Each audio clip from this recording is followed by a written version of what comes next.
You little rascal, why are you still sleeping? Are you going to class today or not? Zhang Heng suddenly woke up, his head buzzing as if it were being stabbed by countless needles. The pain was so intense that tears almost rolled down his cheeks, and even his eyes seemed to be bleeding. Son, what's wrong? Son, at the hospital. Zhang Heng slowly opened his eyes and saw a spider web in the corner of the ceiling. A tiny fly was caught in the web, and a spider was inching closer to it.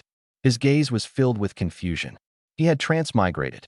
This planet was called Blue Star. It was currently an era of spiritual energy revival, a time when demons roamed freely. Beastmen, sea folk, and skywing people, these three races had been warring on Blue Star for hundreds of years, with none able to claim absolute victory. Humans, in this world, couldn't easily triumph either. They could only struggle to resist the other three races. Humans also had another name, Awakened. Awakened were those who had unlocked special abilities.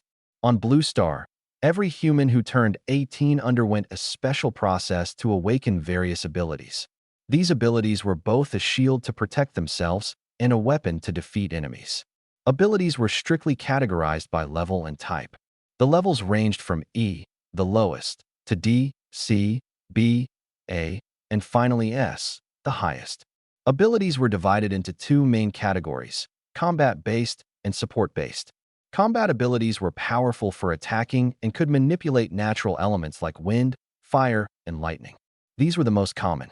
Support abilities, on the other hand, had weaker offensive capabilities and were primarily used for creation, enhancement, and healing. The original owner of Zhang Heng's current body had not yet awakened an ability, but he was a student at South Central Ability Academy, and the day of his awakening was not far off. This left him feeling helpless. Becoming an awakened meant a life of constant training, a life he really didn't want to live through again. Furthermore, his current body was so frail it felt like it could be blown away by a gust of wind. What troubled him most, however, was humanity's current situation. The four major races were at war. Each sought to expand its territory and annihilate the others. On Blue Star, humanity's territory was already minimal. All humans had been forced into the remote corners of the planet. Technology and abilities were the main reasons humanity had managed to survive so far. Those who had not yet turned 18 to awaken their abilities had no real understanding of how dangerous the world outside the cities was. Although they learned about it from news and books, only those who had ventured outside knew how terrifying it truly was. Moreover, once someone turned 18, they were required to awaken their abilities. After 3 years of academy training, they were all sent to the military. It sounded thrilling. At that moment, the door to the hospital room opened, and Zhang Heng's father walked in carrying a basket of fruit. Zhang Heng said, "I feel much better now. Can I be discharged?" Zhang Tao grew anxious. "How could that be okay? Do you know how much blood you lost?" "I was terrified. What if something happens again after we go home? Just stay here and rest. Build up your strength first. There's no rush to return until the ability awakening ceremony at your school in 7 days." Zhang Heng insisted on being discharged. He couldn't stand the hospital atmosphere. Zhang Tao reluctantly took him for a series of checkups, and only when the results showed no issues did he help Zhang Heng complete the discharge procedures. Just as they stepped out of the hospital, a notification sound suddenly rang out in Zhang Heng's mind. Ding! Huh! His expression changed. System binding in progress. A system? Zhang Heng frowned slightly. Back on Earth, his only hobby was reading, and occasionally, he would delve into web novels. System-based novels were one of his favorite genres. So, he wasn't unfamiliar with the concept of a system. Binding successful. System name: All Things Replication System, capable of replicating anything. Please conduct a self-assessment. Once completed, you will receive a reward. A reward? Could it be a beginner's package? Zhang Heng silently thought. Start self-assessment. Soon, a set of data appeared before his eyes. Host: Zhang Heng. Realm: None. Ability: Not yet awakened. Strength: 4. Vitality: 6. Speed: 3. Mental power: 10. Talent: Replication. Replication points: 0. Self-assessment complete. Reward: 1 Universal Replication Card. The Universal Replication Card allows for 1 free replication, ignoring quality. High-quality replication source detected nearby. A high-quality replication source? Zhang Heng glanced around. A red arrow appeared above his father's head, with numbers displayed on it. Ability level S. Ability name, Blood Demon. Realm, 8th tier, 7 stars. Zhang Heng squinted slightly, looking at the slightly plump, kind-faced middle-aged man before him. It was hard to associate him with those mysterious statistics. This man, bent over to support him with one hand while carrying a fruit basket with the other, smiled warmly and affectionately. Yet, his ability level was actually S. Zhang Heng couldn't see anything extraordinary about this man. 8th tier? According to his memories, the highest level for an awakened was 9th tier.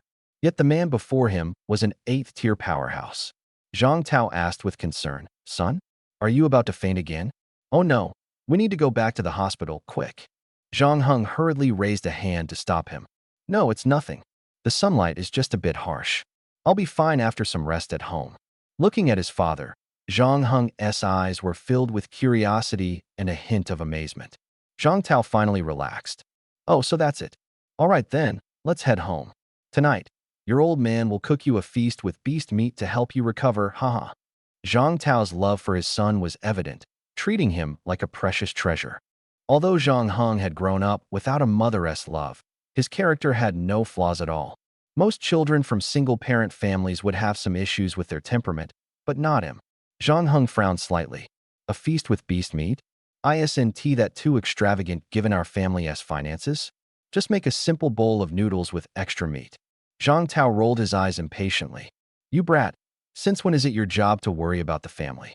Your old man might not be incredibly capable, but I can at least afford one meal of beast meat. Cooking it myself doesn't cost much. Just wait, tonight you'll get to enjoy a feast, haha." When they got home, "Son, you lie down and rest first. Your old man is heading to the market to buy ingredients. I'll call you when it's ready." Zhang Tao left this sentence behind, then hurriedly walked out of the room, looking quite rushed. He was clearly hiding a secret. It was hard to imagine that an S-tier awakened was living such a downtrodden life.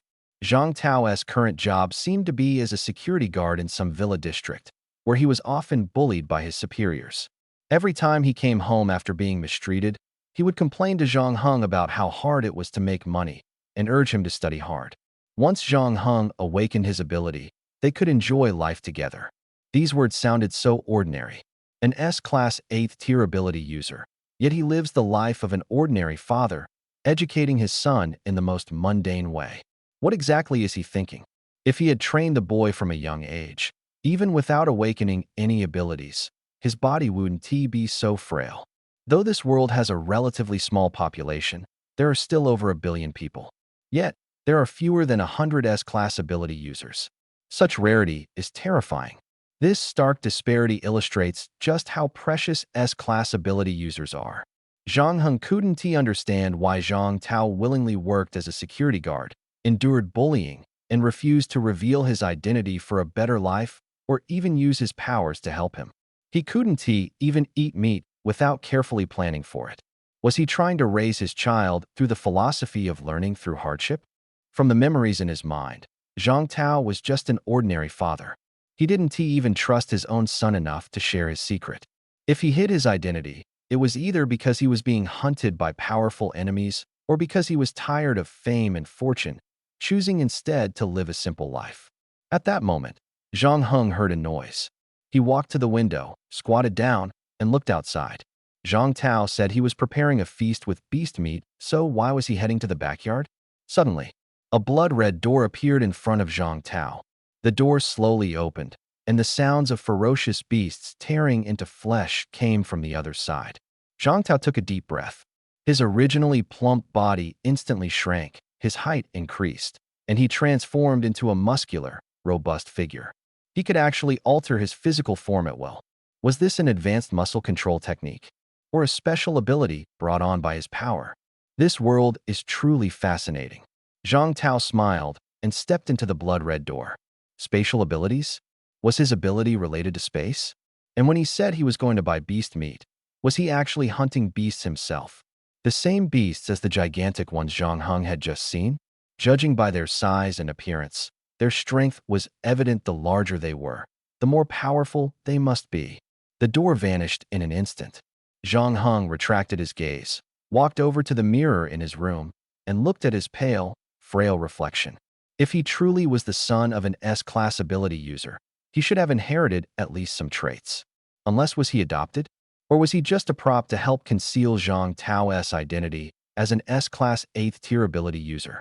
Zhang Heng sat quietly in his room, lost in thought for a long time. The clinking sounds of cooking came from the kitchen downstairs. Zhang Tao had returned and was preparing the beast meat feast. Finally, Zhang Heng snapped out of his wild speculations. The universal copy card could only be used once. S-class abilities are currently the highest-ranked powers. He had decided he would copy Zhang Tao's ability. "Son, come downstairs for dinner." "All right." Zhang Heng put on his shoes and went downstairs. The dining table was piled high with beast meat, so much so that it could barely hold any more. A large pot next to it still simmered with cooking meat. If all of this had been purchased, it would have cost Zhang Tao a year's worth of his security guard salary. Zhang Tao, wearing a pink apron with frilly edges, held a rag in his hand. His face wore a constant, gentle smile as he wiped the table and called out to Zhang Heng. "Eat more. Beast meat is good for your body. After we're done, I have something to tell you." What could it be? Zhang Heng picked up a knife in his left hand and a fork in his right, attempting to elegantly cut into the thick piece of beast meat on his plate. But the meat was so tough that he had to exert considerable force, completely abandoning any pretense of elegance. Across from him, his father ate quickly, his chewing and digestion abilities astounding. It's said that the stronger an ability user is, the greater their appetite. Some could even eat a beast the size of an elephant in one sitting. This seemed to be true. Zhang Heng struggled for a long time before finally managing to bite into a piece of meat. The flavor was rich and delicious, the texture firm and chewy, to the point that his jaw began to ache.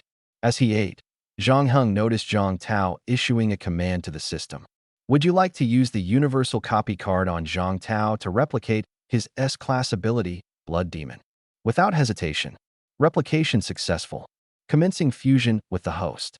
"The process will take some time, please be patient." Zhang Tao noticed his son staring at him and smiled. "Son, didn't you always ask where your mom went when you were little? Do you still remember?" Zhang Heng put down his knife and fork, puzzled. "Do you know where she went?"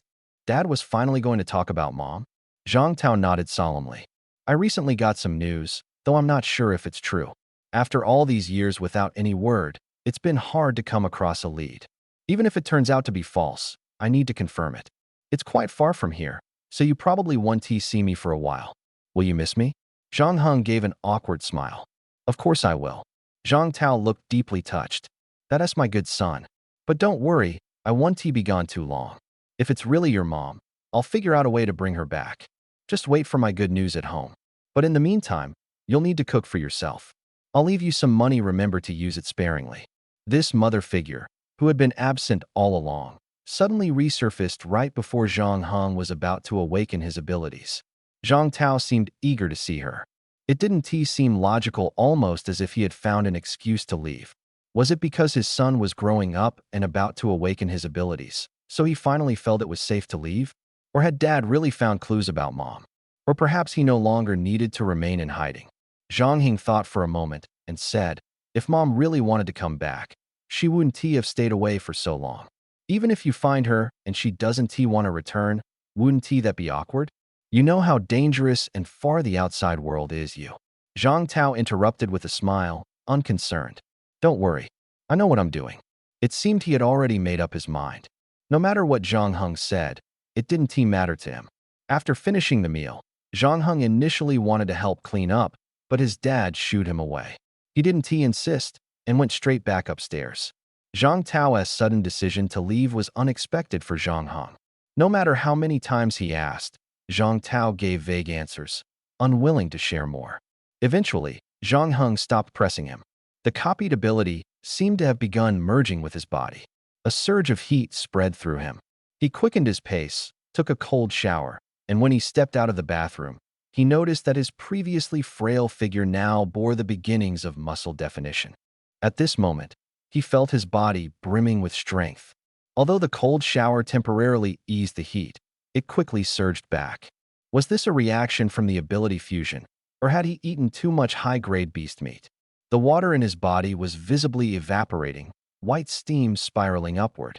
This sensation something wasn't right. Zhang Heng opened his mouth, intending to call Zhang Tao upstairs to check on him. But in that very instant, the temperature within him suddenly spiked, quickly surpassing the limits of what his brain could endure. And then, once again, he lost consciousness.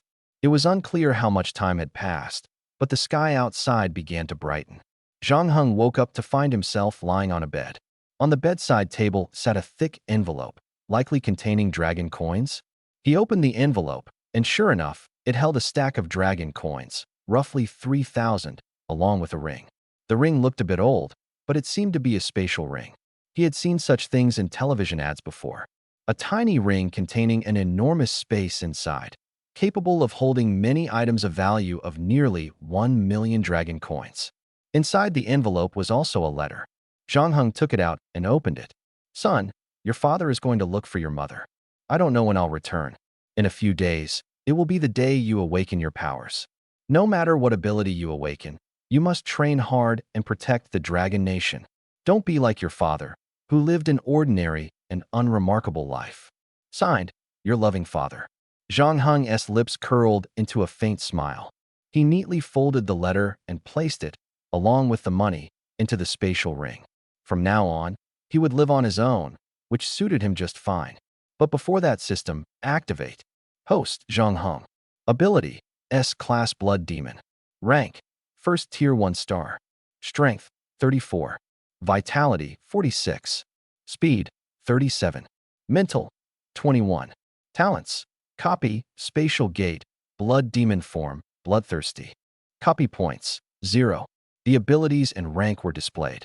All 4 attributes had significantly increased, which explained why he now looked so robust and felt some strength returning.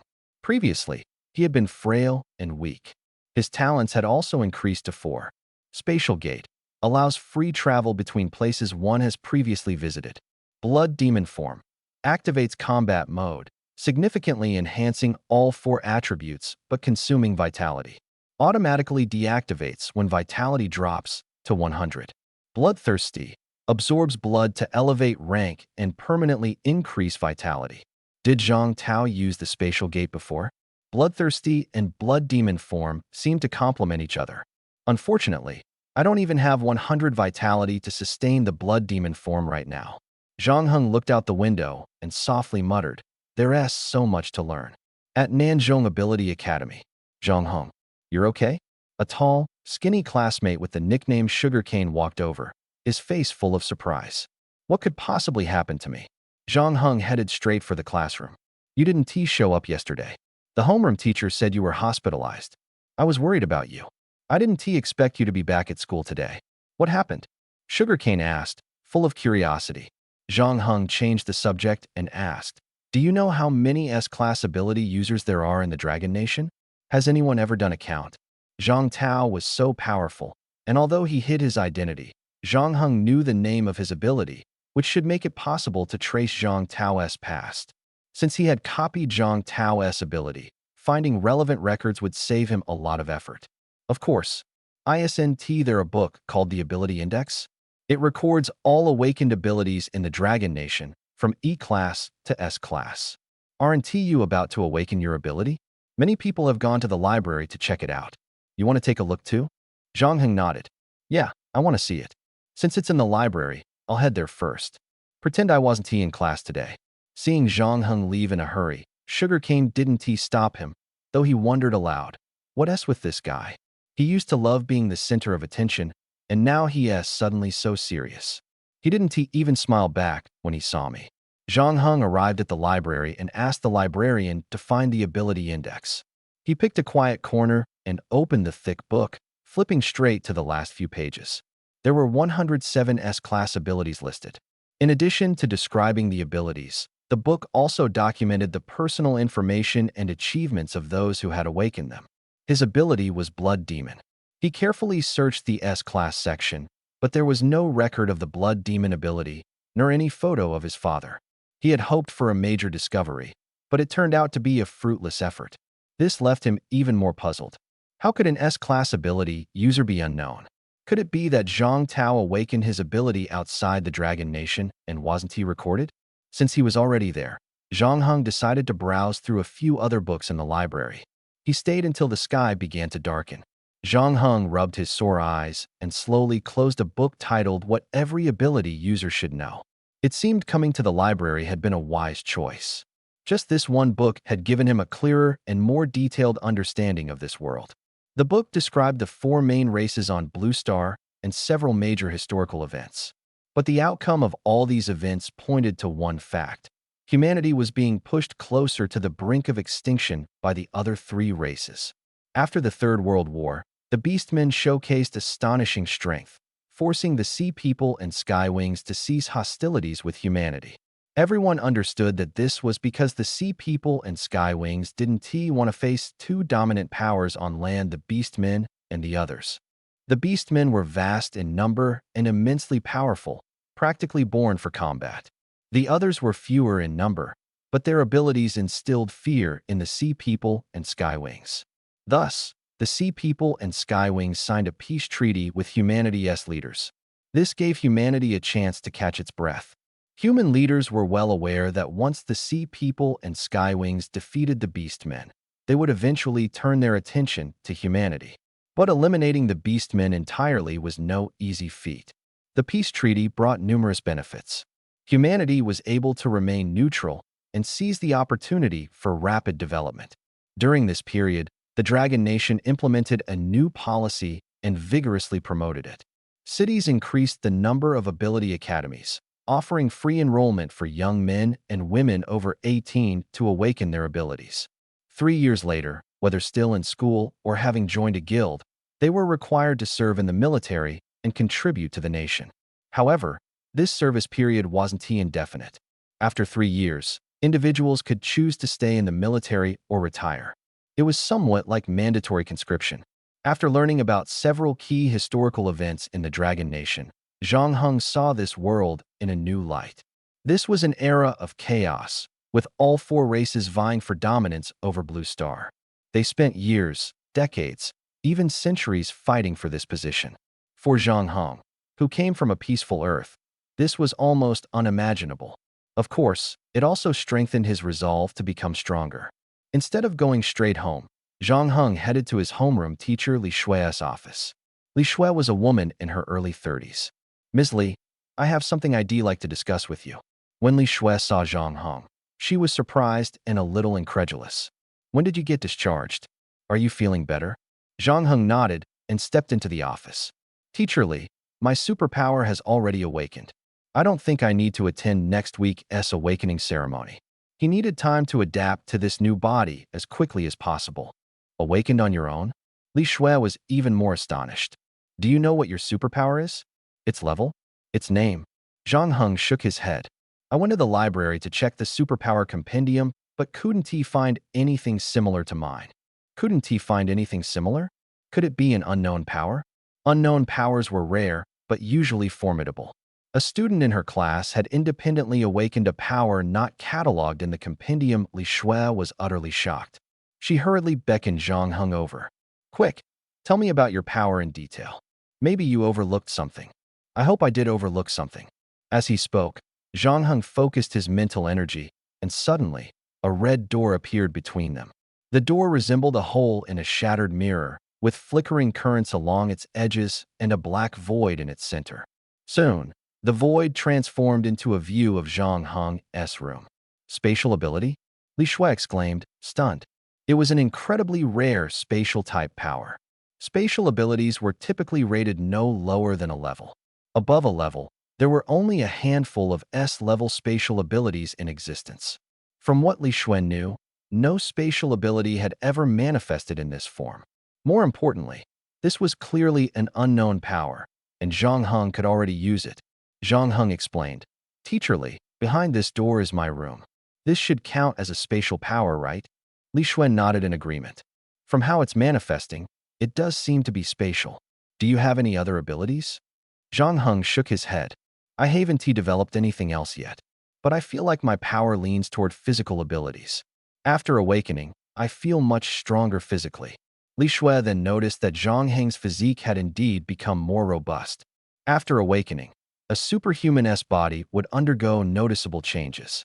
For example, those with physical-oriented abilities would appear stronger and more muscular. Elemental ability users, in particular, would display dramatic transformations. Their hair, eyes, and even their entire demeanor would change drastically. For instance, those who awakened fire elemental abilities often had hair, eyebrows, and even body hair that looked like burning flames, making them appear as though they were enveloped in fire. Li Shui said with a hint of concern, "The compendium only records the powers known to our dragon nation, but it's not comprehensive. Whether your power is truly unknown or just unregistered, we can't be sure. In any case, your ability isn't in the public compendium. To figure out what your power really is, you'll need to meet the principal. He is very knowledgeable and might recognize it. Although he is not at the school right now, he'll be back in a few days for the awakening ceremony." Zhang Heng nodded. So that is how it was. It seemed he would have to attend the awakening ceremony after all. Li Shui stood up and said, "Let us go, Zhang Heng. While we don't know the specifics of your power yet, I can at least arrange for you to undergo physical capability testing. If you've only recently awakened, we can use this data to estimate the level of your power. Additionally, since your ability has awakened, it means you have the potential to train. The school won't be stingy with resources for a naturally awakened student, but actions speak louder than words. Having your physical data will make everything much clearer." Zhang Heng agreed without hesitation. Li Shui led him to the physical testing room. After a phone call, the teacher responsible for the tests was summoned. Zhang Heng had assumed the tests would involve various exercises, but it turned out they only needed a scan from a special machine. Li Shui and Zhang Heng sat in a corner, waiting for the results. A few minutes later, the testing teacher, Mr. Zhou, walked out excitedly, holding a report. Li Shui asked urgently, "How is it, Mr. Zhou? What is the result?" Mr. Zhou, a handsome man in his 30s, was flushed with excitement. "The results are in. Based on his physical data, this kid's power is at least S level. Take a look for yourself." S level? Li Shui took the report and stared at Zhang Heng's data in astonishment. Level 1, 1-star strength, 34 vitality, 46 speed, 37 mental energy, 21. Was this truly the baseline data for level 1, 1-star? She looked at the silent boy in shock. "Zhang Heng, your power is almost certainly S level. Do you understand what that means?" Of course, Zhang Heng understood. He felt a slight thrill but remained composed, matching Li Shui's enthusiasm. Mr. Zhou shook his head in amazement. "Your physical data is double that of an A-level superhuman, triple that of a B level, and 5 times that of a C level. You must feel the changes in your body after awakening, right?" Zhang Heng nodded. "Yes, I feel like I've grown taller too. That is fantastic. Our Nanzhong Superhuman Academy is going to make waves. I'll call the principal right away." With that, Mr. Zhou dashed off excitedly. Li Shui looked at Zhang Heng and couldn't help but smile. "Are we the only ones excited? You're so calm. Aren't you thrilled? S level. Out of the nation's over 1 billion people, there are only about 100 S-level awakened individuals." Zhang Heng replied. "Teacher Li, I am excited inside." Li Shui sighed helplessly. She remembered Zhang Heng as a less reserved child. After Mr. Zhou finished his call, he returned. "Student Zhang Heng, the principal will be back at school tomorrow morning, specifically to meet you, the S-level superhuman. Perhaps he'll arrange for a combat instructor for you. After all, you currently only have attributes and no combat skills. Even if you know that killing life forms can earn you replication points, and consuming blood can enhance your level, you wouldn't dare venture outside the city to hunt just yet. The world outside the city is completely different from the world within. Mutant beasts instinctively hate humans. And outside the city, aside from mutant beasts, there are other humans who are just as dangerous. Until you're prepared, you shouldn't leave the city lightly." That evening, Li Shui personally escorted Zhang Heng home. For the first time, Zhang Heng slightly sensed the perks of being an S-level superhuman. Once home, he went to bed early. The next morning, he went to school. Just as he entered the classroom and exchanged a few words with Ganja, his homeroom teacher, Li Shui, called him to the principal's office. Standing at the door of the principal's office, Zhang Heng pushed the door open under Li Shui's encouragement. Principal Su, in his 50s, looked remarkably youthful, appearing more like someone in their 40s. Principal Su glanced at the young man before him and then shifted his gaze to Li Shui, who stood behind him. Without a doubt, the student who had achieved an S grade in the physical ability test had to be Zhang Heng. You are Zhang Heng? Principal Su stood up, a smile spreading across his face. Zhang Heng nodded. Yes, that's me, Principal. I heard you wanted to speak with me. That's correct. Please, have a seat, Principal Su said casually, his demeanor relaxed. Nanzhong Academy of Supernatural Abilities wasn't he considered top tier in Jiangnan Province. It had never produced a supernatural talent above a grade. In its 30 years of establishment, not a single student with an awakened ability above a grade had emerged, a fact that had always been a regret for Principal Su. But unexpectedly, that day had finally come. Principal Su smiled at Zhang Heng. Zhang Heng, I've already heard about your situation. Your ability, could it be an unknown type? Or perhaps it's an existing one that hasn't been documented in the ability compendium. Show me here, and I can make an assessment. If even I don't recognize it, no one in Jiangnan City likely will. Zhang Heng nodded without much ado and directly demonstrated his ability. Before the principal's eyes, a spatial passageway connecting to Zhang Heng's room appeared instantly. Principal Su took out a pair of reading glasses from his spatial ring, put them on, and stood up to examine the spatial passageway. He circled it 3 times before letting out a wry chuckle. Whether he recognized it or not, he didn't make it clear. Zhang Heng asked, puzzled, Principal. Principal Su took a deep breath and smiled. Zhang Heng, I'm sorry, but I don't recognize it. Your ability to materialize a spatial passageway directly into reality is something I've truly never seen before. Usually, spatial ability users have private, isolated spaces, and even if they can manifest them, it's only as enclosed internal spaces. Your ability, however, creates a passage that connects different spaces. Does this passage have a distance limit? If it doesn't, then one could theoretically step from the North Pole to the South Pole in an instant. Zhang Heng had originally been trying to look up information about the blood demon ability to understand his powers better. After finding nothing, he decided to consult his teachers. Yet, even the well-informed Principal Su couldn't recognize his ability. Even if Zhang Heng were to state the name and grade of the ability outright, the principal probably wouldn't know it either. The term blood demon ability didn't appear in any public ability compendium, and the principal had never encountered it before. How had Zhang Tao managed to hide himself so thoroughly? Was there truly no record of him in this world? Zhang Heng's efforts over the past few days had all been in vain. Like punching into cotton, completely ineffective. Since he couldn't find information about the blood demon ability for now, Zhang Heng decided not to dwell on it. Principal Su, since you don't recognize it either, I'll head back to class, Zhang Heng said. Principal Su quickly stopped him. Zhang Heng, don't be in such a rush to leave. Don't you want the school's support and training? Of course, he did. He just didn't know how to bring it up. But he knew that if he tried to leave, the principal would certainly stop him. Keeping his expression composed, Zhang Heng asked, Principal, how do you plan to support and train me? Zhang Heng's calm demeanor left a deep impression on Principal Su. For some reason, the principal felt as though this young man was concealing the presence of an experienced, worldly wise veteran within him. Principal Su smiled. Rest assured, when it comes to support and training, I won't let you down. But before that, I need you to agree to one condition. A condition? Zhang Heng couldn't immediately guess what the principal might want.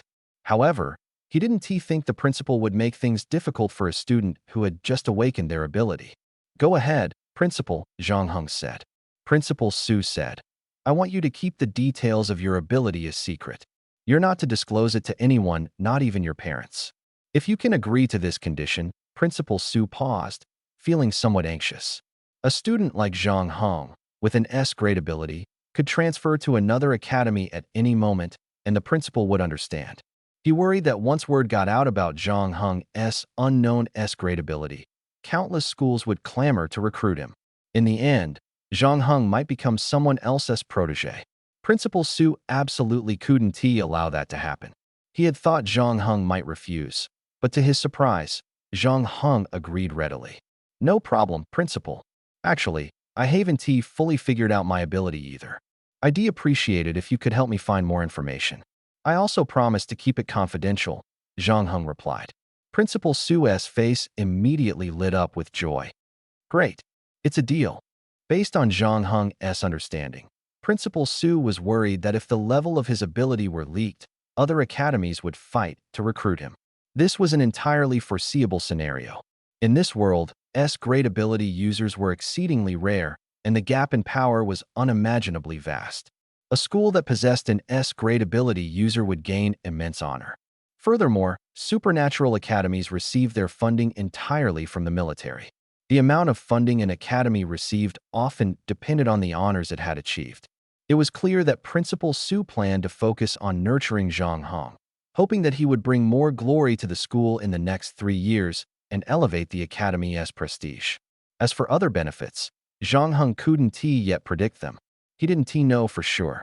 In this society, the more valuable a person was, the more likely they were to be leveraged.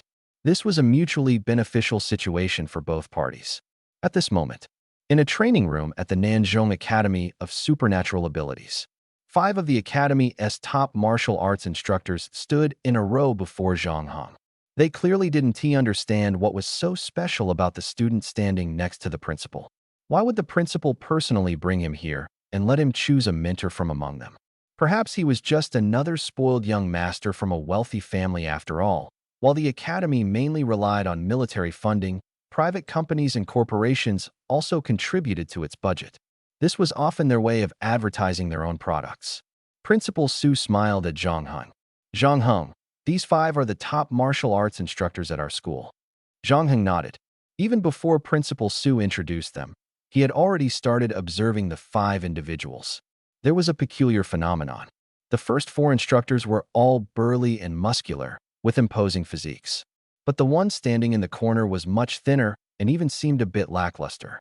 This, however, piqued Zhang Heng's interest. Principal Su continued, "The 5 of you, tell Zhang Heng what you specialize in. Introduce yourselves so he can get to know you." The 5 instructors exchanged awkward glances, feeling a bit embarrassed. They had to introduce themselves? It was truly. The tallest man with a flat-top haircut standing on the far right spoke first. "My name is Lin Guowei, and I'm skilled in close combat techniques, mainly hand-to-hand combat." After his introduction, the second man immediately followed.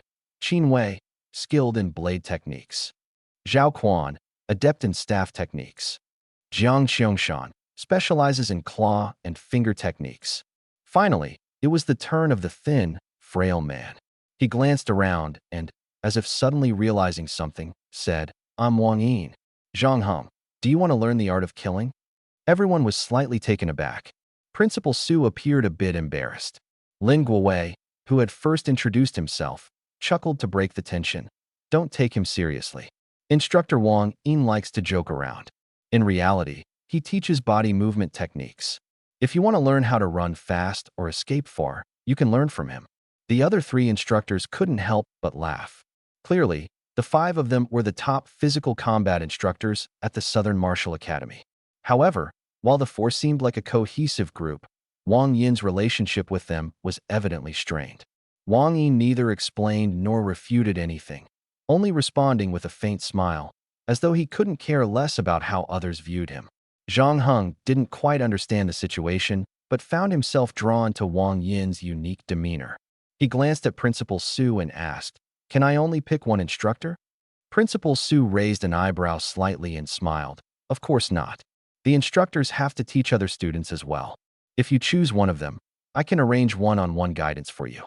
If you're not satisfied, you can always switch later." How about that? The privilege of having an S-rank status certainly had its perks. Zhang Heng nodded and pointed to Wang Yin. "Then I'll learn body movement from instructor Wang Yin." This decision took everyone by surprise. The instructors, who had initially held some goodwill toward Zhang Heng, now showed disdain one by one. Was he really planning to learn how to flee? A typical rich kid indeed. "Zhang Heng, you're wasting your time. The military only gave you 3 years. After 3 years, the results of your training will determine if you can even survive on the battlefield." Exactly. Think about it carefully. At least consider your own future. If chosen by Zhang Hong, an instructor would only need to teach him alone an easy and comfortable job. Who wouldn't want such an opportunity? The instructors instantly became enthusiastic. However, Zhang Hong responded calmly. If I regret it later, can I always switch? Principal Su granted me that right. Except for Wang Yin, the faces of the other four instructors turned sour. Principal Su was also surprised by Zhang Heng's choice and was about to say something when Zhang Hong had already walked toward Wang Yin. Instructor Wang Yin, my name is Zhang Hong. I'll be relying on you from now on. Zhang Hong extended his right hand. Wang Yin smiled. I can't conduct training within the school grounds. We have to go outside the city. Are you ready for that? Training outside the city? Principal Su nearly forgot that such a person as Wang Yin even existed in the academy. How had he even gotten in here? The name Wang Yin triggered a faint memory for the principal. Though Wang Yin held the title of a physical combat instructor, he rarely came to school. Even when he did, very few students were willing to learn from him. The reason was simple: his teaching methods were peculiar. His training sessions weren't conducted within the school, but rather in the wild outside the city. Moreover, he mainly taught body movement techniques. The mere mention of body movement sounded unreliable and flashy. Could such techniques really confuse exotic beasts or enemies? Precisely because of his unconventional teaching style, Wang Yin stood out from the other four instructors, making him rather unpopular. Before Zhang Hong could respond, Principal Su quickly interjected, "No way.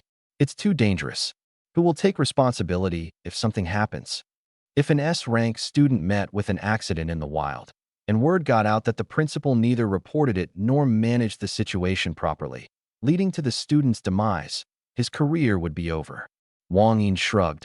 Then I can't teach you. After all, I don't know how to teach these acrobatics indoors. You can learn from someone else. As soon as he spoke, the training room fell silent. The atmosphere grew tense, and everyone's breathing sounded as loud as revving motorcycle engines. Wang Yin, you're way too arrogant. Who says we're teaching circus tricks indoors? Ling Guowei leapt up and kicked straight at Wang Yin. Whoosh! The sound of air splitting rang out. He actually attacked. Principal Su quickly grabbed Zhang Hong and pulled him back. Ling Guowei's kick was swift and fierce, yet Wang Yin made no move to dodge. Just as the kick was about to land, something unexpected happened. Wang Yin suddenly stepped back, and Ling Guowei's kick swept past just above his shoulder. With a swift grab of his left hand, Wang Yin caught Lin Guowei's leg and slammed him hard to the ground. Lin Guowei hit the floor in a disheveled mess. Struggling to get up for a long time, he finally managed to sit upright, swaying unsteadily. Fortunately, the floor was cushioned, otherwise such a fall would undoubtedly have drawn blood. Wang Yin grinned as he looked at Lin Guowei. Instructor Lin, how could you start a fight in front of the students? Instructors brawling on campus, that wouldn't sound good at all. Lin Guowei glared at Wang Yin. Your sharp tongue deserves a lesson. Calling what we do circus tricks, are you saying we're clowns? Wang Yin helplessly shook his head. Looks like I need to find a different place. Who would have thought that in Jiangnan City, with so many ability users, I couldn't find a decent student? Forget it, I give up. I'll just go back to farming. Lin Guowei snorted coldly. You should go back to farming. With your attitude, no wonder no one wants to learn from you. Who says no one does? At this moment, Zhang Hing walked over and stood beside Wang Yin. Instructor Wang Yin, I hesitated at first, but I've always wanted to learn from you. Would you be willing to teach me? This Wang Yin was incredibly strong. He had toyed with Lin Guowei like a monkey, proving his skills were far superior to the other instructors. Moreover, he had accurately predicted the direction of Lin Guowei's kick without even turning his head. He clearly didn't have eyes on the back of his head. It had to be high-level technique or experience accumulated from countless real battles. Lin Guowei was fuming. Kid, I just slipped earlier. You don't think I'm weak, do you? Zhang Hong remained calm. Instructor Lin, that's not what I meant. From the beginning, I intended to learn from Instructor Wang Yin. It has nothing to do with your earlier sparring. Lin Guowei snorted coldly. When you regret it later, don't come crying to me. I don't dare teach students who've been under him. With that, he stormed out of the training room in a fit of rage. Wang Yin looked at Zhang Hong and asked again, training outside the city, isn't that dangerous? Aren't you afraid you might lose your life? Zhang Hong replied, I trust that my instructor wouldn't abandon me in a moment of peril. Isn't that right? Wang Yin snorted lightly. That's not necessarily true. With that, he started walking out and called over his shoulder. What are you standing there for? Follow me. Coming. Zhang Heng hurriedly ran after him. Although Wang Yin appeared to be walking slowly, he vanished in an instant like smoke. Principal Su quickly stopped Zhang Heng. Zhang Heng, I admit Mentor Wang is skilled, but his teaching methods are far too dangerous. You should think it through carefully. Principal Su was on the verge of panic. What if something went wrong? Zhang Heng replied calmly. Principal Su, Mentor Wang Yin is right. We're learning combat techniques not for indoor performances, but to face the beasts and enemies outside the city. I don't know why he insists on training outside the city, but he must have his reasons. I'll go find out, don't worry. Principal Su suddenly looked several years older. If you encounter any danger, open your spatial gate immediately and come back. Don't try to be a hero, understood? Understood. Thank you for your concern, Principal. Outside the school gates, Wang Yin waited for a while before finally spotting Zhang Heng running toward him. Wang Yin smiled faintly and said, Kid, you finally made it. If you'd been any slower, I was about to leave. Zhang Heng allowed a hint of a smile to show on his face and respectfully said, Sorry to keep you waiting. Mentor, shall we head out now, or should we wait a bit longer? Wang Yin suddenly reached out and touched Zhang Heng's arm. His eyebrows furrowed slightly, and his eyes were filled with doubt. You just awakened your ability? Why is your body so strong? Have you been training since childhood? Zhang Heng shook his head. Mentor, I only became like this after awakening. Before that, I looked like a bookworm. Wang Yin's interest in Zhang Heng deepened. Weak before awakening, but turning into a muscular man afterward? What kind of ability allowed someone's body to become this powerful? However, Wang Yin didn't plan to ask more. He would find out in due time. Zhang Heng, since you want to learn from me, and I haven't resigned, yet I'm still a mentor at South Zhong Ability Academy, then I have no reason to refuse you. Zhang Heng nodded in agreement. But you must understand, I don't teach just anyone. If you want me to teach you, I need to see if you have potential. If I eventually decide you're not good enough, no matter how much you want to learn, I want to teach you. You need to understand that. Wang Yin rolled up his sleeves as he finished speaking. Zhang Heng nodded. I understand. I won't cause you any trouble. If you decide not to teach me, it's because I lack the potential. Wang Yin smiled slightly. Since you understand, let us start by testing your potential. Step 1. Keep up with me. As soon as he said that, Wang Yin suddenly bolted forward. Outside the school gate, amidst the bustling traffic, Wang Yin crossed the flow of cars with astonishing speed. Zhang Heng waited for the traffic to ease slightly before following. The two began a relentless chase. With Wang Yin in the lead, they maintained a certain distance. Although Wang Yin didn't teach attack techniques, his movement skills and keen perception were more formidable than many offensive methods. At the start, Wang Yin had asked Zhang Heng if he wanted to learn the art of killing. Zhang Heng had been tempted. Techniques referred to as the art of killing were usually derived from profound understanding of the human body, turning that knowledge into methods of lethal combat. He didn't know if Wang Yin was serious or merely testing him. Wang Yin's speed was astonishing. Fortunately, Zhang Heng's body wasn't too bad either. Though he struggled to keep up, he managed to stay close. Suddenly, Wang Yin stopped. Ahead, a crowd had gathered. Zhang Heng took the opportunity to catch up. Without turning his head, Wang Yin said, The outer gate hasn't opened yet. Consider yourself lucky you can take a break. Zhang Heng looked up. Beneath the towering walls was a tightly shut steel gate. The people around them all had fierce expressions, looking like troublemakers. These were likely Jiangnan City's exotic beast hunters. They spent their days hunting beasts outside the city and carried the scent of blood. Oddly enough, though Zhang Heng observed the slender Wang Yin, he didn't feel any weakness from him. On the contrary, Wang Yin seemed no different from these muscular men, perhaps even more striking. Kid, you don't actually want to learn the art of killing, do you? Otherwise, why would you pick me? Wang Yin suddenly asked. Zhang Heng had been worried about an awkward atmosphere. Hearing this, the tension lightened considerably. He replied, I just want to learn movement techniques. Wang Yin chuckled faintly. I don't know who you are, but since the principal personally brought you to choose a mentor, there are only two possibilities. Either your family is rich, or you have potential. I don't see wealth in you, but you definitely have potential. However, potential doesn't mean you're teachable. While the gate is still closed, let me test you. What do you think movement techniques are?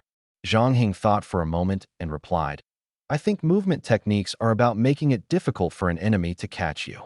But after watching your brief sparring with Mentor Lin, I realized it's not just a combat skill. It's also a reflection of neural response and physical agility. Wang Yin raised an eyebrow, turning his head to look at Zhang Heng with surprise. I didn't expect such a good answer. Were you taught this, or? Zhang Heng shook his head. I've read many books. One saying left a deep impression on me. Master the fundamental principles, and you'll have freedom and variation. I read a lot, so my perspective is different from others.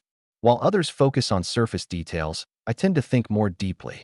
The essence of movement techniques lies in bodily control and can be applied to many things.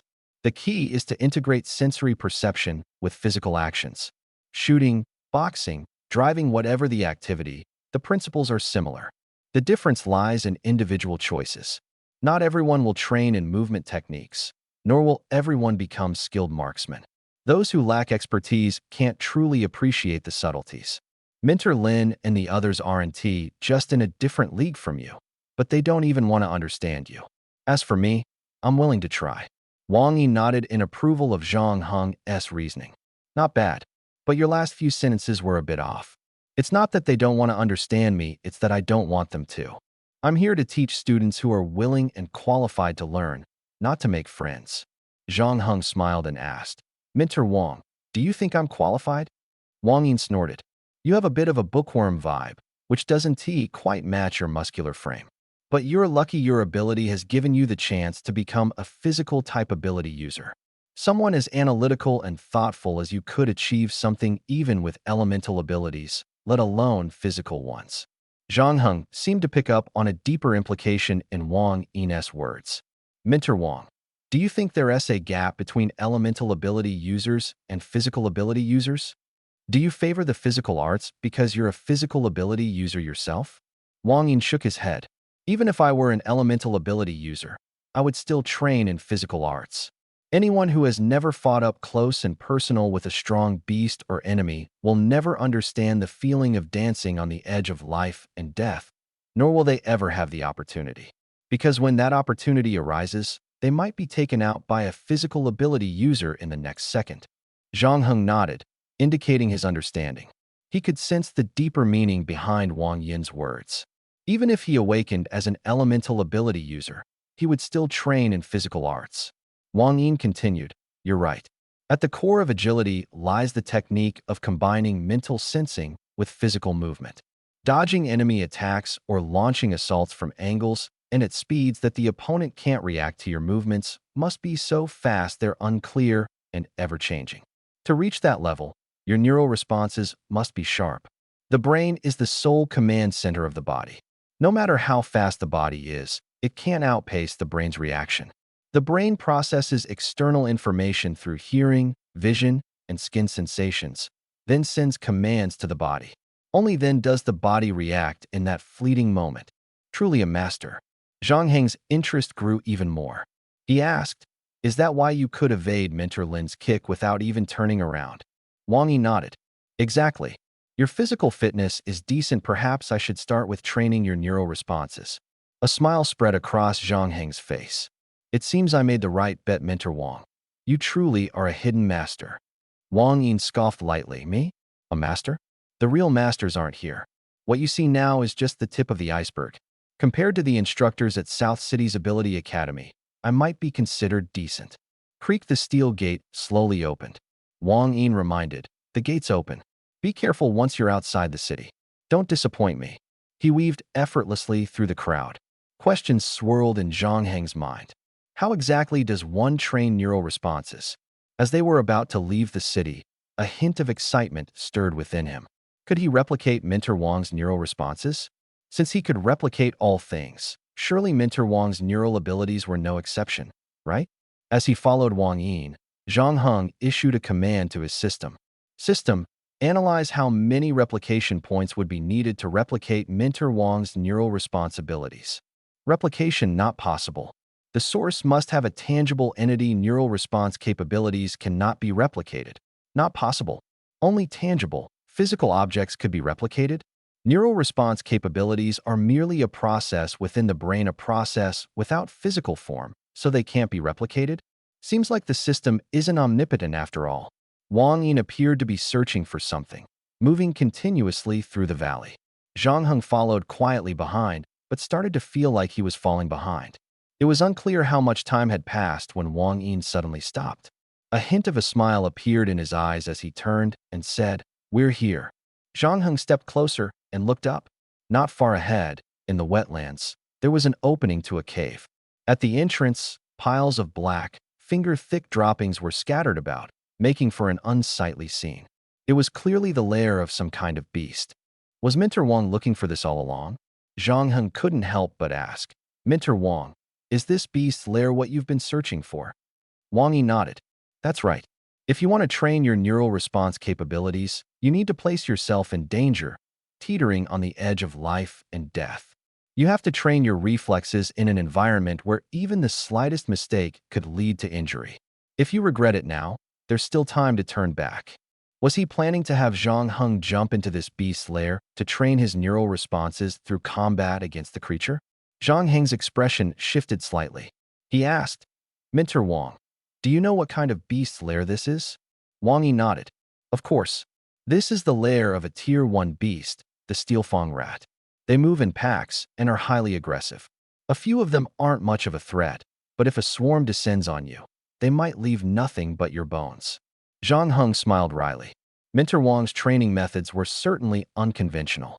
Most people would have turned and left upon hearing this. But he had no intention of giving up. In fact, he agreed with Minter Wang's perspective. He had originally planned to train himself, improve his combat skills, adapt to his current body, and venture outside the city to hunt beasts and earn replication points. This was merely an early start. Killing beasts could elevate his level, and the bloodthirst ability allowed him to absorb the beast's blood energy, permanently increasing his vitality. With higher levels and vitality, dealing with beasts would become much easier later on.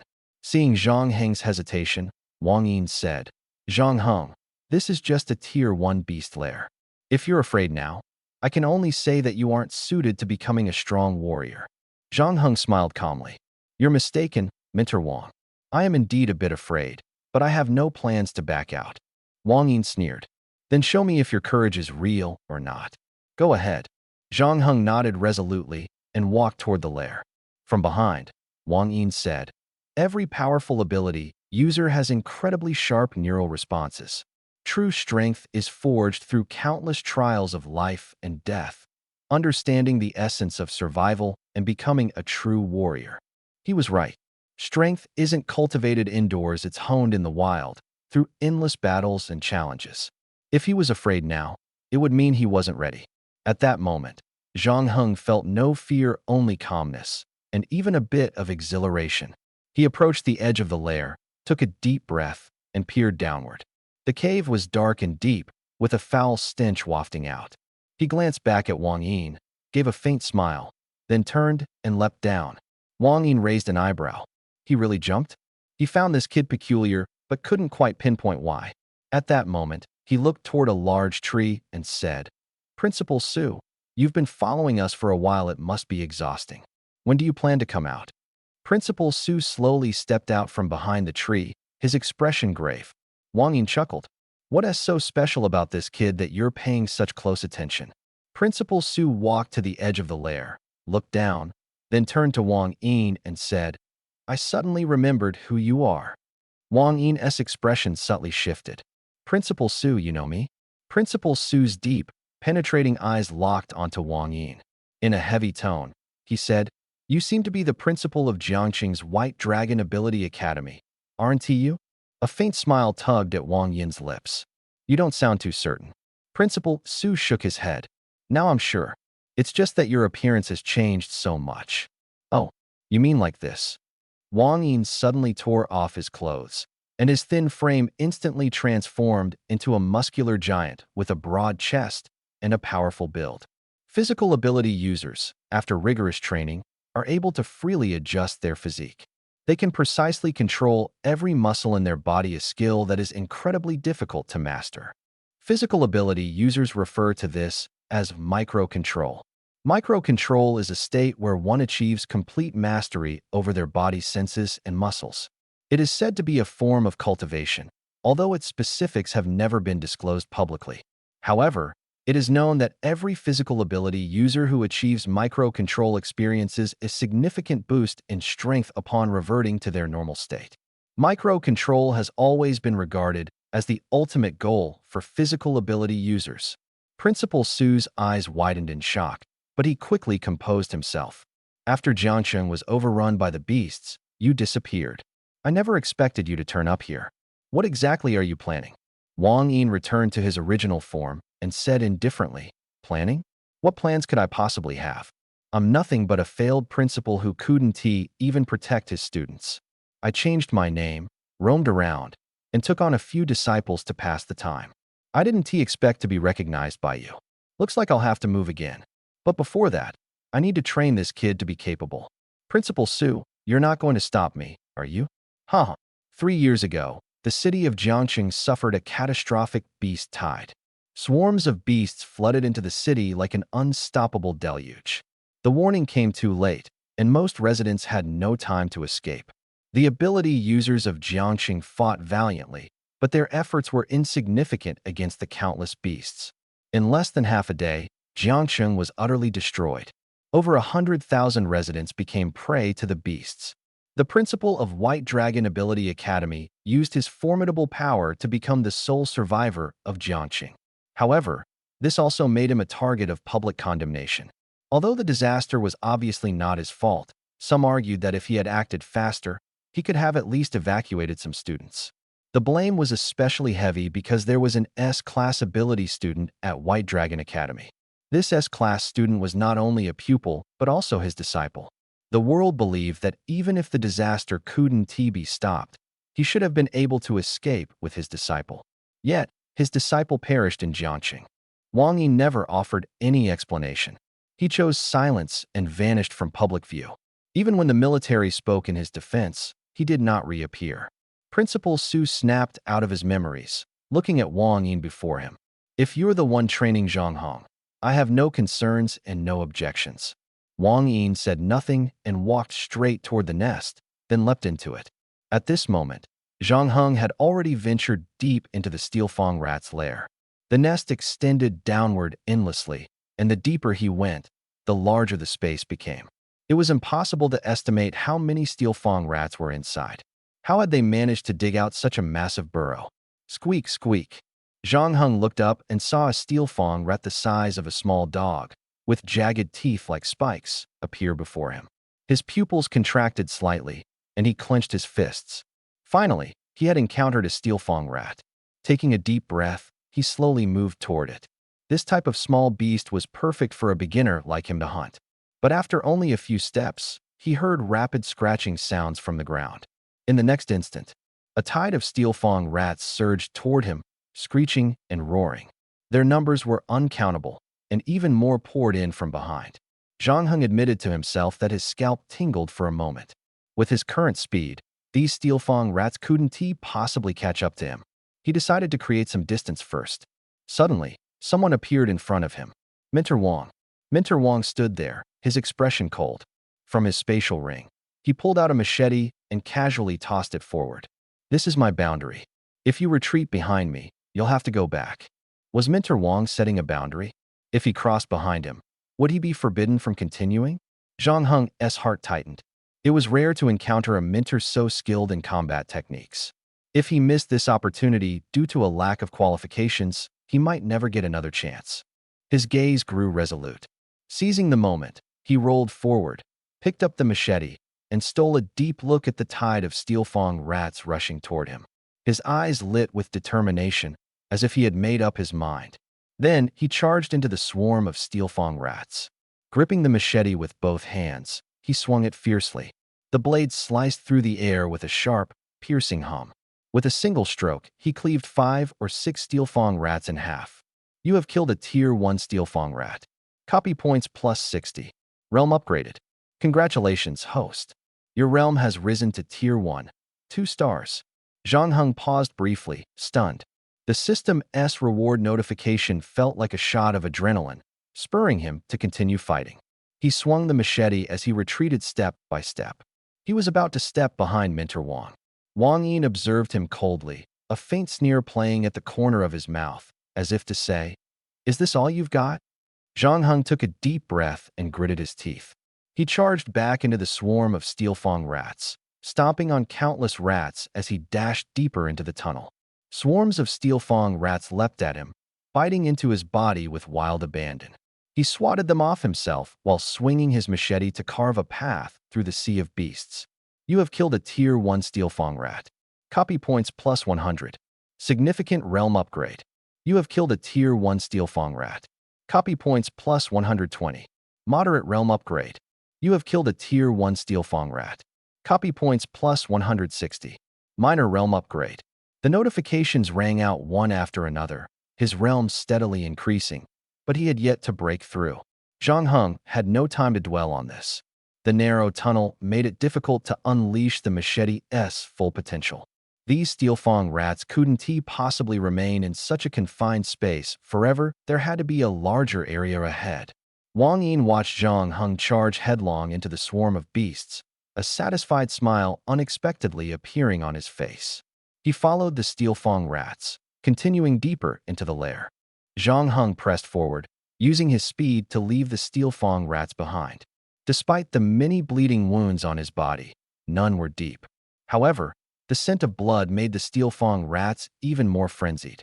Finally, Zhang Heng suddenly noticed the tunnel widening. His vision abruptly opened up. A massive cavern appeared before him. Without hesitation, he quickened his pace and dashed into the cavern, heading straight for its center. Swarms of Steelfang rats flooded into the cavern like a tide, dividing into two sides to encircle him swiftly. Man and beast stood deadlocked. Squeak, squeak. The Steelfang rats glared at the intruder who had dared trespass into their territory, their expressions anything but friendly. Zhang Heng surveyed the densely packed steel-toothed rats around him. Though their attack power was not particularly strong, being overwhelmed and bitten in a vital area could still cost him his life. The blade in his hand was for self-defense. His goal wasn't to kill all the steel-toothed rats, but to hone his reflexes under their assault. However, the sheer number of them was indeed troublesome. He needed to eliminate part of the group first. Taking a deep breath, Zhang Heng silently chanted in his mind, "Bloodlust." Instantly, all the steel-toothed rats reacted. Wisps of blood mist began emanating from their mouths and noses, drifting slowly toward Zhang Heng's body. Vitality plus 1. Vitality plus 1. The system prompted him every 3 seconds. Within Zhang Heng's body, a scarlet thread emerged, connecting him to all the steel-toothed rats in the vicinity. The steel-toothed rats seemed to sense something was amiss and immediately charged at Zhang Heng in a frenzy. Zhang Heng sneered coldly, showing no fear, and rushed directly toward the nearest steel-toothed rat. At this moment, Wang Yin arrived at the entrance of the cavern.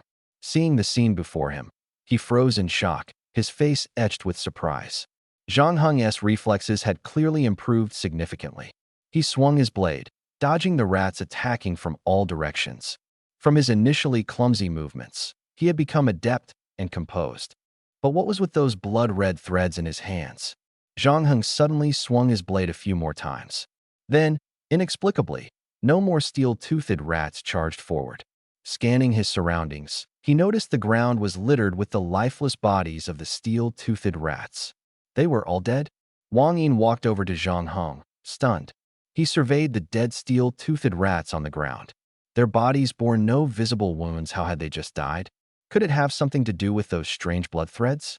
Even stranger, as time passed, the corpses of the steel-toothed rats began disintegrating into ash, bit by bit. Wang Yin turned to Zhang Heng, asking, "What exactly is your ability?" As he spoke, he scrutinized Zhang Heng from head to toe. Though Zhang Heng's body was covered in wounds, the blood energy surging within him was slowly healing his injuries. This guy's ability was clearly not just a simple spatial-type power. Spatial manipulation must only be one aspect of his ability. Did his abilities have multiple effects? Was it a multi-ability type? Or perhaps a mutation type? Zhang Heng looked at the dulled blade in his hand and said, Instructor Wang, I can't tell you right now because my ability is still classified as unknown. Unknown ability? It seemed that Principal Su paid special attention to Zhang Heng precisely because of how unique his ability was. Zhang Heng's earlier performance had validated this suspicion. Alone, wielding a blade, he had remained as steady as a rock under the ferocious assault of the steel-toothed rats. Although he sustained numerous injuries, his unique physique ensured that the rats couldn't inflict any fatal damage. This kid was truly extraordinary. Wang Yin remarked, I'll wait for you at the school gate tomorrow. It's getting late, you should head home. Zhang Heng nodded. All right. Thank you, Instructor Wang. I'll head back now. Wang Yin smiled faintly, clearly satisfied with Zhang Heng's performance today. He watched as Zhang Heng turned to leave. Zhang Heng suddenly stopped in his tracks. Crack! The space around them trembled. A massive, blood-red door materialized before him. Without hesitation, Zhang Heng stepped through the door. The sight left Wang Yin utterly terrified. My God, was that the ability of a spatial-type user?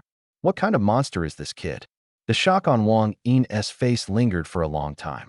He had witnessed countless extraordinary events, but today's experience was something entirely new. At Nanzhong Ability Academy, Wang Yin sought out Principal Su. Principal Su, noticing that Wang Yin was alone, asked curiously, Where's Zhang Heng? I entrusted him to you. You're supposed to be watching over him carefully. Wang Yin's demeanor had undergone a noticeable change. Previously, he had seemed indifferent, even somewhat dispassionate, as if nothing could pique his interest. Now, his eyes were sharp, filled with intensity and pressure. Striding briskly toward Principal Su, he asked in a deep voice, What's the deal with that kid? What exactly is his ability? Principal Su was momentarily taken aback before offering a wry smile. I thought you would be already known. I've never seen an ability like his before. Judging by your reaction, you're just as clueless? Wang Yin's gaze softened slightly. If I knew, I wouldn't be here asking you. Principal Su chuckled and posed a question of his own. Between Zhang Heng and your former S-class apprentice, who do you prefer? Bringing up his deceased apprentice for comparison? It seemed Principal Su's words carried a deeper meaning. To even dare compare Zhang Heng to his S-class apprentice? Wang Yin snorted lightly. The higher the ability level, the stronger the person's overall metrics, be it physical or mental. The heavens wouldn't grant a powerful ability to a fool. If I had to compare, I'd say I prefer Zhang Heng. Don't get me wrong, my S-class apprentice was excellent in every way, but he was too kind.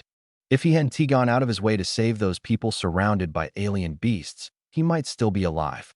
Unintentionally, Wang Yin revealed the cause of his apprentice's death, something he had never disclosed before. Principal Su's expression shifted. He died saving others? Wang Yin's face darkened with anger.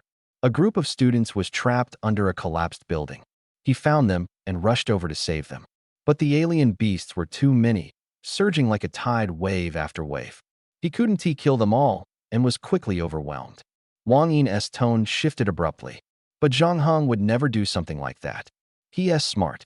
The smarter someone is, the better they are at self-preservation. Saving others depends on the situation. Charging in recklessly, disregarding your own safety, is just stupidity. I've never spoken of that incident publicly because it serves no purpose. Principal Su offered a bitter smile. That incident prompted the Dragon Nation to launch over a dozen satellites to monitor alien beast movements. In subsequent beast tides, we've been able to detect them early and prepare in advance. Wang Yin replied coldly, Talk is cheap. So, you really don't know what Zhang Heng's ability is? Principal Su leaned in closer. His ability awakened on its own and seems to include spatial capabilities. We've tested his physical metrics. The results came back as class. It's an incredibly rare ability. Not many people know about it, so you'll need to keep it confidential. S-class physical metrics? How could his ability rank lower than S-class? Zhang Heng was an S-class ability user? Wang Yin felt both joy and surprise. Losing one S-class apprentice only to encounter another, should he be happy or sorrowful? Principal Su approached, lowering his voice. Instructor Wang, this student has immense potential. I hope you can nurture him carefully. I don't plan on assigning anyone else. What do you think? Having gained fame from his previous S-class apprentice and later faced criticism for losing him, history was now repeating itself. This time, he wouldn't make the same mistake. S-class ability users are gifted, but teaching a disciple isn't just about making them stronger or mastering their abilities. More importantly, it's about teaching them how to be a good person and how to protect themselves. Wang Yin's gaze was firm as he looked at Principal Su. I'll teach him well. Principal Su let out a sigh of relief. Hearing you say that puts me at ease. Wang Yin chuckled lightly and fell silent. Back at home, Zhang Heng went to the bathroom for a quick rinse and threw his tattered clothes, shredded by the steel-toothed rats, into the trash can. After changing into fresh clothes, he climbed onto his bed and recalled the day's events, silently chanting in his mind. System. Host, Zhang Heng. Ability, S-Class Blood Demon. Realm, Tier 1, 2 stars. Strength, 44. Vitality, 65.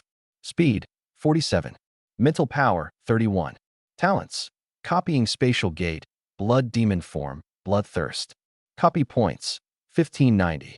Zhang Heng stared at the attribute panel and noticed that, due to the increase in realm by 1 star, all 4 indicators had risen by 10 points, with vitality seeing the most significant increase. This was likely a result of using his Bloodthirst talent. The copy points had reached 1590. Back in the underground tunnel, there were at least hundreds of steel-toothed rats. Why did I get so few copy points? My vitality didn't increase much either, and after the realm advanced by 1 star, there hasn't been another breakthrough. Could it be that the rewards for killing beasts of the same level decrease? Or is there another reason? Zhang Heng posed the question to the system. The rewards for killing life forms of the same level are normal. The rewards for killing lower-level life forms are minimal. The rewards for killing higher-level life forms are doubled. Zhang Heng understood now. After his realm improved, the rewards for the steel-toothed rats had decreased because their level was too low. In other words, next time he killed steel-toothed rats or beasts of the same level, he'd earn very few rewards. With this clarified, Zhang Heng focused his attention back on the copy points. The system's rule was, copying something would consume points calculated based on the value of the source.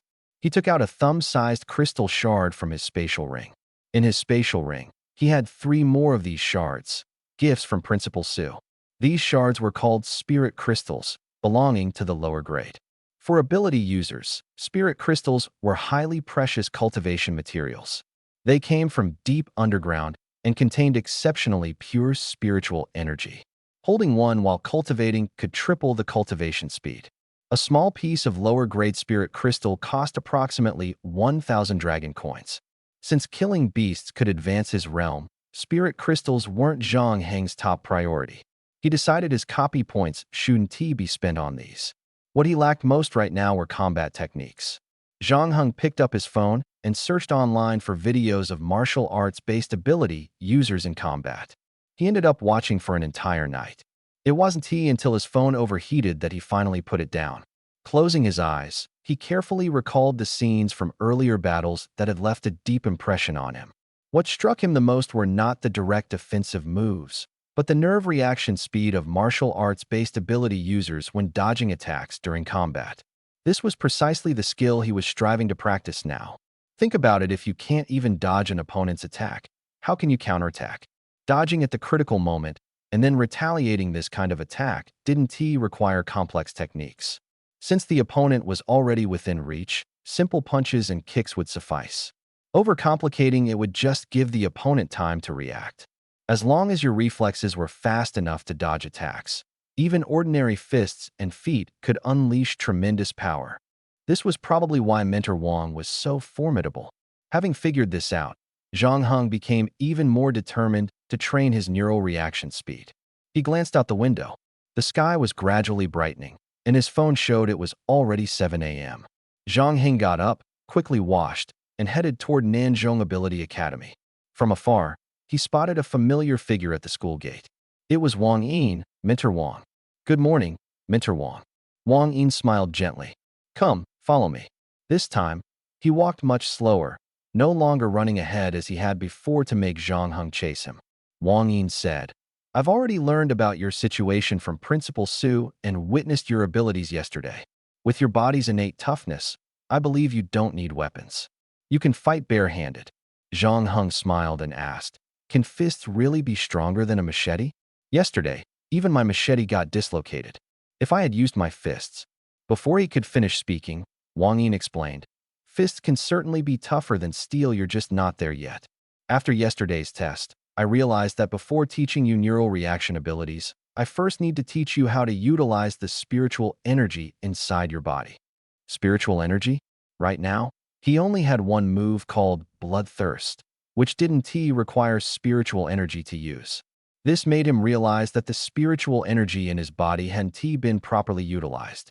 Mentor Wang had noticed this too, that he wasn't using spiritual energy to enhance his body. This was why he sustained so many injuries afterward. Wang Yin asked, can you control the spiritual energy in your body and channel it to your fists? Without answering, Zhang Heng tried it directly. Spiritual energy felt like a part of his body. With a single thought, it could appear precisely where he wanted it to. Soon, wisps of spiritual energy began to emerge from Zhang Heng's palm. Wang Yin frowned. Kid, you're a complete rookie. You know nothing, you've just awakened a great ability. Zhang Heng felt a bit embarrassed. Wang Yin immediately started instructing him. Your spiritual energy is currently leaking into the air. Quickly, clench your fist. Zhang Heng hurriedly did as he was told. Wang Yin continued. For both martial arts-based and elemental ability users, there is only one purpose for the spiritual energy in their bodies, to follow your intent, your will. Spiritual energy is a part of your body. You can use it however you wish. The difference between martial arts-based and elemental ability users lies in the effects their spiritual energy produces when it enters the physical world. For example, for fire elemental ability users, their spiritual energy transforms into flames when released from the body. But for martial arts-based users, spiritual energy remains spiritual energy even after leaving the body, with no other special effects unless your ability itself comes with unique effects. Some mutant beastman ability users can manipulate natural forces because their abilities are unique, giving their spiritual energy special properties. Your spiritual energy is extremely pure and has no unique effects. What you need to do is take it a step further by spreading spiritual energy throughout your body during combat. Spiritual energy could stimulate the vitality of your body, almost like injecting a stimulant, making you faster, stronger, and sharpening your senses. Spiritual energy could also form a protective layer on the surface of your body, significantly enhancing your defense. It could even make your fists harder than steel. Zhang Heng felt puzzled and asked, why does spiritual energy, which usually looks like mist, become harder than iron in this state? Wang Yin smiled slightly and asked, if you were to spread spiritual energy throughout your body, how would you do it? Zhang Heng's first instinct was to spread the spiritual energy from his qi throughout his body, but it didn't seem that simple. He hesitated, unsure how to respond. Wang Yin, understanding that Zhang Heng was a complete beginner with no training experience, decided not to keep him guessing and began to explain. Have you studied the principles of hydroelectric power generation? Zhang Heng nodded. Yes, I have.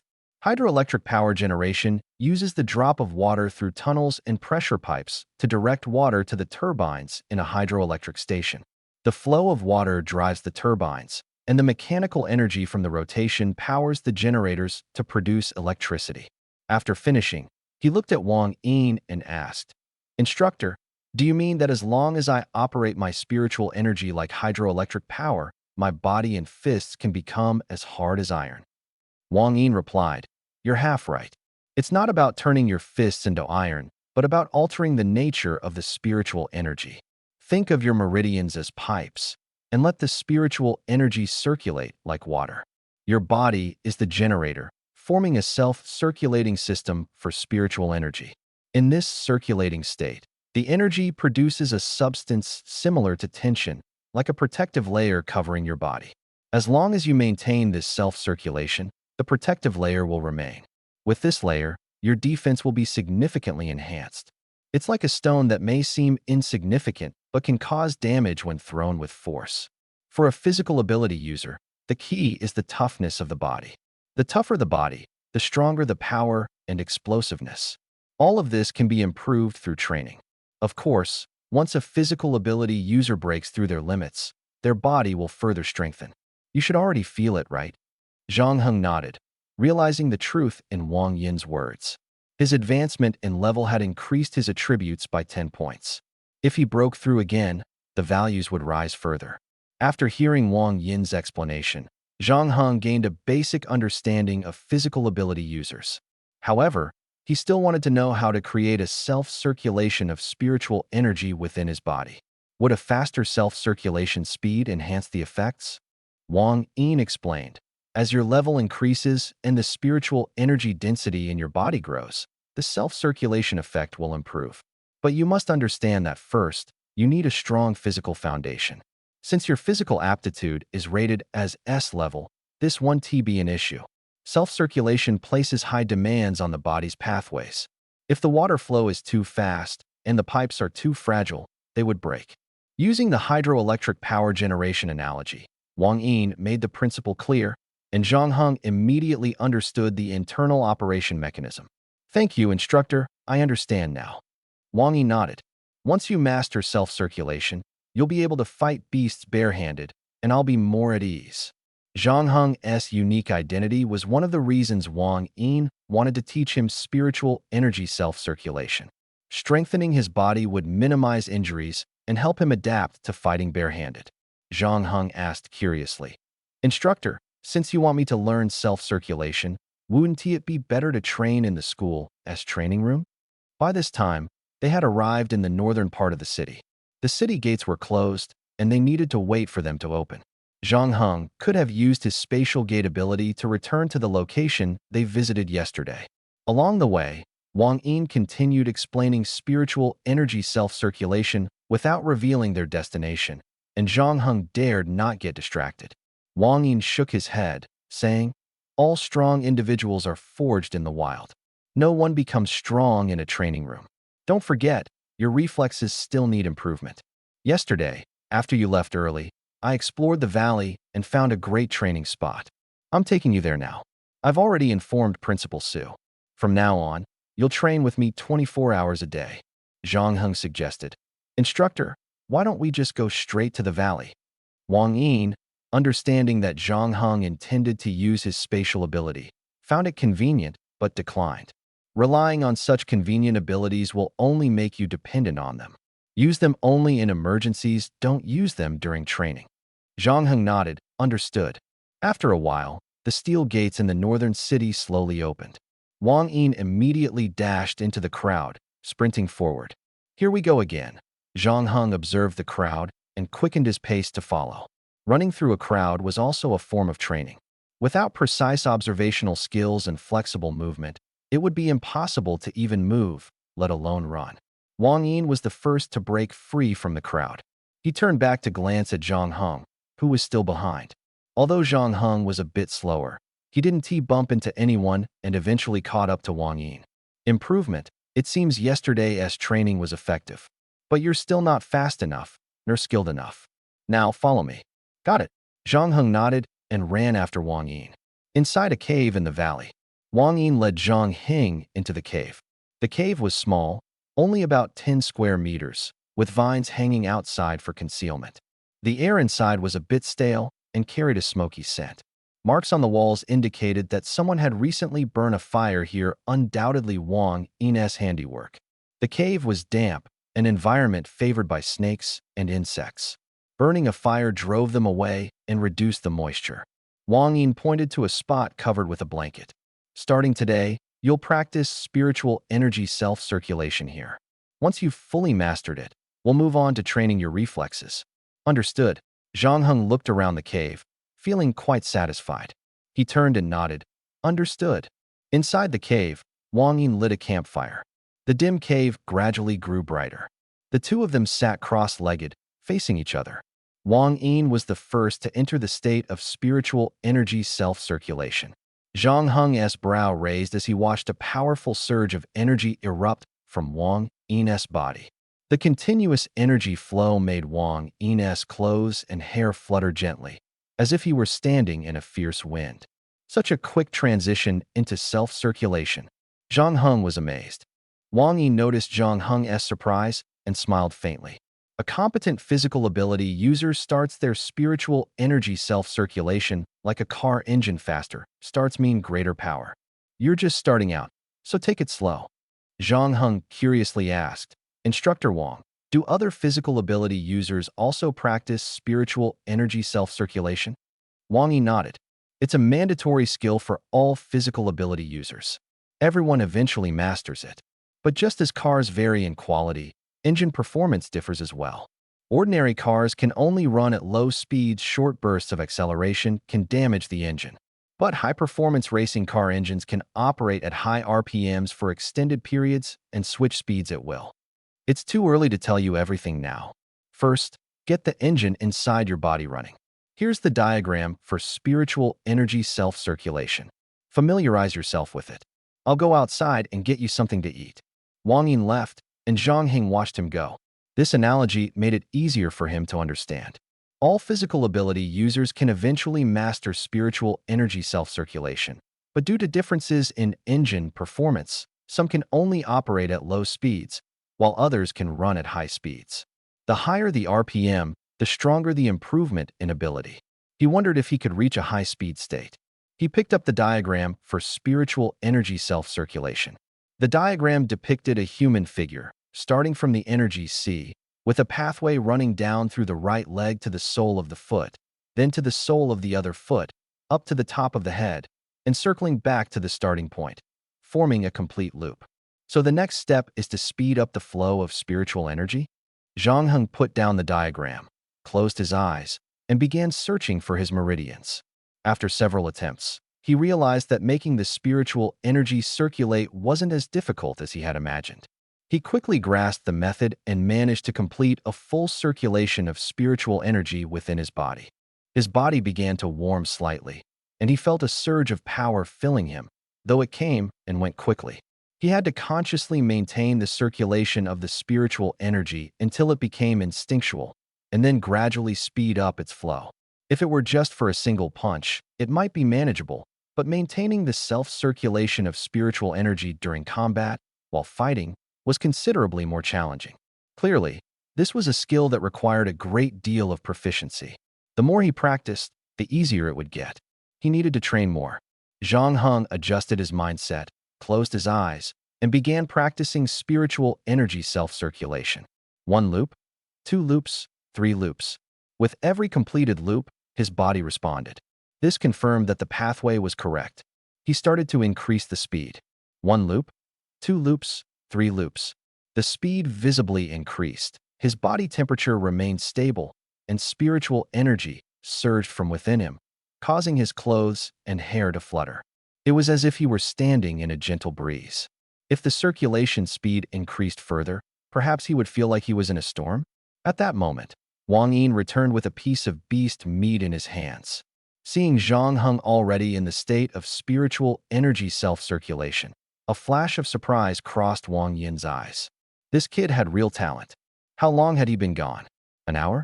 Less than an hour, and Zhang Heng had already completed spiritual energy self-circulation?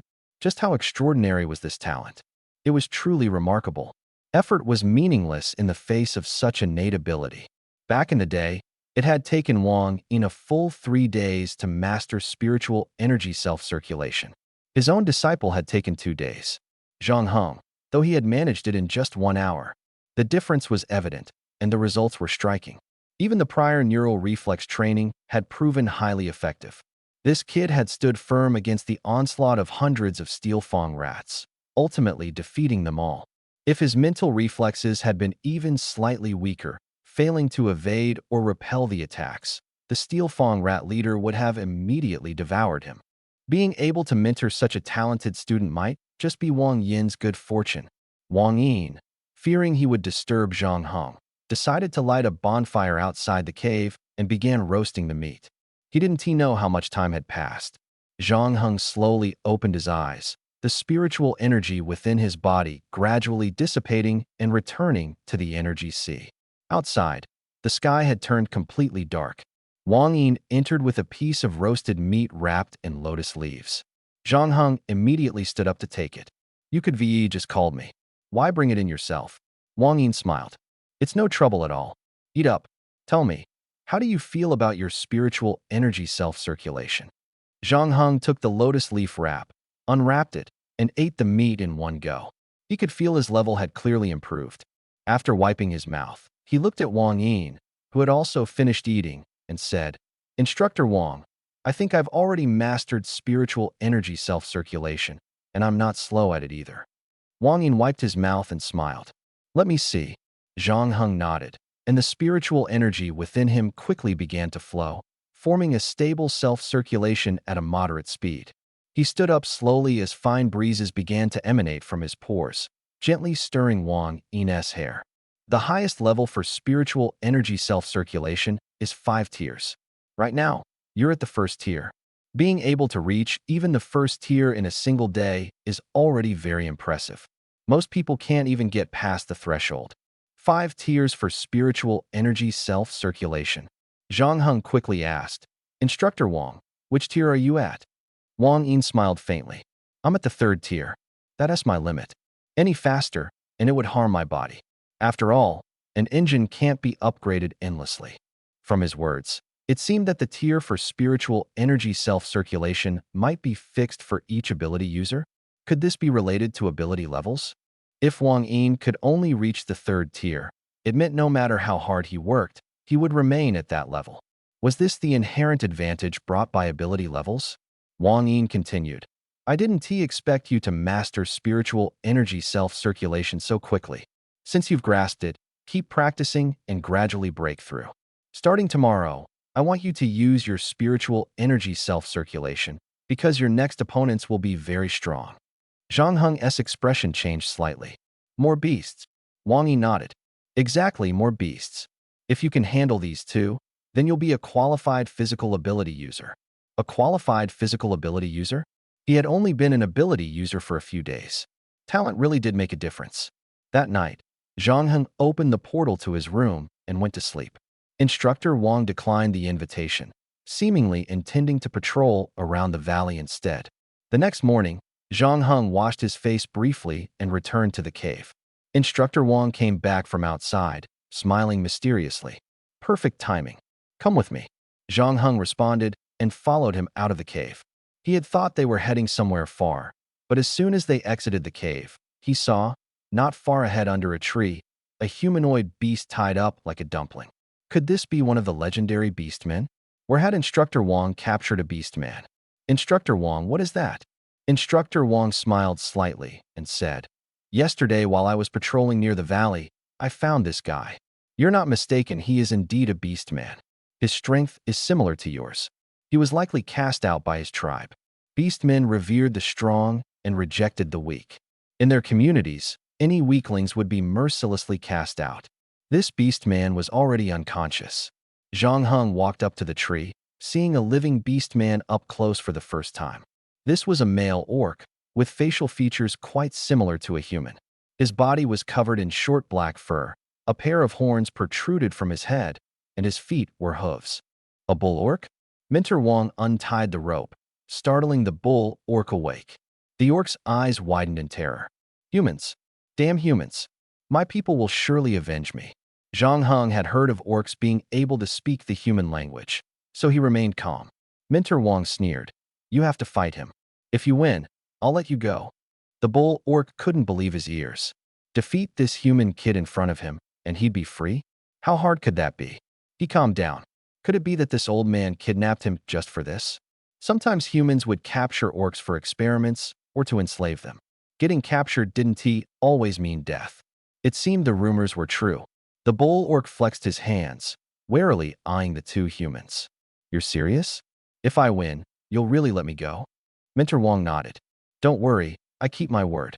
If you lose, you die. He said this with a light-hearted smile, but his eyes betrayed his deep hatred. He considered both orcs and beasts as enemies.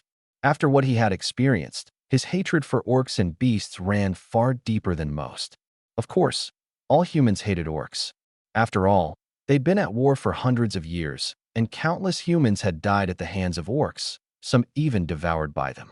The bull orc scrutinized Zhang Heng, clenching his fists tightly. Fine. It's better than being killed outright by you. Let's begin. I'm ready. Zhang Heng glanced toward Minter Wang.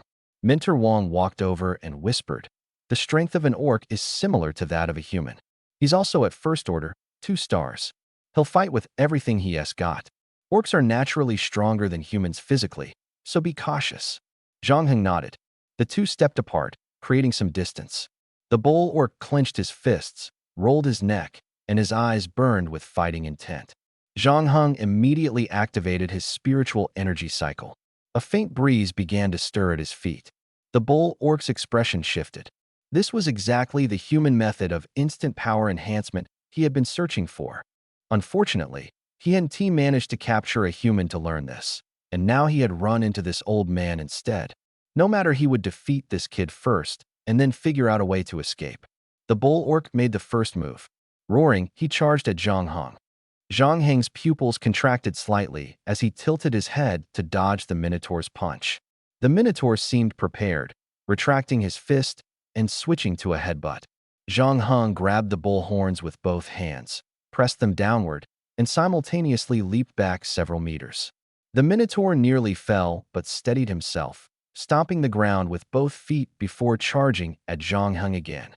His horns suddenly turned a scorching red, like molten iron. With a powerful push of his legs, his body shot forward like an arrow. Zhang Heng felt the heat wave rushing toward him but didn't take it head-on, instead sidestepping to evade. The Minotaur missed, growing agitated, but Zhang Heng suddenly grabbed his ankle. With a burst of strength in his right hand, he yanked the Minotaur to the ground and delivered a fierce kick to his knee. A sharp crack echoed as one of the Minotaur's legs was crippled, eliciting a pained scream. Instructor Wang raised an eyebrow, surprised at Zhang Heng's ruthlessness in breaking the bone outright. Taking advantage of the Minotaur's cries, Zhang Heng released the horns, focused his strength in his right foot, and swiftly rushed forward, delivering a kick to the Minotaur's jaw. The jaw dislocated, and the screams stopped immediately. Zhang Heng stood at a distance, looking down at the Minotaur before turning to Instructor Wang and saying, "Instructor, I really want to kill him." "Really want to? You've already killed him." Instructor Wang, though Principal Su saw him and slightly raised the corners of his mouth. "Minter Wang, how is Zhang Heng progressing under your training? Are you considering taking him as your apprentice?" Wang Yin gave a wry smile. "How could I be qualified to take him as my apprentice? I've taught him everything I know, but he learns too quickly. In just 3 days, I already have nothing left to teach him." Principal Su's eyes widened. "You must be joking, right? No matter how strong his learning ability is, it's impossible for him to absorb everything you've taught in just 3 days." Wang Yin frowned slightly. Principal Su noticed his expression and asked, "What is going on?" Wang Yin took a deep breath and said in a serious tone, "To be honest, Zhang Heng might have undergone special training since childhood. His combat experience and neural reflexes are extraordinary, not to mention his learning ability. Although these abilities didn't show when I first met him, after 3 days, his progress has been astonishing. I originally planned to teach him for a few more days and take him as my apprentice, but now it seems unnecessary. I have nothing more to teach him, he can train on his own from now on." Also, Wang Yin took out a resignation letter and placed it on the desk. "I'm resigning. I need to find other potential ability users. Principal Su, farewell." With that, he smiled, turned around, and left. Principal Su stood up, picked up the resignation letter on the desk, and was momentarily at a loss for words. Although Wang Yin had made it clear that he hadn't been able to teach Zhang Heng much and left with a satisfied expression, Principal Su still couldn't imagine what kind of talent could make Wang Yin declare himself powerless in just 3 days. He sighed, looking at Wang Yin's carefree departing figure, and a faint smile appeared on his lips. Wang Yin was undoubtedly a person worthy of respect. At that moment, Zhang Heng was sitting in the classroom attending a practical theory class. The homeroom teacher, Li Shui, was explaining the characteristics and basic knowledge of beastmen, sky-winged, and sea-folk. Zhang Heng listened intently. After all, these might be the enemies he would face in the future. His arrival in this world was no coincidence. Perhaps it was the voice deep within his heart, longing for something, that was heard by the gods who controlled this world. Initially, he was troubled by the weakness of his body. After all, training doesn't yield results overnight, it requires long-term accumulation. His memories and body didn't fully align, and restoring this body to its peak state from years ago was extremely difficult. Spending time training might achieve that, but the original owner of this body was too old, and starting training now was clearly too late. Unexpectedly, after his abilities awakened, the sensations he had once lost began to return bit by bit. By yesterday, he had fully adapted to this body and regained that long-lost feeling. Next, he needed to train to make this body even more proficient. After class, Zhang Heng headed to the restroom. In one of the stalls, he opened a spatial portal and returned home. Killing life forms can elevate your level. Training? That's not as effective as hunting exotic beasts. These were the words Mentor Wang had said to him before parting yesterday. He had mentioned that he had nothing more to teach him and would be leaving today. By now, he should have already left South Central Ability Academy. Zhang Heng couldn't help but wonder what was going through that old man's mind. Teaching for just a few days and then leaving so nonchalantly, it was truly enviable, that kind of carefree attitude. Sitting down in front of his computer, Zhang Heng connected to the internet and began searching for hunting locations suitable for his current level. After searching for a while, he found a hunting ground called 100 Refinements Forest. It was said that the forest was home to countless first- and second-tier exotic beasts, as well as numerous beast nests. This place was a paradise for exotic beasts and a haven for beast hunters. Many hunters made their living here, building their fortunes. For Zhang Heng, who relied on killing life forms to advance his cultivation, this was an excellent place to level up. He printed out a map of Jiangcheng ruins, planned his route to Jiangcheng, and went to bed early to rest.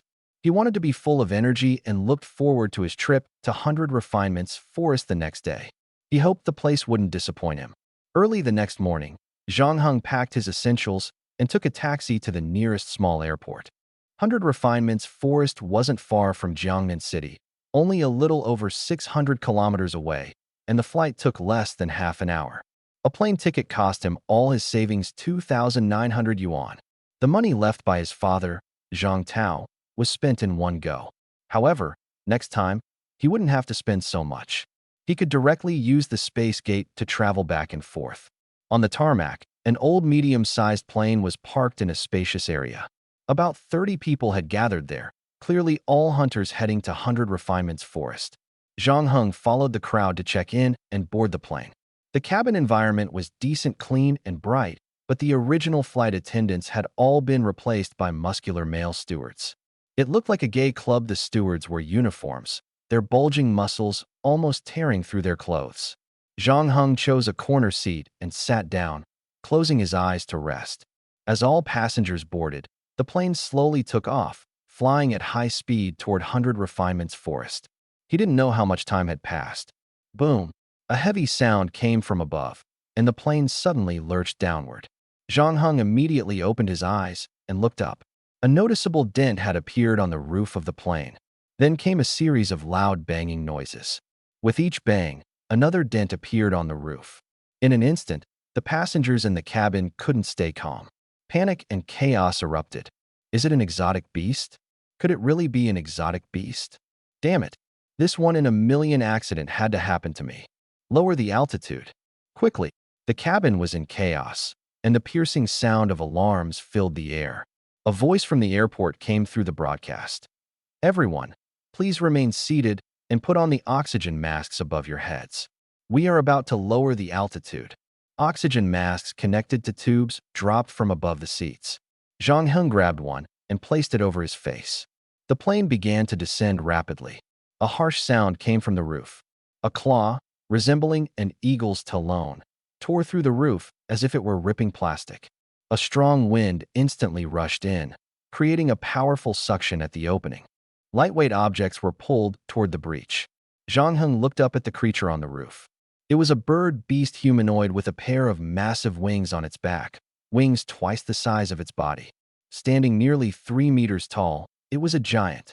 The birdman hooked its claws into the roof, standing firmly as it tore through the metal like paper. Crash! Zhang Heng's ears rang as countless items flew out of the broken roof. The plane lost control in an instant, and all he could hear was the howling wind and the passengers' screams. Zhang Heng quickly opened a space gate in front of him and dove inside. The space gate opened in midair. Zhang Heng looked down and saw the plane crash heavily to the ground, shattering into pieces.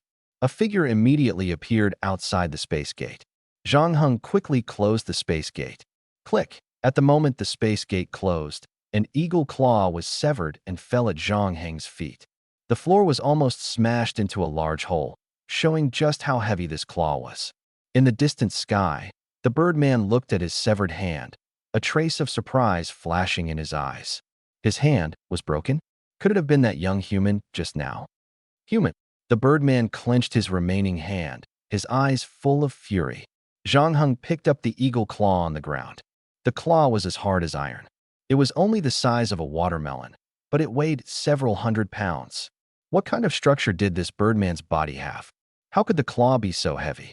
Holding the claw, Zhang Heng recalled the scene of the Birdman tearing apart an airplane with his bare hands. To be able to do that, this Birdman's strength must be extraordinary. Was he just passing by? Zhang Heng felt a bit of fear. After all, he was human and could feel terror. Originally, he had come to the 100 Refinements Forest to hunt today, but he hadn't expected to encounter such a terrifying Birdman on the way. If he hadn't been able to open a space gate, today might have been his end. Indeed, in this world, danger could strike at any moment. Becoming stronger was urgent.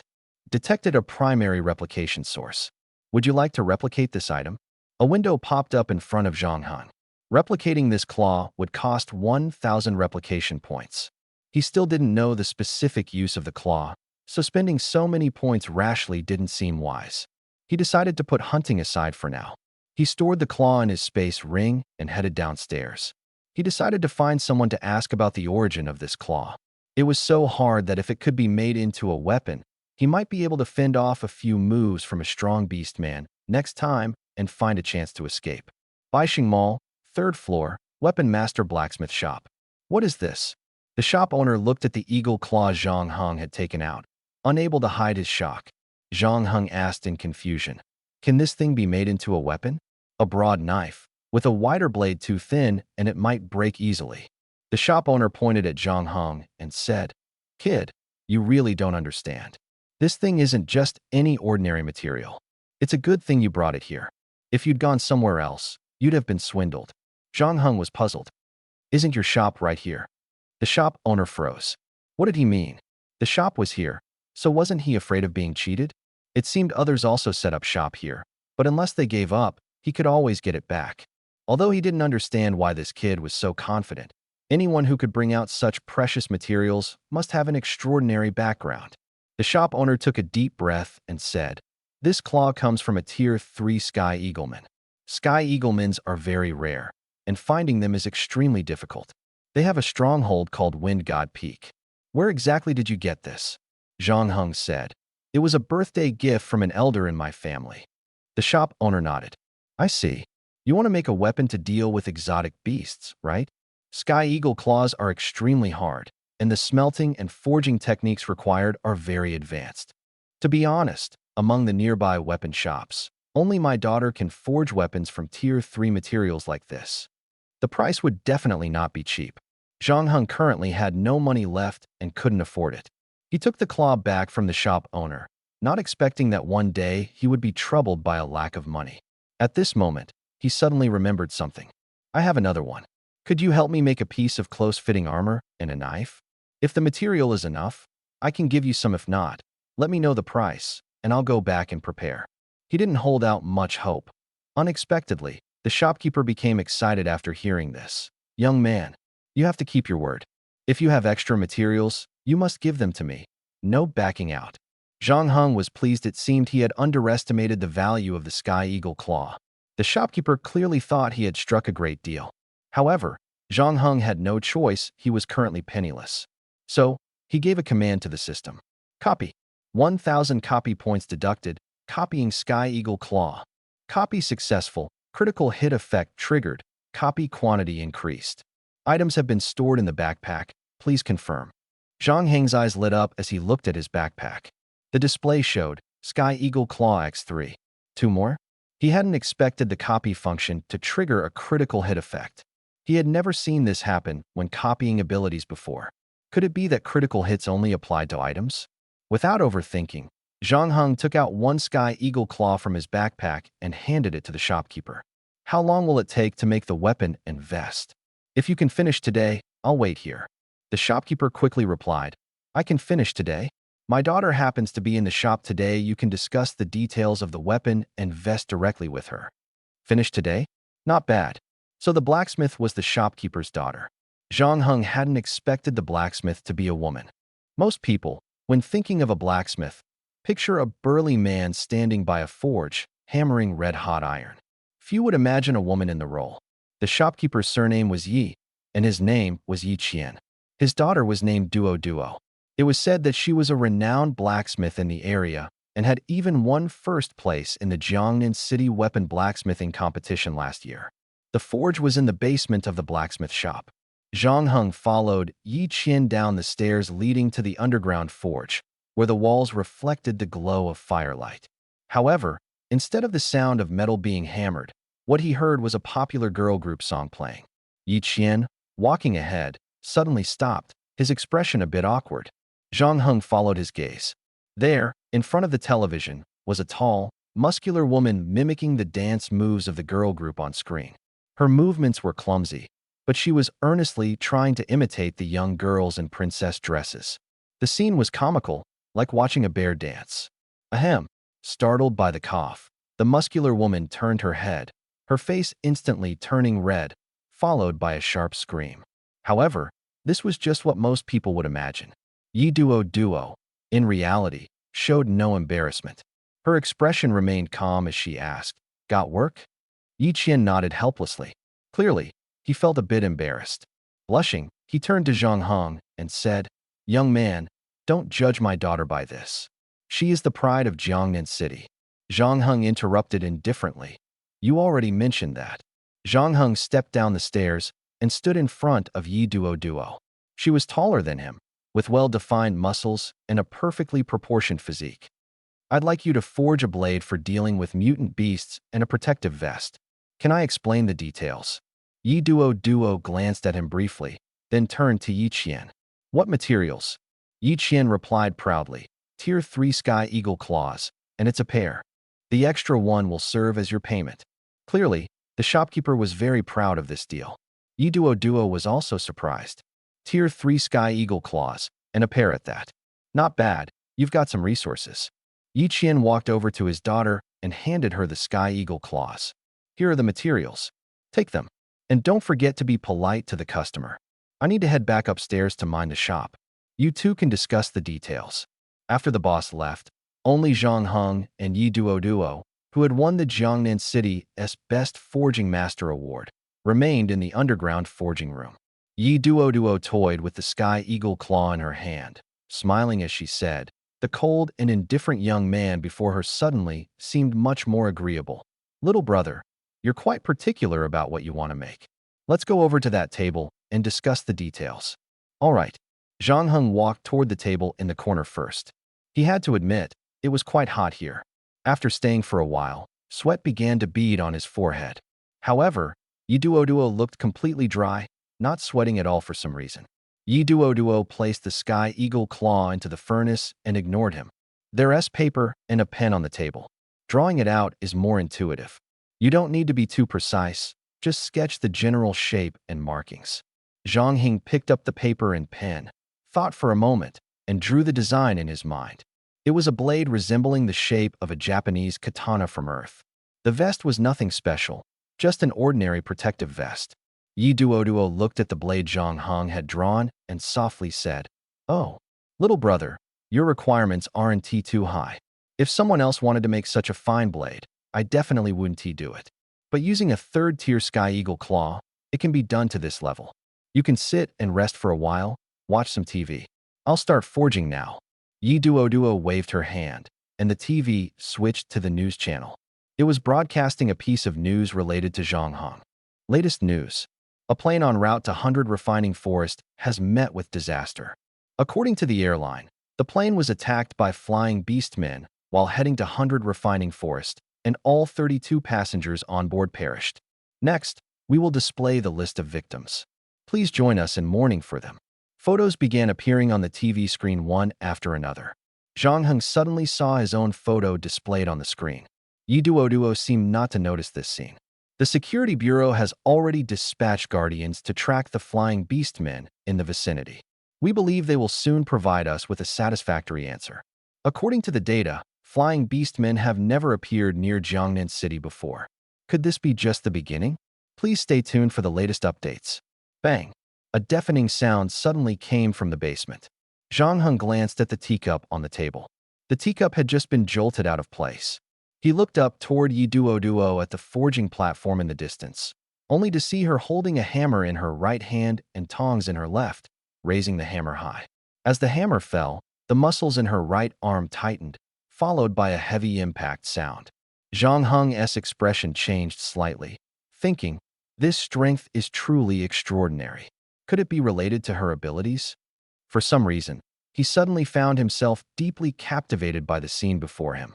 The pure aesthetic of strength, combined with the thunderous hammering sound, made it impossible for him to look away.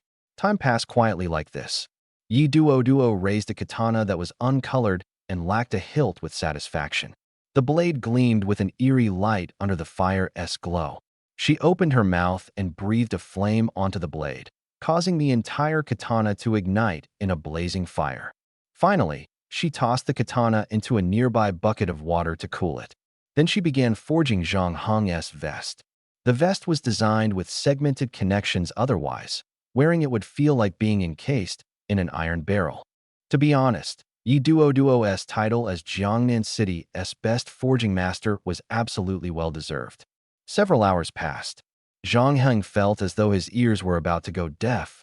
If not for saving face, he would have gone upstairs to wait long ago. Yi Duo held the completed katana and vest and walked up to Zhang Heng. I noticed your fingers are long and slender, so I specifically made the hilt half an inch longer.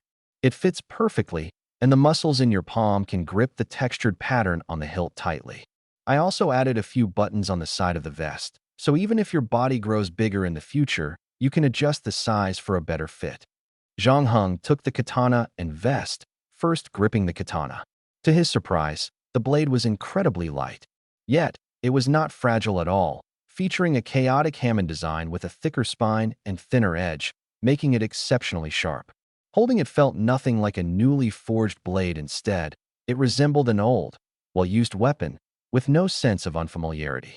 The vest was flawless, especially the leather buttons, which were intricately crafted and cleverly designed.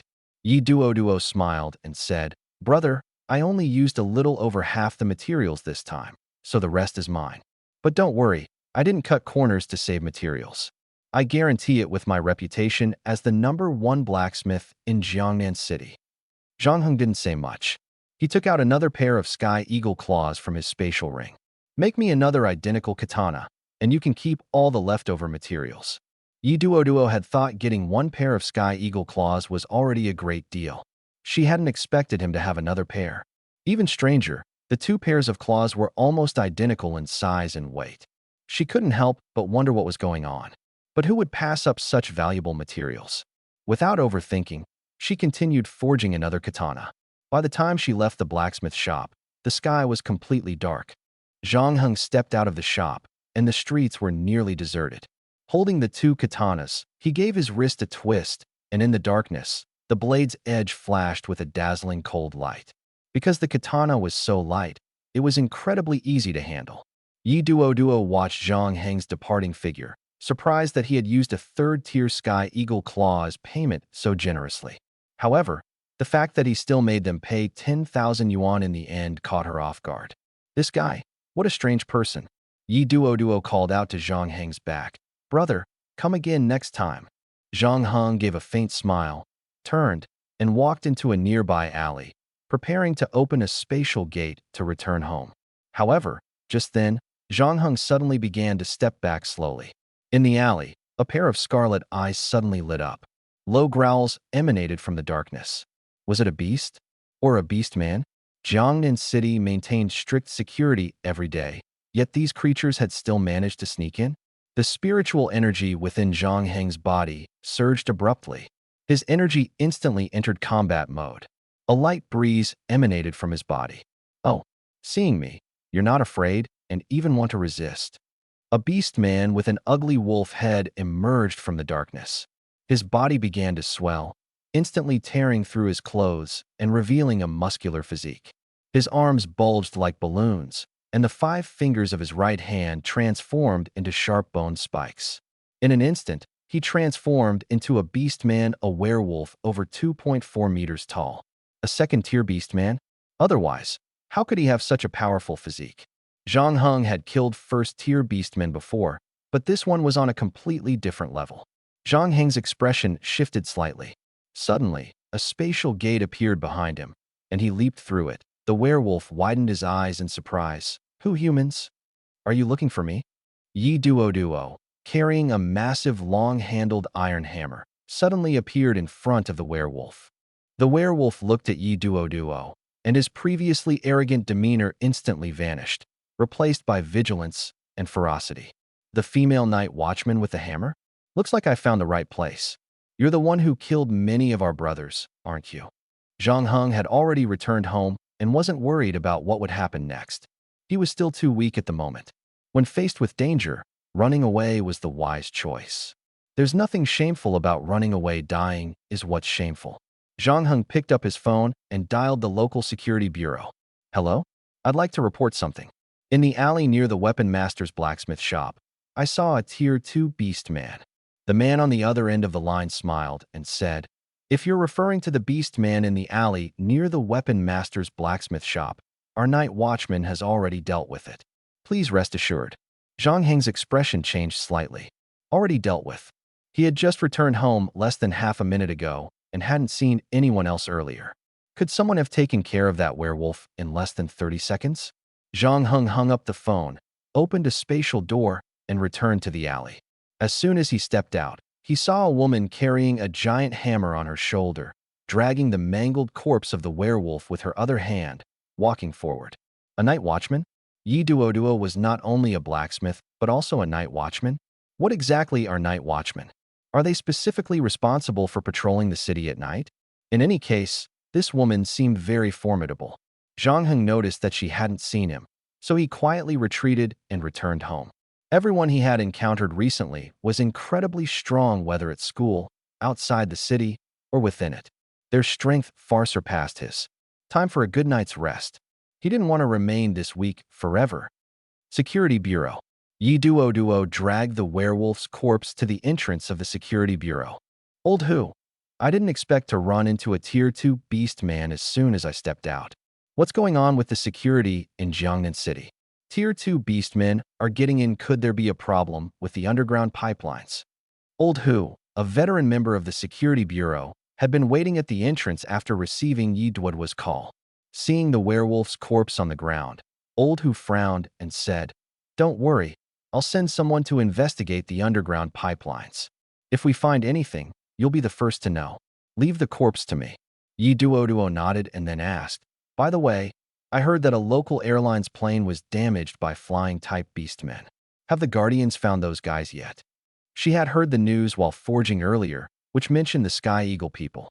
At the time, she had been working on a Sky Eagle claw. Sky Eagles rarely appeared near Jiangnan City. This place was too far from Wind God's Peak. How did those guys end up flying here? Old Hu chuckled. "Funny thing, we got lucky. Somehow, one of the Sky Eagle's hands was severed." Yi Duo's expression changed slightly. Old Hu continued, "Moreover, the Sky Eagles seemed to be searching for something near the scene of the incident and ran into our Guardians. There weren't many of us, but with the Sky Eagle missing a hand, its combat power was greatly reduced, and we easily captured it. Given the circumstances, we didn't kill it, but locked it up in prison. Want to go take a look?" Yi Duo thought for a moment. "Since I'm here, I might as well go check it out. I haven't seen a living skyhawk in a long time either. Take me there. I knew you'd be curious. Follow me." In the prison, the skyhawk's feet, one hand, and neck were heavily shackled with iron rings, chains connecting them to the wall. The skyhawk sat silently. Yi Duo and Old Hu stood at the cell door, with Yi Duo staring at the skyhawk's exposed severed hand. Then she took out a skyhawk claw from her spatial ring. The skyhawk hadn't paid much attention to her arrival, but when he saw the severed claw in Yi Duo's hand, his eyes widened sharply. "Where did you get that hand? It's mine. Old Who snorted coldly. You beast man, still think you're human? How is that a hand? It's clearly a claw. Yi Duo glanced at Old Who helplessly. Old Who, can we not be so childish about semantics? Old Who awkwardly stepped back half a step, but continued to stare sternly at the skyhawk. The skyhawk walked to the door, staring at the claw in Yi Duo's hand. That's mine. Give it back to me. Yi Duo smiled faintly and said, although this is indeed a skyhawk claw, it's not yours. I got it as a crafting fee from a client. He had 4 claws like this. The skyhawk's face darkened. I can recognize my own hand. This is my claw. There's a crack on the 3rd knuckle of my claw. See for yourself. Yi Duo and Old Who then carefully examined the skyhawk claw. To be honest, there was indeed a crack. From this angle, even with the skyhawk's excellent vision, it would be hard to identify. Could it really be his claw? The skyhawk reached out to Yi Duo. Give it back to me. Yi Duo put the skyhawk claw back into her spatial ring and said, explain why you're here first, and then I'll return it to you. Old Who, let's go. Old Who snorted lightly, giving the skyhawk a cold glare. After leaving the prison, Yi Duo looked thoughtfully at the skyhawk claw in her hand. How strange. This claw was clearly given to me by that guy. How could it belong to the skyhawk in the prison? Could it be that he was also on the plane at the time, cut off the skyhawk's claw, and then escaped back? That seemed unlikely. The guy's strength was only at the 1st star level. How could he possibly sever the claw of a 3rd level skyhawk? Even if he could, it wouldn't be so cleanly cut. When she first saw the skyhawk claw, she thought it had been cut from a corpse. But that didn't seem right either. Even if it were cut, the incision couldn't be this smooth. At this moment, Old Who spoke up.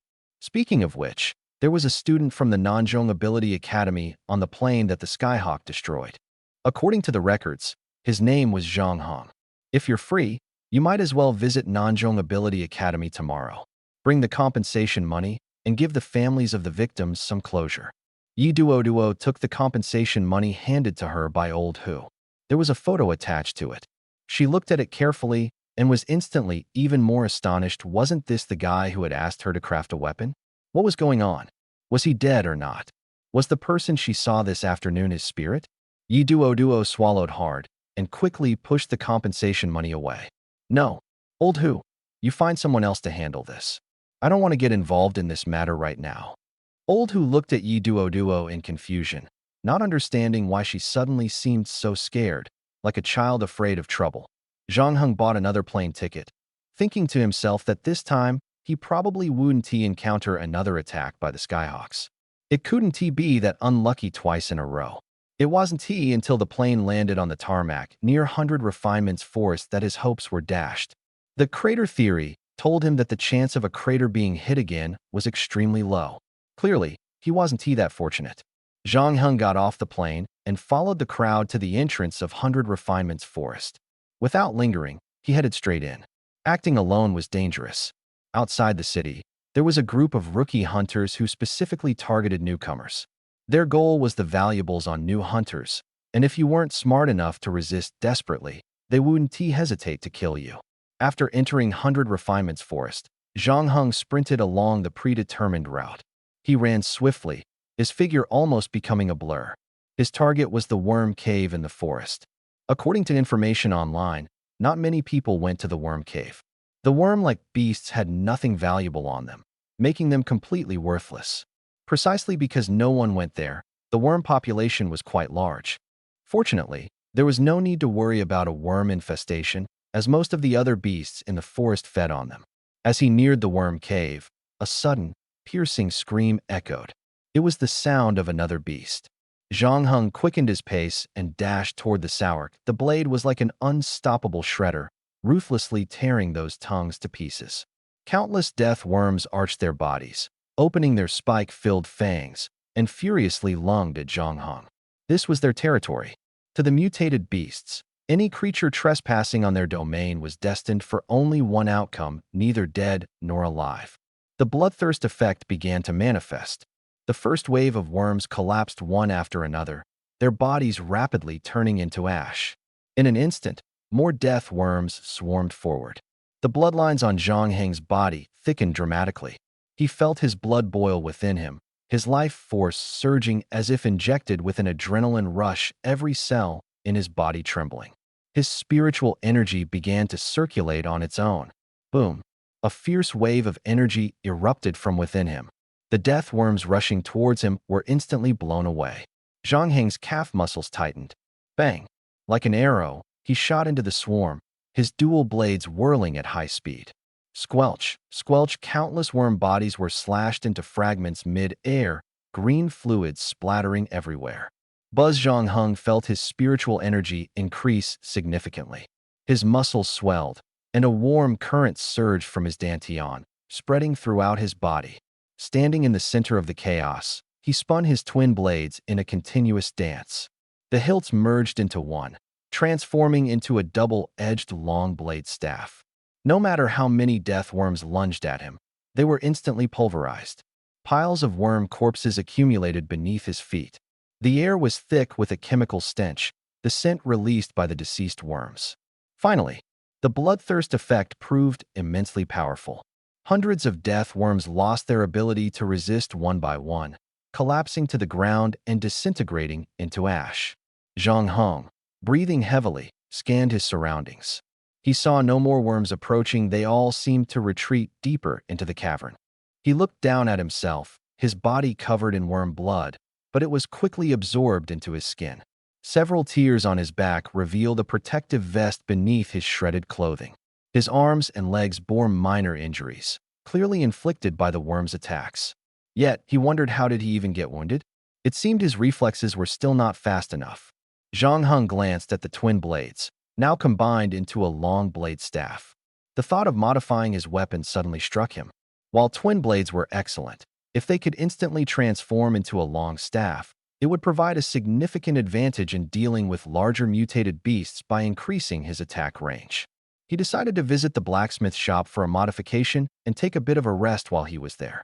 He opened the spatial gate. The weapon master's blacksmith shop. Yo, you're here early, little brother. What are you looking to sell this time? Boss Yi greeted him with an ear-to-ear grin. This customer was always generous and polite, a perfect client. Zhang Heng thought for a moment, then said, I want to see the smith. I'd like some help modifying my weapon. The payment won't be an issue. She came back from her night patrol yesterday, rested for a bit, and left early this morning to deliver something to Nanzhong's Academy of Abilities. She might take a while to return. If you've got time, just sit here and wait. I'll give her a call, Boss Yi replied. Night patrol? Where was she patrolling?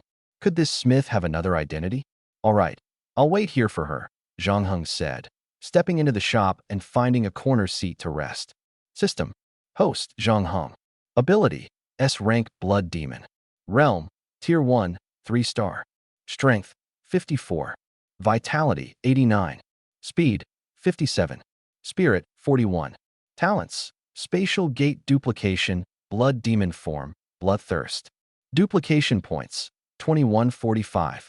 The duplication points had already surpassed 2,000. If he still had the Sky Eagle Claw, he could replicate a pair. I wonder if Yi Duo still has the Sky Eagle Claw? South Central Academy of Special Abilities. Yi Duo's muscular physique left all the students who saw her utterly astonished. My goodness, she's so strong. Isn't she almost 2 meters tall? Is she even human? She's the #1 forging master in Jiangnan City and works in the night patrol team of the Security Bureau. Watch your words. The first title might not attract much attention, but the identity of Night Patrol team member of the Security Bureau immediately made everyone realize she was extraordinary. The Security Bureau isn't a place just anyone can enter, let alone the Special Department's Night Patrol team. The Night Patrol team is mainly responsible for patrolling Jiangnan City at night, preventing invasions by exotic beasts, beastmen, and other foreign entities. Without real skills, one can't even dream of joining the Night Patrol team. For this woman to be a member of the Night Patrol team, her strength must be exceptional. Yi Duo walked straight into the principal's office. Principal Su couldn't help but exclaim upon seeing her. Yi Jian, why are you here? It's been a long time. You've already broken through to the 3rd tier, haven't you? Yi Duo smiled faintly. Indeed, I've broken through to the 3rd tier. Principal Su, your insight remains sharp as ever. Principal Su chuckled. After seeing so many, you start to notice similarities. The aura you exude is very similar to that of the third-tier ability users I've encountered. Let's get to the point. You must have a reason for coming. Yi Duo got straight to the point. Yesterday, an airline's plane was shot down by Sky Eagle people. All 32 passengers on board perished, including a student from your school named Zhang Hong. Impossible. Principal Su interrupted before Yi Duo could finish. Yi Duo was puzzled. Principal Su, why are you so certain? Principal Su's face was filled with concern. What was the body found? Yi Duo shook her head. The plane was completely destroyed, and there wasn't even a complete corpse left. Fortunately, the Sky Eagle person who attacked the plane was captured. No body. Principal Su immediately pulled out his phone and dialed a number. The call was answered on the third ring. Principal Su's face lit up with joy. Zhang Heng? Is that you? Yes, it's me. What's the matter, Principal Su? This voice. Yi Duo found it somewhat familiar, but couldn't be sure. Principal Su, who had almost fainted upon hearing Zhang Heng was dead, finally breathed a sigh of relief upon learning he was alive. This kid seemed to have a tough fate. How could he die so easily? Nothing. Where are you now? At the Weapon Master's forge. I'm still waiting for the blacksmith. If there's nothing else, I'll hang up now. Principal Su looked up at Yi Duo in surprise as the call ended. Duo, what's going on here? Could it be the same person? Yi Duo's expression darkened. Could it be that Zhang Heng wasn't on that plane at all? Or was there some hidden truth? The air suddenly grew tense. Principal Su seemed to have guessed something as well. Duo, my student is still alive. If there's nothing else, you should head back. Zhang Heng was waiting at her shop, so perhaps she could get some answers. Yi Duo looked up at Principal Su. All right, I'll head back then. She hurried back to her shop, rushed inside, and scanned the room. In the corner, Zhang Heng was sitting with his eyes closed, resting. Zhang Heng stood up and said to Yi Duo, I want to make some slight improvements to my blade. Yi Duo took a deep breath. I just want to figure out one thing right now. Yesterday, the crash plane had your name on the passenger list. Zhang Heng said, I didn't board the plane. Hearing this, Yi Duo let out a long sigh of relief. I thought I was seeing things. So you didn't get on the plane. Phew. She showed a grievance-filled expression. It was hard to imagine such a robust woman suddenly acting like a little girl complaining. Zhang Heng, on the other hand, was surprised. Do you think I should have died on that plane? Yi Duo quickly waved her hand and smiled. That's not what I meant. Anyway, how do you want to modify your knife? This time, I won't charge you. Now that sounded right. Zhang Heng took out two knives, aligned their handles together, and said, add a locking mechanism at the base of the knives so they can be detached at any time and used in two different ways. But the lock needs to be sturdy enough to absorb some impact. Yi Duo couldn't help but laugh after hearing this. That's a pretty creative idea. I wonder how you plan to use it. I'll give it a try. Zhang Heng asked, have you used the Sky Eagle Claw? Do you still have it? Yi Duo pulled out her spatial ring, and the Sky Eagle Claw immediately appeared in her hand. Of course I still have it. Here, take a look. Zhang Heng reached out to take the Sky Eagle Claw and looked up. If the knife handle and lock are also made from the Sky Eagle Claw, wouldn't the effect be even better? 2,000 replication points deducted. Sky Eagle Claw successfully replicated. Critical hit triggered. Sky Eagle Claw quantity significantly increased. Stored in host backpack. Please check. A faint smile appeared on Zhang Heng's face as he handed the Sky Eagle Claw back to Yi Duo. Yi Duo said in confusion. Using the Sky Eagle Claw to make the handle and lock this one claw definitely won't be enough unless. Zhang Heng glanced at his system backpack. 7 Sky Eagle Claws had appeared inside. Zhang Heng took out a pair and handed them to Yi Duo without saying a word. Yi Duo stared in shock at the 3 Sky Eagle Claws in her hands. One was hers, and the other 2 were given by Zhang Heng. These Sky Eagle Claws looked identical. Did this guy steal them from the Sky Eagle people's nest? Where did he get so many Sky Eagle Claws? Yi Duo looked at Zhang Heng with concern.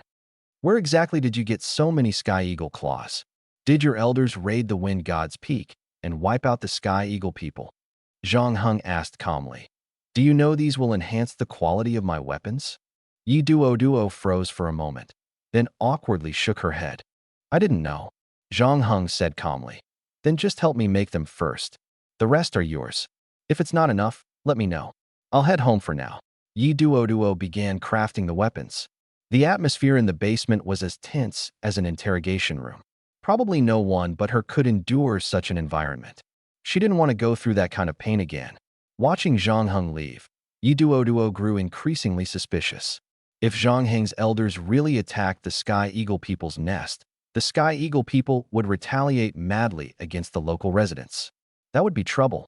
Zhang Heng walked out of the blacksmith shop, feeling a bit uneasy. This woman seemed to be suspicious of the source of his materials. Some things needed a reasonable explanation. Suddenly producing so many Sky Eagle claws without a clear origin was bound to raise doubts. After thinking it over, he decided to go back and explain. When Yi Duo saw Zhang Heng return, she curiously asked, "Do you have any other requests?" Zhang Heng, in front of her, took out the remaining 6 Sky Eagle claws. Yi Duo's eyes widened. "So many? Where did they all come from?" Zhang Heng explained. "It was brought back by someone entrusted by the elders in my family. I can't disclose the specifics. Don't overthink it. This has nothing to do with the recent attacks on planes by the Skyhawk people." Yi Duo had a night patrol later and guessed that Zhang Heng might have connections with the local security department. Otherwise, he wouldn't bother explaining the origin of the materials to a blacksmith. Yi Duo breathed a sigh of relief, feeling much more at ease after hearing his explanation. "All right, I trust you. Also, don't flaunt your wealth, put it away quickly." Zhang Heng said to Yi Duo, "You look like you're with the security bureau. I'll leave these Skyhawk claws with you for now. If I need to forge something else in the future, I'll come to you." Yi Duo smiled wryly. "All right, I'll keep them safe for you. By the way, what's your phone number? It'll be easier to contact you." Zhang Heng took out an old-fashioned phone. Yi Duo glanced at it. It was almost as outdated as her father's phone. Someone who could produce so many Skyhawk claws was using such a shabby phone. It was strange and suspicious. Wait, how could she doubt her own customer? Maybe he was just a simple, low-key person. Besides, he was just a kid with no ill intentions. If she was really curious, she could investigate his background. After all, this was related to whether the Skyhawk people might launch an attack on Jiangnan City. Did the Skyhawk people come because Zhang Heng's elders had killed many of them and they wanted revenge? Or were they being directed by other beastmen to investigate Jiangnan City for some other purpose? She decided to finish forging Zhang Heng's weapon and then thoroughly look into it. Zhang Heng had already returned home. It seemed that his misuse of the system's functions had indeed attracted some attention. However, he hadn't abused these resources, as he genuinely needed a good weapon to deal with the exotic beasts. Moreover, forging weapons required a large number of Skyhawk claws, which he could only solve through replication. Besides, the design of these replication points was originally intended for such purposes. What he hadn't expected was that the female blacksmith turned out to be a member of the security bureau. This also led her to harbor doubts and suspicions about him. After all, the Skyhawk people had suddenly appeared over Jiangnan City and attacked a plane. Coupled with what Yi Qian had told him about the Skyhawk people, it was understandable for Yi Duo to be suspicious. Could the Skyhawk people be planning a conspiracy against Jiangnan City? It was said that the Skyhawk people had already been captured, but it was unclear what the security bureau had learned from them. Perhaps he should have been more forthcoming.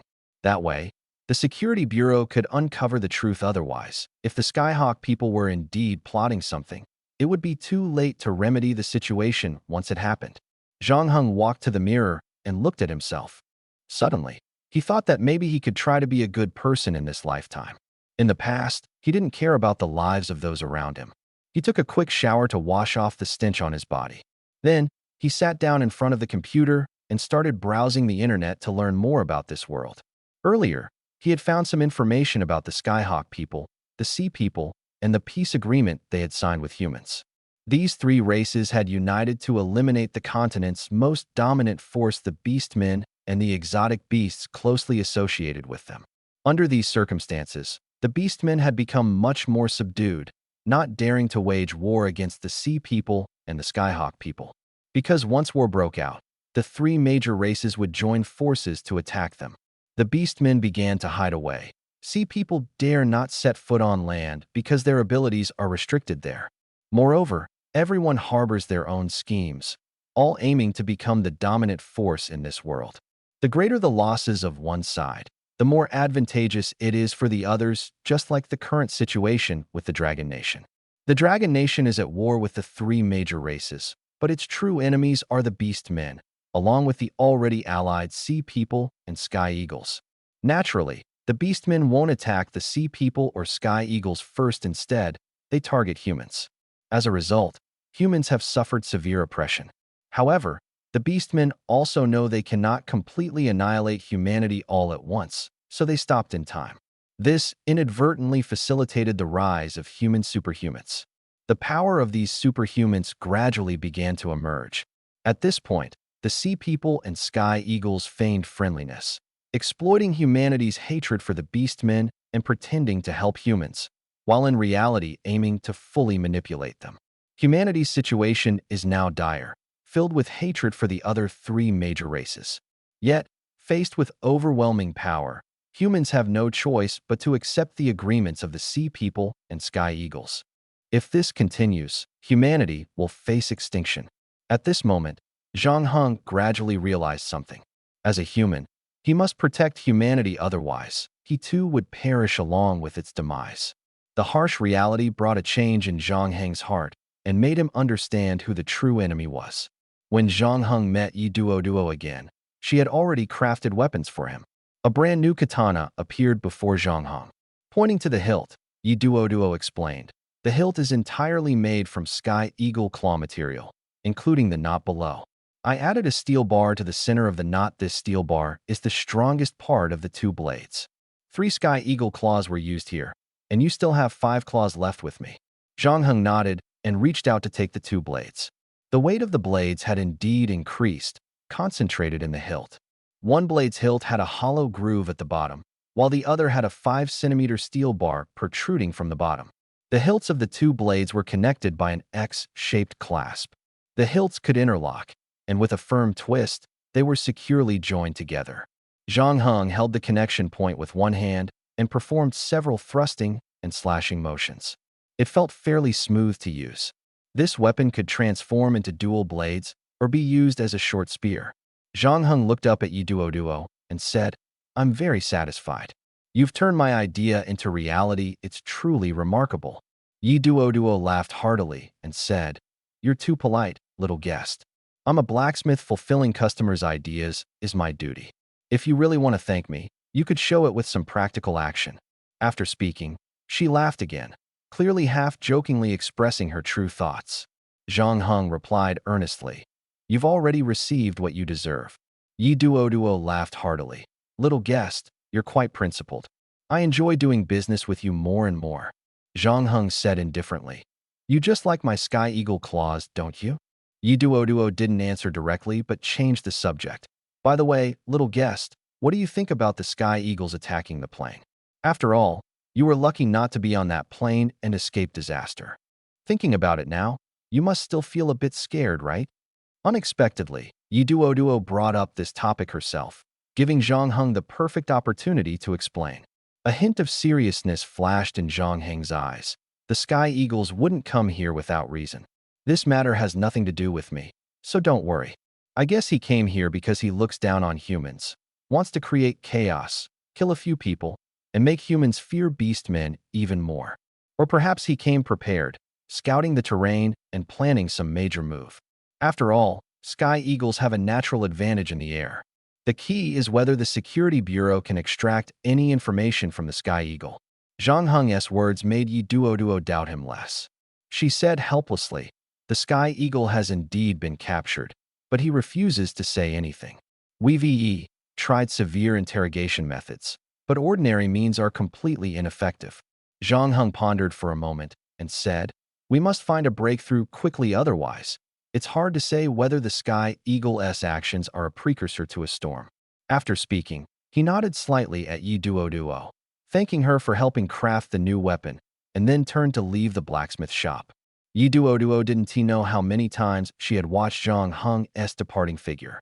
In her heart, she felt that this young man named Zhang Heng was becoming more and more charming. Ahem, back to business. The Sky Eagle is indeed a critical point to be wary of. She decided to return to the Security Bureau.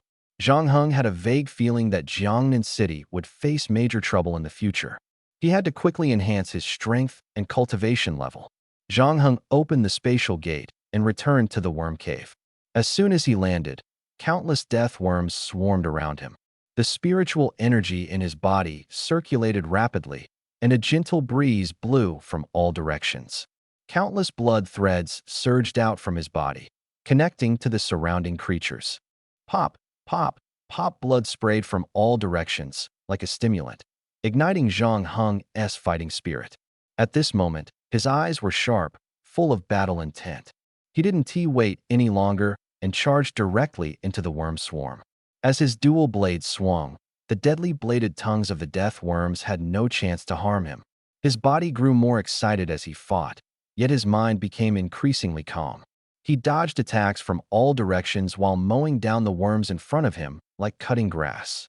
Congratulations to the host for breaking through 100 blood points, unlocking the blood demon form. Zhang Heng raised an eyebrow. Reaching 100 blood points meant he could use the blood demon form. However, the blood demon form would continuously consume blood points and automatically stop when they dropped to 100. If he activated it now, it would likely shut off before he could feel anything. He needed more blood. More blood points. Kill. Zhang Heng charged madly into the depths of the worm cave. Security Bureau. Yi Duo rarely appeared here during the day. Her arrival this time surprised many people. She greeted people along the way and stopped at the door of an office, finding Old Hu inside. Old Hu was tilting his head while talking on the phone, his hands rapidly operating the computer. Yi Duo walked over with a smile, but when she saw the image on Old Hu's computer screen, she reached out and lightly struck it. Smack! The screen instantly broke, emitting thick black smoke. Yi Duo, what are you doing? I was about to win. You muscle-brained, simple-minded woman. Old Hu was furious. Yi Duo glared at him coldly. Who's muscle-brained and simple-minded? You're not young anymore, yet you're still playing games? As a senior member, you're not even paying attention to the Sky Eagle issue? Aren't you worried about the trouble the sudden appearance of a Sky Eagle could bring to Jiangnan City? Seeing Yi Duo angry, Old Hu immediately softened. It's my fault. Yi Duo took a deep breath, adjusted her emotions, and said, take me to see the Sky Eagle. Old Hu hurriedly led the way, turning back to flash a flattering smile at Yi Duo. Duo, what happened? You seem anxious. Yi Duo snorted coldly. Recently, more and more beastmen have been appearing in Jiangnan City at night, and attacks on humans have increased. Now the Skyhawk people show up at this critical moment. Remember Jiangzhou before? The security bureau there failed to pay attention to these changes, and it led to a major incident. Even an S-class ability trainee was sacrificed. We must thoroughly investigate the Skyhawk people's intentions, and we need to act fast. Old Hu listened with a solemn expression. Duo, you're right. I'll drop everything and investigate this matter thoroughly. Yi Duo rolled her eyes at him. Your investigation alone won't cut it. Go report to the director immediately. I'll go talk to him myself. Old Hu nodded repeatedly, clearly afraid of her, and quickly ran off. Yi Duo stood at the prison gate, smiling at the defiant Skyhawk man inside. Hi, here to see you again. The Skyhawk man sneered. Pathetic human, if you want to talk to me, you should kneel and look up at me. Yi Duo raised an eyebrow. Oh, is that the only way you'll talk? The Skyhawk man grinned. That's right, if you can do that. Yi Duo directly tied one of the Skyhawk man's hands with an iron chain, then hoisted him up, attaching heavy weights to his legs. She nodded in satisfaction. I guess this counts as me looking up at you. You can start talking now. The Skyhawk man remained silent. Yi Duo asked curiously, what's wrong? Feeling shy? You were quite talkative just now. And didn't you promise me that if I looked up at you, you'd tell me what I want to know? Turns out beastmen really are untrustworthy. No wonder no one wants to ally with you. The Skyhawk man's face contorted in pain. While he could endure being suspended by one hand, the iron weight on his legs, combined with his body weight, put immense pressure on that single hand. His face turned red, and sweat streamed down his body. He glared at Yi Duo with hawk-like eyes. If you have the guts, just kill me. Yi Duo smiled faintly, walking behind him and placing her hand on his wings, tightly bound by the iron chain. These wings of yours look pretty impressive. If they were turned into an art piece, I bet plenty of wealthy people would pay a fortune to hang them in their homes. After all, humans have a bit of a quirk. They like to display animal skulls or other parts as specimens to show off their status and identity. The Skyhawk man gritted his teeth so hard they creaked, but said nothing. He suddenly fell silent. Yi Duo chuckled. If you want to talk, then there's no point in keeping you alive. Once I leave, the Security Bureau might just execute you by firing squad. But since I'm a member of the Security Bureau's night patrol team, I can spare your life for now. I'll just take your wings first. A Skyhawk man without wings, are you still a Skyhawk man? The Skyhawk man clenched his teeth, glaring at Yi Duo with fury. Stop wasting your time on me. I did all this because I hate humans. Now you know, so just kill me, you damned woman. Smack. Yi Duo slapped him across the face. The Skyhawk man immediately felt dizzy and disoriented. Yi Duo glared at him. Watch your mouth, or I'll cut off that useless tongue of yours. The Skyhawk man continued to glare at her with hatred. That's enough for today. I'll come back another time. I really do like your wings. Yi Duo released the iron block tied to his feet, unlocked the iron chains on his hands, reluctantly touched his wings, and hummed a cheerful tune as she walked out. The Sky Eagle man stared at her back, wishing he could tear her apart alive. But unfortunately, this was just a useless fantasy of a prisoner. Yi Duo suddenly stopped, turned back to look at him, and said, whether what you said is true or false, your appearance has already sounded the alarm for us. We will find the answers we seek. After speaking, she left the cell and went straight to find Old Hu. When Old Hu saw her come out, he hurriedly asked, Duo, how did it go? That Birdman is so stubborn. Did he say anything? Or is he still keeping his mouth shut? Yi Duo nodded and sighed helplessly. We might have to prepare for the worst. The Sky Eagle man said he did this simply because he hates humans, but Fengshan Absolute Peak is so far from here, and there are so many cities along the way. Why did he specifically choose Jiangnan City? If it was just for investigation, there was no need to make such a big commotion and deliberately attract attention. Unless we underestimated his intelligence. Old Hu, summarize everything and report it to the higher-ups immediately. Have them investigate the movements of the exotic beasts and keep this matter confidential for now. Old Hu said admiringly. Duo, I was firmly against kicking you out of the guard team back then, but who told you to beat up that guy? Yi Duo interrupted angrily. Do you think I would beat someone up without a reason? Old Hu laughed awkwardly. All right, let's not bring it up. I'll go report to the director first and tell him the intelligence was extracted by you. Who extracted it doesn't matter, the authenticity of the intelligence is what's key. Old Hu nodded. You're right. I'll head out now. Yi Duo walked out of the security bureau and headed toward the blacksmith shop. By Lianson, Zhang Heng had already reached the deepest level of the worm cave. Killing worms could no longer help him improve his realm or replication points, but his vitality value was steadily increasing. The more vitality he had, the longer he could maintain his blood demon state. He looked around and suddenly focused on a narrow gap that could only fit one person. Behind the gap, there seemed to be another space. Zhang Heng got up and walked toward the gap. The worm corpses on the ground gradually turned to dust and disappeared without a trace. Standing in front of the gap, he saw through it a tree-like object covered with fruits. His pupils slightly contracted. A giant worm, larger than all the other worms combined, was right next to the fruit tree. Was this the worm mother? The worm mother clearly sensed it had been discovered and immediately became agitated, charging directly toward the gap. But it didn't expect that its massive size prevented it from passing through the gap. The worm mother had no choice but to extend its blood-red, blade-like tongue and launch an attack on Zhang Heng. Zhang Heng quickly dodged to the side. The sharp tongue carved deep marks into the stone walls on both sides of the gap, but its length was insufficient to reach him. Everyone says that the larger the exotic beast, the stronger its power. This death worm was likely already at Tier 2. Its originally white skin had now turned brown and faintly resembled a shell. It seemed to be evolving into a new species. Zhang Heng's attention was entirely focused on the fruit tree behind the worm mother. Clearly, the worm mother had been protecting this tree all along, growing until it could no longer pass through the gap, ultimately becoming trapped inside. It could only rely on the smaller worms to provide it with nutrients. The ground in the crevice was covered with tiny worm footprints and various hairs, which made it clear. Since the opponent couldn't come over, and he wanted to get closer to the worm mother, Zhang Heng suddenly had an idea. A bloodline instantly surged out from his body, directly connecting to the worm mother. He planned to exhaust it. When the bloodline connected to the furious worm mother, it became even more frenzied, opening its mouth to spit out 7 or 8 densely packed blade-like tongues several times more than other death worms.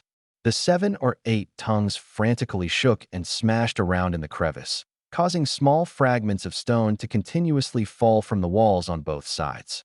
Zhang Heng stood at the entrance of the crevice, coldly watching the enraged worm mother, pondering a question in his mind. Although my ability leans towards physical techniques, as an S-level ability, my mental power value isn't low. If I could replicate an elemental ability, wouldn't I gain an additional attack method? He had previously asked the system whether multiple abilities could coexist and stack their effects.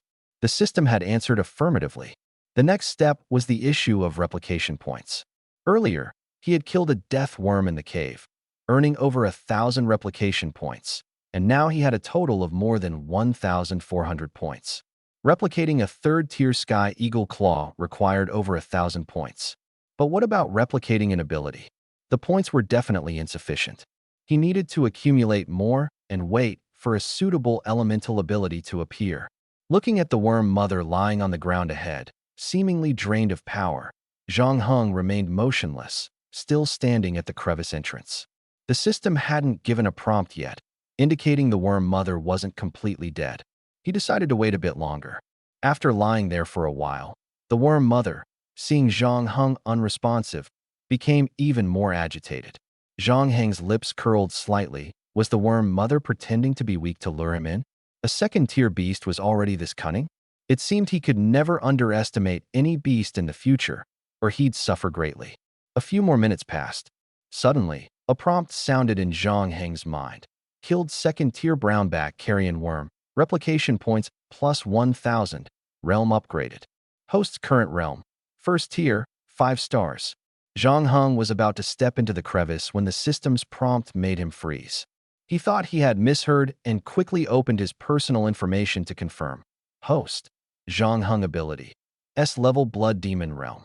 First tier, 5-star strength, 64 vitality, 153 speed, 67 mental power, 51 talents. Replication space gate, Blood Demon form, Bloodthirst replication points, 24, 21 indeed. His realm had truly upgraded. Vitality had increased by 10 points, and replication points had grown by a full 1,000 points. What was going on? Although he knew he had killed a second-tier beast, the reward was far too generous. What were the system's reward rules? Could it be that cross-realm kills earned double rewards? That must be it, though such kills were extremely dangerous and not easily achievable. Today was truly a lucky day. Understanding this, Zhang Heng's mind was filled with many bold ideas. But he set them aside for now and decided to check out the ancient tree guarded by the worm mother. He passed through the crevice and reached the other side. The space here was small, about 10 square meters, with a fruit tree growing abruptly in the center. The tree was over 3 meters tall, a small tree with about 7 blue fruits hanging on it. The fruits had a peculiar shape, resembling eggs but slightly larger, about the size of goose eggs. Their surface was a vivid blue with a slightly translucent appearance. This fruit tree itself exudes a tempting fragrance. There isn't a single weed around it, and the insect mother wouldn't clear weeds. Could it be that the nutrients nearby have all been absorbed by this fruit tree?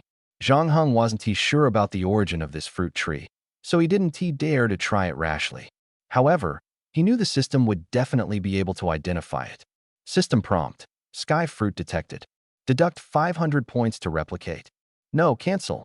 Cancelled. Replicating one sky fruit costs 500 points. It seems this fruit is indeed very precious. Its specific effects were still unclear. Zhang Heng decided to look it up online. He took out his phone and quickly found the answer. There was a book called Rare Fruit Atlas, which documented thousands of fruits. These fruits were originally unknown in terms of their specific effects until they were discovered hundreds of years later, and someone took the effort to collect and organize the information. Sky fruit comes from the sky tree and is classified as a grade C rare fruit.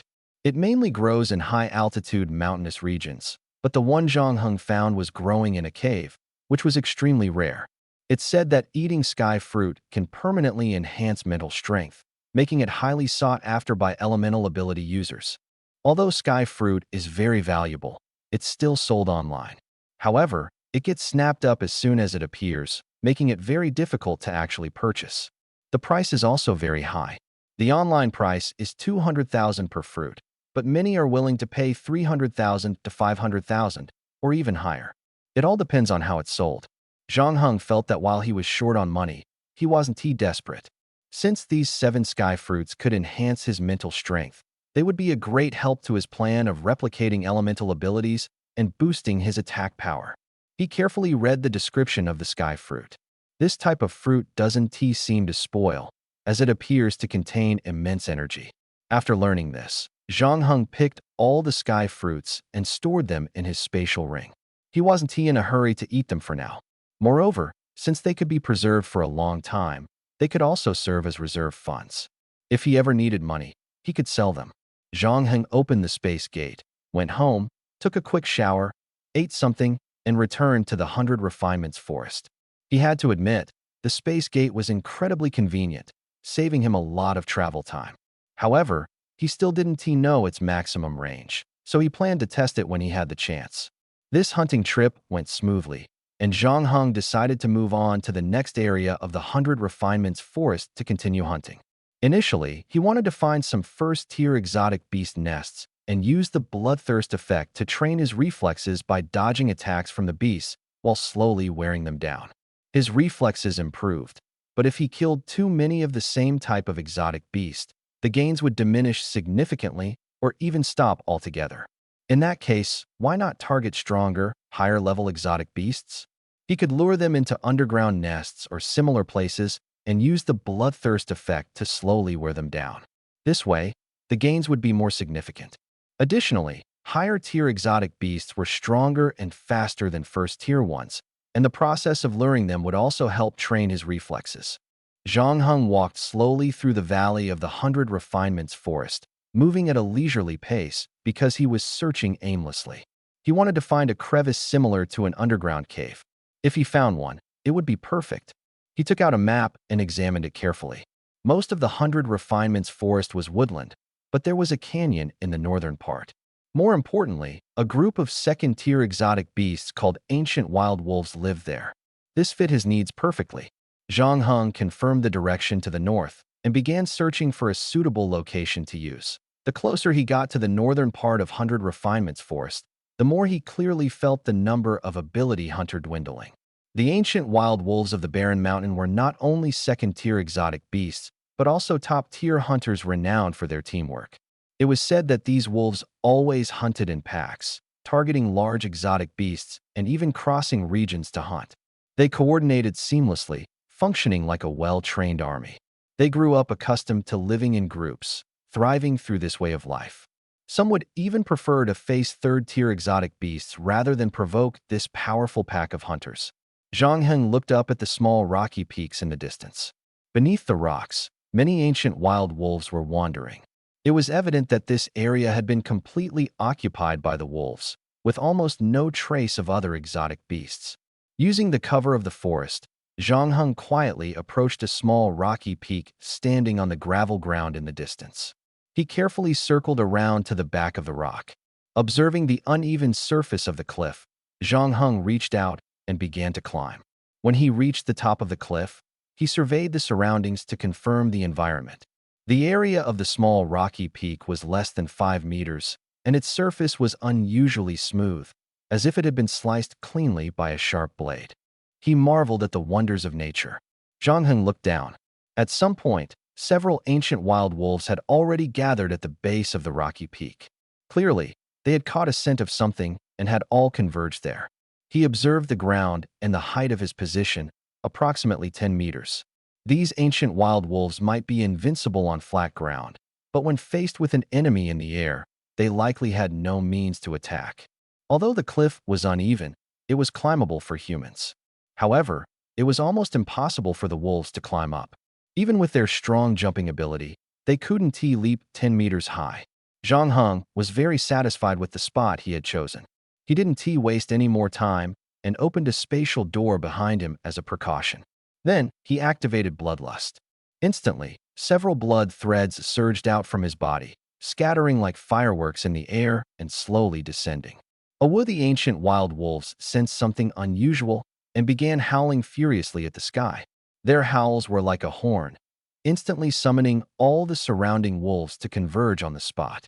Zhang Heng took out his katana, combining the two blades and planting them into the ground, preparing for a double defense.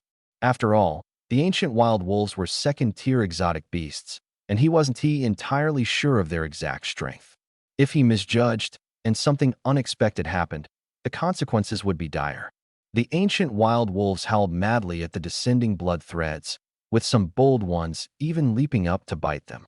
But the result of biting the threads was being entangled by them. Zhang Heng noticed that the range of his bloodlust seemed to have expanded. Previously, the limit was 10 meters, but now it could extend over 10 meters, with some room to spare. Vitality +1, vitality +1, vitality +1. The notification sounds kept ringing. Zhang Heng's face lit up with joy. It seemed his judgment was correct, and this method was indeed effective. The ancient wild wolves began desperately trying to climb the rocky peak, but they either fell after reaching a third of the way up or couldn't climb at all. In no time, over 30 ancient wild wolves were entangled by the blood threads. Blood continuously flowed along the threads into Zhang Heng's body. Zhang Heng approached the edge of the rocky peak and looked down. As soon as the wolves saw him, they became even more frenzied, their howls growing louder. At this moment, more ancient wild wolves were rushing in from all directions. It was a pack of about 50 wolves. The deafening howls bombarded Zhang Heng's eardrums incessantly. He slowly sat down, quietly absorbing the blood flowing from below. The only regret was that the exotic beasts drained of their blood by him ultimately turned to ashes. It felt as if the nutrients in their bodies had been completely extracted, turning directly into dust and dissipating. Killed a Tier 2 Wild Mountain Ancient Wolf. Copy points +1000. Realm upgraded. Current realm of host. Tier 1 6 stars. A warm current instantly spread from his abdomen throughout his body. The rewards for cross-realm kills were unexpectedly generous. It seemed he had chosen the right place. Soon, the first Tier 2 exotic beast was drained to death by him. The second one. The third one, could they be far behind? A few minutes later, killed a Tier 2 Wild Mountain Ancient Wolf. Copy points +1000.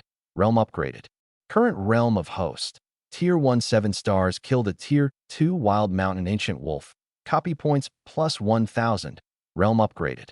Current realm of host. Tier 1 8 stars. Killed a Tier 2 Wild Mountain Ancient Wolf. Copy points +1000.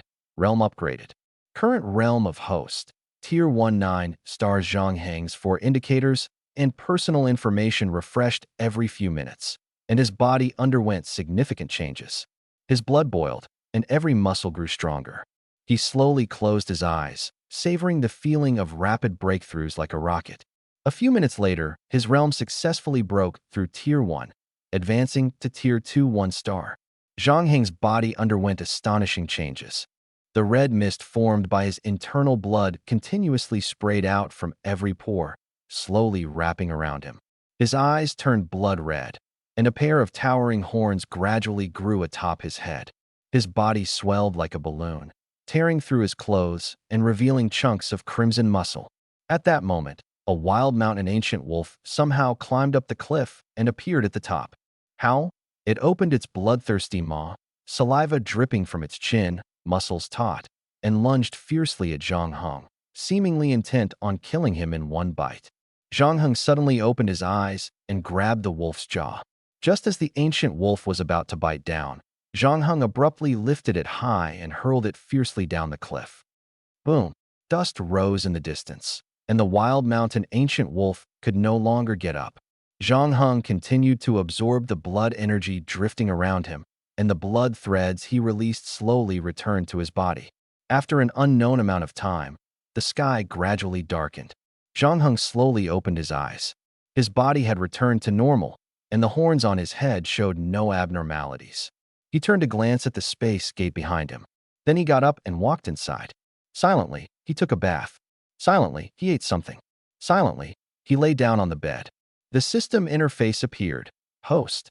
Zhang Heng ability. S-Class Blood Demon Realm. Tier 2-3, stars strength. 144 vitality. 351 speed. 147 spirit. 131 talents. Space Gate duplication. Blood demon form. Bloodthirst copy points. 23320. Zhang Heng looked at his system panel and felt very satisfied. Today's hunt was simply perfect. Cross-realm kills of exotic beasts had greatly boosted his realm and copy points, and his 4 attributes had also increased significantly. He had officially become a Tier 2 ability user. With over 20,000 copy points in hand, could he duplicate an elemental ability above B class? If not, even C class would do. Next, he could focus on training with peace of mind. His realm was already satisfactory. The focus was on enhancing spiritual energy self-circulation, neural reflexes, and combat abilities. Of course, he also needed to replicate an elemental ability. Satisfied, he closed his eyes and fell into a deep sleep. The next morning, Zhang Heng washed up briefly and went to school, returning to the classroom. His classmates had all awakened their abilities, each exuding a faint spiritual aura. Some were even showing off their awakened elemental abilities to the girls. It was said that those who could awaken elemental abilities generally had a high rank, at least C level. Zhang Heng, you actually came to school. Why didn't I see you at the awakening ceremony? What ability did you awaken? The speaker was Zhang Heng's good friend, Ganja. Ganja looked excited, clearly having awakened a decent ability. Principal Su had already spoken to Zhang Heng beforehand. If anyone asked about his ability, he was to say he was a C-level spatial ability user. Spatial abilities didn't have many fancy names, only distinctions in rank. C-level spatial ability, Zhang Heng replied. Ganja froze for a moment, then exclaimed in surprise, spatial ability? That's an extremely rare ability. And it's C-level. Where did you get tested? Why didn't I see you go to the ability awakening room? Zhang Heng smiled and asked, what ability did you awaken? Judging by your smug look, it must be pretty good, right? Ganja chuckled. Mine is far inferior to yours. I'm also a C-level elemental ability user, but unfortunately, it's a non-aggressive solid type ability. Solid type ability? That meant an ability with no obvious offensive power, unable to directly cause damage like stone, wood, water, or earth. Zhang Heng asked curiously. Solid type elemental ability? It should have a name, right? Ganja nodded. Of course, it's called Stone Vanisher. Stone Vanisher. The name sounded quite novel. Ganja's ability seemed to involve converting spiritual energy into stone. Seeing Zhang Heng's lack of reaction, Ganja added, actually, my ability is quite powerful. I can turn spiritual energy into gaseous stone. Once these stones entangle an opponent, I can harden them, making it impossible for the opponent to escape. But its offensive power is low. Some people think Stone Vanisher is more of a support type ability. After saying this, Ganja sighed. Compared to Zhang Heng's spatial ability, his Stone Vanisher seemed utterly weak. It had no offensive power, could only trap opponents temporarily, and couldn't kill them. Moreover, it didn't seem to have much practical value. People often said spatial ability users could create spatial rings to sell for money. He wasn't sure if Zhang Heng's awakened ability was the kind that could manipulate independent spaces. However, asking too directly might come off as impolite. Ganja seemed somewhat dissatisfied with his ability. But after hearing Ganja's description, Zhang Heng became very interested in his ability. Gaseous stone. That could harden according to the hostess will? This ability would be perfect for ambushes or dealing with exotic beasts. System. C-level Stone Vanisher. Replication points. 20,000. Zhang Heng's heart sank sharply. He wasn't the type to be easily startled. He had assumed that a C-level ability would cost at most a little over 10,000 replication points to acquire. Unexpectedly, it required a full 20,000. He only had a little over 20,000 replication points on hand. Zhang Heng hesitated for a moment.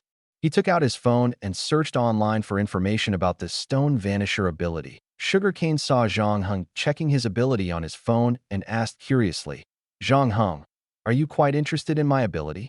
Zhang Heng nodded and said, when you first mentioned it, I didn't quite understand. Now I get it, your ability is pretty impressive.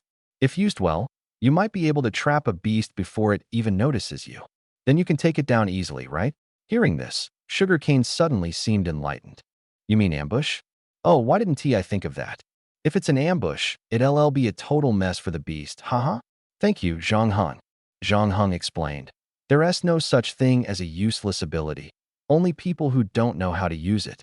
Think it through more, I think your ability has great potential. Sugarcane immediately felt full of confidence. Zhang Heng quickly issued a command to the system. Deduct 20,000 copy points. Acquire C-level Stone Warden ability. Ability activated. Host, please self-check. Zhang Heng felt a sudden change in his body. Host, Zhang Heng abilities. S-level Blood Demon, C-level Stone Warden Realm. Tier 2, 3 stars Strength, 156 Vitality, 357 Speed, 153 Mental Power, 151 Talents. Copy, Space Gate, Blood Demon Form, Bloodthirst, Stone Element Control, Techniques.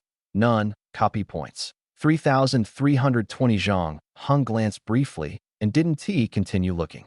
All 4 stats had slightly increased, with a noticeable boost in mental power. The higher the mental power, the greater the capacity of the Qi C, which also accelerates cultivation speed. However, cultivation speed wasn't that important to Zhang Heng. Qi capacity, on the other hand, was crucial. The biggest issue for elemental ability users was the rapid consumption of Qi. What does techniques mean? Zhang Heng was a bit puzzled. This wasn't there before. It only appeared after absorbing the elemental ability. Could it be unique to elemental ability users? Zhang Heng turned to Sugarcane and asked, have you ever created any techniques yourself? Sugarcane was momentarily stunned. Techniques? Not yet. I've been struggling with that lately. The homeroom teacher mentioned in class that elemental ability users need to create their own techniques. Of course, you can also borrow ideas from others and then adapt them to suit your own ability. Zhang Heng asked, do all elemental ability users have to create their own techniques? Sugarcane nodded. Theoretically, yes. After all, techniques are for personal use. Even if you want to imitate a common technique, you first have to visualize it in your mind and figure out the details of the movements. Once completed, you give the technique a name. The next time you use it, you just silently recite the name in your mind, and the technique will activate automatically. That's what the homeroom teacher said. After hearing Sugarcane's explanation, Zhang Heng suddenly understood. It seemed he needed to create a few techniques himself so that in battle, he could simply think of the name to instantly activate them, making them as natural as using his own hands. He hadn't expected that releasing techniques as an elemental ability user would be so much slower compared to physical ability users. Physical ability users could simply focus their power on a body part and strike directly. After school in the afternoon, Zhang Heng was about to leave the classroom when the homeroom teacher, Li Shui, suddenly entered with a serious expression. Something unfortunate has happened recently. The security bureau is short on manpower and wants to borrow some people from us.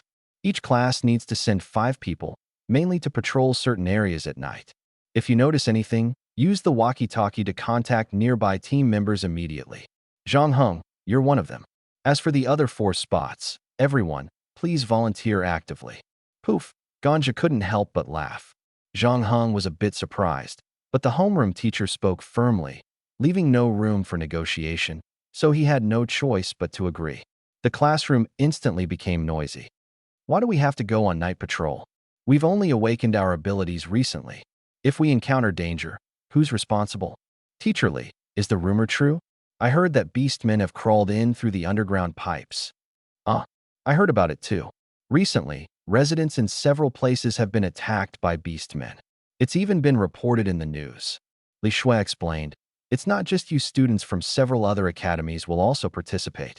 At that time, everyone in Jiangnan City will be required to stay at home. The Security Bureau will equip you with beastmen detectors. As long as a beastman is within 100 meters of you during patrol, the detector will sound an alarm. At that point, you only need to report the location to the night patrol team members. You don't need to engage in direct combat. Li Shui's words made many students breathe a sigh of relief. However, Most of them were actually overthinking it. After all, only 5 people from each class were needed. Ganja whispered from the side. It doesn't sound that dangerous, but I bet not many will dare to go. At this moment, a young girl stood up, her voice calm and resolute. Teacher Li, count me in. Li Shui smiled slightly and nodded. All right, you're in. There are 3 spots left. I hope everyone. Aye. I'll go. Don't fight. Let me go, I can protect Hyuna. Hyuna should obviously be protected by the strongest among us. Who do you think you are? I'll go. Protecting the class beauty is my responsibility. Stop arguing with me. While others were still hesitating, Lin Hyuna's decision to volunteer instantly stirred up the boys in the class. Zhang Heng paused for a moment and looked in Lin Hyuna's direction, quickly understanding the reason. This girl was very beautiful, delicate features, a small face, fair skin, and an air of melancholy. The surrounding noise didn't affect her. She elegantly flipped through her book. Li Shui sighed helplessly and randomly picked 3 people, filling the 5 spots. Those who weren't chosen immediately looked sullen, but there were only 5 spots, and they were already taken. Li Shui said, "Those selected, come with me." Wait. A tall, handsome boy stood up. Teacher Li, who is he? Zhang Heng noticed that the boy seemed to be referring to him and glanced at Li Shui. Li Shui's expression changed slightly, her brows furrowing. Qin Han, Zhang Heng was personally designated by the principal. Are you dissatisfied with the principal's choice? Upon hearing that the principal had chosen him, Qin Han softened his attitude. The others also looked at Zhang Heng curiously. Clearly, not many people knew him. Even Lin Hyun couldn't help but glance at him, a hint of surprise flashing in her eyes. She thought he was a transfer student. Qin Han gritted his teeth and said, Teacher Li, since the principal personally chose him, I have no objections. I'm just curious, I haven't seen this classmate before. Li Shui explained, his name is Zhang Heng. He's your classmate, but he rarely comes to school. Zhang Heng, come with me. After speaking, Li Shui said no more and walked out of the classroom first. The other 5 quickly followed. Halfway through, Li Shui turned to the 5 behind her and said, Zhang Heng, come with me. The rest of you head to the school gate to gather. Students from other classes will also be there. I have something to discuss with Zhang Heng and will join you shortly. Lin Xuanya and a few others led the way downstairs, heading toward the school gate. Zhang Heng looked at Li Shui and asked curiously, Teacher Li, is there something you want to tell me? Li Shui nodded. The principal asked me to pass this on to you. You should know that the mission we're carrying out with the Security Bureau this time is no simple matter. Students from other schools will also be participating. Zhang Heng nodded. It seems manpower is indeed insufficient if they're resorting to using students. Li Shui gave a wry smile. You have no idea how vast and complex the underground system in Jiangnan City is. Relying solely on the Security Bureau's personnel for the search is simply not enough. To prevent all the security team members from heading underground and leaving the surface defenses weak, this method had to be adopted. But don't worry, it's only for a few days. Reinforcements will arrive later. Zhang Heng suddenly understood and nodded. He looked up at Li Shui. Teacher Li, calling me over wasn't just for this, was it? The principal said this is an opportunity. Li Shui looked at him. I don't know what he is thinking. Although you have great talent, you're still young and have only awakened your abilities a few days ago. The principal has high hopes for you and hopes you can bring honor to the school during this night patrol mission. Principal Su had asked him to conceal his identity precisely for this reason. Zhang Heng didn't want to draw attention to himself, so he agreed. The principal also promised to help him investigate his abilities. This investigation was almost like uncovering the true identity of his father. He wondered how the results of the investigation would turn out. Zhang Heng said, Teacher Li, if anything happens, I'll handle it. Li Shui nodded. Just take care of your own safety. Even if you don't accomplish anything, the principal won't blame you. All right. The 2 of them walked to the school gate one after the other. Nanzhong Ability Academy had a total of 15 classes, with 5 students selected from each class. By now, everyone was already lined up at the school gate. 2 buses slowly pulled up to the entrance, and everyone began boarding. Zhang Heng got on the bus with 4 classmates from his class and sat in the last row. Everyone looked excited, except for Zhang Heng, who calmly gazed out the window. Xuanya, with the few of us here to protect you, there's absolutely no problem, a male classmate said eagerly. Lin Xuanya shook her head. Just take care of yourselves. I'm not participating in this event to show off. I genuinely want to take part. I don't need your protection, nor am I so weak that I need someone to look after me. She spoke politely and even smiled at the three of them at the end. Although she was clearly annoyed by their meddling, the three of them became infatuated the moment they saw her smile. After speaking, Lin Xuanya turned to glance at Zhang Hong. The aura around this guy was so strong. He was definitely not an ordinary first-tier ability user, perhaps even close to second-tier. His abilities were still a mystery. A student favored by both the principal and the class teacher must have extraordinary strength. Maybe tonight, she'd get to witness his true power? Zhang Heng didn't he notice that Lin Xuanya had been staring at him. He was preoccupied with something in his mind, creating his own techniques.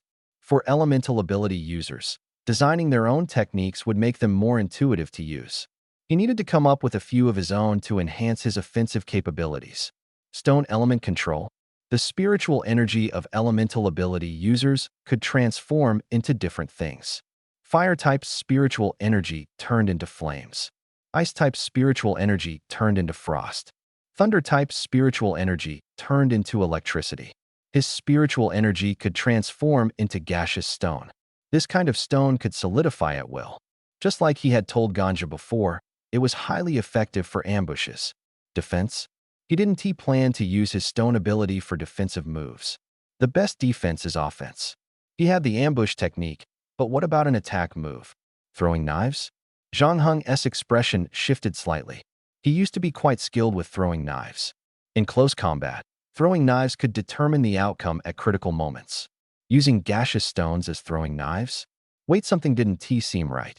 Throwing knives wouldn't be as effective as directly approaching the opponent. How should he use it? Gaseous stones could form a dense fog. He could control the fog's density and turn it into stone. Zhang Heng's expression changed. During a fight, he could use the dense fog to entangle the opponent. Even if the opponent tried to evade, as long as they came into close contact with him, the fog would naturally cling to them. Then, couldn't he just harden the fog? Once the opponent was trapped by the stone, their movements would definitely be restricted. No matter how strong they would inevitably expose a weakness while struggling. A smile appeared on Zhang Heng's lips as he slowly closed his eyes, imagining himself surrounded by gaseous stones. The technique was simple. Just release spiritual energy and let it wrap around himself. During a fight, the mist would gradually entangle the opponent. He needed to give it a name. Stone fog. Simple and easy to remember. Stone fog it is. At that moment, the bus suddenly stopped. At some point, they had already arrived at the local security bureau. All the trainees began to disembark one after another. Zhang Heng followed the crowd off the bus. He looked up, froze for a moment, then regained his composure. Yidwidwa. She was here after all. He had heard earlier that she would be on night patrol, so he knew her identity wasn't simple.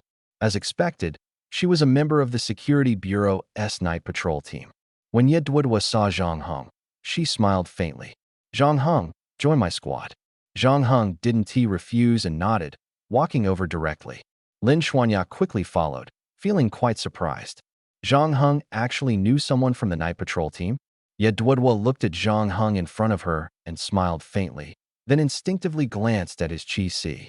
At that moment, Yidwidwa's expression froze. This change was quickly noticed by a few of Zhang Heng's classmates nearby. Yidwidwa slowly recovered from her shock and looked at Zhang Heng's indifferent expression, secretly astonished. It hasn't been that long since I last saw him, and his strength has already broken through to the second tier? How did he cultivate like this? Zhang Heng asked curiously, Captain Ya? Should I address you like this now? Yidwidwa smiled wryly and said, business is business. Calling me Captain Ya is fine. You all are Zhang Heng's classmates, right? I'm curious. Is he always this cold and indifferent when interacting with you at school? Hearing Yidwidwa's words, Lin Xuanya, who usually maintained her composure, couldn't help but burst into laughter. The three classmates beside her laughed even harder, doubling over and unable to stop. Captain Ya, your comparison is spot on. Haha. Cold and indifferent, it's too accurate. Zhang Heng rarely comes to school, so we don't know much about him. We didn't expect him to be an old acquaintance of yours, Captain. Captain Ya, why don't you tell us what to do next? The other teams seemed to be organizing their equipment already. Zhang Heng looked at Yedwidwa helplessly. Yedwidwa also realized she might have taken the joke a bit too far and quickly smiled, saying, Zhang Heng, don't be mad. I was just trying to lighten the mood. Let us not dwell on that. Here are your scanners and communicators, one for each of you. Come and take them. Zhang Heng accepted the scanner and earpiece communicator handed to him by Yedwidwa. Both devices are compact, with the scanner resembling a watch and the earpiece fitting directly into the ear. Once everyone had their gear on, Duo, testing the communicator, addressed the 5 people in front of her. The 6 of us will split into pairs, each responsible for patrolling one of the 3 areas A, B, and C on Hualong Street. I'll assign the teams based on your abilities. Shorty, you're with me. The eager boy standing behind Lin Xuanya was shocked and said, No, Captain. I came here for Lin Xuanya. Let me team up with her. Lin Xuanya's expression shifted slightly, but she quickly said, I'll follow the captain's arrangements. The short boy immediately looked delighted and glanced expectantly at Yi Duo. Yi Duo's expression suddenly turned serious. It seems you haven't realized the danger of this mission and think it's just a simple patrol? Hearing this, the group immediately became alert, staring intently at Yi Duo, waiting for her to continue. Yi Duo said solemnly, The beastmen are infiltrating the city through underground tunnels. Do you know what beastmen are? They are creatures as intelligent as we are. They don't need to awaken special abilities, yet they are naturally strong and resilient. If the beastmen weren't formidable, the other 2 races on Blue Star wouldn't have signed a peace treaty with us. Humanity's population dropped from tens of billions to just over 1 billion because of them. Recently, we've discovered that the underground tunnels have been breached by beastmen. Who knows how many have already infiltrated the city through them? Lin Xuanya asked, So, during our patrol, we might encounter attacks from beastmen? As soon as she said this, the 3 people behind her widened their eyes even further. This was completely different from what they'd heard before. So dangerous? Yi Duo nodded. That's right. I've already considered your abilities when forming the teams. Obviously, the strongest are Zhang Heng and this adorable young lady. Lin Xuanya's cheeks flushed, and she shyly glanced at Yi Duo. It was the first time someone had directly called her adorable, and she felt a bit embarrassed. Yi Duo continued, Zhang Heng and Lin Xuanya. Each of you will lead one person. Zhang Heng will be responsible for Area B of Hualong Street, and Lin Xuanya will take Area A. I'll handle Area C with Shorty. Don't worry, Shorty. I'll take good care of you. Standing next to the nearly 2-meter-tall Yi Duo, Shorty formed a stark contrast, looking like a child next to a parent. He swallowed hard, his face full of fear. He couldn't handle such a towering woman. After the assignments were made, Zhang Heng teamed up with a boy named Lin Han and headed to Area B of Hualong Street. Lin Han sighed helplessly. I thought I could spend a romantic evening with my goddess Lin Xuanya, even if it was just a walk. But in the end, someone else got ahead of me. Zhang Heng glanced at the scanner on Lin Han's watch and reminded him, Your scanner isn't on. Lin Han looked at his watch and frowned slightly. Oh, thanks for the reminder. He turned on the scanner, and the egg-sized circular screen on the watch displayed a radar grid. Currently, there were 2 yellow dots on the screen. Zhang Heng, these 2 yellow dots should be us, right? The other teams should also appear as yellow dots. Zhang Heng nodded. That's right, but be careful not to be fooled by appearances. Lin Han was a bit confused. Appearances? What do you mean? Zhang Heng smiled faintly. If I were a beast man and encountered this situation, I would never sit idly by. I would find a weaker team, take them out, steal their scanner, and use it to track other team members. Lin Han. He stared at Zhang Heng in surprise. This guy either said nothing or said something utterly bizarre, making Lin Han feel a bit uneasy. Was this guy even normal?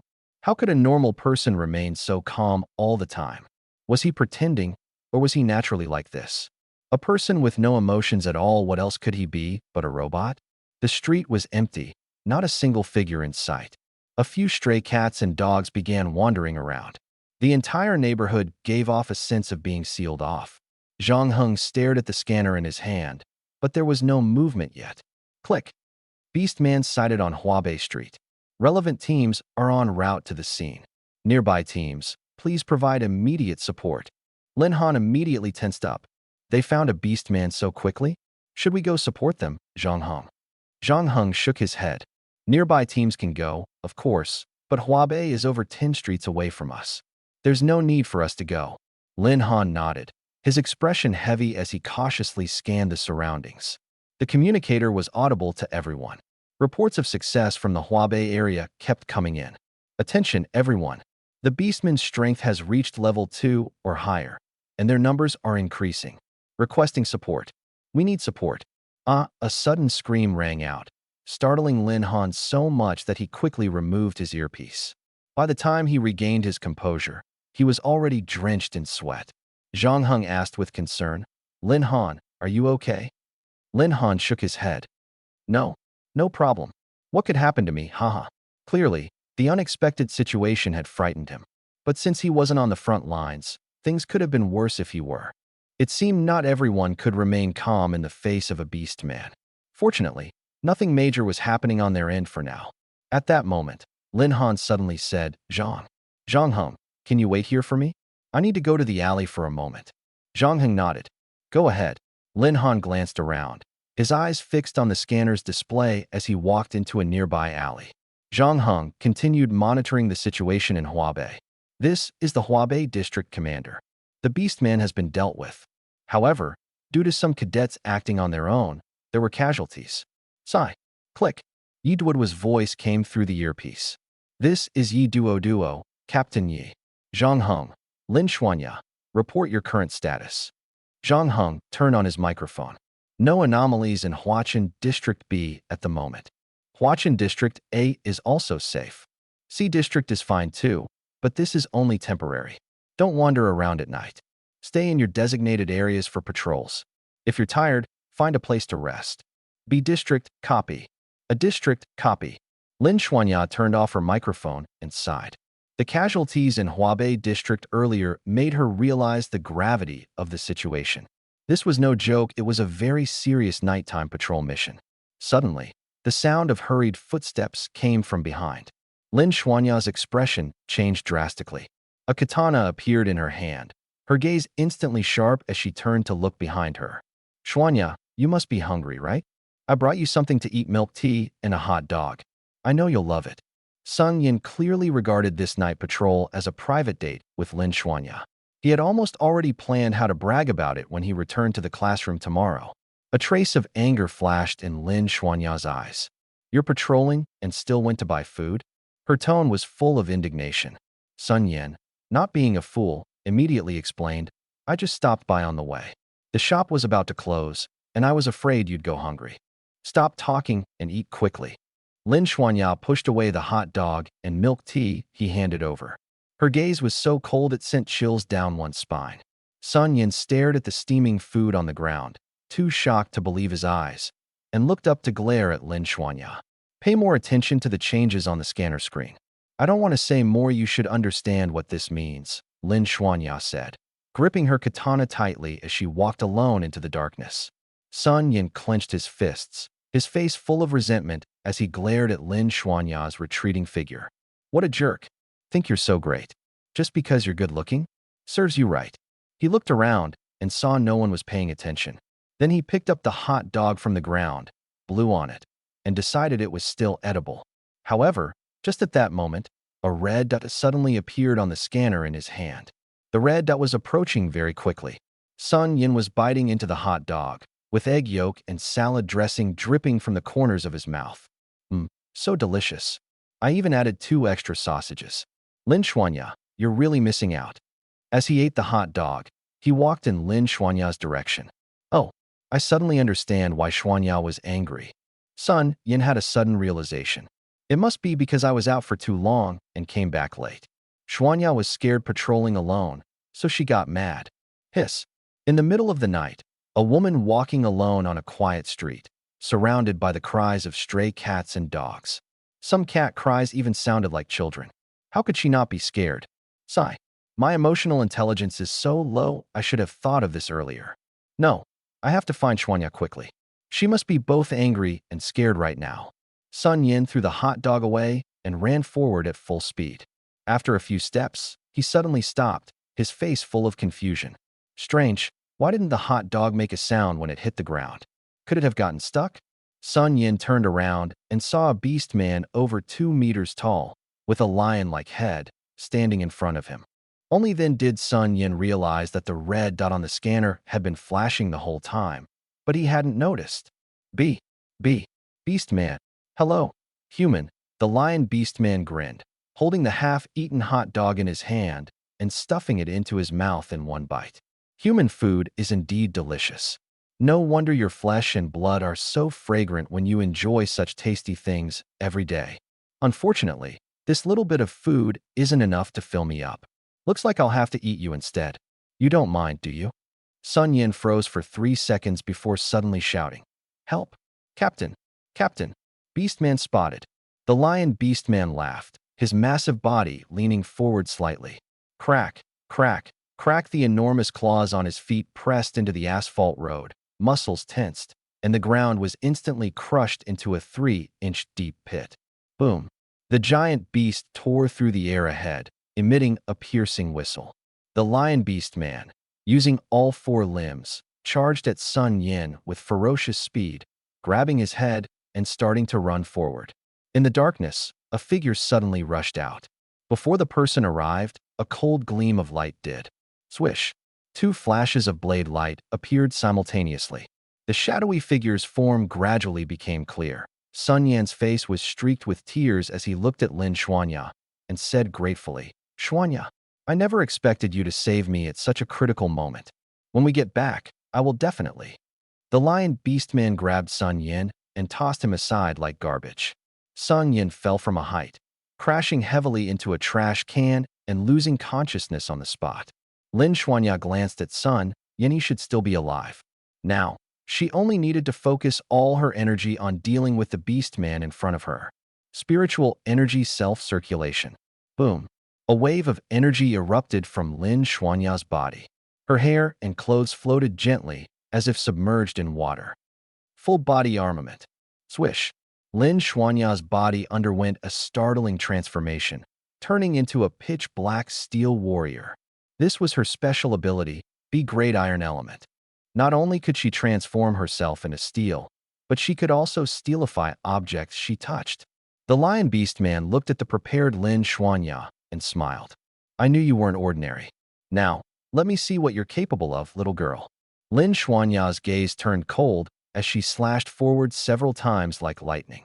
Her movements were like a dance, spinning 3 times in succession, forcing the lion beast man to retreat step by step.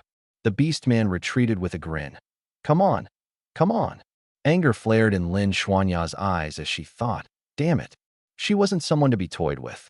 But reality was harsh. The gap between her and the beast man was too vast. The lion beast man had at least broken through to the first tier, possibly nearing the second tier. Meanwhile, she was only at 1-star, 6th tier. Blocking the beastman's punch earlier had already taken all her strength. She had thought that her full body armament would allow her to fight the beastman on equal footing. Instead, the beastman hadn't even taken her seriously. "My turn, little girl." The lion beastman's right fist suddenly swelled, muscles taut, and the punch came with overwhelming force. Bang! Lin Xuanya's katana was knocked from her hands, and the punch landed directly on her. Internal injuries erupted as she staggered back several steps, spitting out a mouthful of blood. She fell heavily to the ground. The lion beast man leaped up and stomped hard on her stomach. Bang! The ground trembled slightly, and Lin Xuanya let out a muffled groan. The ground beneath her feet instantly cracked, spiderweb-like fissures spreading in all directions.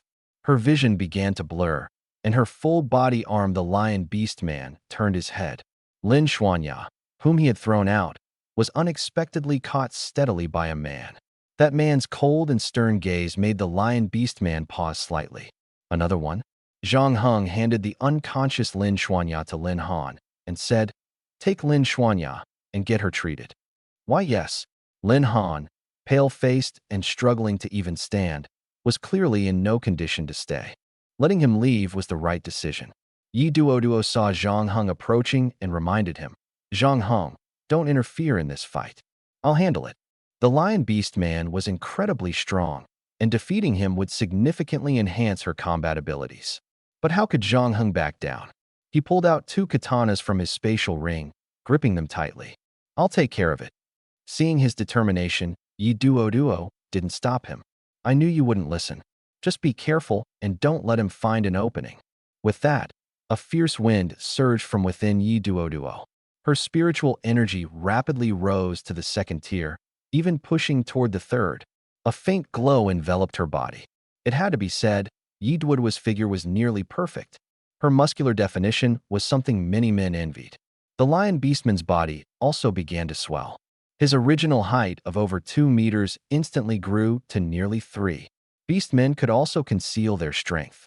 At this moment, Yi Duo looked like a child in front of him. The two faced off. Then, they charged at each other simultaneously. Yi Duo leaped suddenly, swinging her hammer mercilessly at the lion beastman. The lion beastman vanished in an instant. Boom. The ground shattered immediately, dust flying everywhere. If that hammer had landed, no one could have withstood it. The lion beastman suddenly appeared behind Yi Duo, a cunning glint in his eyes, and punched at her. Yi Duo raised her hammer to block. Bang! The punch sent her sliding back several meters, her arms numb, but she quickly recovered. The lion beastman let out a deafening roar, and a massive white lion phantom lunged at Yi Duo with claws bared. Yi Duo swung her hammer, spinning it like a helicopter rotor. Bang! The white lion phantom collided with the hammer but gained no advantage. Both sides knew that without close combat, they couldn't harm each other. In an instant, the two charged at each other again.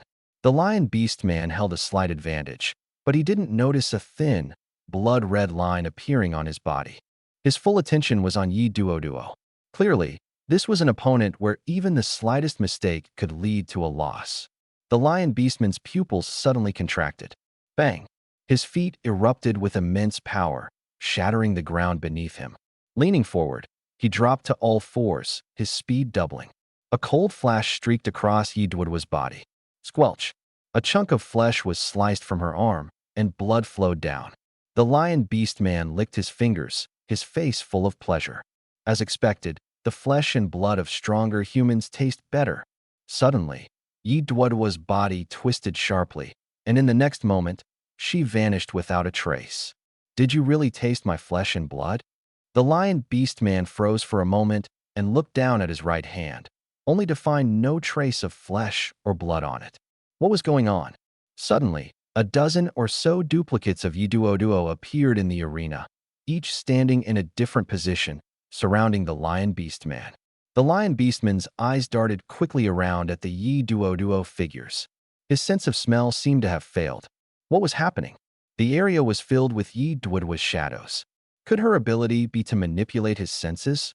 Zhang Heng looked at the lion beast man who was wildly swinging his fists in place, as if fighting the air, with a hint of surprise in his eyes. At this moment, Yi Duo walked up to Zhang Heng, smiled, and said, I've been wondering why you didn't run away. Turns out you had your own reasons. What's the purpose of this bloodline of yours? Zhang Heng replied calmly. It's used to weaken his abilities, which also counts as helping you. Yi Duo nodded and turned to the lion beast man still struggling with the air. The rest is up to you. I need him alive. Alive? Clearly, Yi Duo intended to interrogate the lion beast man. It made sense. With so many beastmen suddenly storming into the city through underground tunnels, someone had to stop them. Perhaps they could even extract useful information from the lion beast man. Zhang Heng nodded. It'll take time. I'll try to keep him alive. He could have completely sealed the lion beast man with stone mist, but being someone who possessed multiple abilities, if word got out, the Dragon Nation would definitely capture him for research and dissection. He couldn't take that risk. The only downside was Yi Duo's insistence on keeping the lion beast man alive. Otherwise, this could have been a lucrative deal. As time ticked by, Yi Duo checked on the status of the other team members, while the lion beast man in the distance had already collapsed to the ground.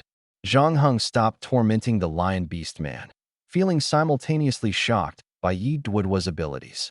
Her power seemed to induce hallucinations in opponents. Could it be the legendary and extremely rare mental type ability? If that were true, he would be very surprised. Mental type ability users were even rarer than S-level ones. Mental type abilities could control targets from a distance, rendering them powerless, and stronger ones could even make opponents harm themselves. Yi Duoduo's ability was likely related to mental power, but not entirely a mental type ability. Otherwise, during her interrogation of the Sky Eagle Man last time, she wouldn't have appeared so vague and uncertain. Yi Duoduo walked over to the Lion Beast Man, took out a pair of restraining handcuffs from her spatial ring. These handcuffs could seal the powers of beastmen and ability users, preventing them from using spiritual energy. She cuffed the Lion Beast Man and flipped his body over. Seeing the Lion Beastman's face, Yi Duoduo's eyes widened in shock. The Lion Beastman's face was pale, his body light and hollow as if drained. He was clearly hanging by a thread. What exactly had Zhang Heng done? The Lion Beast Man, who had been full of energy moments ago, now looked so weak. Yi Duoduo took a deep breath and said, "Zhang Heng, that's enough for today. You can head back now. Report to the Security Bureau entrance tomorrow night on time." Zhang Heng nodded. Yi Duoduo hoisted the Lion Beast Man and left the scene. Zhang Heng opened a spatial door and returned to his residence. He opened the system to check his vitality. Vitality, 387, a full increase of 30 points. Tonight was definitely worth it. The next morning, Zhang Heng went to school and entered the classroom. Lin Xuanya saw him and hurried over. The entire class's attention followed her movements. "Zhang Heng, about yesterday, thank you. I'll treat you to lunch." At this moment, Lin Han leaned over, winking at Zhang Heng. "I told Lin Xuanya everything. So, how are you going to thank me?" It seemed Lin Han had told Lin Xuanya about last night's events, though not the full story. Zhang Heng calmly said, "Lin Xuanya, the one who saved you was Captain Yi, not me. If you want to thank someone, thank Captain Yi." Lin Xuanya shook her head and said, "The captain did save me, but you also caught me when I fell, so I didn't get hurt worse. I'll go thank Captain Yi tonight." Zhang Heng nodded in response. "All right." After speaking, he returned to his seat. Ganja saw him come back and immediately started gossiping. "I heard last night was pretty intense. People from other academies even died. Our academy was lucky, only a few injuries." "What exactly happened?" Zhang Heng replied indifferently. "I don't know much, just that quite a few beastmen have already broken into our city, and the Security Bureau is handling it. I'm just a humanoid automatic scanner. When I detect beastmen, I notify the captain." Ganja nodded, seemingly understanding. "Then why would people still die?" Zhang Heng snorted. "Eager to show off, what other reason could there be? Eager to show off, but lacking the strength, ended up being killed by beastmen?" Ganja sighed and shook his head. "I didn't expect it to be so dangerous. Good thing I didn't go. By the way, Zhang Heng, you saved Lin Xuanya. In situations like this, she might develop feelings for you out of gratitude. Why not take the chance to show your charm and win her over? Lin Xuanya comes from a good family. She's a rich heiress. If you manage to win her over, the boy you have in the future could be named." If Ganja wasn't interrupted, he would probably keep imagining endlessly. Zhang Heng said, "Enough, Ganja, class is starting." Ganja looked out the window and asked doubtfully, "Class is starting? Why didn't I hear the bell?" For some reason, Lin Xuanya, who usually liked being alone and wasn't talkative, actively sought out Zhang Heng to chat as soon as the first class ended. Her words were trivial, and her questions seemed meaningless. For example, "The weather is nice today, but the forecast says it might rain. Did you bring an umbrella?" "I brought two. I can lend you one or give you one." "Zhang Heng, what kind of food do you like to eat?" Someone's coming, show." At this moment, Zhang Heng noticed that the entire class was staring at them. He was sitting at his seat, and Lin Xuanya was bent over talking to him. From a distance, they seemed quite familiar with each other. Ganja looked envious but didn't dare interrupt, his nose twitching as he sniffed the fragrance on Lin Xuanya. Zhang Heng said, "Lin Xuanya, you're making me feel a bit pressured. I know you want to thank me, but you've already said thank you. I actually enjoy being quiet and alone. If there's nothing else, good luck tonight." Lin Xuanya's face turned red instantly. Could it be she was causing trouble? She sighed softly. "All right, I'll do my best tonight. I'll head back to my seat now." Ganja looked intoxicated. So fragrant.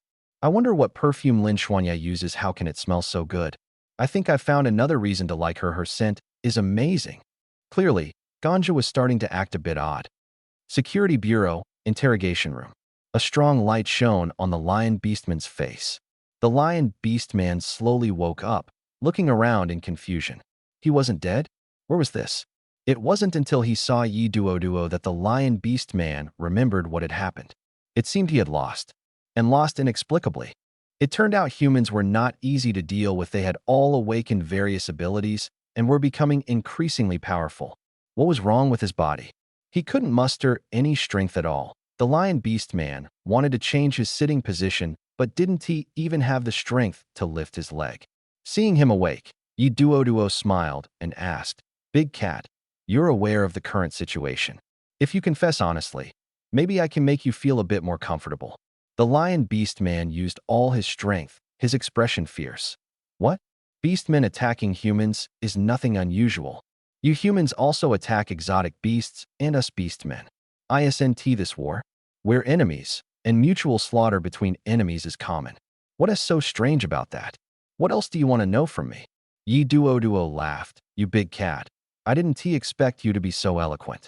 The Lion Beast Man said nothing more, only stared at Yi Duo. Yi Duo looked puzzled. The Sky Eagle people had attacked a human plane, and the Lion Beastmen, along with other beastmen, had infiltrated through the underground pipelines of Jiangnan City, launching a hunting plan. There had also been many previous incidents of beastmen attacking humans. Piecing together these fragmented pieces of information, she felt there was a major conspiracy behind it all. So many invasion incidents by different races, calling it a coincidence would be too much of a stretch. Yi Duo pondered for a moment and said, "I guess your leader sent you to test the overall strength of humans in Jiangnan City. Once you understand the power of our city, you'll figure out how to deal with us?" The Lion Beast Man smiled faintly, but said nothing. Yi Duo sighed helplessly and told the security officer outside the door, "Take him back to the prison and lock him up next to the Sky Eagle Man." The Lion Beast Man sneered disdainfully.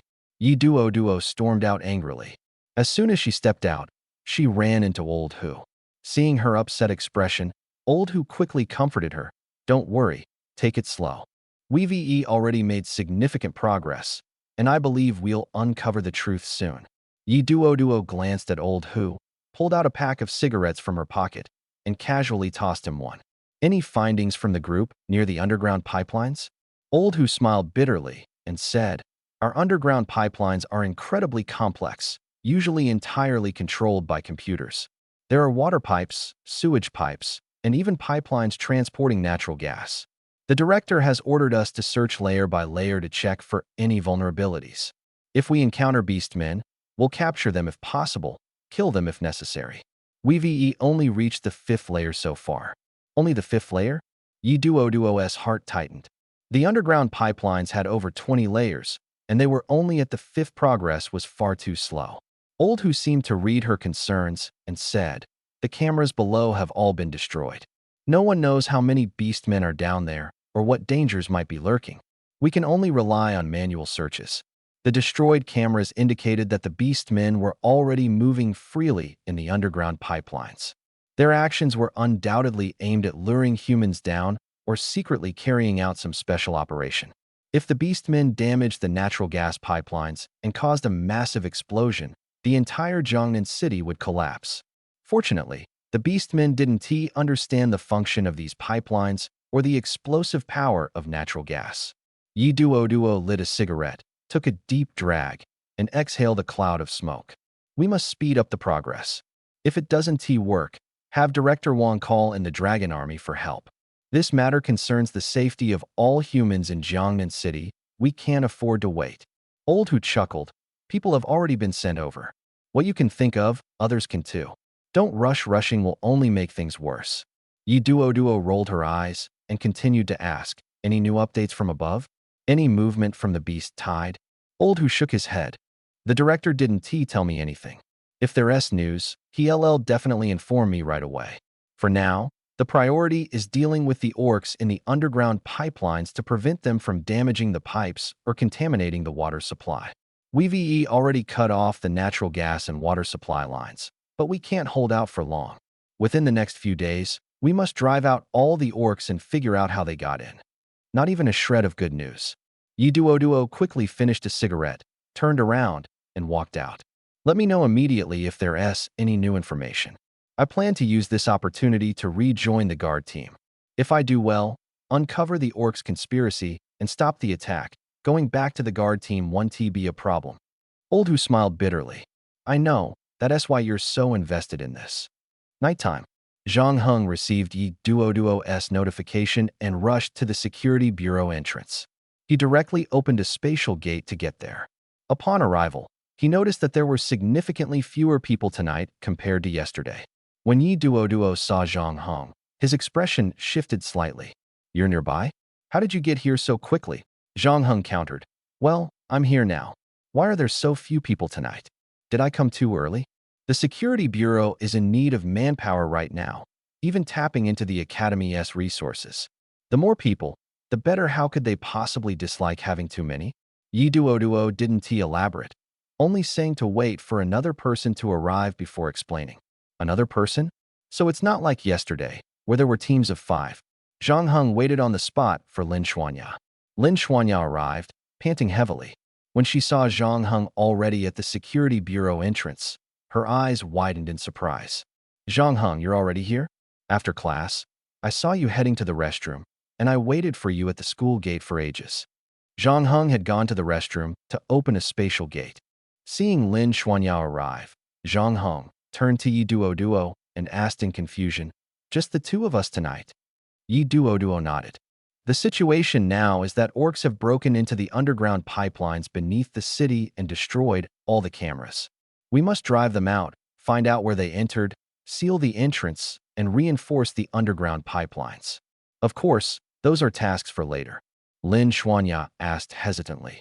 Captain Yi, the orcs won't come back to the surface, will they? Yi Duo nodded. After last night's battle, the orcs suffered heavy losses and gained nothing. They likely won't return. Using life detection equipment, we've found many life forms underground, which are likely orcs. The underground pipelines contain drinking water, natural gas, and sewage systems. If they stay too long, it will severely impact our lives and even our safety. We must drive them out as soon as possible. Although patrols are ongoing, the number of personnel has decreased, so we need more skilled fighters to help. Zhang Heng didn't need further explanation, and Xuanya's performance yesterday was commendable. I saw it through roadside surveillance. However, the orc you encountered has already reached Tier 2. Orcs are inherently much stronger than ability users, even at the same level. But I must say, you did an excellent job. Lin Xuanya's gaze became resolute. Captain Yi, thank you for your recognition. Tonight, I'll work twice as hard. Yi Duo nodded. Effort is good, but if the power gap is too great, don't throw your life away. Staying alive is the most important thing. Zhang Heng, you'll team up with Xuanya. Take good care of her. Zhang Heng nodded. Understood. Lin Xuanya's face flushed slightly. She glanced up at Zhang Heng, her lips curling into a faint smile. Yi Duo seemed to see through her thoughts, and a subtle smile appeared on his lips as well that he glanced at Zhang Heng, whose face was cold and indifferent, and thought to himself, let's see if these two can spark something. At this moment, Yi Duo took out a tablet-like device from her spatial ring and handed it to Zhang Heng. This tablet contains a virtual map of the underground pipelines and can also locate your scanner's GPS. You will enter the underground pipelines with the night patrol team members. Stay close to them, don't play the hero, and come back alive. Zhang Heng's expression shifted slightly, and a sense of solemnity welled up in his heart. It seemed the situation was truly dire. Was the Security Bureau preparing for a life-and-death battle with the underground beastmen? Thinking about it, it made sense. If these beastmen wreaked havoc in the underground pipelines, the consequences would be unimaginable. Especially with the natural gas pipelines, if they were detonated, all the gas would ignite instantly, followed by a massive explosion. The consequences of a city's natural gas pipeline explosion were beyond imagination. Even if the supply was cut off, the threat would still be significant. Zhang Heng turned on the tablet, and the screen displayed a virtual map of the underground pipelines, with green lines on a black background. At this moment, a burly middle-aged man walked over. His name was Chung Nan, in his 40s, with a crew cut, a square face, and a sturdy build. He glanced at Zhang Heng and Lin Xuanya and asked Yi Duo. Just these two. Yi Duo nodded. Old Cheng, I'm entrusting these two young ones to you. Take good care of them for me. Old Cheng nodded and then said to Zhang Heng and Lin Xuanya, follow me. The team is about to set off. Cheng Nan's strength was probably on par with Yi Duo's. If Zhang Heng had a choice, he would have preferred to follow Yi Duo, as her strength might make things easier. The night patrol team members were uniformly dressed in bomb-proof suits. Zhang Heng and Lin Xuanya were also given the same equipment. After putting on their gear, the two stood at the front of the team, following Captain Cheng Nan and using the electronic map in their hands to guide the night patrol team. Zhang Heng, Lin Xuanya, this mission is dangerous. You must stay close to me. If we encounter beastmen, our team members will handle them. If the number of beastmen is too large, you can assist, but do not engage in solo combat. Lin Xuanya's face changed. In that case, what's the point of us going down? Are we just going to be a burden to you? Zhang Heng nodded as well. I understand the captain's concerns. You're worried about our safety. But rest assured, I have experience dealing with beastmen and have hunted exotic beasts outside the city. I can handle it. Lin Xuanya added. I've killed both beastmen and exotic beasts. I won't be a burden, and I can take care of myself. She glanced at Zhang Heng. The night patrol team members seemed quite satisfied with their responses. Looks like Captain Cheng was overthinking it. These two seem pretty capable. They might even be a big help. Of course, safety is still the priority. Zhang Heng and Lin Xuanya followed the night patrol team out of the elevator shaft. The elevator descended all the way to the 5th level of the underground pipelines. Captain Cheng exchanged a few words with the captain stationed on the 5th level, then returned to the night patrol team and said, the situation is grim. The pipelines below the 5th level have been severely damaged, with natural gas leaks and sewage flowing everywhere. This news was undoubtedly bad for the night patrol team. Natural gas leaks meant firearms couldn't be used, and even weapons like controlled knives were too risky. Who knew if a spark might ignite the natural gas in the air? Cheng Nan looked at Zhang Heng. If you don't want to go down, I won't force you. Think it over carefully. Zhang Heng glanced at Lin Xuanya beside him. Your ability is to turn whatever you touch into steel. This was the first time Zhang Heng had taken the initiative to speak to her. Lin Xuanya quickly replied, yes, why? Did you think of something? Zhang Heng calculated in his mind. There was indeed a way. Moreover, the idea had just come to him. Zhang Heng suddenly looked up at Cheng Nan and said, I have an idea I want to try, but it only requires Lin Xuanya and me. Maybe Xuanya, and I can go down first to see if it works. If it doesn't, you can come down afterward. What do you think? Cheng Nan's expression changed. Just the two of you? What exactly is the plan? Can you tell me first? The other members of the night patrol team also turned their attention to Zhang Heng. Zhang Heng explained, this is related to my ability. Since we can't use guns or controlled knives, we can only rely on my power. I can't reveal the specifics right now, but I can guarantee that if we can execute it. If it weren't for worrying you and Lin Xuanya too much, I wouldn't have said anything. Only then did everyone understand why he was reluctant to reveal the method. Spatial ability users are rare among ability users. The principal might have personal motives, not wanting other academies to know and asking him to keep it confidential. Could it be fear of others trying to poach him? Spatial ability users may not have high combat power, but their value is immense. Their greatest advantage is the ability to create spatial rings. Cheng Nan smiled. Su Zhongshan, that old fox, is truly cunning. But don't worry, we'll keep it confidential and won't leak anything. Zhang Heng nodded, then said to Lin Xuanya, follow me. Cheng Nan ordered. Open the elevator and let them into the 6th underground level. Zhang Heng, Lin Xuanya, good luck. Both of them put on gas masks and entered the elevator. Lin Xuanya asked, Zhang Heng, what do you want me to do? Zhang Heng replied, I will create a wall that can block toxic gases and beastmen. If the wall is about to give way, use your ability to turn it into steel. Lin Xuanya was shocked. Wasn't Zhang Heng a spatial ability user? How could he create walls? Could this also be part of his ability? She nodded in agreement and then asked, so, I don't need to fight directly? Zhang Heng said indifferently, no need.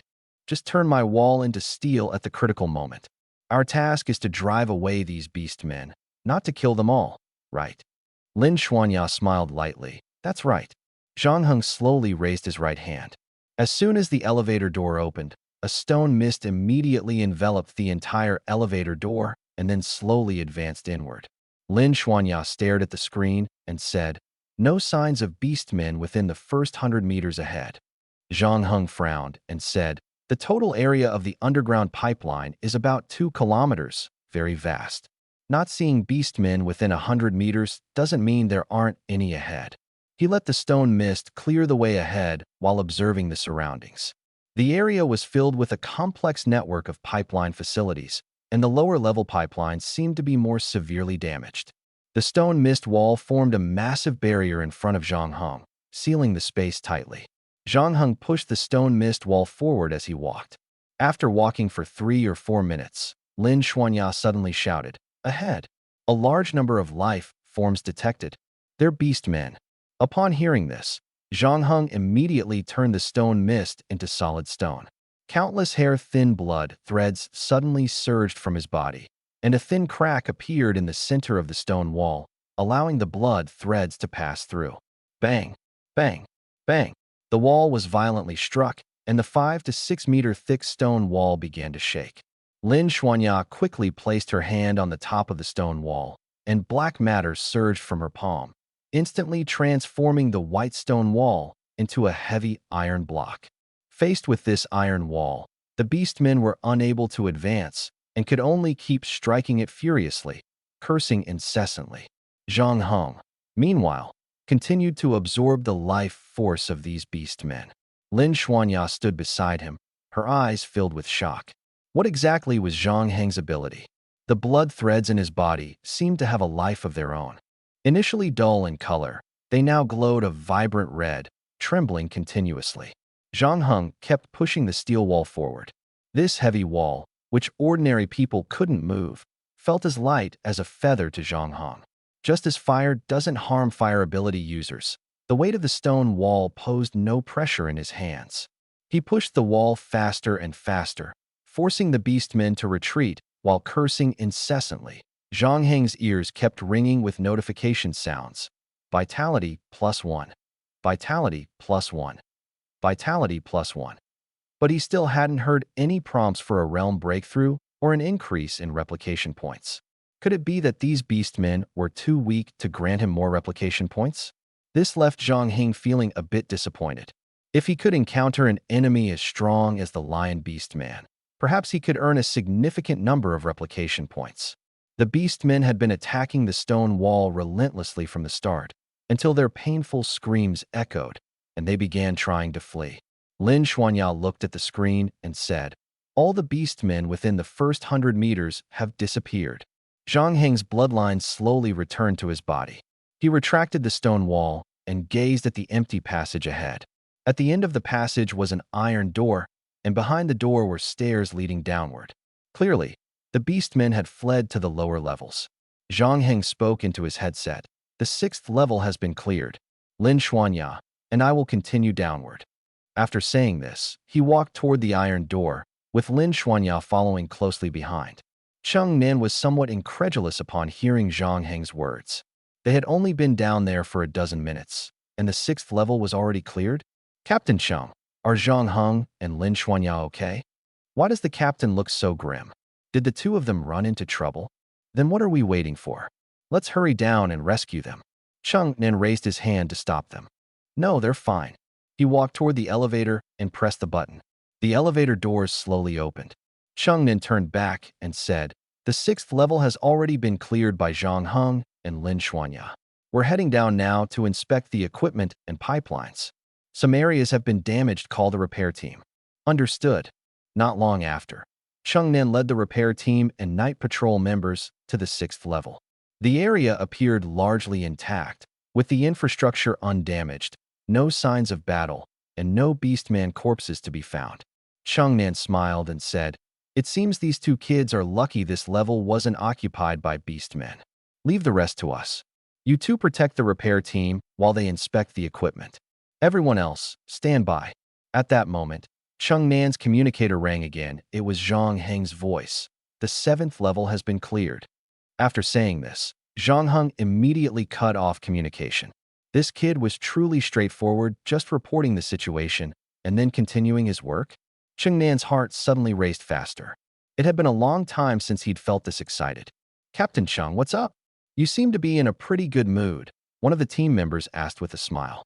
Cheng Nan chuckled and said, "Zhang Heng's method is very effective. Even the 7th level has been cleared. Let's go down and take a look." "The 7th level is cleared too? My cousin is working in the underground pipelines of another area, and he just said the 6th level was almost done." A whole team couldn't keep up with the progress of just 2 people? Could it really be that Zhang Heng and Lin Xuanya were just lucky? Initially, that's what they thought until Cheng Nan and his team arrived at the work area on the underground 10th level. Zhang Heng was sitting beside a stone wall, resting with his eyes closed. Lin Xuanya was sitting next to him. She had barely used any spiritual energy. It was Zhang Heng who had been exerting his abilities, and he looked quite exhausted. Cheng Nan's face was full of confusion. Why aren't there any corpses? Did those beastmen escape? Or did they go to support other areas? Zhang Heng's method, was it using that stone wall behind him to drive away the beastmen? That's a pretty good approach. But how is he able to control the stone wall? Could it be a spatial ability? Cheng Nan, who had seen much in his time, smiled faintly. "Who cares? At least our team has the highest efficiency. If things keep going this smoothly, we can even go help in other areas." Although Zhang Heng was meditating with his eyes closed, he didn't miss a single word of Cheng Nan and the others' conversation. No corpses? Good luck? In truth, only Lin Xuanya knew how many orcs they had encountered on their way down from the 7th floor. It wasn't that there were no corpses here, the corpses had already turned to dust. Zhang Heng opened his personal information panel. Host, Zhang Heng abilities. S rank Blood Demon. C rank Stone Warden Realm. Tier 2, 4-star Strength, 166 Vitality, 469 Speed, 163 Spirit, 161 Talents. Copy Space Gate, Blood Demon Form, Bloodthirsty Stone Element Control Skills, Stone Mist Copy Points, 5120. The Orc's strength was generally weak. Orcs weaker than him only gave him 1 copy point upon death, offering very limited progress in his realm. Still, it was enough to push him to Tier 2, 4 stars. The realm advancement restored the spiritual energy he had previously lost. If it weren't for Lin Xuanya persuading him to rest, he might have continued charging downward. After resting for half an hour, Zhang Heng stood up, and the stone wall in front of him instantly vanished. "Lin Xuanya, let's go." Lin Xuanya slowly got up, nodded, and followed him toward the 11th floor. Cheng Nan watched them leave, sighing inwardly. "Ah, youth so daring and fearless." Boom, boom, boom. The iron wall shook continuously, accompanied by muffled sounds. "Break it open. We can't let them dig any deeper. Don't stop. Push harder. It's too heavy, we can't move it. And the smell here is unbearable, I can barely breathe." The stench of natural gas mixed with sewage was suffocating. The orcs, seemingly unaffected by the smell, continued hammering away at the iron wall with all their might. Zhang Heng's body emitted white smoke, his skin glowing red. On his chest, a flower resembling the blossom of the otherworldly red spider lily bloomed, its petals transforming into crimson blood threads that connected to the orcs ahead. The orcs thought their weakness was due to the gas, but in reality, it was anemia caused by blood loss. One by one, the orcs collapsed, and the sound of hammering on the iron wall gradually faded. Zhang Heng began pushing the stone wall. Bang! A heavy sound echoed from the stone wall. He could clearly feel a force resisting him. But so what? How could he possibly break through this 6 to 7 meter thick, steel hard wall? After a dozen heavy strikes, a low voice came from the other side. "These red threads are strange. Retreat for now." The blood threads on Zhang Heng's body instantly retracted. The orcs had all fled. He and Lin Xuanya continued downward until they reached the 21st underground floor. Along the way, they didn't encounter a single orc. Seeing this, Lin Xuanya immediately exclaimed with joy, "Zhang Heng, it looks like the orcs have all run away. They came in through that hole. If we seal the entrance now, won't we be safe?" Unexpectedly, the two of them had effortlessly cleared this entire area of orcs. It was truly astonishing. But Zhang Heng wasn't the least bit happy. A fairly strong orc had suddenly appeared, tested the thickness of the stone wall, and then fled with the other orcs. He hadn't earned many copy points, nor had his realm advanced. These orcs were weak, most of them no match for him. This made Zhang Heng realize that being too advanced in realm had its downsides. When your realm is too high, killing lower-level life forms yields neither copy points nor realm advancement. Zhang Heng activated the communicator and said to Captain Chung Nan on the other end, "We've reached the last level and found the tunnel the orcs used to get in. I'll be right there." Captain Chung Nan had already descended to the 21st level, followed by 2 team members. Zhang Heng cut off the communicator, walked to the tunnel entrance, and turned to ask Chung Nan, "Should we block the entrance or go after them?" Chung Nan smiled. "Leave this to us. You must be exhausted, and we can't just go back without doing anything." After speaking, he turned to the 2 team members. "Have the other members of the night patrol team come down to the 21st level. We're going after the orcs." After issuing the order, Chung Nan smiled at Zhang Heng and said, "Zhang Heng, Lin Xuanya, you've worked hard. You two should head back and rest. I'll report the situation here to the higher-ups in detail." Zhang Heng didn't pay much attention to his words and instead asked, "Let me go with you. I'm still in good shape and won't slow you down." Chung Nan gave a wry smile. "Everyone has seen your skills. No one thinks you'd slow us down. But Zhang Heng, don't steal the spotlight too much. Leave some work for me and the team. You and Xuanya should rest first." Zhang Heng felt a bit disappointed that his offer was declined. It was clear they were treating them like students, worried they'd get too tired. Lin Xuanya then said, "Zhang Heng, Captain Chung is right. We've actually helped a lot tonight. I never thought I could do this much. Let's listen to him and leave for now." Zhang Heng nodded. "All right, let's go." Lin Xuanya smiled and followed him toward the elevator. Chung Nan watched them leave, thinking the kid seemed a bit unwilling. What a pity he's still just a student.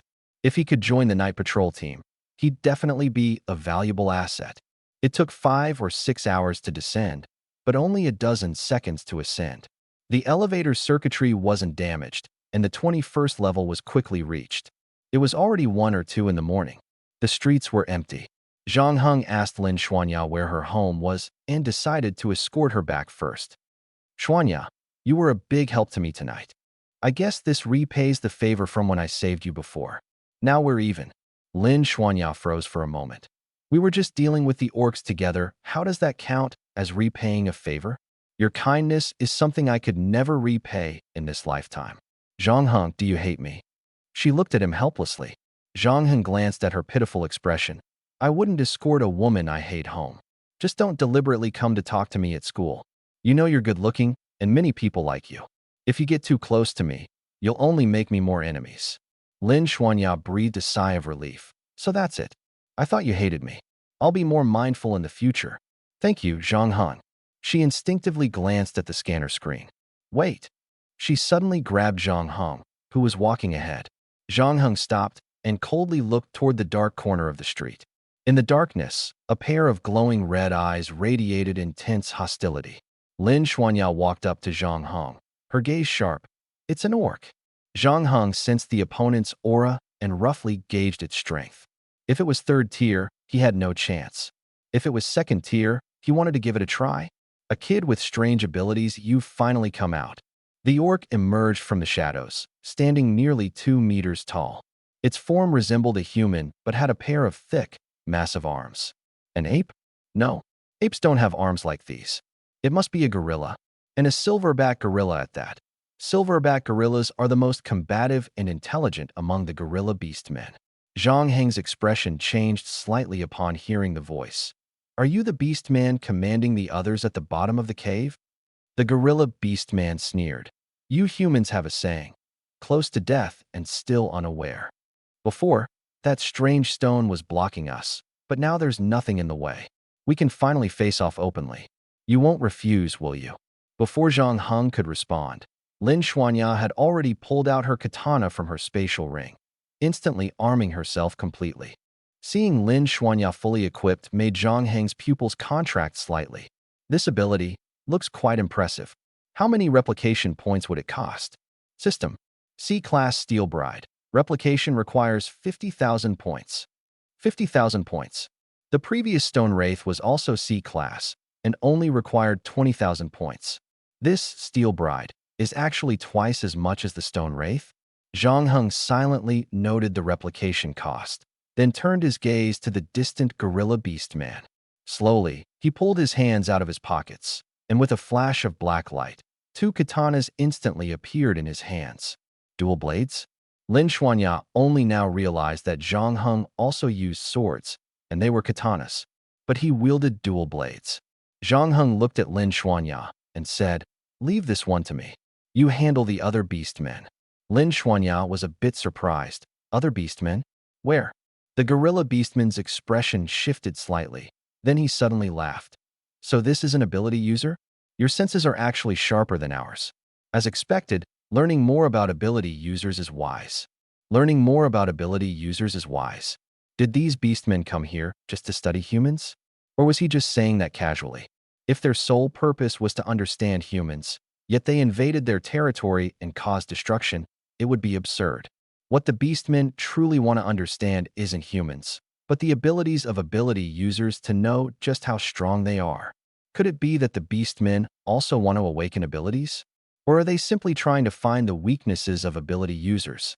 After all, when humans first started fighting the four major races, they couldn't even gain a foothold. It wasn't until they awakened abilities that humans gradually stood their ground.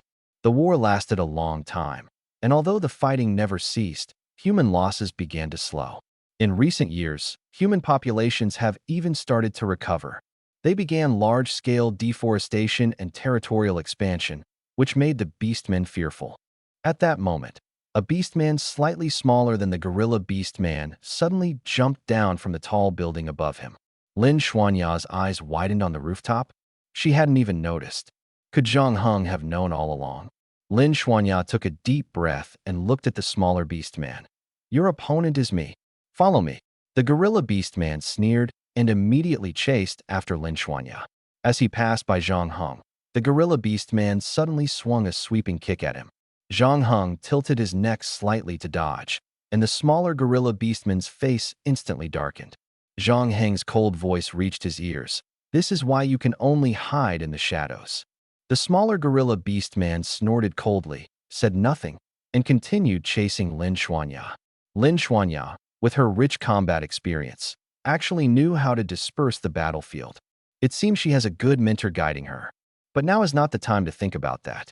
Zhang Heng took a deep breath, and the spiritual energy within him surged rapidly. Instantly elevating to the second tier, the fierce wind swirled around him and then suddenly dispersed. The ape beastman felt the bone-chilling gust as Zhang Heng used the wind's momentum to leap into the air, appearing instantly in front of the beastman. The beastman froze for a moment before quickly raising his steel-like arms to block. Clang! The sound of metal clashing rang out.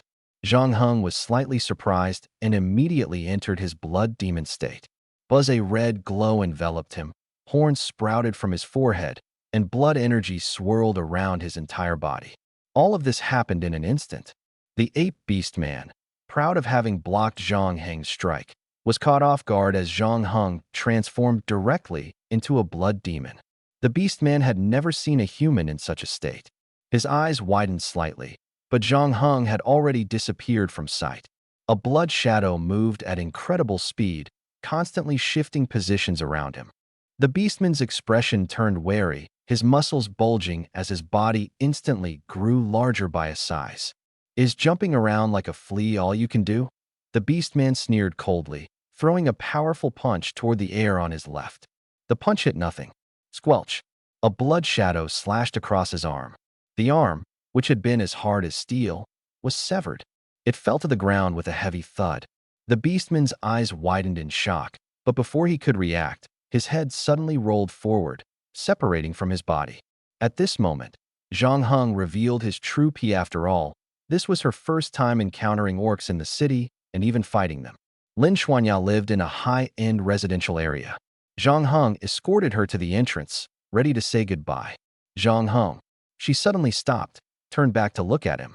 Lin Xuanya gazed at his unchanging expression, lightly bit her lip, and softly said, "Take care of yourself." Zhang Heng nodded and continued walking forward.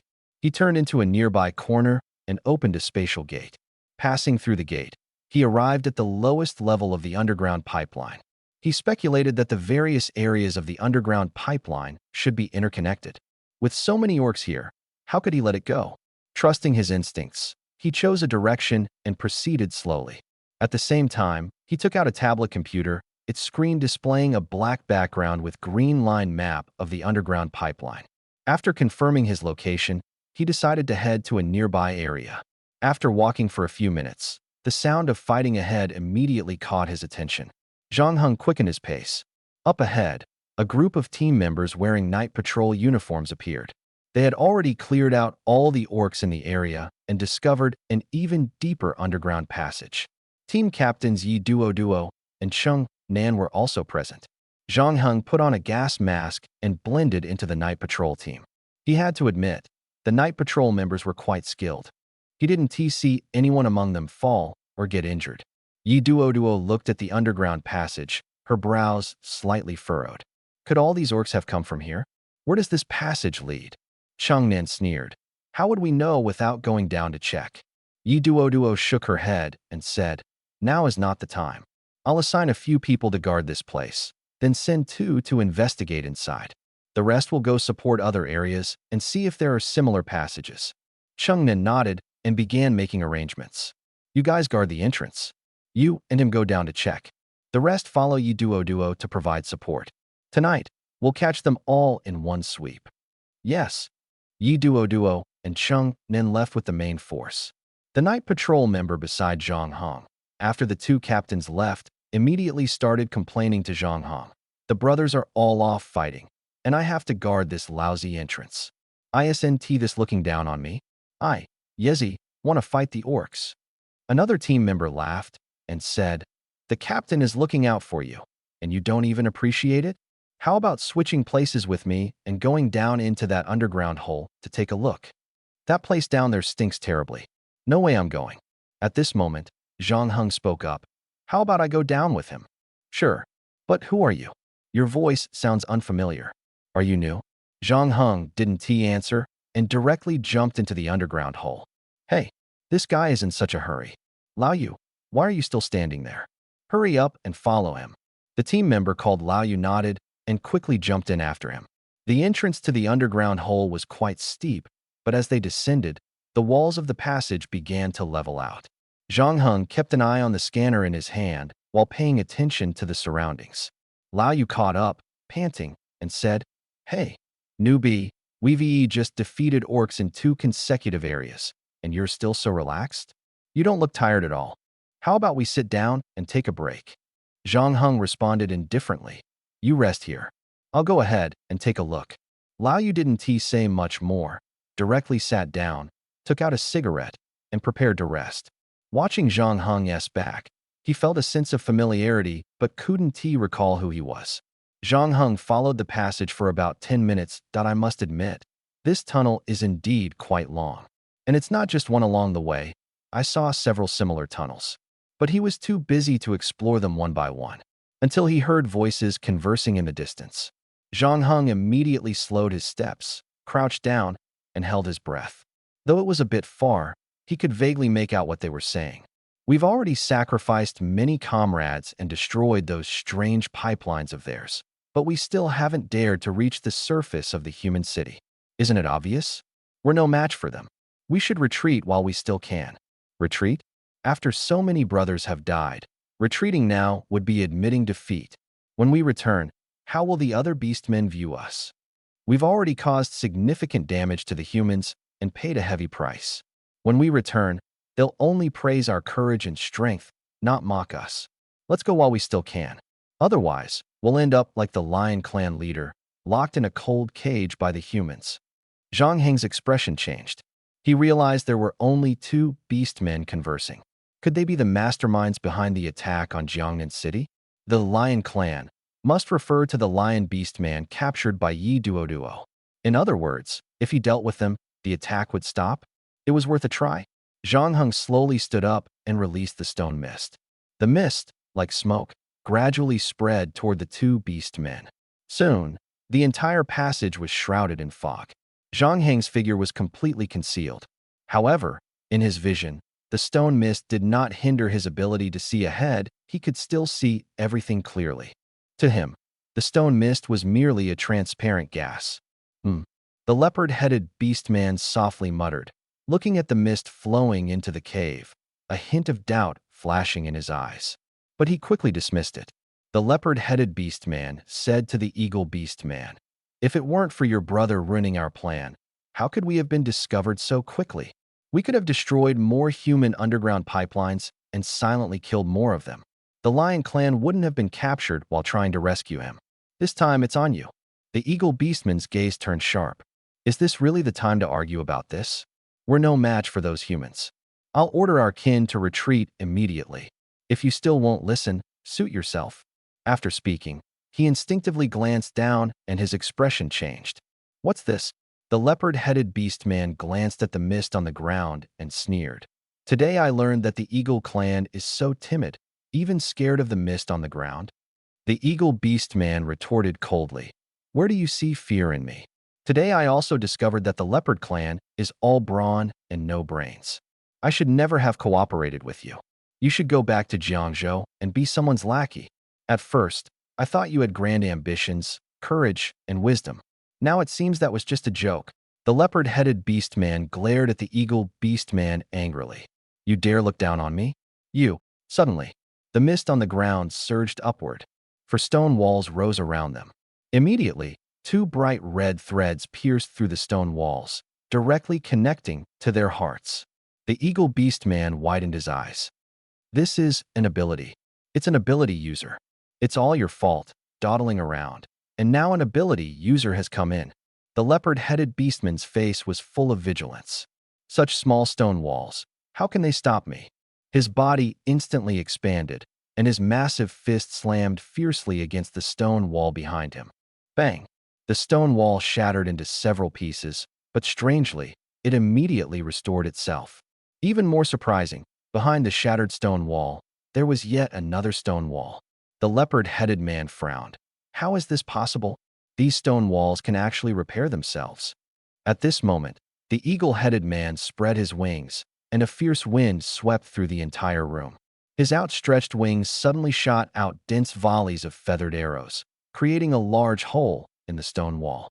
The hole was quickly destroyed and just as quickly restored. The leopard-headed man shouted, "Attacking like this won't break these strange walls. Everyone, attack the same spot together."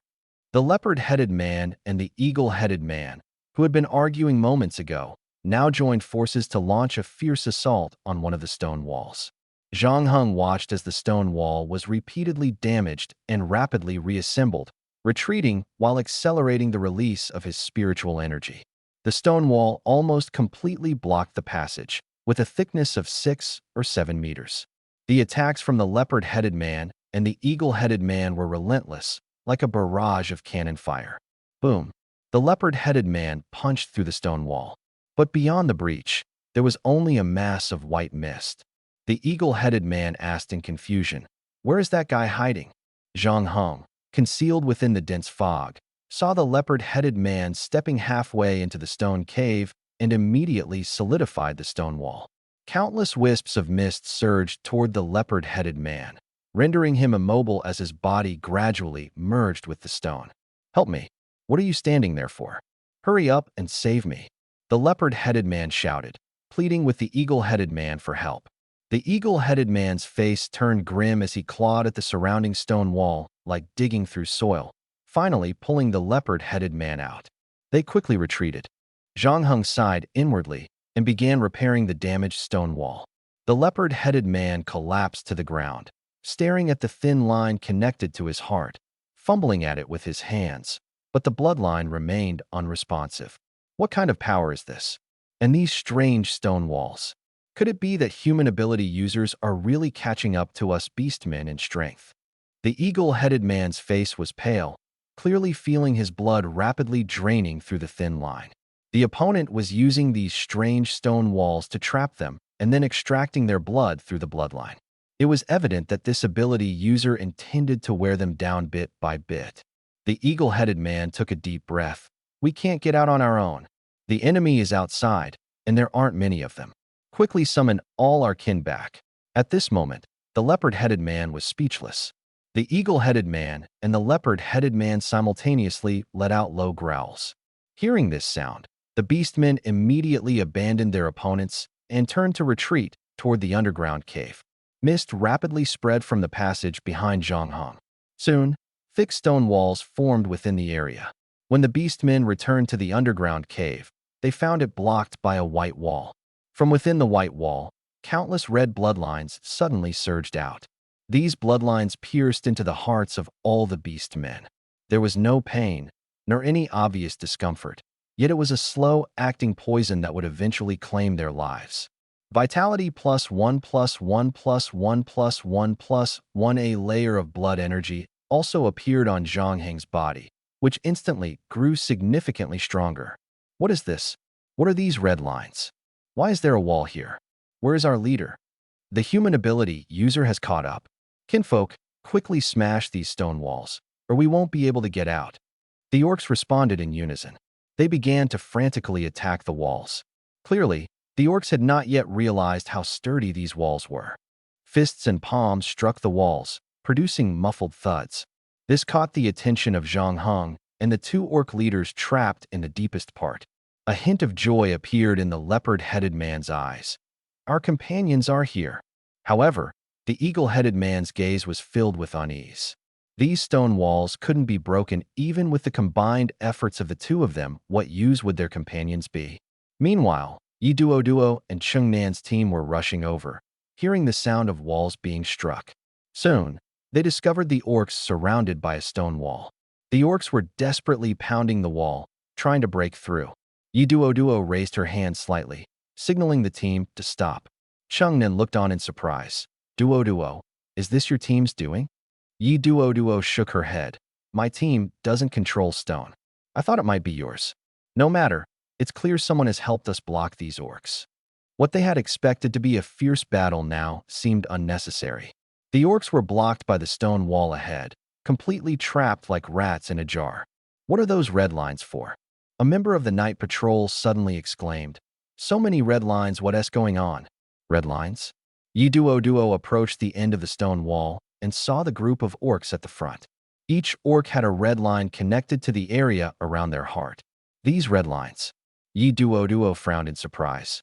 Could it be that kid's doing? Cheng Nan's eyes widened. Who are you talking about? Yi Duo took a deep breath and didn't answer directly. You all stay here and don't act rashly. I'm going to make a call. Cheng Nan said helplessly. Making a call now? There's no signal here. Why don't we just shoot and turn these bastards into sieves? Yi Duo's expression shifted slightly. If you want to do that, I won't stop you. Cheng Nan was speechless, but still instructed the team to hold their position. Yi Duo stepped outside and dialed a number. The first time, no one answered. She persisted and dialed again. Zhang Heng, are you underground too? I've captured their two leaders. I'll clean up the remaining small fry as well. Don't act, I plan to leave their leaders for you. So it was that kid? Isn't he only at the second tier? How on earth has he trained? Or is he hiding his true strength? How could he capture the orc leaders? Could it be that while they were fighting the orcs above, he sneaked up from below, blocked the orcs' retreat, and even captured their leaders? Yi Duo laughed, a mix of helplessness and excitement, a laugh she hadn't had in a long time. It seemed that this time, South Central Ability Academy had truly brought in a remarkable talent.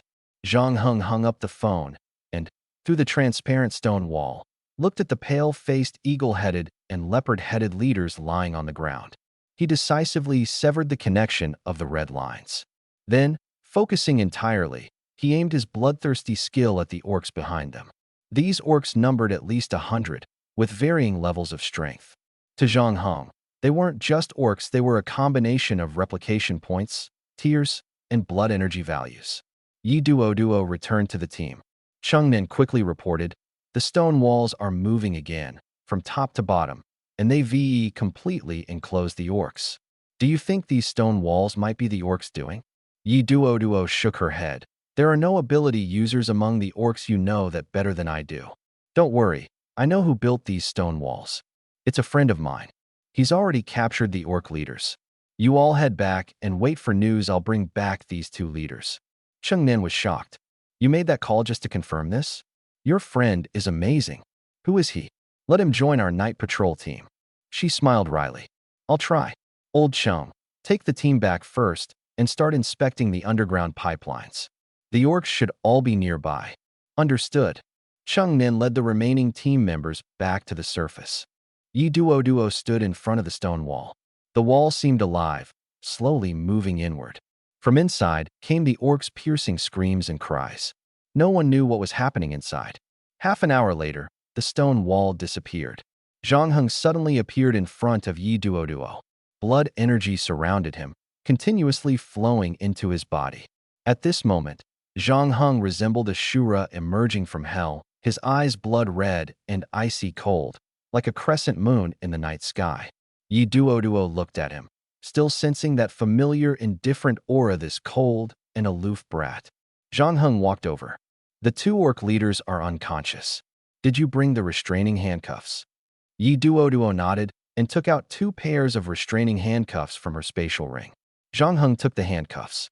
These items could restrict the powers within both ability users and orcs. Simply put, they sealed their spiritual energy. Zhang Heng, I thought you'd gone back. I didn't expect you to come here alone. Do you have some kind of obsession or hatred toward orcs? Otherwise, I really can't understand why you're doing this. Zhang Heng seemed not to hear her. Can you give me a few more of these restraining handcuffs? Yi Duo was speechless. Did this brat even listen to her? In the end, Yi Duo refused Zhang Heng's request. The restraining handcuffs were exclusive to the Public Security Bureau team members and couldn't be casually given to ordinary people. However, she promised to give him one in the future, just not now. After receiving her answer, Zhang Heng went home. After a quick wash, he lay on his bed and opened his personal panel. System information. Host. Zhang Heng abilities. S-level Blood Demon, C-level Stone Wielder Realm. Second tier, 6-star Strength, 186 Vitality, 567 Speed, 183 Spirit, 181 Talents. Copying Space Gate, Blood Demon Form, Bloodthirst, Stone Element Control Skills, Stone Mist Copy Points, 16,750. My realm has risen by 1 star, and my vitality has increased by nearly 100 points. It seems this battle was worthwhile, Zhang Heng thought. However, the increase in copy points was minimal, indicating that these orcs weren't very strong. If he could have taken down those 2 orc leaders, his realm and copy points would have increased significantly. Unfortunately, Yi Duo's appearance disrupted his plans. Clearly, Zhang Heng wasn't pleased with Yi Duo. He felt she had ruined his great opportunity. The combination of the stone wall and bloodthirst skills was highly effective. If he could also copy Lin Xuanya's abilities, hunting 3rd-tier orcs or exotic beasts in the future would be much easier. But alas, he was still far from the 50,000 copy points needed. According to the system's reward mechanism, accumulating copy points through kills would take an indefinite amount of time. Zhang Heng asked the system, besides killing life forms, are there other ways to earn copy points? Completing tasks can also earn replication points and item rewards. Would the host like to activate the task function? Task function? Shouldn't this have been activated long ago? Zhang Heng sat up straight and decisively replied, of course, activate it. Please note, host, the task mode was originally set to unlock only at the 3rd realm. The reason is that once a task is accepted, it cannot be cancelled, and there is a time limit. Failure to complete it will result in penalties. The minimum requirement for tasks is also the 3rd realm. Are you sure you want to activate the task mode now? The risks seemed significant, with the lowest difficulty tasks requiring at least the 3rd realm to complete. What would the penalties be? Zhang Heng enjoyed taking risks, but was not reckless. He would never attempt something without confidence. He judged that the orc attack incident had come to an end, and Jiangnan City would likely enter a period of calm.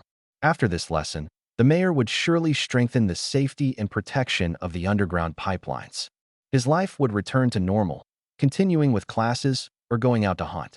For now, he should focus on improving his realm and advancing to the 3rd level. Of course, other training couldn't be neglected either. After thinking for a moment, Zhang Heng asked the system again, is task execution mandatory? Can I freely choose tasks? Task execution is not mandatory. The host can freely choose the time and type of tasks to accept. Task difficulties vary, and it is recommended to start with simple tasks. The penalties for failure are also mild. Zhang Heng smiled slightly. Then activate the task function. Task function successfully activated. 10 tasks will refresh daily, with difficulties ranging from E to S level and rewards varying accordingly. He opened the task interface and saw E-level task. Kill 10 third realm exotic beasts. Reward 1,000 replication points. Randomly obtain a universal replication card fragment. Can be accepted repeatedly. D-level task. Kill 10 third realm orcs. Reward 1,000 replication points. Randomly obtain a universal replication card fragment. Can be accepted repeatedly. C-level task. Kill 10 fourth realm exotic beasts. Reward 10,000 replication points. Randomly obtain a universal replication card fragment. Can be accepted repeatedly. Zhang Heng's eyes widened. No wonder tasks could only be activated at the third realm. E-level tasks already required killing third realm exotic beasts. The rewards were quite tempting. But what about the penalties? He clicked on the E-level task and saw the penalty description. Failure will result in a deduction of 10,000 replication points as compensation. This was brutal. Failing cost 10 times the reward. Was this system running a loan shark business? The purpose was clear, to force him to take tasks seriously. Zhang Heng walked over to his computer, intending to research where third realm exotic beasts might appear and prepare accordingly. Public Security Bureau. Yi Duo had locked all the captured orcs in the cells. At first, the 4 orcs pretended not to know each other. But after a night had passed, the 4 of them were huddled together, crying bitterly. "Brother, it's my fault. I let you down. Brother, it's not your fault. It's me who is useless."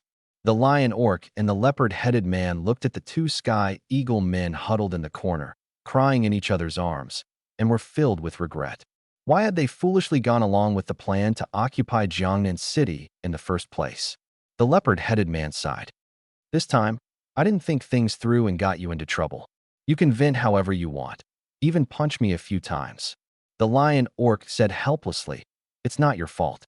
We underestimated the human ability users. But we have to admit, we also conveyed a message to our compatriots. Human superhumans are no longer the weaklings they used to be. They have become very powerful, which serves as a wake-up call for everyone." Yi Duo and Old who stood with their arms crossed in front of the surveillance screen, staring at the 4 beastmen on the screen. It seemed the mystery had finally been solved. The mastermind behind this operation had already been imprisoned. This terrorist attack was planned solely by these 4 beastmen, with no hidden hand behind it. No wonder only beastmen were seen, without the usual hordes of beasts. This was quite unlike the typical behavior of beastmen. Old who said, "The higher-ups have also confirmed that there are no signs of beast hordes gathering within 1,000 kilometers of Jiangnan City. Looks like we can finally breathe a sigh of relief." Yi Duo nodded. "No beast hordes within 1,000 kilometers? Looks like this matter is temporarily settled." Old who added, "By the way, Director Wang said he wants to see you. You should go quickly, he might be reinstating you." Yi Duo's expression changed, but she quickly smiled faintly. "Reinstatement? I used to think about it, but now, haha. Besides, being a night patroller is pretty good. I can spend more time with my dad during the day. Let's just credit this achievement to you." With that, she turned and walked out. Old who panicked. Duo, you can't do this. I didn't do anything. How can you give me the credit? And the director personally wants to reinstate you. He's always wanted to give you a chance." Yi Duo thought of the disgusting captain of the guard team and immediately lost any desire to return. Having finally left that person, why go back? She wasn't that foolish. At that moment, a figure suddenly appeared at the prison entrance. A group of people dressed in white leather uniforms walked in, forming a stark contrast with the black uniforms of the night patrol team. They were the guards of the guard team. The man leading them was about 30 years old, with slick, shiny hair, a handsome face, gold-rimmed glasses, and a faint smile on his lips. He was none other than the captain of the guard team's first squad, Chen Jianba. As soon as Yi Duo saw Chen Jianba, her eyes immediately filled with intense hostility. Chen Jianba, however, didn't notice at all, swaggering forward with his team. Yi Duo wasn't afraid and followed him. As the distance between them closed, Chen Jianba suddenly stopped, turned to Yi Duo, and said, Well, Isn't this Duo? Long time no see. You've really bulked up. Didn't I tell you before that too much muscle on a woman isn't good? Nobody likes that, I mean you, Duo. Yi Duo ignored him and continued walking forward. But the guard team members behind Chen Jianba blocked her path. Yi Duo, our captain is talking to you. Can't you hear him? Yi Duo sneered. Oh, it's Zhang Wei. You're the captain of the 6th squad now? No wonder the death rate in the guard team's 6th squad has been so high lately. Li Wei's face turned red with anger. What did you say? Dare to say that again. Chen Jianba chuckled. Yi Duo, our guard team has been carrying out missions outside all year round. Your night patrol team only patrols the city, so a high casualty rate is normal. By the way, I heard the city was recently invaded by beastmen. What's going on? I had to rush back before finishing my mission. The night patrol team may only patrol, but it's still part of the security bureau. If you don't do your job well, it tarnishes the reputation of the entire security bureau, including the guard team. Yi Duo interrupted him. It seems you've just returned. I've already resolved this matter. Chen Jianba's expression changed. Oh? Resolved? Even found the mastermind behind it. Yi Duo calmly replied. There is no mastermind. This plan was devised by 5 beastmen themselves. 1 is dead, and the remaining 4 have all been captured. Chen Jianba looked at her helplessly. Duo, I've always said that women struggle to accomplish things because their thinking is too simplistic, always jumping to conclusions based on appearances. That's why I wanted to replace you as the captain of Team 1 back then. You don't really believe those damned beastmen, do you? Can you take responsibility for Jiangnan City? Yi Duo stared coldly at Chen Jianba. No. Chen Jianba clicked his tongue. See? Isn't it obvious? How could you possibly take on the responsibility of managing Jiangnan City? You're just an ordinary patrol officer in the night watch unit of the security bureau. I heard you've been spending your days forging iron recently. While others are training, you're off forging iron. How do you expect to improve your skills like this? That's why I said, Duo, Director Wang is looking for you. He wants you to report the latest progress immediately. Old who shouted from behind, holding a phone. Chen Jianba shifted his tone, but added, don't rush to report. Take me to see those 4 beastmen first. I want to interrogate them thoroughly. Once I've figured everything out, then we can report the final results. Yi Duo pushed aside Li Wei, who was blocking her way, and walked straight out. Li Wei snorted coldly. This woman is becoming more and more dismissive of us. Chen Jianba glanced at Li Wei and corrected him. Li Wei, stop using terms like us all the time. If you say it too much, people might think we're alike. Actually, she just outright looks down on you. As for me, it's purely dislike. Li Wei, Chen Jianba snorted. All right, stop dwelling on this. Come with me to interrogate the beastmen. Yes. The group arrived at the prison entrance. The 4 beastmen inside slowly stood up and looked toward them. Chen Jianba stared at the 4 beastmen before him and clicked his tongue. What a bunch of ridiculously stupid faces. You ragtag group actually dared to dream of occupying Jiangnan City. The lion beastman snorted coldly, looking at the group of humans who had suddenly appeared. I don't know where you came from, standing outside the iron cage spouting nonsense. If you have the guts, unlock my shackles and let's have a proper fight. Then we'll see if you dare to be so arrogant. The eagle beastman stepped forward, looking at Chen Jianba's ridiculous face, and couldn't help but laugh. How could he dare unlock our shackles? The leopard-headed beastman raised an eyebrow slightly. Judging by their attire, they look like the human guard squad. No wonder they're so arrogant. Chen Jianba's expression changed. You all have quite the personalities. I like beastmen like you.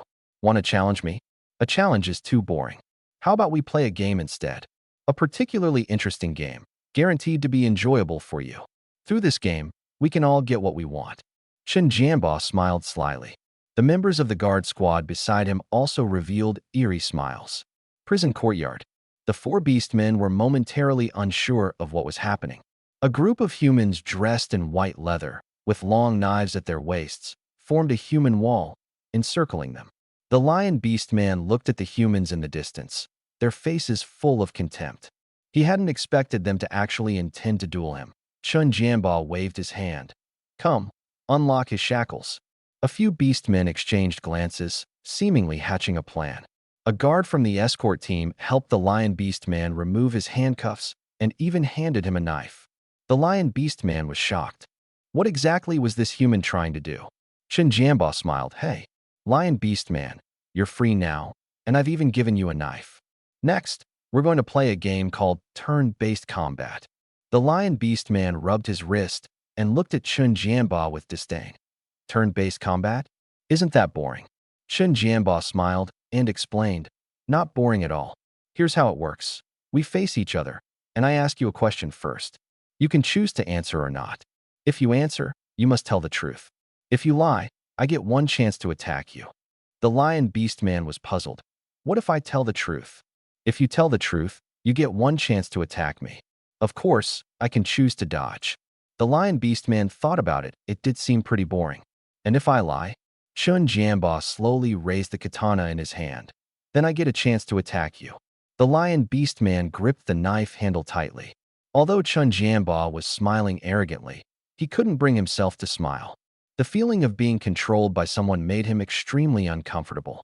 However, as long as his opponent wasn't an esper with strange abilities like Duo, he wasn't afraid. The Lion Beast Man sneered. Fine. I agree to play along with you. Chen Jianbao nodded in satisfaction. The two stood face to face, only an arm's length apart. Chen Jianbao smiled, crossed his arms, and looked at the Lion Beast Man as he asked. First question, why did you attack Jiangnan City? The Lion Beast Man thought for a moment and said, why attack Jiangnan City? Humans and beastmen are natural enemies. Beastmen attacking humans is perfectly normal. Haven't you humans always been killing our kin, and even other beastmen? Chen Jianbao smiled. That's the truth, so you get one chance to attack me. Go ahead. The three beastmen behind the Lion Beast Man began to stir. Kill him. Let this damned human see our strength. Don't mess it up. The Lion Beast Man looked at the long knife in his hand and casually tossed it aside. Only weak humans use things like this. We beastmen never rely on swords or knives. They only make us weaker. I'll use my own hands. Chen Jianbao smiled faintly. How you fight and what weapon you use is your choice. Chen Jianbao's chest was torn open, leaving ferocious claw marks. The Lion Beast Man was stunned. This guy actually didn't dodge.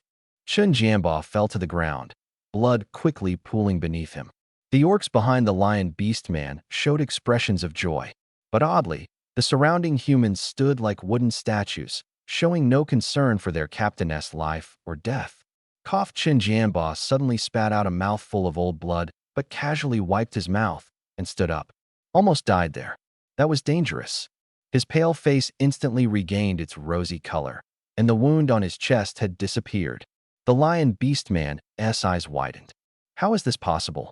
How are you unharmed? Li Wei chimed in. Our captain has a special ability, super healing.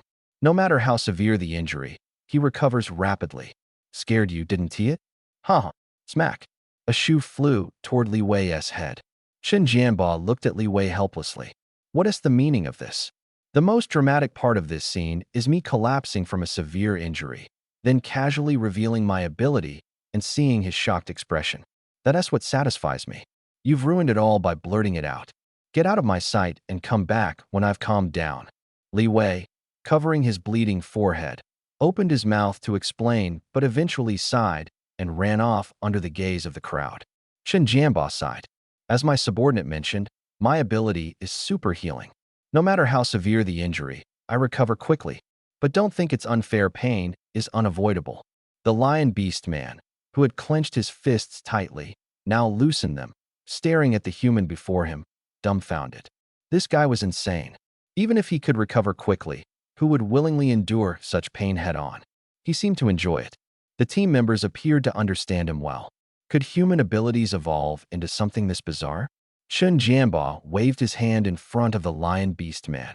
Hey, it's my turn now. I have some questions for you. Ready? The Lion Beast Man took a deep breath. No matter what, he was already involved, and there was no point in regretting it now. Next time, he'd find a way to kill him for good, exploiting his overconfidence in his ability. Chen Jianbao asked, Do you have someone pulling the strings behind you? The Lion Beast Man replied in a deep voice, No. The orcs who planned this attack, aside from the dead ones, are all here. Chen Jianba turned to a bald man with a strange expression beside him. The bald man nodded, confirming it was true. Chen Jianba said disappointedly, "No mastermind? You guys just acted on impulse and decided to attack Jiangnan City." The lion beast man suddenly clenched his arms tightly, roaring, his power surging. His entire body emitted a red glow, seemingly doubling in size. Chen Jianba rubbed his temples helplessly. To think there's really no mastermind. Disappointing. In that case, there's no need for you to stay alive. The lion beast man ignored his words, raising his right hand high and clawing fiercely at Chen Jianba's head. Chen Jianba sneered, drawing his blade in a sharp upward motion. Slash! The lion beast man's massive hand was severed and fell to the ground with a dull thud. The lion beast man's eyes widened in disbelief, staring at his severed right arm on the ground. How was this possible? His hand was actually cut off? The opponent's speed was so fast that even a beast man's senses couldn't keep up? Chen Jianba's eyes were filled with disappointment. The rest is up to you all. Take them out. I'm going to report to the director. Yes. Chen Jianba turned and walked away from the crowd. The lion beast man stared at Chen Jianba's retreating figure, his mind filled with confusion. What did this mean? At first, he was excited to duel him, but it turned into a game? Without getting any answers, his right arm was easily severed, and then the guy just walked off, disappointed. What did he take the beastmen for? Toys. The lion beast man clenched his remaining left hand tightly, his chest burning with rage. He couldn't help but let out an angry roar. Howl! His roar turned into a deafening sonic attack, causing the nearby guards to cover their mouths and noses. Damn humans! How dare you look down on me? This is the price of your arrogance. The lion beast man roared, charging at Chen Jianba. Chen Jianba suddenly turned around, his eyes icy cold, and then he vanished without a trace. A cold gleam flashed by the lion beast man's waist. In an instant, the lion beast man's body was cut in half at the waist. He lay on the ground, only to see a pair of shoes slowly rise before stomping down hard on his head. The lion beast man's massive head exploded like a watermelon. Ah! The leopard-headed beast man screamed in terror, while the two orcs standing nearby turned pale. They had always thought beastmen were the most ruthless. Only now did they realize these humans didn't see them as living beings at all, just as they had never viewed humans as life forms. Chen Jianba said coldly, "What are you standing around for? Kill them all and hang their corpses at the city gates. Let us see if it lures the beastmen outside the city." "Yes, Captain." Chen Jianba looked down at his shoes, instantly speechless. Damn it, my newly polished leather shoes got dirty again. I paid for these shoes myself, they weren't cheap. He pulled out a handkerchief from his pocket, hopping on one leg as he wiped the blood off his shoe, the scene absurdly comical. Zhang Heng returned to his usual campus life. Homeroom teacher Li Shui had grown used to Zhang Heng skipping class. Seeing him in the classroom, she was surprised. It seemed the orc incident in the underground tunnels had been resolved. Li Shui gave him a relieved look, wondering if he had been of any help. Just then, a girl with a slightly pale face walked past Li Shui. Li Shui paused and quickly called out, "Zhang Qian, you don't look well. Are you feeling unwell?" Zhang Qian shook her head and walked straight to her seat. As she passed Zhang Heng, his peripheral vision caught her briefly. The scent of blood. Perhaps due to his ability, he was particularly sensitive to the smell of blood. He detected a heavy scent of blood coming from Zhang Qian. Moreover, it didn't seem to be fresh blood. Sugarcane stared at Zhang Heng in surprise. "Bro, didn't he know you like girls like Zhang Qian?" "Rest easy." Zhang Heng looked at Sugarcane, puzzled. "Just looking an extra second means I like her? Then does that mean Lin Xuanya is going to marry me?" Sugarcane froze for a moment, then glanced toward Lin Xuanya. Sure enough, Lin Xuanya had been staring at Zhang Heng all along. Sugarcane clenched his fists. "Damn your charm. No way. If this keeps up, Lin Xuanya really will fall for you. Since you're not interested in her, how about I teach you a way to make her hate you? What do you say?" Zhang Heng said flatly. "How's your ability training going lately? Instead of thinking about all this nonsense, you'd be better off imagining what you'd do if a beastman army rushes into Jiangnan City someday. Would you be able to protect yourself?" Sugarcane looked at him speechlessly. "Why do you sound like my mom? But let me tell you, I Sugarcane am not someone to be trifled with. Recently, I've been someone who eats bitterness. Sugarcane pouted. Are you underestimating me? Let me tell you, I've recently come up with a pretty good move. After class, I'll take you to the back garden to demonstrate it and show you the strength of sugarcane. Maybe this could inspire Zhang Hong. As his blood energy level increased, he discovered he could lock onto locations through others' blood energy. This sensation was stronger than any other perception. He was getting the hang of the Stone Fader's ability and planned to continue developing new moves. Watching Sugarcane's demonstration might yield some insights.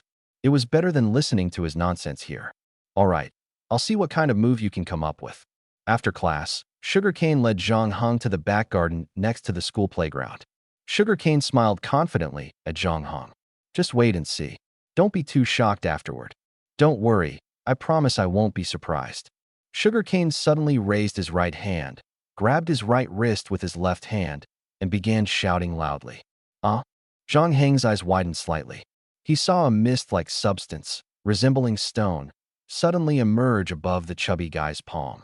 The mist quickly transformed in his hand, eventually forming a boomerang. Sugarcane snorted lightly and said, I know you're surprised, but you're just pretending not to show it. However, that's not the point. The point is, hey, Zhang Hong, where are you going? Come back. I haven't shown you the most critical part yet. Damn it, what a waste of time. He had naively expected Sugarcane to come up with some impressive new move, hoping to gain some inspiration from it. Such a thought was truly foolish. At that moment, a familiar scent he had smelled before suddenly wafted into Zhang Heng's nose. His expression changed slightly, and he slowly walked in the direction of the scent. Sugarcane quickly caught up. Zhang Heng, why didn't you wait for me to finish my demonstration? My move is really powerful, which is why I chose this quiet back garden to show it. You should at least give me some face. Zhang Heng suddenly stopped. Sugarcane, you go back to the classroom first. I'll come find you later. Sugarcane was stunned. Why? Did you make plans with someone else? Lin Xuanya, could it be that the two of them were really together? Sugarcane felt his heart shatter. Zhang Heng explained, Lin Xuanya and I are just ordinary classmates. If you really like her, go after her. Otherwise, someone else will snatch her away. As long as it's not you doing the snatching. Sugarcane sighed helplessly, hands in his pockets. All right, I'll head back first. Next time, I'll show you my new move. Sure. After sending Sugarcane off, Zhang Heng quickened his pace. The scent grew stronger, and there were even several distinct traces, clearly not from just one person. He followed the scent to the abandoned gymnasium on the south side of the school.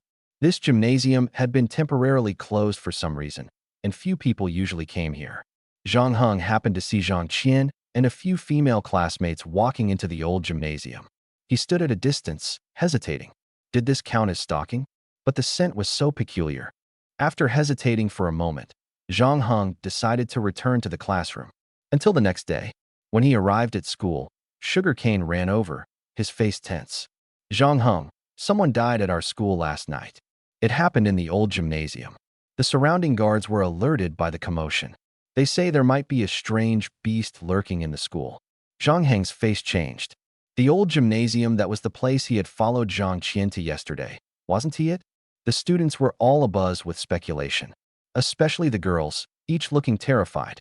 Yesterday, Zhang Qian even brought 2 girls to the back garden. Later, it turned out they went to the old gymnasium, and all 3 of them ended up dead in there. The autopsy report said their internal organs were completely hollowed out, and the time of death seems to have been 3 days ago. But I just talked to her yesterday. Could it be a ghost? Time of death 3 days ago? Then who did he see yesterday? Was it not Zhang Qian? At that moment, homeroom teacher Li Shui walked into the classroom. Her gaze swept over Zhang Heng and Lin Xuanya. Zhang Heng, Xuanya, come with me to the principal's office. Zhang Heng and Lin Xuanya stood and left. The topic in the classroom immediately shifted. Why does the homeroom teacher always call Zhang Heng and Lin Xuanya out together? Could they actually be dating? This is an ability academy, not an ordinary high school. Dating wouldn't be strictly controlled, would it? Zhang Heng and Lin Xuanya are 2 of the strongest in the class. With the recent strange beast attack incidents at the school, the principal must be calling them because of that. Zhang Heng looked at Li Shui and asked curiously, what is going on? Did something happen? Li Shui's face was full of worry. Judging by her expression, the victims' families must have caused a scene in the principal's office for a long time. She looked on the verge of breaking down. Come with me first. I'll explain while we walk. The group walked out of the classroom. Lin Xuanya asked, Does this have to do with the deaths in the old gymnasium? Li Shui nodded. Yes, exactly that. The victims were students from our class. Their bodies were reduced to just skin, with bite marks inside the flesh, so it's suspected to be the work of a strange beast. Zhang Heng said, If you suspect it's a strange beast and think it's still in the school, why not search for it? Why call just the two of us? At this point, all students should be evacuated to prevent further injuries. Li Shui sighed helplessly. This was the principal's decision. He doesn't want to make a big deal out of it. The guardians in charge of the investigation feel the same way. The recent orc attacks in the underground tunnels had just been resolved, and now there was news of a strange beast hiding in the school. If this got out, who knows how widespread the panic would be, potentially ruining the school's reputation. Moreover, if they launched a large-scale investigation, the strange beast might already escape. They had to capture and eliminate it entirely. Otherwise, not only would the academy students be in danger, but people outside the school could also become victims. As ability users, if they couldn't even handle this level of risk, how could they face encounters with strange beasts or orcs outside the city? The panic from the orc invasion hadn't yet subsided, and now there were strange beast attacks on students. It was one crisis after another. The principal's and the security bureau's approach seemed to aim at protecting the school's reputation, but it put the students in harm's way. However, on second thought, if the students stopped coming to school, the strange beast might relocate. That would make it harder to track down, and if the situation escalated, it could incite panic in the city. If people found out the beast responsible for the attacks had escaped from Southern Ability Academy, the academy would face immense public backlash. The criticism they'd face was easy to imagine. Zhang Heng and Lin Xuanya walked into the principal's office. Principal Su stood up quickly when he saw them, welcoming them eagerly. Zhang Heng, Lin Xuanya, come in quickly. Let me introduce you to someone important. Zhang Heng's gaze swept toward the middle-aged man with slicked back hair and a samurai sword hanging at his side, standing next to Principal Su. He was wearing the same uniform as the security team. Could he be the captain of the first squad? Didn't Ganzu mention that the incident at the old gymnasium had alarmed the captain of the first squad?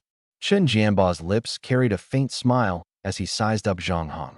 Zhang Heng remained exceptionally calm, his eyes unwavering.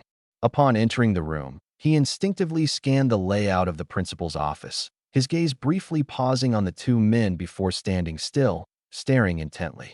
This kind of habit isn't something easily taught through training. It seemed this kid was indeed extraordinary. Who could have trained him? Chen Jianba walked up to Zhang Heng with a smile and patted his shoulder. So, you're Zhang Heng? I heard you once forged a blade at Yi Duoduo's blacksmith shop. That blade was made by Yi Duoduo herself. That burly woman, how could she possibly craft such a refined blade? Next time, I'll introduce you to a place that will definitely satisfy you. Why was he bringing up Yi Duoduo? And it seemed the other party had investigated his background, even knowing he'd been to Yi Duoduo's place. Zhang Heng looked at the principal expressionlessly and asked in confusion, Principal, did you call us here just to introduce someone? Principal Su quickly corrected him. Zhang Heng, the man standing before you is the captain of the first squad of our Public Security Bureau. The number of beastmen he's defeated is no less than 800, possibly over 1,000. He's the one who has kept Jiangnan City safe all this time. Lin Xuanya respectfully bowed to Chun Jianba at this moment. Master, when did you return? Why didn't you tell me? Master? Chen Jianba was actually Lin Xuanya's master? This surprised Zhang Heng. Chen Jianba gently patted Lin Xuanya's head. I just got back yesterday, too busy to inform you. How have you been lately? Have you been practicing? Lin Xuanya nodded. Of course, master. I swing my blade 200 times every day. Recently, I even participated in the night patrol squad incident and killed a second-tier beastman, though Zhang Heng helped quite a bit. Chen Jianba squinted his eyes and looked at Zhang Heng. Zhang Heng also participated in that underground pipeline beastman invasion. Principal Su answered on Zhang Heng's behalf. At the time, manpower was scarce, and many schools sent people to assist. I heard that with Zhang Heng and Lin Xuanya's help, Captain Qingnan's team was the fastest to clear the beastmen down to the 21st underground level. Chen Jianba was slightly surprised. That impressive? He was well aware of his disciple Lin Xuanya's abilities. Clearing 21 levels of beastmen with just Lin Xuanya and Zhang Heng? He couldn't believe Zhang Heng hadn't played a significant role. Principal Su smiled and said, "The deceased in the recent old gymnasium beast attack incident happened to be from Zhang Heng's class. To avoid causing a stir, I followed your suggestion and prepared to establish an investigation team within the school. Zhang Heng and Lin Xuanya will be part of it." "Captain Chen, what do you think of this arrangement?" Chen Jianba nodded in satisfaction. "Of course, that's fine. One is my disciple, and the other is a student personally recommended by you. Having them investigate discreetly is more than appropriate. I'll leave this matter to them. If there's any discovery, inform me immediately. Xuanya, give your father a call and tell him I'll join him for a few drinks tonight. Ask him to bring out his treasured, lingering fragrance liquor, haha." With that, Chen Jianba put his hands in his pockets and walked out of the principal's office with confident strides. Zhang Heng watched as Chen Jianba's figure gradually disappeared into the distance. This person was clearly dissatisfied with Yi Duo, and his tone earlier was full of disdain. His personality is quite unique. He seems very casual. But often, people who appear casual are particularly serious about critical matters. For example, dealing with orcs and exotic beasts? Principal Su smiled and said to Zhang Heng, "Zhang Heng, he is the captain of the first squad of the Security Bureau's guard team. You need to perform well. If he gets pleased, he might take you as his apprentice. That would be a great opportunity for you." Captain Chen has spent years hunting exotic beasts and rogue hunters, and his combat experience is absolutely unparalleled. Lin Xuanya chimed in. "Principal Su is right, Zhang Heng. If Master also takes you as his apprentice, that would be amazing. We could train together in the future. And I would be your senior sister." She looked at Zhang Heng with anticipation. Zhang Heng didn't think much and said indifferently, "Forget about taking me as an apprentice. I already have a master." Principal Su chuckled lightly. "Zhang Heng, you're mistaken here. Wang Ying can't compare to him at all." Zhang Heng suddenly asked. So, to avoid alerting the enemy and drawing attention, the principal decided to have Lin Xuanya and me search for the exotic beasts' hiding spots within the school. "That's right. If it's the two of you, I feel more assured." "What? Do you feel reluctant?" Zhang Heng shook his head. "Not reluctant. I do have some findings and want to confirm them. Xuanya, you head back to the classroom first. I have some questions for Principal Su." Principal Su was slightly taken aback. Could it be about his abilities? Lin Xuanya nodded. "All right, I'll wait for you in the classroom." She tactfully left the principal's office. In the office, only Zhang Heng and Principal Su remained. Principal Su smiled. "Zhang Heng, you want to ask about your abilities, right?" Zhang Heng nodded. "That's right. After all, it's been a month. If the principal has truly been investigating, there should be some progress by now, right?" Principal Su sighed. "Indeed, during this time, I've made inquiries in many places and even asked old acquaintances for help. Your abilities have only two possibilities. One is an unknown type, and the other is an ability awakened by someone outside of Longhua. Because it hasn't been recorded in Longhua's ability system, no one knows about it." Zhang Heng was puzzled. "What do you mean by someone outside of Longhua? Aren't all living people now from Longhua?" Principal Su snorted lightly. "Indeed, everyone is from Longhua, but some people actually aren't. They've already betrayed the country and are stateless individuals or infamous members of underground organizations." Zhang Heng's expression changed. Humanity had already been cornered by the other three races, and yet there were forces opposing Longhua? He recalled that back in the day, he had also relied on money to solve problems. But in this chaotic world, he wanted to contribute to humanity's future. According to Principal Su, his cheap father Zhang Tao's identity might be that of a stateless individual, a traitor, or a key figure in an underground organization. This news was too shocking. He had thought he could live a clean life in this lifetime. But it turned out he might be the son of a traitor? Truly, gold shines wherever it goes. If Zhang Tao's secret were exposed, would it affect him? Seeing the rare look of worry on Zhang Heng's face, Principal Su quickly comforted him. "Actually, You understand your abilities better than anyone else. Do you still not realize it by now? Principal Su's face carried a meaningful smile. Zhang Heng nodded. I understand now. Thank you, Principal. Principal Su gave a wry smile. Go ahead, but be careful tonight. Zhang Heng walked out of the principal's office and returned to the classroom. After a full day of classes and bidding farewell to the talkative Ganja, Zhang Heng headed to the school rooftop, planning to wait until nightfall. Lin Xuanya arrived about 10 minutes earlier than him, clearly prepared, as she took out several boxed meals, all steaming with exquisite dishes. When Zhang Heng reached the rooftop, he almost thought he had come to the wrong place. In the center of the rooftop, Lin Xuanya sat on a clean picnic blanket, smiling at him as she took out box after box of food. Zhang Heng, I made all of this myself. I wonder if you'll like it. Zhang Heng didn't stand on ceremony and picked up the chopsticks to start eating. The taste was good. The rice was cooked just right, soft yet firm, with each grain distinct. The dishes were home-style, accompanied by tofu and meat soup. The meat was from a beast, chewy and flavorful. A sip of the hot soup warmed him up completely. Zhang Heng didn't directly answer Lin Xuanya's question, but judging by how quickly he ate, it was clear he enjoyed it. I'll clean up, Zhang Heng said, closing the lids of the lunch boxes himself and leaving them aside. Lin Xuanya then took out a small refrigerator from her spatial ring. When she opened it, it was neatly stocked with various sodas and juices. Zhang Heng, which one would you like to drink? Zhang Heng glanced at Lin Xuanya's spatial ring, feeling that its functionality seemed a bit different from his own. Could it be a four-dimensional pocket? It seemed to have everything. He asked curiously, I didn't see you this afternoon. Did you go home to prepare dinner? Lin Xuanya nodded lightly. Yes, rushing back and forth might not have been enough time.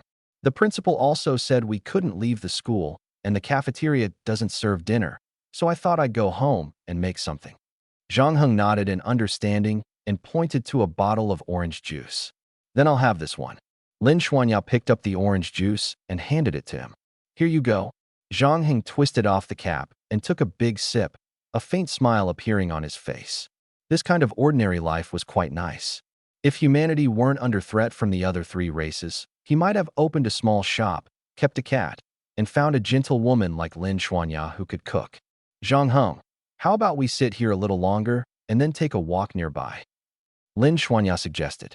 Zhang Heng looked at her and said, Lin Xuanya, have you noticed? The victims all seem to be women. Lin Xuanya nodded. Yes, they are all women. Do you have any thoughts on this? Zhang Heng replied. Exotic beasts are different from beast men. Beast men will appear directly in front of you and plainly declare, I'm going to kill you.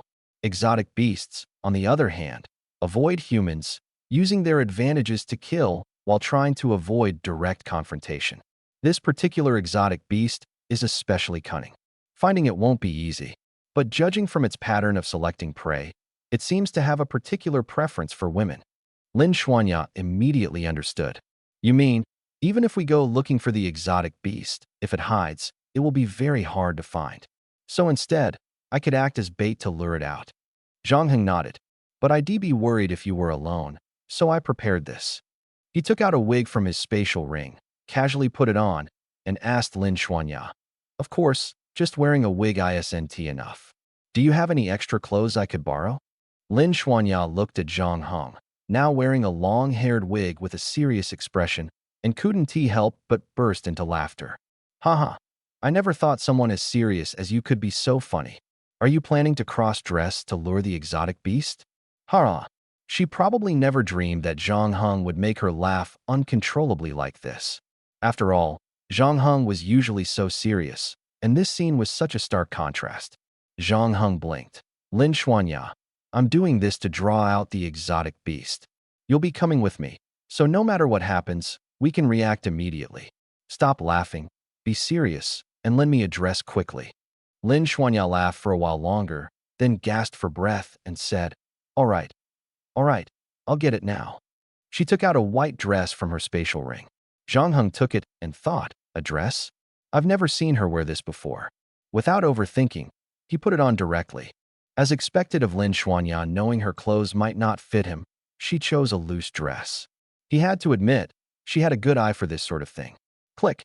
A flash of light passed in front of them. Lin Xuanya looked at the photo on her phone and couldn't help but chuckle. Zhang Heng frowned. Lin Xuanya, don't joke around with my photo. Lin Xuanya's eyes sparkled with laughter. Don't worry. How could I bear to show such a precious photo to anyone else? Zhang Heng. At this moment, South Central Ability Academy was completely empty. Zhang Heng and Lin Xuanya were patrolling the school corridors. The school didn't have dormitories, so students and teachers all went home at night.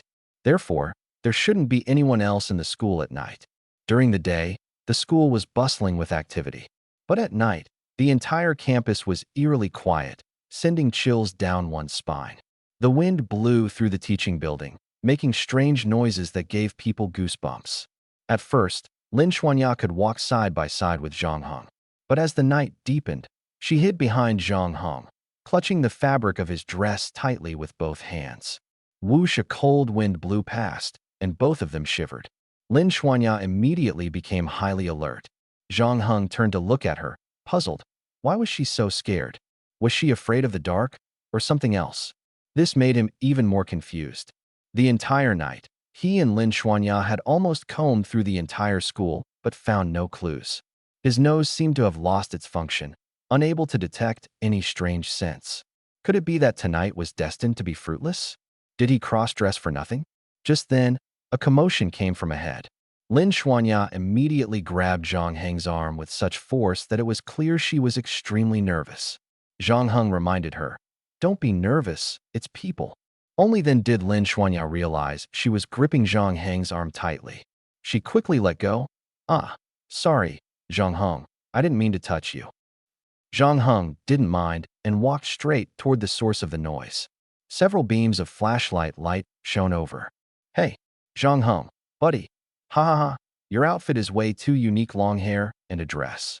Anyone who doesn't know better might think you're some kind of weirdo." A familiar voice rang out. Ganja ran over with a few people toward Zhang Heng. Zhang Heng had already recognized Ganja, so he was completely unguarded and walked straight up to him. "What are you guys doing here at night? This place is dangerous," Zhang Heng said expressionlessly. His warning didn't make Ganja and his companions back off. Instead, it drew more laughter and whispers about Zhang Heng's outfit. Ganja waved his hand and laughed. "Don't worry, we're all ability users. What monster would we be afraid of?" As he spoke, Ganja's gaze swept over Lin Xuanya behind Zhang Heng. Usually, Lin Xuanya was always quiet and reserved in front of others, but she seemed much more natural around Zhang Heng. Could it be that she had feelings for Zhang Heng? She had even cooked for him before. Maybe it was just to thank him for saving her. Ganja said to Lin Xuanya, "Xuanya, we're here to help. Tell us what to do." Lin Xuanya frowned slightly, but felt a sense of relief in her heart. With more people helping, her unease lessened significantly. Zhang Heng was a man of few words. The two of them had wandered around for most of the night without him saying a word, and she didn't know what to say either. Just like that, they spent half the night walking through the dark teaching building. Tonight, she realized that there were actually many things she was afraid of: the dark corridors, the howling night wind, and those strange noises coming from the corners. Lin Xuanya said, "With more helpers, we might find more clues." "Zhang Heng, what do you think? I can't exactly chase them away, can I?" Ganja chuckled, and the people behind him grew excited.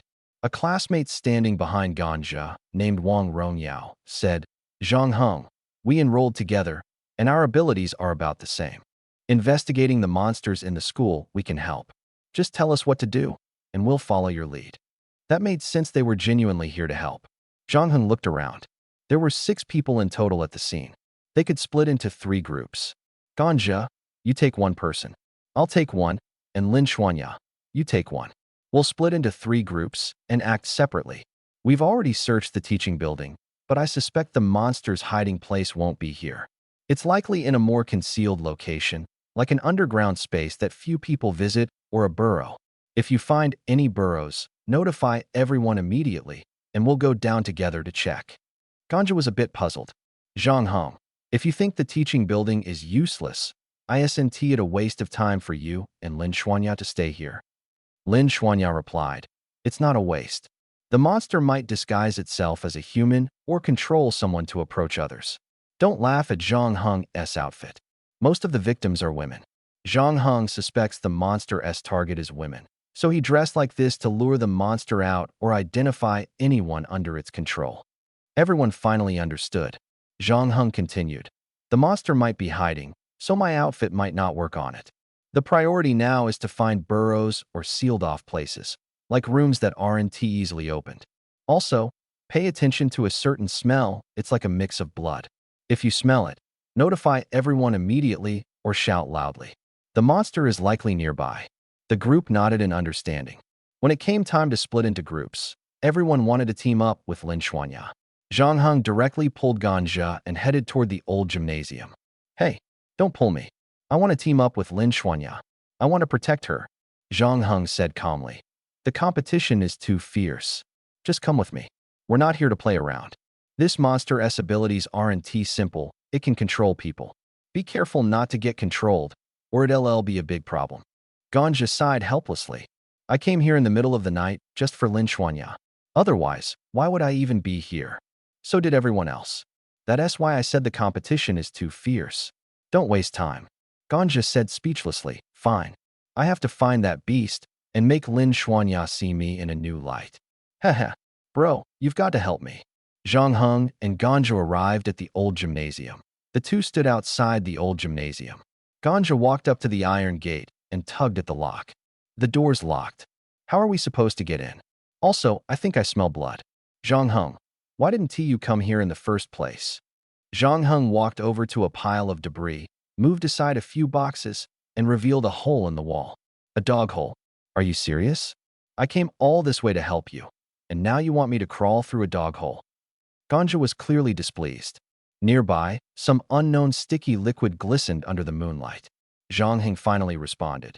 The old gymnasium has already been thoroughly investigated by the Security Bureau, and they didn't find anything unusual.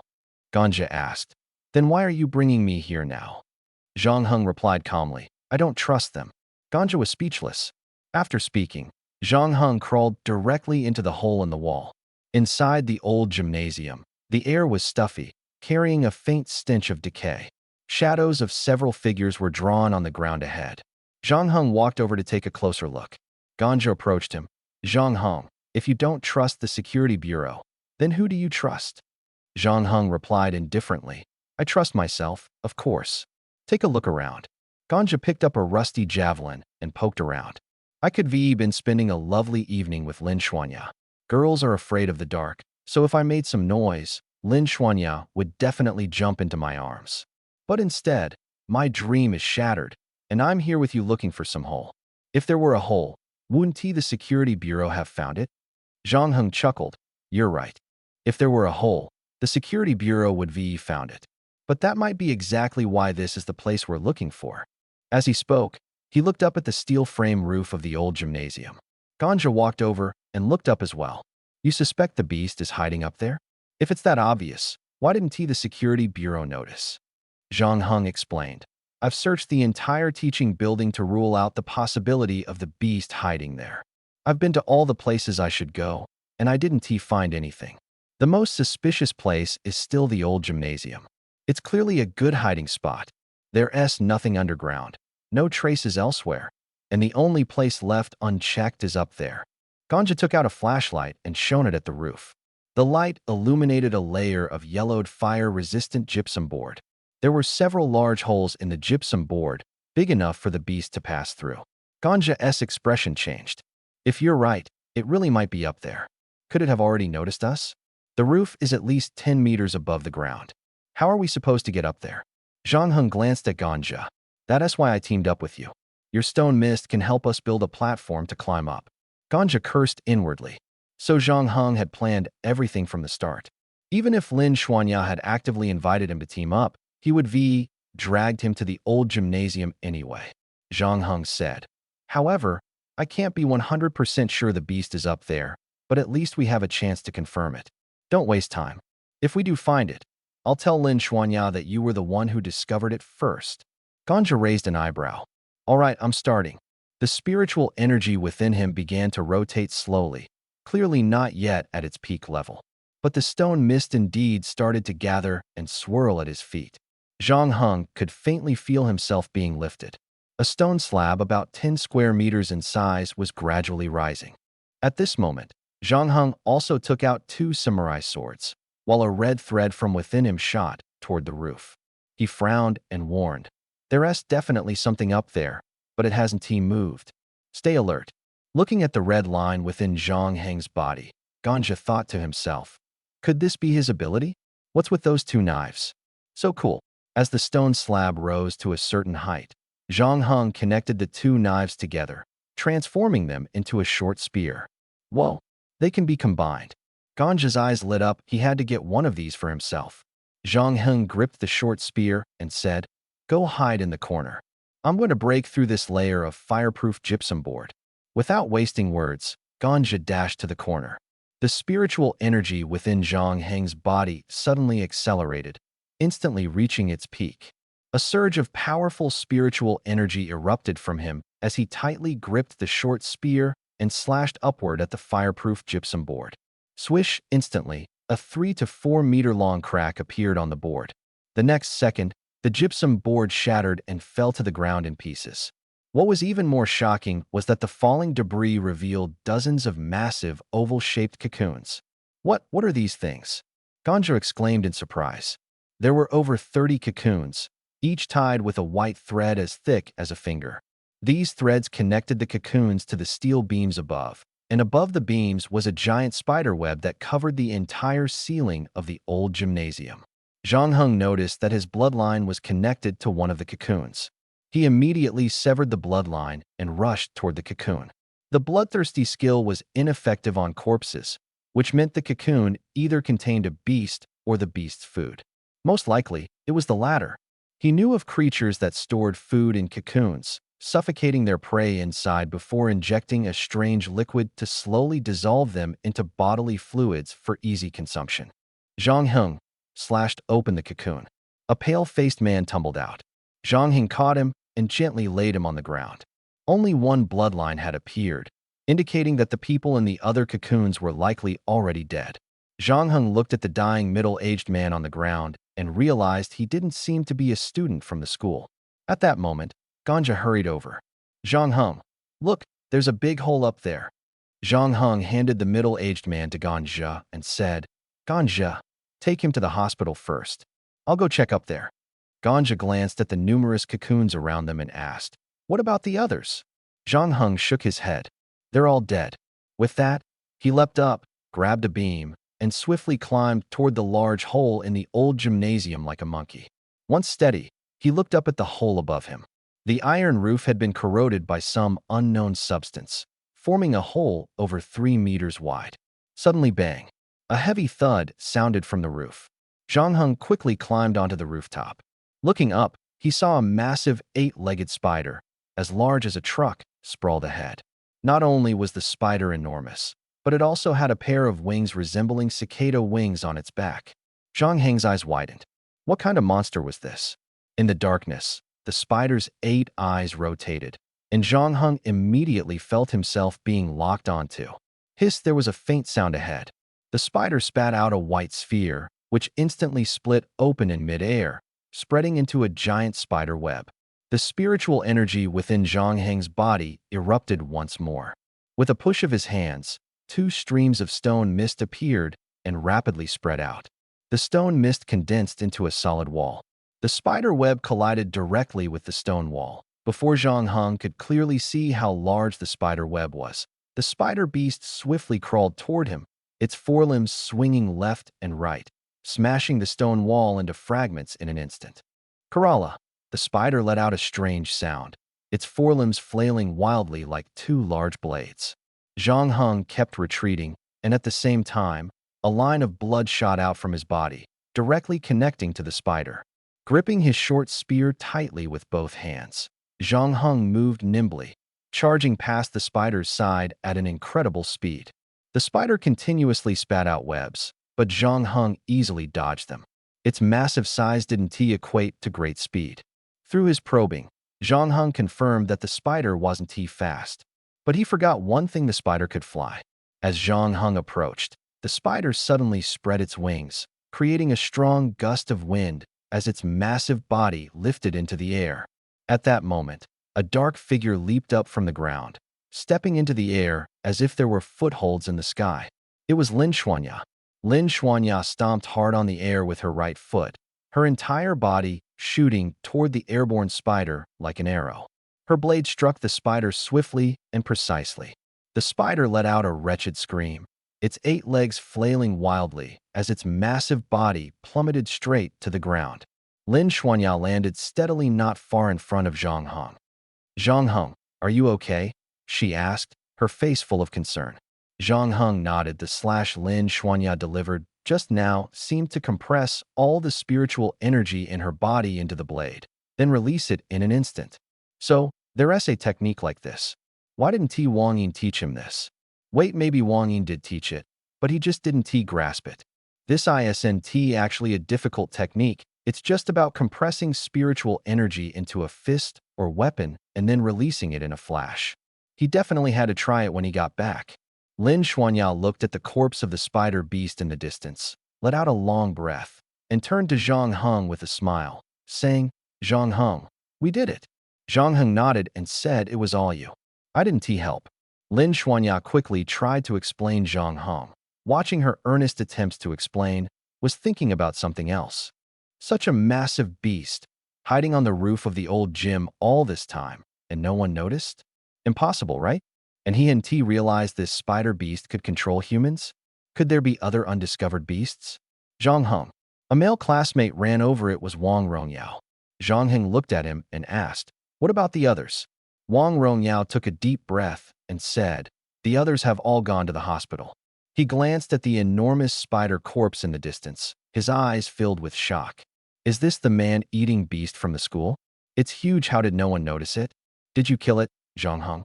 His gaze fell on the strange double-edged blade in Zhang Heng's hand. Zhang Heng shook his head and said, "It wasn't me. Lin Xuanya killed it." Lin Xuanya calmly said, "Zhang Heng and I killed it together. Without him, I couldn't have taken it down." Wang Rongyao looked at the two of them modestly giving credit to each other and felt a bit envious. "Anyway, you two are famous at school now.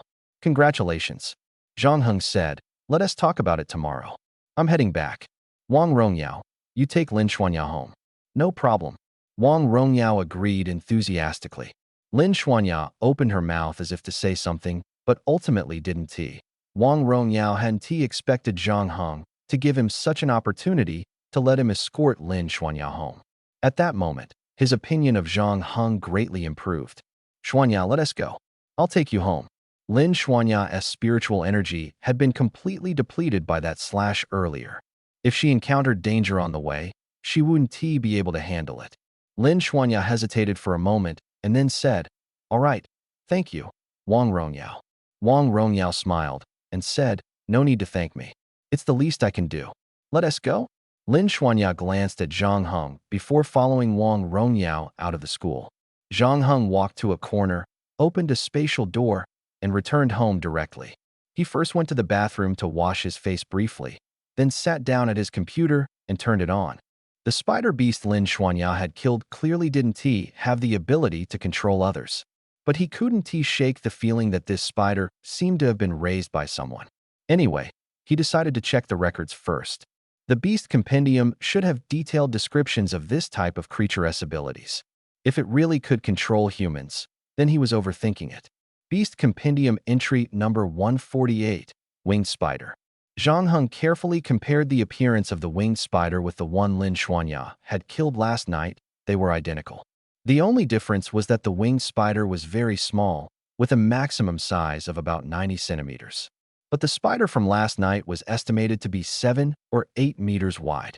The compendium's description of its abilities didn't mention anything about controlling humans. Could the spider from last night have mutated? He searched online again, but found no rumors about mutated spiders. So, could someone be using their abilities to raise this spider? Zhang Heng took a deep breath, closed the computer, and decided to ask others at school tomorrow. The sky gradually brightened. Golden sunlight pierced through the clouds, spilling onto the playground of Nanzhong Ability Academy and illuminating the massive spider corpse. Around the corpse, a crowd had gathered. "Oh my, how did such a huge beast get into our school? Where was it hiding all this time?" They found a lot of silk cocoons in the old gymnasium. "I heard the people inside were all dissolved into liquid." "No way. Was this spider killed by Zhang Heng and Lin Xuanya from our class?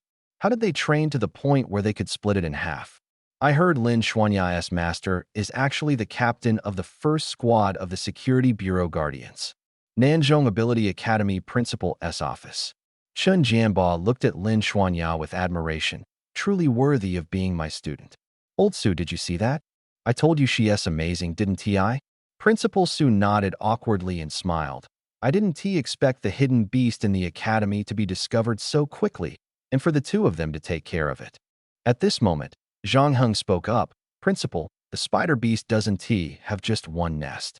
I researched at home last night. This beast's full name is the winged spider, and it doesn't have the ability to control humans. I suspect someone in the school is raising this beast. Principal Su was slightly stunned and looked at Chen Jianba. Chen Jianba was also surprised. You're saying someone is raising a beast? Do you have any evidence? Zhang Heng countered. Are there any ability users in the school who can control others? Principal Su shook his head. Impossible.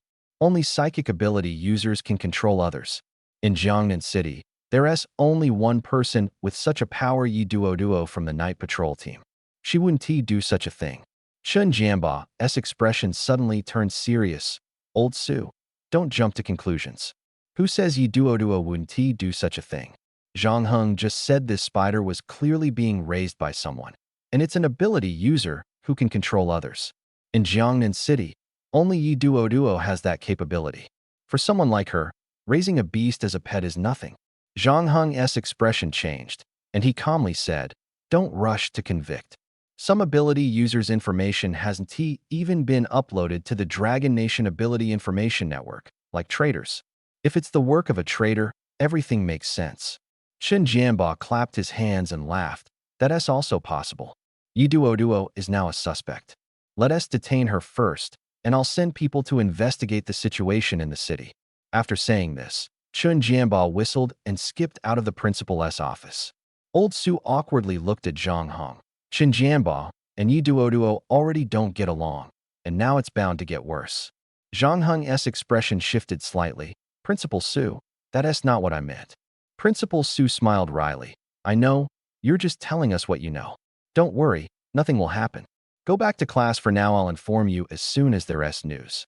Zhang Heng nodded and walked out of the principal's office. Weapons Master Blacksmith Shop. Chen Jianba, accompanied by a group of guards and wearing a smug expression, arrived at the entrance of the blacksmith shop. Yi Qian quickly came out to greet him with a smile, but as soon as he saw Chen Jianba standing at the door, his face immediately darkened. So it's you. When did you come back? Chen Jianba gave a faint smile and said, when I came back isn't important. What's important is that your daughter is connected to a murder case we're investigating. Is she home? Hearing this, Yi Qian's face immediately darkened. Chen Jianba, don't talk nonsense. My daughter is a member of the night patrol team of the Security Bureau. How dare you say she's involved in a murder case? Even as a joke, that's unacceptable. Who said I'm involved in a murder case? At that moment, a muscular woman, about 2 meters tall, slowly walked out of the blacksmith shop. Yi Duo looked down at the people in front of her with an air of superiority and snorted coldly. Chen Jianba, I'm right here. Just say it, who exactly did I kill? Chen Jianba smiled and took out a pair of restraining handcuffs from his spatial ring. In any case, put these on first and come back to the Security Bureau with me. If you resist, that means you're admitting you're the murderer. So what's it going to be? Will you put them on yourself, or should I help you? Yi Duo stared coldly at Chen Jianba, her gaze sharp enough to kill. Who knows how many times Chen Jianba had been killed by her glare. What exactly are you trying to do? Do you have any evidence that I killed someone? Chen Jianba handed the restraining handcuffs to Li Wei beside him. I told you. I'll explain everything once we're back at the Security Bureau. Li Wei, cuff her and take her away. Li Wei took the handcuffs and walked up to Yi Duo, smirking. Yi Duo, I never thought I'd see the day. Put your hands behind your back and turn around. Hurry up. Yi Qian stepped up beside his daughter. Duo, don't act rashly. Just go with them for now. You didn't kill anyone, so they'll release you soon enough. And when that happens, Chen Jianba, don't think a simple apology will suffice. Enough talk. Put your hands behind your back and turn around, Li Wei ordered. Yi Duo glared at Chen Jianba. This is your last warning. Chun Jianba. A faint smile appeared at the corner of Chun Jianba's mouth. Last warning for what? I'm the protector of Jiangnan City. Arresting suspects for questioning is perfectly normal, it's my job. Yi Duo couldn't be bothered to argue further. She placed her hands behind her back. With a click, the restraining handcuffs were locked in place. The moment she was cuffed, Yi Duo's towering figure suddenly shrank. She transformed into what appeared to be an 11 or 12-year-old girl. Her clothes also shrank accordingly. Chun Jianba looked at the now childlike Yi Duo and sneered. As expected of a forger. I was worried your clothes might tear. What material are they made of, to be so flexible? Honestly, it's been a while since I've seen you like this. You really are the cutest in this form. Yi Duo snorted coldly and, under the astonished gazes of everyone, walked out the door. Li Wei was dumbfounded. Captain Chun, how did Yi Duo turn into a little girl? Chun Jianba snorted. This is her true form. I heard she had a hormonal imbalance as a child, so her body has remained at the level of a 14-year-old. But in reality, she looks more like she's 11 or 12. What you usually see is her enhanced form when she activates her ability. An A-level ability, super evolution. Her body's organs are instantly strengthened. Li Wei followed Chun Jianba, still in shock. I always thought she was a psychic ability user. Chun Jianba chuckled. There's no such thing as a pure psychic ability user in this world.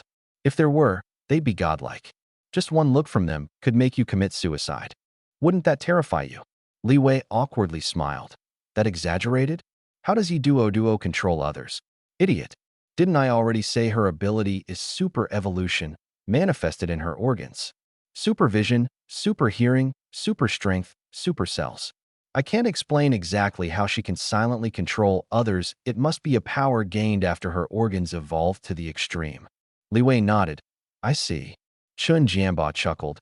The show is about to start. Let's head back first. Yes. Public Security Bureau. Inside the interrogation room, Yi Duo sat on a cold iron chair. Across from her were Chun Jianba and a bald man with completely white eyes. Chun Jianba sneered at the little girl's face. Duo, you should know him, right? This is Bai Yu, known as the walking lie detector. Thanks to him, I've been able to rise to my current position. Next, I'll ask you a few questions, and you better answer honestly. Yi Duo smirked coldly. Bring out whatever tricks you have. Bai Yu spoke. Yi Duo, let us start with a few simple questions. You need to answer truthfully. Chun Jianba waved his hand. Little sister Duo, listen to the questions.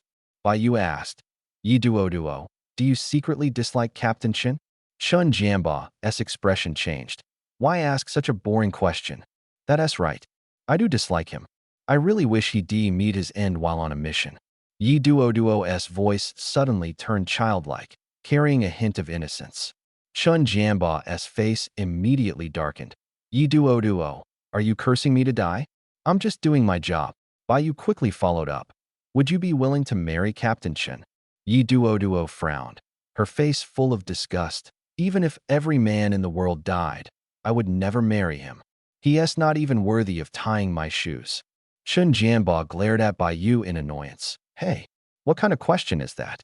Bai Yu remained unfazed. And you? Yi Duo, take a look in the mirror. Why would I ever be interested in you? After saying that, he turned back to Chun Jianba. All right, Captain Chun, you can start asking your questions now. Chun Jianba glared at Bai Yu irritably. Next time, don't make me a joke. Bai Yu smiled awkwardly, clearly not daring to continue. Chun Jianba took a deep breath and stared at Yi Duo. Have you ever raised a flying spider beast? Yi Duo raised an eyebrow. Chun Jianba, do you think I didn't see this morning's news? The man-eating beast found in Nanzhong was a flying spider. You suspect I raised it? Are you crazy? Chun Jianba snorted coldly. I don't suspect you, it's that guy named Zhang Heng who suspects you. Zhang Heng. Yi Duo's face was full of anger. Bring him here immediately. I want to question him face to face.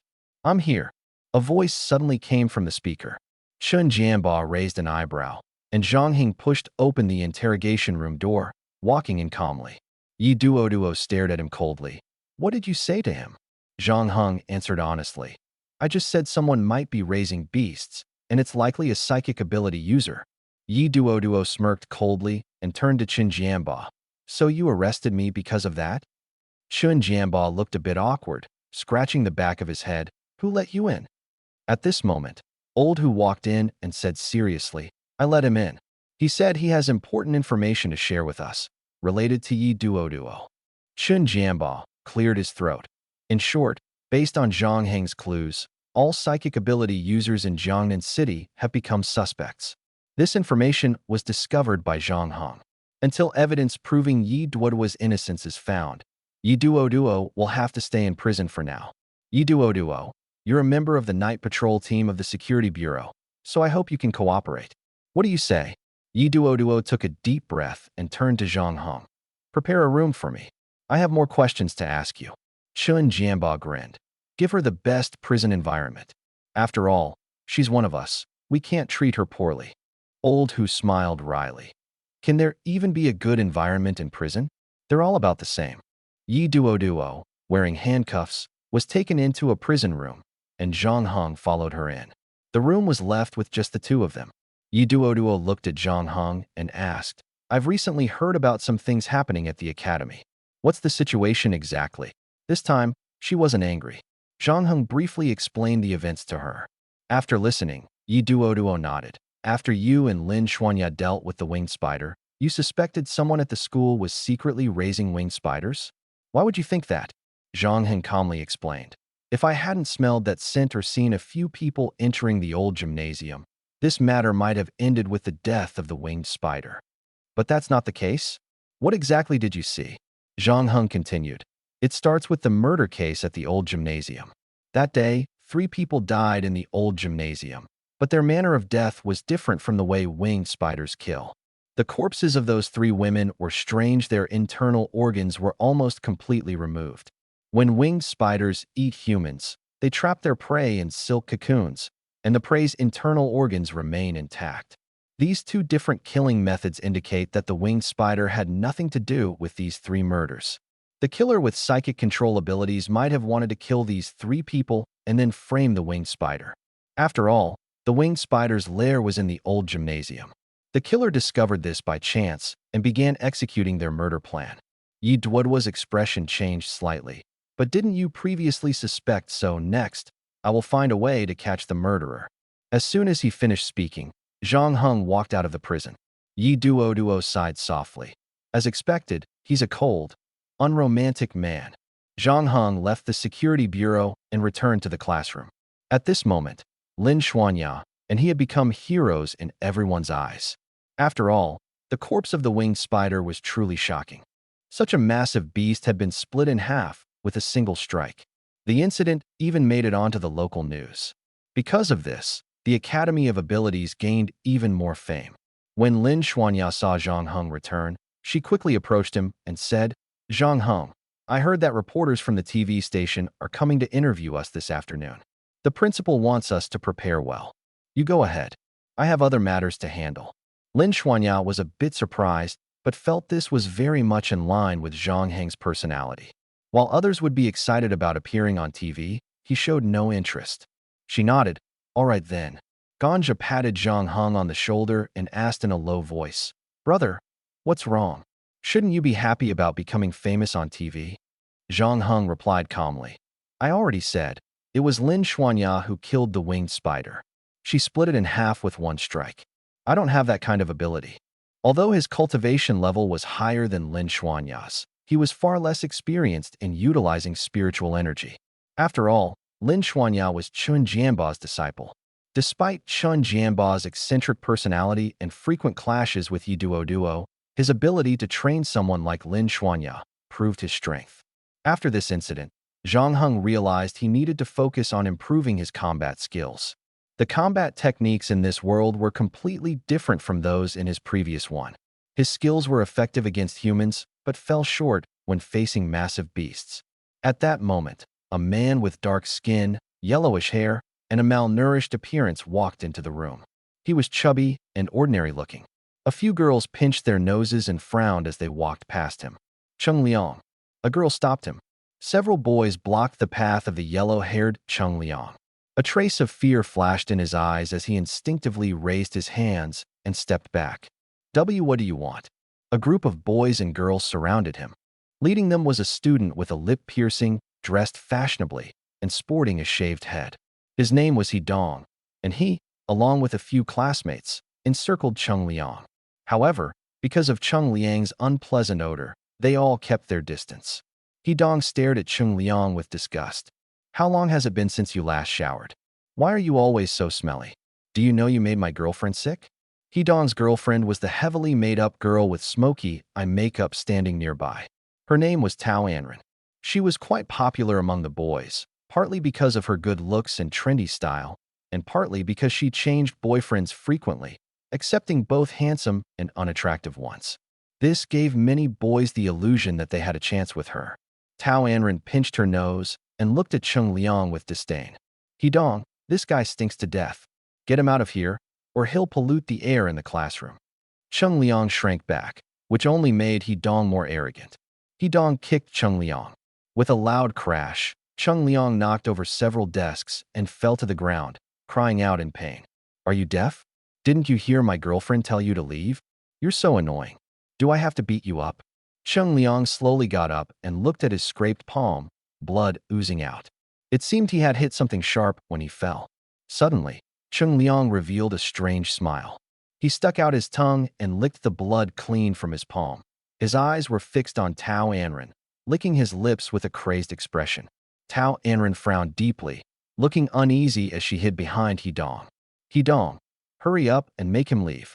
He's been staring at me. It's disgusting. Dong frowned coldly and said, It seems this guy really has some issues. People like you are utterly useless alive. Go to hell, Chung Liang. You deserve it. You're revolting. Chung Liang, his mouth full of blood, struggled to stand up. Perhaps due to the blood loss, the fear in his eyes instantly vanished, replaced by complete calmness. He walked step by step toward Dong. Dong immediately became alert not because he was afraid of Chung Liang, but because he was worried Chung Liang might get blood on his newly purchased clothes. These clothes were specially bought for dressing up, and if they got dirty, it would be a huge loss. Chung Liang smiled faintly and said, Everyone has value in life, even a tiny bug. Suddenly, Chung Liang's wound transformed into countless white bugs, which he hurled violently at Dong. Dong's eyes widened in shock, and before he could react, the bugs tore into his face and burrowed into his flesh. Female classmates screamed and scattered in panic. The people around Dong immediately rushed to grab Chung Liang. A dark-faced man grabbed Chung Liang by the neck and roared, What did you do to Dong? You bug-loving lunatic. What exactly did you do? Suddenly, Chung Liang's body turned into countless milky doubling. Liang timidly looked at the person speaking. I'm human. How could I turn into a bug? Li Shui sighed helplessly. Since everyone is fine, stop crowding around and go back to the classroom. Disperse. Although everything seemed fine on the surface, most of the students were still scared and hesitant to return to the classroom. At this moment, Chung Liang said, Teacher, my hand is injured. I need to go to the infirmary, and then I'd like to take a day off. Li Shui covered her nose and nodded.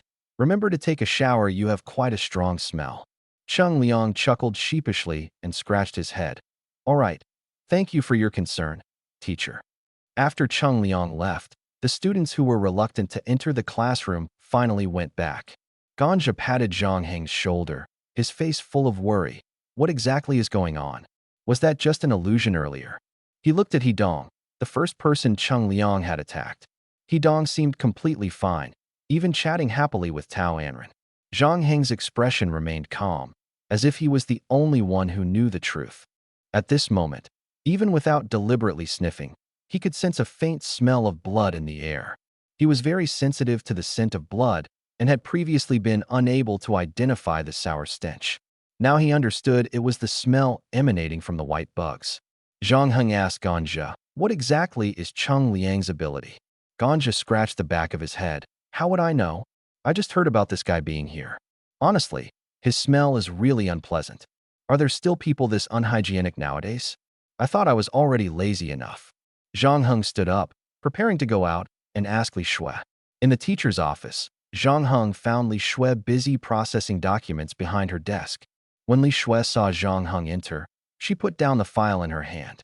Zhang Heng, is something wrong? Zhang Heng nodded and walked toward Li Shui. The security bureau asked me to investigate some matters, and I think I've found some clues. If I can confirm this person's information, I'll be more confident. Can I take a look at the student files? Li Shui's expression changed slightly. Technically, no, as it involves privacy. But since you're investigating for the security bureau, I can help you check. Who do you want to look into? Li Shui was also curious about what task the security bureau had entrusted to Zhang Heng. Wasn't the winged spider already dealt with? Cheng Liang, Zhang Heng said the name. Li Shui nodded, opened her laptop, and began searching for Cheng Liang's information. I remember this student.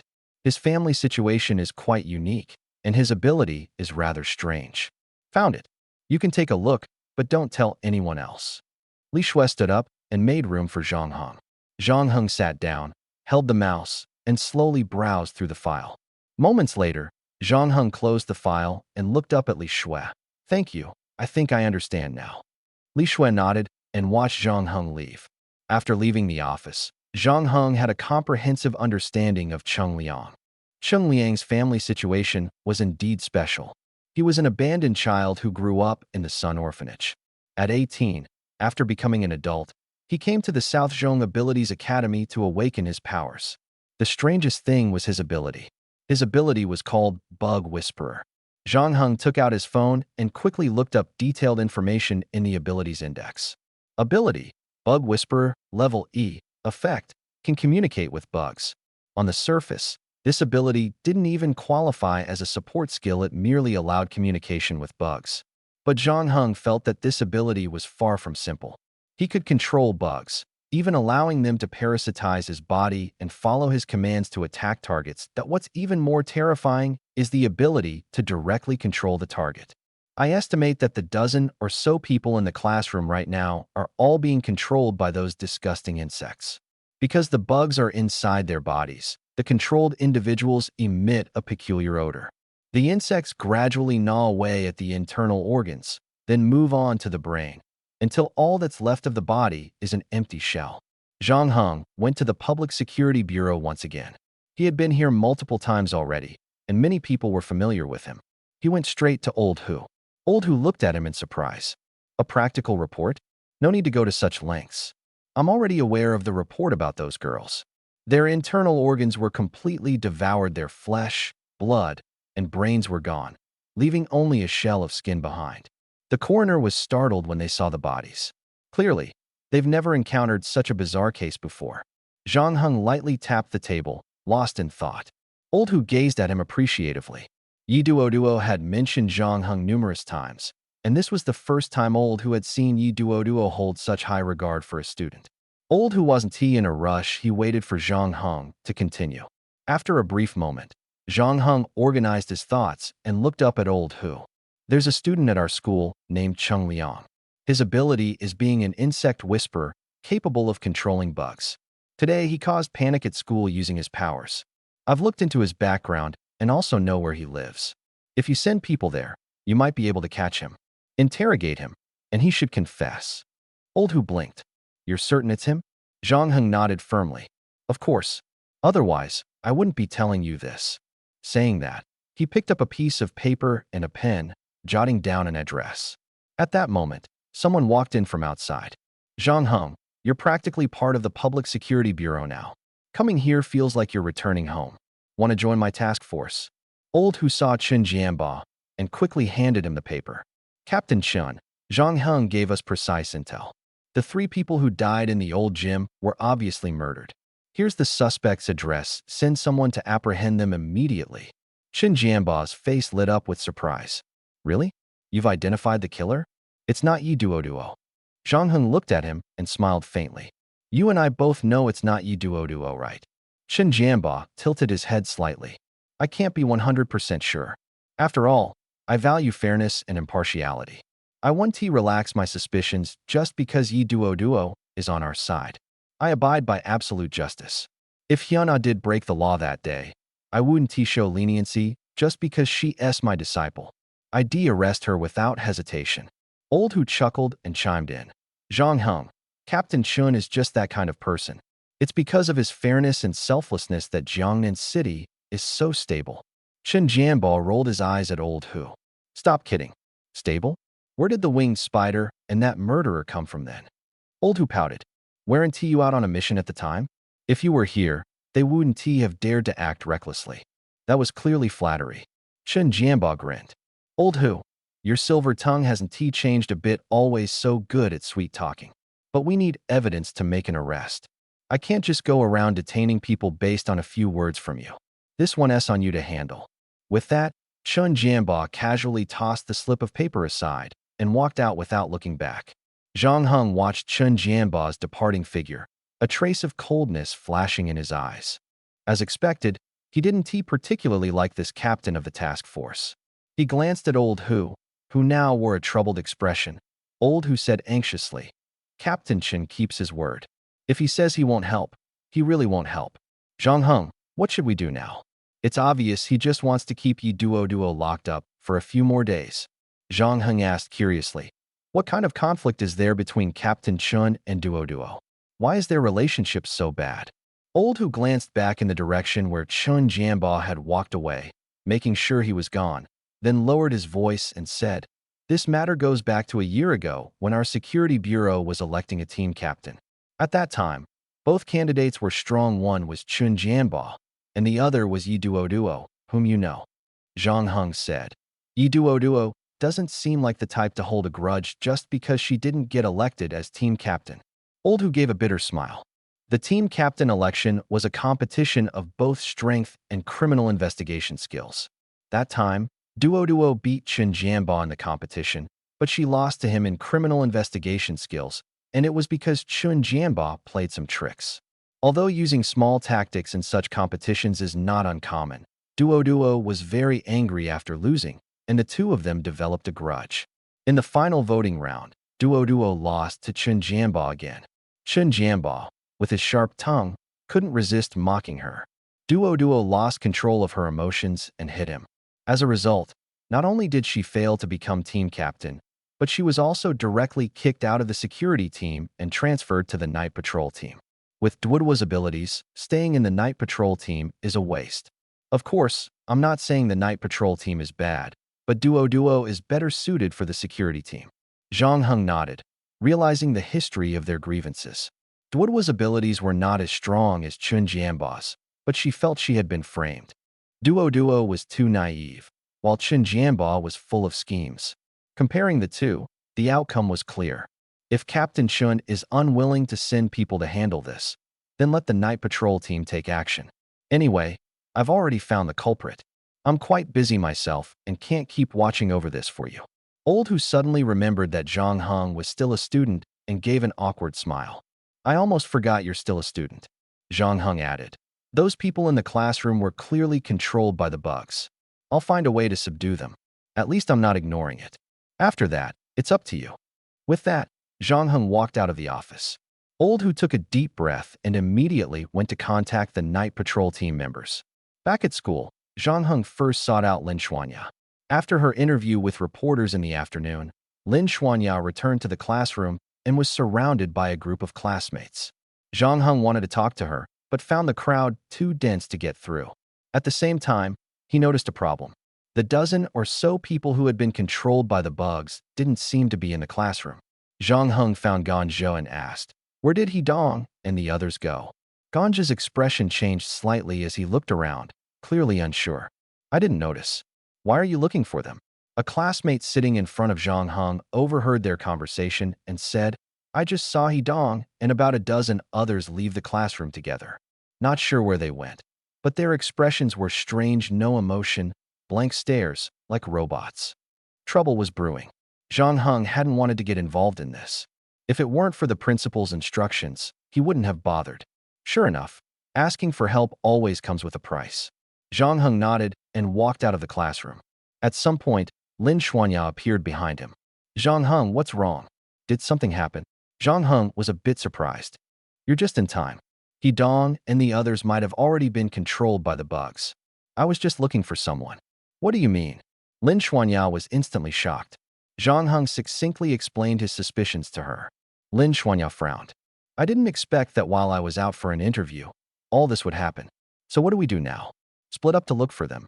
Zhang Heng shook his head. No need to split up. They probably just left the classroom not long ago. We can check the surveillance footage to find clues. Lin Xuanya suddenly understood. I thought we'd have to split up to search, but I completely forgot about the campus surveillance. Let's quickly find the principal, only he has the authority to access the footage. The two immediately headed to the principal's office, only to find that the principal was unusually absent. A teacher passing by saw them and proactively said, "Looking for the principal? He's out on some business." Lin Xuanya said, "Something important was lost in our classroom. Could we check the surveillance footage to see where it might have fallen?" The teacher hesitated for a moment, then pulled a key out of his pocket. "How did you know I'm the surveillance administrator?" Lin Xuanya beamed. "Lucky break. What should we call you, teacher?" "You've been a great help." The man smiled. "Just call me Teacher Chung. I remember you, Lin Xuanya, the female ability user from Nanzhong Ability Academy. You're quite a well-known figure. Other students might not get this privilege, but you can come with me." Teacher Chung smiled as he led them to the surveillance room. Watching this unfold, Zhang Hing thought to himself that finding Lin Xuanya was definitely the right move. If it had been him, things might not have gone so smoothly. In the surveillance room, Teacher Chung rewound the footage. Zhang Heng and Lin Xuanya stood by his side. The video showed He Dong and Tao Anren walking out of the classroom together, followed by others one after another. The two walked all the way to the edge of the campus wall, which was a blind spot for the cameras. Teacher Chung frowned. "It looks like they climbed over the wall." "Wait, you said something was lost. Could it be that they stole it?" Lin Xuanya looked at Zhang Heng. Zhang Heng's expression was serious. "Don't worry. Leave the rest to the security bureau. This matter is no longer our concern. They probably went to Chung Liang's house. The rest will be handled by the night patrol team." He finally let out a sigh of relief. Security Bureau. Prison. Chen Jianba personally unlocked the cell door where Yi Duo was being held. Old Hu hurried in and removed the restrictive handcuffs from Yi Duo's wrists. Zhang Heng has already found the culprit. Old Hu said excitedly. Yi Duo rubbed her wrists, puzzled. "So quickly? I thought I'd be locked up for a while longer." She looked toward the door and saw Chen Jianba standing there, smiling silently. Chen Jianba grinned. "It seems my obedient apprentice has taken quite a liking to Zhang Heng, so she lent him a hand. Besides, this culprit is very dangerous. If my negligence led to more people getting hurt, I wouldn't be able to live with myself. So, I've decided to have you personally lead the team to capture the culprit. Remember, you must take them alive." Yi Duo's expression changed. "How do I know this isn't another one of your traps? Why don't you go yourself? Why insist on sending me?" Chen Jianba scratched his chin. "Aren't you part of the night patrol team?" "The night patrol team is responsible for protecting Jiangnan City. The guard team patrols outside the city during the day, capturing criminals and maintaining public order when they return. Did you think we just sit around doing nothing?" Yi Duo sneered. "Sorry, I'm not in the right state to catch any culprits right now. There are others in the night patrol team, let them go." Chen Jianba raised an eyebrow. "Yi Duo, I let you out to give you a chance. You'd better not be ungrateful." Yi Duo replied calmly. "I know you're taking advantage of the situation to let me out, but I can't accept it so easily. You detained me without evidence, and now you want me to catch the culprit? You've got it all figured out, haven't you? Don't expect me to foolishly go along with it. I'm not going." She crossed her arms, her petite figure contrasting with her mature tone. Chen Jianba's mouth twitched. "Yi Duo, I'll ask you one last time, are you going or not?" "Not going. I'm a suspect, and my name hasn't been cleared. How could I dare go?" Chen Jianba was furious, but quickly calmed down. "Since you're unwilling, then forget it. Lao Hu, put the restraining handcuffs back on her. Don't let her get close to you, she might steal the keys." Lao Hu sighed helplessly. "Can't you two act a bit more mature?" Chen Jianba snorted coldly and turned to leave. Yi Duo slowly raised her hands and said, "Lao Hu, come on, put them back on." Lao Hu slapped her hands away. "No need to put them on. Just leave it like this. If anything happens, I'll take responsibility for you. For now, get some rest. Everything will be fine tomorrow." Yi Duo smiled. "Lao Hu, thank you." Lao Hu waved his hand and walked out of the prison. Word had it that the target was a student. A 10-person team led by Chung Nan was currently surrounding an abandoned building, sealing it off completely. Chung Nan frowned as he looked at the building in front of him. "Isn't this building about to be demolished? How is it still being rented out?" Landlords these days are so heartless. Captain, the target is on the third floor. Should we go straight up? Chungnin chuckled. The target is just a student. Don't be nervous. Just follow me and grab him. But Lao Hu said the target is dangerous and uses bugs to attack people. Chungnin stared at the team member on his right, who always contradicted him. Are you afraid of bugs? And no, not afraid. His answer was a bit stammered. Chungnin shook his head. Good. Bugs are nothing. If you're afraid of bugs, what is the point of being in the night patrol team? Let us go straight up and don't scare the kid. Yes. The 10 night patrol team members began running up to the third floor. Soon, they arrived. Not far ahead, a half-open iron door painted red stood ajar. At that moment, a shirtless teenager pushed the door open and stepped out. Hidong looked in terror at the corridor filled with night patrol team members. The rows of dark gun barrels made him tremble uncontrollably. Don't kill me. I didn't do anything. I woke up here and don't know what happened. The night patrol team members glanced at the photo. It didn't seem to be Chung Liang. One of them gestured. Come here quickly. Are there others inside? Hidong hurried over. There are several classmates inside, all unconscious. Please save me. Just as Hidong reached the team members, his body suddenly went limp, and swarms of bugs poured out from him. The bugs immediately attacked the night patrol team members. Bugs. They're crawling in. Damn, where did so many bugs come from? My body, Gunfire erupted continuously. Downstairs, Chung Nan, who was smoking, froze. He quickly threw away his cigarette. Why are they firing? These are kids. Are they crazy? He stomped out the cigarette and rushed upstairs. Halfway up, he saw several team members carrying an unconscious Chung Liang down. You idiots. Why did you fire at kids? Are you out of your minds? Captain, we were just trying to scare him. We've already caught him. This is the guy, right? Chung Min lifted Chung Liang's chin and examined him. Yes, it's him. Take him back. Public Security Bureau. Chun Jianba covered his nose, frowning at the stench emanating from Chung Liang. Did this kid fall into a cesspit? Why does he smell so bad? Chung Liang laughed. I don't know either. No matter how much I wash, the smell won't go away. So I decided not to wash anymore. I actually kind of like it. Chun Jianba looked puzzled. Why? Smelling like this. No girl would ever like you. Chung Liang smirked darkly. This isn't just a bad smell, it's the scent of death. Can you understand? The scent of death. Chun Jianba couldn't help but laugh. Looks like we can skip the interrogation. So, you're saying those 3 girls from Nanjong Ability Academy were indeed killed by you? Chung Liang looked innocent. I don't know what you're talking about.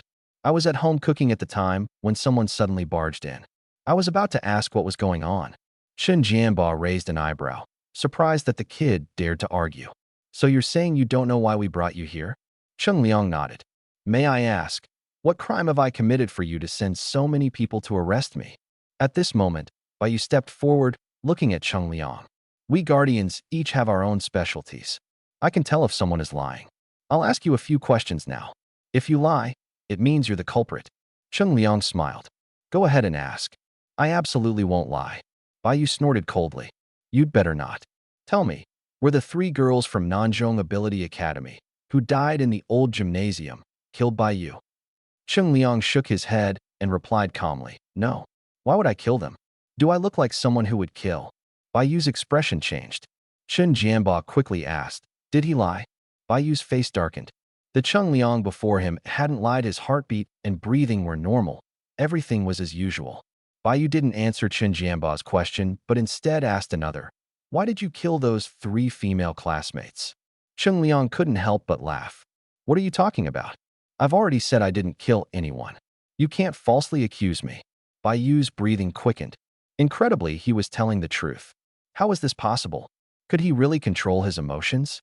Although this wasn't difficult, it could be achieved through special training. But the boy in front of them was clearly just a child. He was an abandoned baby who grew up in the Sun orphanage, with no record of any training. Could they have made a mistake? Chung Liang smiled faintly. When can I go home? Chun Jianba impatiently asked. Bai, what's going on? Is he lying or not? Bai shook his head. No, everything he said is true. Chun Jianba's eyes widened in disbelief. Everything he said is true? So he didn't kill them? Try asking differently. A voice came from behind them. Zhang Heng slowly walked into the crowd. Everyone froze slightly upon seeing him. Chen Jianba snorted coldly. Asked differently? What do you mean? Cheng Liang looked at the suddenly appearing young man. His heart tightening, he recognized this person. Zhang Heng. Zhang Heng and Lin Xuanyao were the star students of Nanzhong Ability Academy recently. Cheng Liang sneered. Zhang Heng, you're quite skilled. I didn't expect you to have connections with the Public Security Bureau. I'm really envious of your backing. Students like you must be very popular at school, right? Zhang Heng said calmly. Li Qian, Wang Wan, Zhang Rongrong, did you order your bugs to kill these 3 people? Cheng Liang's face changed drastically, and he stared coldly at Zhang Heng. I told you, I didn't kill anyone. Zhang Heng nodded. I know. I'm asking if you commanded your bugs to do it. Bai Yu's expression suddenly shifted, as if he had discovered a flaw in Cheng Liang. Cheng Liang didn't answer Zhang Heng's question, but instead changed the subject. You still haven't answered my question. Someone as outstanding as you are very popular at school. Zhang Heng snorted lightly. This is a classic case of changing the subject. It's not that he doesn't want to answer, he doesn't dare to. He didn't kill anyone with his own hands, but he ordered the bugs to do it. Technically, the ones who killed were the bugs, not him. Cheng Liang looked at the man who had been staring at him with a calm tone and steady gaze. The veins on his forehead bulged. I know who you are now. There's no way someone like you is popular. You're just an observer, blending in on the surface, but actually doing nothing. You watch everything happen, but never intervene. You're just a selfish bastard. Zhang Heng turned to Bai Yu and said, ask him a few more times, and he'll tell the truth. Before that, shouldn't we release Yi Duo? I don't understand why Captain Chen arrested her. Whether it's for justice or personal grievances, the culprit has been found. Shouldn't this matter be over? Chen Jianba snorted coldly. You think I don't want to release her? She's the one who refuses to come out. After saying this, he urged Bai Yu. Make him answer. What was his motive for killing? Why did he specifically target female classmates? What kind of man does that? Zhang Heng said calmly. He targeted girls probably because he's extremely insecure and cowardly, like a spineless wretch. People like this often have a dark childhood, possibly bullied from a young age, living in constant fear. If he hadn't awakened his powers, he might have remained obscure forever. But he did awaken, and he gained strength. The desire for revenge in his heart grew stronger. Before, he had no means, now he has power. The revenge psychology of the weak was ignited. It's hard to imagine how fragile and helpless must someone be to be driven to kill by a few girls. How weak and pathetic must his heart be to do something so disgraceful. Ultimately, enough! Cheng Liang roared in fury, glaring at Zhang Heng with bloodshot eyes. He screamed hysterically, what do you know? Stop pretending to understand me, and stop spouting nonsense. Zhang Heng grinned. Oh, then tell us, why did you kill them? Because they deserved it. Cheng Liang gritted his teeth as he spoke. The moment those words left his mouth, the room fell silent. Cheng Liang quickly realized what he had said and hurriedly tried to explain. I didn't kill them, but I think they deserved it. They always looked at me with disdain, asking why I didn't drop out of school, even mocking my background. Do you think I wanted to be an orphan? Do you think I wanted this life? They're dead, and I'm genuinely happy about it because they deserved it. After finishing, Cheng Liang gradually regained his composure and asked, if you don't have any evidence, can I leave now? Bai Yu let out a cold laugh. No evidence? Didn't you just admit it yourself? What is the limit of anger? It's not hysteria. It's calmness. It's silence at this moment. Cheng Liang was calm and silent, staring at the group in front of him, especially Zhang Heng, who had provoked him with sharp words earlier. Do you think this is over? The real show has just begun. Understand. Bai Yu snorted coldly, about to retort.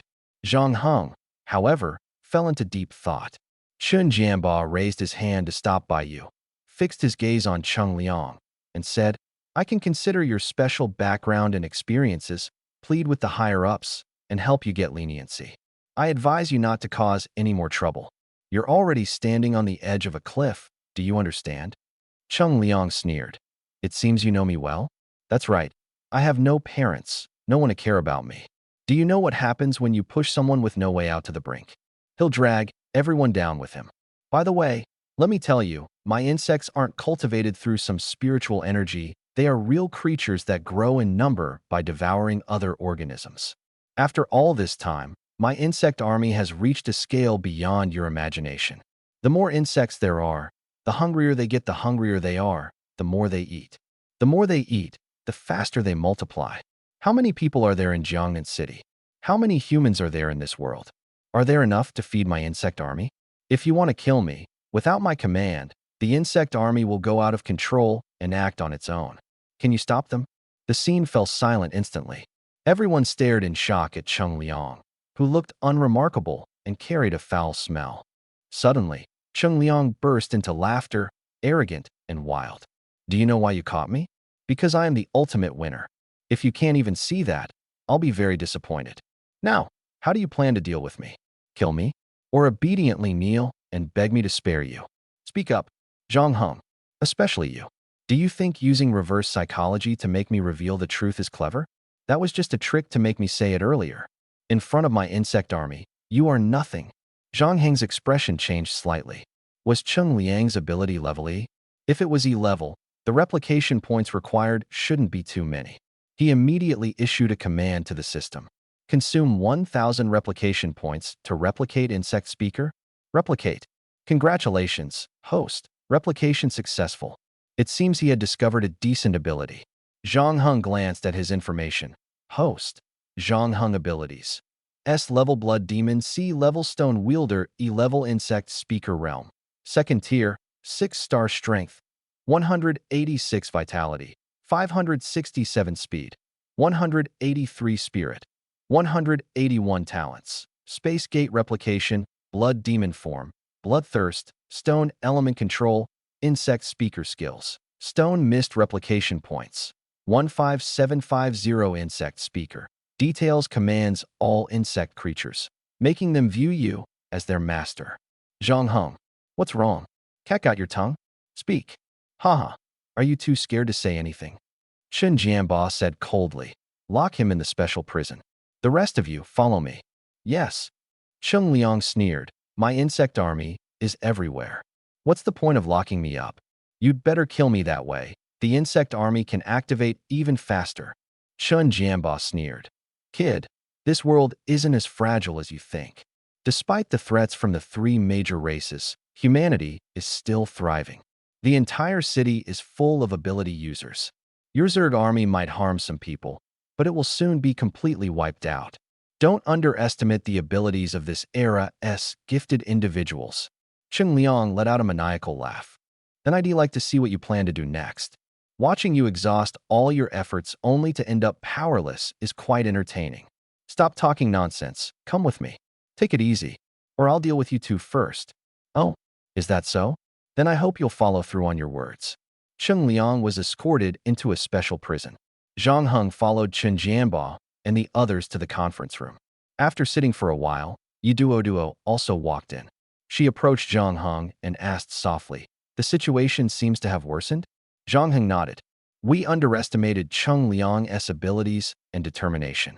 We thought that once the truth was exposed, the Security Bureau would suppress him and he'd de-surrender. Unexpectedly, he chose to fight to the death, aiming to take everyone down with him. We can neither kill him nor deal with him lightly. Captain Chen also looked troubled. When Yi Duo arrived, she had heard some details from Old Hu. Now was not the time to settle personal grudges. Everyone needed to work together to resolve the immediate crisis. Yi Duo took a deep breath and sat down next to Zhang Heng. At this moment, everyone looked up at Chen Jianba. Chen Jianba's face was grim as he said, "Guardians, Night Patrol members, we are facing an extremely terrifying situation. You should all have heard about the murder case that occurred at the South Central Sports Stadium some time ago." Chen Jianba began recounting the events in detail. Initially, everyone didn't pay much attention, but by the end, their eyes widened, and they couldn't help but gasp. So, we can't kill him directly? If we do, the insects inside him will wreak havoc across Jiangnan City? Then what do we do? Can we locate where those insects are hiding? Once we find the insects, we must eliminate them completely to prevent future troubles. Where is Cheng Liang being held now? Chen Jianba replied. He is in the special prison. This is what I wanted to discuss. We must quickly locate and eliminate all the insects in Jiangnan City before killing Cheng Liang, the insect speaker. There is no other way. Of course, if anyone has a better plan, feel free to propose it for everyone's consideration. Detaining Cheng Liang, exterminating the insects outside, and then killing Cheng Liang, this was indeed the most feasible plan for now. But Jiangnan City wasn't too big or too small. Missing even one insect would be dangerous. At that moment, everyone's phones rang simultaneously. Yi Duoduo picked up her phone and pressed the answer button. Captain Yi, over Jiangnan City, for some unknown reason, a large number of winged spiders have suddenly appeared. They are indiscriminately attacking nearby cities and residents. Chen Jianba's face changed drastically, and he quickly ordered, everyone, head immediately to the areas where the winged spiders are appearing. Move. Boom. The people in the conference room left instantly. Yi Duoduo glanced at Zhang Heng and said, "It's too dangerous outside, you stay here." Chen Jianba walked quickly past Zhang Heng and added, "She's right. It's dangerous outside. Stay here." Zhang Heng watched as the two left the conference room one after the other. Although they had personal conflicts, they temporarily set aside their grudges in the face of Jiangnan City's crisis. At this moment, Old Hu pushed the door open and entered. "Zhang Heng, Duoduo asked me to take you to a safe place. Follow me." Zhang Heng said, "Where's Cheng Liang? Let me see him. I have something to say." Old Hu was stunned. "This shouldn't be a problem, but aren't you afraid of him? He's very dangerous now. It seems the winged spiders outside were summoned by him." Zhang Heng smiled faintly. "It's fine. I just need to say a few words." Old Hu looked at the smile on Zhang Heng's face, unsure of what to say for a moment. At a time like this, he could still manage to smile. He had no idea what Zhang Heng planned to say to Cheng Liang. In any case, he decided to take him to see Cheng Liang first. Special Prison, Area B. Zhang Heng stood in front of a prison surrounded by iron walls on all 5 sides. "So this is the special prison?" He walked to the door and, through the only window on the door, said to Cheng Liang inside, "Cheng Liang, it's me, Zhang Heng." Cheng Liang slowly walked to the door, smiling as he looked at him. "Zhang Heng, what brings you here?" "Let me guess, did a swarm of winged spiders suddenly appear outside, killing people indiscriminately?" Zhang Heng nodded. "That's right. I didn't expect the Bug Whisperer's ability to be so powerful, but his ability rating is only E. It's truly unbelievable." Cheng Liang listened, watching the smile on Zhang Heng's face, unable to discern his intentions. Suddenly, a thought struck him, and he asked suspiciously, "Are you here to let me go? Planning to join me? Otherwise, why would Zhang Heng suddenly say such flattering words?" It seemed the situation outside was really dire. Otherwise, why would Zhang Heng come to curry favor with him? Zhang Heng shook his head. "No, I just want to thank you." Thank me." Cheng Liang was momentarily confused. "Thank me for what?" "Hey, don't leave, Zhang Heng." The reason Zhang Heng thanked Cheng Liang was simple. The Bug Whisperer's ability far exceeded his expectations. Cheng Liang seemed intent on making everyone more aware of the terrifying nature of this ability, revealing some details. These bugs were not energy from Cheng Liang's body, but real creatures existing in this world. For example, the winged spiders were themselves second-tier insectoid beasts. As for the bugs he mentioned, they were speculated to be a type of first-tier insectoid beast called corpse-eating bugs. Corpse-eating bugs could reproduce asexually, rapidly increasing their numbers through division. Moreover, corpse-eating bugs consumed everything. This type of creature found it extremely difficult to develop into a population because many other beasts preyed on corpse-eating bugs. They were even considered one of the nearly extinct beasts. But Cheng Liang discovered the corpse-eating bugs and began cultivating them. These corpse-eating bugs obeyed Cheng Liang not because he was their master, but because Cheng Liang possessed the Bug Whisperer's ability. The Bug Whisperer naturally had a special power that made insectoids absolutely obedient to him. This relationship was akin to that of a leader and subordinates. To insectoids, Cheng Liang was their king. Obeying the king was an instinct engraved in their very being, completely irresistible. And Zhang Heng had replicated Cheng Liang's ability. He, too, was a king of insectoids.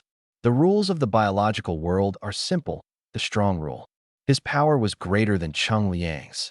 Which king would the insectoids ultimately follow? The answer was obvious. All insectoids would absolutely obey him. Now, what he needed to do was find the insectoids and give them new orders. Zhang Heng suddenly stopped in his tracks, seeing a dozen people appear in front of him. Among them was someone he recognized, Cheng Nan. These people were likely the ones who had brought Cheng Liang here earlier. Their bodies had already been taken over by corpse-eating bugs. Cheng Nan's body suddenly melted like a candle. Countless corpse-eating insects crawled out of his body, quickly gathering in front of Zhang Heng. The others' bodies were left with only skin, as the insects beneath their flesh detached from the corpses and gathered at Zhang Heng's feet to greet their new king. "Find your kind and bring them to me." Countless corpse-eating insects immediately burrowed underground and scattered in all directions. Zhang Heng stepped out of the security bureau, and 7 or 8 truck-sized winged spiders instantly appeared in the sky. These winged spiders descended from above, landing in front of Zhang Heng. One of them slowly approached and lowered its head. Zhang Heng reached out to touch its head and commanded, "Return to where you came from. Tell the others of your kind to never set foot in this city again. Go." The winged spiders immediately leaped into the air without hesitation, flying off into the distance. Next, it was just a matter of waiting for the insect species to relay the message among themselves. The chaos was essentially over. It certainly seemed that way. Zhang Heng smiled faintly and returned to the security bureau to wait. After an unknown amount of time, the guards and night patrol members who had gone out began to return one after another. Chen Jianba went straight to the special prison and found Cheng Liang. "Cheng Liang, do you think you can toy with us? Do you believe I won't kill you right now?" Cheng Liang's expression changed slightly upon seeing Chen Jianba and hearing his words. "What are you talking about? When did I ever toy with you? Where is my insect army?" Chen Jianba flew into a rage. "Still denying it? Wasn't it you who summoned those winged spiders and then made them leave? Do you think everything is under your control? Do you think the security bureau is a place you can mess with? Old Hu, release him. I'm taking him outside the city to deal with him personally." Old Hu hurriedly stepped forward to dissuade him. "Captain Chun, don't act impulsively. Don't do anything rash." While Old Hu was still holding back Captain Chun, Cheng Liang looked utterly bewildered, his mind racing. What was going on? Why did the winged spiders leave? Where did his corpse-eating insects go? Could it be that the restrictive handcuffs had nullified his previous commands? But he was merely communicating with the insects, and they had always followed his orders. Otherwise, the winged spiders wouldn't have appeared over Jiangnan City in the first place. What had happened? At that moment, a security team guard rushed in. "Report, Captain. The winged spiders have all left the skies over Jiangnan City, requesting further instructions." Chen Jianba turned to Cheng Liang. "Kid, what's going on?" Cheng Liang panicked and stammered. "You're right, it was me. I made them leave. I can summon them back at any time. You'd better release me now, or my insects will devour all of you." A soft laugh came from the crowd. The sound was faint, yet everyone heard it clearly. They turned to look and saw Zhang Heng walking in. The restrictive handcuffs have limited his abilities. The relationship between those insects and him is like that of a cell phone and a signal tower. When the signal tower is cut off, the cell phone can't receive signals, and the commands naturally disappear. The insects simply returned. If the insects had originally intended to attack humans, they wouldn't have needed Cheng Liang's orders in the first place. Upon hearing Zhang Heng's explanation, everyone suddenly understood. Chen Jianba grinned. "So this kid is useless now." Cheng Liang glared at Zhang Heng. "It's you again. Why is he always ruining my plans?" "Why? Zhang Heng, you're spouting nonsense." Zhang Heng said indifferently. "Whether I'm talking nonsense or not doesn't really matter. The key point is that the winged spiders and your corpse-eating bugs no longer obey your commands. Right now, you're just an ordinary murderer. It's that simple." "No, you're lying. I can still control them. Do you really want the entire city's population to die with you? Can you bear the consequences?" Cheng Liang frantically pounded on the iron door. The door remained motionless. Zhang Heng let out a faint snort and slowly turned to leave. The rest would be handled by the security bureau. He was going to meet his insect army now. Zhang Heng walked out of the security bureau and headed to the underground tunnels. He waited for a moment at the spot. From the darkness above, tens of thousands of corpse-eating bugs rained down like droplets, crawling to his feet. Zhang Heng gazed at the tide like a swarm of insects without feeling discomfort. After all, his level was higher than Cheng Liang's otherwise. Controlling this insect tide would have been nearly impossible. What should he do with them next? Such a massive swarm of corpse-eating bugs would require a huge amount of food every day. He didn't have enough dragon coins to buy food to sustain them, not to mention that these bugs could reproduce and multiply on their own, meaning their numbers would only grow. Such a large swarm would become a disaster no matter where they were placed. To be honest, Zhang Heng was extremely troubled. This power couldn't be used casually in front of others otherwise. He could easily be mistaken as the mastermind behind the insect attack on Jiangnan City. Perhaps he should consult the experience system? Is there a way to put them into a dormant state, so I can wake them up anytime? Searching for a solution for the host, Zhang Heng's expression changed. This system was truly versatile. It could even help him find a solution. I can create an independent space for the host, where the corpse-eating bugs can reside and enter a dormant state. The host only needs to pay 10,000 replication points. 10,000 replication points? Zhang Heng frowned. The cost was a bit steep, but there was no other option at the moment. Since the system had provided a solution, and it only required a small price, he decided to go with it. All right, let's do as you say. Creating an independent space suitable for the corpse-eating bugs to reside in. Creation complete. A black spatial door appeared before Zhang Heng. He asked curiously, "Where does this door lead?" This is an independent space where time is nearly frozen. The corpse-eating bugs will enter a dormant state inside until the host summons them. So that's how it works. Spending 10,000 replication points turned out to be worth it. Zhang Heng commanded the corpse-eating bugs to enter the spatial door. Following his order, the bugs swarmed into the black space until none were left. The spatial door immediately closed. These corpse-eating bugs will definitely come in handy against alien beasts or beastmen in the future. Zhang Heng smiled faintly, opened the spatial door, and stepped inside. After returning home, he washed up briefly and fell into a deep sleep. The next day, when he checked the time on his phone, countless news articles popped up on the screen. Reports about the winged spiders and the insect army flooded the internet, almost overwhelming it. The personal information of Cheng Liang, the culprit behind the incident, was also revealed, along with his crimes at the South Central Ability Academy. The photo of Chun Jianbao, the captain of the Security Bureau's guard team, appeared on the screen. The news praised his decisiveness and execution, claiming he had saved Jiangnan City. It was especially mentioned that he was the first to see through the criminal's true identity. Zhang Heng turned off his phone, finished washing up, and returned to school. Sitting in the classroom, his classmates around him were enthusiastically discussing what had happened yesterday. "Bro, you're amazing. It seems like all the recent big news is somehow related to you." Ganja looked at Zhang Heng with excitement, clearly proud to have such a capable friend. But Zhang Heng had never considered Ganja a true brother. Between them, it was merely a relationship that had to be maintained in daily life. At that moment, a strange girl suddenly walked into the classroom. She was sweet and adorable in appearance. The young girl scanned the room, and her gaze stopped on Zhang Heng. She let out a light snort and walked straight toward him. Before she could speak, someone stepped in front of Zhang Heng. Lin Xuanya stared at the newcomer with hostility written all over her face. "You're not from our class, are you? What do you want with Zhang Heng?" The young girl hadn't expected that she would be stopped by another woman when she was just looking for Zhang Heng. Ing Miao Miao sized up Lin Xuanya from head to toe and sneered. "And who are you?" Zhang Heng's admirer. Lin Xuanya's eyes widened in anger and embarrassment. "What nonsense are you spouting? You're not even from our class. Barging in here like this, who knows what you're up to? I'm just stopping you for the safety of the whole class. Don't you know? Yesterday, more than a dozen people in our class died.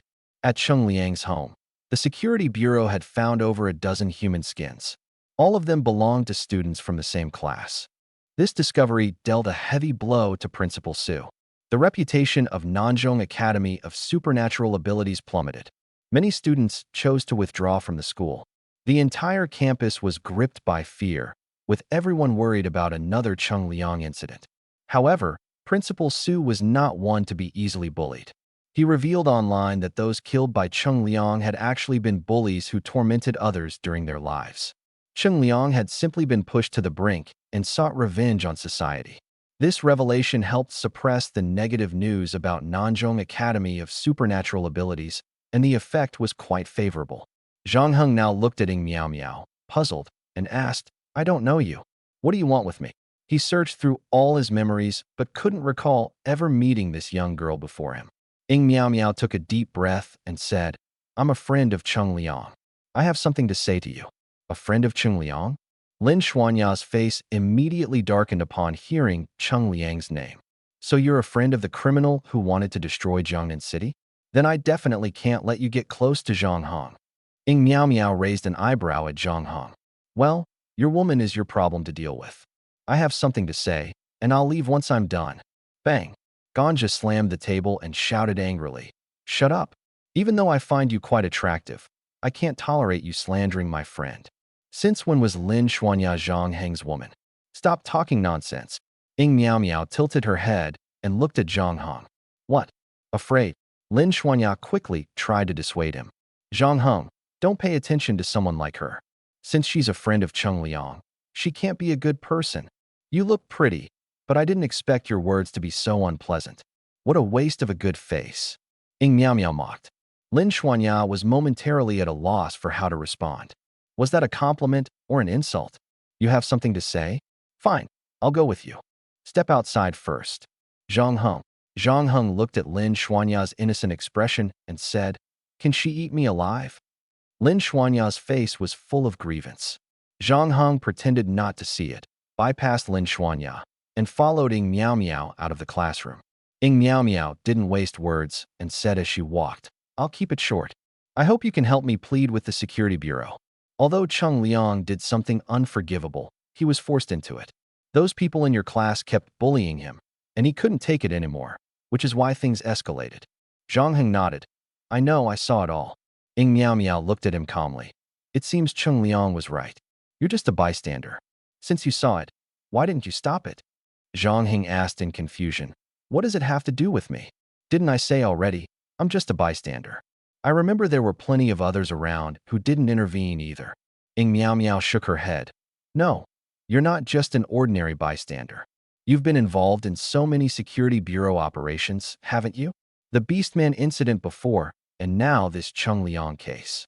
Zhang Heng replied indifferently. The principal asked me to help. I owe him a favor, so I had no choice but to assist. Besides, it gives me experience, so there are benefits too.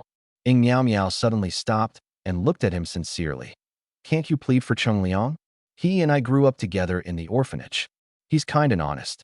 After leaving the orphanage, he often came back to visit the kids, using the dragon coins he earned from hunting to buy gifts and treats. You can ask around, it's all true. If it weren't for that man named He Dong and that scumbag Tao Anren constantly bullying him. Zhang Heng raised an eyebrow. Are you overestimating my standing with the security bureau? I'm just helping out, just like you, a student at South High. Even if I wanted to speak up for Cheng Liang, no one would listen. You should go to the principal. At least he can say a few words. Ing Miao Miao thought for a moment and said, Maybe I need some leverage. Name your price. Zhang Heng looked at her and said, A criminal who killed so many people in the city, what do you think the chances are of him staying alive? Ing Miao Miao shook her head. Humanity abolished the death penalty long ago. Compared to execution, living ability users are more valuable. Judging by the case, I predict he'll be sent somewhere. Zhang Heng was puzzled. Ing Miao Miao explained, Serious offenders are sent to guard the borders. There's no freedom there, and every day they face ferocious beasts and beastmen. No matter what happens, serious offenders are the first to go to the battlefield. These serious offenders wear restrictive handcuffs, making it impossible to use their abilities. They can only rely on their physical strength to fight for survival. If Cheng Liang is sent to a mining area, carrying only a pickaxe to dig, he might survive a little longer. If I have time, I want to visit him too. Zhang Heng wasn't very familiar with the world's legal and punishment systems, but he still shook his head and said, Don't get your hopes up too high. I'm not that capable. I can't change Cheng Liang's fate. You can see it too, his ability is too dangerous. His mere existence is a threat. Even though his power isn't that strong, his presence alone is enough to instill fear. Even if I could help, if Cheng Liang is sent to a mining area to dig, in half a year, maybe just a few months, or even less, he'll summon another swarm army. By then, more people will die at the hands of his insect horde. He's an insect whisperer. He is still the insect king, and his voice can directly kill people. You should be well aware of that, considering you're his friend. Yet you still want to find a breakthrough from me? That is a bit too naive. Zhang Heng smiled faintly at Ing Miao Miao, then turned and walked toward the classroom. Ing Miao Miao stared at him in disbelief. How could he know so much about the insect whisperer ability? The description in the ability compendium was completely wrong. The true power of the insect whisperer was known only to Cheng Liang and herself. How did Zhang Heng know about it? Zhang Heng suddenly turned back and said, "Oh, by the way, Cheng Liang told me all of this himself." He was full of confidence when he revealed the true extent of his power. Ing Miao Miao's face gradually turned to despair. She slowly slid down against the wall, crossing her arms and clenching her fists tightly. The last true friend by her side had also left her. This world might as well just be destroyed. She hadn't expected Cheng Liang to have such a concerned friend. But if Cheng Liang truly cared, perhaps he wouldn't have done what he did. Cheng Liang's background and experiences were indeed pitiful, and his desire for revenge was understandable. His biggest mistake, however, was leaving evidence after killing 3 female classmates. Those 3 skins. That was his most foolish move. Without those 3 skins, Zhang Heng might have thought it was the work of the winged spiders, and the subsequent troubles wouldn't have occurred. Cheng Liang's incident had come to a temporary conclusion. The Southern Abilities Academy gradually returned to its peaceful campus life. Zhang Heng finally had some time to himself. At this moment, he was in a tropical forest 300 miles away from Jiangnan City. The locals had given this forest an easy-to-remember name, Treeheart City. Here stood a massive tree over 100 meters tall and more than 30 meters in diameter, making it particularly conspicuous. It was said that a group of winged spiders lived atop this giant tree. Zhang Heng suspected that the winged spiders Cheng Liang had summoned back then came from this very tree. With so many winged spiders, there was bound to be a powerful existence akin to an insect emperor. He had copied the insect whisperer ability, allowing him to command all the insect species in the world. Summoning insects was simple.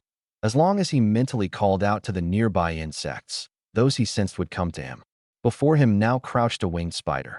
Zhang Heng gently patted its head, then drew out a double-edged blade and easily stabbed it into the spider's head.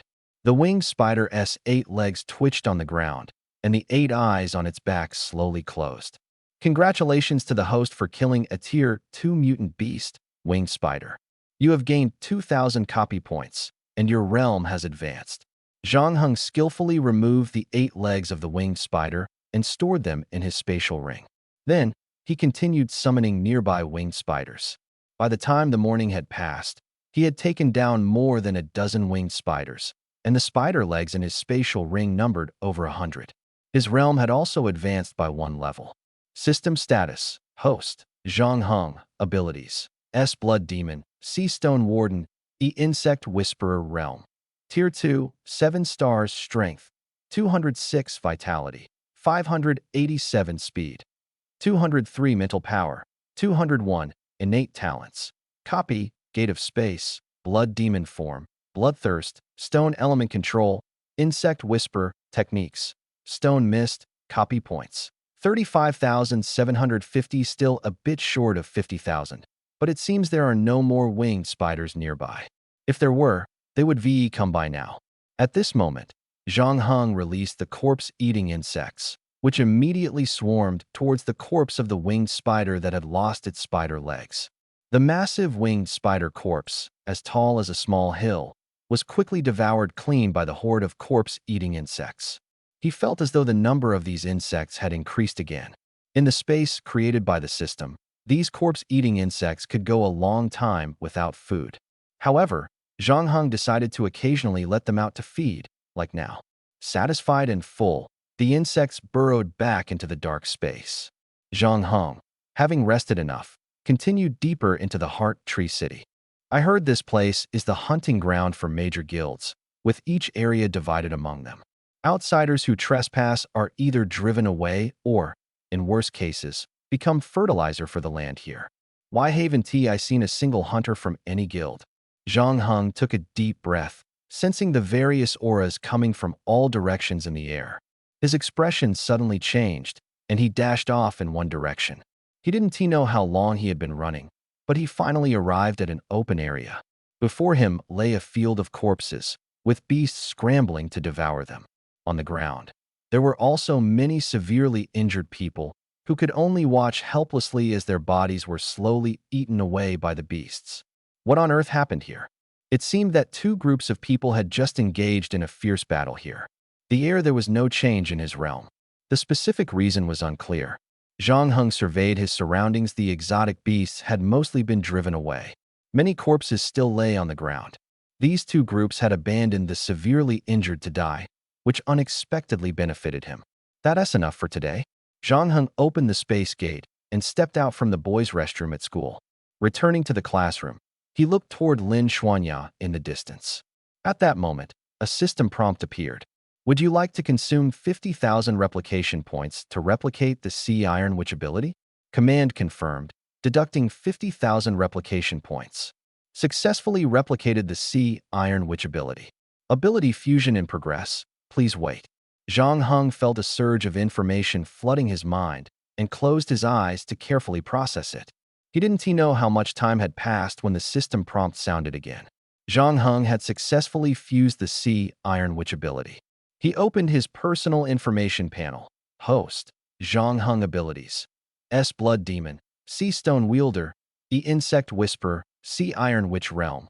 Tier 2, 7 stars Strength, 266 Vitality, 597 Speed, 233 Spirit, 211 Talents. Replication, Space Gate, Blood Demon Form, Bloodthirst, Stone Element Control, Insect Whisperer. Iron Element Control Techniques, Stone Mist Replication Points. 1235 Zhang Heng hid his hand under the desk, and his right hand instantly transformed into steel. Judging by his 4 stats, his strength had significantly improved, while the other 3 had seen slight increases.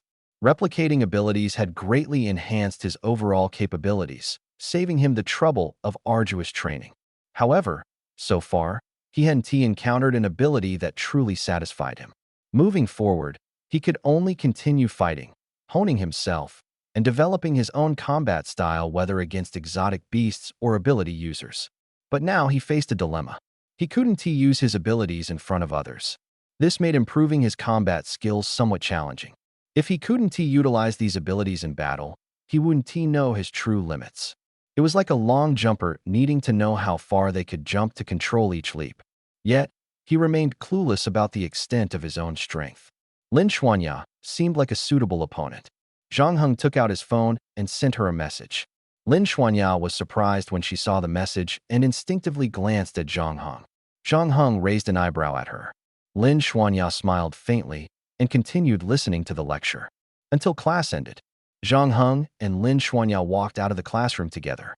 Lin Xuanya's cheeks were slightly flushed, and she said excitedly, Zhang Heng, I didn't expect you'd want to spar with me. I've been looking for an opponent of similar skill to improve my combat techniques. Zhang Heng nodded. I don't know many people, so I'll have to trouble you. Lin Xuanya quickly waved her hand. It's no trouble at all. I also need a sparring partner, and I don't know many people either. The two chatted briefly. Zhang Heng suddenly asked about Cheng Liang's outcome. Lin Xuanya's expression changed, and she said, Master said Cheng Liang will be sent to guard the border. Those criminals sent to the border rarely survive more than a month. By the way, recently a woman named Ying Miao Miao came to find me, the same one who sought you out before. She somehow heard the news and learned about my relationship with Master. She specifically came to beg me to plead for Cheng Liang. Zhang Heng's face remained expressionless. You refused her? Lin Xuanya nodded matter-of-factly. Of course. Cheng Liang killed so many people, it's an unforgivable crime. How could I possibly agree to help her? Besides, I'm not very familiar with Cheng Liang, Zhang Heng said after some thought. Having a friend like Ying Miao Miao isn't bad for Cheng Liang. Unfortunately, he's too arrogant and doesn't handle things cleanly. Lin Xuanya initially agreed, but when she heard doesn't handle things cleanly, a hint of doubt flashed in her eyes. Zhang Heng, are you supporting Cheng Liang? Or do you just think he left some leverage against himself? Zhang Heng didn't answer and changed the subject. Your martial arts skills were taught by Captain Chen, right? What did he teach you? Lin Xuanya saw that he avoided her question and didn't dare press further. After thinking for a moment, she said. I learned some blade techniques and how to use spiritual energy. Blade techniques are very particular, and the grip is especially important. The most critical aspect is the method of exerting force. There are two types of force: pure strength and spiritual energy. Only by combining the two can you cut through anything with a single strike. This reminded Zhang Heng of the Qigong from his previous world. However, the power of Qigong was far weaker, nowhere near the potency of the spiritual energy in this world. Here, spiritual energy was 100 times more powerful than Qigong. After listening, Zhang Heng seemed to have gained some insight. The two arrived at the Ability Center and rented a training room. The training room was small, only about 20 square meters. They each began stretching and warming up. Alone with a man, Lin Xuanya felt a bit excited. Would they be able to spar here every day from now on? Zhang Heng took out a katana from his spatial ring and asked Lin Xuanya, "Can you teach me how to hold the blade?" Lin Xuanya quickly ran over. "Of course, I'll teach you everything my master taught me, as long as you're willing to learn." Zhang Heng rarely smiled. "Of course, I'm willing. I'll treat you to a meal another day." Hearing that they could have a meal together, Lin Xuanya became even more earnest in her teaching. She took out her own katana and placed the hilt flat on her palm. The blade was so light that it was even lighter than the hilt, yet it remained perfectly level on her hand. "Zhang Heng, which finger do you think is responsible for exerting force in the palm?" Zhang Heng answered without hesitation, "The pinky finger." Lin Xuanya was surprised. "You actually know?" Had Zhang Heng undergone special training? Otherwise, how could he know that the pinky finger was key to exerting force?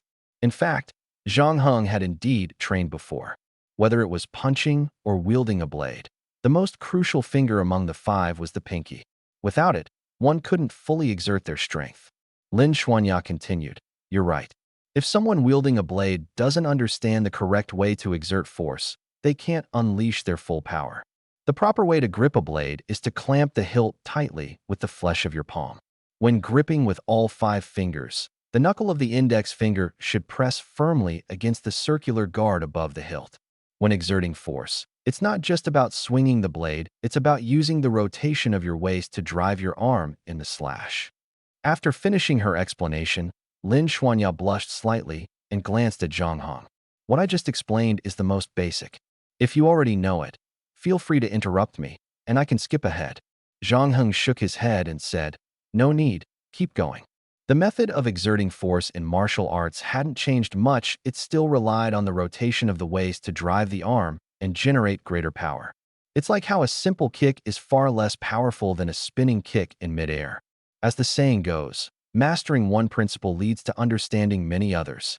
After hearing Lin Xuanya's explanation, Zhang Heng quickly combined it with the knowledge he had learned in his previous life and fully grasped the concept. About half an hour later, Lin Xuanya exhaled deeply and smiled at Zhang Heng. "That's about it. Do you have any other questions?" She explained in detail the posture for holding the knife and various ways to exert force. It's unclear how much Zhang Heng could absorb. Zhang Heng is someone who values his pride even if he didn't understand. He wouldn't ask for clarification.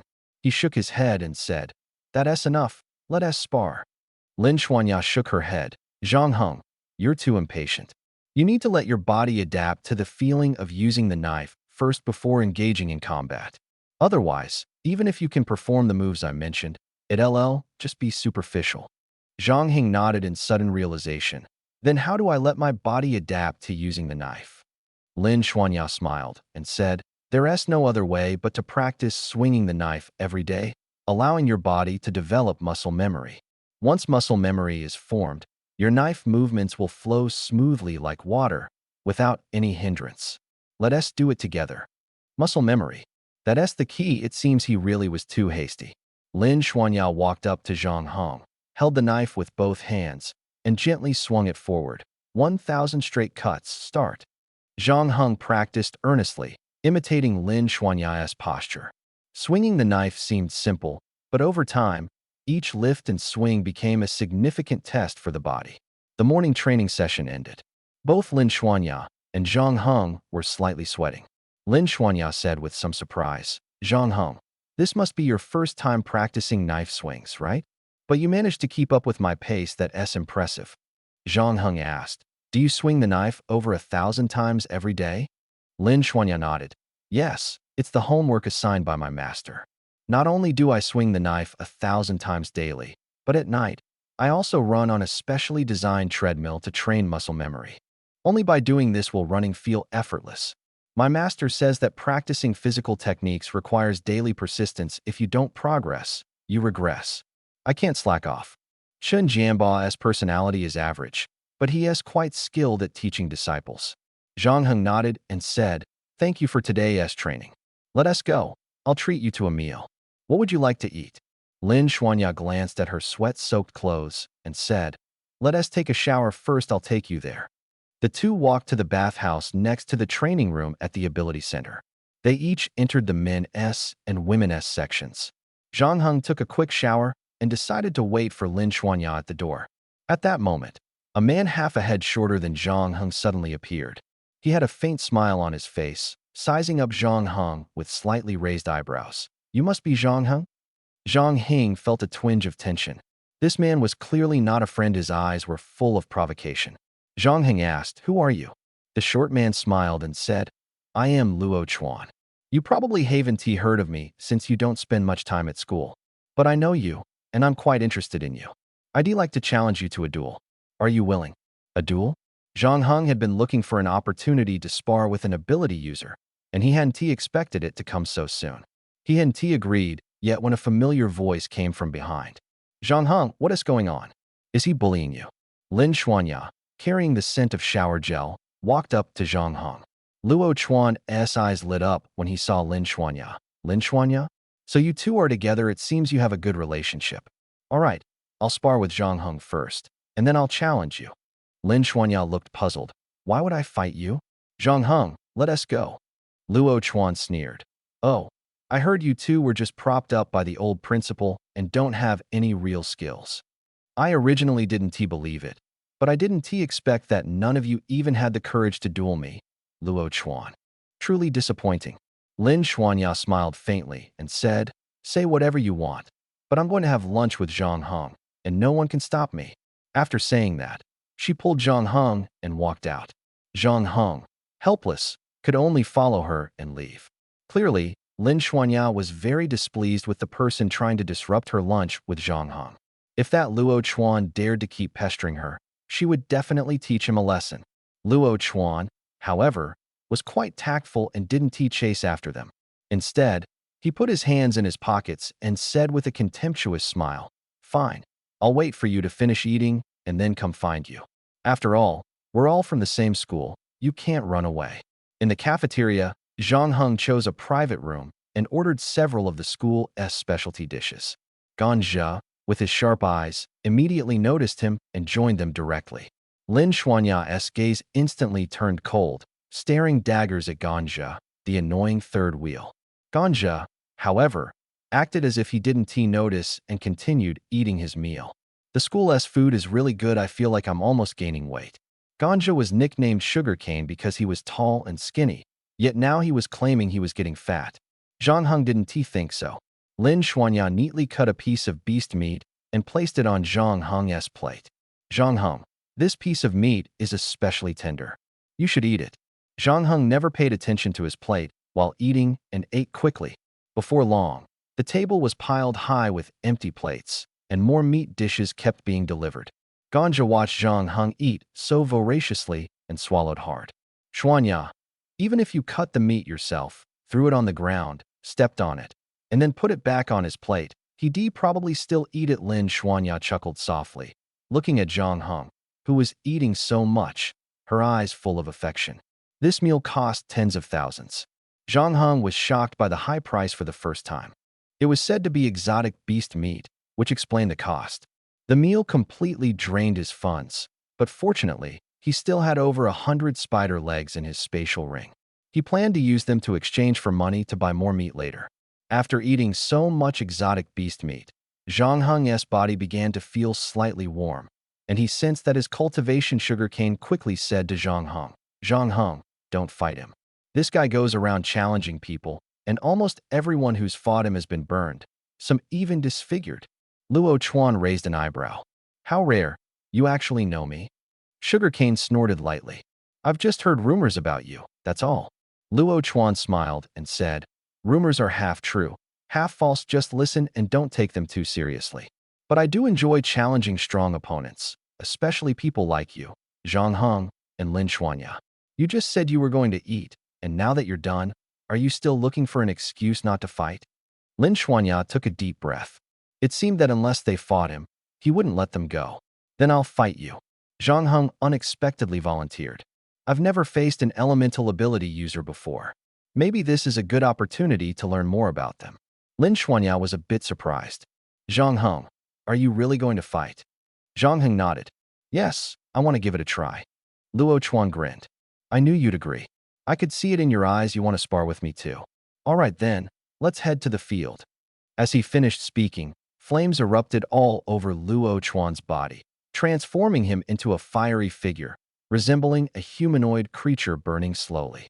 With a sudden leap, he shot straight to the center of the field like a rocket, moving at an unbelievable speed. Luo Chuan thrust his hands forward, and a ripple of fire waves surged from beneath his feet. The people on the field immediately scattered in all directions. Sorry, everyone, I'll be borrowing this space for a bit, Luo Chuan said with a smile, looking at Zhang Heng, who was walking toward him at a leisurely pace. How unhurried, he was actually taking his time to walk over. The surrounding students quickly understood what was happening. It was clear these two were about to face off. That's Luo Chuan. He's challenging someone again. The last few people he fought were so badly injured. I can't believe someone still dares to take him on. He's a B-level elemental ability user. So arrogant, going around picking fights. Is he desperate for fame or what? Well, he's got the skills. If you have the guts, why don't you try fighting him? Hearing the chatter around him, a trace of pride appeared on Luo Chuan's face. He had already returned to his normal form and was now looking at Zhang Heng, who had arrived at the scene. Zhang Heng, what kind of ability do you have? I'm a B-level elemental ability user, and my ability is called Fury Dragon Skyfire. B-level? And an elemental ability user. There probably aren't many like him in our school, right? Not necessarily. Our school has quite a few strong students, but they usually have professional one-on-one guidance from teachers and rarely show up. I know of 3. Luo Chuan only dares to act so arrogantly because they don't appear often. Our South High really is full of talent. Who would have thought? Ha ha. Zhang Heng slightly stretched his fingers, clenched his fists, and loosened up his joints, ignoring Luo Chuan's question. Seeing his arrogance, Luo Chuan snorted coldly. Not going to answer, huh? Then I'll make you tell me. As soon as he finished speaking, flames enveloped Luo Chuan's hands, forming 2 fireballs. My ability isn't just elemental, I also have Dragon Fire bloodline powers, and I'm decent at martial arts. Judging by your stance, you seem to be a martial arts ability user. In that case, I'll use my weaker martial arts to deal with you. Let's see if you can force me to use my elemental abilities. Otherwise, this will be too boring. Zhang Heng lightly tapped the ground with the tip of his foot, bouncing gently in place. Can we start now? Zhang Heng asked. Luo Chuan grinned. Bring it on. The two exchanged glances, then instantly charged at each other at lightning speed. Whoosh! Luo Chuan threw a punch at Zhang Heng, wanting to test his opponent's strength. But his punch hit nothing but air. Zhang Heng sidestepped, moving diagonally while spinning 170 degrees on the spot. Bang! Zhang Heng's whip kick swept toward Luo Chuan's face. Bang! Luo Chuan couldn't react in time. The kick was simply too fast. That kick knocked Luo Chuan to the ground, rendering him unconscious in an instant. Zhang Heng looked at the fallen Luo Chuan, seemingly thinking, is this all you've got? The outcome was decided in a split second. Zhang Heng slowly raised his right hand, declaring his victory. Then he turned and walked out of the crowd. Everyone stared blankly as he left, watching until his figure disappeared. They had no choice but to shift their gaze to Luo Chuan, who lay unconscious on the ground. Boom! The atmosphere on the field suddenly exploded, like a feast reaching its climax. Everyone erupted in excitement. What just happened?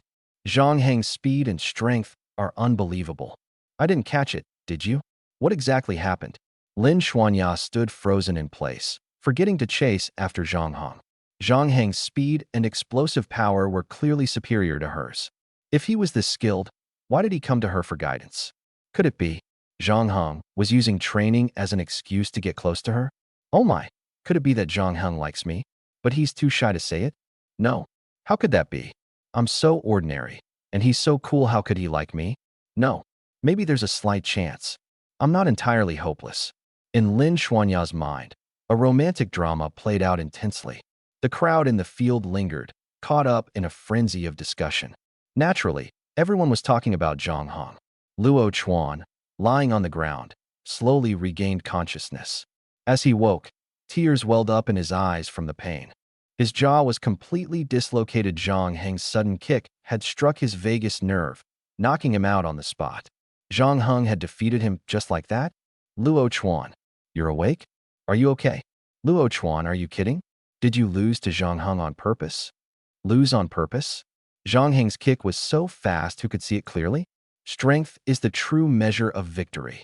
Luo Chuan clutched his jaw with both hands, enduring the pain as he reset it. The crisp crack sound made everyone present wince. Luo Chuan took a long moment to recover before speaking. I underestimated him. I'll challenge him again. Next time, we'll see who's the one lying on the ground. With that, he snorted coldly and swaggered out of the crowd. He walked to a less crowded area and turned into an alley. After ensuring no one was around, he opened his mouth and spat out a few broken teeth. The fragments, mixed with thick blood, fell into his palm. Luo Chuan stared at the broken teeth in his hand, then clenched his fist tightly. Damn it! To be beaten like this and humiliated. Zhang Heng, I'll remember this. You want to kill Zhang Heng?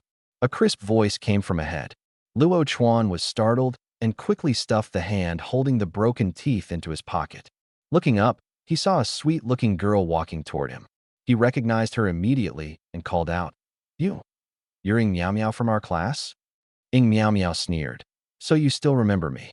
Not bad. We are indeed in the same class. Let me ask why. Luo Chuan looked shocked. Even though I dislike him, it hasn't he reached the point where I want to kill him. What exactly are you trying to do? Ying Miao Miao glanced at him helplessly. As long as Zhang Heng is still at the school, he'll always overshadow you. If he dies, you won't have to see him anymore. Don't you understand this logic? Luo Chuan scrutinized her and threw out a remark. You're crazy. He had actually gotten to knowing Miao Miao because of something particularly attention-grabbing she did on the first day of school. At the time, someone confessed to her, but she said she only liked men stronger than her. This led to an interesting duel. The person pursuing her was nearly beaten half to death by Ying Miao Miao. Since then, no one dared to confess to her or even look at her for too long. She was either in the training room or the library, rarely speaking to others, with a solitary and ruthless personality. From that moment, Luo Chuan warned himself to stay far away from Ying Miao Miao. He thought she was simply a lunatic. Even after being called crazy by Luo Chuan, Ying Miao Miao didn't get angry.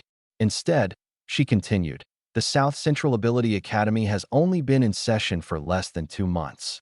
In the 3rd month, the school will hold a strength assessment to determine everyone's class.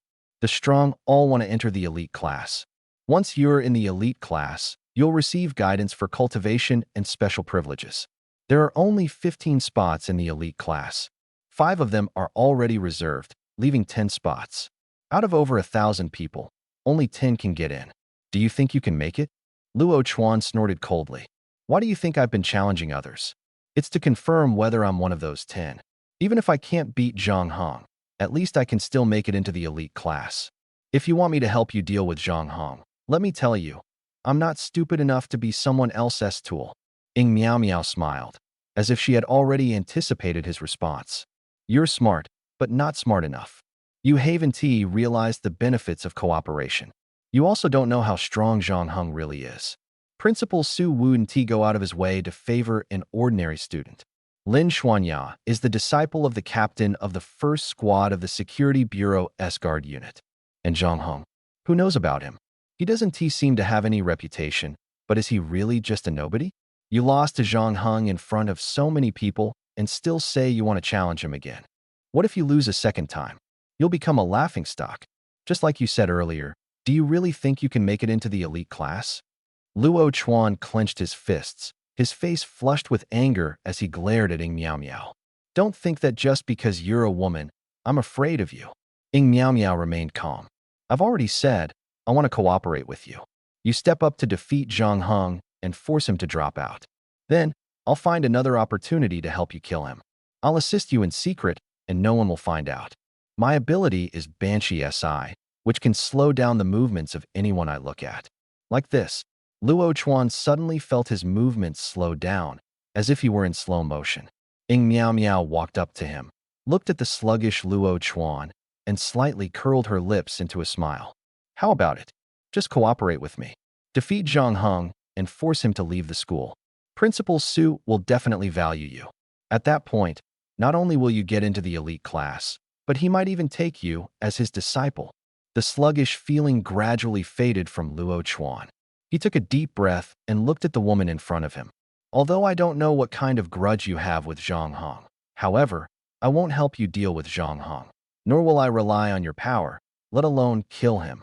I will defeat him with my own strength and will never depend on that so-called eye of the Banshee of yours. Ing Miao Miao's face immediately turned extremely grim. I wasted my breath trying to talk sense into you, and yet you refused to give me any respect. You brought this upon yourself. Her gaze suddenly sharpened to a terrifying degree. The next second, Luo Chuan's body started to slowly turn to stone from head to toe. In less than 10 seconds, Luo Chuan's entire body had turned into a statue. Ing Miao Miao snorted coldly. If it weren't for you deliberately provoking Zhang Heng and challenging him to a duel, I wouldn't have bothered with you. You don't know how to appreciate kindness. She kicked over Luo Chuan's stone statue, shattering it into pieces. The petrification was lifted. Luo Chuan's body turned into countless fragments of a corpse. From the shattered remains of his head, it was still clear he was Luo Chuan. Someone's dead at our school again. A male student burst into the classroom, shouting the news. Instantly, everyone's eyes widened. Another incident? What is it this time? A beast or a mutant? This school is way too dangerous. People keep dying here. I want to drop out. I can't handle this anymore. Who knows who's next? What exactly happened? Who's the victim? The room buzzed with chatter. Ganja frowned and turned to Zhang Heng. What is going on with our school? Is it cursed or something? How come there's another death? Zhang Heng remained silent, staring at his phone as he searched for the information he needed. In these chaotic times, anything could happen. Even in the city, human lives weren't guaranteed safety. The only way to survive was to keep growing stronger and learn to protect oneself. He didn't care who had died, but he wanted to know what had killed the person. Setting his phone down, he looked at the male student who had brought the news. The male student continued. The one who died was Luo Chuan. I heard his body was dismembered into several pieces. It happened near the teaching building by the school field. It's a blind spot for the cameras. After speaking, he glanced at Zhang Heng. Zhang Heng's expression changed. Luo Chuan, the guy who had challenged him to a duel this morning? He is dead? That glance from the male student carried a heavy implication, and Zhang Heng couldn't help but frown. Ganja, standing nearby, exclaimed in surprise, Luo Chuan? The kid who dueled with you? He is dead? Zhang Heng, could it be? Ganja suddenly realized something and quickly shut his mouth. Indeed, even Ganja was starting to suspect him. How could others not? Sure enough, in an instant, everyone's eyes on Zhang Heng became strange. Although no one said a word, their gazes seemed to accuse him. You killed Luo Chuan, didn't you? Once suspicion arose, guilt was assumed. At that moment, Lin Xuanya stood up. What are you all thinking? How could Zhang Heng have killed Luo Chuan? This is clearly someone trying to frame him. Zhang Heng has been in the classroom ever since he got back from the duel. Her words brought the students back to their senses for a moment. But would they really believe her? Just then, their homeroom teacher, Li Shui, walked into the classroom. She scanned the room before looking at Zhang Heng in the corner. Zhang Heng, step outside for a moment. Zhang Heng stood up and walked toward the door. As he did, murmurs rose immediately behind him. Could it really be Zhang Heng? He only came back to the classroom this afternoon. He had enough time to kill someone. Not just kill, but dismember the body too. Is this an attempt to create the illusion of a beast attack? Luo Chuan didn't offend him. Don't make wild guesses. There needs to be evidence. You're right. Li Shui led Zhang Heng toward the principal's office. Zhang Heng, I heard you had a duel with Luo Chuan this morning. Zhang Heng nodded. Yes, he approached me a few times, so I agreed. We fought on the playground after lunch, and I won in the end. Li Xuan nodded. You must have heard that Luo Chuan is dead, right? I just heard about it from classmates. Li Shui sighed. I know this has nothing to do with you, but the Security Bureau wants me to find people who had contact with Luo Chuan for investigation. Inside the principal's office, Li Shui brought Zhang Heng in, and Zhang Heng immediately noticed Captain Chen sitting on the corner sofa. Captain Chen saw him, smiled, and waved. Hi. Zhang Heng, we meet again. How have you been lately? Zhang Heng nodded. Not bad. Principal Su sat at his desk, his brows furrowed. He didn't know what was going on recently. People at the school had been dying one after another. Originally, he had hoped Zhang Heng could help bring some honor to the school. He hadn't expected such incidents to occur, and consecutively at that. The old principal sighed helplessly and said, Zhang Heng, Captain Chen wants to ask you about some things. If you know anything, just tell him everything. Captain Chen immediately asked, Zhang Heng, we heard you had a duel with Luo Chuan on the playground this morning. Is that right? What happened next? What happened afterward? Zhang Heng answered calmly. After I defeated him, I went back to the classroom. I don't know what happened after that. The people at the scene should know better than I do. Captain Chen smiled slightly and said, I see. That's all. You can go back now. Just like that? Zhang Heng thought for a moment and asked. I heard Luo Chuan was dismembered. Chen Jianba raised an eyebrow. Do you want to see the photos? Zhang Heng nodded. Sure. Chen Jianba didn't treat Zhang Heng as an outsider and directly handed over a photo. Zhang Heng glanced at it. The photo showed a bloody mess. The deceased was indeed Luo Chuan, but the fragments of his body were very strange. The wounds didn't look like they were caused by blades or swords. Their shapes were extremely irregular, more like they had split apart. Yes, Zhang Heng couldn't think of a more fitting word. Indeed, it was like the cracks on she has been through a lot, perhaps long accustomed to seeing corpses. Chen Jianba shook his head. No, that's not it. My people have witnessed life and death situations, but they still frown or show discomfort when they see a corpse. This shows they still retain their humanity. But Zhang Heng looks at corpses without any reaction, not even a change in expression. Only someone who has lost their humanity, a killer who has taken countless lives, would behave like this. If he were a soldier, I wouldn't be worried. Instead, I'd think we have an excellent soldier. But he's just an ordinary student. Old Su's face changed, and after hesitating, he said, There are also children who are naturally calm and bold. I've checked his background. It's very clean. He grew up in an abandoned building area in Jiangnan City.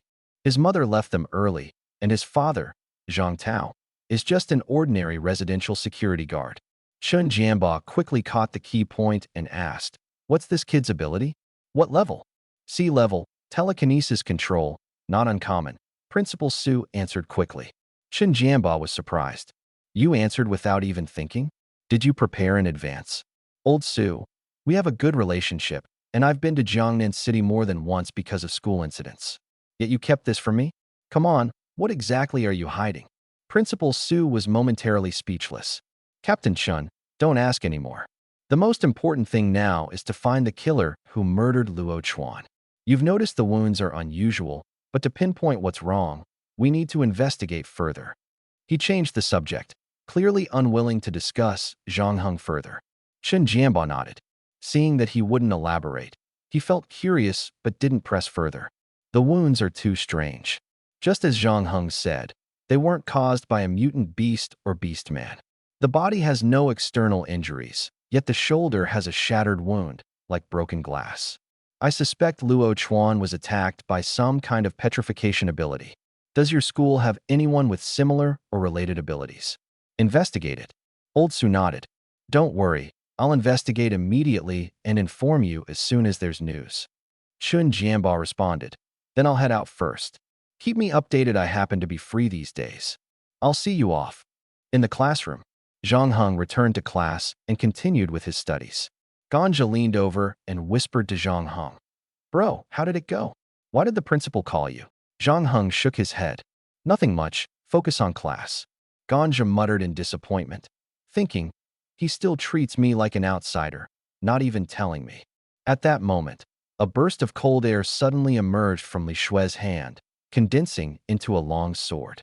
Classmates, The form of abilities can change endlessly based on your imagination. The richer your imagination, the stronger your abilities. Unlock your imagination, and the power of your abilities will increase by several levels. Teacherly, can I touch it?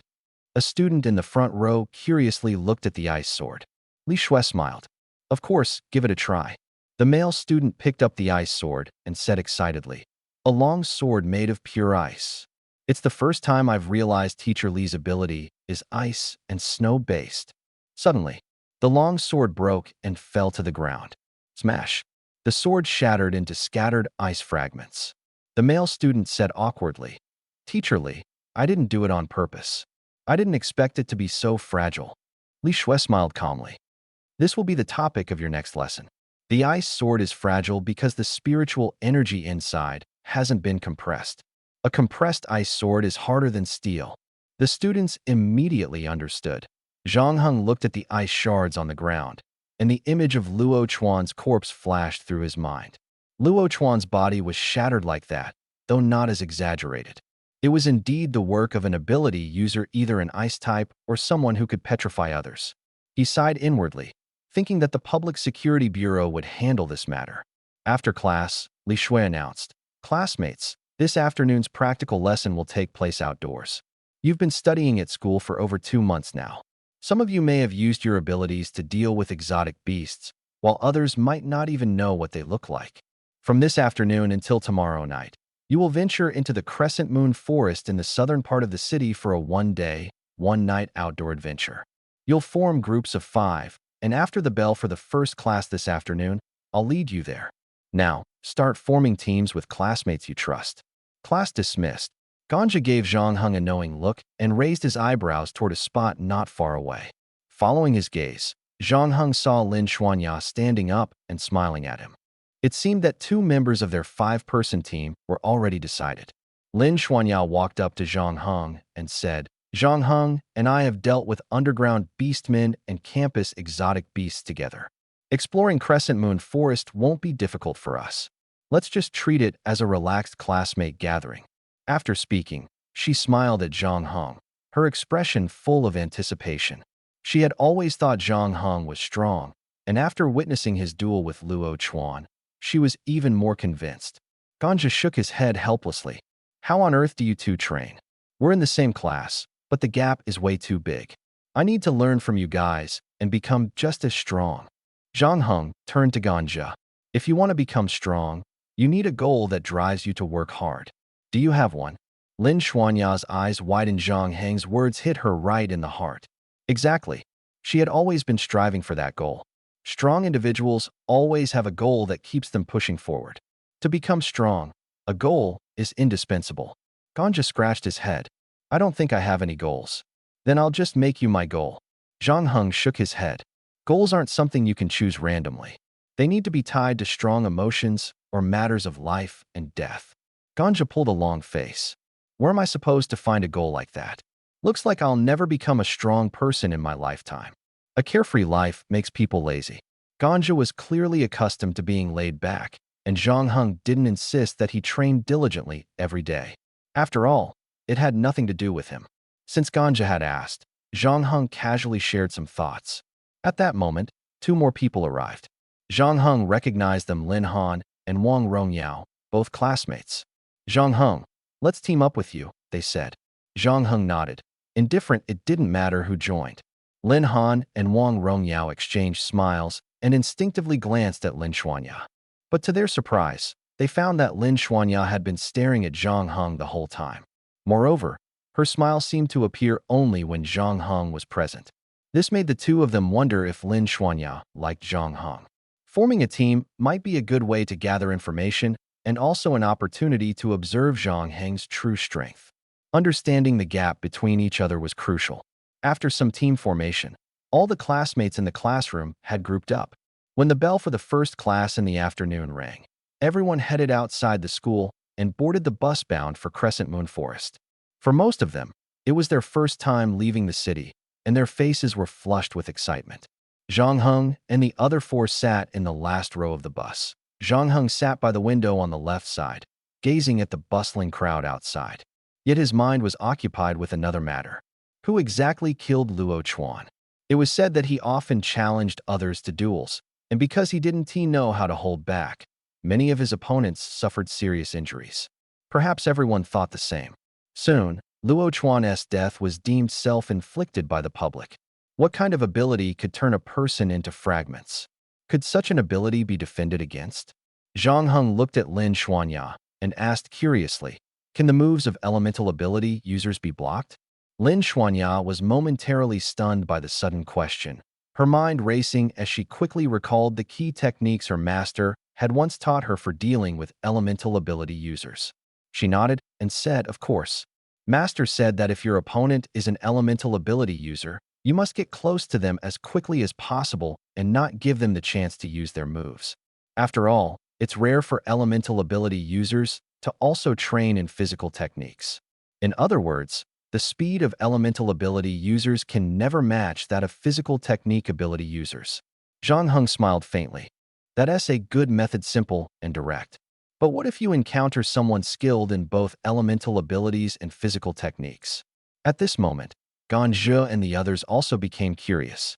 Hearing Lin Xuanya's explanation, everyone finally had a legitimate reason to stare at her, not wanting to miss the opportunity. Lin Xuanya continued, if you encounter an elemental ability user whose speed is similar to or even faster than mine, physical technique ability users will be at a disadvantage. When the opponent uses elemental moves, physical technique ability users will find it hard to even get close. At that point, you'll have to rely on a bit of cleverness. Ganzhe asked in confusion, cleverness? Lin Xuanya turned to Ganzhe with a smile. Although elemental ability users are fast, their moves aren't necessarily faster than mine. The so-called cleverness is to continuously lure the opponent into attacking, depleting their spiritual energy. Once their spiritual energy is exhausted, then engage them head-on. Ganzhe chuckled helplessly after hearing this. That's quite cunning. I didn't expect Xuanya to understand combat so well. Whoever becomes your opponent is bound to suffer. Lin Xuanya, however, replied seriously, Master said this isn't cunning. If the opponent is determined to kill you and you must kill them in return, this strategy becomes your trump card. Sooner or later, we'll have to face the dangers outside the city. As ability users, how can we stay in the city forever? Don't you agree? Ganzhe was momentarily at a loss for words. Wang Rongyao quickly interjected, I want to join the military and become a dragon army soldier to protect my home and country. Xuanya, what is your goal? Lin Xuanya answered without hesitation, I'll first become a protector like Master, accumulate battle merits, and then join the military. Lin Han then said, only elites can enter the military. I didn't expect Xuanya's goal to be so ambitious. I think I'll probably end up in a military district or a base at that moment. Lin Han suddenly realized the significant gap between him and Lin Xuanya. A woman like her would never be interested in him. He could only wish her happiness. Wang Rongyao also smiled awkwardly. Lin Xuanya looked at Zhang Heng and continued, there's another type of elemental ability user that's extremely difficult to deal with. They are incredibly rare and are almost considered geniuses. Zhang Heng's expression subtly changed. Lin Xuanya went on, there's a type of elemental ability user known as geniuses who can transform their entire body into elements. Elementalization of the entire body makes them almost immune to all external attacks. Hearing this, Ganzhe widened his eyes. Immune to all external attacks? Are elemental ability users that powerful? Doesn't that make them invincible? At some point, the bus suddenly became unusually quiet. Even the homeroom teacher, Li Shui, in the distance, crossed her arms and looked at Lin Xuanya with a face full of admiration. Lin Xuanya's face turned slightly red, her cheeks tinged with a shy blush. Li Shui encouraged her. We're almost at the Crescent Moon Forest, and there's still time. Xuanya, why don't you tell everyone about it? Let these inexperienced classmates broaden their horizons. All the students smiled. Yeah, Xuanya, keep talking. Let us frogs in the well hear the swan's story, haha. Stop laughing, or Xuanya will get embarrassed. Lin Xuanya instinctively glanced at Zhang Heng, who looked at her with anticipation. She had no choice but to muster her courage, raise her voice, and say, this kind of one-in-a-million elemental ability user, after mastering full-body elementalization, can indeed be considered invincible. But in this world, there is no such thing as someone truly invincible. In the universe, there is always a stronger force to counter a weaker one. There are actually quite a few ways to counter the full-body elementalization of an elemental ability user. As long as one masters a power called Divine Breath, it can be done. Divine Breath? Someone asked in confusion. That's right, Divine Breath. Ability users who can cultivate Divine Breath are extremely rare, just as rare as elemental ability users. Since everyone wants to hear about it, I'll elaborate. Divine Breath is an incredibly powerful force. If Divine Breath is infused into a weapon, it can cut through anything, including the full-body elementalization of an ability user. At this moment, someone asked in a teasing tone, Lin Xuanya, what would happen if an elemental ability user also mastered Divine Breath? Lin Xuanya smiled faintly, as if recalling an amusing memory. Actually, I asked my master the same question back then.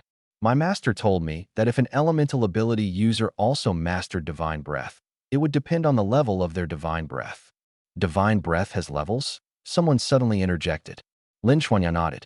Of course, Divine Breath not only allows weapons to cut through everything, but also has special effects. The first level of Divine Breath is Mental Tremor. Ability users with weak mental strength would faint on the spot under the mental tremor. This is also how Divine Breath users determine whether their opponent is worth engaging. As for the second level, I don't know. My master didn't tell me. After finishing, Lin Xuanya smiled and said, that's all. Clap. A crisp applause rang out. Lin Xuanya looked over in surprise. It was Zhang Heng. Zhang Heng was clapping. Instantly, everyone joined in with enthusiastic applause. Lin Xuanya's face turned red to her ears. Zhang Heng, why are you joining in the commotion? Everyone laughed, but more of them wore wry smiles. The gap had already widened.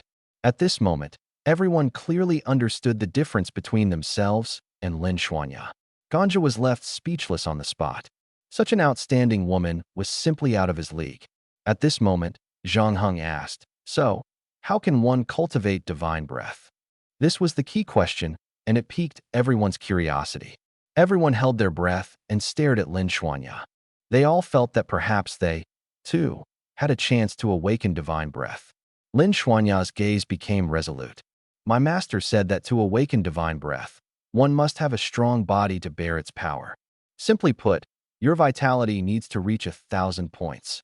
The sound of people sharply inhaling filled the scene. 1,000 points of vitality? What kind of people are those who awaken Divine Breath? How can anyone have such high physical stats? I thought I had a chance, but turns out, as expected, those who can awaken Divine Breath are all top-tier experts. Seriously, this world is just too vast. My total for all three indicators combined doesn't even reach 100 points right now. Zhang Heng seemed deep in thought and then asked, is there anything else? Lin Xuanya was momentarily stunned, not expecting Zhang Heng to remain unfazed after hearing about the 1,000-point vitality requirement.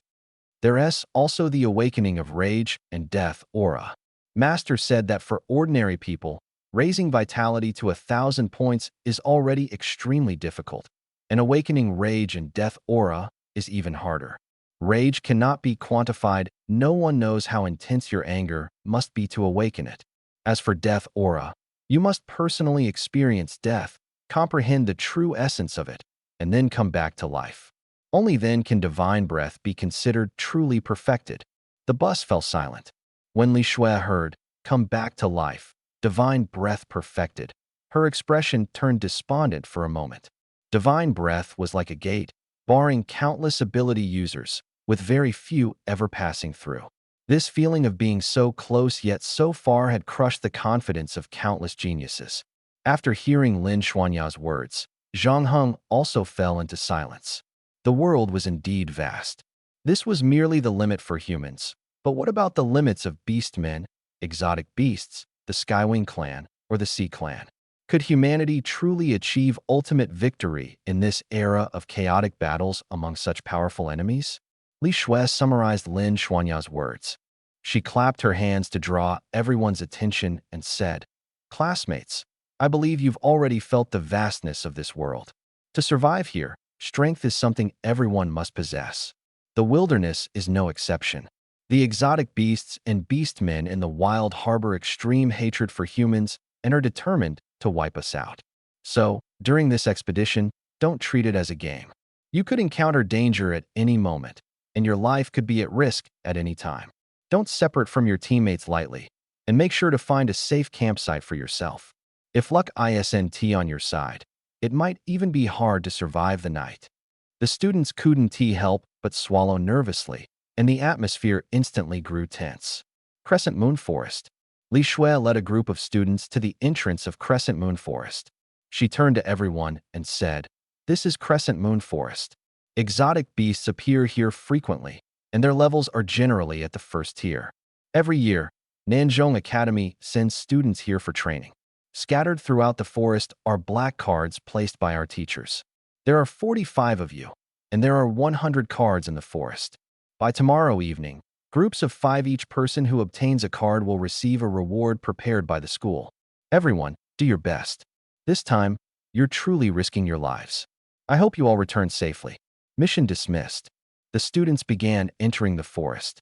The exotic beasts seemed to sense the presence of intruders and started to grow restless. At first, everyone was extremely cautious. But as time passed, they gradually let their guard down. Ganja took the lead, charging ahead at the front. After all, Zhang Heng and Lin Xuanyao were right behind him.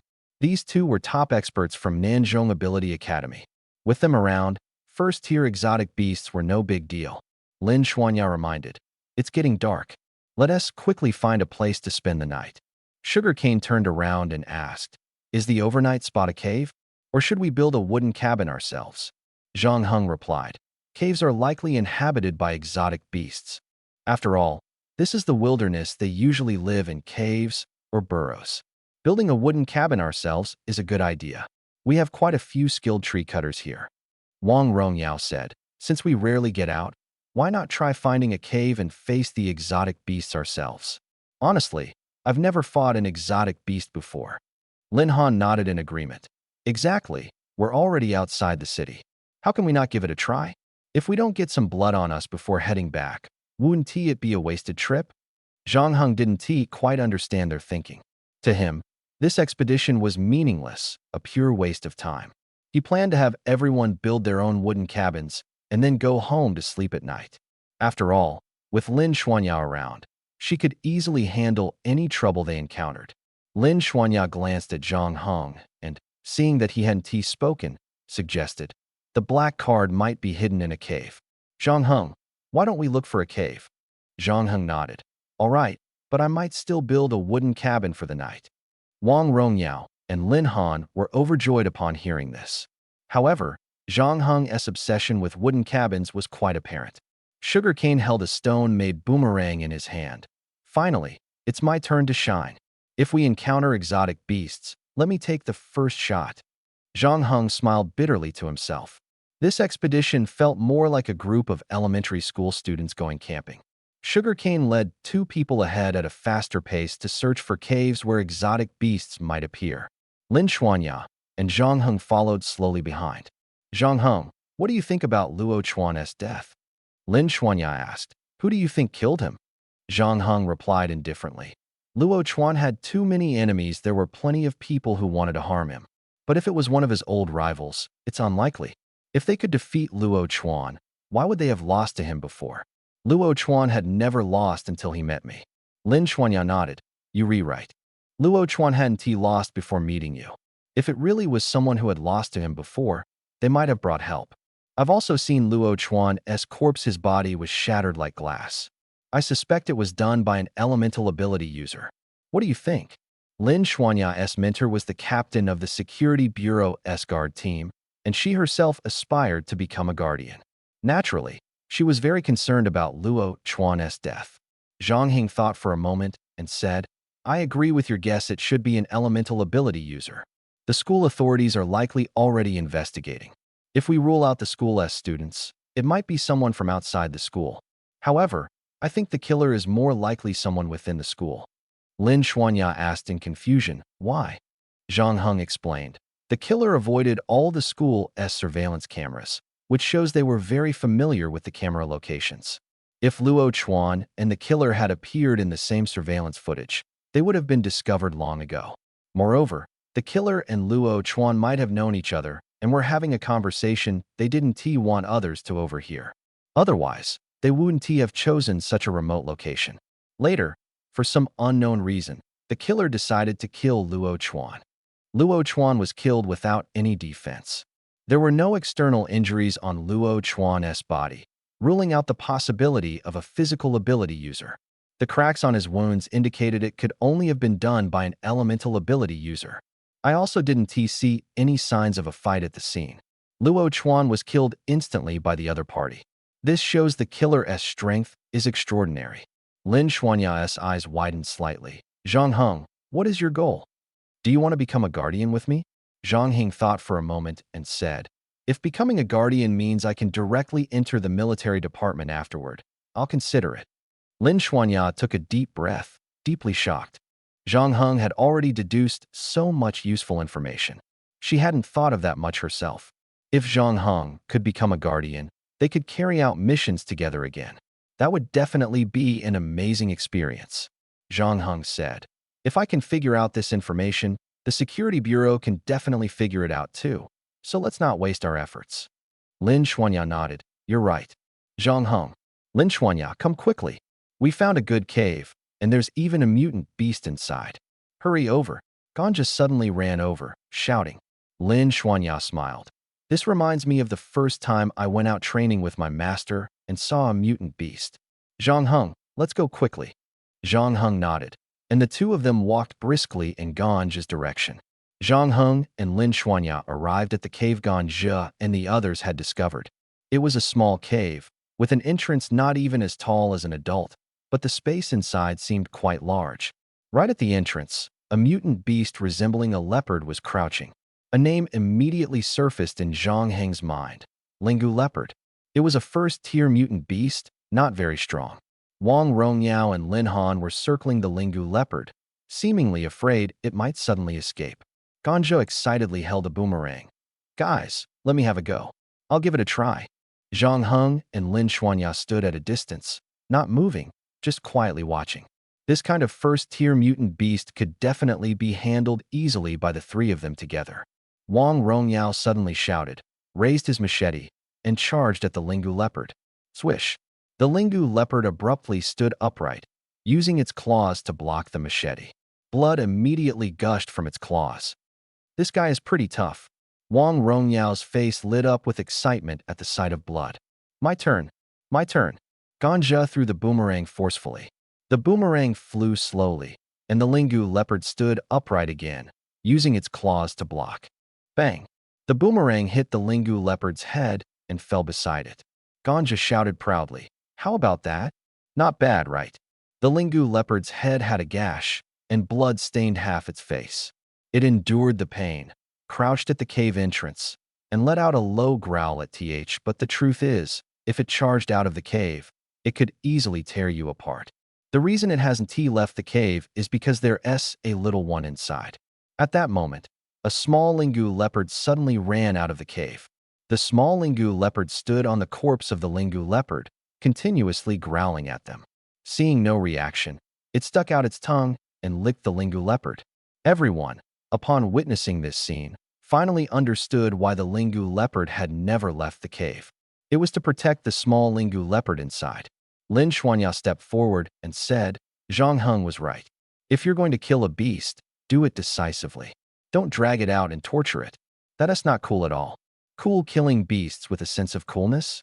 This was something Ganja and the others couldn't comprehend at all. However, since Lin Xuanya had spoken up for Zhang Heng, they couldn't argue back. Lin Han said helplessly, it's precisely because we're not strong enough that we wanted to find a beast to practice on. Who knew there'd be so many rules to killing a beast, even talking about aesthetic sense? Zhang Heng calmly explained, that's right. Killing beasts does require a sense of aesthetic. It's not just a display of strength, but also a form of respect for the life you're taking. If you've ever watched videos of wild animals hunting, you'd know that predators usually go for a quick, fatal strike before slowly enjoying their prey. Rarely do they kill and eat at the same time, letting the prey bleed out slowly. What you did earlier had no aesthetic sense at all. It didn't show any strength instead. It looked like you were desecrating life. It was just ugly. The three of them immediately felt dejected. Zhang Heng looked at the Lingu leopard on the ground, just as the small Lingu leopard raised its head and growled at him. Bang!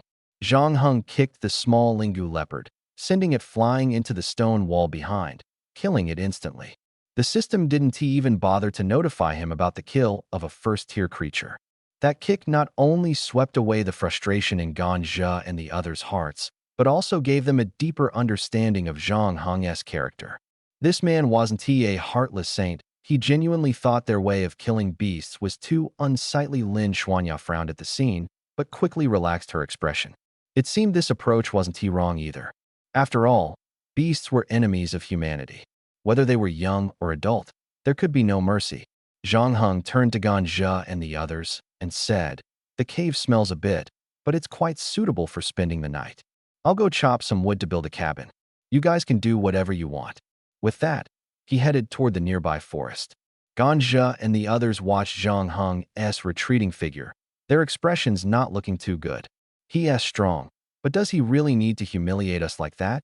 No, this isn't humiliation. He is doing it for our own good. If it weren't for that small Lingu leopard, we'd have been done for. Yeah, if the Lingu leopard hadn't been worried about its cub and refused to leave the cave, we wouldn't have stood a chance against it. Lin Xuanya walked over with a wry smile. "I'm glad you're thinking this way. I was worried you'd hold a grudge against Zhang Heng. At first, maybe a little, haha. Zhang Heng is really amazing. How does he usually train? I wish I could be as strong as him," Ganja said, deliberately glancing at Lin Xuanya. Thinking, would Lin Xuanya like me more if I were as strong as him? Ganja and the others cleaned the Lingu leopard's corpse in a nearby river and then set up a grill over a campfire outside the cave. Not far away, a simple wooden cabin stood abruptly. The sky gradually darkened, and the vast night sky was sparsely dotted with stars, with only a full moon hanging high. The Lingu leopard sizzled over the fire, and 4 people gathered around the campfire. 3 of them were eating heartily, while Lin Xuanya's gaze kept drifting toward the simple wooden cabin. Ganja clearly noticed and said with a smile, "Xuanya, don't worry about Zhang Heng. Let him rest well and recharge his energy so he can look for the black cards tomorrow." Lin Han held his phone, his face grim. "Damn it. Our classmates are fighting over the black cards, and someone even got seriously injured. What are they thinking?" The group was shocked. Wang Rongyao asked in confusion, "Aren't there 100 black cards? There are only 40-something of us, so 2 cards per person should be enough. Why fight over them?" Lin Han looked at the message from his friend, suddenly understanding, and nodded as he explained to the group. There are indeed over 100 black cards, but each person in every team must have 1. The places where the black cards are hidden exceed 100, and some people want to gather 5 cards right away to end the adventure early. That's why they started fighting. It seems we need to be careful tomorrow. Ganja snorted lightly. We shouldn't have much to worry about, right? Our team has experts like Zhang Heng and Lin Xuanya. Who would dare to rob us? Lin Han smiled wryly. No one might dare to rob Zhang Heng and Lin Xuanya. But the rest of us aren't guaranteed safety. Tomorrow, we need to venture deep into the forest to find the black cards. Splitting up to search is more efficient. If all 5 of us search together, can we ensure everyone finds a card before sunset? Wang Rongyao smiled bitterly. In the end, it still comes down to relying on ourselves. Only by being strong can we stop worrying about these things. Look at Xuanya, she doesn't seem to care about this at all. Lin Xuanya was slightly startled and looked up at the 3 of them. What's wrong? Did you say something about me just now? Ganja and the others were instantly amused and exasperated. It turned out Lin Xuanya hadn't been listening at all. Zhang Heng returned to his lodging. After a quick shower, he lay on the soft bed and fell asleep immediately. The next morning, he used the space gate to return to the wooden cabin, pretending to walk out of it. Lin Xuanya saw Zhang Heng emerging from the cabin and immediately walked up to him with a smile. "Zhang Heng, you're awake? I looked for you several times last night, but you didn't respond. You must have been asleep." Was Lin Xuanya a bit too clingy? Zhang Heng noticed that she seemed to have stayed near the cabin all night without sleeping. After thinking for a moment, he said, "Lin Xuanya, do you like me?" Lin Xuanya was instantly flustered, standing there at a loss, stammering, I, I don't dislike you. What about you? Her face turned as red as if it were being roasted by fire, her eyes shining with anticipation, like a puppy staring at Zhang Heng. Zhang Heng felt it was necessary to clarify. I might never fall in love with anyone in this lifetime, nor can I force myself to like you. Do you understand? Although he had longed for an ordinary life and wanted to be a regular person, the truth was that he couldn't be ordinary, nor could he have a normal life. The path of the strong was lonely and fraught with danger. He didn't want to see the woman in front of him one day injured because of him or standing on the brink of life and death, tearfully begging him to kill her or leave her alone. Women only make men weak. This world is full of danger and chaos. Who has time to care about feelings? Zhang Heng's words surprised Lin Xuanya and deeply disappointed her. A lifetime without falling in love with anyone. Naturally, that included her. Lin Xuanya looked at Zhang Heng with tears in her eyes, breathing heavily. I understand. I'm sorry. She burst into tears on the spot, but Zhang Heng had no idea what it meant to be considerate or gentle. He simply watched her run toward the edge of the forest. Was she planning to quit the expedition? A woman who could be swayed by emotions, he truly couldn't bring himself to like her. However, if he didn't follow her, it wouldn't sit well with him either. So, Zhang Heng headed in her direction.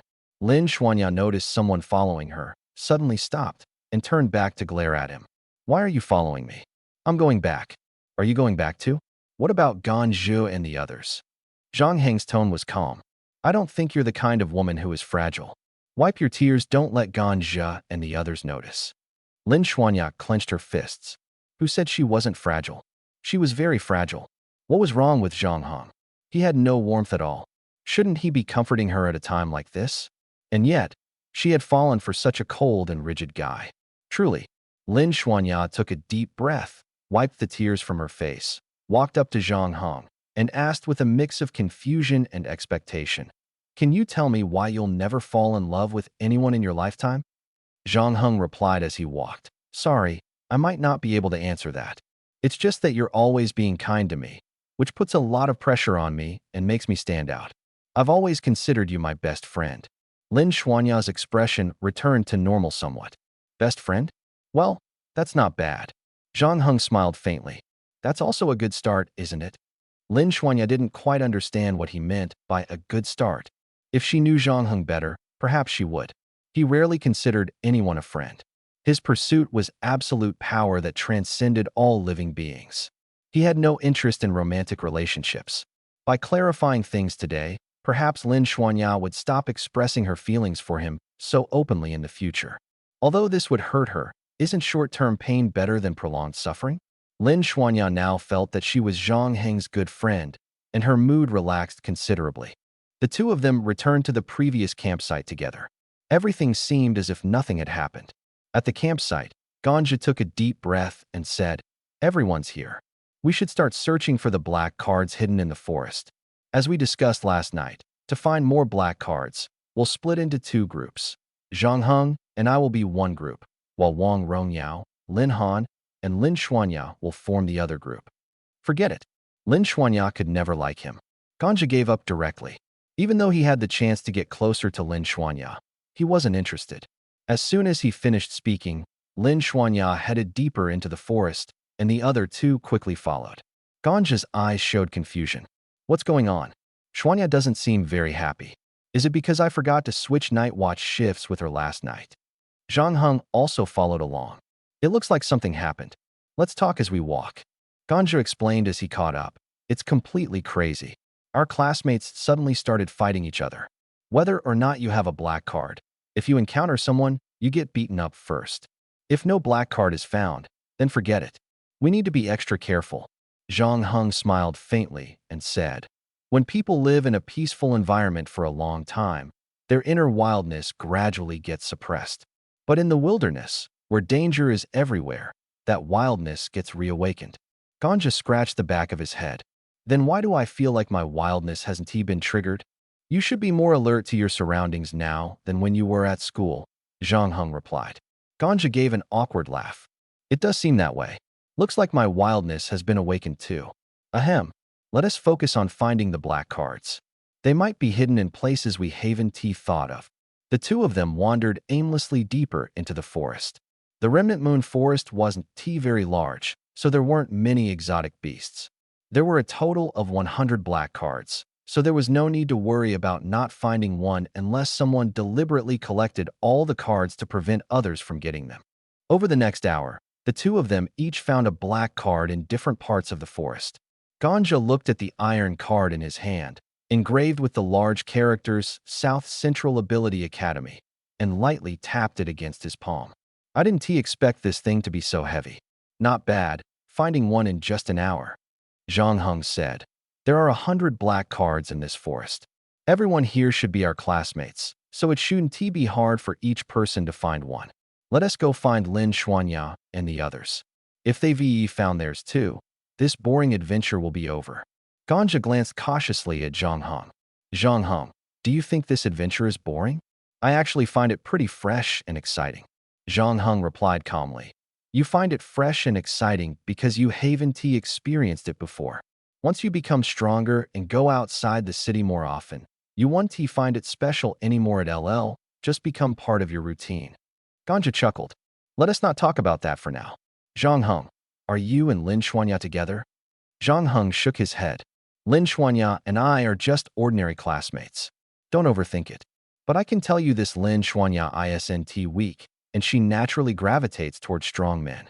You'll need to work harder. Ganja sighed helplessly. I already know that.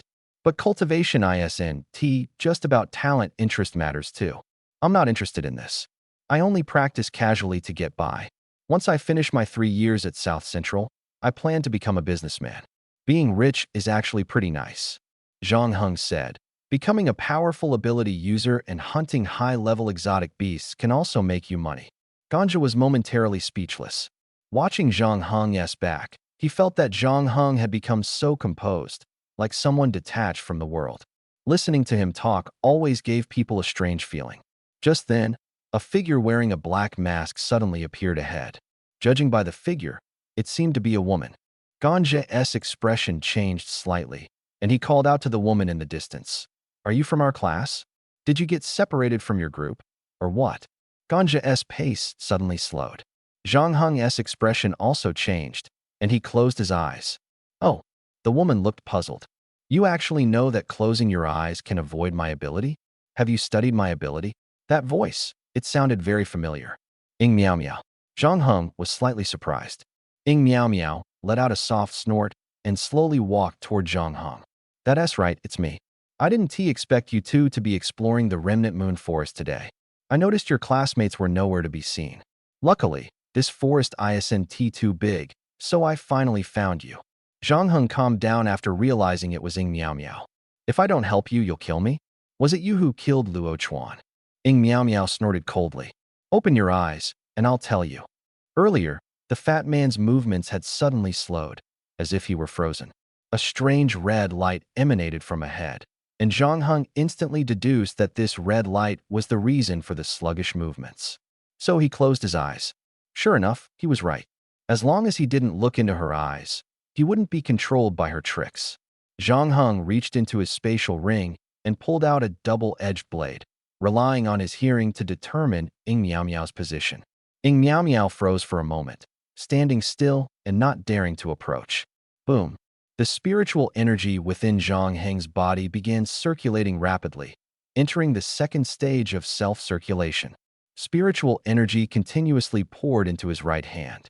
His double-edged blade now gleamed brilliantly, exuding an imposing aura. Ing Miao Miao stared in shock at the strange weapon in Zhang Heng's hand, which radiated terrifying spiritual energy. Zhang Heng said nothing further, merely tilting his head to listen. Was he trying to pinpoint Ing Miao Miao's location? If she spoke, would his blade strike her? She had seen Zhang Heng's duel with Luo Chuan.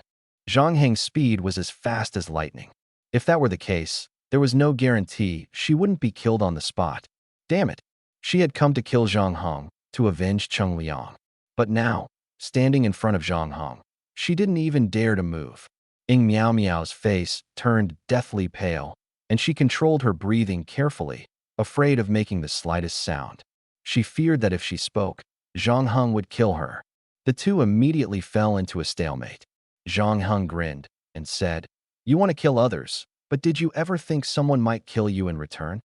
As he spoke, Zhang Heng activated Bloodlust. Two bloodlines swiftly shot out in opposite directions, one toward Ganja, the other directly at Ing Miao Miao. The direction was determined, but what about the distance? Ing Miao Miao stared at the eerie bloodline approaching her. She didn't know what it was, but she had no choice but to run for her life. Suddenly, footsteps sounded ahead. Zhang Heng abruptly opened his eyes. Boom! The ground beneath his feet cracked instantly as Zhang Heng transformed into a shadow, slashing toward Ing Miao Miao. "Ah!" Ing Miao Miao screamed, rolling on the ground at the last moment to dodge. The ground was split open by his strike, leaving a crack over 10 meters long. Zhang Heng's gaze locked onto Ing Miao Miao's feet as he quickly closed the distance. Ing Miao Miao was not a physical ability user, so her speed couldn't match Zhang Heng's. In an instant, he appeared behind her, his double-edged sword easily piercing her body and emerging from her chest. Ing Miao Miao's eyes widened as she stared at the blade protruding from her chest, unable to believe what had just happened. Although she had come to kill Zhang Heng, who would have thought he would counterattack without hesitation, aiming to kill her outright? Who was this man? Zhang Heng slowly opened his eyes, placed his foot on Ing Miao Miao's back, and withdrew his blade. He coldly looked at Ing Miao Miao, who was twitching slightly on the ground.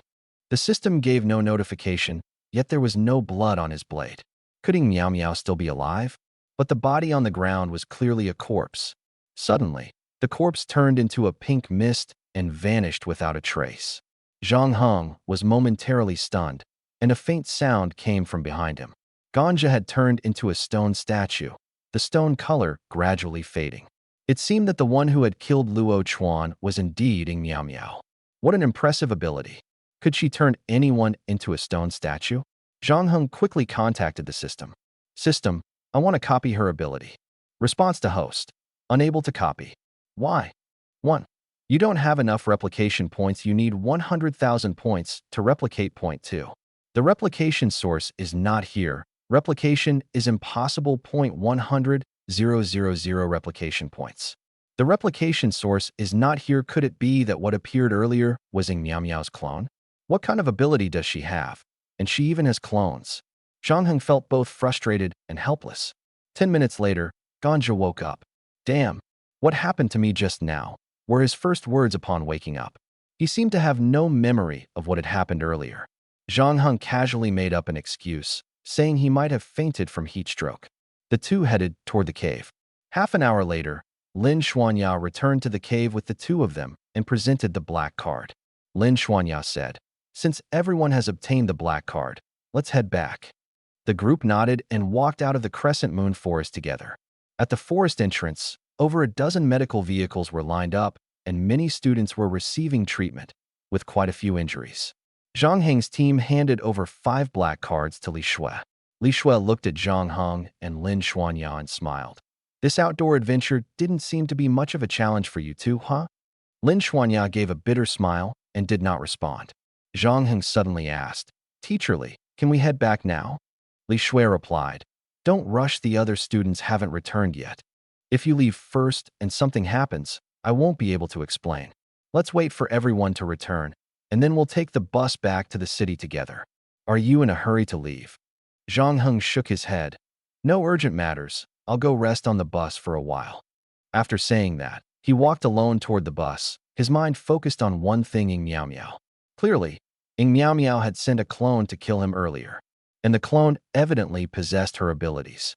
Since the other party had already made a move, he could only strike first. Zhang Heng dialed Yi Duoduo's phone. "Hey, Yi Duoduo, help me inform Captain Chun that I already know who killed Luo Chuan. I'm not going, you tell him yourself." Yi Duoduo hung up the phone directly. Zhang Heng's expression changed, suddenly remembering that the relationship between the two seemed not very good. He sighed helplessly and could only go in person. He opened the space gate and directly arrived at Jiangnan City's Public Security Bureau. A man walked toward him. It was Chen Jianba. Chen Jianba was visibly surprised to see Zhang Heng. "Zhang Heng? Why are you here? Do you have new clues?" Zhang Heng nodded. "I was retaliated against by Cheng Liang's friend. Her name is Ing Miao Miao, and she can petrify people. I destroyed her clone. She's still in the city now. Chun Jianba's expression changed. Meow meow? Who is she? Someone from your academy. Yes, she's from our academy. You can ask Principal Su, he should know her. Chun Jianba frowned and asked in a low voice, is your information reliable? Don't lie to me. Zhang Heng shook his head firmly. Absolutely reliable. Chun Jianba took a deep breath, feeling that Zhang Heng wasn't joking, and nodded. All right, I'll go find old Su right away. You should come with me. Zhang Heng replied indifferently. I'm currently participating in an outdoor adventure course and can't accompany you. You'll have to go on your own. After saying that, Zhang Heng opened the space gate in front of Chun Jianba. Behind the gate was a forest. Chun Jianba's eyes widened. Hey, you brat. You're a spatial ability user. Zhang Heng didn't bother to hide it. The other party would find out sooner or later. Chun Jianba watched as the space gate slowly closed. His expression complicated, unsure whether to be happy or angry. Damn it. Old Su. You've been hiding this from me so well. I need to settle this with you. South Central Academy of Supernatural Abilities, Principal's Office.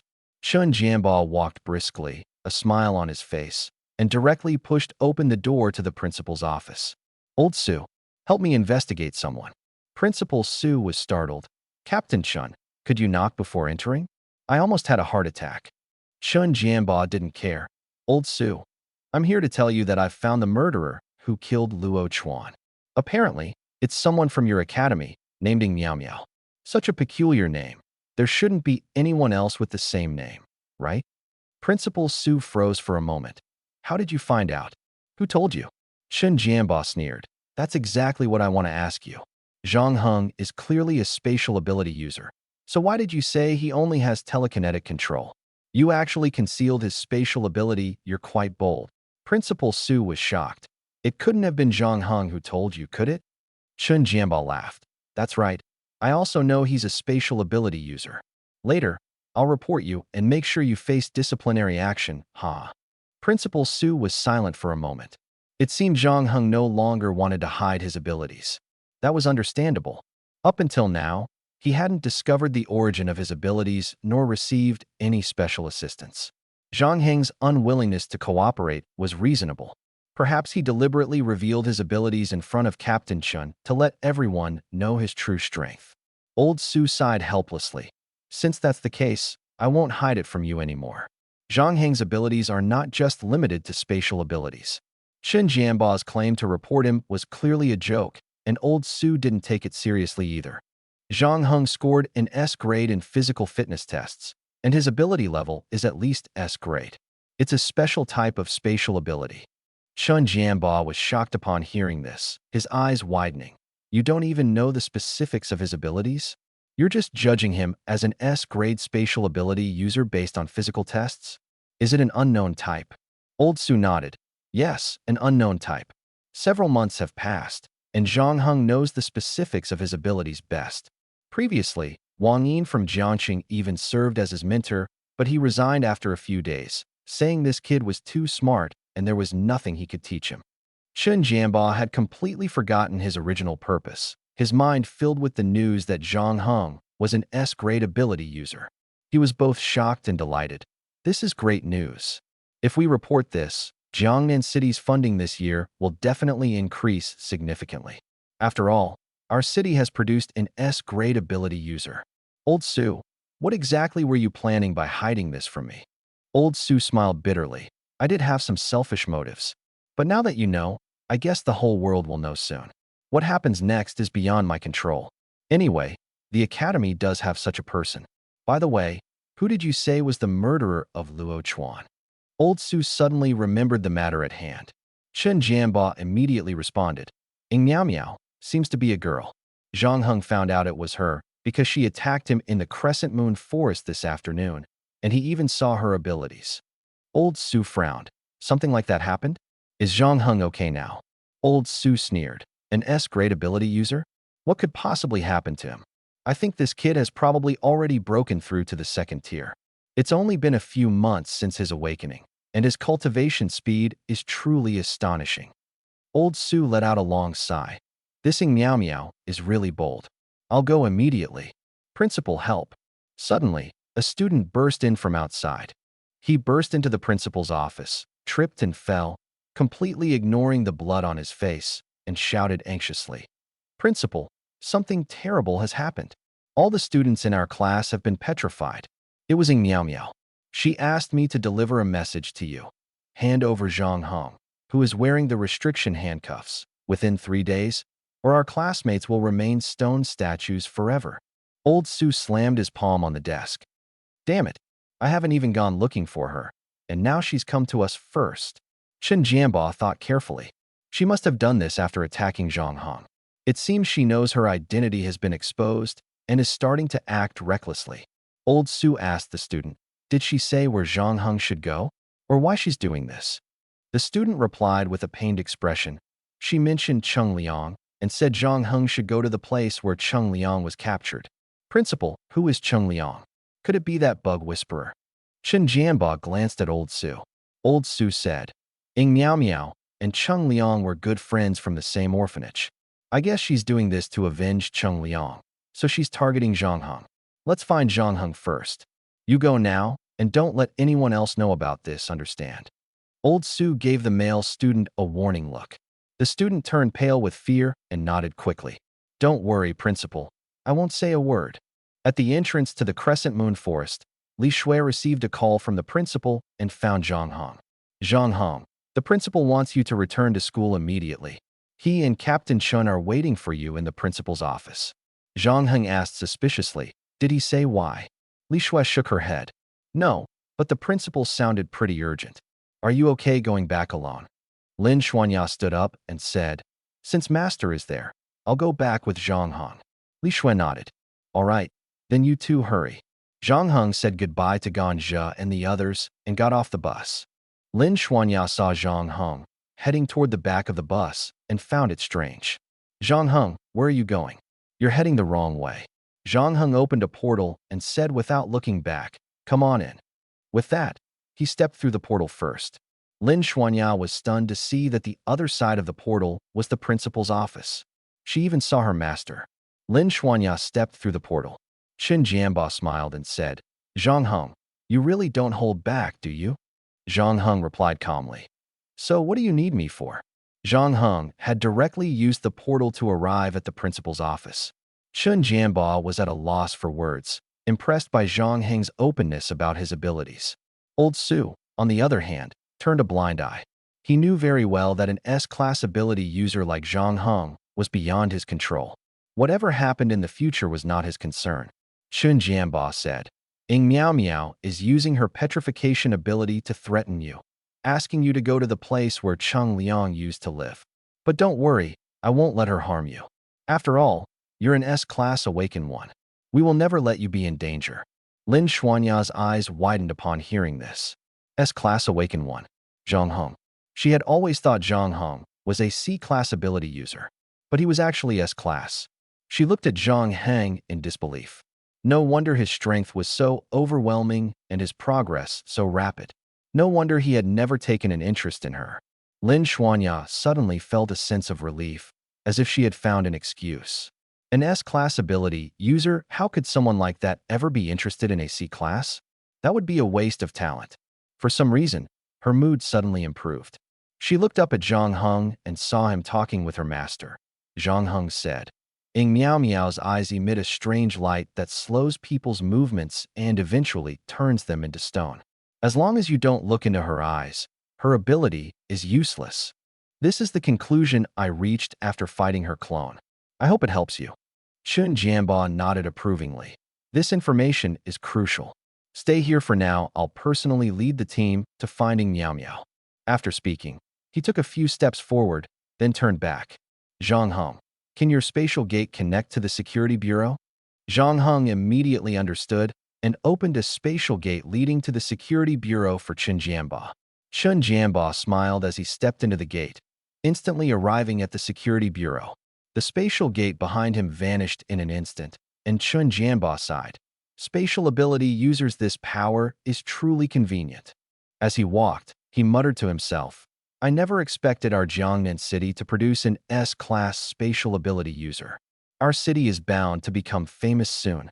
Ng Miao Miao, You probably never dreamed of this, did you? The person you want to kill turns out to be an S-class ability user. This is no small matter, it's practically treason.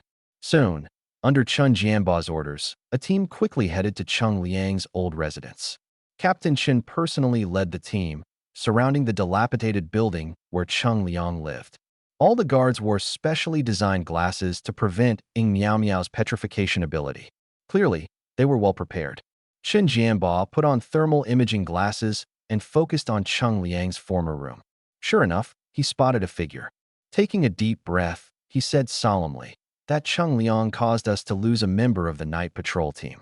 We must not make the same mistake again. Everyone, stay alert. If anyone resists upstairs, open fire immediately." "Yes," the guards responded, charging up the stairs. Chung Liang's door was wide open, and Ying Miao Miao stood at the entrance, looking at the dozen people before her. She asked, "Where's Zhang Heng? Why didn't he come?" Chun Jianba stepped forward from the back, smiling as he said to Ying Miao Miao, "Ying Miao Miao, I advise you to surrender now before you make an even bigger mistake. Considering your young age, I'll deal with you leniently. But if you don't cooperate, we'll have to show you what swift justice means." Ying Miao Miao's expression changed slightly. "What did you say? Swift justice? Kill me? I only held a few classmates hostage, I didn't harm them. And now you want to kill me on the spot?" Chun Jianba's voice turned cold. "You ambushed Zhang Heng outside the city, that's a capital offense." Ying Miao Miao frowned. "That's absurd. The area outside the city isn't under legal jurisdiction. Why should my actions there implicate me inside the city?" Chun Jianba nodded. "You're right, but Zhang Heng has powerful backing." This statement hit Ying Miao Miao like a thunderbolt. Her eyes widened in disbelief. "Who is this backing you're talking about?" Chun Jianba replied seriously. "I only learned about this recently. This person has an extraordinary status. Whether inside or outside the city, anyone who dares to harm or even insult Zhang Heng will face severe punishment under Longwa's laws. Your failed ambush on Zhang Heng means we'll arrest you for treason." Ying Miao Miao was at a loss. These guards were actually going to arrest her for treason? They didn't care at all about her petrifying her classmates? Chun Jianba continued, "I advise you to surrender quickly, or the consequences will be severe." Ying Miao Miao took a deep breath. Zhang Heng had a powerful backer, something she had never expected. Even if she had the chance to kill Zhang Heng now, with his strength, she couldn't do it. Her original plan was to use the students to lure this nobody, Zhang Heng, here. After killing him, she had a way to escape.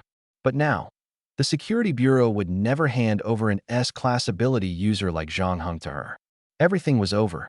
The sharpness on Ying Miao Miao's face disappeared completely, replaced by despair. She slowly raised her hands and said, "I surrender." Chun Jianba sneered, took out a pair of restraining handcuffs from his spatial ring, and called two team members forward to put them on her. Ying Miao Miao had clearly made up her mind and did not resist. Just then, a woman cloaked in a black robe hurriedly left Jiangnan City. She didn't know if what she was doing was right, but at least she had done something for Chung Liang, although it hadn't caused any substantial harm to Zhang Heng. This woman was Ying Miao Miao, and the one captured in Chung Liang's room was her clone. What Chen Jianba took away was Ying Miao Miao's clone. At the Security Bureau, Zhang Heng arrived at the prison area. Clearly, he was there to confirm whether Captain Chun and his team had arrested the real Ying Miao Miao or just her clone. Suddenly, an angry curse came from the prison. Chun Jianba stormed out of the prison, fuming. Zhang Heng followed closely behind. "Captain Chun, I warned you long ago that Ying Miao Miao has the ability to create clones. How could she possibly let herself be surrounded by the Guardians?" Zhang Heng said. Chen Jianba gave him a helpless look. Even if she escaped, she wouldn't dare return to Jiangnan City.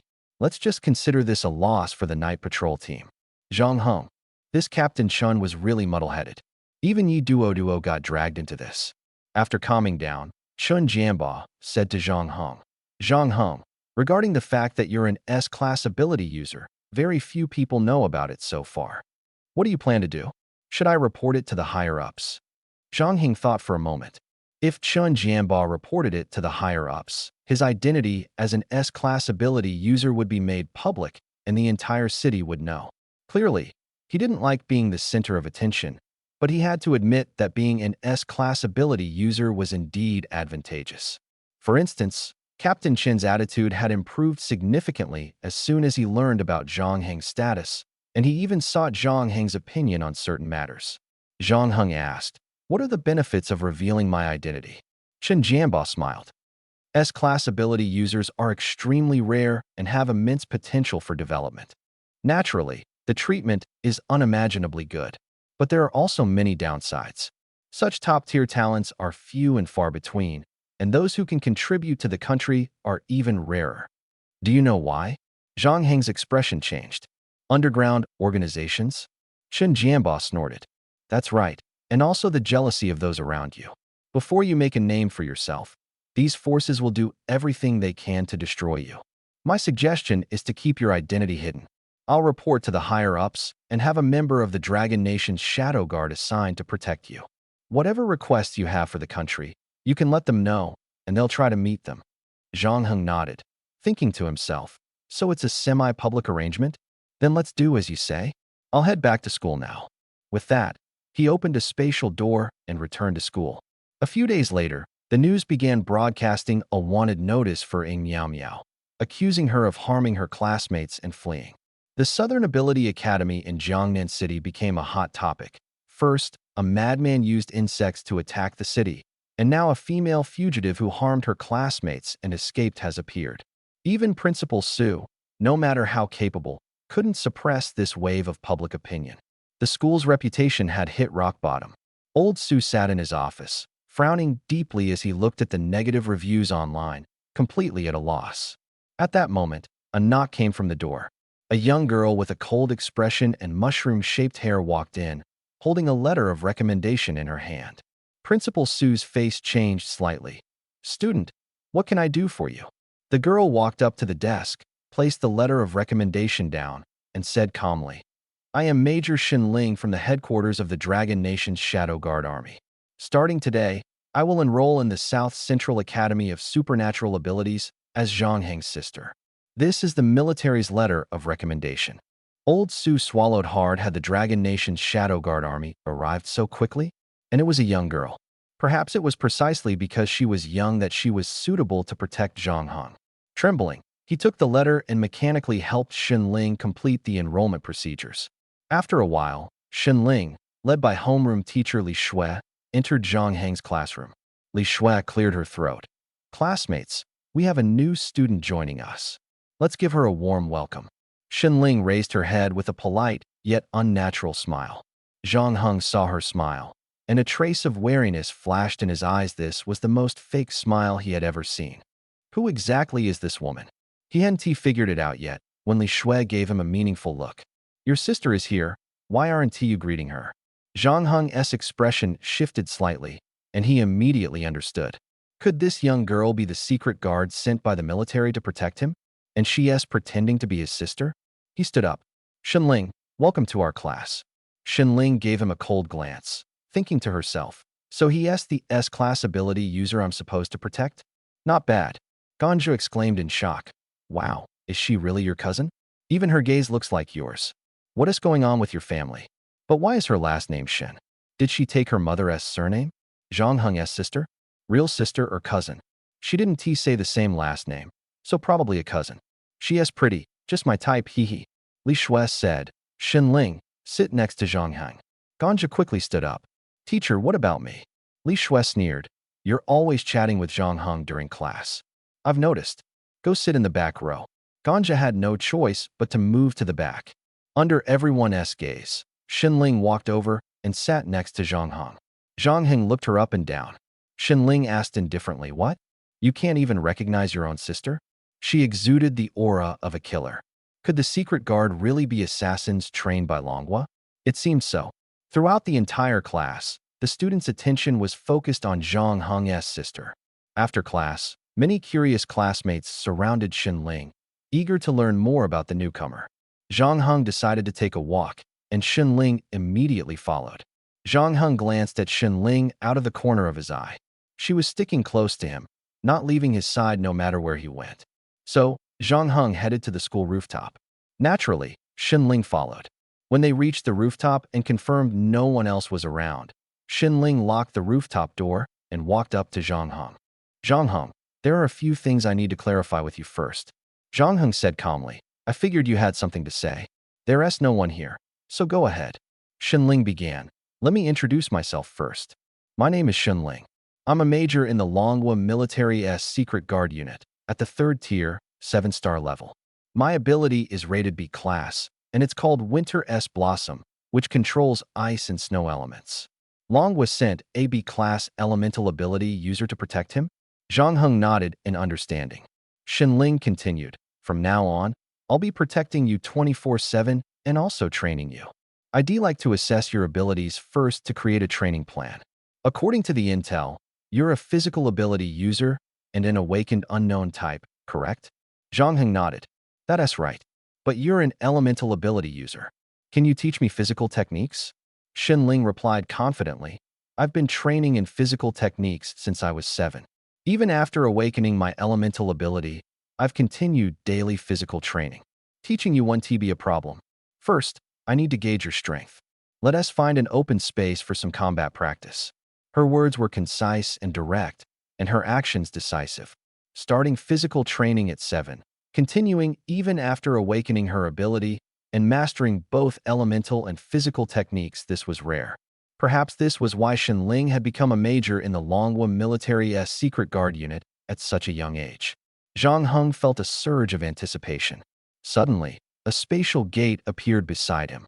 On the other side of the gate was the Crescent Moon Forest. Zhang Heng said, since it's the Shadow Guard army, perhaps I can go all out and spar with you. Follow me. Shenling, with her high level and considerable strength, was just the right person to help him test his limits. She looked at the spatial gate and said, as the intelligence suggests, your ability is close to that of a spatial ability user. However, your physical fitness test initially approached S level, which indicates you also have some sort of physical enhancement ability. Zhang Heng nodded. Yes, that's correct. You go in first. The two stepped through the spatial gate and arrived at the entrance of the cave in the Crescent Moon Forest where Zhang Heng had previously rested. Shenling rolled up her sleeves and began stretching her muscles. Zhang Heng didn't idle either, performing the same warm-up exercises. The atmosphere instantly grew quiet. The two serious-faced individuals locked eyes. Shenling felt a bit puzzled. Had this guy been trained since childhood? Otherwise, how could he be so composed? Zhang Heng said, I will give it my all. Shenling nodded. Of course. Only then can I understand your limits. Shenling was clearly a professional instructor. Once she understood his limits, she could set training goals for Zhang Heng. Zhang Heng took a deep breath, and the spiritual energy within him circulated rapidly, instantly entering the second gear. At the same time, a pillar of energy shot skyward, its color instantly turning blood red. As the blood red light dissipated, a cold and imposing man appeared before Shenling, standing over 2 meters tall with a pair of horns on his head. Shenling's eyes widened in surprise. Was this his ability? It looked like the demonic form from mythological legends. Although there were only 5 levels of abilities, their types were countless. The strongest among them were referred to as mythological abilities. Mythological abilities are those whose appearance or powers closely resemble the gods or monsters of mythological legends. Her ability, Winter's Blossom, belonged to the mythological category, embodying the powers of the snow goddess. While the snow goddess was part of the mythological category, her abilities hadn't reached the level of a deity. Zhang Heng's ability, however, not only allowed him to manipulate space, but also granted him horns akin to those of a deity-level demon. A demon capable of controlling space, with an incredibly strong physique. Among demons, possessing such abilities was unique to the Chaos God, known in Western mythology as the Master of Space. Chaos was originally a deity in Greek mythology. Later, he destroyed order, killed his followers, absorbed their power, and fell into darkness, becoming chaos. Though he lost his divinity, he was still respectfully referred to as the Chaos God by later generations. Moreover, if she remembered correctly, Zhang Heng's ability wasn't entirely unknown. Previously, an assassin from an underground organization had awakened a similar ability. He called himself the Blood Demon and had once caused significant trouble for the Dragon Nation's military. Later, for unknown reasons, he suddenly disappeared without a trace. However, The Dragon Nation's policy towards such traitors was clear. Only when a corpse was found could his death be confirmed. Since Zhang Heng had awakened the same ability as the Blood Demon, did that mean the Blood Demon was already dead? Otherwise, how could someone else possess the same ability? Zhang Heng noticed Xinling's hesitation and asked in confusion, "I also hope you can give it your all." Xinling nodded in response, "I understand. I won't let you down." It was evident that Xinling sensed Zhang Heng's seriousness. He seemed to be seeking a powerful opponent. It appeared Zhang Heng indeed had the potential to become a strong figure. And Zhang Heng's ability was good news for the Dragon Nation. The fall of one generation's blood demon had brought forth a new one Zhang Heng. Fortunately, he was on the side of the Dragon Nation. The spiritual energy within Xunling's body erupted instantly, surging directly to the third tier. A fierce wind roared out from every pore of her body. Zhang Heng immediately noticed this. As expected of the Dark Guard, truly extraordinary. Could it be that she has already transformed her entire body into an elemental state?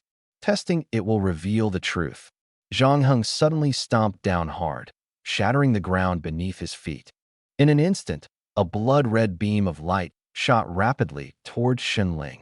Xinling quickly condensed 4 ice walls around her. Zhang Heng didn't crash into the ice walls head-on, but instead leaped, performing a 360-degree spin in midair and delivered a fierce kick toward the top of Xunling's head. Xunling's expression shifted slightly, and the 4 ice walls swiftly closed in, appearing beneath Zhang Heng's foot. At this point, Zhang Heng could no longer pull back his strength, and his kick shattered the ice wall. His body plummeted rapidly, and as he landed, he swung a punch with great force. Crack, crack, crack. Zhang Heng was met with a mass of milky white mist.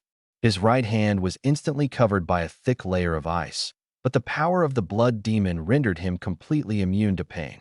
He pushed through the mist and grabbed Xinling's shoulder, his body suddenly crouching as his left hand secretly gathered spiritual energy. However, Xinling used some method to easily shake off the hand gripping her shoulder. Zhang Heng immediately understood. Xinling had deliberately dislocated her shoulder just now, shrinking her bones to escape his control. She then widened the distance between them and hurled countless ice spikes at him. Zhang Heng quickly dodged the ice spike attacks, his footwork shifting continuously, his speed and strength steadily increasing. Xinling suddenly spread her hands wide, and a thick wall of icy mist formed around her. Zhang Heng was clearly trapped within the mist wall. Despite his constant movement and increasing speed, he couldn't escape her range of control. In the dense mist, Zhang Heng's vision was severely obstructed, leaving him to rely solely on the bloodline connecting to his heart to sense Xinling's position. Xinling noticed this bloodline and frowned slightly. As expected, a blood demon, and Zhang Heng seemed to have fully mastered this ability. Within the mist wall, the icy properties nearly isolated her presence. Her spiritual energy and sound were both weakened. Relying on perception to locate her was utterly impossible. Moreover, as time passed, Zhang Heng's senses grew increasingly dull, and his body suffered continuous damage.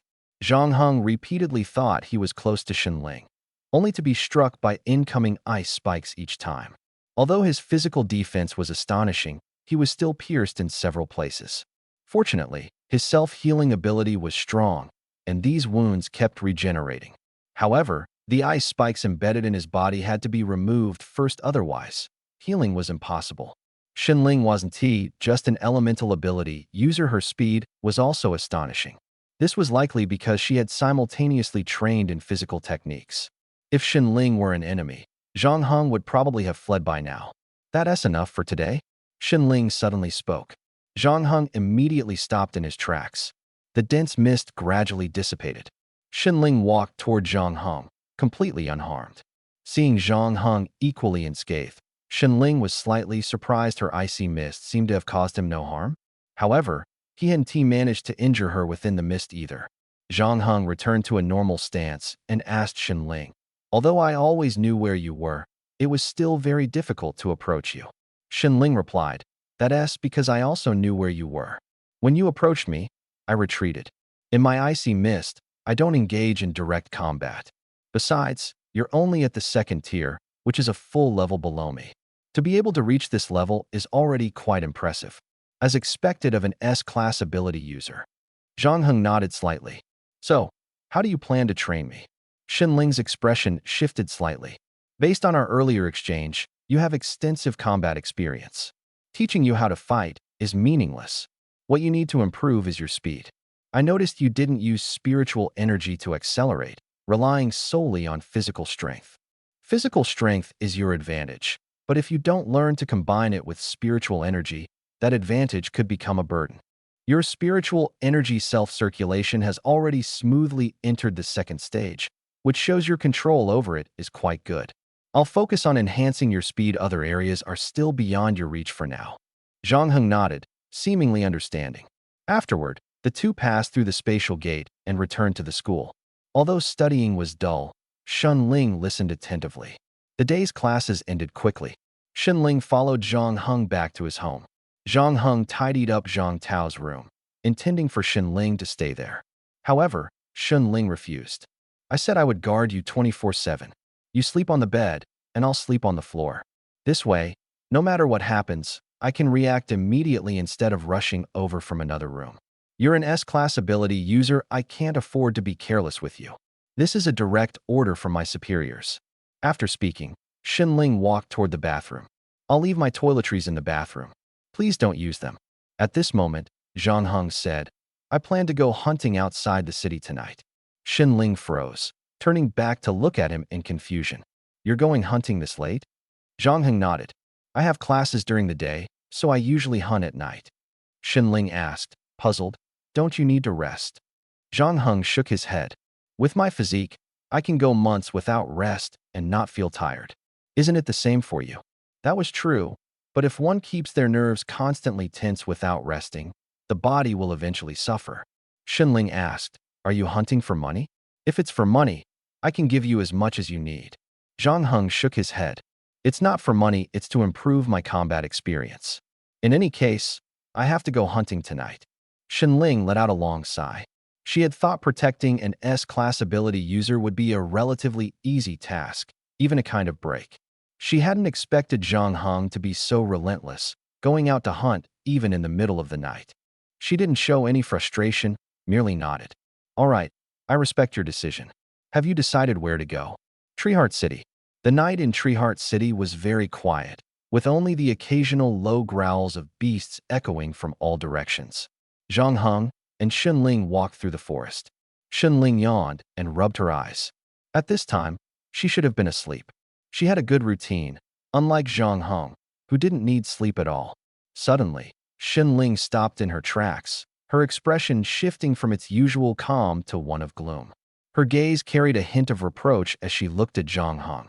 Sensing this, Zhang Heng also stopped and turned to look at the almost unrecognizable Xin Ling. Her expression was still her usual one, but her eyes were filled with dissatisfaction. Her fists were clenched tightly, and her mood was clearly not good. Zhang Heng felt both surprised and curious. Do you have a problem with me? Xin Ling nodded reproachfully. I want to go back and sleep. Her voice softened, taking on a coquettish tone, as if she had become a completely different person. I should be sleeping right now.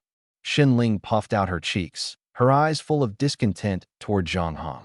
This Xin Ling, was all her previous seriousness just an act? Zhang Heng calmly said, I'll open a portal for you to go back first. If you encounter any danger, I'll teleport you back immediately. How about that? Xin Ling lowered her head and thought for a moment, then nodded firmly. Zhang Heng opened a portal and sent Xin Ling home to sleep. Xin Ling was clearly exhausted. She took out a pink mattress and a teddy bear from her spatial ring, hugged the bear, and fell asleep instantly. Zhang Heng closed the portal.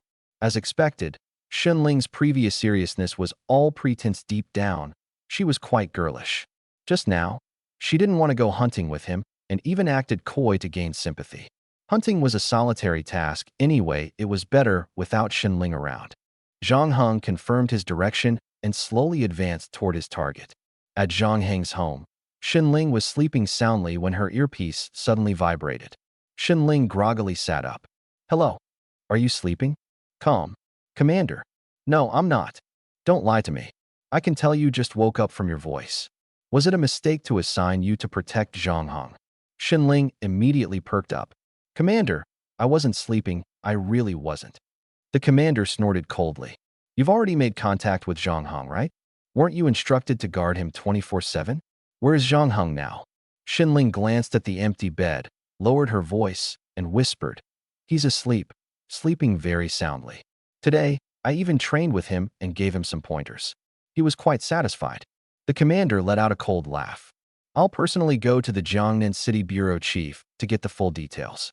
In any case, if it weren't for your master pleading on your behalf, giving you a chance to correct your mistakes, you'd already be in prison by now. Shinling choked up and said, Just because of one failed mission, you want to lock me up? That's so heartless, sob sob. And you still have the nerve to cry? If you hadn't fallen asleep during the mission and missed the meeting time of the 2 underground organization contacts, would we have lost them? That was a critical lead we worked so hard to obtain, and you ruined it. Even a rookie could have completed that mission. As a member of the Shadow Guard, you failed. I didn't even accuse you of being a spy for the underground organization. Consider that lenient. Commander, my name is Shunling, not Shunlong. I called you that on purpose to imply you're a bit dim-witted, got it? You better protect Zhang Heng properly. If I hear you've been slacking off or neglecting your duties again, just wait and see how I'll deal with you. Shinling forced a bitter smile. Understood. Understood? Your response should be yes, sir. Don't forget, you're a major. Shinling softly reminded. Commander, could you refrain from using foul language in front of a lady? Lady, my foot. Click. The other party hung up the phone harshly. Shinling let out a long sigh, tears of grievance welling up as she muttered, Stupid bald head. Dumb bald head. Serves you right to be bald. She suddenly couldn't fall back asleep. Picking up her phone, she dialed a number labeled Master. Hello? Master, sob sob.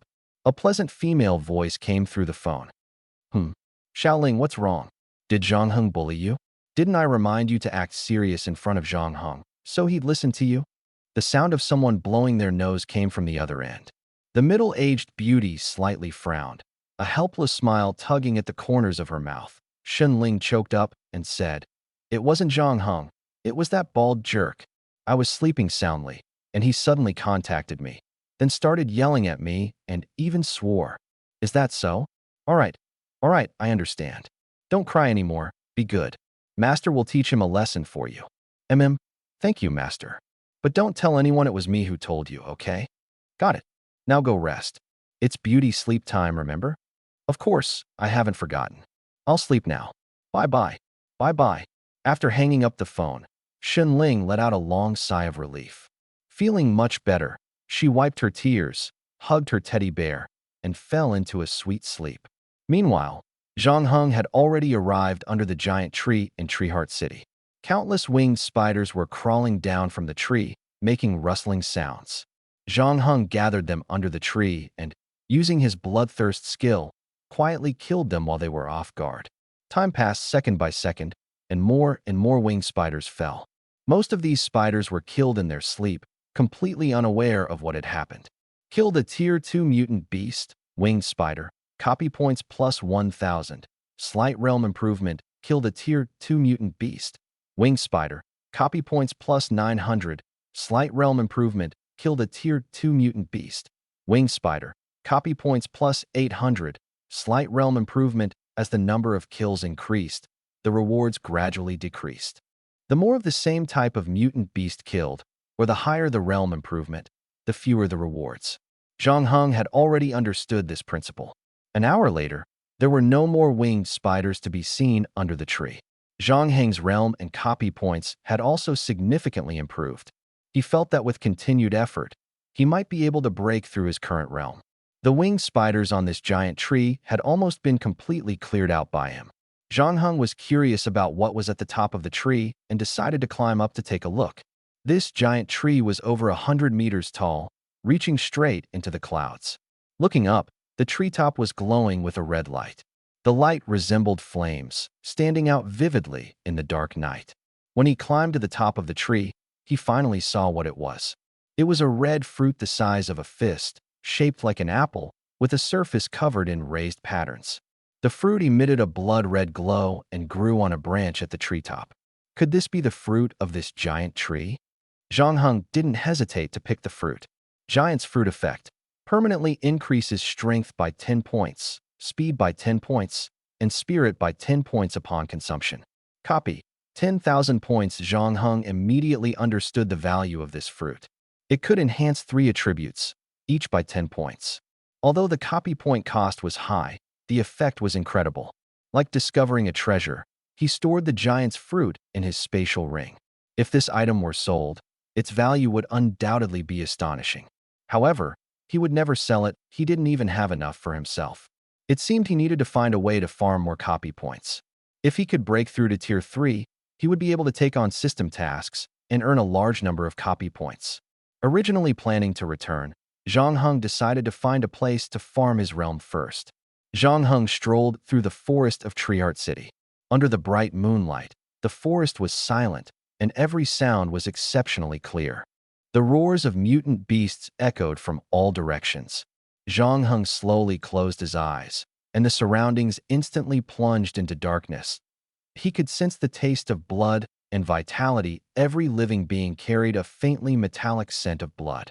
If someone's hand was bleeding, the scent would become much stronger. In the darkness, it was as if he could see countless threads of blood with varying depths of color. Each thread represented a direction. The dense network of blood threads formed a crimson ocean around him. The deeper the color of the blood thread, the stronger the beast and the higher its level. Within this sea of blood threads, Zhang Heng quickly locked onto a thread that was a dark red-black hue. He opened his eyes and began walking in the direction the thread pointed. He didn't know how long he had been walking when he suddenly stopped. It seemed he had spotted the massive creature. Surrounding it were many smaller beasts lying on the ground. It was a beast that resembled a lion, its body about the size of a bus, crouched low on the ground. Around it were its underlings. Next to the lion-like beast lay the corpse of a slightly smaller creature. This group was feasting on the meal brought down by their king. The Lion King bore multiple wounds on its body, a clear sign that a fierce battle had recently occurred.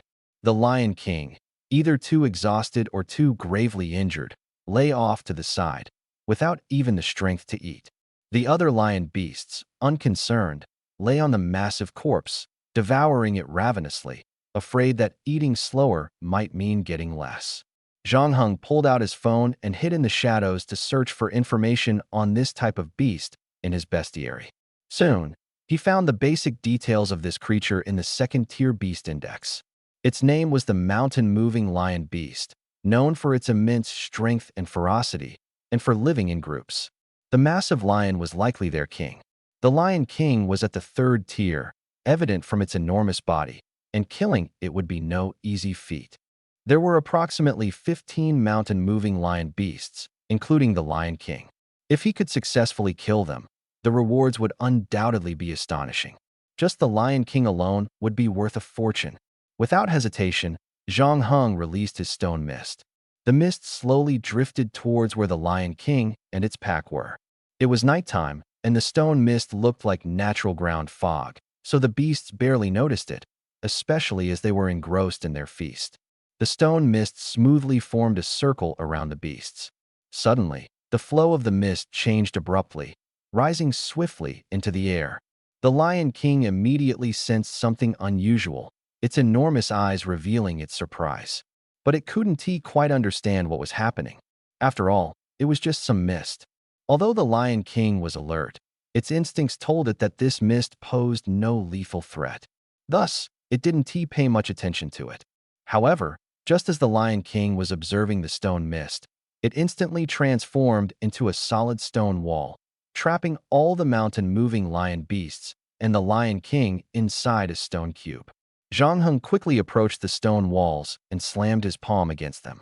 The walls instantly became as hard as steel. Simultaneously, he continued manipulating the stone mist to form an additional layer of iron walls around the stone cube.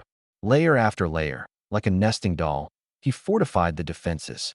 From within the innermost iron cube came muffled thuds and the roars of the beasts. Zhang Heng seemed not to hear them, sitting directly atop the iron box, with 16 blood threads piercing into it. Vitality +1 +1 +1 +1 +1 +1 +1. He felt the speed of his vitality increase had doubled compared to before. Could it be due to his higher cultivation level, or had the frequent use of his blood-feeding ability improved his proficiency, resulting in this change? Zhang Heng didn't have time to ponder. Once the blood-feeding connection was established, he no longer needed to manage it. His current task was to continuously reinforce the iron box to ensure that the mountain-moving lion beasts and their king couldn't escape prematurely. Bang, bang, bang.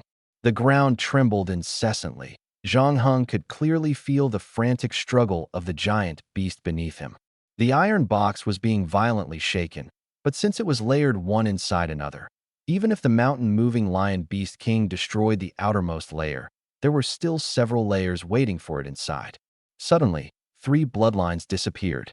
Congratulations to the host for killing a second-tier exotic beast. Copy points plus 1,000. Realm slightly improved. Congratulations to the host for killing a second-tier exotic beast. Copy points plus 900. Realm slightly improved. Congratulations to the host for killing a second-tier exotic beast. Copy points plus 800. Realm slightly improved. Under the frenzied, bloodthirsty attacks, the mountain-moving lion beast began to collapse, though this was also due to the destruction caused by the mountain-moving lion beast king. The beast king rampaged inside, and the smaller mountain-moving lion beasts were completely unable to resist. As time ticked by, Zhang Heng noticed the number of bloodlines steadily decreasing. Congratulations to the host for killing a second-tier exotic beast. Copy points plus 10,000. Realm improved. Hearing this notification, Zhang Heng finally breathed a sigh of relief. These exotic beasts were finally dealt with. The iron box beneath his feet instantly turned into mist and spiritual energy, slowly returning to his body. Inside the iron box, apart from the exotic beast corpse that had been gnawed to the point of exposing its ribs, there was and Xinling nodded with satisfaction. I have important matters to attend to. You must take good care of yourself. Zhang Heng responded. After hanging up the phone, Xinling opened the food delivery app again, preparing to buy some more snacks. Since she would be staying here long-term, she needed to stock up on daily necessities, otherwise it would be too troublesome to find them when needed. After Zhang Heng hung up the phone, he looked up to see Ganja excitedly talking about the horror movie he had watched the previous night. Zhang Heng had no interest in listening. Ever since he had come clean with Lin Xuanya, she had stopped being so clingy. Life had returned to peace. During this period, Jiangnan City had been quite calm. Zhang Heng wasn't overly concerned about improving his cultivation level. Compared to that, he valued the growth of his actual strength more. Combat experience, neural reflexes, and spiritual energy circulation all required long-term accumulation. Cultivation levels and replication points could be gained simply by hunting exotic beasts. He left such matters for last. After all, if a superhuman had a high cultivation level but lacked strong abilities, they were like a cannon that needed someone else to fire it useless. Innate power might exist, but if it wasn't activated, it naturally couldn't unleash the destructive force of a cannon. After finishing his meal, Zhang Heng went straight to the school's superpower center. This place not only had training rooms, but also several small dueling platforms.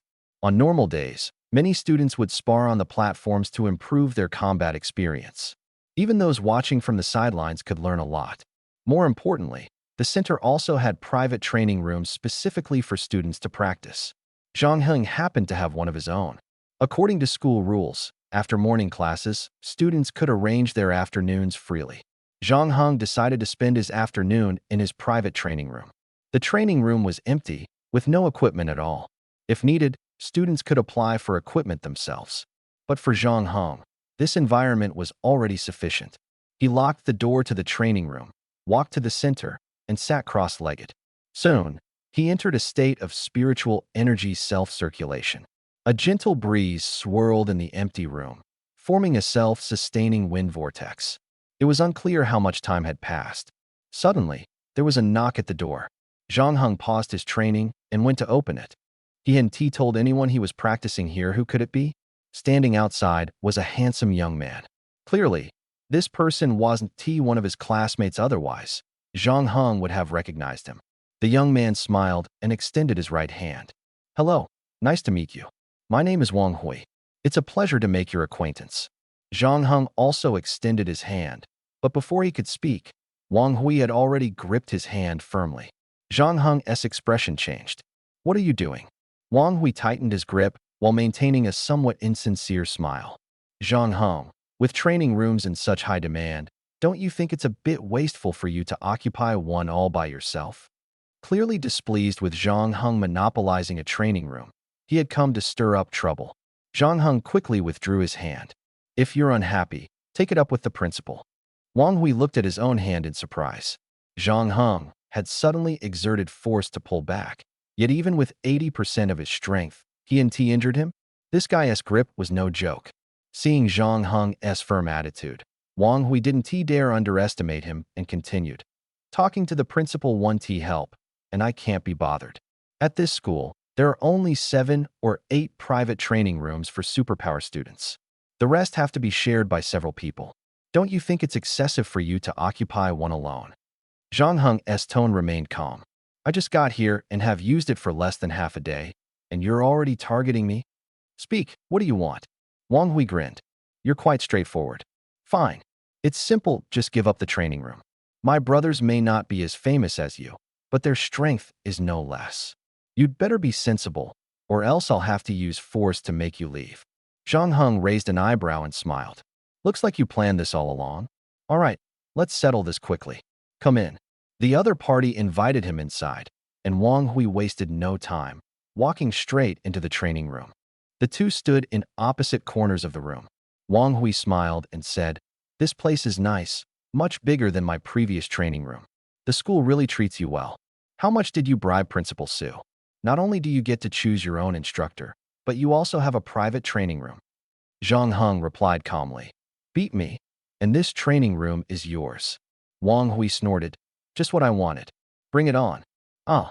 Wang Hui let out a miserable scream, turning into a human cannonball as he smashed through the training room door and landed heavily on the ground outside, unconscious. Two people in the distance immediately rushed over. "What is Wang Hui doing? How long has it been? He got thrown out already. This Zhang Heng really has some skills. Let's get him out of here first."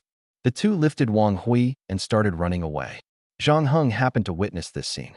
He himself might not have fully understood what had just happened. Wang Hui hadn't appeared out of nowhere, he had come prepared. After Zhang Heng and Lin Xuanya teamed up to resolve the underground orc incident, some students at Nanzhong Ability Academy had already taken notice of him. A lot had happened since then, and Zhang Heng's reputation had risen accordingly.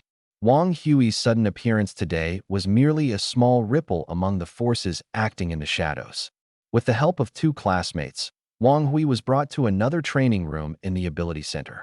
One person opened the door while the other carried him inside. "Where's the healer?" The training room was crowded with over a dozen people, making it feel cramped. A girl with thick glasses nervously stepped out from the crowd. I'm the healer." "Wang Hui.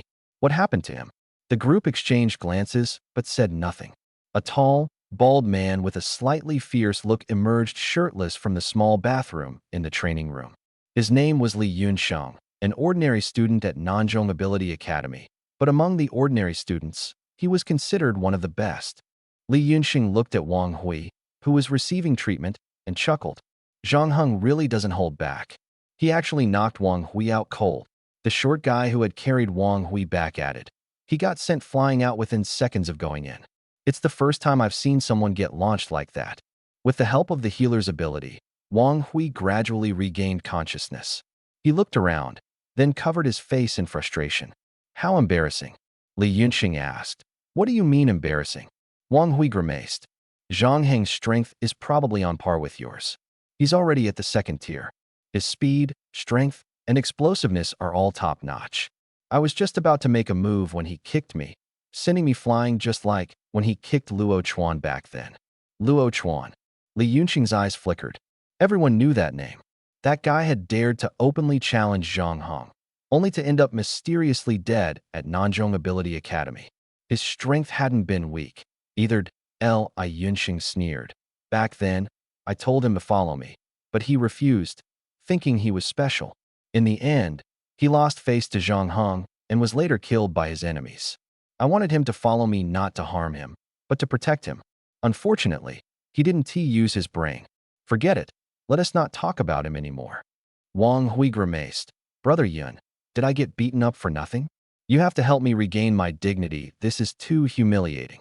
Li Yunsheng sneered. Zhang Heng? He has nothing. My target ISNT him, it's those 5 next to us. The elite class only has 10 spots. Those 5 have already taken half, leaving the remaining 5 spots for hundreds to fight over. Zhang Heng might count as one of them. How many brothers do we have? 36, Wang Hui replied. Li Yunsheng raised an eyebrow. 36? If we're lucky, our brothers could take the remaining 4 spots. Once those 4 get into the elite class, we split the resources evenly. Would that be enough? Everyone looked at each other. Clearly, it wouldn't be enough. Li Yunsheng smiled. We all know the answer, it's definitely not enough. But what if 10 of us took all the spots in the elite class? Then the resources would be enough to share, right? Wang Hui's eyes lit up. Of course, that'd be enough. But what does that have to do with what we're discussing now? Li Yunsheng chuckled. It's obviously related. If we can get rid of the ones most likely to enter the elite class before the strength test, wouldn't those spots be ours for the taking? Everyone swallowed nervously, their hearts filled with anticipation. Li Yunsheng saw their thoughts and said directly, create conflicts and chaos to force them to drop out. We have a month. How far you can go depends on you. Start with that Zhang Heng guy. Doesn't he have a private training room all to himself? Lin Yueme, it's your turn. A heavily made-up woman stepped out from the crowd. Brother Yun, are you really willing to send me? Li Yunsheng smiled. You can't catch a wolf without sacrificing the bait. Go, and use your charm. Wang Hui hesitated. Will this work? Lin Yueme glared at Wang Hui. Wang, don't you believe in my charm? There is no such thing as a cat that doesn't steal fish. Just wait for the good news. With that, she swayed her hips and strutted out. Li Yunsheng waved his hand, and 2 people holding cameras followed closely behind. He turned to Wang Hui and said, sometimes, intelligence is also a form of strength. You'll understand soon enough. Wang Hui looked at him with admiration. Brother Yun, I didn't expect you to be not only strong, but also so clever. I really didn't misjudge you. Li Yunsheng snorted. Nonsense. Quietly recover and wait for the good news. Got it. Ha ha. Lin Yueme checked her makeup in a small mirror, tightened her waist, and sashayed toward Zhang Heng's private training room. She knocked on the door. After a moment, the door opened from the inside. Zhang Heng saw the heavily made-up young woman at the door and asked suspiciously, What do you want? Lin Yueme smiled seductively. Zhang Heng, you're really here. I'm your biggest fan. I didn't expect you to be here all alone. As she spoke, she walked into the training room and circled around. Zhang Heng slowly followed her and said, This is my private training room. Please leave. Lin Yueme walked to the door, closed it, leaned against it, and gave him a flirtatious look. Oh, don't be so mean. I just got here, and you're already chasing me away? I'm not leaving. Zhang Heng, do you think I'm pretty? Lin Yueme began unbuttoning her clothes. Lin Yueme's face was left with a footprint, and she flew out of the training room like a kite blown away by the wind, landing heavily in the distance. The 2 people hiding in the shadows with cameras were first stunned, then stood there with bewildered expressions. What on earth is going on? Lin Yueme was kicked out too? Zhang Heng is too ruthless, not even sparing women? Zhang Heng stood at the doorway, scanning the surroundings to confirm there were no other anomalies before closing the door. He returned to the training room, his face full of confusion. What is going on? Why are so many strange people suddenly appearing today? And it seems like they're all targeting him. The woman who had just claimed to be his female fan actually started undressing in front of him. Women in this era are truly too crazy. Zhang Heng took a deep breath and decided to go home first. He opened the space portal and returned directly to his room. But unexpectedly, the room was even messier. The floor was covered with trash, snack wrappers, and soda cans, while the bed was piled high with various unopened snacks. From the bathroom came the sound of movement. Click. The door was pushed open. A woman wearing a shower cap and wrapped in a towel walked out. Shenling clutched her chest, her scream sharp and piercing. You, when did you come in? What do you want? Zhang Heng looked at his messy room and asked in confusion, Are you really a member of the Dragon Nation's secret guard army? Shenling pulled up her towel, her cheeks flushed red, and glared at him impatiently. Of course I am. I'm even a major. Now get out. Can't you see I'm wrapped in a towel? Zhang Heng said coldly. Looks like I'll have to personally go to the security bureau to confirm your identity. With that, he opened the space portal, preparing to leave. Xinling hurriedly grabbed his hand. No, no, no. I beg you. I just haven't gone out for a long time, and I couldn't control myself from shopping and being lazy. Please don't report me to the security bureau. Shopping and being lazy? Zhang Heng couldn't help but smile bitterly inside, feeling utterly helpless. You were sent by the Dragon Nation to protect me. I'm at school, you're at my house, and after just one day of not coming back, the house ends up like this. A bodyguard like you is better off not being here. I might as well get someone more reliable. Xinling was so anxious she was about to cry. Wah, wah, please don't replace me. I failed my last mission and came here to make up for it.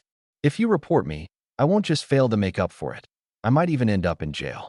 I don't want to go to jail. Please, Zhang Heng, let me stay by your side. I promise I'll work seriously from now on, okay? Anything. Zhang Heng looked her up and down.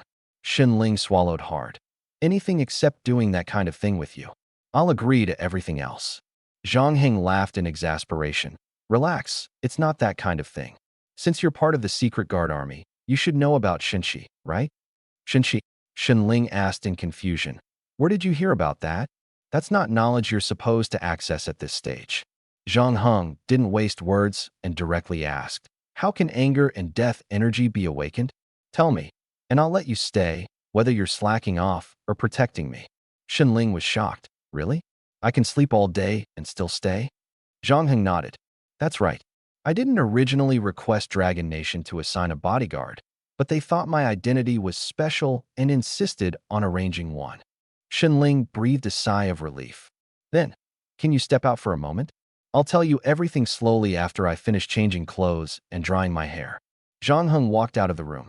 10 minutes later, Xinling, fully dressed, opened the door and called him upstairs. Zhang Heng returned to the room. The snacks on the bed and the trash on the floor had all been cleaned up. The room looked brand new, and Zhang Heng showed a satisfied smile. Xinling smiled faintly. All right, everything's tidied up. You mentioned earlier that you wanted to understand death energy and rage energy, right? Zhang Heng nodded. Yes, to awaken divine breath, you first need to reach 1,000 vitality, then awaken rage energy and death energy. I understand reaching 1,000 vitality, but rage energy and death energy are quite vague. You probably know more about them. Xinling chuckled. Of course, it's a required course for our Shadow Guard army. However, very few people ultimately manage to awaken divine breath. Within Dragon Nation, this information is publicly available. But I must tell you, awakening rage energy and death energy is no easy feat. As she spoke, she pulled out a bag of chips from her spatial ring. Can I eat while I explain? Zhang Heng nodded in agreement. Xinling was truly baffling, as if she had become a completely different person. She opened the bag of chips, grabbed a handful, and stuffed them into her mouth, speaking indistinctly. Rage energy is like this. Zhang Heng couldn't help but interrupt. You're stuffing so much into your mouth that I can't even understand what you're saying. Xinling frowned slightly and began chewing faster. With a gulp, she swallowed the food in her mouth and spoke clearly. Rage energy is that kind of heart-wrenching anger. It's like watching your loved ones die right in front of you. A surge of power wells up inside you, wanting to explode, wanting to destroy everything. When this anger persists for a certain period and reaches a critical point, your rage energy will awaken. The anger of seeing a loved one die before your eyes, how intense could that be? Zhang Heng seemed not to fully grasp it yet. Xinling asked, I heard you still have a father. He's considered your family. Can you imagine him dying in front of you, and you never being able to see him again for the rest of your life? That regret is your anger. Of course, everyone awakens rage energy differently. I'm not cursing your father to die, okay? Zhang Heng nodded. I understand. So what is death energy? Xinling looked up and thought for a moment. Master said that death energy means you've died once. Normally, when someone dies, that's the end. But if you've already awakened rage energy, after death, the rage energy within you will reignite your life force. When you wake up, you'll have awakened death energy and simultaneously divine breath. She nibbled on her chips like a hamster, savoring them. Zhang Heng couldn't reconcile the carefree girl munching on snacks in front of him with the initially stern assassin like Xinling. Moreover, what Xinling explained was something he'd heard from Lin Xuanya before. Although Lin Xuanya hadn't clarified rage energy and death energy, Xinling seemed to fill in the gaps she had left. Now, Zhang Heng had a deeper understanding of divine breath. Xinling suddenly said, "But it's still too early for you to awaken divine breath, because divine breath requires at least the 6th tier to awaken. You're only at the 2nd tier now, right? You've got a long way to go." Zhang Heng looked surprised. This was the first time he had heard of it. Why does Xinshi require at least the 6th tier to awaken? Xinling thought for a moment, and then gave a silly smile. "I'm not sure either. My master told me, he." Zhang Heng sighed helplessly. "So, you haven't awakened Xinshi yourself?" Xinling nodded. "Of course not. I'm only at the 3rd tier. It's still a long way off. But it doesn't hurt to learn about it in advance. For now, you should focus on training your speed. Your reflexes are decent, and your strength is not bad either. In your blood demon state, your speed should be even faster, fast like a beam of light. That's the true strength of a physical ability user," she continued to explain. "The power of a physical ability user doesn't lie in being able to smash a mountain with one punch, but in being able to reach the mountaintop in an instant." Zhang Heng pondered her words seriously. The gist was that speed reflects overall strength. If you can reach the mountaintop in an instant, you naturally have the power to smash the mountain with one punch. If the body moves as fast as light, the impact force would naturally be astonishing. It's like a slow-moving car hitting a wall, it would only leave a dent. But if a car traveling at 120 miles per hour hits a wall, it would shatter into pieces instantly. The impact force brought by speed is that powerful. Xinling was probably trying to convey this idea. If the car were indestructible, crashing into anything at 120 miles per hour would cause devastating destruction. Zhang Heng said, "Get off the bed. Aren't you sleeping on an air mattress?" Xinling rubbed her stomach. "It doesn't matter where I sleep, I'm just hungry." "Zhang Heng, can you cook? I haven't had a proper meal all day." Zhang Heng was shocked. "You want me to cook for you?" Xinling suddenly stood up. "Of course. I've been guarding you 24/7, it's exhausting. Can't you make me a meal? Besides, the takeout in Jiangnan City is awful. I wonder how your cooking is." Zhang Heng's expression changed slightly. Xinling was really pushing her luck. He had just forgiven her, and now she was asking for food. "Please, I'm begging you," Xinling said, grabbing his hand and shaking it gently. Zhang Heng raised his hand and shook her off. "There's some beast meat in the fridge. Maybe I can fry it." Xinling immediately cheered. "Great. Thank you, Zhang Heng. I'm sure it'll be delicious." However, the beast meat was probably from 2 months ago. Whether it was still edible was uncertain. Zhang Heng went downstairs, took the rock-hard frozen beast meat out of the fridge, thawed it in water, dried it off, and put it directly in the pan to fry. No one knew how much time had passed. Xinling came downstairs and saw the table full of steaks. "Zhang Heng, your cooking skills are pretty good. It smells amazing. Can I start eating?" Zhang Heng took off his pink apron. "Of course. Eat as much as you want. Don't hold back." "Then I want to hold back." Xinling immediately pulled out a chair, sat down, and picked up a knife and fork, ready to take on the fried beast meat. Did you add lemon? It's a bit tangy, but it's pretty good." Zhang Heng smiled faintly and said, "Yeah, lemon makes the meat more tender. If you like it, eat more." "Got it." Xinling began eating heartily. Soon, the entire table of beast meat was devoured by her. Xinling patted her round belly and sighed. "Wow, beast meat really is something you never get tired of it. Zhang Heng, your cooking is pretty good." "Hiccup, I'll head back upstairs now." Zhang Heng watched her go upstairs, then quietly stayed downstairs to clean up. He didn't stop until the table was spotless. A voice came from upstairs. "Zhang Heng. My stomach suddenly hurts. I need to use the bathroom." "Don't come up yet." "Oh, did she get food poisoning?" It seems that even after high-temperature sterilization, meat stored for 2 months is still inedible. Half an hour later, Zhang Heng's phone suddenly rang. He glanced at it. It was a message from Xunling, "Help me." Zhang Heng's expression changed, and he hurried upstairs. He opened the bathroom door. Xunling was lying on the floor with her bare bottom, foam at the corners of her mouth. "Zhang Heng, this is too much, isn't it?" He scratched his chin and unhesitatingly helped her put her pants back on. Jiangnan City First People's Hospital. Chen Jianba rushed over and immediately asked Zhang Heng, "What happened? Did she get food poisoning? Was she poisoned?" Zhang Heng shook his head. "She might have eaten something bad. The doctor said it's nothing serious, but I thought I should inform you." Chen Jianba breathed a sigh of relief. "As long as she's okay. I thought someone was targeting you. The patient's family, please come in. We need to talk." Zhang Heng's expression shifted slightly as he walked into the hospital room. Shenling, pale-faced, lay with her eyes closed, slowly extending a hand from under the blanket as if seeking help. Zhang Heng held her hand. She choked out, "Zhang Heng, I won't die, will I? I saw my dad, mom, sister, and brother. I really want to go to them. But going there doesn't mean I'll die. I haven't avenged them yet. I can't die." Zhang Heng's expression subtly changed.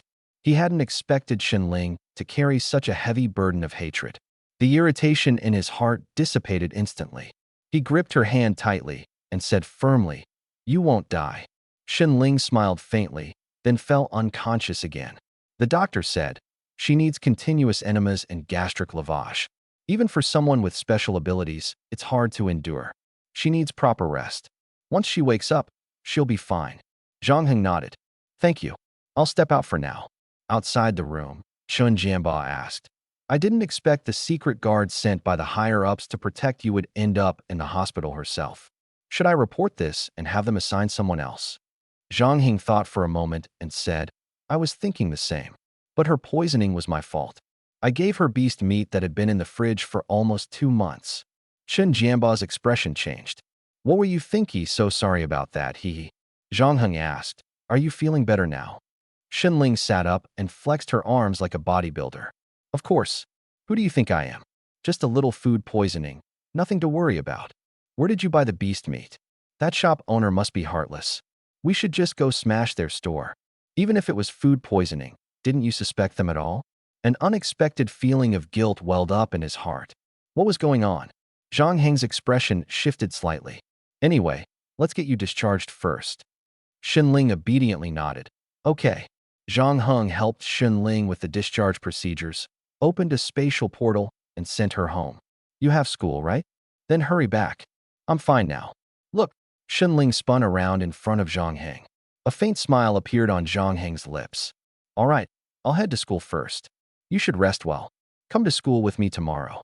Got it. Now go quickly." Shenling waved her petite hand. Zhang Heng stepped through the spatial portal and returned to the school. Shenling finally let out a sigh of relief and plopped heavily onto the bed before falling into a deep sleep. Zhang Heng had just sat down when Ganja ran over, brimming with excitement. "Bro, I can't believe how ruthless you are. You even dared to hit a woman. I have to admit, I'm impressed." Zhang Heng knew Ganja was referring to that woman who had suddenly come in and started undressing. "What? Did she go complain to the teachers?" Ganja nodded. "She even claimed you insulted her, that she'd rather die than endure it, and ended up getting beaten by you. I think she's lying. My bro would never do something like that." Ganja, stop defending him. "Didn't you see the video? She was literally sent flying through the door. You went way too hard. And she's a girl. I heard she broke 3 ribs. Her clothes were in tatters." Zhang Heng, even if you're close to the principal, you can't openly humiliate female classmates like this, can you? The atmosphere in the classroom suddenly became tense. The classmates who once respected him now stood up and began criticizing him nonstop. At that moment, a group of people walked in from outside the door. "I heard Zhang Heng's back at school. Where is he?" A familiar face appeared. It was Wang Hui. Following behind him was a group of people. When Wang Hui saw Zhang Heng, fury ignited in his eyes. He charged forward, shouting, "Zhang Heng, how dare you humiliate my girlfriend? I'm going to kill you." Wang Hui lunged at him, swinging a fierce punch. Zhang Heng raised an eyebrow slightly and delivered a kick to Wang Hui's chest, sending him flying. Bang! Wang Hui crashed into the crowd, knocking down several people. The ones who fell cried out in pain. Unbelievable. He insults someone's girlfriend and still dares to fight back. "Zhang Heng, have you lost your mind? You're even hitting us now. We didn't even provoke you, we were just standing here. What gives you the right to attack us?" Ganja tugged at Zhang Heng's sleeve and whispered, "Bro, Just admit you're wrong for now. Don't make things worse. Let's talk this out. Zhang Heng sneered coldly. Trying to frame me? Where's the evidence? When did I ever insult your girlfriend? Wang Hui, clutching his chest, managed to stand up. Lin Yueme hurriedly straightened his clothes. Wang Hui, are you okay? Wang Hui hadn't expected that. Even with everyone accusing him, Zhang Heng would dare strike back, and so ruthlessly at that. Instead of gaining the upper hand, he got kicked in the chest, leaving him struggling to breathe and thinking he was done for. He didn't dare move recklessly anymore. But he had already achieved his goal. Wang Hui glared at Zhang Heng angrily. Evidence. We have both witnesses and material evidence. Which one do you want to see first? Lin Yueme cried and said, Classmates, you all saw it, right? Zhang Heng is too arrogant. Doesn't our school have anyone who can deal with him? He did that kind of thing to me and even dared to hit me. I can't take it anymore. I'm going to jump off the building. Don't try to stop me. Wang Hui hurriedly held her back. Yueme, no. If you die, no one will speak up for you. I promise to get justice for you. For a moment, Zhang Heng became the target of everyone's anger, with all eyes glaring at him furiously.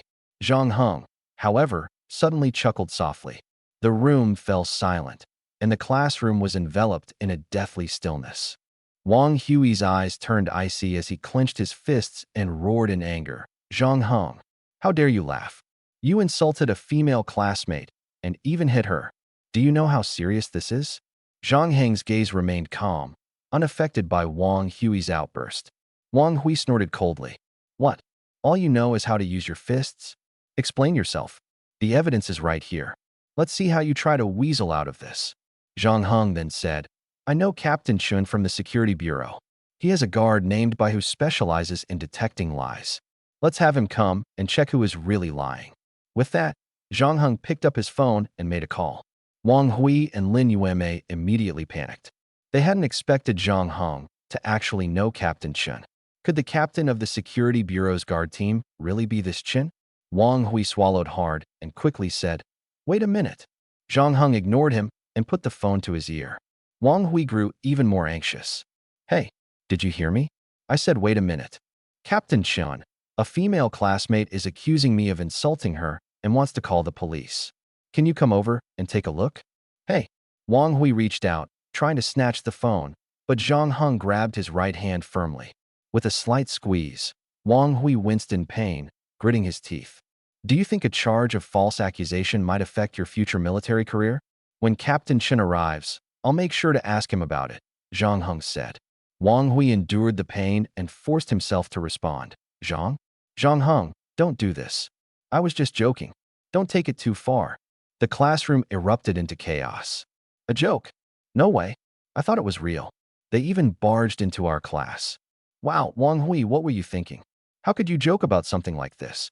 Wang Hui deeply regretted his actions, while Lin Yueme turned pale, her eyes unfocused.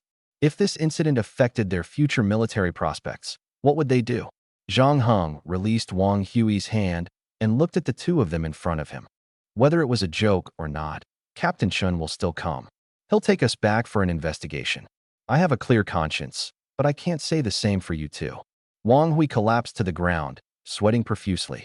Zhang Heng, there's no need to take it this far, right? I really was just joking. Zhang Heng's gaze was cold and emotionless as he stared at Wang Hui, clearly unwilling to change his mind. The classroom buzzed with discussions. Wang Hui and Lin Yueme stood in the middle of the crowd, feeling as if they had been stripped bare, unable to advance or retreat. Not long after, Captain Chun arrived at the classroom door with a group of team members. What happened here? Who insulted whom? Captain Chun asked as soon as he entered. Wang Hui and Lin Yueme kept their heads down, not daring to look at anyone.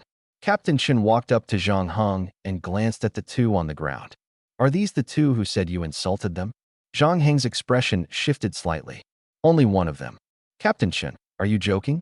Does he also think the man was insulted? Captain Chun awkwardly smiled. Well then, female student, stand up and explain how you were insulted. If it's true, I won't let him off. Lin Yueme cautiously raised her head and glanced at Zhang Heng, then said, Captain Chun, actually, we were just joking with Zhang Heng. Captain Chun finally understood. At first, these two claimed Zhang Heng had insulted a female student, and Zhang Heng called Captain Chun to investigate, wanting to figure out who was lying. Unexpectedly, as soon as the two heard Captain Chen was coming, they quickly admitted it was a joke. Captain Chen's face darkened. A joke? Do you think our security team is a joke? Take them away. Yes. The two immediately burst into tears, wailing like slaughtered pigs. Everyone looked at Zhang Heng and noticed he wasn't taken away. It seemed his relationship with Captain Chun was not simple. Zhang Heng, I'll handle these two. I'll help clear your name. Zhang Heng nodded. Then I'll leave it to you, Captain Chun. No problem. Serving the people is my duty. With that, Captain Chun led his team out of the classroom. The classroom instantly erupted in chatter. The atmosphere became strange. Wang Hui and Lin Yueme initially claimed Zhang Heng had insulted Lin Yueme and were furious, ready to fight. Unexpectedly, Zhang Heng knew Captain Chun from the security bureau. With one phone call, Wang Hui and the others immediately backed down, admitting it was a joke. But Captain Chun showed no leniency, directly taking the two away without even asking about the details. Zhang Heng, on the other hand, sat calmly in the classroom. His network of connections was truly extraordinary. Ganja walked up to Zhang Heng and said, "How foolish. How could Zhang Heng possibly insult a female student? Have you forgotten who was involved in the underground pipeline Beastman incident? Or who uncovered the Insect King serial killer in Jiangnan City? I really don't understand how anyone could believe Wang Hui's nonsense." Everyone remained silent. Indeed, many had just thought Zhang Heng had really insulted Lin Yueme. People are like that. When you're successful, everyone praises you. But as soon as you encounter trouble, they step on you. That's human nature.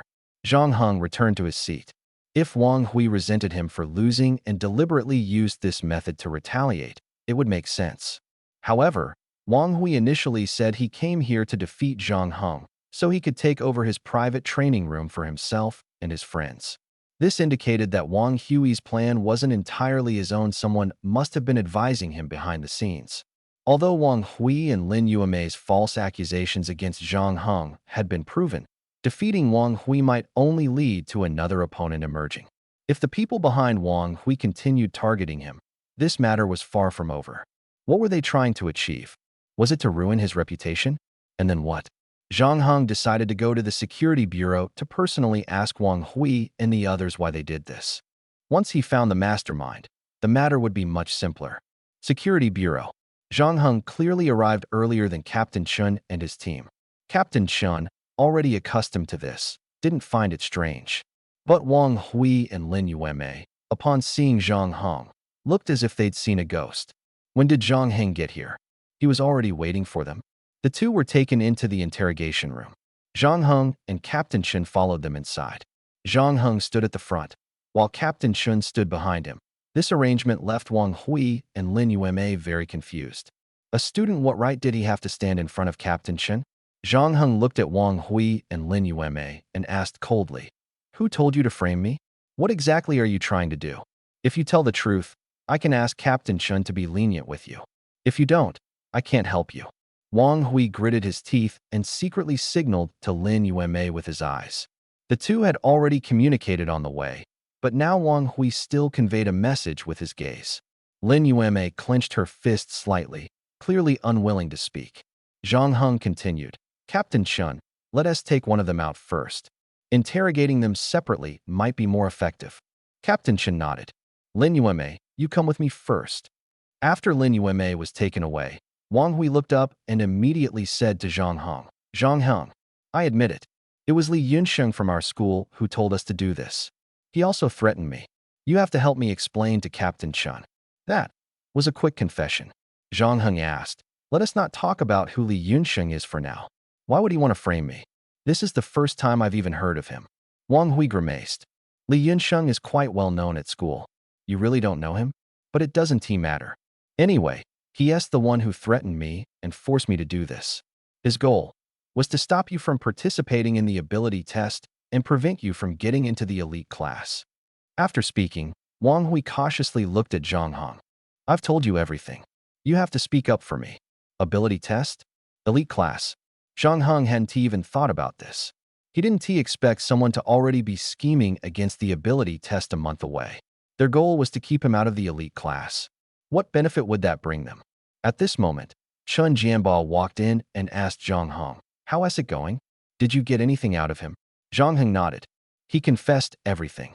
Chun Jianbao smiled. Lin Yuemei did too. As soon as she went out, she spilled everything. It seems like someone named Li Yunsheng is the mastermind behind this. Wang Hui slammed the table. Good thing I'm smart. That Lin Yuemei, I've always thought she wasn't any good. Chun Jianbao shouted. Do you think this is a place where you can act however you want? How dare you slam the table? Wang Hui was so startled by the scolding that he fell silent, looking at Zhang Hong with a face full of pleading. Zhang Hong said, "Framing someone on purpose, how is that treason?" Chen Jianbao smiled. "If it's just framing someone, at most you'd be locked up for a few months. But the person you framed is an important figure to the nation. The death penalty is inevitable." Zhang Hong. Wang Hui. Isn't that a bit too much? Wang Hui looked dissatisfied. Captain Chun, stop joking. Framing someone gets the death penalty? Are you trying to scare me? I protest. Captain Chun said coldly. Does protesting help? Lock him up. Two team members walked in. Wang Hui kept signaling to Zhang Hong with his eyes, but Zhang Hong pretended not to see. I'll investigate Li Yunxing's matter. As for Wang Hui and that woman, I'll leave them to you, Captain Chun. Captain Chun said, Don't worry, I won't let them off. Is it really the death penalty? Captain Chun smiled. I was just scaring him. But close enough, I'll handle it appropriately. Zhang Hong returned to school and found Ganja. Li Yunsheng was quite famous at school, so Ganja should know about him. Li Yunsheng? I know him. I've heard he has been building a faction in the class, and a lot of people follow him. His ability isn't bad, either he is a B-level ability user. Many powerful espers from this year's South Central Academy of Supernatural Abilities are following him. Seems like he has good organizational skills. Could it be that he wants to be the leader of this year's batch? Zhang Hong asked again, What exactly is the elite class? Ganja smiled bitterly and said, The elite class is a special class where the school selects 10 students with potential after the strength assessment and focuses on nurturing them. To put it bluntly, it's a priority training program, and there might even be one-on-one guidance from instructors. I definitely won't make it, but you have a chance. Only 10 spots? Is Li Yunsheng planning to use this opportunity to reserve the spots for his own people? So that's how it is. Ganja suddenly raised his eyebrows at Zhang Hong. When is your cousin coming to school? I haven't seen her for days. I kind of miss her. Zhang Hong asked suspiciously. Why do you care about my cousin? Aren't you into Lin Xuanya? Ganja glanced in Lin Xuanya's direction. Look for yourself. She hasn't been coming to see you much lately. She's back to her cold and distant self. Every time she comes, she only looks for you. It has nothing to do with me. We're worlds apart, so I've decided to change my target. Your cousin is nice, and you know what they say, proximity breeds opportunity. How about organizing a gathering tonight at your place? I'll buy some groceries, and you can introduce me to your cousin, okay? Zhang Hong replied indifferently. No way, give up. My cousin has high standards. Are you saying I'm not good enough? I'm an elemental esper.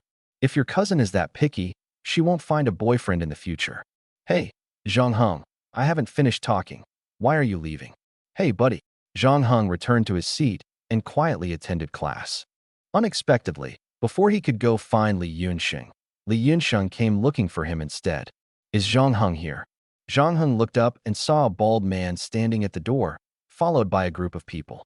It was Li Yunsheng, grinning widely. Zhang Hong, can we talk for a moment? Perfect timing. Zhang Hong didn't waste words and followed him out directly. Zhang Hong walked behind Li Yunsheng. Li Yunsheng smiled and said, This isn't the right place to talk. Let's go somewhere quieter. Follow me. He walked ahead, not worried that Zhang Hong wouldn't follow. Zhang Hong was surrounded by the people Li Yunsheng had brought, their gazes making it seem like they'd devour him if he didn't comply. On the rooftop, Zhang Hong was escorted to the rooftop by the group. Li Yunsheng touched his bald head, turned around, and smiled at Zhang Hong. Zhang Hong, I'll get straight to the point. Wang Hui and Lin Yuemei are from our class. I heard they falsely accused you and were taken away by the Security Bureau. How about this? If you let them go and withdraw the charges, it would be a favor to me. Zhang Hong responded calmly. They said you were the one behind it. Do you think you can hide it? Li Yunsheng's mouth twitched. He hadn't expected those two to sell him out so quickly. He forced an awkward smile. Zhang Hong, don't believe their nonsense. They'll say anything to shift the blame. I did say some things about targeting you, but their actions were entirely their own decision. I had no idea. Zhang Heng smiled faintly.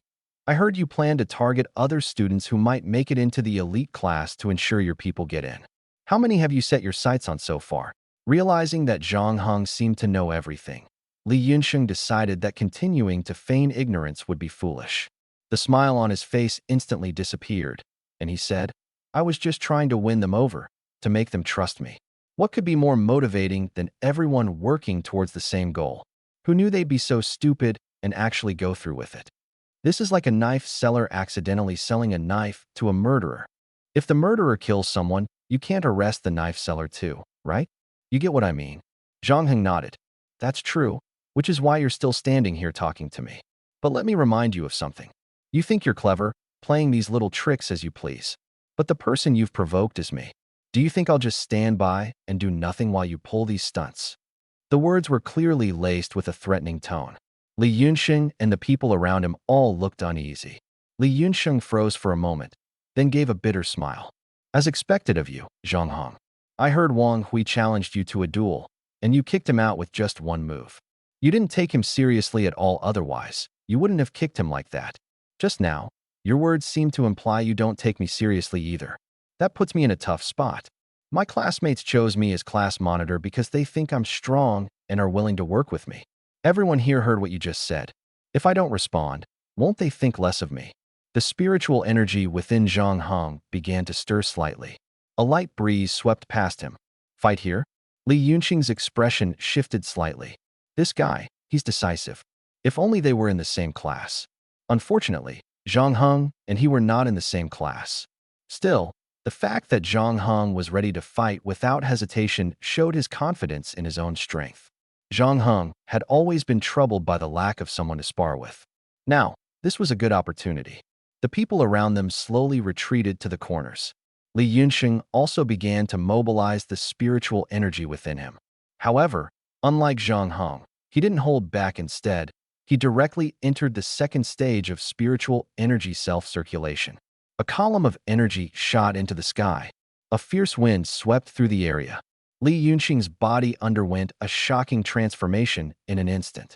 He grew taller, his muscles swelled as if inflated, and a layer of white bone armor covered his joints and face. Zhang Heng couldn't immediately discern what kind of ability Li Yunqing possessed. That layer of white bone armor looked incredibly tough. When Li Yunqing's transformation was complete, the people around them stared wide-eyed. Brother Yin transformed right away? He's serious this time. Zhang Heng, you still have time to regret it. Once Brother Yin Zhang Heng's expression shifted slightly, but he felt a surge of excitement inside. That punch packed quite a punch, igniting his fighting spirit. Zhang Heng was sent sliding about 3 meters across the ground by the blow. Li Yunqing leaped into the air, performing a 720-degree backflip before delivering a fierce downward kick. This time, Zhang Heng didn't take it head-on but sidestepped to dodge, simultaneously charging toward Li Yunsheng and swinging a whip-like kick aimed at his head. Li Yunsheng quickly tilted his head back and evaded with a backflip, creating some distance. As soon as they steadied themselves, they charged at each other again, sprinting at full speed. Zhang Heng and Li Yunsheng exchanged over 100 moves, neither willing to back down, with explosive sounds echoing continuously. The crowd of students around them grew larger, their faces filled with excitement. Zhang Heng, that's Li Yunsheng? Why are they fighting? Is this what a battle between second-tier physical ability users looks like? This is incredible. Zhang Heng and Li Yunsheng are evenly matched. How do they train to get this strong? It's so enviable. No one underestimated them, nor did anyone blindly praise them. Everyone was captivated by this thrilling duel. While attacking, Li Yunsheng said to Zhang Heng, Zhang Heng, you didn't disappoint me. You're truly a master. Fist shadows continuously appeared before Zhang Heng's eyes. While blocking the punches, he kept an eye on the bone spurs on Li Yunsheng's body.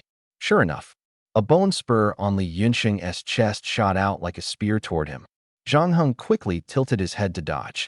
A trace of disappointment flashed in Li Yunsheng's eyes. This move was almost impossible for anyone to evade. When he attacked in succession, His opponent's attention was usually focused on his fists and techniques. Rarely did anyone notice the bone spurs on his body. He and T expected Zhang Heng to be prepared. With this move failing, Li Yunxing instantly felt deflated, and his punches slowed significantly. Zhang Heng suddenly grabbed Li Yunxing's fist. Li Yunxing tried to pull back with all his strength, but he couldn't break free. Shock filled his eyes. A wave of tension surged in Li Yunxing's heart. Zhang Heng hadn't even transformed, yet his strength and speed were on par with Li Yunxing's transformed state. It wasn't until Zhang Heng firmly gripped his fist that Li Yunxing realized how naive he had been.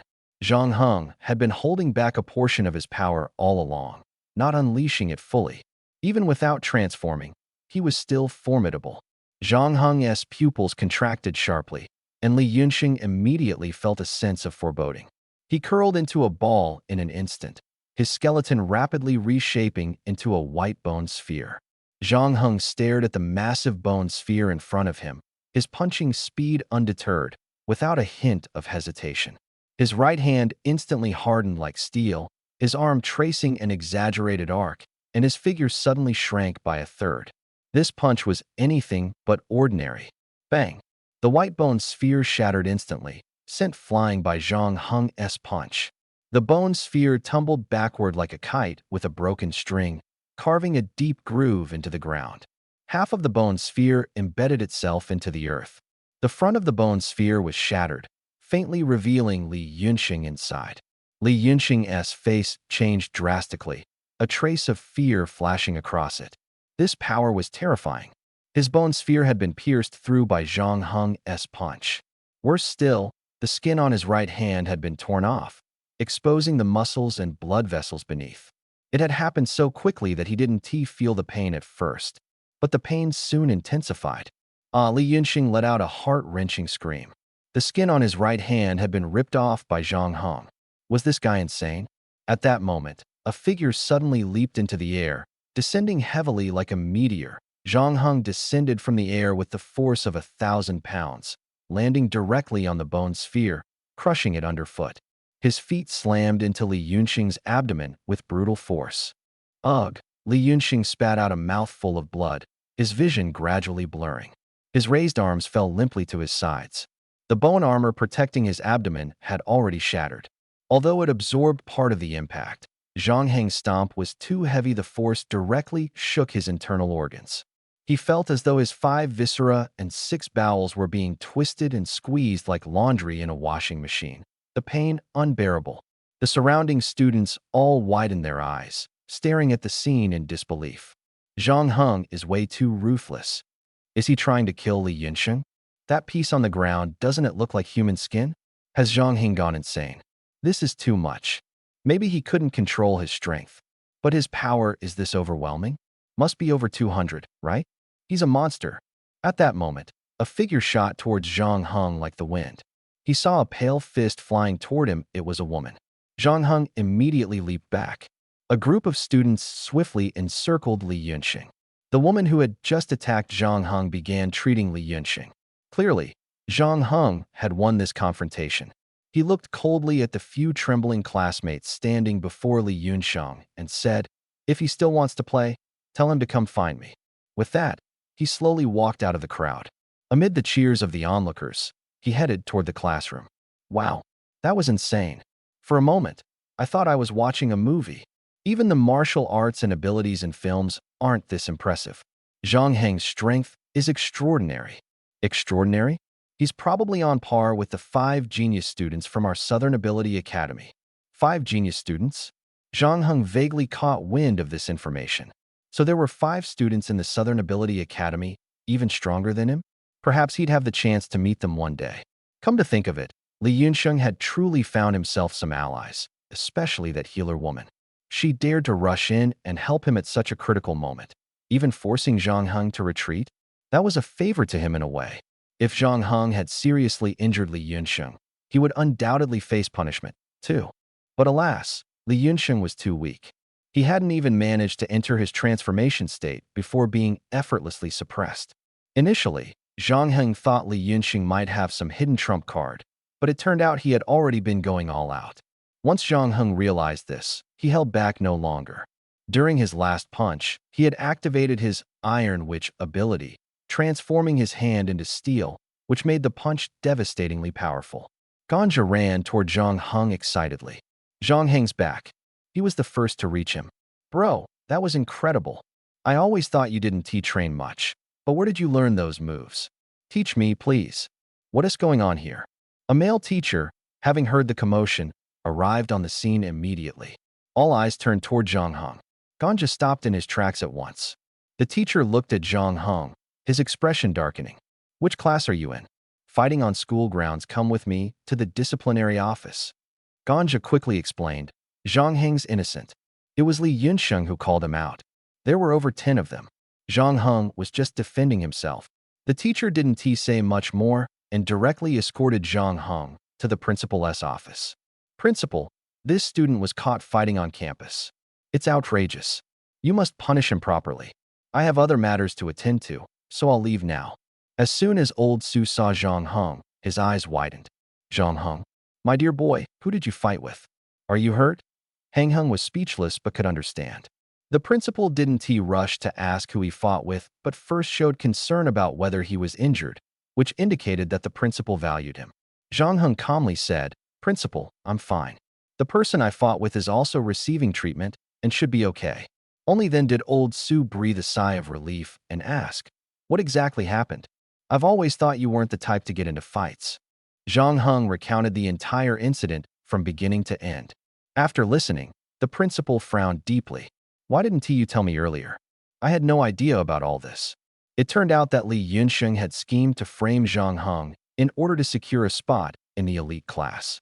The principal was utterly shocked. After Zhang Heng found out, the other party even came to confront him directly. The fight was a minor issue in comparison. Old Su took a deep breath. All right, Zhang Heng, you can go back now.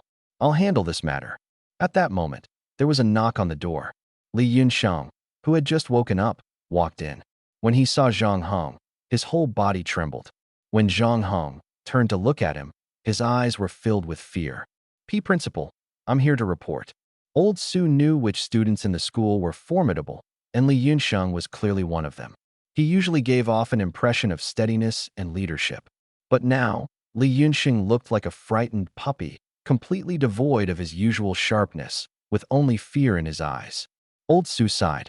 Li Yunsheng, what you've done is too serious. Our school cannot keep you. Zhang Heng spoke up. Principal, we were just sparring, no personal grudges. Old Su was surprised. Didn't you just say? Zhang Heng replied calmly. I said it was just ordinary sparring. Is that so? Zhang Heng looked at Li Yunsheng. Li Yunsheng nodded nervously. Why yes, just ordinary sparring. Li Yunsheng's mind was in chaos. Why was Zhang Heng speaking up for him? The principal was clearly ready to expel him. Was Zhang Heng helping him now, so he could deal with him slowly later? Thinking of this, Li Yunsheng was terrified. He hadn't known much about Zhang Heng before, but after a few tests and a direct confrontation, he was beginning to see what kind of person Zhang Heng truly was. Zhang Heng was no ordinary person. The calmness and aura he exuded far surpassed that of his peers. Only someone who had faced countless life and death trials and remained composed in the face of great challenges could possess such a demeanor. Perhaps he had undergone particularly harsh training since childhood. Principal Su sighed helplessly. Since Zhang Heng had said so, he could only respect his decision. He looked coldly at Li Yunsheng. I'll let it go this time. If it happens again, I want to be lenient. Li Yunsheng hung his head in dejection. He hadn't expected his plan to fail from the very beginning and that he had almost been expelled. It was clear that his strength was still insufficient. Principal Su said, All right, you can both leave now. Yes, Principal. The two of them walked out of the principal's office one after the other. Li Yunsheng bolted out the door as if fleeing for his life and disappeared in an instant. Zhang Heng watched his retreating figure, a glint flashing in his eyes. His reason for pleading on Li Yunsheng's behalf was simple. If Li Yunsheng were expelled for fighting, what would the other students think? Not only had he lost the fight, but he was also expelled from school. Who would dare challenge him in the future? It had to be said, this fight was quite enjoyable. Compared to slowly wearing down a mutant beast with his abilities, this was far more thrilling. It was also his first time facing off against a true ability user. However, His opponent was too weak, leaving him unsatisfied. It seemed there were still 5 students in the school who were considered geniuses. He wondered how strong they were. The corners of Zhang Heng's mouth lifted slightly in a faint smile as he headed straight to the bathroom and then went home. When Zhang Heng returned to his room, it was empty, but the sound of clattering pots and pans came from the kitchen downstairs. Zhang Heng's expression shifted slightly, and he pushed the door open, heading downstairs. "Master, is the food ready? I'm starving." Xin Ling lay lazily on the table, shouting toward the mature woman busy in the kitchen. Footsteps sounded. Xin Ling quickly turned her head. "Zhang Heng, you're back." Zhang Heng nodded, his gaze falling on the woman in the kitchen. "Xin Ling, who is this?" Xin Yu placed the lid on the pot and turned to look at Zhang Heng. She was an extraordinary beauty, tall and elegant, with delicate features, flawless fair skin, and bright, jet-black eyes. Her thin lips were captivating, and her long hair was tied into a ponytail that reached her hips. Her slender, graceful fingers gently brushed the hair from her forehead and tucked it behind her ear as she smiled at Zhang Heng. "So, you're the legendary S-class boy, Zhang Heng? My little apprentice here has probably caused you quite a bit of trouble, but her abilities are indeed impressive. She can protect you just fine. She's just a bit lazy and tends to lose interest quickly." Xin Yu gave Xin Ling a sidelong glance, looking somewhat exasperated. Xin Ling pouted. I'm already working on that." It was clear that Xin Ling's master was not to be underestimated. Zhang Heng didn't say much and instead asked the system, "What is her ability?" Analyzing. Name: Xin Yu ability, Nightmare level, S-class replication points, 1 billion. Zhang Heng frowned deeply. An error? It actually required 1 billion replication points? Xin Yu noticed Zhang Heng staring at her and furrowed her brows slightly, letting out a soft in confusion. Was it curiosity or displeasure? "Zhang Heng." Zhang Heng snapped out of it, his expression returning to normal. "Sorry, I got distracted. What were we talking about?" Xin Yu smiled. "I borrowed your kitchen to make some food for you and my apprentice. Come and eat." Zhang Heng nodded and walked over to sit beside Xin Ling. Xin Ling waved him over. "Come on, my master's cooking is amazing. She rarely cooks." Zhang Heng nodded and sat down. He had to admit, Xin Yu truly cared for her apprentice and put a lot of effort into it. But was the system's data wrong? Xin Yu's ability actually required 1 billion replication points? Even if he hunted every exotic beast in this world, he wasn't sure he could gather that many. Before long, Xin Yu brought out a pot of meat soup, a hearty stew with seafood and vegetables. Xin Ling couldn't wait any longer and started grabbing pieces of meat. Zhang Heng didn't hold back either and picked up a piece with his chopsticks. The taste was indeed, as Xin Ling had described, exceptionally delicious. The meat was tender and fell apart in the mouth, soaked in the rich broth, sliding down the throat and warming the body instantly. This is so good. Master, I love you." Xin Yu chuckled softly and patted Xin Ling's head. "I love you too. Eat slowly. You're a girl after all. I've taught you so many times, but you still eat so rudely. Don't embarrass yourself in front of Zhang Heng. He's seen me at my worst, he doesn't care." Xin Ling waved dismissively. Back when she had food poisoning, she had caused a huge scene in the bathroom, passed out naked, and it was Zhang Heng who had taken her to the hospital for an enema and stomach pumping. Eating a bit rudely was nothing in comparison. Zhang Heng looked up and asked Xin Yu, "Master, did you come specifically to see Xin Ling this time?" Xin Yu looked surprised. "How do you know my surname is Shan?" Almost no one knows her surname is Shun. She is only known by the codename Queen. Zhang Heng was momentarily stunned and explained, "I've seen you in the ability compendium." Xin Yu shook her head. "My ability and information aren't recorded in the compendium. Didn't T Ling tell you? Our Shadow Guard Army's data is all classified. How exactly do you know my surname is Shan?" Zhang Heng was at a loss for words and couldn't explain. Seeing his silence, Xin Yu smiled. "Maybe Linger called my name in her dreams. I heard you two share a room." Zhang Heng nodded without saying much.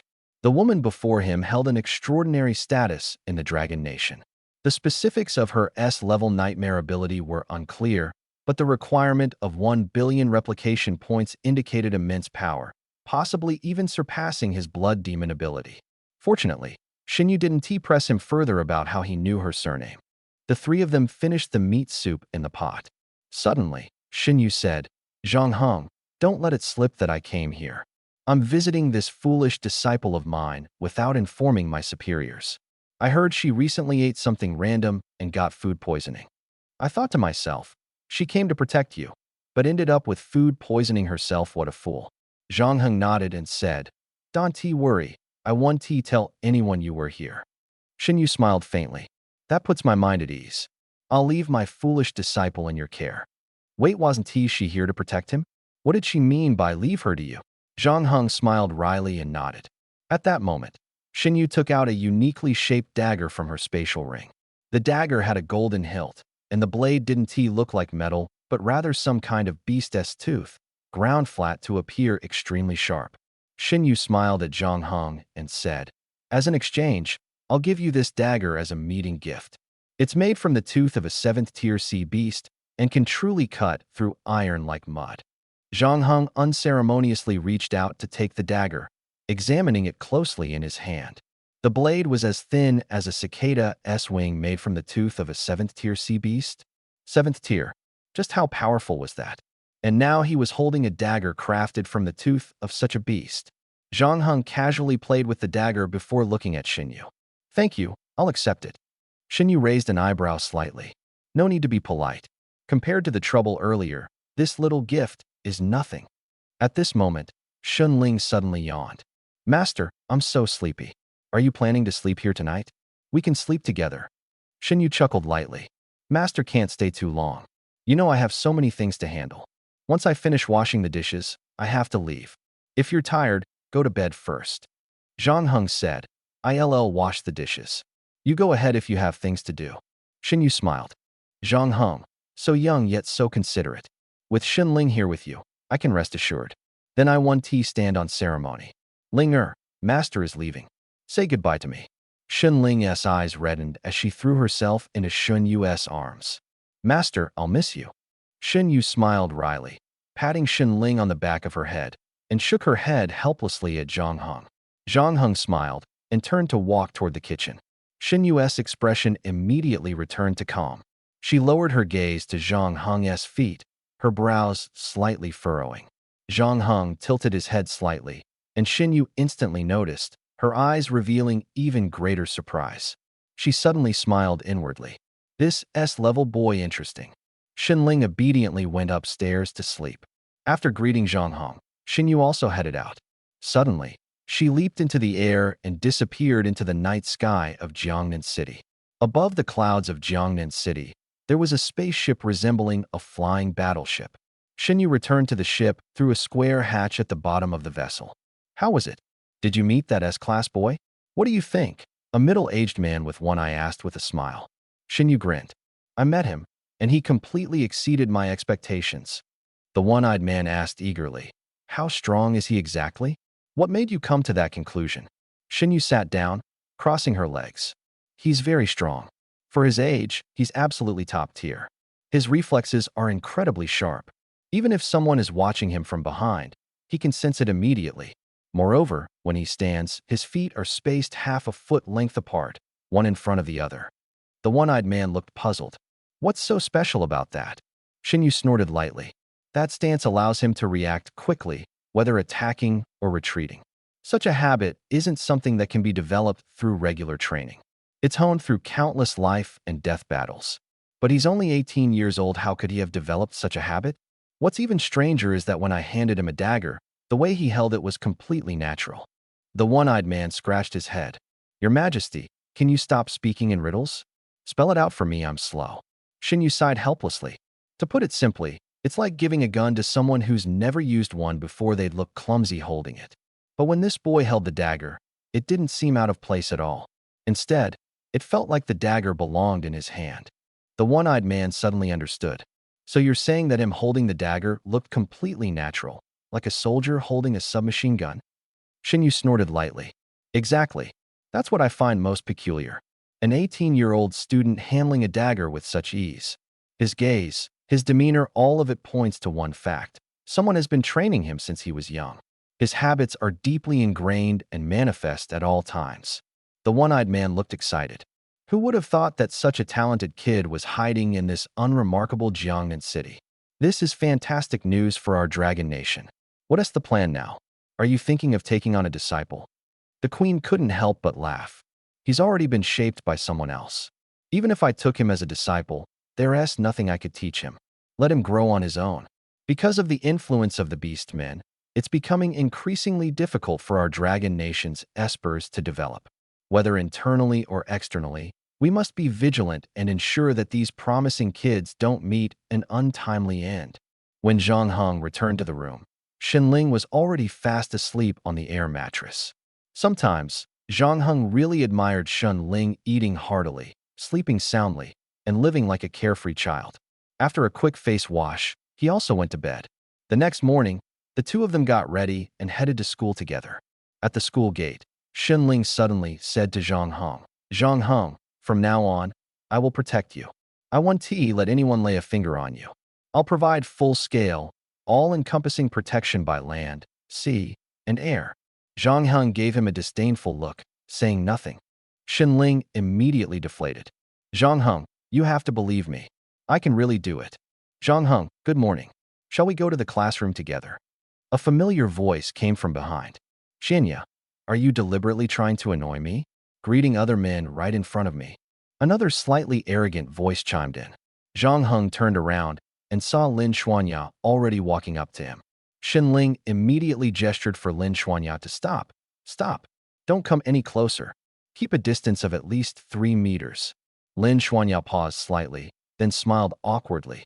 "Zhang Heng, your cousin is quite interesting," Shenling said with a stern face. "I'm not joking, I'm warning you to stay away from Zhang Heng." "Oh, you look pretty good yourself." A handsome man with a slightly flirtatious gaze suddenly approached. Shenling raised an eyebrow. "Oh, you have good taste. I'll take that as a compliment." The man turned to Lin Xuanya and said, "Xinya, if you don't agree to be with me, I'll go after her instead. Don't say I didn't give you a chance." Lin Xuanya's eyes were full of impatience. "Lu Chun, she's Zhang Heng's cousin. Aren't you afraid Zhang Heng will come after you?" Lu Chun smiled confidently. "I haven't done anything inappropriate to his cousin. What could he possibly come after me for? But honestly, Zhang Heng, I've been wanting to meet you. I heard you defeated Li Yinxing yesterday. That bald guy has some skills, but I didn't expect him to lose to you. Looks like you're stronger than him." Another one of Xuanya's friends. "TSK, TSK. Zhang Heng replied indifferently. "Want to spar?" "No problem." Lin Xuanya quickly interrupted. "Hey, don't act like you're eager for it. Lu Chun is just trying to provoke you. Ignore him, let's hurry to the classroom." With that, Lin Xuanya pulled Zhang Heng along. "Hey, didn't I tell you to stay away from Zhang Heng?" Shenling hurriedly followed. Lu Chun, however, stood in place, staring at Zhang Heng with interest. Doesn't seem like someone who defeated Li Yinxing. Could I have misjudged? Smack. Lu Chen's shoulder was patted. He turned around to see a burly, mature-looking man standing behind him. "Lu Chun, causing trouble so early again? Have you settled things with Lin Xuanya yet? Didn't you say you'd handle it within a week?" Lu Chen snorted. "Lin Xuanya is old news. I have a new target now. This girl seems a bit naive. I can win her over in 3 days." The burly man looked puzzled. "Oh? Who is it?" Lu Chen smiled. "Zhang Heng's cousin." The burly man raised an eyebrow and couldn't help but laugh. "Looks like you can't resist either? Pretending to go after his cousin, but really wanting to challenge Zhang Heng, right?" Lu Chen's smile deepened. "Both are true. Just wait and see. This kid seems eager too. I'll go find him now." On the way to the classroom, Zhang Heng asked Lin Xuanya, "Who is that Lu Chun? How strong is he?" Lin Xuanya's expression changed slightly. "He's somewhat related to my family, sort of like a cousin." "Strength?" "He's one of the 5 geniuses of South Central." "One of the 5 geniuses?" Zhang Heng was puzzled. Why does the school call them the 5 geniuses? Do they have some extraordinary achievements or impressive records? Zhang Heng seemed quite interested in Lu Chun. Lin Xuanya replied awkwardly. "Actually, they gave themselves the title because the 5 of them happened to rank as the top 5 in strength at South Central Ability Academy. Their power and ability levels are very high, so calling them geniuses isn't far off. The strength of South High ranks among the top 5, so people here call him a genius. However, that is only within the scope of South High. Although South High Academy ISNT considered a top-tier school, it has produced quite a few B-level and A-level ability users. He attends South High Ability Academy, and if he gets the chance to spar with the top 5 experts of South High, that would be a great opportunity. The three returned to the classroom and went back to their seats. The first 3 classes in the morning were taught by their homeroom teacher, Li Shui, and everyone listened attentively. It wasn't until the bell rang to signal the end of the last class before lunch. Lin Han walked over to Zhang Heng and said, "Zhang Heng, Lu Chun has publicly challenged you to a duel on the playground. Are you going?" Xinling widened her eyes and asked, "A public challenge? Is it a life and death duel?" Lin Han awkwardly smiled and said, "How could it be a life and death duel? It's just a regular match. There will be teachers on site to act as referees and oversee the competition. This is the rule at South High. The school doesn't allow students to fight privately, but supports public matches. As long as both parties agree, the school will assign referees to ensure fairness. It's also a way to resolve grievances." Xinling looked at Zhang Heng and said, "If you don't want to go, I can go in your place." Zhang Heng's lips curled slightly upward. "Of course I'm going. Let us go and check it out." Zhang Heng took the lead. Xinling hurriedly followed, and Lin Xuanya sighed helplessly and joined them. Lin Xuanya walked up to Zhang Heng and said, "I'm sorry, Zhang Heng, for getting you involved with Lu Chun." Zhang Heng replied indifferently, "It has nothing to do with you. I also want to challenge strong opponents. The top 5 geniuses are my goal. It's just happening a bit earlier than expected." Lin Xuanya smiled and said, "You're really something. Most people would be troubled by a public challenge, but you seem quite excited." Zhang Heng arrived at the playground. A crowd had already gathered. When they saw Zhang Heng arrive, they knew there was going to be another good show. Zhang Heng again. Wasn't he at him yesterday too? The one who defeated Li Yinsheng? Yes, that's him. Showing off too much naturally attracts enemies. Lu Chen isn't simple either this time. The top 5 geniuses want to suppress him. Zhang Heng walked into the crowd. Opposite him, Lu Chen smiled and said, "I didn't expect you to come so quickly. Very straightforward." A male teacher walked up to Zhang Heng and asked, "Zhang Heng, do you agree to accept Lu Chen's challenge? If you don't, the match will be cancelled." Zhang Heng took off his jacket and rolled up his sleeves, saying, "If I didn't accept, I wouldn't be here." Xinling took out a bag of chips from her spatial ring and said boredly, "That Lu Chun is no match for Zhang Heng at all. He is really overestimating himself." Lin Xuanya thought the same. She had worked with Zhang Heng many times and knew his strength. However, Lu Chun wasn't someone to be underestimated either. He came from an ancient martial arts family and had awakened physical ability powers. A genius nurtured in an ancient martial arts family from a young age was not someone easy to deal with. The outcome between the two was hard to predict. At that moment, the crowd suddenly parted to create a path. The scene instantly became lively. "The top 5 geniuses are here," someone shouted, and everyone turned to look down the newly opened path. 4 extraordinary-looking teenagers slowly walked in. Lu Chen saw them and couldn't help but laugh, saying, "Luo Ning, why did you bring all 3 of them here? Didn't I tell you not to inform them?" The one called Luo Ning was the burly man who had been talking to Lu Chun at the school gate earlier. Luo Ning laughed and said, "Lei Yuan wanted to come and take a look, so Cheng Yu and Cheng Shuang came along too. We're all here, surely you won't feel embarrassed, right?" Haha.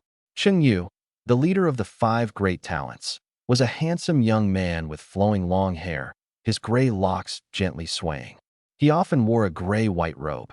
If not for seeing his feet, one might mistake him for a ghost if encountered at midnight. Cheng Yu and Cheng Shuang were twin brothers, both awakened to fire element abilities, as evident from their fiery red hair and eyebrows. Luo Ning, with his burly physique, had awakened some kind of ancient beast ability, which caused noticeable changes in his appearance, making him quite different from the other 3. He ranked 4th in strength. Although Lu Chun was at the bottom, no one doubted his capabilities. It was said that he had been learning assassination techniques since childhood, but he rarely used them, fearing he might harm his opponents. From the beginning, Cheng Yu's gaze was fixed on Zhang Heng, who stood opposite Lu Chun. Zhang Heng appeared ordinary, making it hard to gauge his strength. However, his astonishing track record made him impossible to ignore. Cheng Yu said, "Don't mind us. Go ahead and start your match." Lu Chun, even though you're the weakest among us, you absolutely cannot embarrass us, understand? Lu Chun awkwardly scratched the back of his head and said, "The pressure just got a lot heavier. If I lose, it would be really embarrassing. But I'll give it my all, don't worry." The referee overseeing the match, seeing that the atmosphere was about right, announced, "Get ready. Before I declare the start, let me explain the rules." The rules were simple: no breaking of limbs, no fatal injuries, and no firearms. A match would end when one side fell unconscious. Suddenly, Lu Chen said, "Teacher, may I say a few words?" The referee's expression changed slightly, and he asked, "What is it?" "Speak quickly, the match must end within the lunch break." Everyone looked at Lu Chen, unsure of what he wanted to say. Lu Chen smiled and said, "Teacher, regarding the rules you just mentioned, aside from the no fatality rule, can we just pretend the rest don't exist? I want to have a real fight with Zhang Hong. If we hold back out of fear of injuring each other, wouldn't that be boring? I hope you'll agree." The referee's face darkened. "I thought you had something important to say. Your request is out of the question. This is just a sparring match, not a life and death battle. The school set these rules to protect you. Do you understand?" Lu Chen acted as if he hadn't heard and continued, "As long as both sides agree, there shouldn't be a problem with lifting the restrictions. Zhang Hong, what do you think?" Everyone turned to look at Zhang Hong.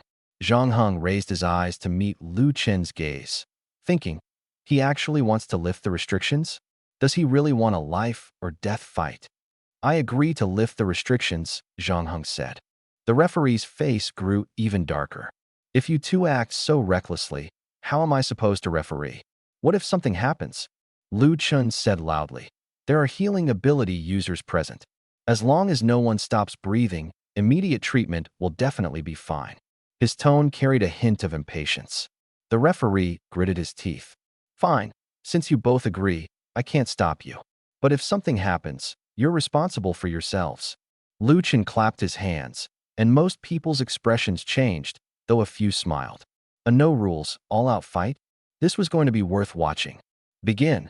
Zhang Hong and Lu Chen simultaneously activated their spiritual energy self-circulation, instantly reaching the second stage. Two columns of energy shot into the sky, and a fierce wind whipped up around them. Whoosh howling winds forced everyone to squint their eyes.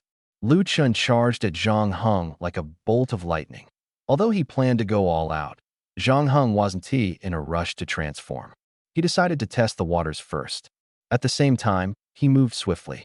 The two of them met at the center of the field in an instant. Zhang Hong circled to Lu Chun's left side. Lu Chun raised an eyebrow, thinking, so fast. Zhang Hong threw a punch, but Lu Chun didn't dodge. Instead, he reached out and grabbed Zhang Hong's arm. He caught it. Lu Chun yanked Zhang Hong's arm forward with force. Zhang Hong lost his balance and stumbled forward. Suddenly, a kick came flying his way. Zhang Hong swiftly withdrew his right hand and used both hands to block Lu Chun's foot. Using the momentum, he flipped over Lu Chun's head. Lu Chun pressed his hands to the ground, and his legs clamped around Zhang Hong's neck like a pair of pincers.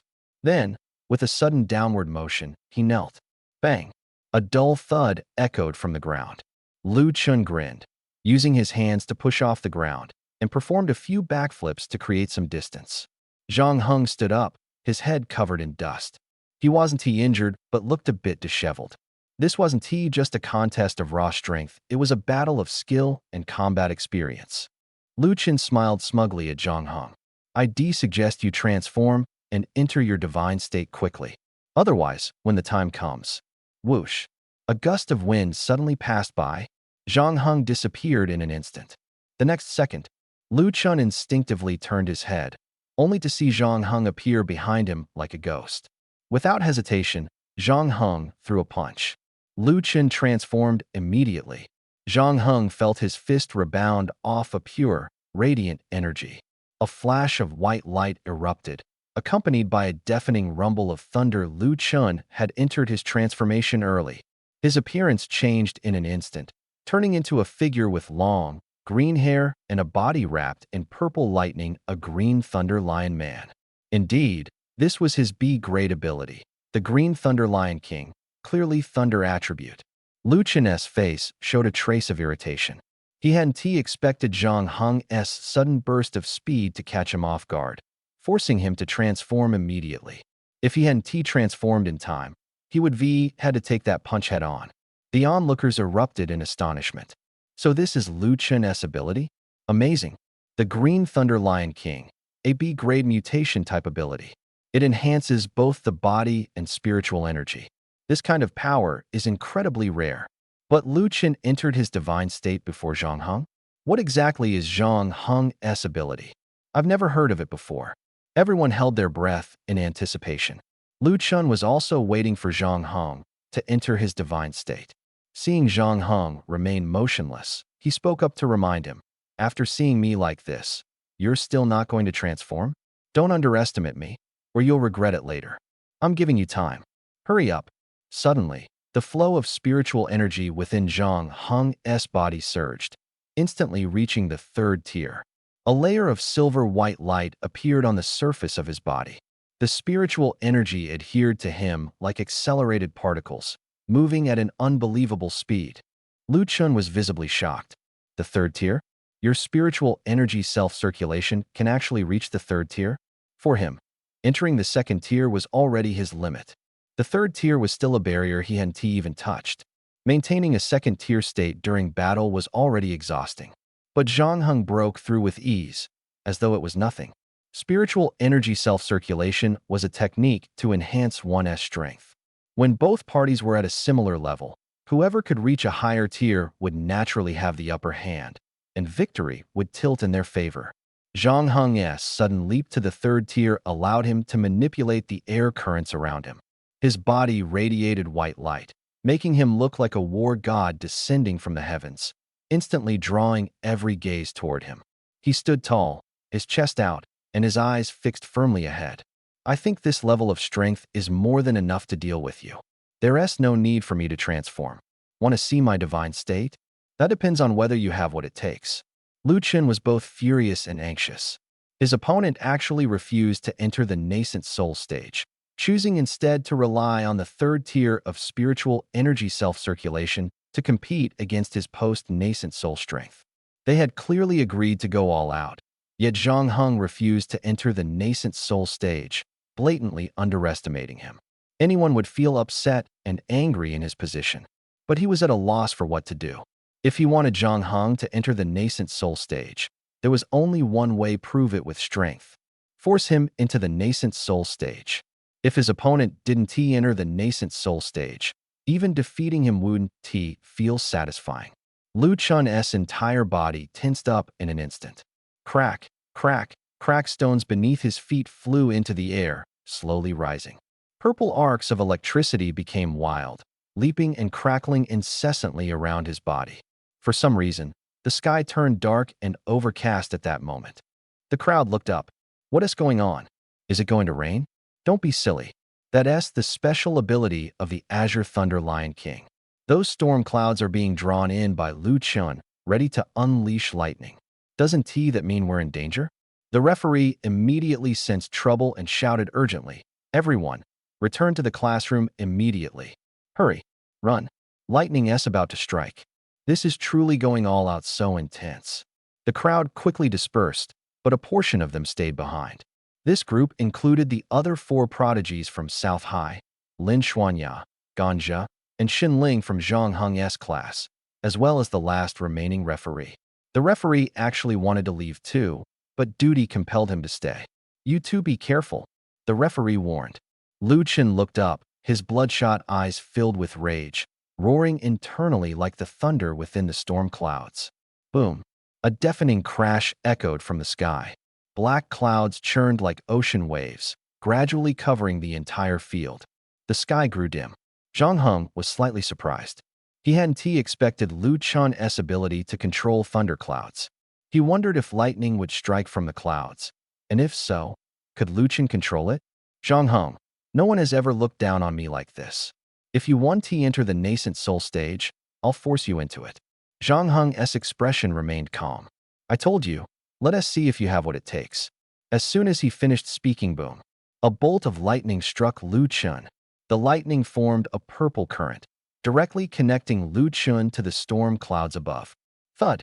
The ground beneath Lu Chun's feet rumbled as his speed became as fast as lightning. Zhang Heng immediately raised his arms to block. Bang! His arms instantly hardened like steel. Lu Chun's punch landed heavily on Zhang Heng, sending him flying back over 10 meters.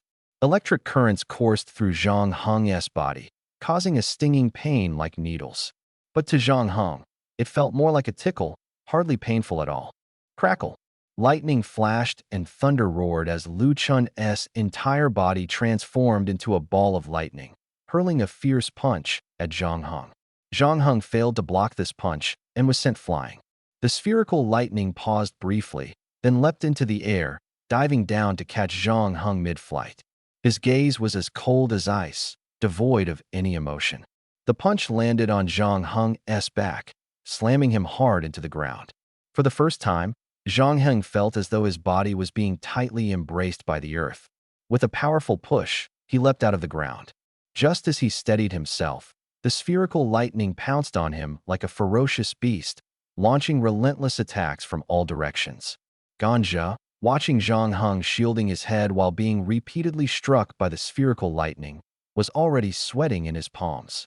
What is wrong with Zhang Heng? Why isn't he fighting back? Xinling picked up a bag of chips, eating as she said. He's actually testing his defensive capabilities. Look at how hard his opponent is trying, he's just probing. Lin Xuanyao looked surprised. How did you figure that out? Xinling pointed at Zhang Heng and said, Isn't it obvious? Every time Lu Chun attacks Zhang Heng, the spiritual energy in that area suddenly surges. This shows that Zhang Heng's spiritual energy circulation hasn't been disrupted. He successfully blocked the opponent's attack. If he couldn't block it, his spiritual energy circulation would slow down or even disappear. How come none of you noticed? Lin Xuanyao widened her eyes, astonished at how sharp Zhang Heng's sister was, able to observe so closely. She and Ganja hadn't noticed anything, only wondering why Zhang Heng wasn't counterattacking. But Zhang Heng's sister had already seen through her brother's intentions and even complained about his scheming nature, using others for experiments. As expected, she truly was Zhang Heng's sister. Lu Chun continued his fierce assault on Zhang Heng while mocking him. What is the matter? Is this all you've got? Aren't you supposed to be so powerful? You can't even fight back against my rapid attacks. Lu Chen's speed grew faster and faster. Zhang Heng's body moved back and forth, like a steel figure balanced on a tray, standing firmly without falling. Suddenly, Zhang Heng began to move. His speed matched Lu Chen's closely. At first, Lu Chen thought Zhang Heng was trying to catch up and counterattack, but he soon realized that wasn't the case. Zhang Heng was simply keeping up with his speed without counterattacking. More importantly, despite Lu Chen's machine gun-like attacks earlier, Zhang Heng's clothes were torn, but his body remained completely unscathed. Each of Lu Chen's punches carried lightning, capable of charring a tree black. Zhang Heng's body also bore scorch marks, but there was no blood.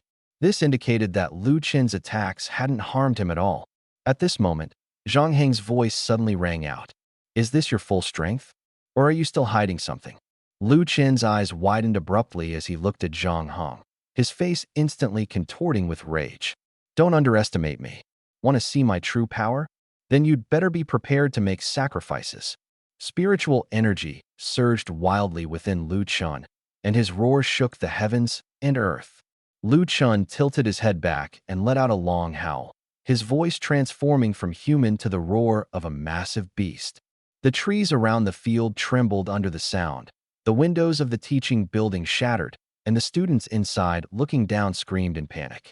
The electrical currents on Lu Chen's body jumped faster and faster, and the lightning pillar connecting his body suddenly grew incredibly thick. The thunderclouds in the sky vanished without a trace. At this moment, Lu Chen's eyes glowed bright blue, his skin became almost transparent, and his blood vessels and nerves were clearly visible. Seeing this, Zhang Heng's expression finally changed.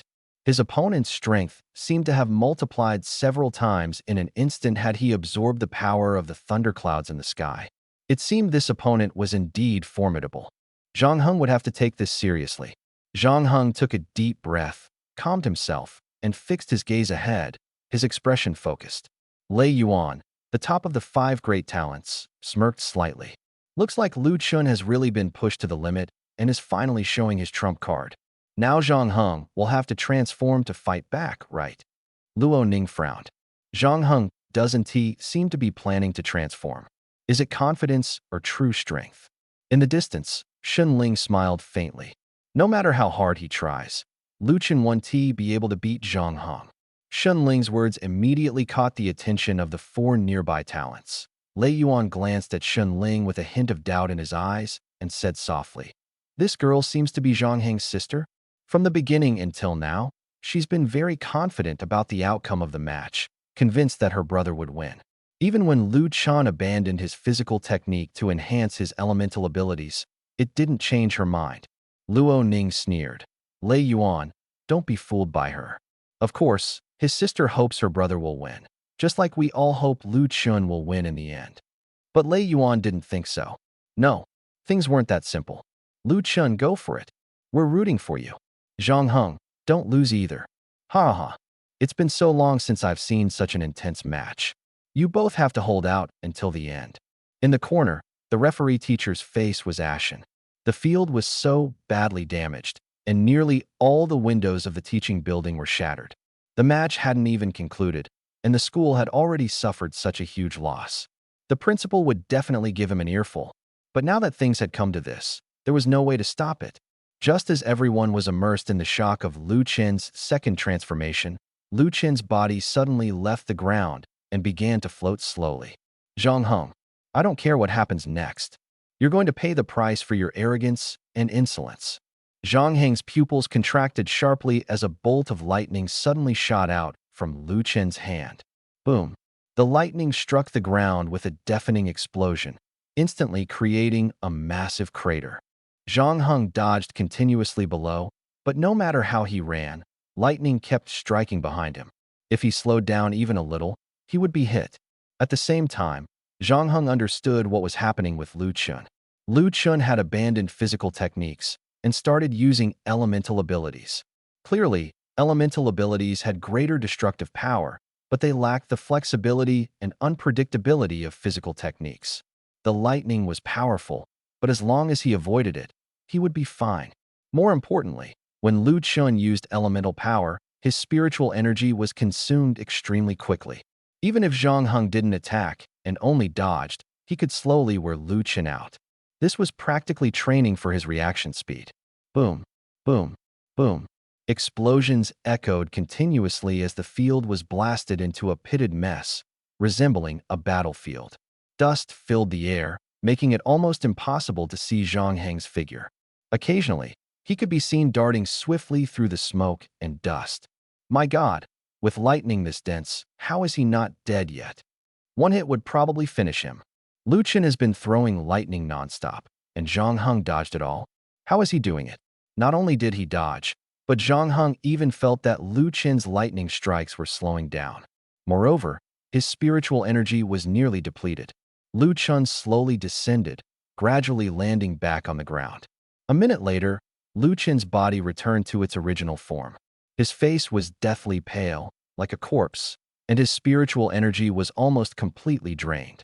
He couldn't use elemental power anymore, let alone physical techniques. He even found breathing painful. From the dust-covered field, a figure slowly emerged. It was Zhang Heng. Lu Chun, half kneeling on the ground, looked at the approaching Zhang Heng with eyes full of anger and unwillingness. "Are you really not going to transform?" Zhang Heng walked up to him and kicked him, sending Lu Chun flying. Lu Chun, almost out of strength, couldn't resist and fell to the ground like a kite with a broken string. Zhang Heng's expression remained calm as he walked past the remaining four prodigies and headed straight for the teaching building. Lei Yuan and the others looked grim, lowering their heads without saying a word. "Zhang Heng, wait for me. Cousin, brother. True to form, you won again, huh?"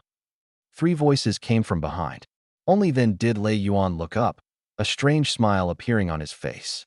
So arrogant. He didn't even glance at us, completely disregarding us.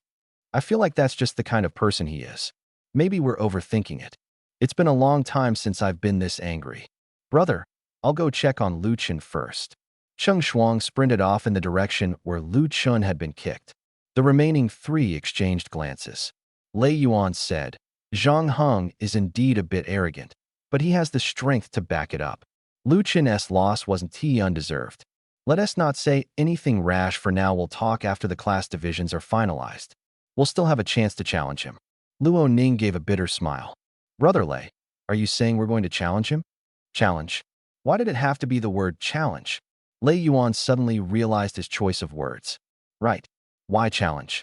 A challenge is a confrontation initiated by the weaker party against the stronger, a situation where there is a significant disparity in strength. The moment Lei Yuan thought about using that word, he felt a wave of disgust. Had he subconsciously already acknowledged that Zhang Heng was stronger than them? This realization made the always proud Lei Yuan feel deeply uncomfortable. At this moment, Cheng Yu said, Lu Chen used every card he had, but Zhang Heng didn't he even react. He didn't he even reveal his ability. We don't even know what Zhang Heng's ability is right now. Who would dare challenge him next time? Luo Ning glared at Cheng Yu irritably. Third brother, how can you be so oblivious? You even used the word challenge? Look at brother Lei. Cheng Yu looked up at Lei Yuan. Lei Yuan's expression made his heart tighten involuntarily. This was the first time he had seen Lei Yuan so upset. Zhang Heng returned to the classroom, replaying the earlier confrontation in his mind. The room was crowded with classmates, noisy and bustling. Ganzhou and Xunling kept shooing people out. Zhang Heng remained silent, and his cold demeanor quickly dampened the excitement of those around him. Eventually, everyone returned to their seats. In Lu Chen's condition at the time, a single hit would likely have caused serious injury. After his steel transformation, could Lu Chen's lightning still harm him? It probably could. The power of the lightning was enough to leave scorch marks on steel, and Lu Chen's lightning might even penetrate it. Even with the steel transformation, it would be hard to withstand a lightning attack. Moreover, with electricity coursing through Lu Chen's entire body, any active attack would also result in backlash. At this moment, Zhang Heng recalled something Lin Xuanya had once said. More precisely, something her mentor, Captain Chun, had said. If a physical ability user encounters an elemental ability user, there's a good strategy to deal with it. Use your speed to draw the opponent's fire and drag the fight out until the opponent's spiritual energy is depleted, leading to their natural defeat. Clearly, this was the strategy Zhang Heng had employed. Lu Chen was probably furious, but he stubbornly believed that Zhang Heng's refusal to enter his transformation was an insult to him. In truth, it wasn't he that Zhang Heng didn't he want to transform. His speed was already sufficient to dodge the lightning. Besides, even if he transformed, he wasn't he sure he could counterattack Lu Chen. However, this was indeed an excellent test. It gave him a more comprehensive understanding of his own limits. In the following days, a video of the showdown between the two top ability users of South High went viral online. Clearly, someone had uploaded the footage of Zhang Heng and Lu Chen's battle. While there were plenty of videos of ability users fighting online, such all-out duels were rare, especially between two students. Zhang Heng sometimes walked with Xunling and would be stopped by people asking for photos. However, Xunling refused them all. Xunling stomped her foot angrily, saying, "So annoying. Who has no sense of decency and uploaded your video online? Don't worry, I've already asked Chen Jianba to handle its removal." Zhang Heng had been with Xunling for almost a week. After a minor misunderstanding, Xunling demonstrated her impressive bodyguard skills. For now, Zhang Heng was fairly satisfied with her as a bodyguard, though having to cook for her at night was giving him a headache. They arrived at the entrance of Nanzhong Ability Academy. Lin Xuanya and Ganzhou were already waiting for them at the school gate. As soon as Lin Xuanya saw Zhang Heng, she hurried over and said, "Zhang Heng, something has happened at the school again. Master asked me to investigate with you." Something happened again? Zhang Heng frowned. He had originally planned to attend a few more classes and then find a place to go hunting. He hadn't expected trouble to arise again. Xunling frowned and asked, "What exactly happened?" Lin Xuanya glanced at Xunling and said, "A student climbed a building and jumped off in the middle of the night. The blood in the corpse was significantly reduced, but no wounds were found.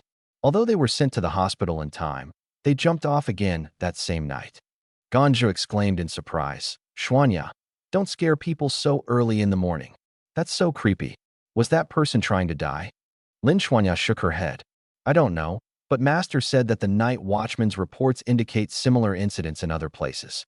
Initially, no one paid attention, thinking it was just ordinary disputes leading to suicide attempts. But later, they found that such incidents were becoming more frequent. Things are getting strange, Zhang Heng said. Your master really hasn't figured it out?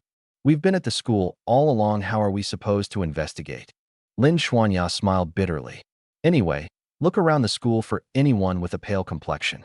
If you find someone, pay attention and follow them. You should be able to uncover some clues. Master and the others are responsible for investigating the neighborhoods and residents, while the school matters are left to me and you. If the Security Bureau directly investigates the school, it might make things worse, causing panic among students and society. Zhang Heng nodded, understood. Tell your master will definitely help. Lin Xuanya finally showed a hint of a smile. This is a secret investigation. The fewer people who know about it, the better. Ganja, can you keep it confidential? Ganja froze for a moment. Of course I can. I'm not the type to blab. Don't worry, I won't say a word about this. If I leak it, you can hit me anytime. Oh no, something happened at the school again. It might be a strange beast or a beast man. They like to suck people's blood. Everyone, help find classmates with pale faces. If you find one, report it to the homeroom teacher immediately. There's a classmate in our class whose face is particularly pale. In the classroom, the students were buzzing with discussion. Lin Xuanya was dumbfounded as she watched this scene. She turned to look at Zhang Heng, but couldn't find the words to speak. Zhang Heng glanced toward Ganja, who was frantically denying it, shaking his head repeatedly, but his eyes were evasive. On the rooftop, Ganja was cornered by several people. He shook his head and said, "It really wasn't me. I only told Lin Han, and who knows who he told after that. This has nothing to do with me." Lin Xuanya collapsed to her knees in despair. It's over. It was supposed to be a secret, but now the whole city knows. If the blood-sucking demon is really a strange beast, that's fine. But if it's a beast man, they probably won't come to the school anymore. My master will definitely scold me to death if he finds out. Sob sob. Xinling walked over and patted Lin Xuanya's head. Stop crying. The news has already spread, and crying won't help.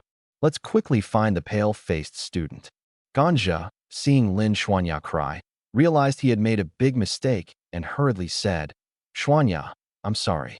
I didn't handle this well. Don't worry, I'll help you find clues. I'll go right now." With that, Ganja dashed off the rooftop like he was on a mission. Zhang Heng said, "Lin Xuanya, I'll help you explain to your master. Right now, the most important thing is to find clues. Wipe your tears and let's move." Lin Xuanya wiped her tears and stood up. Xinling, surprised, said, "Wow, she really listens." She actually stopped crying. Lin Xuanya blushed slightly. "I think crying is useless. It has nothing to do with Zhang Heng. Since that's the case, let's split up and search. I'll go to the 3rd floor." Xinling raised an eyebrow at Zhang Heng with a smile. "This Lin Xuanya seems to like you a bit." Xinling laughed cheerfully. Zhang Heng said, "I'll go to the 5th floor, you take the 4th. Let's move." "TCH. Fine, I'm going." The school building had 5 floors. Zhang Heng headed straight to the 4th floor, checking each classroom one by one. There weren't many students in each class, so it was easy to spot anyone with an unusual complexion. The victim, having lost a lot of blood, would have an especially pale face. Finding someone like that would be key. Just as Zhang Heng reached the 4th floor, a group of people approached him. Leading them was Lei Yuan, one of the 5 great talents, followed by 4 equally formidable individuals. Lei Yuan paused for a moment upon seeing Zhang Heng, then walked over proactively. "Zhang Heng, I heard your class is looking for a pale-faced student, searching for some vampire demon." The news had spread surprisingly fast. Zhang Heng nodded. "Yes, that's exactly who we're looking for." Lei Yuan chuckled. "I found one for you. Follow me." He turned and walked ahead. The other 4 followed, with Lu Qin glancing at Lei Yuan instinctively, appearing much more reserved. No one said much as they followed Lei Yuan. Zhang Heng noticed that the place Lei Yuan was leading them to wasn't hidden, it was just a classroom, so he followed along. Lei Yuan pointed to a boy by the window. "That's him. His name is Xiaolong. He's been like this since yesterday, either sleeping or staring blankly, with an extremely pale face. He goes straight home after class. We've always thought it was strange, but we didn't expect it to be related to a vampire demon." See if he's the one you're looking for. Zhang Heng nodded and walked into the classroom. Luo Ning, displeased, glared at Zhang Heng as he entered. Lei Ji, why are you helping him? He's the guy who defeated Lu Chun. Lu Chen's expression shifted, but he said nothing. Lei Yuan retorted, do we have a grudge? It was just a match, and he lost, that's all. Lu Chen said, Lei Ji is right. It was just a loss, nothing more. Besides, he showed mercy afterward and only knocked me out. That match had no restrictions. He could have injured me much more severely, but he didn't. Cheng Shuang smiled. He showed mercy, huh? Lu Chen gave Cheng Shuang a helpless look. Are you going to keep at it? Cheng Shuang chuckled softly, and Cheng Yu's lips also curved into a faint smile. The atmosphere lightened considerably. By this time, Zhang Heng had already approached Xia Long. Xia Long slowly turned his head to look at him. His pupils were fully dilated, lifeless, like a walking corpse. Zhang Heng frowned slightly, sensing that Xia Long's vitality was extremely weak. Yet his heartbeat was abnormally fast, and his body temperature was very high. Could it be that Xia Long is the person they're looking for? Zhang Heng spoke up. Your name is Xia Long? You don't look well. Do you want me to take you to the infirmary? Xia Long didn't answer, just shook his head. Suddenly, Xia Long's expression twisted, and he abruptly stood up, shoving Zhang Heng aside and quickly walking out. Where are you going? Xia Long didn't respond, his eyes wide open, looking terrifying. The surrounding students quickly made way for him. Zhang Heng hurriedly chased after him. Xia Long quickened his pace, then suddenly started running, heading straight for the rooftop. Zhang Heng immediately understood his intention. He quickly grabbed Xia Long's shoulder. Hey, don't go any further. What is wrong with you? If you're not feeling well, I'll take you to the infirmary. Xia Long shook off Zhang Heng, turned back to look at him, and his eyes were completely white, as if his pupils had disappeared. Zhang Heng had never encountered such a bizarre situation before. He struck Xia Long near the vagus nerve point on his jaw. Xia Long immediately lost consciousness. Zhang Heng picked him up, opened a spatial door, and went directly to the hospital. Zhang Heng's sudden appearance startled a young nurse. When did you get here? Zhang Heng, holding Xia Long, said, he looks like he's in critical condition. Where's the doctor? The nurse checked Xia Long's eyes and found that while his pupils had returned, they were still fully dilated. Even in his unconscious state, his body was convulsing, and white foam was continuously flowing from the corners of his mouth. The nurse shouted, quick, take him to the operating room. Follow me. Zhang Heng followed the nurse into the emergency room. Soon, several doctors rushed in and entered the operating room, followed by a few more people. Zhang Heng had no choice but to wait outside. He didn't know what was wrong with Xia Long. If he recovered, perhaps they could get some clues. He didn't know how much time had passed. The sky was completely dark, and someone had joined him. It was Shen Ling, along with a representative from the school and Xia Long's biological parents. Shen Ling, exhausted, leaned against him and fell asleep. The school representative and Xia Long's parents anxiously stared at the operating room. After a while, Yi Duo appeared in front of Zhang Heng. Yi Duo raised an eyebrow, and Zhang Heng immediately understood his meaning, letting Shen Ling sleep on the chair while he went to find Yi Duo. What is the situation? Zhang Heng asked.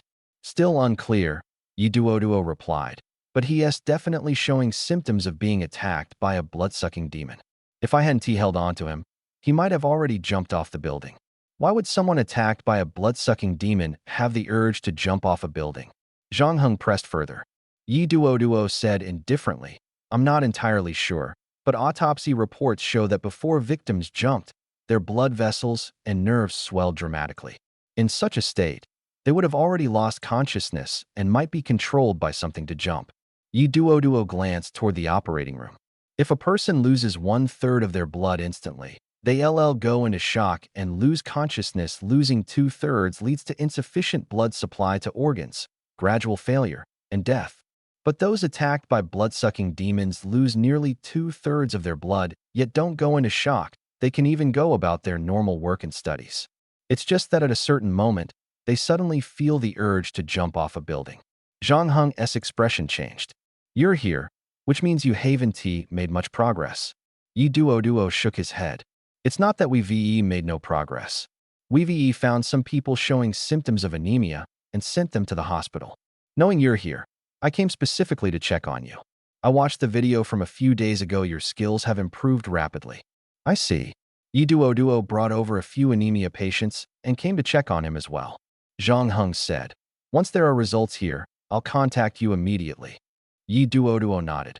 All right, I'll head out first. Yi Duo left. Zhang Heng returned to his seat. At this moment, Xiaolong's parents anxiously approached him. We heard you carried our son here? Thank you so much. If he recovers, we will definitely visit you. Could we have your contact information? It would make it easier to stay in touch. Zhang Heng hesitated a bit. He wasn't fond of casually giving out his phone number. In fact, not many people knew his number. But now, this number might bring a glimmer of hope to Xiaolong's parents. Zhang Heng nodded. Of course, my number is 138XXXXXX. Another half hour passed. The red light above the operating room door suddenly turned green. Several doctors, drenched in sweat, walked out, so exhausted they could barely lift their heads. Are Xiaolong's parents here? Xiaolong's parents immediately ran to the doctors. Doctor, I'm Xiaolong's mother. How is my son? The doctor looked at her and said, he went into shock due to acute anemia, and for some reason, his blood suddenly disappeared. We used blood from nearly 30 people to cultivate active blood cells in his body. His heart rate is stable now, but he needs rest and might sleep for 10 days to half a month. Someone should come with me to handle the hospitalization procedures. Xiaolong's parents breathed a sigh of relief. His mother kept thanking the doctors, while his father silently shed tears, then took out his phone to make a call, clearly sharing the good news. Upon hearing this, Zhang Heng woke up Shenlingham. I fell asleep. Zhang Heng said, the results are out. I need to find Yi Duo. He seems to be downstairs. Let's go together. All right. Public Security Bureau meeting room. Zhang Heng found Yi Duo at the hospital and learned that he had already returned to the Public Security Bureau. A few minutes later, Zhang Heng also received a call. Subsequently, Zhang Heng and Shen Ling rushed to the Public Security Bureau to attend an emergency meeting. Lin Xuanya was also present. Captain Chen scanned the room, seeing that most people had arrived, and began, I won't say much. Everyone, report your findings. Zhang Heng, you were the first to discover the victim and take him to the hospital. You go first. Lin Xuanya instinctively glanced at Zhang Heng, her eyes full of anticipation. Zhang Heng stood up and said, the victim I discovered is a student from our school named Xiaolong. At the time, he was sitting in the classroom. I spoke to him briefly, and he suddenly stood up and tried to jump out of the window. I stopped him and took him to the hospital for emergency treatment. After 3 hours of effort, he seems to be out of danger. The doctor said he suffered from acute ischemic shock. Although he's out of danger, he might remain unconscious for 10 days to half a month. Yi Duo added, the information I received is similar. I brought 3 people over, and only 1 survived. Same here. The one I was transporting died on the way. Captain, what exactly is causing this? Do we have any leads? Chen Jianbao wished he were still out patrolling. When he wasn't in Jiangnan City, the place was so peaceful that even fights were rare. He hadn't expected that within 3 months of his return, there would first be an invasion of beastmen in the underground sewers, then a Zerg attack on the city, and now a blood-sucking demon. What bad luck.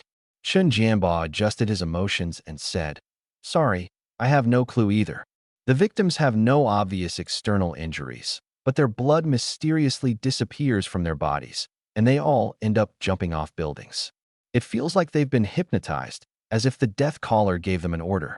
When someone shows concern for them, they jump without hesitation within 3 to 5 minutes. After he said this, everyone fell silent and sighed. Yi Duo said, there's no other way. We can only strengthen nighttime patrols. Our night patrol team has already lost a squad, and we're severely understaffed. Chen Jianba, send your people to support us. Captain Chen and Yi Duo usually didn't get along, but this time, being addressed directly by name, he surprisingly didn't get angry. He simply nodded, I understand. I'll arrange for someone to go over. Yi Duo's expression changed slightly, but said nothing more, merely accepting it. The meeting progressed quickly, as there were no leads, and the only option was to enhance nighttime patrols. After all, the blood-sucking demon couldn't possibly attack people in broad daylight, right? Zhang Heng and Lin Xuanya received orders to temporarily return to school and continue investigating to see if they could find more victims. But Zhang Heng had other plans in mind. Instead of aimlessly searching, it would be better to pinpoint the target directly. He wasn't sure if others could do it, but he himself could locate the target by smelling blood. As long as it was within his range of detection. Every species' blood has a unique scent. Human blood isn't very strong, but the blood of beasts and beastmen has a pungent, overwhelming smell. At this moment, Zhang Heng stood on the rooftop, closing his eyes. He focused all his attention on his sense of smell. Instantly, the surroundings were filled with various bloody scents. These were all human scents. To find that unique scent among hundreds or thousands of smells would take time. He didn't know how long had passed. Zhang Heng slowly opened his eyes and immediately caught a peculiar scent. This person's scent was extremely distinctive, something no ordinary person could possess. Even if the individual wasn't the blood-sucking demon, they must have had contact with one. Zhang Heng followed the direction of the scent. He arrived at the door of a classroom on the 5th floor near the restroom. Standing outside, he scanned the situation inside the classroom. Zhang Heng? Isn't that Zhang Heng? What's he doing here? Could it be that he likes one of the girls in our class? Haha, who could it be? Or maybe he's here to pick a fight. But our class doesn't have any strong fighters. Zhang Heng's gaze locked onto a man wearing a hood in the corner of the classroom. The man had his head down, lying on the desk asleep. As if sensing Zhang Heng's gaze, the man suddenly raised his head and stared back at him. The two exchanged glances for a moment. A strange glint flashed in the man's eyes, and a faint smile appeared at the corner of his mouth. He was smiling at Zhang Heng? Zhang Heng averted his gaze, but kept a close watch on the man's every move in his mind. No doubt, that unique scent was emanating from him. He appeared to be human. But how could a human have such a strange bloody scent? Could it be that his sense of smell was wrong? Impossible. Zhang Heng trusted his nose it had to be him. He walked into the classroom and approached the hooded man, saying, "Hey, can we step outside for a chat?" As he got closer, the scent grew stronger. At that moment, someone approached from behind. "Zhang Heng, why are you looking for Wang Yao? He hasn't done anything to provoke you, has he?" Zhang Heng turned to look and saw a group of unfamiliar people behind him. They knew him. He had already made an impression on many people during his duel with Lu Chun on the playground. Zhang Heng said, "I want to confirm something with him." The man said nothing more, clearly recognizing that Zhang Heng wasn't here to cause trouble. Zhang Heng then looked at Wang Yao. Wang Yao had already stood up, towering half a head taller than Zhang Heng, who was 1.83 meters tall. With a sly smile on his lips, hands in his pockets, he looked down at Zhang Heng condescendingly. "You want to confirm something with me? What is it?" "Can't say it here." Zhang Heng said, "Follow me." Wang Yao sighed. "All right, since you're the star of South Central Ability Academy, even the principal takes special care of you. If I don't listen to you, I might get expelled." Zhang Heng said nothing and walked straight ahead. Wang Yao obediently followed behind. Zhang Heng led Wang Yao to a secluded corner on the 1st floor where no one paid attention. The surroundings were empty, there were no cameras, and there was a drainage ditch nearby with a foul smell. It was likely a place no one visited. Wang Yao's gaze turned somewhat dark. "All right, what is it?" Zhang Heng sniffed the air. "Even standing next to this pungent drainage ditch, I can still smell the strong scent of blood on you. It smells like the blood of countless people mixed together. What exactly have you done?" Wang Yao's expression changed, and he asked suspiciously, "Are you a damn dog or something?" Zhang Heng remained unfazed. "I'm particularly sensitive to the smell of blood. You've probably heard the recent rumors at school, haven't you?" Wang Yao raised his right hand lazily and scratched his ear with his pinky. "Yeah, I've heard. Someone had their blood drained and then, for some reason, jumped off a building. You and your group are looking for the blood-drained victims? Suspecting me? Got any evidence?" Zhang Heng shook his head. Wang Yao shrugged. "Suspecting me without evidence? Just because you smelled blood on me? That's pretty reckless. Is this why you called me here? Aren't we both just regular students? Why should I follow you to this godforsaken place? No evidence. I'm leaving. Let me know when you have some." With that, he turned and walked away. Zhang Heng called out to him, "So you're confident you won't leave any evidence?" Wang Yao paused for a moment, turned back to look at Zhang Heng, his eyes narrowing slightly, and raised an eyebrow provocatively. "That's right. I'm confident I won't leave any evidence. After all, Dead people can't talk. By the way, good job helping the security bureau find people even though you're just a student. Zhang Heng replied. The security bureau hasn't even been to the school, yet you know I'm helping them find people. That makes you quite suspicious. I'll be keeping a close eye on you. In the coming days, you might find it hard to get a meal. Wang Yao clenched his fists and glared at him fiercely. You'll eventually realize you've accused the wrong person. With that, he swaggered back toward the classroom. Zhang Heng opened a spatial portal on the wall and stepped into the principal's office. Principal Su saw the portal and immediately knew who had arrived. Your ability definitely needs to be monitored. If I ever lose something, you'd be the first person I'd suspect, Principal Su joked dryly. Zhang Heng remained expressionless and asked, There's a student named Wang Yao. Principal, could you help me check what his ability is? Once you find out, send me a text. Principal Su's expression shifted slightly, and he opened his mouth as if to ask something. But since Zhang Heng had asked him to investigate, it was clear he wasn't entirely sure himself. All right, I'll look into it right away. Thanks for your hard work. Zhang Heng returned to the classroom to continue his lessons, though his mind was preoccupied with another matter. Evaporate the blood in the opponent's body. Isn't this his innate ability, bloodlust? His power can achieve this level. What exactly is Wang Yao's ability? We'll have to wait for the principal's notification. Zhang Heng unconsciously glanced at Shenling beside him. She had fallen asleep on the desk again. A question popped into his mind. Is Shenling simply lazy, or is she lacking some element in her body? How can she sleep anywhere? And she claims she's here to protect him. Her master should know Shenling's situation. Afraid he might back out, her master even cooked a meal for him. Next time he gets a chance to meet Shenyu, he must ask him. The class bell rang. Zhang Heng's phone received a text message from the principal. He opened it and read, Sea-level ghoul cells, a type of Oni-type ability. Zhang Heng's expression changed slightly. He glanced at Shenling beside him and decided it was better to ask the principal directly than to question her. He walked into the principal's office.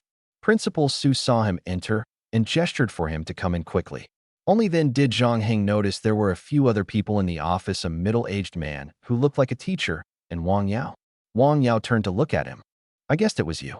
Do you think I sucked the blood of classmates and caused them to jump off buildings? If that weren't the case, the principal wouldn't have called him here. Zhang Heng ignored Wang Yao and asked Principal Su. Principal Su said, I didn't expect our school to have an Oni-type ability user. I should have known, but why don't I have any impression of it? Zhang Heng asked, puzzled. Principal, what is an Oni-type ability? Principal Su glanced at Wang Yao and explained, Oni-type is a classification of abilities, very unique, and it can even harm the awakened individual themselves. Once someone awakens an Oni-type ability, they often engage in behaviors that harm others. Some Oni-type ability users even cultivate by consuming human blood or flesh.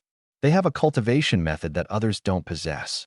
But this method is extremely cruel. Even outside the city, it is strictly prohibited. Perhaps this is the reason you've been hiding your ability? Who helped you cover it up? Wang Yao sneered. Who else? It's the person right next to me. The male teacher beside him immediately looked uncomfortable. His surname was Li.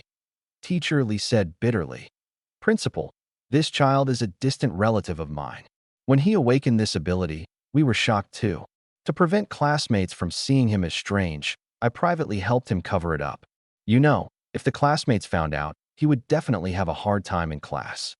Principal Su understood and looked at Wang Yao, asking, Were the recent murders in Jiangnan City you're doing? Wang Yao smiled.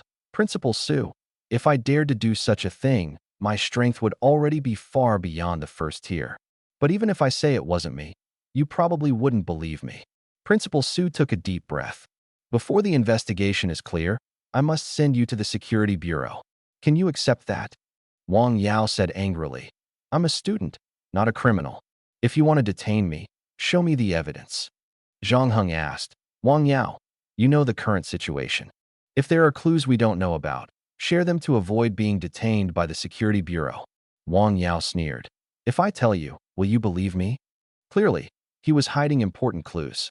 Principal Su said, puzzled, tell us first. If you don't, you might end up in the bureau. Wang Yao took a deep breath and said, we Oni-type ability users have a group. Some people in the group have been discriminated against because their abilities were exposed. They posted in the group, saying they plan to do something to vent their anger. Only type ability users have a group. People always like to gather with those who are similar to themselves, and that's probably the reason. Wang Yao revealed a faint smile. I can only tell you this much. Principal Su said, the existence of ghost-type ability users is indeed quite awkward, but not everyone discriminates against them. Wang Yao, tell me who those people are, and we'll hand it over to the security bureau. They won't know it was you who reported them. After all, with so many people in the group, no one will know who leaked the information. Wang Yao coldly stared at Principal Su. I told you about this to prove my innocence. Ghost-type ability users are very united and would never betray their companions. If you're trying to find something against me, you're overthinking. Can I leave now? Principal Su's face turned livid with anger upon hearing this. Teacher Li slapped Wang Yao across the face. How dare you talk to the principal like that? Hand over your phone. Wang Yao raised his head and glanced at Teacher Li, glaring back fiercely, then closed his eyes and said, I already said, I won't betray them. I support what they're doing. Maybe in some time, I'll do the same. Wang Yao, are you crazy? Do you believe I won't tell your parents about this? Wang Yao's expression wavered slightly. This has nothing to do with them. It's my own decision. Why involve them? Principal Su glanced at Zhang Heng at this moment. Zhang Heng said indifferently, so, the group is still on his phone? Wang Yao chuckled. Do you think I'm stupid enough to keep the phone on me? Before you came looking for me, didn't you know why I was sought out? You'll never find them. What they're doing is extremely important. Since we ghost types can't earn respect, then let people fear us. Use fear to subdue these fools. Zhang Heng's ability was also ghost type. If his identity were exposed, he would likely be treated differently as well. He could understand Wang Yao's thoughts. But such thinking was too foolish. Wang Yao was indeed a breakthrough point. If they could find his phone, everything would become much simpler. There were cameras in the classroom, and the school could check the footage to locate it. Unless Wang Yao had avoided all the cameras to hide the phone. Zhang Heng said, Wang Yao, the people in your group are killing humans. Do you think that's right? Wang Yao sneered, of course. I just said, what they're doing is great and meaningful. Zhang Heng shook his head. They're just killing the innocent according to their nature. It's neither great nor meaningful. Humanity is facing a major crisis now. We should unite to fight external enemies, not kill each other. Do you know what the future holds? Judging by the current situation, humanity is likely to be swallowed up by 3 major races and ultimately face extinction. Blue Star originally had hundreds of countries, but now only Dragon Country remains. You ghost types don't weaken foreign races, but instead engage in internal strife. Don't you find that absurd? Wang Yao's expression fluctuated, his lips trembling slightly as if he wanted to say something but held back. Principal Su sighed. It's truly heartbreaking. We thought it was the work of beastmen or alien beasts, but it turns out humans themselves are responsible. Teacher Li said, Wang Yao, if you didn't have parents to worry about, I could understand your choice. But your parents are still here, and you have a bright future ahead. AC-level ability is already considered a mid-level ability. Do you really want to ruin your future for a few scoundrels who kill the innocent and attempt to rule humanity through fear? Wang Yao seemed to be swayed by these words that he clenched his fists. I told you, I won't tell you anything. Stop wasting your breath. Zhang Heng smiled faintly. All right then, Principal Su, you can handle this however you see fit. I have a way to find those people. Principal Su's expression shifted slightly. What way? Let's hear it. Zhang Heng said calmly. It's not complicated. Since Wang Yao is in that ghostly group, we can spread a rumor that Wang Yao has already told the police everything about the group. The Public Security Bureau will issue a wanted notice for those individuals. We'll give them 3 days to turn themselves in. If they do, their personal information won't be disclosed. If no one surrenders after 3 days, we'll make their information public and launch a nationwide manhunt. What do you think of this plan? Principal Su gave a bitter smile and glanced at Wang Yao. Teacher Li's face darkened as he turned to Wang Yao. Zhang Heng's plan is basically framing you as the informant. Whether it's true or not, once this rumor spreads, you're done for. If you tell us now who those people in the group are, they won't suspect you. Wang Yao glared angrily at Zhang Heng. You're ruthless. Zhang Heng replied coldly. Do you know what those people in the group will do once you're labeled as the informant? They'll go after your parents first for revenge, then find an opportunity to come after you. Killing anyone serves the same purpose. It lets them take revenge and instills fear in others. A win-win for them. Zhang Heng washed his hands in the restroom and headed toward the classroom. The next steps should be simple. The school would locate Wang Yao's phone and use it to track down the vampire demon. This matter should come to an end soon. He could still smell someone else's blood on Wang Yao. Clearly, Wang Yao was involved. Having tasted the benefits of cultivating with human blood, he was protecting those people. Perhaps he was one of them or an accomplice. In any case, Wang Yao wouldn't have a good ending. Does cultivating with human blood really work? Zhang Heng thought about it. Maybe he'd try it someday. A few days later, Zhang Heng received a call from Captain Chun of the Public Security Bureau. Zhang Heng, the vampire demon case has been solved. Zhang Heng asked, "What's the situation?" Captain Chun chuckled bitterly. One of the ghost people's identities was leaked, and the group wanted to avenge him, so they came up with a plan. Luckily, we solved the case quickly, otherwise, more people would have died. The main culprit actually has hypnotic abilities, capable of planting suggestions in people's minds, essentially a psychic-type power. We've also captured the other ghost people. To prevent further incidents, we've equipped them all with GPS tracking wristbands, which will soon be rolled out nationwide. Zhang Heng frowned. So those wearing wristbands are ghost-powered individuals? Exactly. You can identify them at a glance. Anyone who tampers with the wristband will be immediately apprehended. Zhang Heng nodded. Thanks for letting me know. I'll hang up now. This case is credited to you. I'll add to your merits. With enough merits, could he directly join the military? It seemed there were benefits to this. He owed a debt of gratitude to Long Country, so helping out wasn't a big deal. Of course, if Jiangnan City remained peaceful, he wouldn't have the chance to earn merits. It was strange. He wanted Jiangnan City to stay safe, yet he also wanted to earn more merits.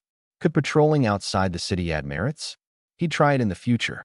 Xinling walked beside him, tugging at her clothes and yawning with half-closed eyes. Zhang Heng, is winter coming soon? I always feel like I can't get enough sleep. Zhang Heng replied. It's only August. Only August? Huh, why does it feel like it's already? In the following days, Zhang Heng stayed in the training room, sparring continuously with Xinling. The date of the strength test was fast approaching. Everyone was preparing intensively for this major assessment. These days were also the quietest period at South Central Ability Academy. Students were busy training and cultivating, and almost nothing out of the ordinary happened. On the day of the strength test, homeroom teacher Li Shui personally came to the classroom, carrying a black box in her hand. The classroom was unusually quiet, and everyone had a solemn expression on their faces. They had fought hard for 3 months for this day, competing to be among the 5 selected from 500 students to enter the elite class. Entering the elite class meant the school would provide abundant resources to nurture you, along with many indescribable benefits. Li Shui smiled slightly and said, I believe everyone knows what comes next. Inside this box are 35 plastic balls with numbers written on them. Each of you will come up and draw one. The number you get will be your competition number. Finally, the day has come. I must get into the elite class. I've been training every day since 6 in the morning to get into the elite class. 6 o'clock? That's nothing. I start at 5. I will secure a spot in the elite class. The classroom instantly erupted into chatter. Xinling asked curiously, Zhang Heng, what are they talking about? What's the elite class? Zhang Heng explained, we don't even have class numbers yet. Haven't you noticed? Today's performance will determine which class we are assigned to. Xinling nodded. I see. So the more we win, the better the class we can get into. Pretty much. The best class is the elite class, but there are only 5 spots. Xinling smiled. Then the 2 of us have already taken 2 spots from the start, leaving the other 3 for the rest to fight over. After all, Xinling was part of the Dragon Nation's Shadow Guard and placed great importance on the elite class spots. As for Zhang Heng's strength, Xinling was well aware of it. One of the spots undoubtedly belonged to Zhang Heng. The remaining 3 spots became the focus of competition among the other students. Li Shui stood on the stage, holding a box in her hands, and called out names one by one. Each person went up to draw a numbered ball. The class numbers seemed to start from number 1, with very small digits. Zhang Heng drew number 1, and Xunling got number 6. All 35 people received their numbered balls. Then, Li Shui led everyone to line up and head to the sports field. The field had already been set up with arenas and spectator seats. At the center was the dueling platform, with the surrounding seats gradually rising in height. The middle seats, level with the ground, were the ordinary seats. The higher outer seats were labeled Elite Class, Class A, Class B, and so on. Students were assigned to different levels of seats based on their duel performance. Those who won no matches were placed in Class G. Winning one match placed them in Class F. Winning 2 matches placed them in Class E. Winning 3 matches placed them in Class D, and so on. Those who won 7 consecutive matches would enter the final competition to vie for the 5 spots in the elite class. The students entered the sports field in 4 groups and headed to the ordinary seats. Zhang Heng sat down, staring at the number 1 ball in his hand, wondering, will I be the first to go up? Or is the match order random? Xinling looked toward the highest seats. She saw 5 geniuses from Nanzhong Academy of Supernatural Abilities already seated in the elite class section, surrounded by reporters. Xinling asked curiously, Zhang Heng, why are those 5 already sitting in the elite class seats? Ganja smiled and said, Xinling, let me explain. Those 5 are the geniuses of our academy. They don't need to compete, they're directly members of the elite class. Xinling suddenly understood. I see. They don't need to compete to get into the elite class? What about Zhang Heng? Didn't he defeat Lu Chun? Lin Xuanya explained. Technically, that's true, but the school didn't give Zhang Heng any special treatment. Otherwise, he wouldn't be sitting here competing with the ordinary students. Everyone looked at Zhang Heng. He indeed hadn't received any special notice. He had defeated Lu Chun, so why did he still have to compete like an ordinary student? Seeing the reporters gathered around, Zhang Heng understood. This was probably something Principal Su had deliberately arranged. Under countless flashing cameras, Principal Su walked onto the dueling platform. He was dressed in a black suit, his hair slicked back, his face glowing with health, and his spirits high. He was clearly in a great mood.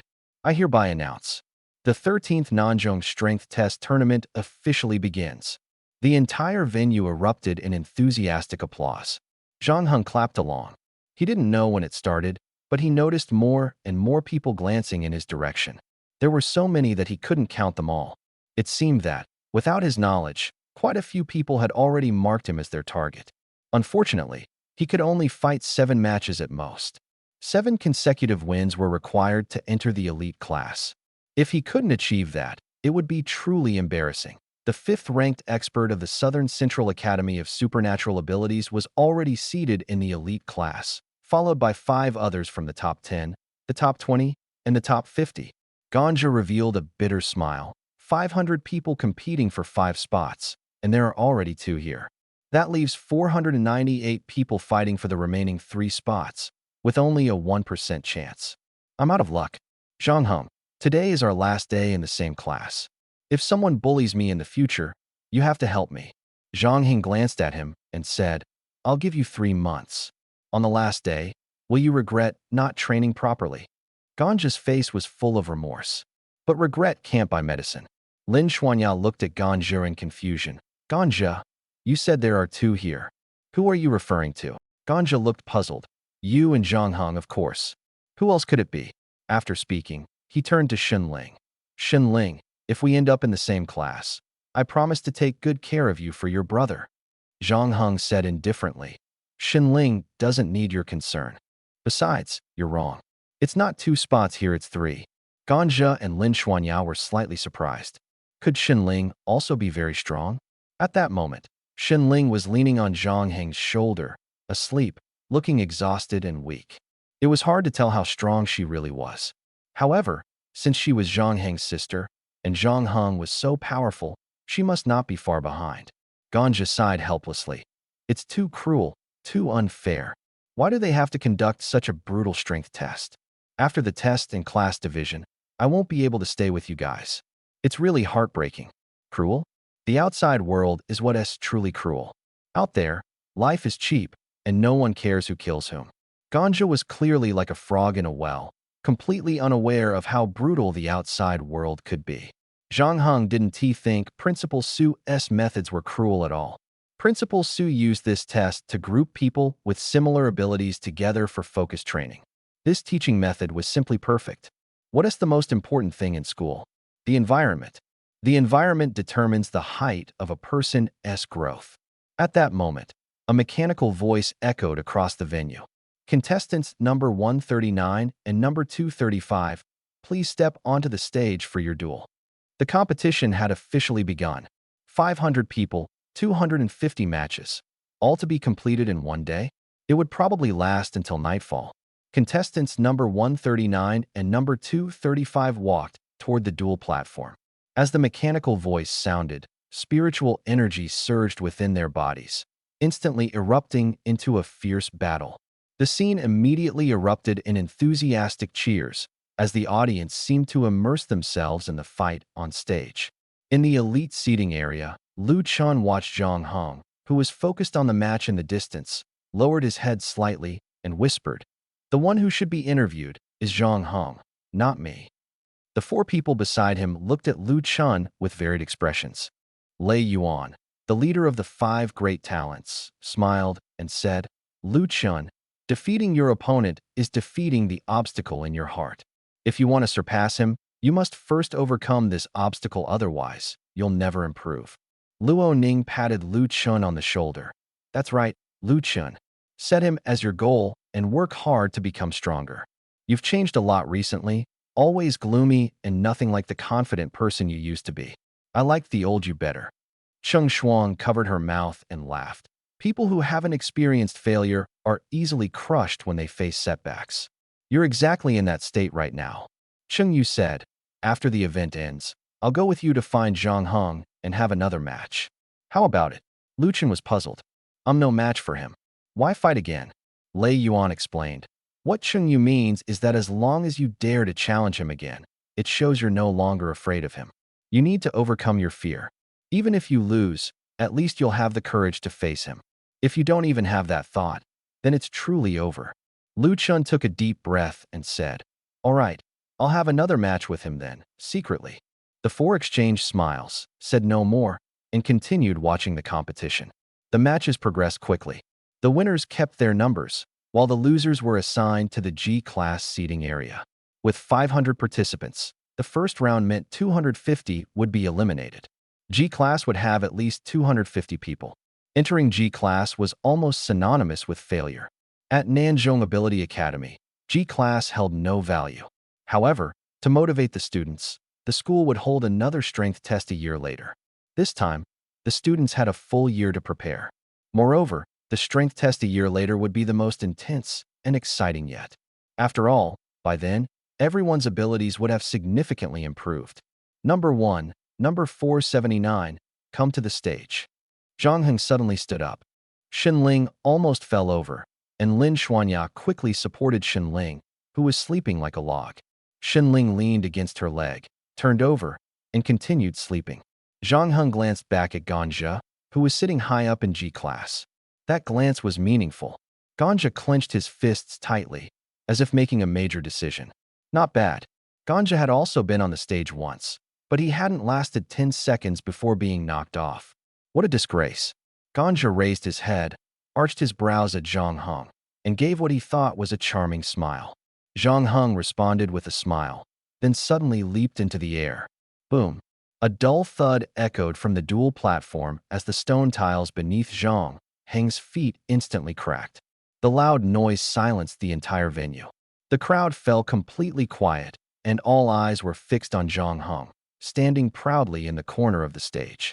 Zhang Heng's opponent slowly stepped onto the stage. Looking at Zhang Heng standing arrogantly in the distance, he swallowed hard. Of all people, he had to face Zhang Heng. Zhang Heng, who had defeated one of the 5 great talents, Lu Chun. How could he possibly be a match for Zhang Heng? But at this moment, he hesitated no longer. The match had already begun. Zhang Heng looked up at his opponent. The opponent's level didn't even seem to have reached the second tier. This duel would be decided quickly. And indeed, after exchanging a few moves, Zhang Heng's opponent was clearly overwhelmed. In the end, Zhang Heng landed a punch squarely on his opponent's face, knocking him unconscious on the spot. Zhang Heng returned to his seat, and the duels continued. The subsequent matches were unremarkable, as most participants were beginners who had only awakened their abilities 3 months ago. By noon, the 500-person duel had concluded. 250 winners emerged, while the remaining 250 were assigned to G class. After lunch, the 250 winners proceeded to the next round of duels. In the cafeteria, Ganja stared at Shunling in shock. "Girl, you're insanely strong. You defeated the person ranked 10th in our school, and you did it so effortlessly. Looks like I need to step up my game." Shunling focused on eating and barely responded. Zhang Heng also ate quietly, appearing calm. The results had been expected, so there was nothing to discuss. Ganja said a few more things to Lin Xuanya, but her responses were indifferent. Ganja felt a bit dejected. As expected, his connection with Zhang Heng and the others had come to an end. Afterward, everyone was no longer in the same class, so they probably wouldn't even exchange a few words. After lunch, Zhang Heng and the others returned to the audience seats on the playground. Ganja didn't sit with them and naturally separated. He wanted to return to his previous seat, but to his surprise, someone was already sitting there. With no other choice, he randomly found another spot. Not long after he sat down, a burly man came over and patted his shoulder. "Why are you sitting in my seat?" Ganja looked around and said, "We're all in Class G. Does it matter where we sit? Why don't you sit next to me?" Lin Hao was already upset about being assigned to Class G, and Ganja's words only made him angrier. "I'll count to 3. If you don't move, don't blame me for being rude." Hearing the tone, Ganja's expression changed, and his gaze turned serious as he looked at him unhappily. "Seats are meant to be taken freely. Why are you being so stubborn? Can't you just sit next?" Qing Shuang walked up to him and said, "Your buddy Zhang Heng is much better than you.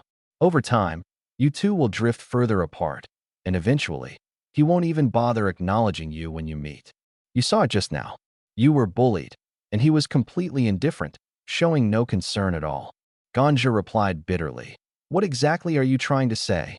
Cheng Shuang grabbed his chin and said, "Don't you feel terrible? Don't you want to become stronger? So that no one can bully you, and Zhang Heng will look at you differently." Ganja's expression changed. Of course I want to, but I originally." Cheng Shuang interrupted him. "You're at least a C-level ability user with decent talent. You just haven't trained properly, and no one has taught you. Do you think Zhang Heng became so strong entirely on his own? He relied on the school. The school hired coaches for him, provided one-on-one guidance, and that's how he got to where he is today. Let me ask you, do you want to become as strong as him?" Ganja looked puzzled. "What exactly are you trying to do?" Cheng Shuang smiled. "I want to help you. You were bullied, and Zhang Heng was indifferent. You two are still friends, but I couldn't stand it. So I came to check on you and see if you're okay. And I want to help you become stronger." Ganja thought about the scene at lunch and the bullying he had just endured. A surge of indescribable hatred welled up in his heart. Although he had said from the beginning that he didn't want to become a soldier and might become a businessman in the future. But he was still in school now and had to face the ability users around him. In the world of ability users, the strong rule. The weak can only be bullied. He had understood this principle long ago, but had never truly experienced it. Today, he fully felt it. That feeling was unforgettable. That's right. He had to become stronger. He had to become as strong as Zhang Heng. Why was he so weak when they were both ability users of the same level? It was because he hadn't worked hard enough. And now, one of the 5 geniuses of Nanzhong Ability Academy, Cheng Shuang, was willing to help him. He had no reason to refuse. Ganja's gaze became resolute, as if he had made up his mind. He looked up at Cheng Shuang and said, "All right, I accept your help." Cheng Shuang smiled. "Very good, but let me make it clear first, I won't help you for free. You'll have to pay a price." Ganja asked, puzzled, "Is it money? Just tell me, how much do you want?" Cheng Shuang grinned. "Money? Do I look like I need money? What I want isn't money, I want you to do something for me." She pulled a packet of powder from her pocket and said, "This is pollen from the thorn flower. Drinking it will slow a person's movements, but it won't harm them. Put it in Zhang Heng's water. Once it's done, my brother and I will train you together." "What?" Ganja's eyes widened. She wanted him to harm Zhang Heng? He quickly stepped back 2 steps, looking at Cheng Shuang in disbelief. You're crazy. Zhang Heng is about to compete. If he drinks this, how can he compete? I can't harm him." Cheng Shuang grabbed Ganja's collar and pulled him close, her voice low. He doesn't care about you at all. When you were bullied, he pretended not to see. With a friend like that, what are you hesitating for? Besides, this will only slow him down a bit, at most keeping him out of the elite class. That's all. By then, neither of you will make it into the elite class, and won't that give you more common ground? I'm helping you, you idiot. Ganja suddenly pushed Cheng Shuang away. If I help you, then I'm the real fool. I thought you were sincerely trying to help me, but it turns out you just want to use me. I would never do such a thing. You'd better not push me, or I'll tell Zhang Heng and let him handle it himself. Don't follow me. After saying this, Ganja threw out a final remark and turned to run. You bastard. Come back here. Cheng Shuang stomped her foot in frustration, standing in place. He actually has principles, what a waste of my time. Ganja, panting heavily, ran to the audience seats and approached Zhang Heng. Zhang Heng. Zhang Heng looked at him in confusion. What's wrong? Why are you in such a hurry? Ganja glanced up and saw Cheng Shuang had already returned to her seat in the distance. He hadn't expected her to run faster than him. This guy is really too weak. After catching his breath for a while, Ganja asked, Can I sit next to you? Of course, Zhang Heng nodded. Ganja sat down, debating whether to tell him about what had just happened. In the distance, Cheng Shuang was staring at him sharply.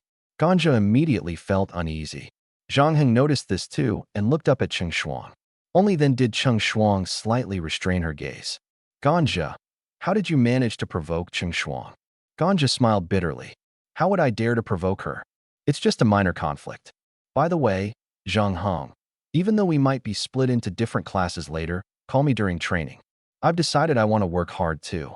Lin Xianyu smiled faintly. That's rare. What happened to make you want to train? Zhang Heng joked. Got beaten up, huh? Ganja was speechless. You saw it. Zhang Heng looked puzzled. Saw what? Ganja, embarrassed, replied. Nothing. Zhang Heng said. I only saw you getting beaten up badly by a few fat guys. Ganja. So he did see it. Ganja asked. You saw it. So why didn't you help me? Luckily, I ran fast. Zhang Heng replied coldly. You got beaten up and didn't even fight back. I had no reason to help you. Unless you truly couldn't win, I wouldn't bother stepping in. Not even fighting back. Ganja lowered his head, looking dejected. Lin Xianyu said, I originally wanted to help you, but Zhang Heng said if you fought back and still couldn't win, then we'd step in to help. But since you got beaten up and didn't fight back, there was even less reason for us to intervene. Ganja's eyes reddened slightly. If I never fight back, will you just never help me? Zhang Heng looked at his reddened eyes and said, If you're this fragile, you might as well become a merchant. You'll eventually be defeated by the dangers outside the city. Everyone has their own path to walk. I won't force anyone. Life is about making your own choices. Since you came back to find me and ask about this, and you want me to train and guide you, it shows I wasn't wrong about you. I agree. What else are you dissatisfied with? Ganja took a deep breath and slowly calmed down. I understand. I'm not blaming you, I just feel indignant. We're all in Class G, yet I was bullied in Class G, it's so unfair. I must become stronger and take revenge on them. Zhang Heng patted his shoulder. If you want to become stronger, set a high goal for yourself. For example, take Cheng Shuang, who's been warning you with her gaze, as your target.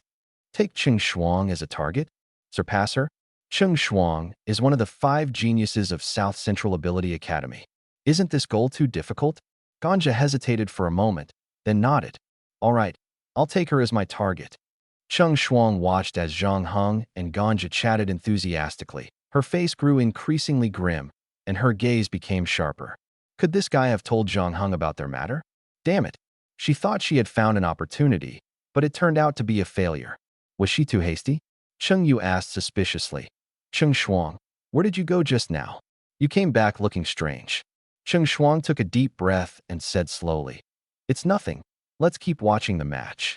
Cheng Yu's expression changed slightly, but didn't ask further, nodding and continuing to watch the match. This competition held great significance for most students. Even if they couldn't make it into the elite class, as long as they won enough, there was still a chance to enter a better class. The better the class, the more resources and benefits they would enjoy. But there was always a group of people who fought their way through, defeating all opponents, and made it to the final round. The sky was already tinged with the hues of sunset, and it was getting dark. It wouldn't be long before night fully descended. At this moment, 500 students were seated in the audience area arranged according to their abilities. Only 10 people stood on the dual stage. A group of reporters surrounded these 10 students, interviewing and taking photos. After all, they were the top 10. Every year, the photos of the top 10 contestants from Nanjing Ability Academy would appear on the Hall of Fame, becoming role models for future students. It had to be said that Principal Su loved being in the spotlight and valued the Academy's reputation greatly. Representing the top 10, he faced the reporters with animated expressions, talking non-stop until the reporters gradually dispersed. Only then did Principal Su reluctantly turn to the 10 behind him and say, "Next, 5 elite class students will be selected from among you. As long as you win one match, you can enter the elite class. Even if you lose, don't be discouraged. The treatment in Class A is also quite good." The students nodded one after another, but their gazes unanimously fell on Zhang Heng, Xin Ling, and Lin Xuanya. Zhang Heng and Lin Xuanya making it into the top 10 was expected. But Xin Ling, this student who had transferred less than a month ago and was Zhang Heng's younger sister, had also made it into the top 10, becoming a strong contender. Principal Su continued, "Now, forget your original numbers, I will reassign them. Number 1 will face number 3, number 2 will face number 4, and so on. Come and draw your numbers." Zhang Heng was the first to step forward, reaching into the small box held by Principal Su. He pulled out a number and looked at it. It was number 1. Number 1 again. Then the others went up one by one to draw their numbers. Zhang Heng kept an eye on Xin Ling and Lin Xuanya's numbers. If one of them drew number 3, they would become his opponent. Fortunately, Xin Ling drew number 5 and Lin Xuanya got number 6. The 3 numbers were staggered, ensuring they couldn't face each other. Lin Xuanya secretly breathed a sigh of relief. Luckily, she hadn't drawn Zhang Heng's number, or the situation would have been awkward. She said to Xin Ling, "Xiaoling, let's head down first. Zhang Heng is about to go on stage." Xin Ling grabbed Lin Xuanya's hand and shouted to Zhang Heng, "I'm leaving now. You have to do your best." Zhang Heng nodded, then turned his gaze to the student still standing on the stage. It was a burly man who looked much older than him, with a mature expression on his face. Judging by his physique, the opponent was likely a physical ability user. The man was also staring at Zhang Heng. "Hello, my name is Zhuxiang. Your reputation precedes you, and your strength is impressive. I've been wanting to spar with you for a long time. You must give it your all later," Zhuxiang said seriously, his words carrying a hint of warning. Zhang Heng recognized the opponent's strength. To make it into the top 10, his abilities must be extraordinary. He had already broken through the second tier and showed clear signs of rigorous training. He might truly be a formidable adversary. The moment Principal Su announced the start of the match, the two immediately got into position, their momentum erupting in an instant as 2 columns of energy shot skyward. Zhuxiang's pupils contracted sharply, and with a furious roar, his clothes were instantly torn apart, revealing tiger-striped radiance on his back. His body doubled in size in an instant, and he threw a punch accompanied by a deafening tiger's roar. Zhang Heng immediately felt a powerful sound wave rushing toward him and quickly retreated a few steps. Zhuxiang snorted coldly, stomping hard with both feet. The tiles beneath him shattered instantly, and his massive figure lunged at Zhang Heng like a tiger descending a mountain. Zhang Heng frowned and met Zhuxiang's fists with his own punch. Zhuxiang was struck, his body suspended in mid-air before falling to the ground. As he landed, he slapped the ground with one hand, leaping up and delivering a sweeping strike aimed at Zhang Heng's face. 3 distinct claw marks sliced through the air. Zhang Heng glanced at his chest. His clothes were torn, leaving 3 claw marks. Although his attack resembled a punch, it could leave cracks on the opponent's body. Was this his special ability? As Zhang Heng retreated, he carefully observed Zhuxiang's body and finally understood the truth. Zhuxiang's entire body was enveloped in a layer of golden light, which formed the phantom of a tiger. This guy hadn't even used his full strength yet, but his ability to make it into the top 10 was evident. Although Zhuxiang's skin was tough, it wasn't invulnerable to blades or bullets. Zhang Heng immediately heightened his vigilance. As long as he avoided being hit or engaging directly, he wouldn't get hurt. Thus, Zhang Heng began utilizing his exceptional speed to continuously create distance between himself and Zhuxiong. Zhuxiong chased him several times, but couldn't even touch Zhang Heng's heels. Furious, he stomped his feet and shouted, "You're like a flea. Dare to face me head-on." This match held little meaning for him. The only reason he was willing to participate was the chance to spar with an opponent who would go all out. Why waste such a precious opportunity? Since the chance was rare, he naturally wanted to enjoy it to the fullest. However, Zhuxiong's words clearly had no effect on Zhang Heng. Zhang Heng continued to do as he pleased, constantly dodging Zhuxiong's punches and sweeps. The audience outside the ring began to grow dissatisfied. "Zhang Heng, what are you doing? Yeah, hurry up and fight him. How long are you going to keep dodging? I thought we were going to see an exciting match, but instead..." Zhang Heng turned a deaf ear to their complaints. What did their grumbling have to do with him? Zhuxiong had already reached his limit. His steps grew heavier, and his punches slowed down. Meanwhile, Zhang Heng lightly stepped backward, hands in his pockets, looking completely relaxed. Zhuxiong panted heavily, his muscles swollen and red, sweat soaking his entire body.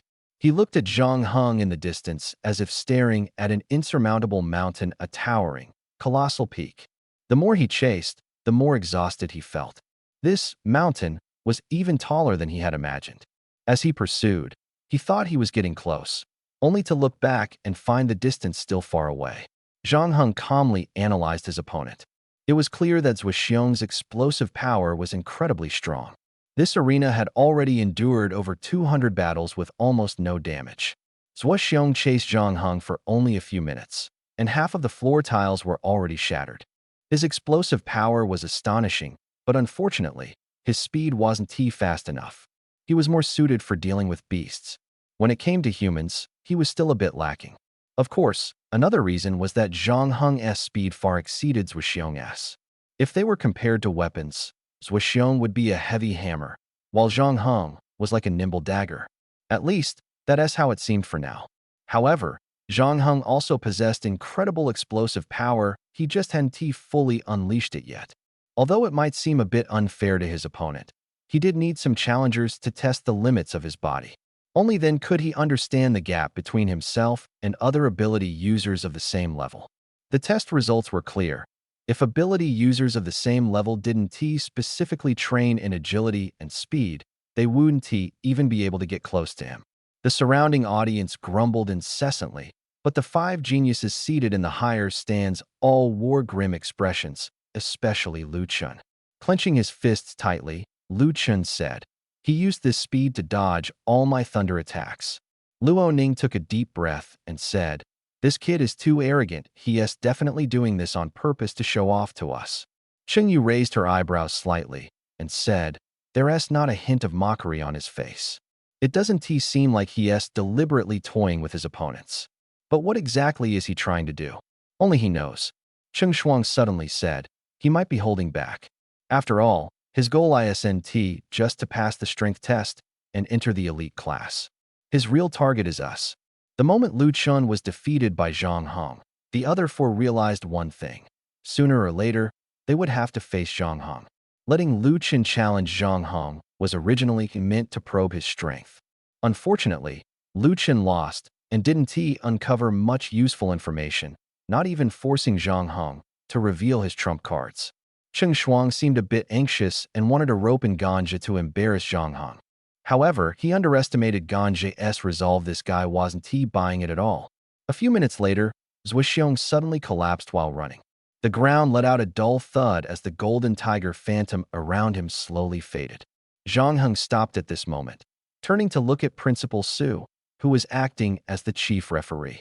Principal Su was very pleased with Zhang Heng's performance and quickly announced, "Zhang Heng wins. Another elite class student is born. Let us give him a round of applause." The applause was sparse. Many people didn't approve of this match. Zhang Heng had merely dodged the entire time, wearing Zhuxiong out. Zhuxiong, who appeared to have a robust physique, surprisingly had such poor stamina, which was unexpected. Under the flash of cameras, Zhang Heng leaped up to the elite class's elevated seats. He sat at the far left of the five geniuses. The five geniuses instinctively turned to look at Zhang Heng, but he quickly closed his eyes, as if quietly resting. Luo Ning clenched his fists, feeling utterly displeased. I don't know why, but everything this guy does rubs me the wrong way. I really want to beat him up. I'll do it. Lu Chen suddenly stood up, his gaze firm, as if he had made up his mind. Cheng Yu's expression changed. Do you want me to go with you? Lu Chen shook his head. This is my inner demon, I have to deal with it myself. Lu Chen took a deep breath, mustered his courage, and walked toward Zhang Heng. Zhang Heng. Zhang Heng opened his eyes and looked in the direction of the voice. What's the matter? Lu Chen said. Congratulations on becoming a member of our elite class. He extended his right hand. Zhang Heng stood up and gave it a brief shake. And then? You didn't come to me just to offer congratulations, did you? Lu Chen nodded, the playful confidence from before gone from his face. He now looked like a student standing before a teacher, his expression serious and composed. I want to fight you again, outside the city. I hope you'll give me this chance. Zhang Heng looked at the resolute Lu Chen in front of him, somewhat surprised. Afraid of being rejected, Lu Chen quickly added, Your competition is already over, and you're now a member of the elite class. Even if you leave now, it doesn't matter, right? At this moment, Cheng Yu walked over and said, Zhang Heng, Lu Chen wants to have another match with you, but not publicly, privately.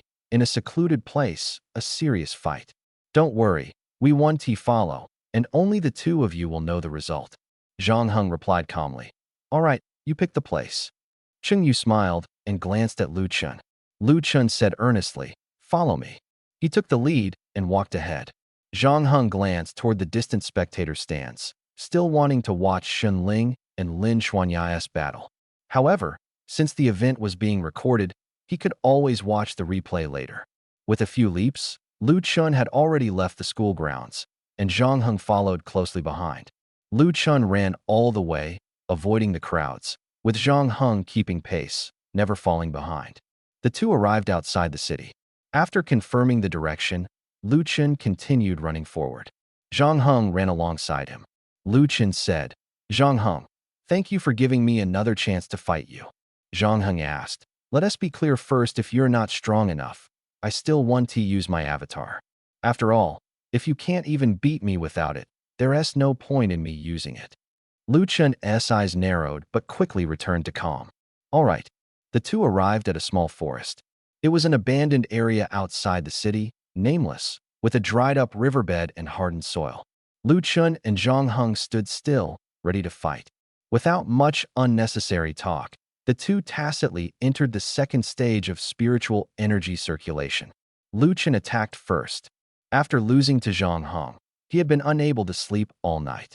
Cheng Yu had said that Zhang Heng had become his inner demon, and he deeply agreed.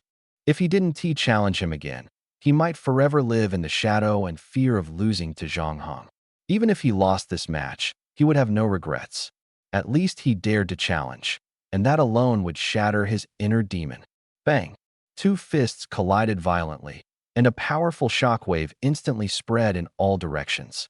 The fragile, withered trees around them shattered into pieces under the impact. The two exchanged blows back and forth, their moves relentless. At first, their speed was still discernible, but it gradually became a blur. After all, Lu Chen came from an ancient martial arts family. A month of training had made him stronger.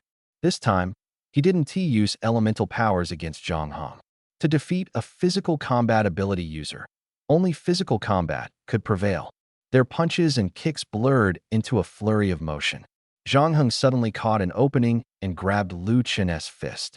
Lu Chen twisted his arm, yanked it back forcefully, and withdrew his fist, delivering a kick. Zhang Heng swatted the incoming kick aside and countered by grabbing his ankle and slamming him to the ground with great force. Bang! Lu Chen hit the ground hard. His eyes flashed with golden light as he quickly broke free from Zhang Heng's grip. Landing on the ground, he spun 170 degrees and swept his leg in a whip-like motion. Zhang Heng leaned back, took 2 steps back, and then darted forward like lightning. He pressed one hand against Lu Chen's face and slammed him back to the ground. Zhang Heng didn't make any further moves. Lu Chen initially wanted to struggle, but his head was held down, and he couldn't get up, so he eventually gave up. He sighed helplessly, stood up, and looked at Zhang Heng, saying, "You're really amazing. even stronger than last time. How exactly do you train? Zhang Heng replied calmly. 100 push-ups every day, running 5 kilometers, 100 squats. It didn't sound believable at all. Lu Chen couldn't help but laugh. I didn't expect you to joke around. I lost again this time, but I feel much better about it. Thank you, Zhang Heng. Lu Chen extended his right hand and shook Zhang Heng's briefly. His expression turned slightly serious as he said, "You beat me, but there are still 4 others watching you. Sooner or later, you'll have to face them. Good luck." Zhang Heng nodded and said, "No problem. I'll head back now. Maybe I can still catch Shen Ling's match." Lu Chen smiled bitterly. "I thought we'd be fighting all day, but it ended so quickly. You go ahead." Zhang Heng looked at Lu Chen and said, "If something happens to you on the way back to the city, others might suspect me. Let us go back together." What a cautious person, but if he is so cautious, why is he willing to travel with him? Isn't he afraid of being ambushed? Or is he simply unafraid? Lu Chen nodded and began sprinting toward the city. Zhang Heng also picked up his pace, steadily following behind. At the school, Zhang Heng returned to the high platform and noticed someone knew Shen Ling. She was holding a bag of chips, eating while watching. When she saw Zhang Heng return, she quickly waved. "Zhang Heng, where did you go? Come over here. Hyun-ah is about to go on stage." Zhang Heng sat down next to Shen Ling. Sure enough, Lin Hyun-ah stepped onto the stage. Shen Ling's presence here indicated that she had already won her match, and quickly at that. Zhang Heng noticed Lei Yuan and the others looking at Shen Ling as if she were some kind of monster. At first, he thought they were staring at him, but upon closer inspection, all their gazes were fixed on Shen Ling. "What exactly did she do while she was away?" Zhang Heng asked. "What did you do to your opponent?" Shen Ling raised an eyebrow. "Nothing special. Same as always, play with them for a bit, then kick them off the stage." At that moment, Qing Yu walked over. "Zhang Heng, is she really your sister?" Zhang Heng looked puzzled. "What's wrong?" Qing Yu took a deep breath. Her opponent was Pan Jiaqing, ranked 6th in strength at the South Central Ability Academy. Pan went into transformation mode right from the start, clearly desperate to get into the elite class. But Qing Yu swallowed hard. "In the end, your sister kicked him off the stage with one move. You two really are cut from the same mold." Shen Ling smiled proudly. "Of course. We're amazing." After saying that, she couldn't help but laugh herself. After confirming Shen Ling's identity, Qing Yu returned to Lei Yuan and the others, lowering her voice. "These siblings are absolute monsters. Lu Chen, how about you? You don't seem injured, and Zhang Heng looks completely fine too." Lu Chen sighed, but there was a smile on his face. "I lost. He took me down in just a few minutes, and he didn't even transform. I heard his sister defeated Pan Jiaqing. These 2 siblings are terrifying. I didn't expect them to show up at South Central. I'm afraid our positions are no longer secure." At those words, the expressions of the other geniuses subtly changed. The school rankings not only reflected strength, but also influenced the attention of external forces. Corporations, guilds, military camps. Higher rankings brought countless benefits and opened many doors. Their position was shaken, and they might lose these advantages. This made them particularly anxious. In fact, when Zhang Heng had just defeated Lu Chen, they already felt their status was at risk. But no one wanted to admit it. Suddenly, the audience erupted in enthusiastic cheers. Lin Xuanya slowly stepped onto the stage. Her opponent drew a sword. Lin Xuanya's expression changed. Someone still use swords? Could they be a descendant of an ancient martial arts family? She had never heard of them before. This person was named Liang Quan. He indeed came from an ancient martial arts family, usually low-key and not very famous at school. However, he was very popular among the girls. The reason was simple. He was handsome, wore gold-rimmed glasses, and exuded a scholarly aura. Liang Quan thrust his sword into the ground and cupped his fists toward Lin Xuanya. "Liang Quan." Lin Xuanya's expression shifted slightly. She retrieved a katana from her spatial ring, and the blade instantly turned black. At the same time, she armed herself fully, ready for battle. She definitely didn't want any scars on her body. "My name is Lin Xuanya. It's a pleasure to be your opponent." Liang Quan drew his sword and held it in a reverse grip, a faint smile on his face. "Likewise, neither of us has used weapons throughout the competition, but I know you can use a blade. This is our final duel. Why not go all out and have a proper fight?" Lin Xuanya nodded. and the two quickly entered combat mode. The spectators outside the ring looked at the scene before them with puzzled expressions. Are weapons allowed in duels? How come I never heard about this? There's a lot you don't know. Of course, weapons are allowed, it's just that most people don't use them often. Liang Quan and Lin Xuanya, this handsome guy and beautiful girl duo, and their strength isn't weak either. Looks like we're in for a good show. The audience began to cheer. Night was about to fall, but the students' enthusiasm showed no signs of waning. On the stage, the duel officially began.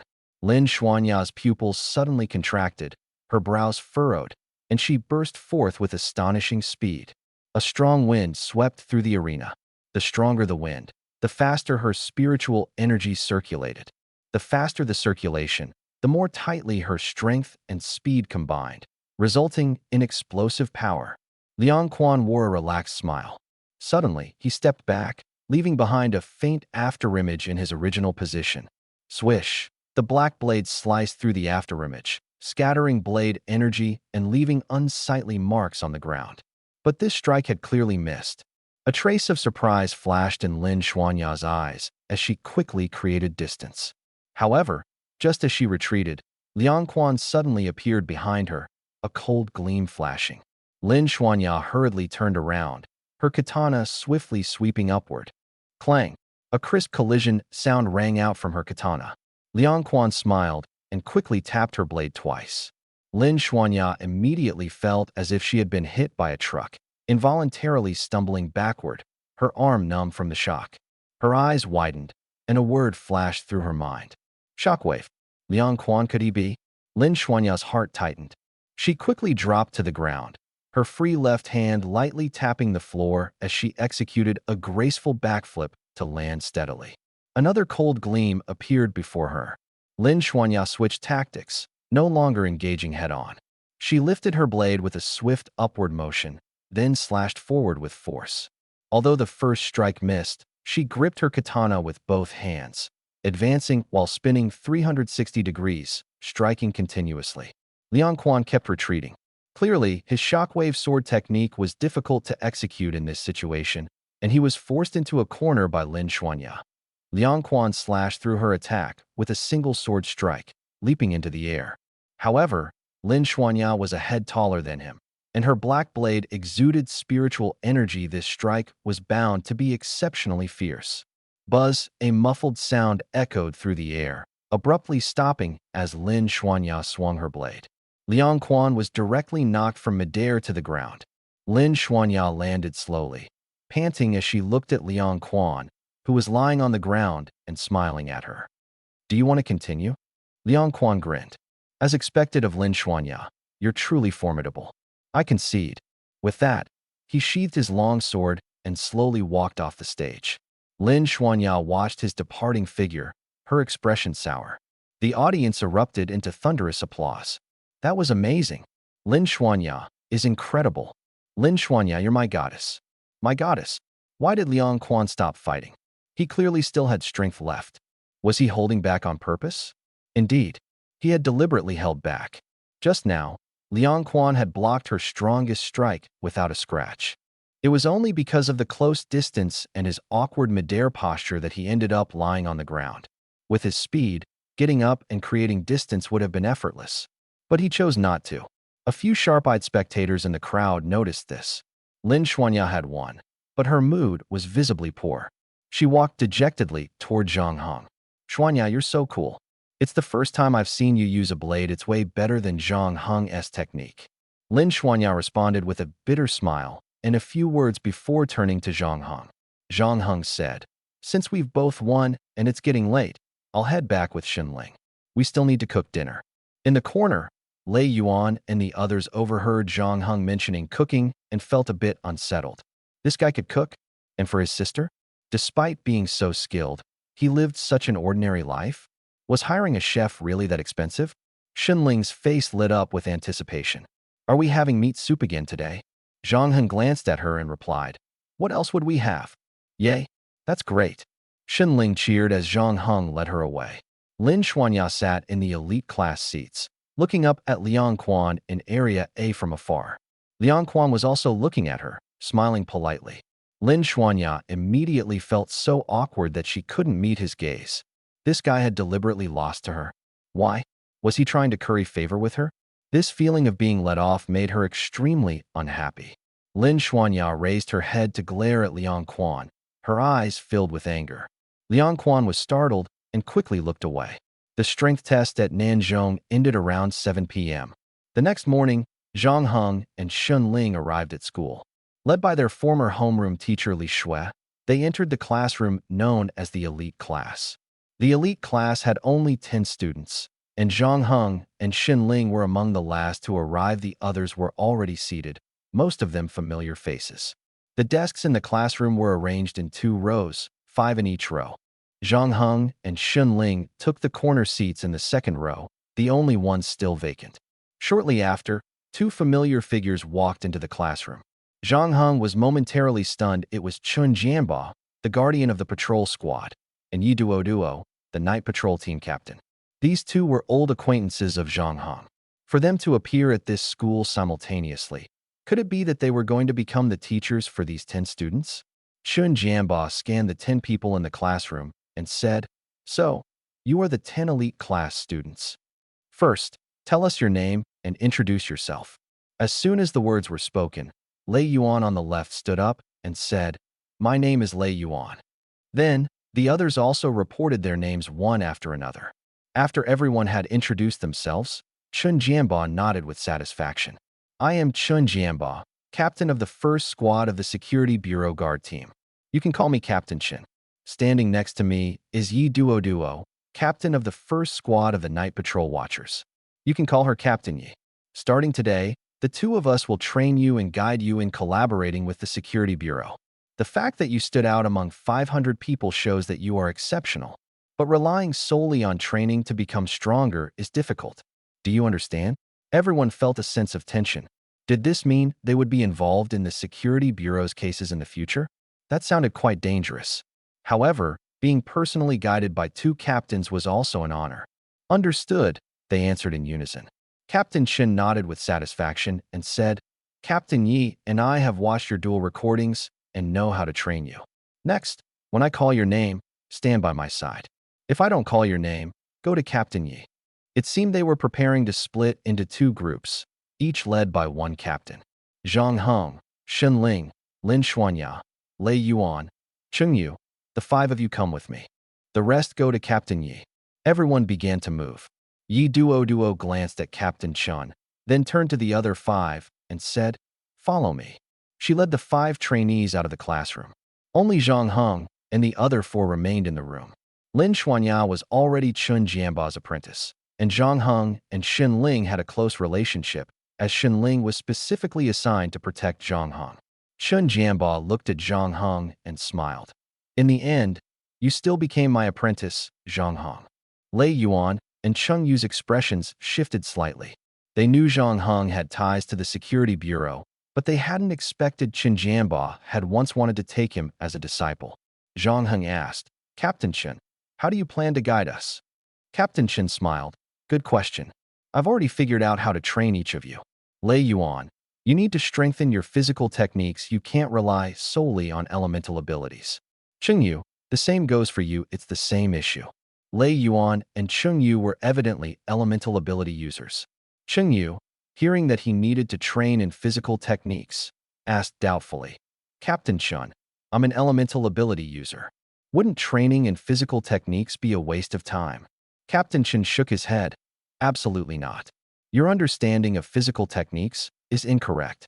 Physical techniques aren't just about physical strength. More importantly, they're about neural reaction speed and movement skills.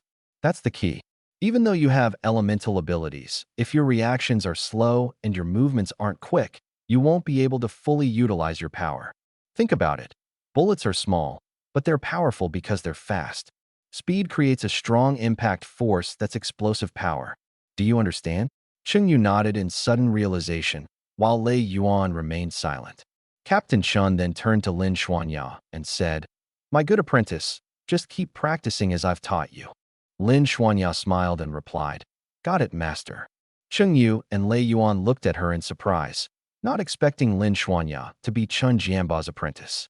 No wonder. Captain Chun stroked his chin and looked at Shen Ling. Shen Ling asked eagerly, "What about me? What about me? Captain Chun, what should I do?" Zhang Heng and Shen Ling were the two most challenging to guide. Their reaction speed and neural responses had already reached a certain level. Both of them also had extensive combat experience. These two students were probably the ones he trusted and worried about the least. Shen Jianba said, "You two have decent overall strength. Just continue practicing according to your usual training methods." Zhang Heng asked, "If I follow my usual training method, can I find a place to train alone?" Shen Ling looked at Zhang Heng. "Hey, where are you planning to go this time? Not taking me with you." Captain Shen glanced at Zhang Heng and asked, "You can train alone if you want, but you must take Shen Ling with you." Zhang Heng looked at Shen Ling, nodded, and said, "All right then." Lei Yuan asked curiously, "Does Zhang Heng's strength no longer require guidance from others?" This question was clearly directed at Captain Chen. Captain Chen smiled and said, "Zhang Heng is very aware of his weaknesses, so he can train on his own." Lei Yuan and Cheng Yu exchanged a glance. Captain Chen clearly understood Zhang Heng's abilities. Otherwise, he wouldn't have spoken so highly of him. The two felt a bit dissatisfied but had no choice. Since Captain Chen was willing to guide them, they naturally wouldn't object.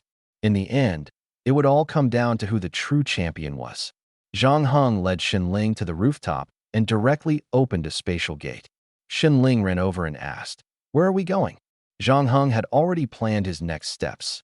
Head to Treeheart City, advance to the third stage, activate system missions, and earn more replication points. Treeheart City. Zhang Heng held a map in his hand, confirming their location. Shen Ling looked around, frowning. "Why do you always head into forests? This place is dirty and smelly." Zhang Heng said, "If you don't want to follow, you can go home. I promise I won't tell anyone." Shen Ling smiled. "Don't joke around. I'll protect you seriously." So where to next? Protect? He felt he didn't need protection at all. If it weren't for Shun Yu noticing something and intervening, he might have already refused this so-called protection. How great would it be to roam freely alone? With Shen Ling staying at his house, he even had to cook for her. What a hassle. But Shen Ling was part of the military, and her mentor was a powerful ability user. Taking good care of Shen Ling might even help him strengthen his relationship with Shen Yu. Zhang Heng led Shen Ling to a valley. The valley echoed with the roars of strange beasts, but they were unafraid and quickened their pace. The two arrived at a shattered giant tree, their eyes fixed on a mud pit ahead. In the mud pit lay a massive azure elephant, as large as a truck, its belly swollen like a balloon. A second-stage magical beast, demonic elephant. Shen Ling said speechlessly, "It looks so filthy. Are you really planning to hunt it?" Zhang Heng released hundreds of corpse-eating insects, which immediately crawled toward the demonic elephant upon landing. Shen Ling's eyes widened in shock. "Ugh, what are those?" Zhang Heng quickly covered her mouth. "Keep your voice down." Shen Ling felt herself being pulled into his arms, his hand still covering her mouth. Instinctively, she struggled. Zhang Heng soon let go of her. Shen Ling's face turned red, her eyes filled with helplessness. But she noticed that Zhang Heng wasn't paying attention to her at all. His focus was entirely on the insects. This guy could control insects? Was that his ability? Hundreds of corpse-eating insects had already surrounded the demonic elephant. The beast seemed to sense something and sat up. But the insects quickly climbed onto HP +1. HP +1. HP +1. The demon elephant had never encountered such a scene before. Terrified, it fled directly from the mud pit, roaring in pain as it ran toward the forest. Zhang Heng pursued closely.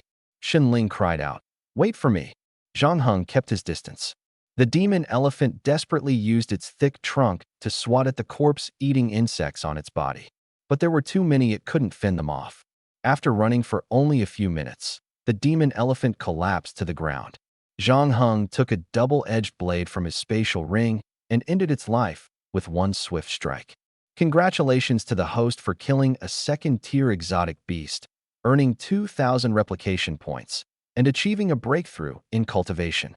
This was a breakthrough, not just an ordinary improvement. Congratulations to the host for advancing to the second-tier 9-star level. Zhang Heng watched as the demon elephant's corpse was devoured by the corpse-eating insects until only its skeleton remained.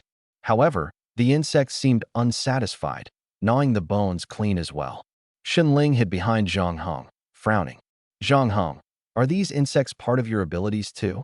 Zhang Heng shook his head and said, No, they're just a group of corpse-eating insects I raised. Don't worry, they won't attack you without my command. Despite his reassurance, Shenling, naturally afraid of insects, still felt uneasy and dared not come out from hiding. After finishing the bones, the number of the corpse-eating insects that had been flung away surged forward madly. Zhang Heng quickly approached and slashed off the beast's head with a single stroke. An electronic notification sounded in his mind.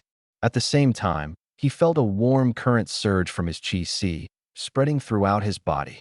Congratulations to the host for killing a third-tier beast, earning 3,000 replication points, and achieving a breakthrough in Realm. Host's Realm has been upgraded to third tier, 1 star. With both beasts killed, his realm broke through, making him a third-tier ability user. Due to reaching the third-tier realm, the mission system has been activated. Zhang Heng opened his personal information interface. Host, Zhang Heng abilities. S-level Blood Demon, C-level Stone Wielder, C-level Insect Whisperer, Iron Witch Realm. Third tier, 1 star strength, 256 vitality, 767 speed, 263 spirit, 241 talents. Space Replication Gate, Blood Demon Form, Bloodthirst, Stone Element Control, Insect Whisper, Steel Element Control Techniques. Stone Mist Replication Points, 53,600. All attributes had improved, especially Vitality, which had exceeded 700 points. Replication points had also skyrocketed to over 50,000. Learning from past lessons, Zhang Heng decided to save the replication points for now. If he encountered an ability he liked next time but lacked points to replicate it, it would be troublesome. Mission system activated. Please check the tasks. Zhang Heng glanced at the mission interface. Mission 1. Kill 10 third-tier beasts. Reward 10,000 replication points and 1 fragment of a universal replication card. Mission 2. Kill 10 third-tier ability users. Reward 10,000 replication points and 1 fragment of a universal replication card. Mission 3. Go to Forest Sea and kill the Beast King of Forest Sea. Reward 30,000 replication points and 3 fragments of a universal replication card. Collect 99 fragments of the universal replication card to synthesize 1 universal replication card. The rewards were indeed generous. However, killing third-tier beasts alone could already earn 3,000 replication points. A universal replication card? The kind that ignores item levels? His S-level Blood Demon was replicated using a universal replication card. Among the 3 missions, the third one clearly offered the highest reward. Where is Forest Sea? What kind of beast is the Beast King of Forest Sea? Zhang Heng took out his phone and began searching. Soon, information about Forest Sea appeared on the screen. He casually clicked on a map of Forest Sea, which clearly marked the distance. Heading south from here for 30 kilometers would lead to Forest Sea. As for the Beast King of Forest Sea, it turned out to be a massive ancient tree. This towering ancient tree had an enormous size, with a diameter of 6 to 7 meters and a length exceeding 10 meters. Many guild teams had attempted to hunt it down, but gained little benefit. What made it even more troublesome was that when attacking this tree king, all the other beasts in Forest Sea would swarm to its defense. He alone wouldn't stand a chance. Shenling walked up behind Zhang Heng and glanced at the phone in his hand. Are you planning to go to Forest Sea? Zhang Heng nodded. There's a tree king there that has killed many local ability users. If we go together, we should be able to take it down. Shenling crossed her arms and shook her head. I disagree. What's in it for me? The Beast King of Forest Sea is the ruler of third-tier beasts, massive in size, and has strong rallying power. The entire Forest Sea's beasts are protecting it. If it were that easy to defeat, it would have been gone long ago. With just the 2 of us, going there is basically suicide. Zhang Heng didn't think that way. According to the system's reward rules, only the person who delivers the final blow to the beast will receive the reward. It would indeed be challenging for him and Shenling alone. But there should be a guild in the area aiming to eliminate the Forest Sea Beast King, right? If he could collaborate with them and deliver the final strike at the critical moment, it would count as completing the task. He had rested enough, and it was time to move forward. Zhang Heng said, "There's a small town near the forest sea called Greenshade. It was basically built by several guild managers together. If we can find a guild that wants to deal with the Forest Sea Beast King and join them, killing the Beast King shouldn't be too difficult." After speaking, he began to confirm the direction.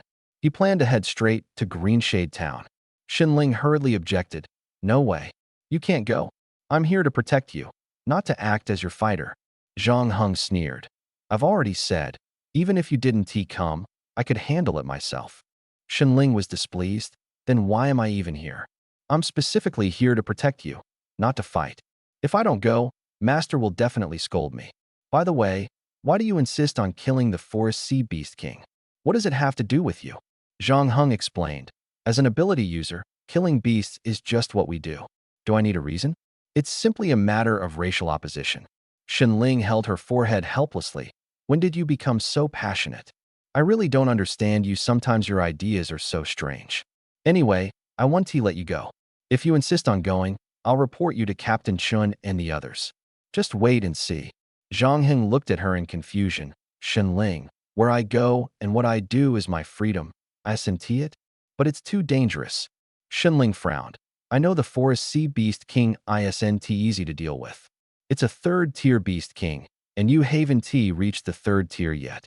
Going there is just asking for trouble. Please, Zhang Heng, just listen to me this once, okay?" "No." Xinling was speechless. Zhang Heng's attitude was firm. Xinling sighed. "Fine, then I'll go with you. If there's any danger, I'll get you out of there immediately." Zhang Heng poked her forehead. "Are you stupid? I'm a spatial ability user. If I can't win, I'll just open a space portal and escape. Who are you calling stupid? Apologize. Not bothering with you." Zhang Heng quickened his pace and ran ahead. Xinling flew after him, shouting for him to apologize. Zhang Heng looked at her flying in the air and curiously asked, "By the way, how are you flying? Are you controlling spiritual energy?" Xinling snorted coldly. "I won't answer unless you apologize first." Zhang Heng said indifferently, "I guess you're using spiritual energy to create downward wind, and the wind lifts you up, so you can fly, right?" Xinling pressed her lips tightly and didn't say a word. It seemed she really wasn't willing to reveal anything.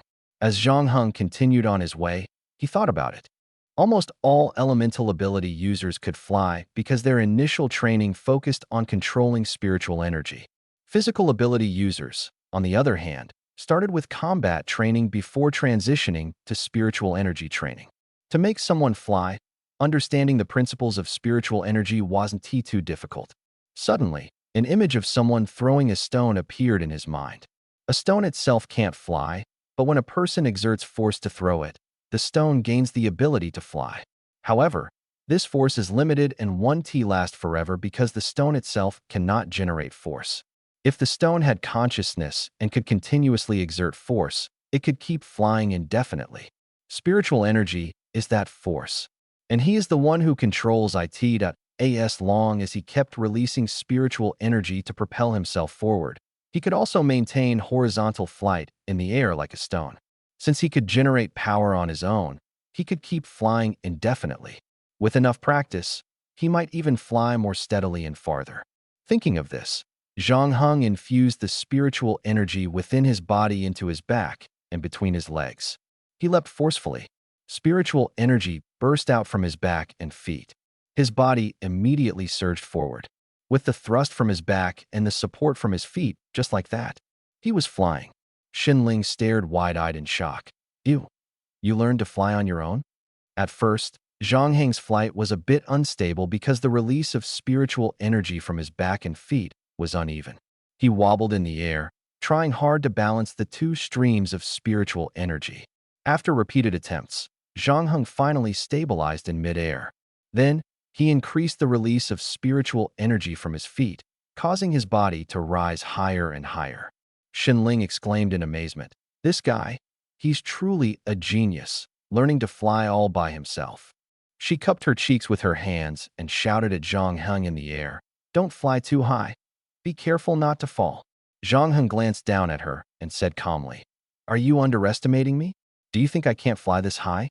Why don't you come up a bit higher, and we can race?" Xinling was speechless. You just learned to fly, and now you want to race me? Isn't that a bit overconfident? Zhang Heng smiled faintly. Are you afraid? This was clearly a provocation, but it worked well on Xunling. She glared at him and indeed rose to his level. Fixing her gaze on him, she said seriously, don't get blown away by the air currents I create. If you take a tumble, don't blame me. Zhang Heng shrugged indifferently. Xunling took a deep breath. Go. Boom. A muffled sound erupted from her body, and she shot forward like an arrow. Zhang Heng raised an eyebrow so she could go even faster. What kind of technique was this?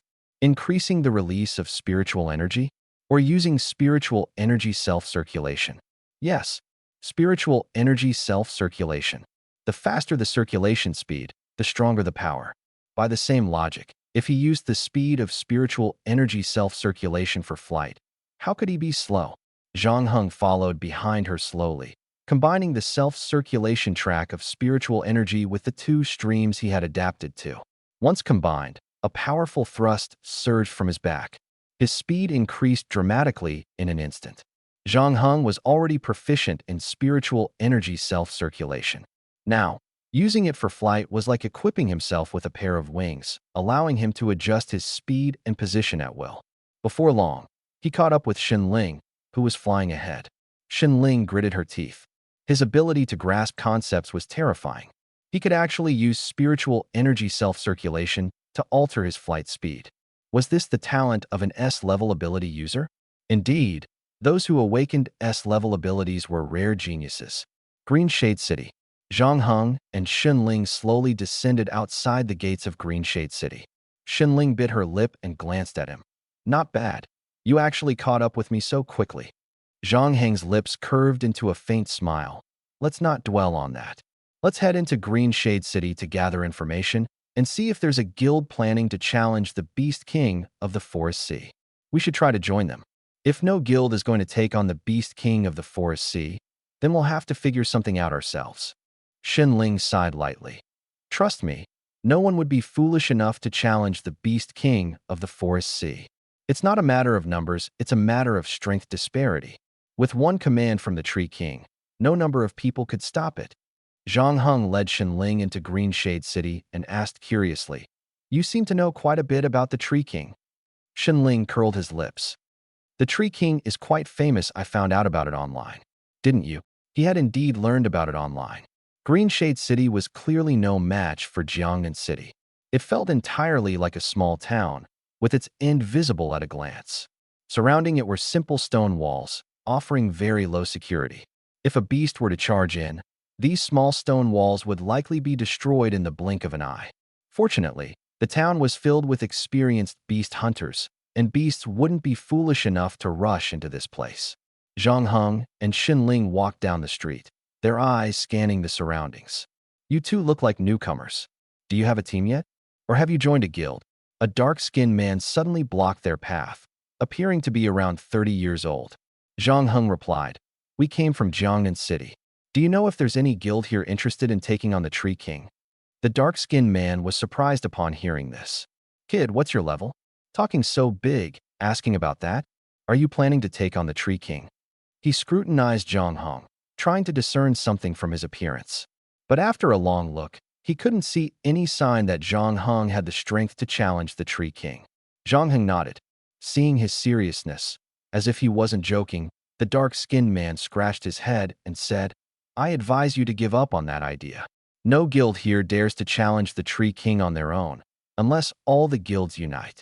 Unfortunately, such a thing is impossible in the short term. You seem confident, so your strength must be decent, right? Our Huangyan guild happens to be recruiting. Why not come with me and check it out? The dark-skinned man leaned closer to Zhang Heng and whispered, Our guild has a lot of female members. Xunling cleared his throat and said, Get lost. We're not joining a guild. The dark-skinned man stepped aside, and Zhang Heng and Xunling continued walking forward. Pretty good looking, but so fierce. Humph. If you don't want to join, then don't. Xunling pulled Zhang Heng along, quickening her pace, then turned back to glare at him. I hate those guilds that use female members to attract people. What do they take women for? Merchandise, Zhang Heng said indifferently. Most men like looking at beautiful women. Using female members to attract male recruits isn't necessarily a bad idea. Shinling snorted, I don't like it. Guilds that rely on women to attract people probably aren't very strong. And those drawn in by such tactics likely aren't very capable either.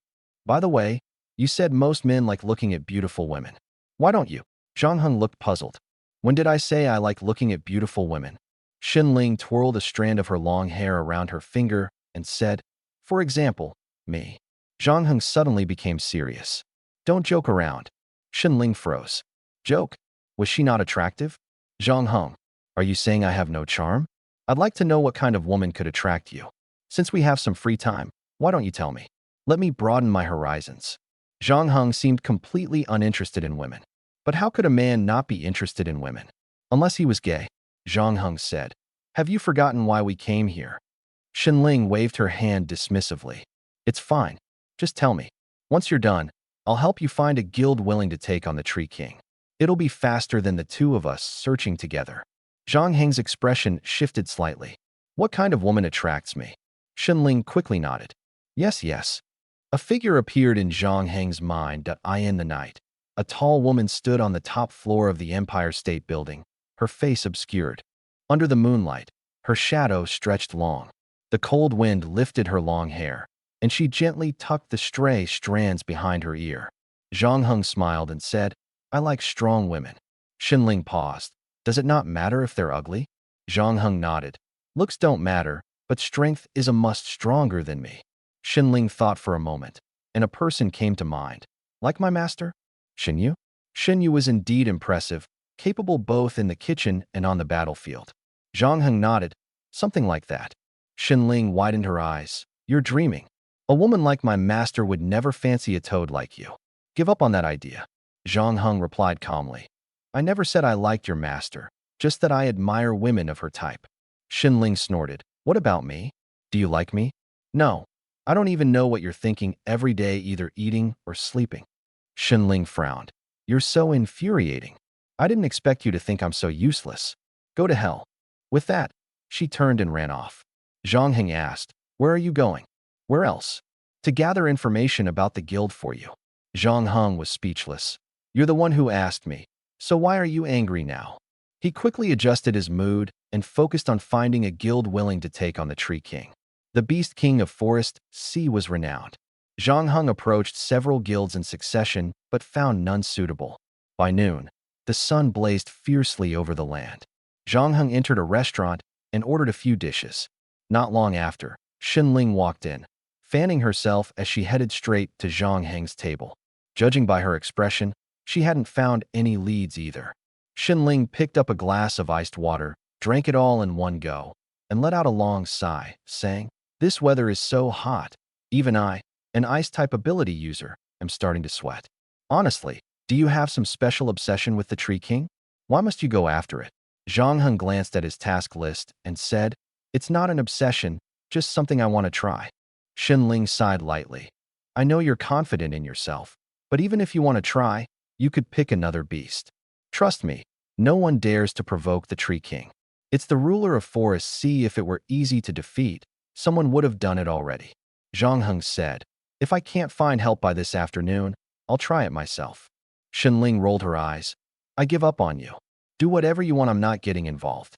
Humph. Your noodles are ready, you too. Shinling picked up her chopsticks, grabbed a bowl of noodles, and started eating noisily, turning her anger into appetite. After eating several bowls of noodles, Zhang Heng took Shinling to a few nearby guilds to gather information. Eventually, they learned about a guild called Warwolves. The Warwolves Guild was the largest and strongest guild in Greenshade City, widely recognized as the top guild. If even they didn't dare to take on the Tree King, Zhang Heng decided to try it himself.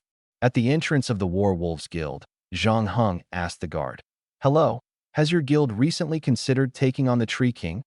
The guard was drinking water, and upon hearing this, he spat it out directly. Fortunately, Zhang Heng and Shinling reacted quickly and dodged. The Tree King? Do you know what you're talking about? Are we crazy? Why would we provoke the Tree King? Zhang Heng nodded. It's fine now. Shinling said smugly, See? No one wants to mess with the Tree King. The two were about to leave when a burly man carrying a long-handled hammer suddenly shouted, "Wait a moment." Zhang Heng turned around and saw the hammer-wielding man striding over. "Brother, did I hear correctly? You're planning to take on the Tree King and looking for help." Zhang Heng nodded. "Yes, are you interested?" The man smiled. "I'm not particularly interested, but I know someone who definitely would be. Follow me. Let everyone see your strength. If you're strong enough, you might get a spot." Zhang Heng glanced at Xinling and thought, "Someone else willing to take the risk?" Xinling said nothing, just rolled her eyes at him. Zhang Heng said to the man, "My name is Zhang Heng. Nice to meet you." The man replied, "I'm Shirley. Follow me.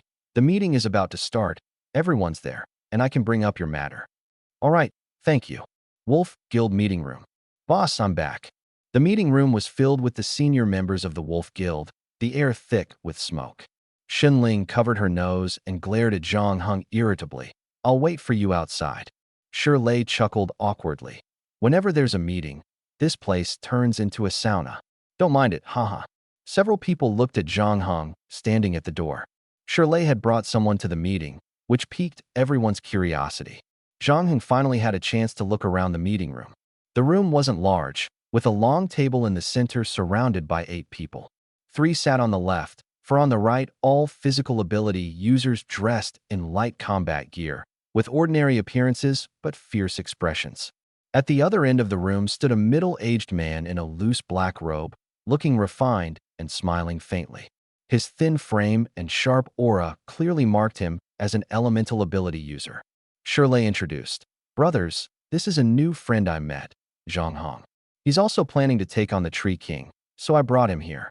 He and his companion are both at the 3rd tier." Wolf Guild leader Lu Tong frowned slightly, and the others showed surprise. Lu Tong asked, "The matter of dealing with the Tree King was originally known only to us. Zhang Heng, how did you find out?" Zhang Heng replied, "I didn't know your secret. I simply asked 4 or 5 guilds along the way, looking for people willing to take on the Tree King. I had just asked you and was about to leave when Shirley stopped me." Shirley smiled and said, "That's right. I think Zhang Heng has good strength, and having help is a good thing." Everyone seemed to understand. Lu Tong said, "Bring a chair over. Zhang Heng, sit across from me. You'll be the first to sit here." Someone outside quickly brought a chair and placed it by the table. Zhang Heng walked over and sat down. The meeting officially began. Although the meeting had started, the 9 people present were still curious about Zhang Heng's appearance. Lu Tong then asked, "Zhang Heng, you've been targeting the Tree King's guilds. Do you have any specific plans? Since we're having a meeting, share them for everyone's reference." Zhang Heng replied, "I will fully cooperate with you." As soon as he spoke, the others exchanged glances, clearly without any special plans themselves. Lu Tong nodded thoughtfully and said, "You all know the Tree King's strength. We don't have the advantage in numbers. Even if the entire Wolf Guild goes all out, we might not be able to take him down. This plan is only for us to know. Don't spread it lightly," Lu Tong said. Zhang Heng asked doubtfully, "Do you mean that even if we go to fight the Tree King, it will be the 10 of us acting together?" Lu Tong smiled and nodded. "That's right, exactly." Shirley teased with a laugh. "What's wrong, brother Zhang Heng? Are you scared?" Zhang Heng shook his head. "The Tree King can summon other beasts to help. I think relying on numbers for a direct confrontation isn't a wise choice. The beasts in the forest sea are as numerous as the stars in the sky. We can only win with intelligence." Everyone's interest was piqued upon hearing this. Shirley exclaimed in surprise, "Oh," and quickly asked, "Looks like brother Zhang Heng has done his homework. Have you thought of any good ideas?"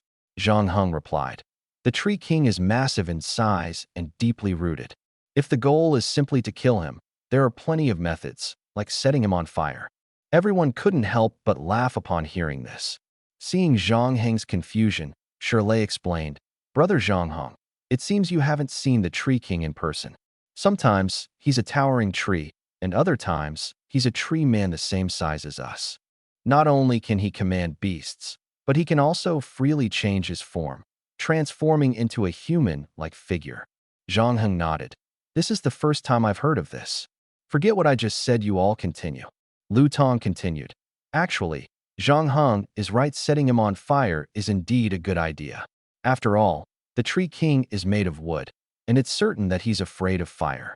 However, most of our brothers are physical ability users. Although I'm an elemental ability user, my attribute isn't fire, it's wood. I can temporarily restrain the Tree King or block the beasts trying to help during the battle. My plan is to hold off the beasts protecting the Tree King while you all focus on attacking him. But I can only hold out for 3 minutes. After 3 minutes, we must retreat. This plan didn't involve any complex tactics, it relied entirely on brute strength.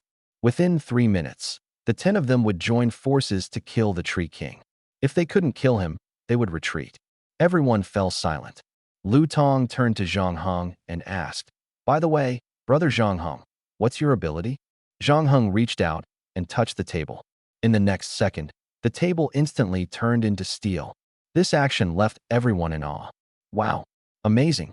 Boss, Brother Zhang Heng can work with your wood-based ability to block the beasts, giving us more time to deal with the Tree King," Lu Tong said excitedly. "Zhang Heng, why didn't you mention earlier that you can manipulate steel? Can anything you touch turn into steel? This ability is incredible. I suddenly feel hopeful." Zhang Heng nodded.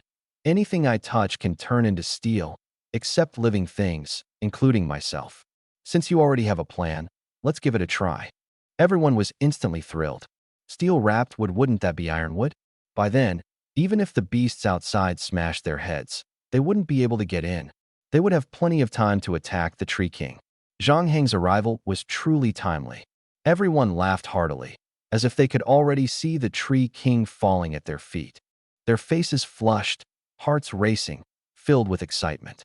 Lu Tong quickly said, "Everyone, get ready, we're heading out immediately." Shenling stood outside the conference room for a while. Suddenly, the conference room door opened. Zhang Heng was surrounded by a group of people as they walked out. "Luckily, I stopped him, otherwise we would have really missed out on Brother Zhang Heng. Brother Zhang Heng, we're all counting on you." "Brother Zhang Heng, is this your sister? You're already handsome enough, but I didn't expect your sister to be even more beautiful." No woman would refuse a compliment about her beauty. However, Ling was used to putting on a certain demeanor in front of outsiders. "Brother, how's it going?" she asked. Zhang Heng said to Ling, "We're heading out to take down the Tree King now." Ling was momentarily unsure how to respond. Decided so quickly, Zhang Heng nodded. "They're all experienced veteran hunters, so don't worry. Everyone will show their skills when the time comes." Lu Tong said with emotion, "That's absolutely right. Everyone will have to give it their all. Brothers, this is Zhang Heng's first time heading out with us, and he's already daring to challenge the Tree King. We can't let him down. Zhang Heng and sister, don't worry. We definitely won't let you down. If we can't handle it, then there's no one else in Green Shade City who can. With someone as capable as Brother Zhang Heng, taking down the Tree King will be a piece of cake for us, won't it?" The atmosphere was a bit odd. Everyone kept praising Zhang Heng. Ling quickly pulled Zhang Heng to a corner, frowned, and asked in a low voice, "What's really going on?" Zhang Heng said, "You'll find out when the time comes. We'll have to adapt to the situation." Ling sighed helplessly. "What else can we do? We'll just have to adapt. I've been wanting to see this Tree King for a while now. Maybe this is really an opportunity." At that moment, Shirley walked over and asked, "Zhang Heng, what kind of ability does your sister have? Our leader wants to know so he can make arrangements." Ling snorted lightly. "Do I need you to make arrangements? Just take care of yourselves. My brother and I will adapt to the situation." Shirley immediately praised, "You two really are family. I like your confidence, haha." After some time, 10 people gathered at the entrance of the Werewolf Guild.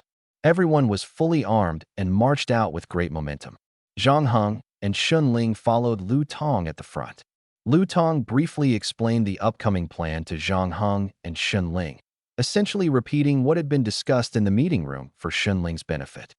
Ling listened, nodded lightly, and indicated her understanding. The group focused on their journey. Lu Tong then asked Zhang Heng, "Brother Zhang Heng, you look quite young. Are you still in school?" Zhang Heng replied, "I study at Jiangnan City South Intermediate Ability Academy."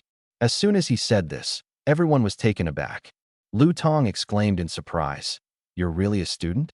Brother Zhang Heng, how did you manage to reach the 3rd tier at such a young age? It took us years and a lot of luck to get this far. Comparing ourselves to you, it's really enviable." Xinling couldn't help but laugh. Shirley, who had a good impression of Xinling, saw her laugh and joined in, asking, "Sister, what's so funny? The journey is dull, why not share it so we can all have a laugh?" Xinling snorted lightly and said nothing. Shirley was immediately left hanging, looking at Zhang Heng with an innocent expression. Zhang Heng said, "She's a bit shy." Shirley nodded upon hearing this. "I see. It's normal for girls to be shy. The women in our guild are all tougher than men.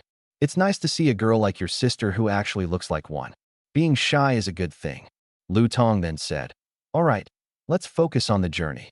Although we have Zhang Heng and the girl helping us, we're challenging the Tree King, so it's best to stay focused." "Understood." Everyone responded in unison. Before long, they arrived at the entrance to the Forest Sea. However, a crowd had gathered at the entrance. Shirley's expression changed, and he asked urgently, "It's the Ocean Guild. Why are there so many of them here? What are they planning?"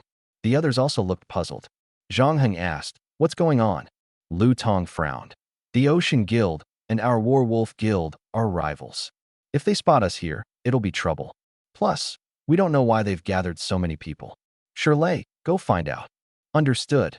The others hid in the shadows while Shirley acted alone. Before long, Shirley returned with a grim expression and reported, "The Ocean Guild plans to use the Tree King to hunt exotic beasts. What bad luck. Should we come back another day?" Lu Tong sneered, "Another day? Just because the Ocean Guild got here first? Since when have I been so timid? If they want to use the Tree King to hunt exotic beasts, doesn't that help us share the risk? I'll go talk to their leader." With that, Lu Tong walked alone toward the Ocean Guild's gathering spot. Zhang Heng was puzzled. "Aren't they rival guilds?" Shirley nodded. "They are, but people can set aside grudges for the sake of profit. Besides, our boss and the Ocean Guild's leader used to be old friends. They just had a falling out recently over something. The boss wants to reconcile. What a big-hearted move." Zhang Heng nodded in understanding. They watched as Lu Tong entered the Ocean Guild's gathering area. Soon, a man emerged from the crowd. "Lu Tong, why are you here alone? Where's Shirley and the others?" The man was Su Long, in his 30s, with an ordinary appearance, tan skin, light protective gear, and a katana hanging at his waist. He smiled as he looked at Lu Tong. Lu Tong said, "Su Long, what are you up to?" Su Long chuckled. "Can't you tell? Taking the brothers to the Forest Sea for a hunt. Aren't you coming?" Lu Tong frowned slightly and said in a low voice, "I heard you're planning to use the Tree King's influence to hunt. What about the Tree King? With so many of you here, are you not interested in the Tree King?" Su Long snorted. "It's precisely because we can't handle the Tree King that we're planning to deal with the smaller exotic beasts in the Forest Sea first. You wouldn't come here for no reason, nor would you suddenly strike up a conversation with me. Just say it, what do you want?" Lu Tong didn't beat around the bush and got straight to the point. "Shirley and I are planning to take down the Tree King. Since you're using the Tree King to hunt exotic beasts, I think we can cooperate this time. You handle the exotic beasts, and my team will deal with the Tree King. We won't interfere with each other. What do you think?" Su Long couldn't help but laugh. "Lu Tong, oh Lu Tong, don't be overconfident. Do you know how the Forest Sea was formed? It's precisely because of the Tree King's existence that this forest gradually came into being. The Tree King existed long before the Forest Sea appeared. While it's true that it's now a Tier 3 exotic beast, it's lived for at least several decades, maybe even close to 100 years. Even if all the guilds in Green Shade City joined forces, they might not be able to take down the Tree King. If you really lead people to challenge the Tree King, the number of exotic beasts it summons will be unimaginable. I won't let my people take such a risk for nothing." Lu Tong's frown deepened. "So what are you saying?" Su Long patted Lu Tong's shoulder. "Confidence is a good thing, but don't be blindly confident. That's what I dislike about you. However, since you've come to talk to me, let's forget about the past. Today, I'm taking people hunting. If you want to challenge the Tree King, do it another day. Don't cause trouble for us." Lu Tong shook off Su Long's hand. "Your biggest problem is that you don't trust others, not even me. Would I talk to you about this if I wasn't confident? Even if you don't want to cooperate, my people and I will still go to challenge the Tree King. Whatever beast we attract, that's our business and has nothing to do with you." Su Long suddenly remembered Lu Tong's abilities, and his expression turned grim. "Even if you might die there, you're still going?" Lu Tong grinned.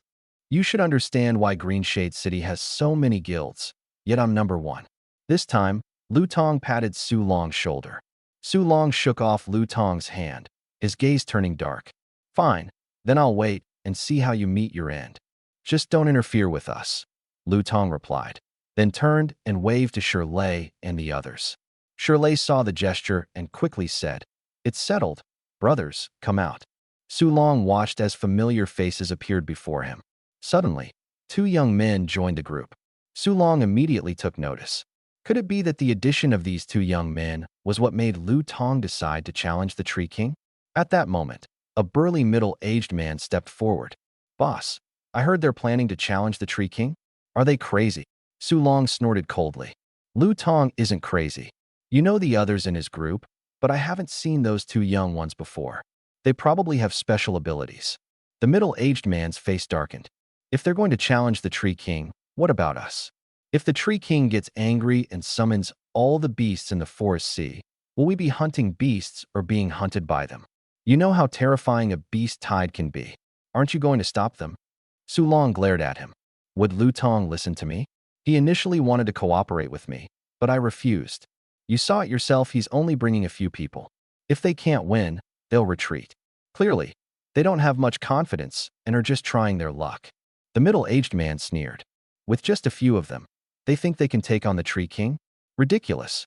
It won't be long before we see them fleeing in panic. Su Long said, "Tell the brothers to stay back and act accordingly.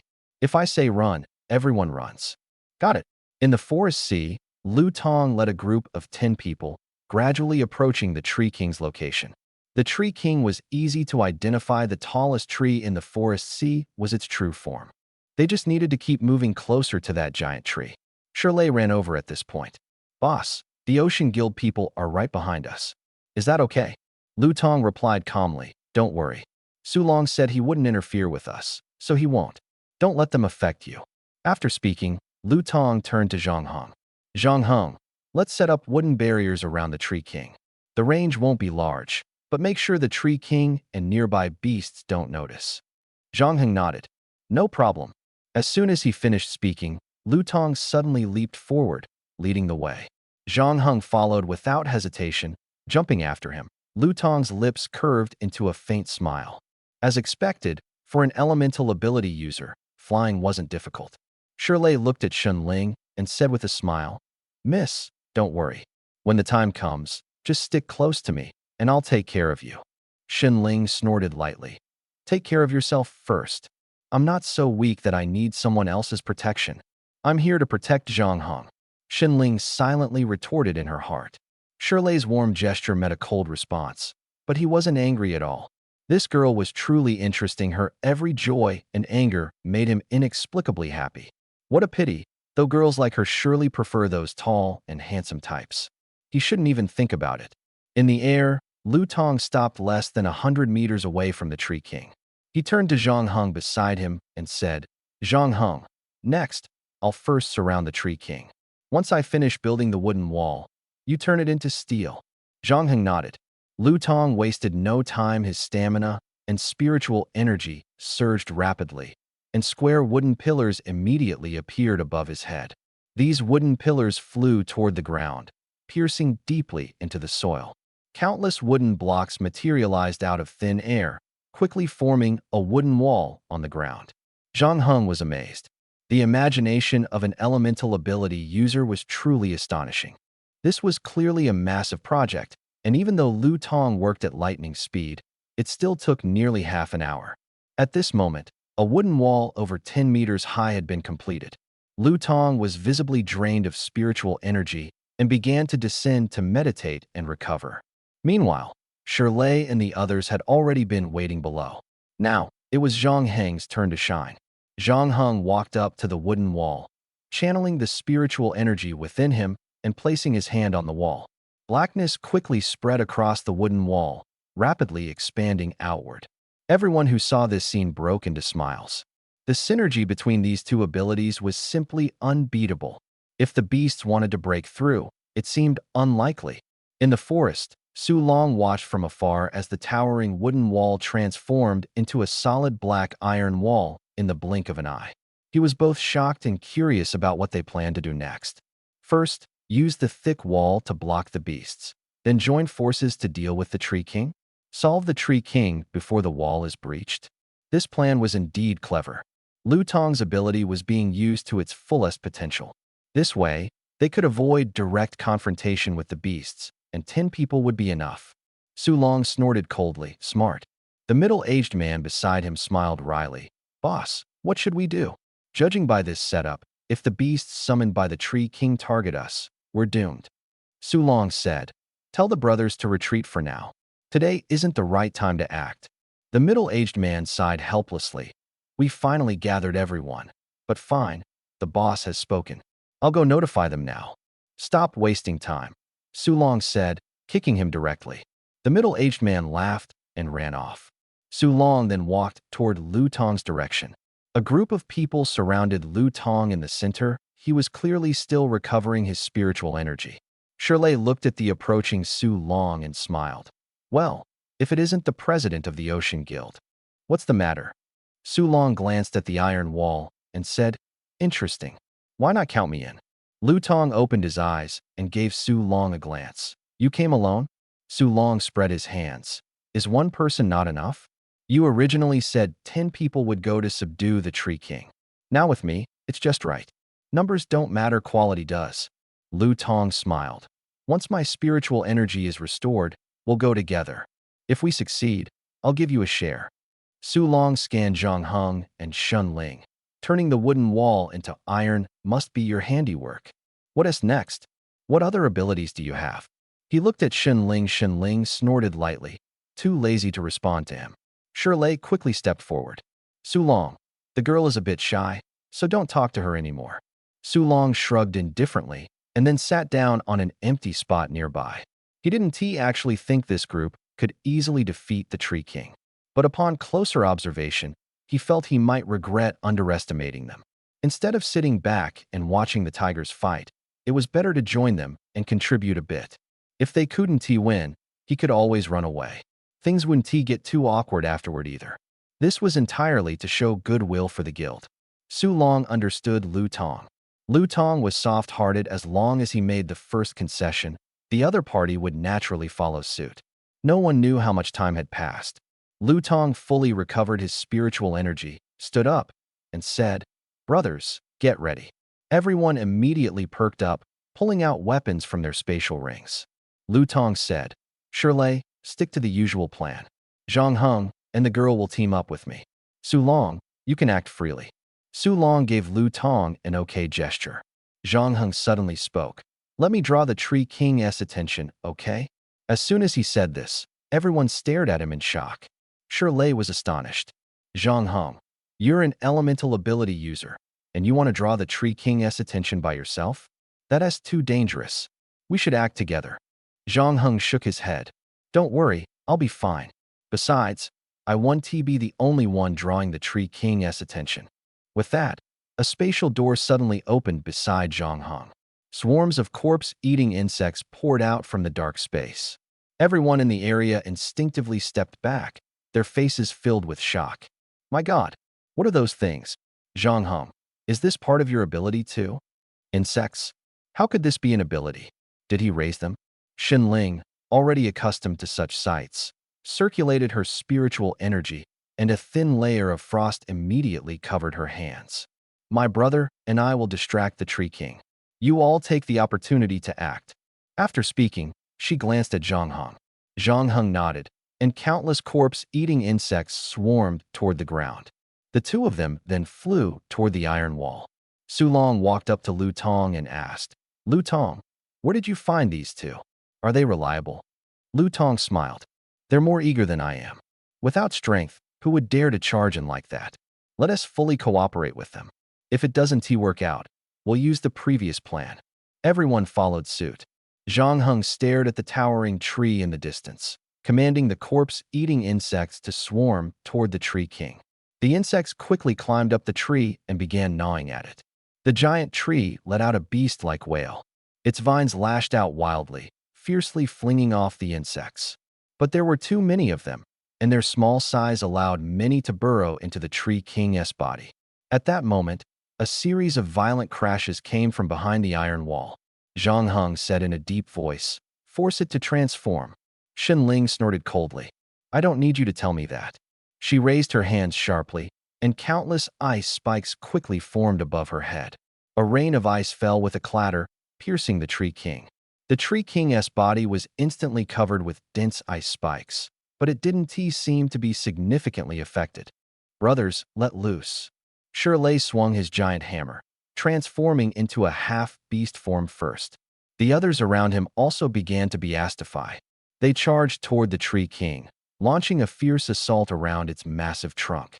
Suddenly, countless vines as thick as a baby's arm emerged from the ground. Lu Tong controlled the vines, binding the Tree King tightly at the same time. Thicker vines descended from the sky like bombs, crashing down with explosive force, causing the ground to tremble violently. Shirley and the others were forced to retreat continuously. Zhang Heng drew his dual blades and charged toward the Tree King.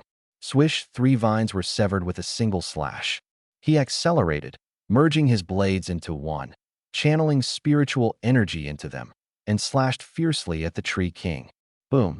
A powerful blade aura erupted from the edge, carving a deep, massive gash into the Tree King's body. Simultaneously, a piercing, anguished scream emanated from within the Tree King. The next second, the Tree King's counterattack became even more ferocious. Everyone was stunned. They hadn't expected Zhang Heng to not only wield elemental abilities, but also possess such formidable physical combat skills. That slash just now was not something an ordinary person could execute. A triangular gap appeared in the Tree King's massive trunk.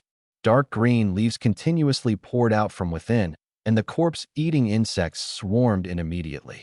The Tree King's entire body trembled violently, letting out a series of enraged roars. The beasts in the forest, hearing the Tree King's cries, began converging toward it. The iron wall was struck repeatedly, buzzing and teetering on the verge of collapse. Lu Tong shouted urgently, "Don't just stand there.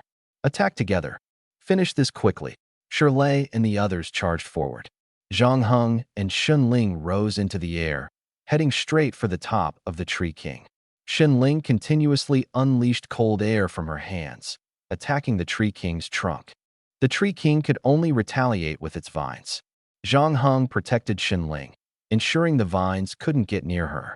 A glint of approval flashed in Shen Ling's eyes. "Well done, Zhang Heng. Attack the frozen area on the Tree King." "The frozen area?" Zhang Heng took a deep breath, slashing through the surrounding vines as he gripped his blade with both hands and plunged it into the frozen part of the Tree King. A surge of immense spiritual energy instantly poured into the Tree King's body. The next moment, the point of impact suddenly swelled. Zhang Heng quickly withdrew his blade. A violent explosion erupted from within the Tree King. Splat green sap gushed out from the wound. The Tree King let out a wretched scream, and its massive trunk began to shrink. It was transforming. Zhang Heng and Shen Ling hurried back to the group, and the others also returned to their positions. A gleam of joy appeared in Lu Tong's eyes. It's about to lose its form and transform. Its humanoid form will be easier to deal with. Zhang Heng, Shen Ling, amazing work. How did you even manage that? Oh no, the bugs. The swarm of corpse-eating insects began gathering at Zhang Heng's feet. The people around immediately backed away, keeping their distance. Zhang Heng, however, remained unfazed, his gaze fixed on the Tree King, which was gradually shrinking in the distance. Finally, the Tree King transformed back into a treant. It glared at the surrounding iron wall, its eyes blazing with fury. With a sudden wave of its arms, countless vines erupted from them, climbing directly to the top of the iron wall. Roar! The Tree King let out an enraged howl, and the iron wall screeched under the strain of the vines pulling it. Lu Tong shouted urgently, "This is bad. It's trying to pull down the iron wall to let the beasts outside rush in. If those beasts get in, we're finished." Without saying a word, Zhang Heng leaped into the air. A flash of cold light streaked by. Slash! The vines on the Tree King's arms were instantly severed. The Tree King collapsed to the ground with a thunderous crash. Everyone immediately charged toward the Tree King. Just then, "Stop!" Zhang Heng suddenly stepped in front of the Tree King, blocking the others. He looked at them and said, "Leave the rest to me. I'll finish him off." The group exchanged glances. Seeing Zhang Heng's strength, they did not object. Zhang Heng nodded in satisfaction. Good. He turned to face the Tree King, which was struggling to stand. His pupils contracted sharply as he charged toward the Tree King. The Tree King raised its arms abruptly. Boom! Countless vines burst from the ground, blocking his path. The vines continued to rise toward the sky, intertwining into a massive form resembling a giant tree connecting heaven and earth. Suddenly, a powerful spiritual pressure came from behind. It was Xunling. Xunling held an ice crystal blade and gently blew in the direction of the Tree King. Crack! Instantly, countless vines froze. Dozens of ice spikes shot toward the frozen vines, shattering them in an instant. The Tree King's face showed terror, resembling the expression of a frightened human. His exotic beasts couldn't break through the defense line, and he was no match for these humans. Was he really going to die here? The Tree King let out a piercing wail. A lightning-fast figure charged toward the Tree King. Zhang Heng looked at the kneeling Tree King, his eyes filled with despair and fury. Without hesitation, he swung his blade and severed the Tree King's head.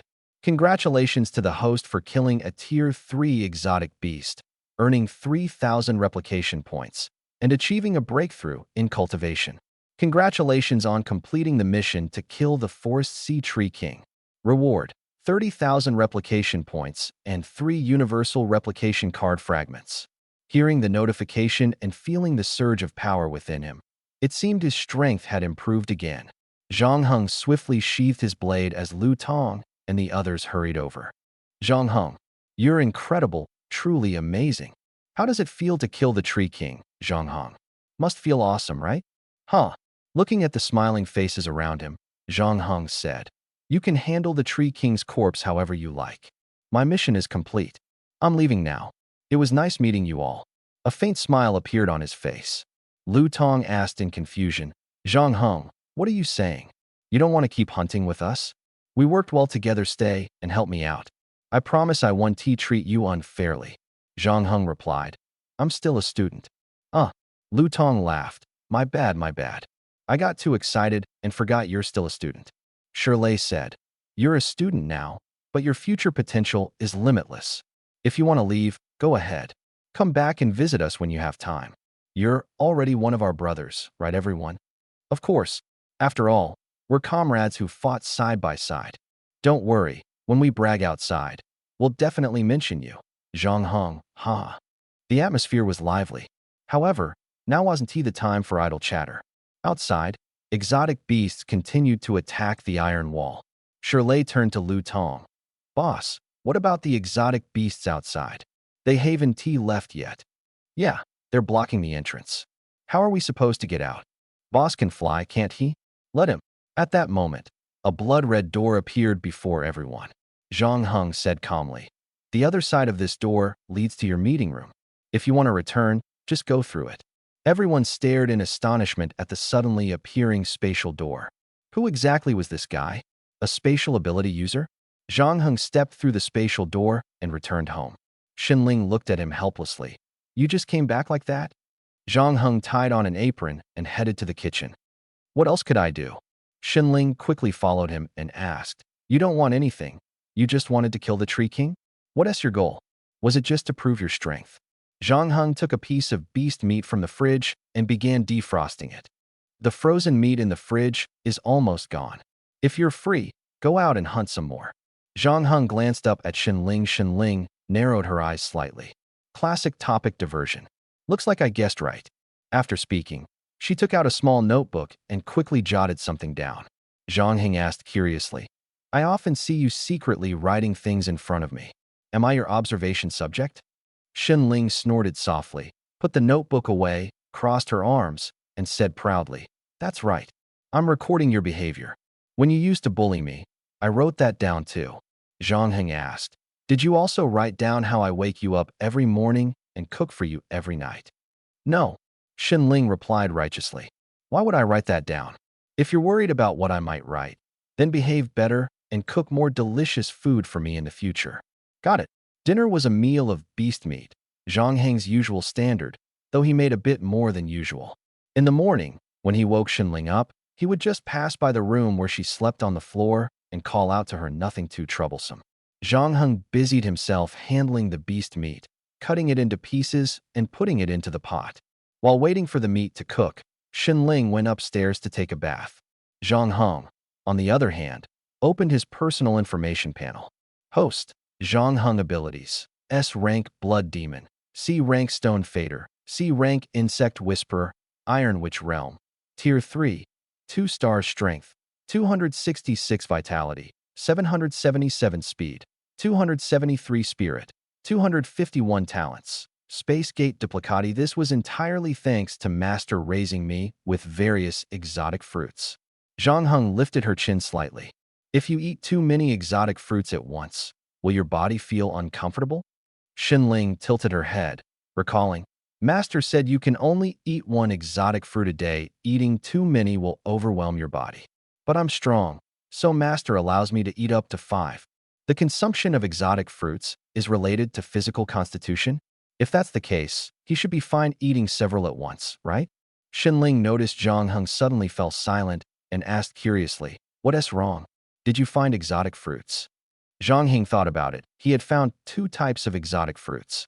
One was the fruit of the sky tree, and the other was the giant fruit. Compared to the giant fruit, the effects of the sky tree fruit were almost negligible. He believed the giant fruit wasn't the best, and that there must be even more powerful exotic fruits out there. Shinling then said, Zhang Heng, if you find exotic fruits, you'd better not eat them recklessly. Some exotic fruits are poisonous, and some can even grant abilities to those with powers. Especially those with particularly bright colors, they usually indicate strong toxicity, you know? Zhang Heng asked, Is it like identifying poisonous mushrooms? The brighter the color, the more toxic? Shinling nodded, Exactly. But the giant fruit shouldn't be poisonous. I've eaten it before. Master also said this fruit is very hard to find, and it's rare to come across one. Where did you get it? Can I see it?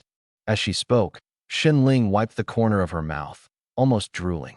Zhang Heng had 24 giant fruits in his possession, but he had no intention of sharing them with anyone.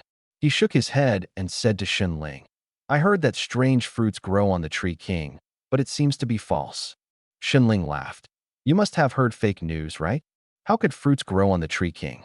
Did you want to kill the Tree King because you believe that? So silly, you believe whatever people say, huh? Zhang Heng picked up a piece of beast meat with a fork and chewed it slowly. Cooked beast meat had little effect if eaten raw. It might enhance his strength. Unfortunately, he couldn't eat raw meat. That evening, he ate sparingly and gave the rest to Shinling, the big eater. Shinling, of course, was overjoyed. While Shinling was washing dishes, Zhang Heng quietly went upstairs and locked the door. He took out the fiery red giant fruit from his system backpack. It looked like an oversized flat peach in his hand. He simply wiped the surface and took a bite. After finishing one, a prompt immediately appeared in his mind. Consume giant fruit, strength plus 10, speed plus 10, spirit plus 10. Zhang Heng then ate another. The prompt appeared again. Feeling a bit full, he decided to stop. At that moment, Shinling came upstairs. She pushed the door open and said suspiciously, Hey, what are you doing in there? Locking the door, are you up to something secret? I knew it, you're just like other guys. She pushed the door open forcefully. She saw Zhang Heng with red fruit juice all over his mouth and exclaimed in surprise, You, what delicious thing are you secretly eating? Zhang Heng replied calmly, I eat what I want, there's no need to hide it from you. Don't overthink it, go rest early. Shinling pointed at the juice on his mouth and teased, Look at yourself. You say you didn't sneak food, what's this? She tasted a bit of the juice, finding it sweet and tangy, and asked curiously, Are you secretly eating exotic fruits? No wonder you were asking me about them earlier. Do you have more? Give me some, I want to try too. As she spoke, she reached out to rummage through Zhang Heng's arms. Zhang Heng was startled, took several steps back, and accidentally tripped over the air cushion on the ground. Instinctively, he reached forward with both hands and grabbed Shinling. The two fell to the ground simultaneously. Zhang Heng exerted strength in his waist and ended up pressing Shinling underneath him. They fell hard. Shinling looked at him in surprise. You, aren't you going to get up? Fortunately, his head was turned to the side, otherwise they would have almost kissed. Zhang Heng caught the scent of Shun Ling's girlish fragrance beneath him. Wait, that was the scent of his shower gel. He quickly got up and stared at Shen Ling on the ground, saying, "Didn't I tell you not to use my shower gel? Why are you still using it? Looks like I need to put it away." Shen Ling got up, her face as red as an apple, and angrily said, "Who wants to use your shower gel? You were clearly underneath just now. So why did you make me lie below? I got squashed for nothing.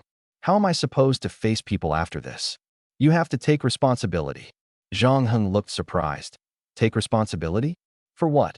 Xin Ling touched her stomach shyly and said, "Of course, for the baby in my belly. Didn't we just lie on the same bed? Could it be that she had no understanding of male-female relationships?" Zhang Heng wasn't sure. He exclaimed in shock, "Just like this, there will be a baby? Impossible. Are you sure you're not mistaken?" Shinling couldn't help but laugh. "Haha, you're so silly. How could there be a baby like this? Haven't you ever dated a girlfriend or seen those things?" Those things, could she mean adult films? Do people still make those kinds of movies in this era? Zhang Heng realized he was being teased and said with a stern face, "I don't want to talk about this with you. I'm going to sleep." "Oh, you're embarrassed. You're embarrassed." Shinling chased him to the bathroom door. "Zhang Heng, you're so cute. You don't understand anything about male-female relationships. Call me big sister, and I'll teach you." The only response she got was the sound of the door closing. Zhang Heng stood in front of the mirror and finally noticed the red juice all over the corners of his mouth, the juice of the giant fruit. He had been careless. No wonder Shenling was so sure he had been sneaking food. Zhang Heng's mood immediately soured. Now that he had reached the third tier, his strength should be about the same as Shenling's. Whether the bodyguard was there or not didn't really make a difference. Moreover, Shenling was particularly annoying, so he decided to call Shenyu and ask her to take Shenling away. Shenyu had previously given him a phone number.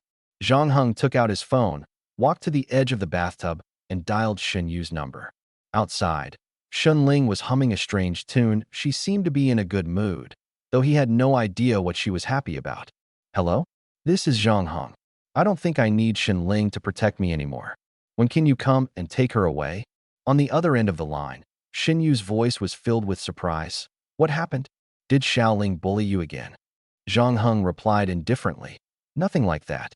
It's just that I've now reached the third tier and can take care of myself. Shenling being here has become more of a hassle for me." Shenyu hesitated for a moment and then said, "I didn't expect you to reach the third tier so quickly. However, Shenling still needs to stay with you for now. Just consider it helping out." Zhang Heng asked in confusion, "Why? With her abilities, couldn't she contribute more in the Shadow Guard Corps?" Shenyu explained, her first mission with the Shadow Guard Corps ended in failure, and it was just a surveillance task. The missions in the Shadow Guard Corps are very dangerous and often require going to high-risk areas. You've been with her for so long, you should understand her by now. What kind of tasks do you think she can handle? To be honest, I let her stay by your side initially to protect her, and I also hoped she could grow while protecting you. It's not the right time yet. If you want her to leave you sooner, why not teach her more?" "What's going on? Let him teach Shenling?" "Teach her what?" Zhang Heng asked. "Isn't this a bit too much?" Shenyu sighed and said, "This child's background is very pitiful. When I found her, she was only 6 years old, and her entire family had been killed. Her goal since childhood has been to become stronger and avenge her parents. She's strong enough, but when it comes to those ruthless underground organizations, she's still far from ready. If she returns to the Shadow Guard army, she will definitely rush into those dangerous missions. I can't feel at ease letting her go. Besides, don't you think having a powerful warrior owe you a favor is a worthwhile deal?" "A warrior? You mean her? You brat, are you discriminating against women?" "I've noticed it for a while now." Zhang Heng quickly explained, "No, I'm not discriminating against women. I understand what you mean, so I'll." Before he could finish, Shenling's off-key singing came from outside the bathroom. Shenyu couldn't help but laugh and cry. "Don't worry, I'll come to pick her up soon. Just bear with it for now. Besides, she seems to enjoy staying with you." Zhang Heng sighed helplessly. "All right, let's leave it at that for now." After hanging up the phone, Zhang Heng washed his face and walked out of the bathroom. At some point, Shenling had already fallen asleep on the air mattress. Looking at the sleeping Shenling, Zhang Heng felt her experiences were very similar to his own. Both had their parents killed by underground organizations. However, that was in his previous life. Unfortunately, she was too young at the time to understand what hatred was. If it weren't for the training by General Shen Yu, Shen Ling's abilities wouldn't be what they are now. Zhang Heng helped cover Shen Ling with a blanket and lay down to sleep himself. Just hang in there a little longer. South Zhong Abilities Academy. Elite class. All 10 students were present. Principal Su noticed that Zhang Heng's level had already reached the 3rd tier. He was both shocked and skeptical. How on earth was this guy cultivating? Just a few days ago, he was at Tier 2, 8 stars. After only a few days, he'd advanced to Tier 3? Principal Su withdrew his gaze and said, Captain Chun and Captain Yi are busy with official duties today and won't be able to come to school. You can arrange your time freely today. Here are your training materials for the week. Zhang Heng received a small pouch containing a hexagonal crystal block. Spirit crystal? Judging by its appearance, it was of medium quality. Medium-grade spirit crystals can be used to enhance one's level. But for Zhang Heng, who could increase his level by killing life forms, spirit crystals weren't as significant. He put the pouch into his spatial ring and got up to leave. The principal glanced at Zhang Heng, but said nothing.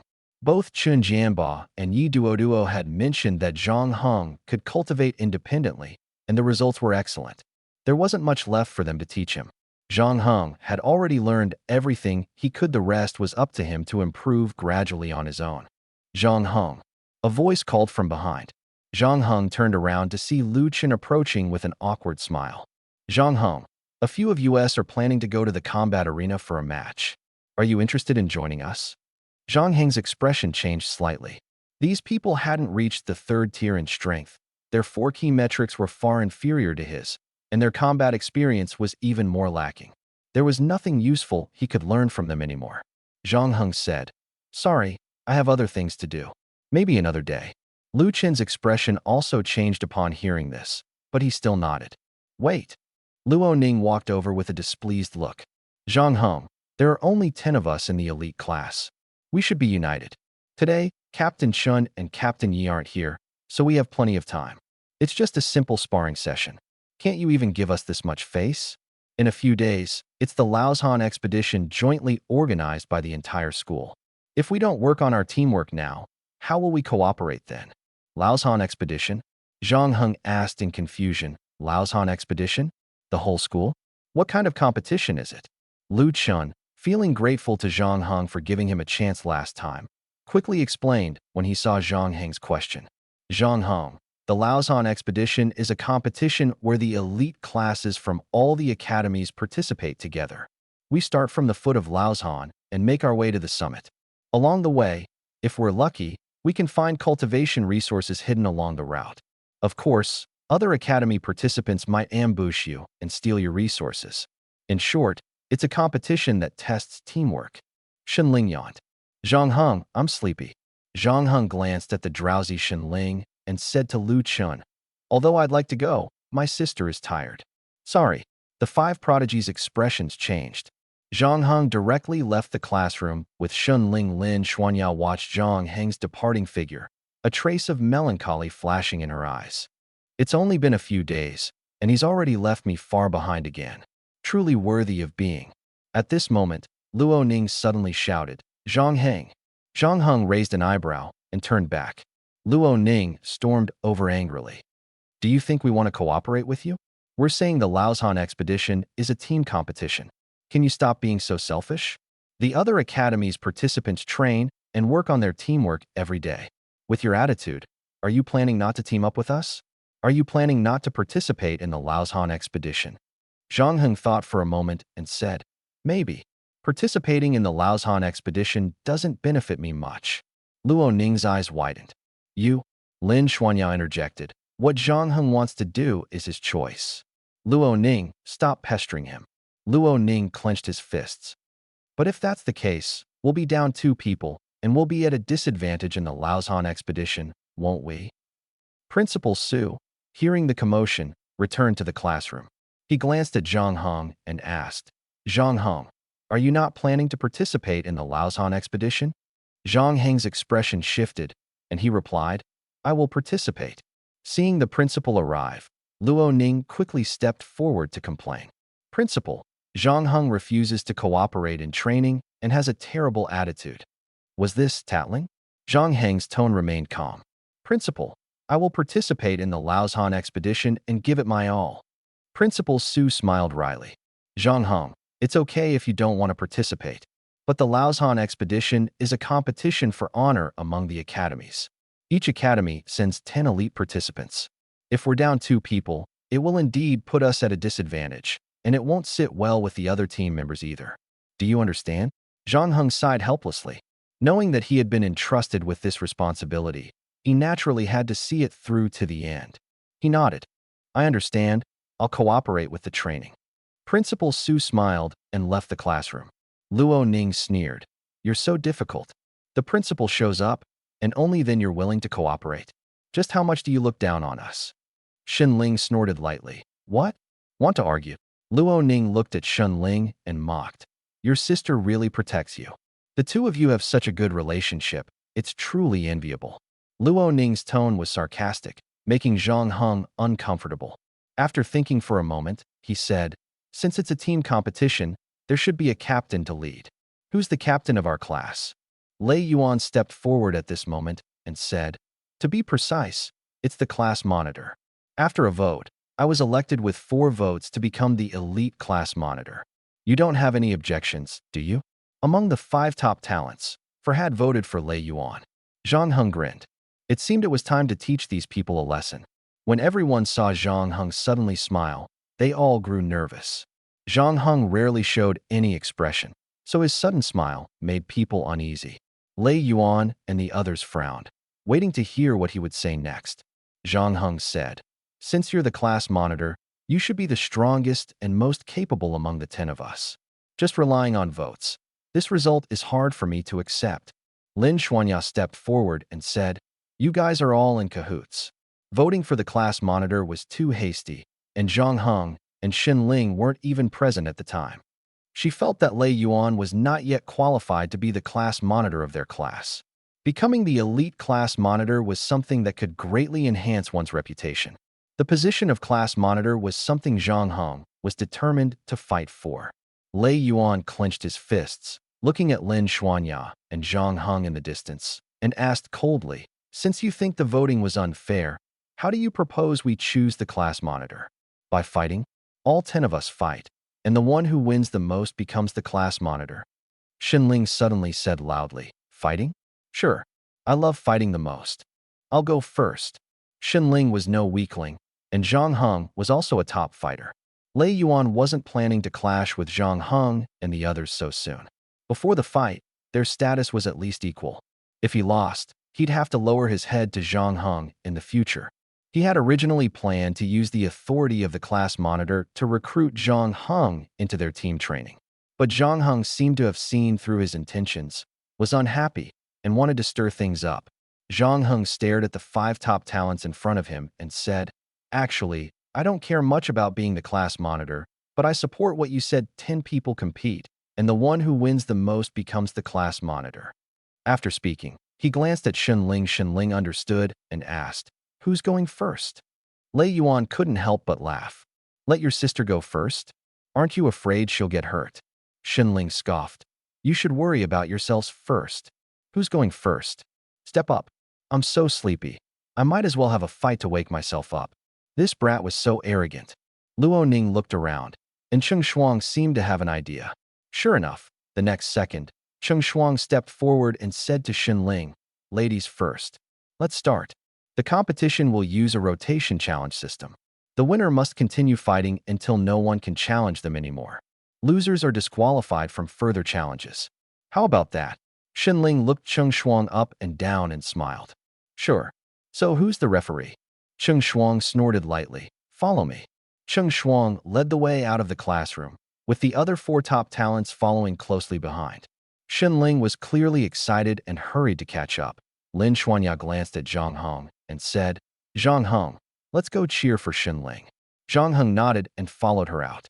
The classroom was left with only 2 people, who exchanged excited looks before standing up and leaving as well. At the Ability Center, in the combat arena, Xinling and Cheng Shuang stood on opposite sides of the linen dueling platform. Lu Chen acted as the referee. Since this is an indoor sparring match, you must stop at the right moment. No injuring your opponent, no damaging the venue. Whoever faints or surrenders first loses. Understood. The two nodded, rolling up their sleeves in preparation. Zhang Heng plopped down in a corner, hands behind his head, lounging as if watching a movie on a sofa. Xin Ling and Cheng Shuang immediately got into position. Cheng Shuang launched the first attack, dashing toward Xin Ling with a quick step, spinning her body 170 degrees, and aiming a kick at Xin Ling's face. Xin Ling grabbed Cheng Shuang's right leg and gave a strong push forward. Cheng Shuang stumbled back but stabilized herself with a backflip, looking at Xin Ling in confusion. Could her strength have already reached the third tier? Xin Ling smiled and said, "Just comparing physical skills, isn't that a bit unfair to you all? I notice several of you have elemental abilities, right?" Cheng Shuang sneered. "Since you brought it up, of course, we won't back down. Aren't you an elemental ability user too?" Xin Ling smiled faintly. Then Imreli Zhao and was clearly a bit flustered because everything had happened so suddenly.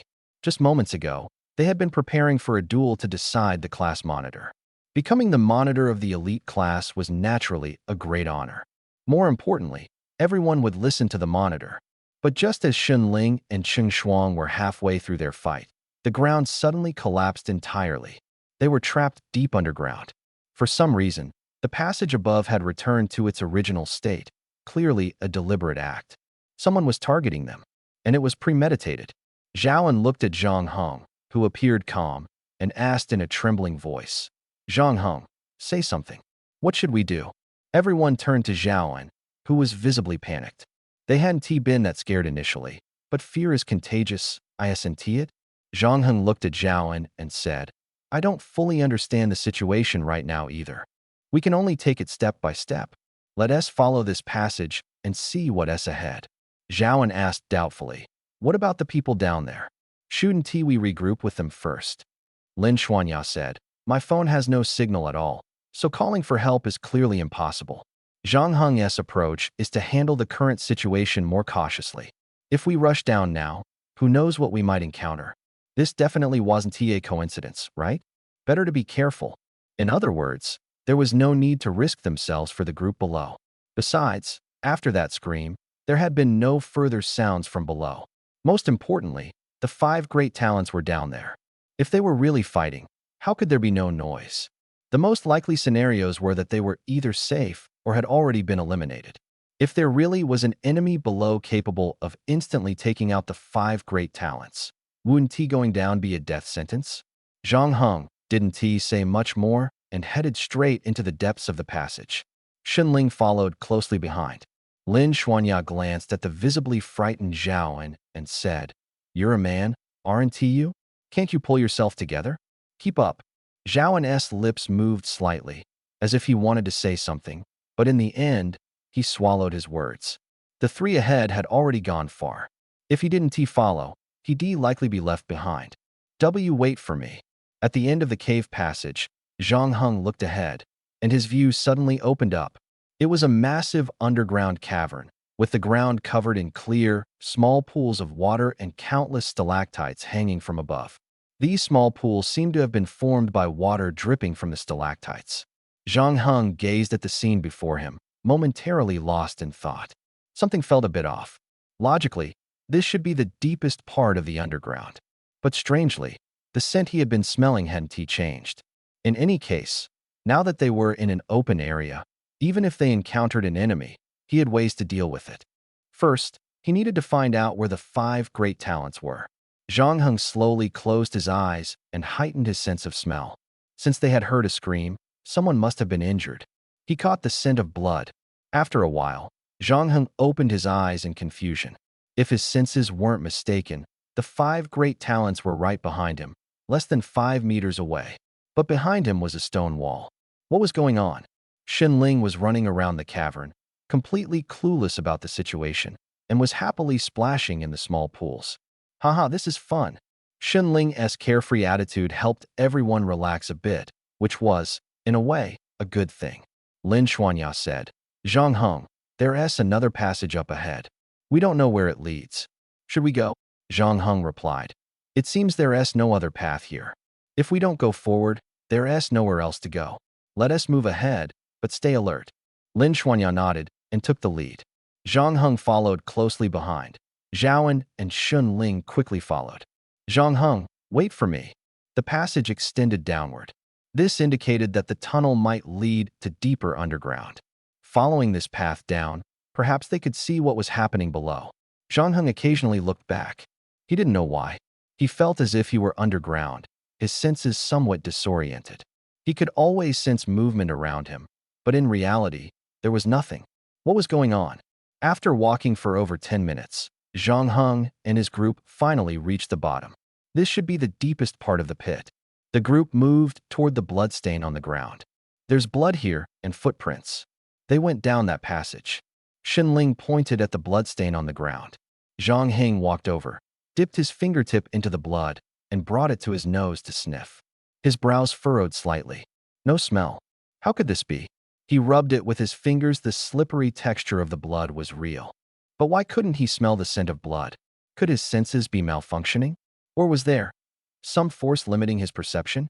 Zhang Heng said, "Don't move forward yet." As soon as he finished speaking, he stepped in front of the group and said, "I'll go find the others. You head back and notify the school to send people over." After speaking, Zhang Heng focused his thoughts and looked in a certain direction. Zhaoan and the others were full of confusion. Only Xin Ling and Lin Xuanya understood what Zhang Heng meant. The gate of space. The air suddenly grew heavy. A trace of doubt flashed in Zhang Heng's eyes. Even the gate of space seemed to have failed. What was happening here? Zhaoan nervously swallowed. "Zhang Heng, can you take us out of here?" Lin Xuanya looked at Zhang Heng and asked in confusion, "Zhang Heng, what's wrong?"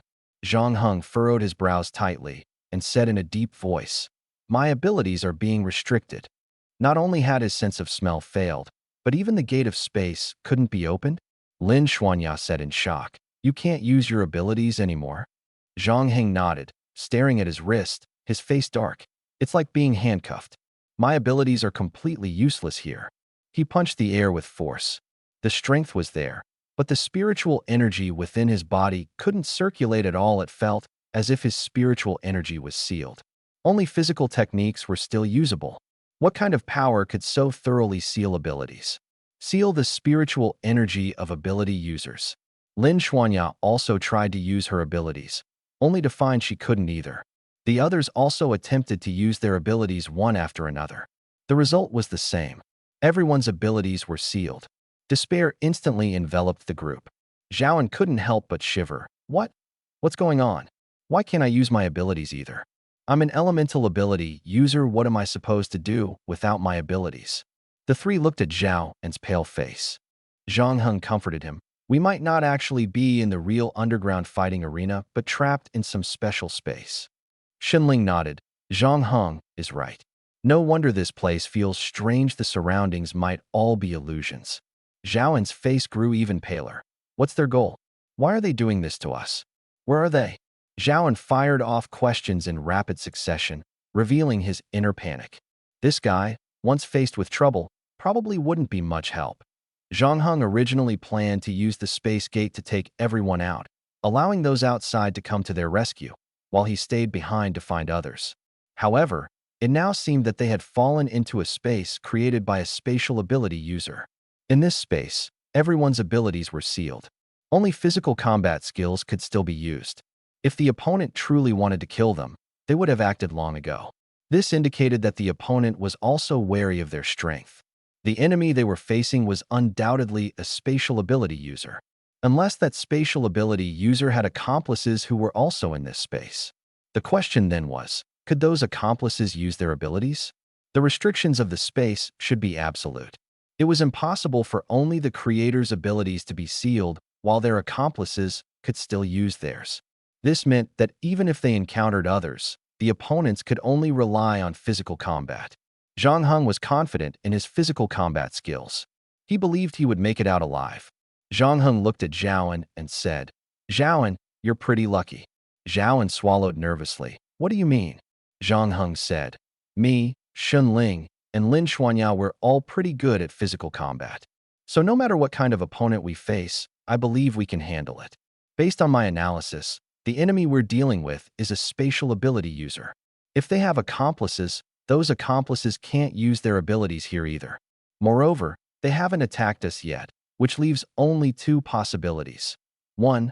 This spatial ability user is alone. 2. They simply can't handle so many of us. Their strength is weak, and they don't have an overwhelming advantage. Their power is probably around the third tier. What do you think, Yin? Zhaoan blinked and said, Will you protect me? Zhang Heng smiled faintly. Who do you think pulled you up when you fell into that big pit? Wasn't I saving you then? Hearing this, Zhaoan's fear lessened considerably. Then I'll stick with you guys. Thank you, Zhang Heng. Shenling said curiously. Oh, not thanking me. Then I won't protect you. Zhaoan quickly added. Of course, thank you too, Zhang Heng's sister. And Lin Xuanya. This guy reacted quickly. After saying this, he stood there grinning foolishly. Lin Xuanya glanced at Zhang Heng. From his words, it was clear he was trying to calm Zhaoan down. If Zhaoan remained in despair, it wouldn't be good for himself or those around him. Lin Xuanya said, There's only one path ahead. We have no choice but to move forward. Zhang Heng, what do you think? Zhang Heng shook his head. There's no need to move. Lin Xuanya was puzzled. Why? What's wrong? Zhang Heng explained. Didn't I already say? We're in an independent space created by a spatial ability user. No matter how far we walk, we won't get out. Maintaining such a large space consumes a lot of spiritual energy. If we wander aimlessly, there might be traps set ahead. Instead of running around, it's better to stay here and wait for an opportunity. Lin Xuanya nodded after hearing this. You're right. I wasn't thinking thoroughly enough. Then let's wait here. Zhang Heng shook his head. No, you all stay here and wait. I'll go find the others and gather them together. After saying this, he looked at Shenling. Shenling, take care of Lin Xuanya and Zhao and don't wander off, and stay alert. Shenling nodded. Don't worry, but you also need to be careful. If you get hurt, I won't be able to explain it to the higher-ups. Cough, cough, cough. Shenling quickly cleared his throat, then gave Zhang Heng a thumbs up to indicate everything was fine. Lin Xuanya shouted, Zhang Heng, be very careful. Zhaoan also shouted, Zhang Heng, you be careful too. Zhang Heng nodded and rushed toward the passage ahead. The moment he entered the cave, his whole body felt as if it were encased in steel armor. His body became tough, and he had no fear of what lay ahead. His speed was astonishing. Cave, cavern, still a cave, still a cavern. This space really lacked novelty. There were some footprints on the ground, and Zhang Heng followed them forward. After an unknown amount of time, Zhang Heng suddenly stopped. Not far away in the cavern, someone was lying down. As he approached, he saw it was Lu Chun. Lu Chin's right leg was injured and couldn't be healed with spiritual energy. Here, he could only rely on himself. Spiritual energy was unusable. Strangely, Lu Chun was the only person here. Zhang Heng walked over and shook him awake. Lu Chun struggled to open his eyes and, upon seeing Zhang Heng, exclaimed in surprise, Zhang Heng? How are you here? Zhang Heng asked in confusion. Where are the others? Why are you alone? Lu Chun clenched his fists tightly. Those bastards saw I was injured and just left me here, going off to find the exit themselves. Damn it. I thought they were my brothers, but they really pissed me off. The more he spoke, the angrier he became. Looking at his crippled right leg, he said to Zhang Heng, you know we can't use abilities here. My leg injury can't heal quickly, and without treatment, I can't use spiritual energy. I can't even access the medicine in my spatial ring. Right now, I'm just a burden. You should go find the exit and leave me here. I believe if it's you, you'll definitely be able to get out of here and come back to save me if I'm still alive by then. After saying this, Lu Chin's eyes turned red. Even a grown man couldn't hold back tears when facing life and death. Zhang Heng didn't waste words. He picked up Lu Chun and headed back the way he came. Since Lei Yuan and the others had abandoned Lu Chun, there was no point in finding them. Lu Chun looked at Zhang Heng with gratitude. Zhang Heng, where are you taking me? You'll find out soon enough. Not long after, Lu Chun saw a few people in the distance. It was Lin Xuanya and the others. Lin Xuanya ran over as soon as she saw Zhang Heng. Lu Chun, you're injured? Lu Chun nodded. I fell and broke my leg. Are you all okay? Lin Xuanya shook her head. We're all fine. By the way, where are the others? A flash of anger appeared in Lu Chen's eyes. Zhang Heng put Lu Chen down and said, "They abandoned the injured Lu Chen and went off to find the exit themselves." Zhao face immediately darkened upon hearing this. How could they do that? That's basically leaving Lu Chen to die. Zhang Heng nodded. Exactly. Anyway, I don't plan to look for them anymore. We'll just wait here. Zhao walked over to Lu Chen, helped him up, and said softly, "Go sit in the corner leaning against the wall will be more comfortable and save your strength." Lu Chen nodded gratefully. Shunling and Lin Xuanya then approached Zhang Heng. Shunling asked, "Zhang Heng, what exactly happened? Where did you go just now? This place seems pretty big, doesn't it?" Lin Xuanya frowned and said, "I feel the spiritual energy in my body has completely disappeared. It's either been drained or restricted. The person who trapped us in this cave will probably show up soon." Zhang Heng recalled the moment they fell down. He could still use the spiritual energy in his body to fly, but suddenly, the energy didn't decrease, it just became completely unusable. Moreover, his senses were sealed. The terror of this space lies in this. If the mastermind intends to strike when they are completely unable to use spiritual energy and their senses are in chaos, now seems like the perfect opportunity. Suddenly, a strange laugh echoed from above. Zhang Heng's expression changed as he looked up. A figure descended from the sky, wearing a white faceless mask and a black leather bodysuit. Judging by the figure, it was a man. Zhao and Lu Chun widened their eyes. Who on earth was this guy? Zhang Heng, Shunling, and Lin Xuanya stood still, staring at the masked man who had suddenly appeared. Zhang Heng asked in a deep voice, "Are you the one who brought us here? What is your purpose?" The masked man's voice was rough, like an old, broken machine. "My purpose? Simple. To kill all of you. You are the strongest elites of Nanzhong. If all of you die, Nanzhong Academy will be finished, haha." Lin Xuanya glared at him angrily. "Who exactly are you? Why do you want to kill us? At least give us a reason." The masked man snorted coldly. "A reason? I just want to kill you. Do I need a reason for that? Who wants to be the first to die?" Zhang Heng didn't answer, only staring at the sky.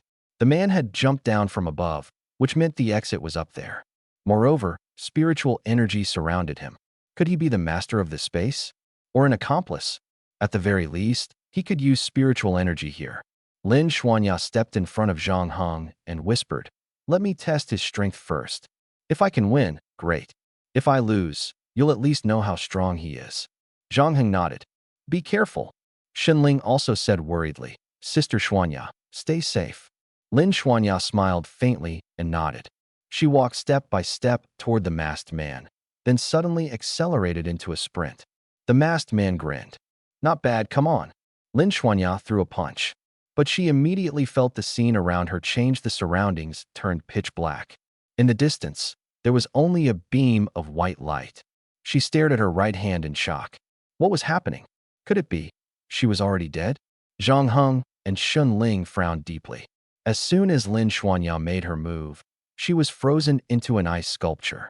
The masked man placed his hand on the frozen Lin Xuanya and sneered, "You misunderstood. This is my world. I am the master here.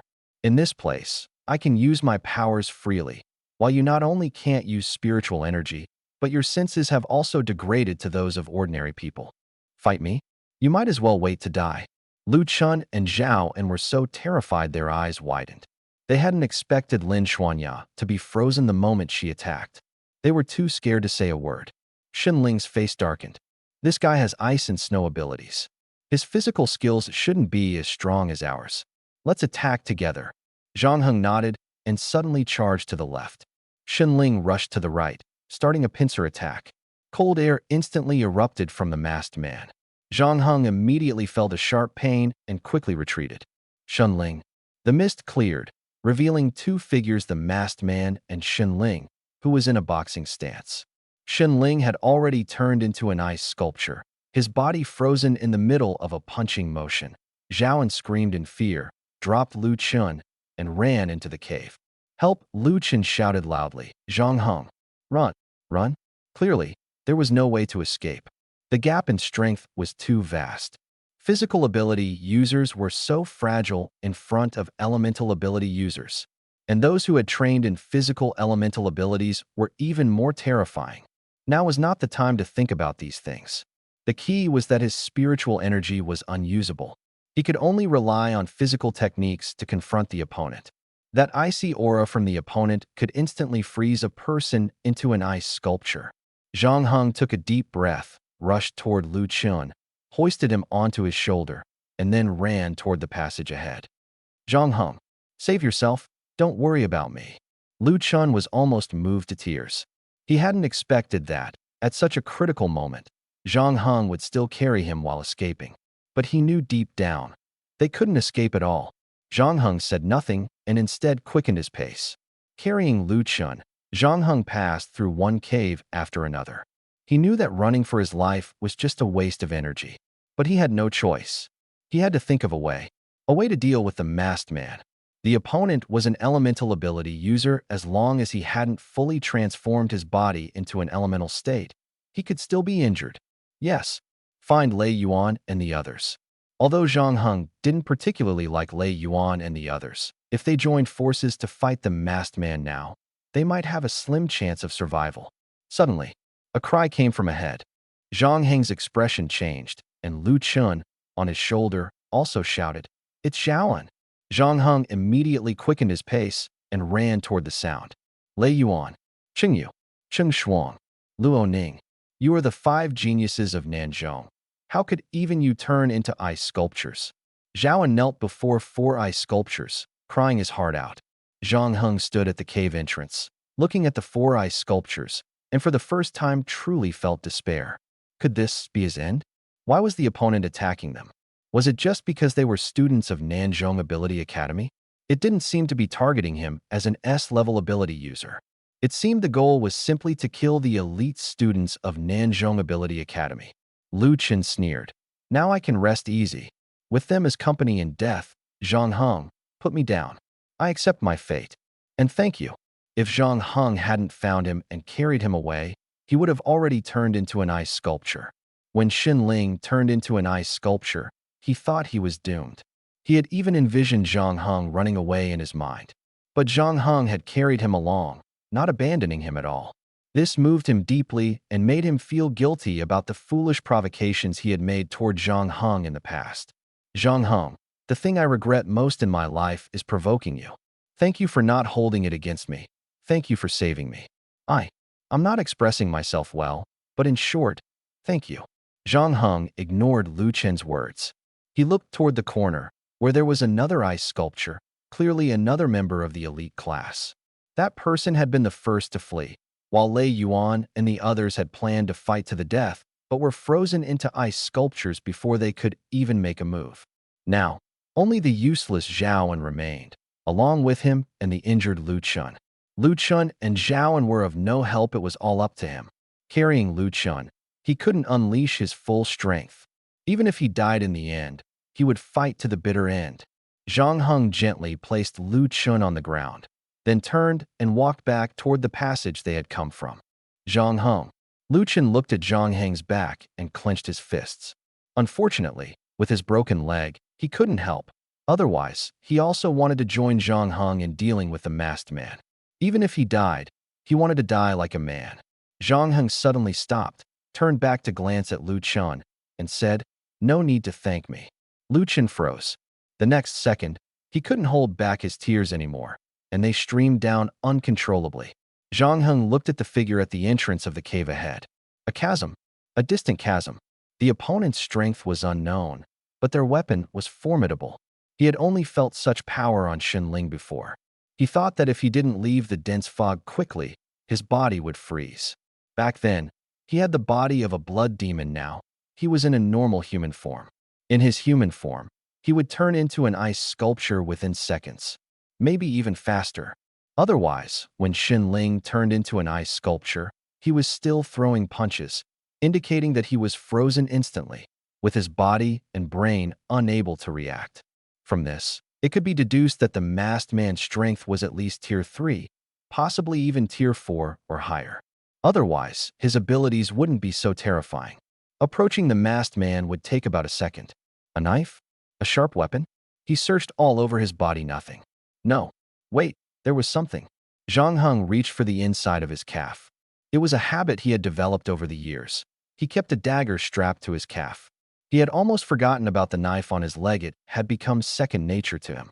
When the masked man stepped in front of Zhaoan, staring coldly at him as he trembled with fear, his face pale, the man let out a disdainful snort and said, "If you're this scared, stop pretending to be brave. I'll send you to meet them."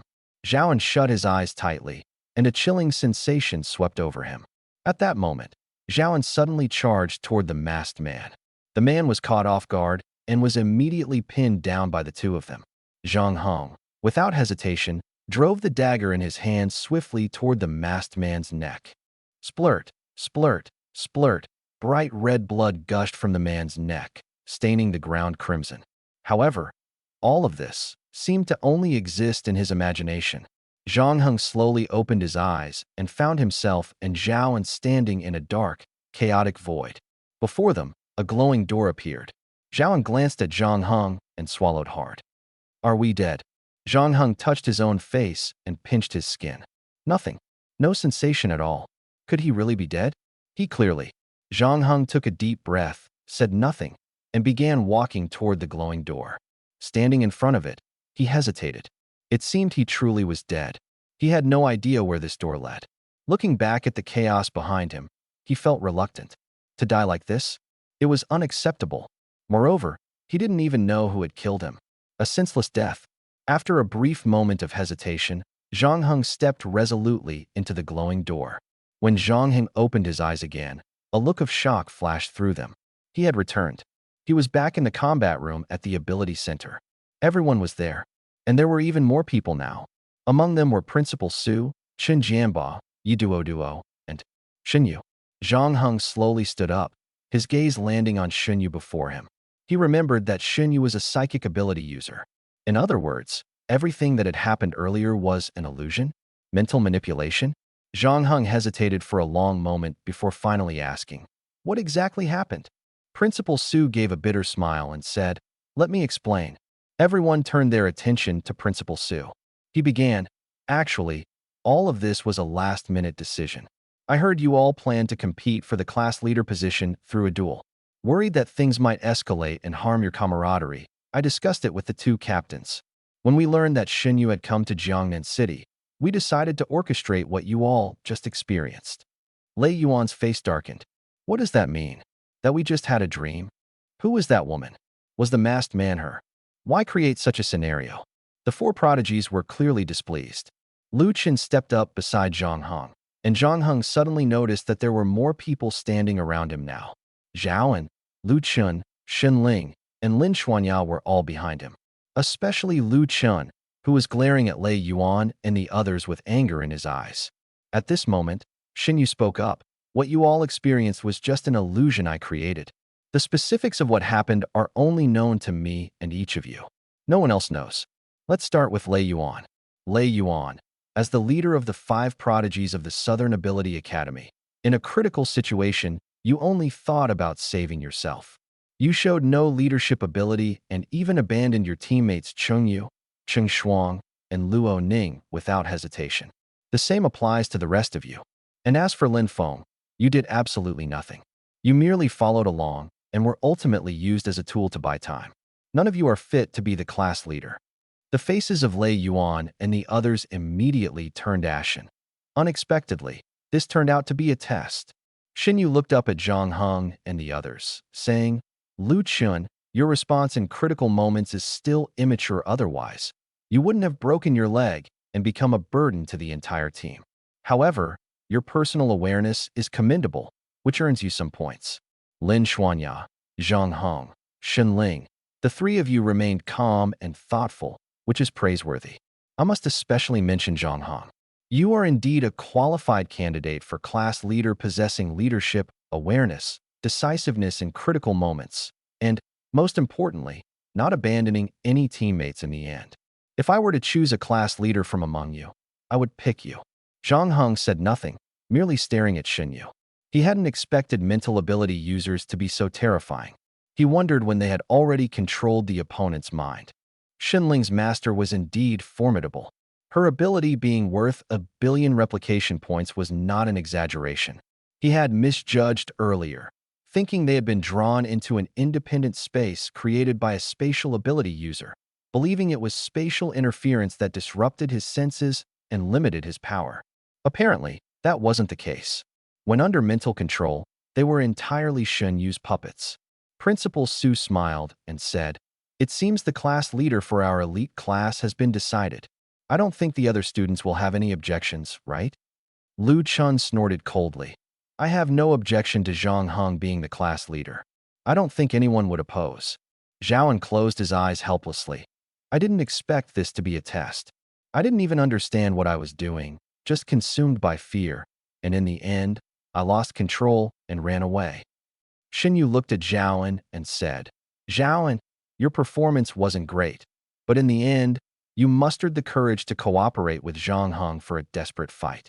Your bravery is commendable and deserves recognition." Zhaoan felt so ashamed he wanted to find a hole to crawl into.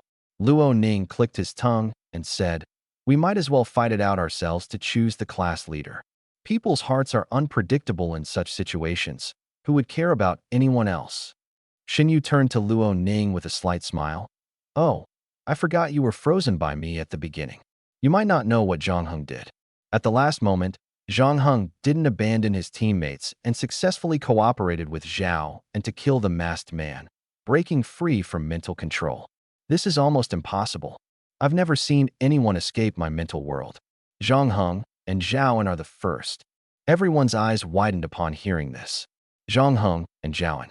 How did they kill the masked man? Those icy chills could freeze a person solid upon contact. Zhang Heng actually countered and killed the masked man. Xinyu added, "Of course, Zhang Heng, don't get too complacent. You only passed the test at the simplest difficulty level." Zhang Heng was speechless, needing time to process everything that had just happened. His mind was still in chaos. The abilities of mental ability users were truly terrifying. He had unknowingly entered Shen Yu's created mental world. Even though he had now escaped, his psyche had suffered irreparable damage. At that moment, he genuinely thought he was going to die. His abilities were restricted, his senses disrupted, and he was plunged into despair. He even experienced the sensation of death. Zhang Heng looked up at the mental ability above Shen Yu's head, worth 1 billion replication points. If the first person he had encountered was Shen Yu. No, if Shen Ling hadn't come here, he wouldn't have encountered Shen Yu at all. The Universal Replication Card. If he could gather a Universal Replication Card, he could replicate Shen Yu's ability to it. Seems he needs to work harder. Principal Su stepped in to wrap things up. "All right, since the class monitor has already decided, Zhang Heng, during the trip to Mount Lao, you will lead the other academies to the summit. How about it?" Zhang Heng nodded. "I won't shirk this responsibility." Principal Su nodded in satisfaction and left with Captain Chun and Captain Yi. Xinyu glanced at Zhang Heng and asked, "Would you like to try my meat soup again?" Xin Ling immediately cheered. "I want it. I want it. Master, take me home quickly." Zhang Heng nodded and followed Xinyu out of the school gate. The atmosphere among the others became extremely awkward. In the spiritual world, they had experienced the pain of betrayal and abandonment. Overall, the class's atmosphere might not be very good in the future. Zhang Heng clearly noticed this as well. On the way home, he asked Xinyu, "Master, don't you think your actions might disrupt the class's unity?" Xinyu smiled faintly and said, "Isn't it better to let them see the true nature of those around them sooner? This is also a test for the entire class, and at the same time, a test for you." Zhang Heng's expression subtly changed. Xinyu continued, "The potential of an S-level ability user is limitless, but many S-level ability users, in pursuit of greater power, join underground organizations, or even lose themselves. They are generally arrogant and self-centered, lacking a spirit of dedication, treating the people and things around them as mere tools." Zhang Heng's face changed. "Then what about my test results?" Xinyu smiled. "Not bad. If it weren't for the observations and evaluations sent by Shen Ling, I would have given you a higher score." Zhang Heng looked at Shen Ling, who raised her head and feigned ignorance. Xinyu said, "Don't blame her. This was a task assigned to her from above. But from now on, you can rest assured Shen Ling will no longer monitor you. Your performance in the spiritual world has given me a comprehensive understanding of you. At the very least, you're not someone who would abandon teammates in critical moments, and that's very important. Zhang Heng hadn't expected this to be a test, and upon learning the truth, he felt calm. Can divine breath block your mental control or detect it in advance? This was the key question. If even divine breath couldn't block Xinyu's mental control, wouldn't she be invincible? Xinyu nodded. It can indeed. But don't worry, mental ability users are extremely rare. There are fewer than 5 worldwide. Although some abilities are close to mental control, like Yi Duoduo's visual confusion, which is a type of mental control, it's not entirely the same. She smiled at Zhang Heng, clearly aware that her abilities had frightened him. Those subjected to mental control often suffer mental damage. Zhang Heng's quick recovery indicated that his spiritual world was very strong. A person's strength isn't just physical, their spirit must also be strong. If the spiritual world is damaged, a person becomes panicked and unable to perform their abilities effectively. Xinyu returned to Zhang Heng's home and cooked a steaming pot of meat soup for him and her apprentice. As before, she stayed for a while and then left. This time, it was likely because Zhang Heng had wanted Xinyu to take Xinling away yesterday, and Xinyu was worried, so she made a special trip. It was evident that Xinyu cared for Xinling as much as she would her own child. Both of them shared the surname Xun. Could Xinling actually be Xinyu's child? Late at night, just as Zhang Heng was about to sleep, Xinling suddenly sat up from the air mattress. Her expression strange as she looked at Zhang Heng. Hey, you won't blame me for reporting to the master, will you? Zhang Heng lifted the blanket, paused for a moment, and then smiled. No, ever since I met Xinyu, I've come to understand more about ability users in this world. It feels pretty good. Xinling laughed. Of course, my master is a battle general, someone ordinary people can't even meet. You've already met her twice and even eaten the food she cooked. Doesn't that count as benefiting from my connections? From now on, you have to treat me better. Zhang Heng smiled wryly and nodded. This Xinling was truly exasperating. Time flew by, and the day of the Laozhan trip finally arrived. Zhang Heng and Xinling headed to school together. After spending the past few days together, the elite class seemed to have accepted the fact that Zhang Heng was their class monitor. As soon as they entered the classroom, Principal Su was already there. Seeing Zhang Heng arrive, Principal Su announced, "Good, everyone is here. Today is the day of the Laozhan trip. Get ready, the bus is already parked at the school gate. We'll board directly when the time comes." Over the past few days, Zhang Heng had looked into the records and route maps of previous Laozhan competitions. There was a school for ability users called Zhiga Academy, which had dominated first place for years. This time, 5 academies were participating in the competition. 50 students would start climbing from a designated entrance. Relying solely on their feet, flying was not allowed. Along the way, they would engage in strategic battles with ability users from other academies, with the option to eliminate opponents. Successfully eliminating someone would allow them to seize the opponent's school badge. The academy with the most students reaching the summit before sunset would win. It was somewhat like a battle royale game. The goal was to eliminate students from other academies while ensuring their own numbers remained strong. This competition was truly a great opportunity to see which academy's students were the strongest. Zhang Heng led the team onto the school bus heading to Laozhan. On the bus, Lei Yuan turned to glance at Zhang Heng and asked, "Zhang Heng, you're our class monitor and team leader. We're about to climb Laozhan, and the other academies are probably already making plans. Do you have anything to say?" As soon as he finished speaking, everyone turned to look at Zhang Heng. Luo Ning smiled and said, "Lei Yuan, don't make things difficult for Zhang Heng. This is everyone's first time participating in the Laozhan trip. What kind of plan could we possibly have? Let's just go for it." At this moment, Zhang Heng spoke up. "Actually, I do have a plan for how the 10 of us should handle this Laozhan trip." As soon as he said this, Lei Yuan and the others narrowed their eyes. Zhang Heng continued, "I'll divide you into 2 groups. Lei Yuan, Cheng Yu, Cheng Shuang, and Luo Ning Yu for our old partners, so you'll form one group. Lin Xuanya will lead the other group." Lin Xuanya asked, "Me lead a group? What about you? It seems like you haven't included yourself in any group." Zhang Heng smiled and said, "I heard this competition is about seizing school badges from other academies, right? I'll be more effective acting alone. When I charge into Laozhan, most of the people I encounter will be from other academies.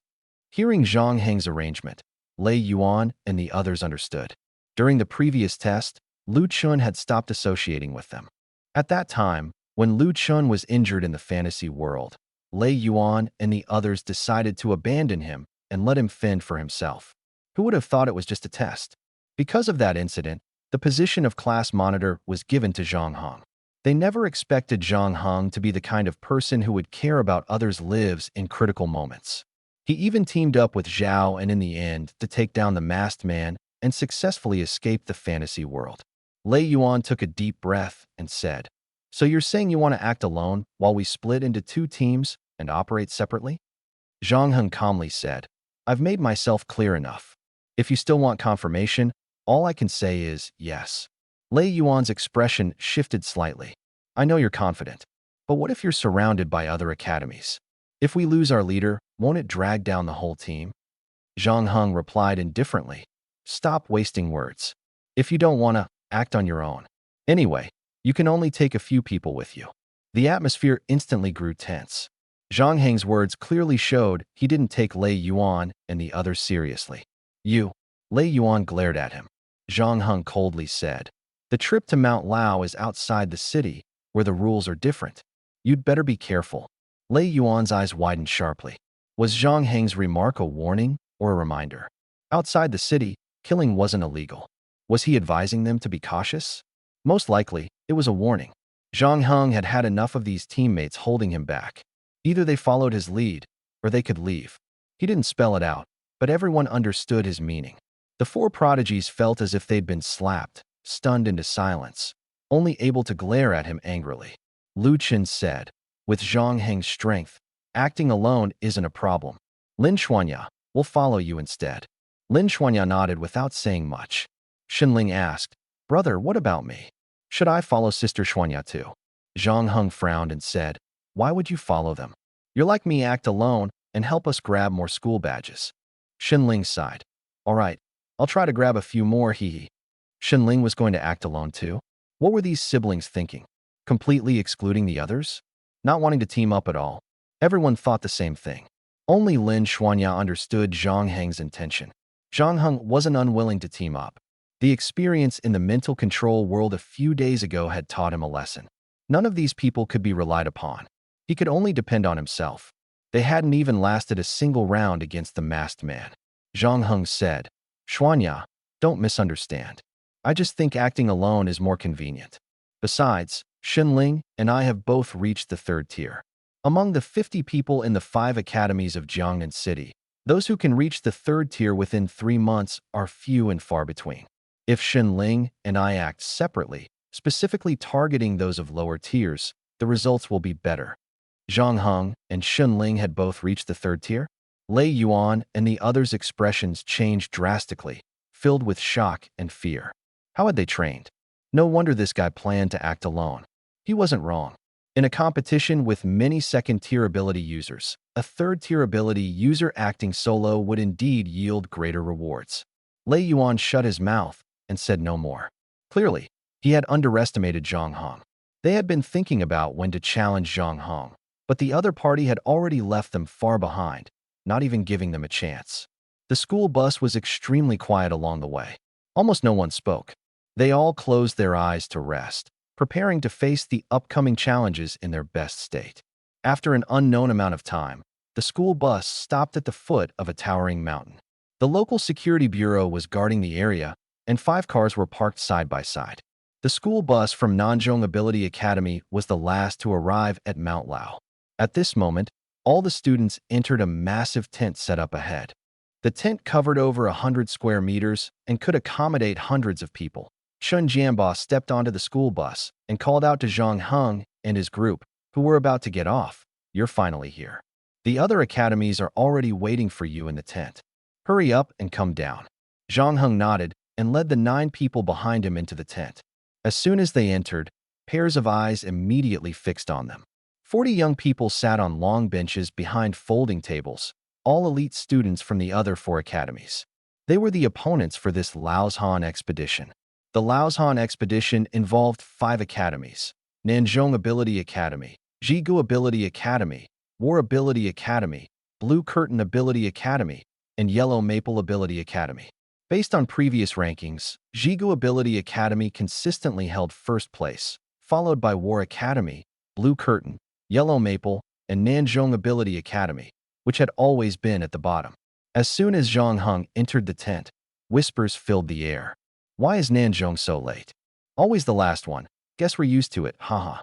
Still, the female students from Nanzhong are quite pretty. These two are definitely beauties. Looks like we'll have to go easy on them in the mountains. Beauty trap? Who said I wouldn't go after beauties? At that moment, a man who looked like a teacher stepped forward and asked Zhang Heng, "Where's your principal? Why didn't they come?" Could it be that the other 4 were the principals of their respective academies? As the class monitor, Zhang Heng replied, "The principal didn't come." The man snorted lightly. "So you must be the class monitor. Sit in the first seat on the left, and the other 9 can take their seats in order. The Laozhan expedition is about to begin. Let me explain the rules and distribute the school badges." Zhang Heng nodded and sat down as instructed. Only then did he take a closer look at the man. He appeared to be in his 40s, with a solid build, dressed in a black suit, sporting a crew cut, thick eyebrows, and large eyes, giving off an impression of integrity and reliability. This man was none other than Lu Jinlong, the principal of Jigu Academy. Jigu Academy had long dominated the rankings, and Lu Jinlong was responsible for organizing and hosting the Laozhan expedition. Once everyone was seated, Lu Jinlong began speaking. The Laozhan expedition has been held for nearly 10 years now. Over the past decade, our Jigu Academy has always been number 1, as everyone knows. Rather than calling it the Laozhan expedition, it might as well be called Who Can Defeat Jigu Academy. His opening remarks were somewhat boastful.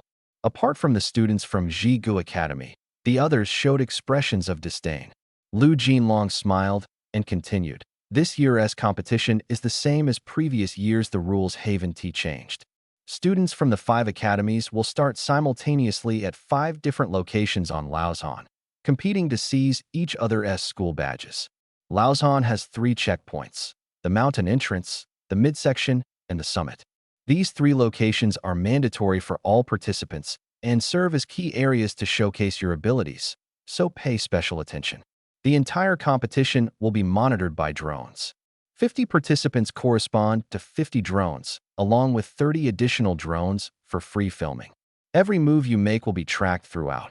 Everyone listened with excitement, surprised at how formal the competition was. With drone monitoring, any danger could be detected immediately. Lu Jinlong continued. Laozhan is home to many fierce second-tier exotic beasts that have long occupied the area in significant numbers. You'll face complex terrain, compete against challengers from other academies, and also need to watch out for the exotic beasts in the mountains. As for the rules, they were simple. Students could spar freely as long as no lives were endangered. All powers were permitted. If someone accidentally caused a death, their academy's overall score would be automatically disqualified. Take it easy, kids. Lu Jinlong let out a cold laugh and raised his hand as a signal.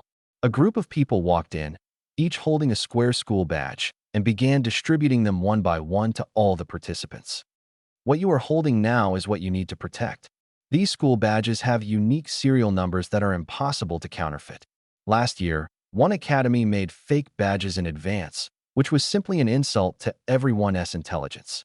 I hope nothing like that happens this year. The most important point, before sunset, which is before 6 p.m., you are free to challenge participants from other academies to seize their badges.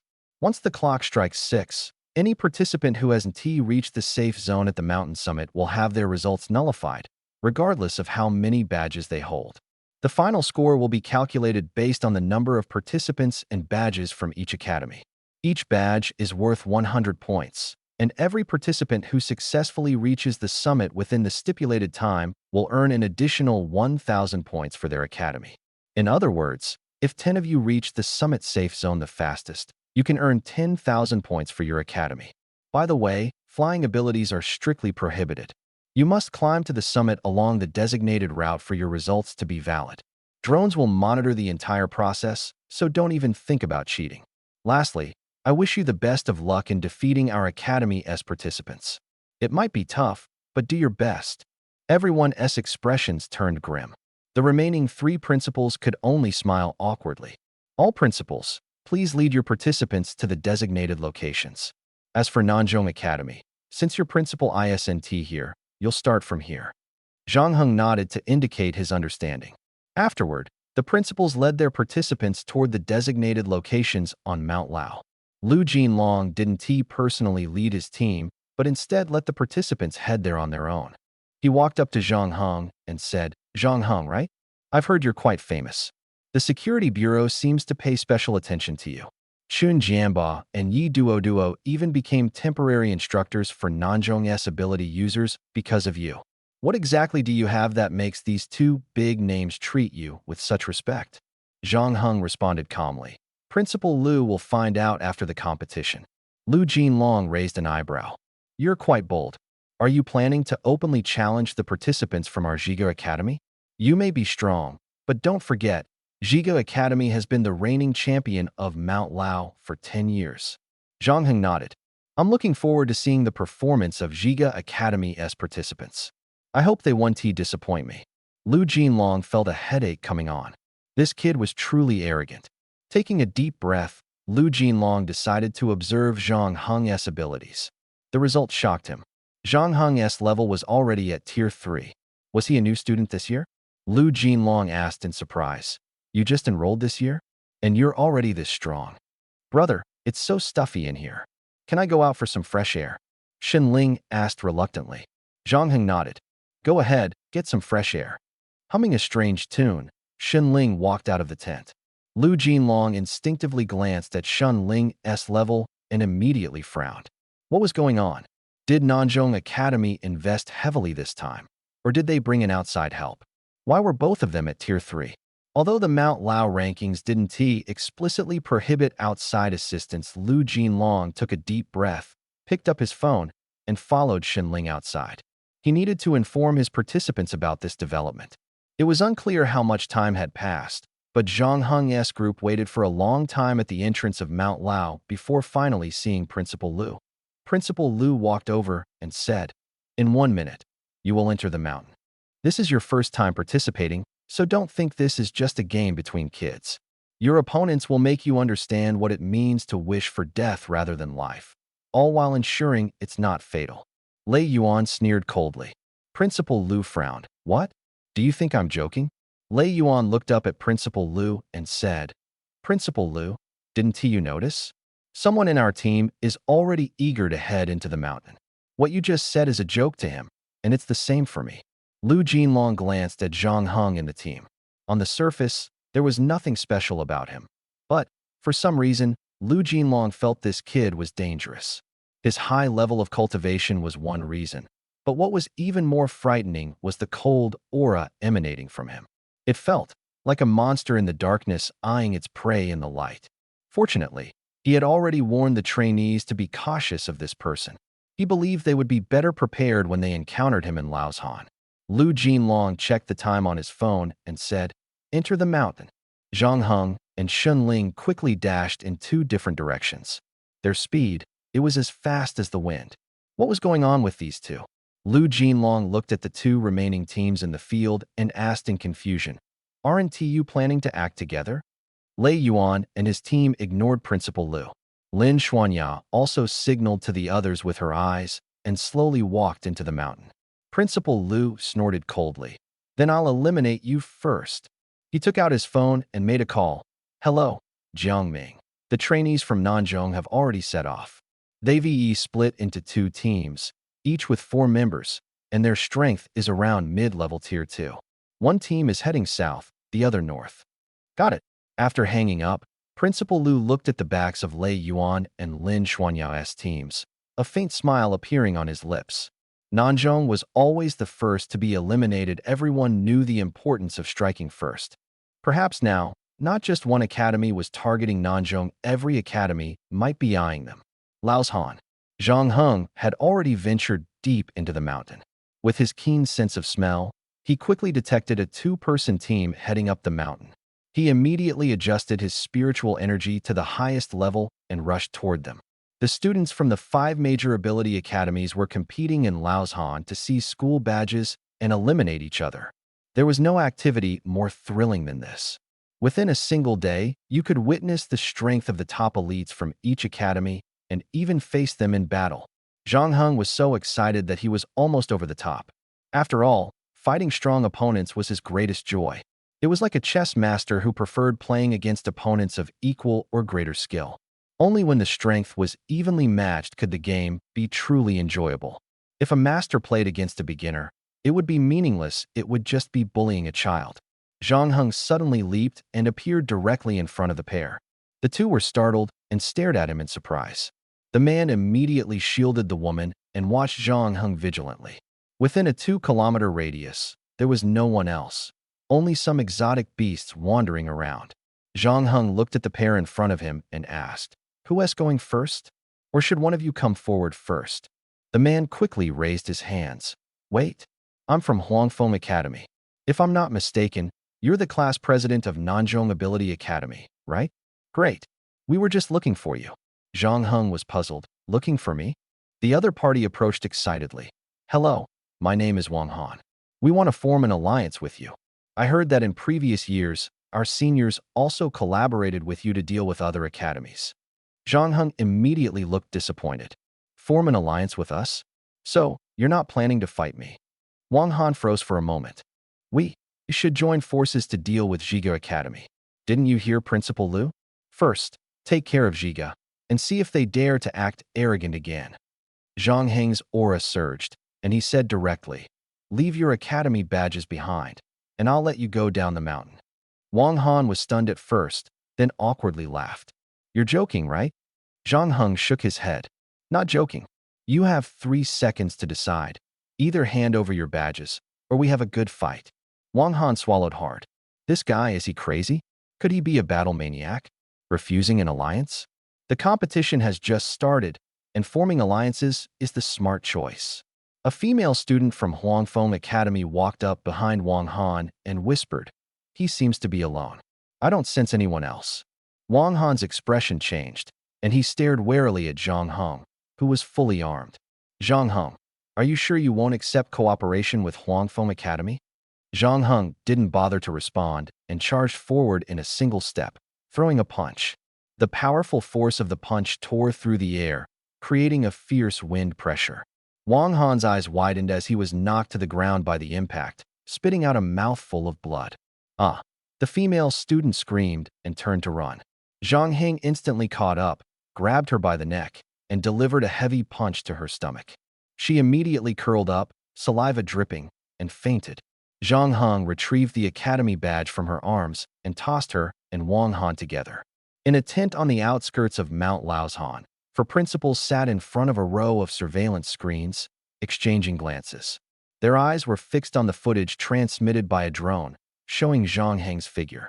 The principal of Huangfeng Academy had a livid expression, gripping his thermos tightly as he glared at the screen showing the young man. He gritted his teeth and said, "This year's students from Nanzhong Academy are truly disrespectful." The other 3 appeared calm on the surface, but their hearts were already in turmoil. Just moments ago, Zhang Heng had effortlessly dealt with 2 students from Huangfeng Academy, snatched their badges, and tossed them aside like garbage. The screen then showed 2 other individuals, members of the Security Bureau, carrying the unconscious students and quickly heading down the mountain. The principal of Lanmu Academy couldn't sit still any longer. Nanzhong Academy, which had always been at the bottom, had produced such a formidable character. He had to immediately notify his students to be cautious of this person. Suddenly got a stomachache. "Excuse me, everyone." The Lanmu principal stood up and walked out of the tent. "I suddenly need to use the restroom." The principal of the War Abilities Academy chuckled as he got up, casually reaching for the phone in his pocket. The principal of Huangfeng Academy sighed helplessly and followed them out. Lu Jinlong watched the 3 principals leave the tent with these flimsy excuses, and a sense of unease began to grow in his heart. He had known the boy was strong, but he hadn't expected him to be this strong. While there was a gap in strength, it shouldn't have been this wide. The two students from Huangfeng Academy hadn't even been able to fight back. What was even more shocking was that after dealing with them, Zhang Heng seemed to sense something and quickly sprinted in a certain direction. Beep, beep.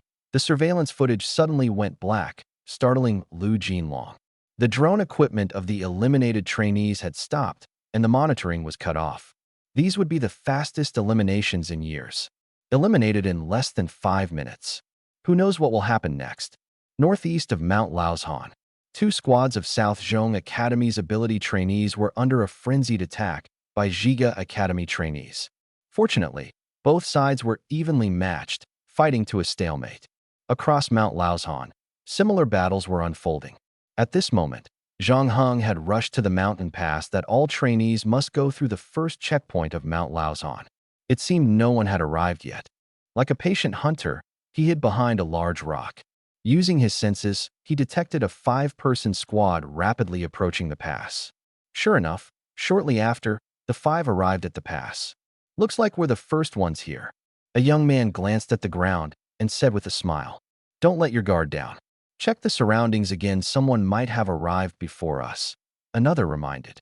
Who would be thought the class leader of the War Academy wanted to ally with us to deal with Zhiga. South Zhong Academy is really miserable. I heard Zhiga targeted them first. They probably want to even make it past the pass. Could it be they started fighting at the foot of the mountain? Zhang Heng listened to their conversation, his brows furrowing. How did the Zhiga trainees know their location? Had Zhiga already started fighting Lin Xuanya and the others? Zhang Heng stepped out from behind the rock. His appearance immediately caught the attention of the 5.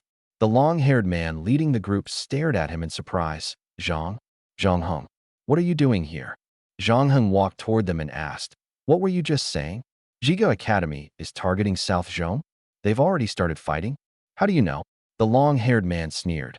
"Why should I tell you? Who do you think you are? No wonder South Zhong Academy ranks at the bottom every year. Before the Laozhan expedition even starts, you don't prepare? Like forming alliances with other academies?" Zhang Heng hadn't considered alliances. Could they have communication devices? That wouldn't necessarily be against the rules. If Zhiga trainees were truly targeting South Zhong, he couldn't waste time here. He took a deep breath and sprinted down the mountain. However, the 5 War Academy trainees suddenly surrounded him. "Zhang Heng, do you think we're invisible? Do you think we'll just let you leave? You have 2 choices. First, hand over your school badge." Zhang Heng's gaze turned cold, his entire body instantly entering combat mode. He kicked the speaking man in the chest, spun 170 degrees on the spot, and delivered a fierce punch to a female trainee behind him. Bang!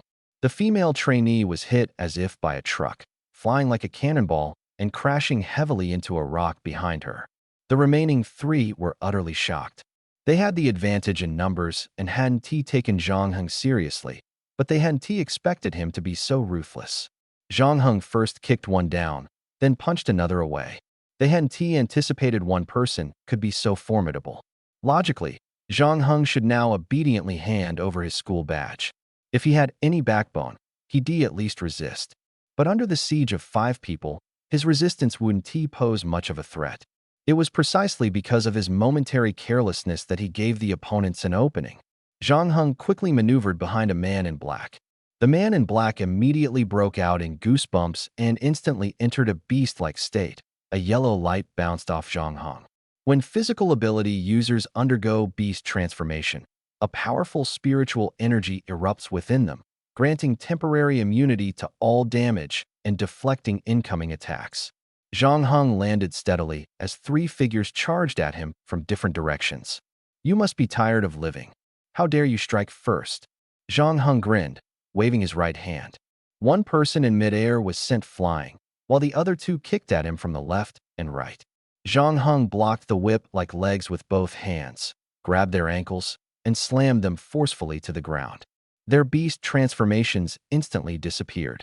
In a flash, only one opponent remained out of 5. In the monitoring room, the principal of the War Academy watched the scene with fury, slamming the table and shouting, "Is this real?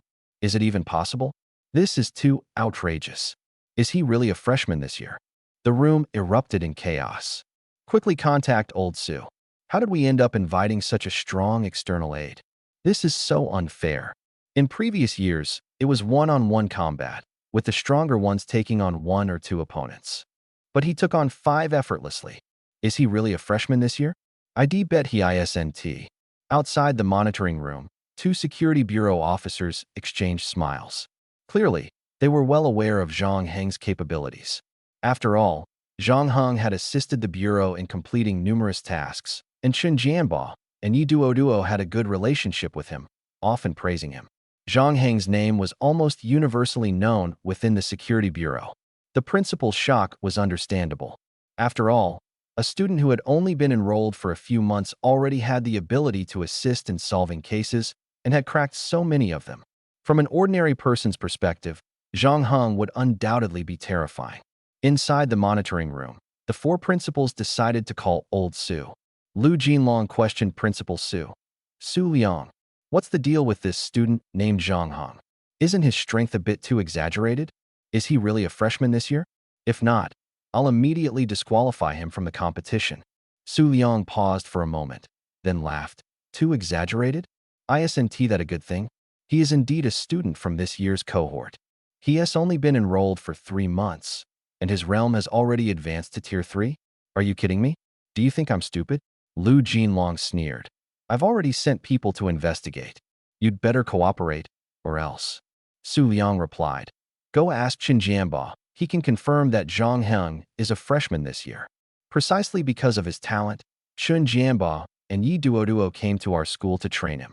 Zhang Heng even helps the security bureau solve cases in his spare time. I've watched him gradually improve his realm step by step. If you don't believe it, it only shows how narrow-minded you are. Do you know what a genius is? Zhang Heng is a genius. Go ahead and envy him, haha. Nonsense. Lu Jinlong crushed his phone and slammed it to the ground. The other three principals immediately fell silent. Su Liang's confidence indicated that it was indeed true. Zhang Heng was a freshman, but because he was a genius, his realm and strength far surpassed his peers. Lu Jinlong took a deep breath and said, Fellow principals, Zhang Heng has already advanced to Tier 3. The highest among my students is only Tier 2, 6 stars. Do you know what this means? The other three principals exchanged glances. What did it mean? The monitoring footage had already made everything clear. Zhang Heng's strength was overwhelming, and he kept challenging other students. Once targeted by him, it was almost certain they would lose their school badge. Within 3 hours, no, within 2 hours, Zhang Heng might drive all the students from other academies out of Mount Lao. Lu Jinlong said in a deep voice, We must unite and deal with Zhang Heng first. Only after dealing with him can we have a fair competition. Understand? As soon as he finished speaking, the three principals nodded one after another. I'll contact my students right away. Me too. No other choice. On Mount Lao, the students from the 4 academies received orders from their principals. Everyone abandoned climbing the mountain and rushed to the northern entrance of Mount Lao with only one goal, to focus their firepower on Zhang Heng. Although they didn't know what had happened, the students dared not disobey their principal's orders. For a moment, everyone converged toward the northern entrance of Mount Lao. Even if they encountered other students along the way, they ignored them completely because their orders were clear. The 4 academies unite, and all firepower is to be concentrated on Nanzhong. At this moment, on the northern side of Mount Lao, Zhang Heng was the first to arrive at the entrance. At a glance, he saw Lin Xuanya and her group surrounded, unable to advance or retreat. 5 students from the Zhiga Academy had encircled Lin Xuanya and her 3 companions. The 4 of them dared not act rashly and could only defend themselves on the spot. Lin Xuanya was clearly unable to unleash her full strength because she was tied down.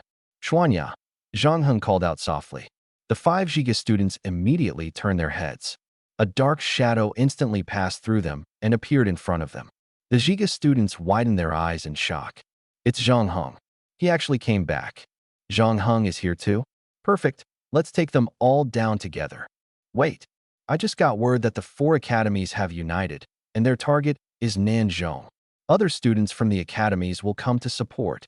Lin Xuanya and the others widened their eyes upon hearing this news. Lin Xuanya roared angrily. How can this be? The 4 academies are uniting against us. Lu Chen grinned. Interesting, Really interesting, huh? Zhaoan looked at Lu Chen helplessly.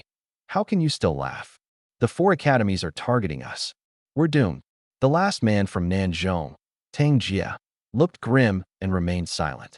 The students from Zhiga Academy immediately became excited. Zhang Heng, did you hear that? The four academies are uniting against your Nanzhong. You're finished. Don't waste your energy. When the others arrive, we'll take you down together. It'll be easier that way. Exactly. No need to waste effort, haha. Lin Xuanya stood behind Zhang Heng and asked softly, Zhang Heng, what do we do now? Zhang Heng carefully sensed the surrounding auras. As expected, just as they said, students from the other academies were indeed on their way. Zhang Heng turned to Lu Chun and said, Lu Chun, can you contact Lei Yuan and the others? Lu Chen's face darkened. I can. He was reluctant in his heart. Ever since that incident last time, he didn't want to have anything to do with Lei Yuan and the others. Zhang Heng said, tell them to hide. Lu Chun was stunned for a moment. Aren't you asking me to contact them for help? Zhang Heng shook his head. No need. No need to have them come. Just tell them to hide. After speaking, Zhang Heng took out his phone and called Shenlong. Shenlong, come to the northern entrance of Mount Lao, near our starting point.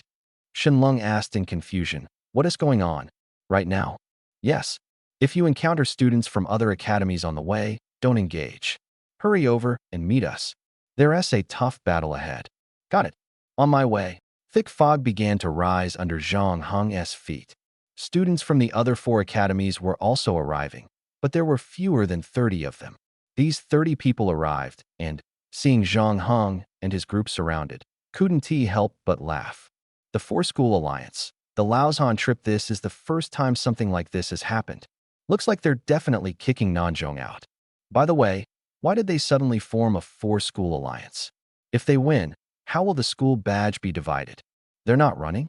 Bold move, I like it. Who's Zhang Heng? Heard he's impressive? Still think you're impressive now?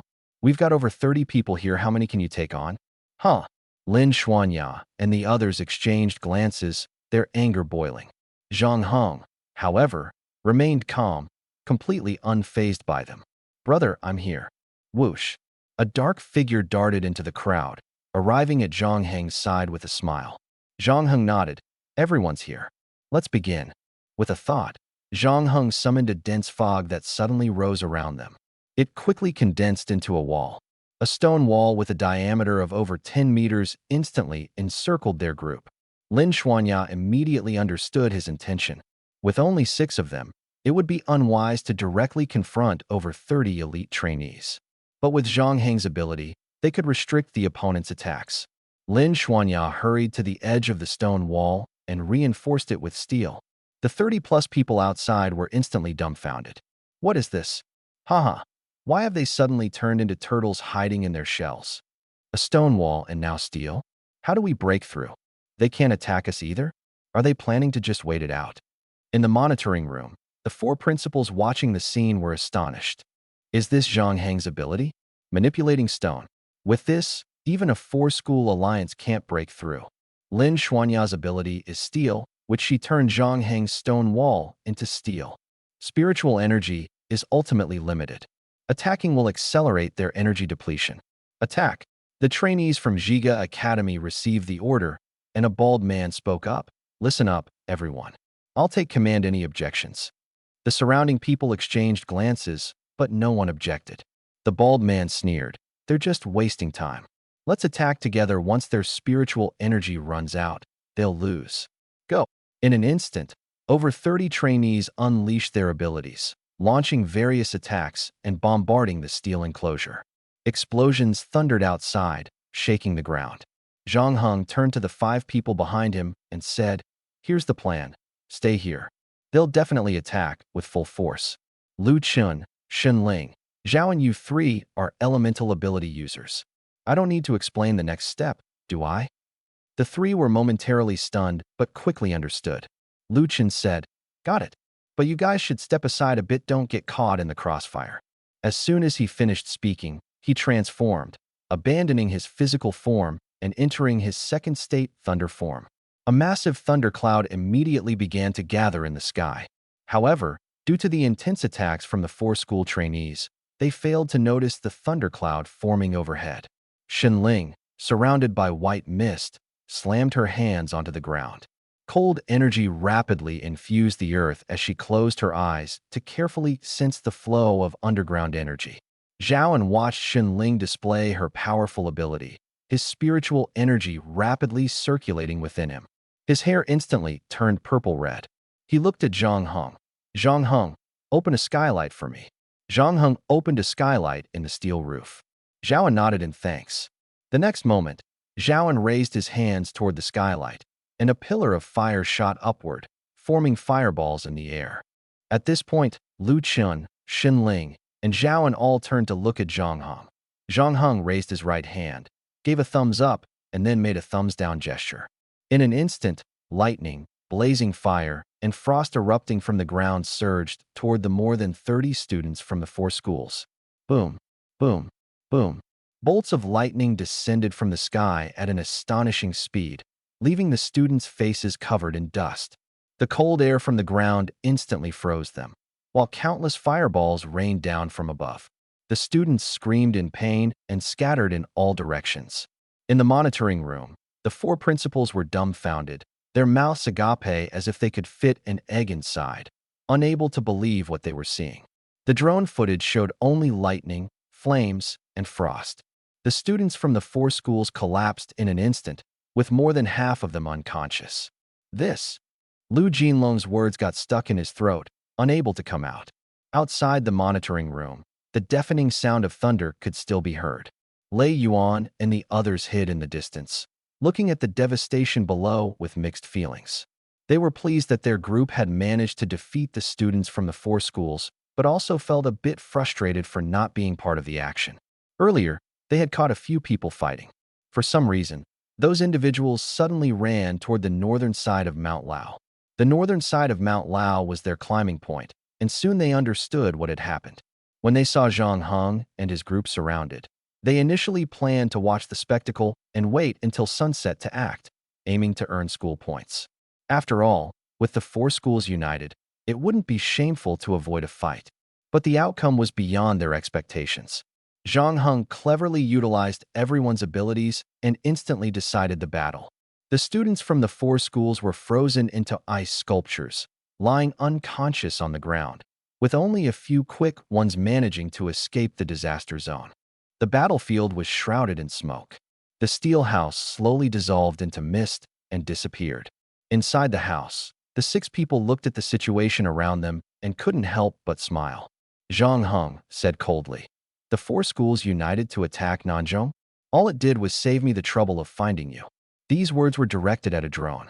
In the monitoring room, the 4 principals looked pale and sighed in defeat. It was clear that the outcome had been decided. Zhang Heng and the others began clearing the battlefield. Lei Yuan and his group also started walking down from the mountain toward them. Lei Yuan looked at the mess and the injured students on the ground. Zhang Heng noticed Lei Yuan and his group approaching and said, "The 4 of you, head to the mountaintop immediately and block anyone else from coming." Lei Yuan wanted to say something, but seeing that many of Zhang Heng's group were meditating to recover, it seemed they had no choice but to go. He nodded and ran toward the mountaintop. As Chengyu followed, she asked, "Brother Lei, why is Zhang Heng asking us to go to the mountaintop? Haven't we already won?" Cheng Shuang snorted, "Exactly. There aren't many students left from the other 4 schools. Even if they reach the mountaintop first, we'll still be number 1.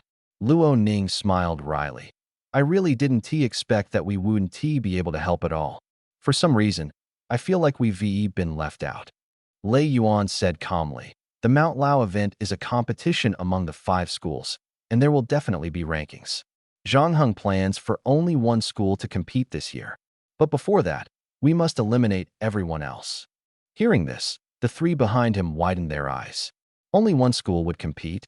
Eliminate all the students from the other 4 schools? That was ruthless, not leaving any room for survival. Lei Yuan took a deep breath and said, "When we return this time, you'd better not think about defeating Zhang Heng or going against him. Someone like him is not someone we can handle." Cheng Yu and the others had already sensed this deep down. They are not on the same level as Zhang Heng at all. Suddenly, a few figures appeared ahead, about 3 or 4 of them. They were scrambling to rush toward the mountaintop. Currently, Nanjong firmly holds first place, and the competition for second place has become exceptionally fierce. Whoever reaches the summit first will become the second place in this year's Laozhan expedition. Lei Yuan snorted coldly. Catch up to them and block them. The three people behind him immediately split up and chased after the three students ahead at full speed. At the foot of the mountain, Zhang Heng said to the group, "You all hurry to the summit. I'll go after those who just escaped." "Brother, I want to go with you too," Xin Ling said with a smile as she ran over. Zhang Heng said nothing and directly accelerated forward. Xin Ling followed closely behind, keeping pace without falling behind. At full speed, Zhang Heng quickly caught up to Lei Yuan and his group. Ahead of Lei Yuan's group were four more people, the last remaining students from the four academies. At this moment, the tense atmosphere began to spread. In the monitoring room at the foot of the mountain, the four principals clenched their fists and gritted their teeth, silently cheering for their school's students. Nanjong's first place was undisputed. The battle now was for second, third, fourth, and fifth places. First place was impossible to overturn. If they couldn't get first, then they would fight for second. As long as they could reach the summit, that was enough. Two figures swiftly passed Lei Yuan and his group, rapidly approaching the four students ahead. In the monitoring room, the four principals could no longer sit still. Lu Jinlong glared at the screen. Nanjong's students. How ruthless can they be? This Zhang Heng, truly ruthless.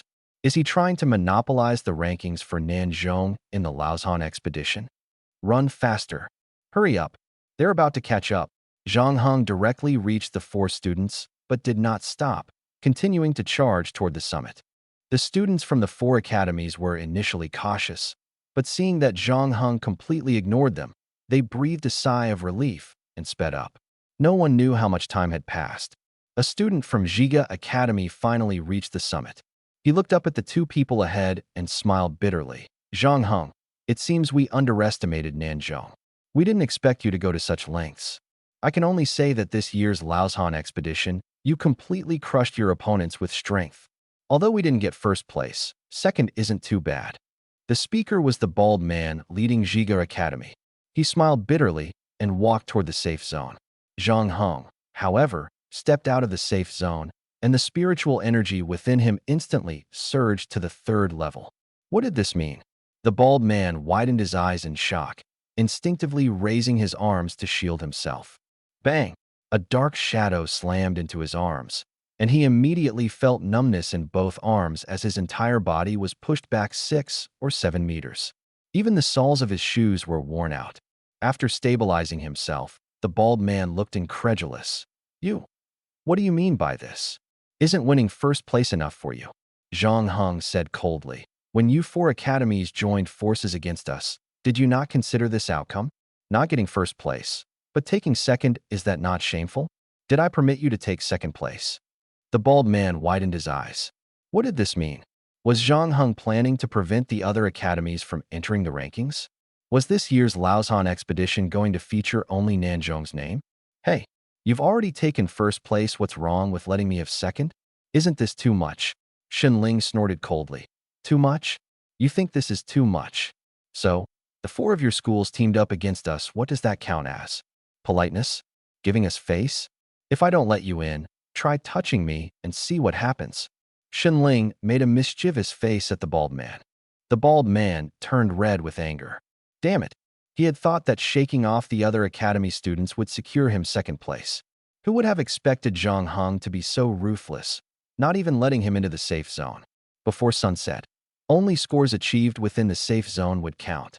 Zhang Heng said to Xin Ling, "Let's deal with him first and see if anyone else shows up afterward." Xin Ling nodded, his arms instantly enveloped in a chilling aura.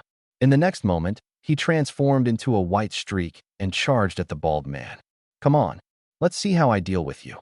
The bald man emitted a yellowish-brown golden light all over his body and engaged in a fierce battle with Xin Ling. In the monitoring room, the faces of the four principals turned pale, their eyes bloodshot. Apart from the students from Zhiga Academy breaking through Lei Yuan's encirclement and escaping to the mountaintop, everyone else had been taken down by Lei Yuan's team, and their school badges had been seized. The students from Zhiga Academy were now fighting Xinling. Even if they managed to defeat Xinling, Zhang Heng was still waiting for them afterward. The outcome of the Laozhan expedition was already decided, and only Nanshan Academy remained in the rankings. All members of the other 4 academies had been eliminated, leaving them with no rankings at all. This was undoubtedly the most disastrous event in the history of the Laozhan expedition for the 4 academies. At this moment, Zhang Heng took out a giant fruit, sat on a rock, crossed his legs, and looked as if he were watching an exciting match.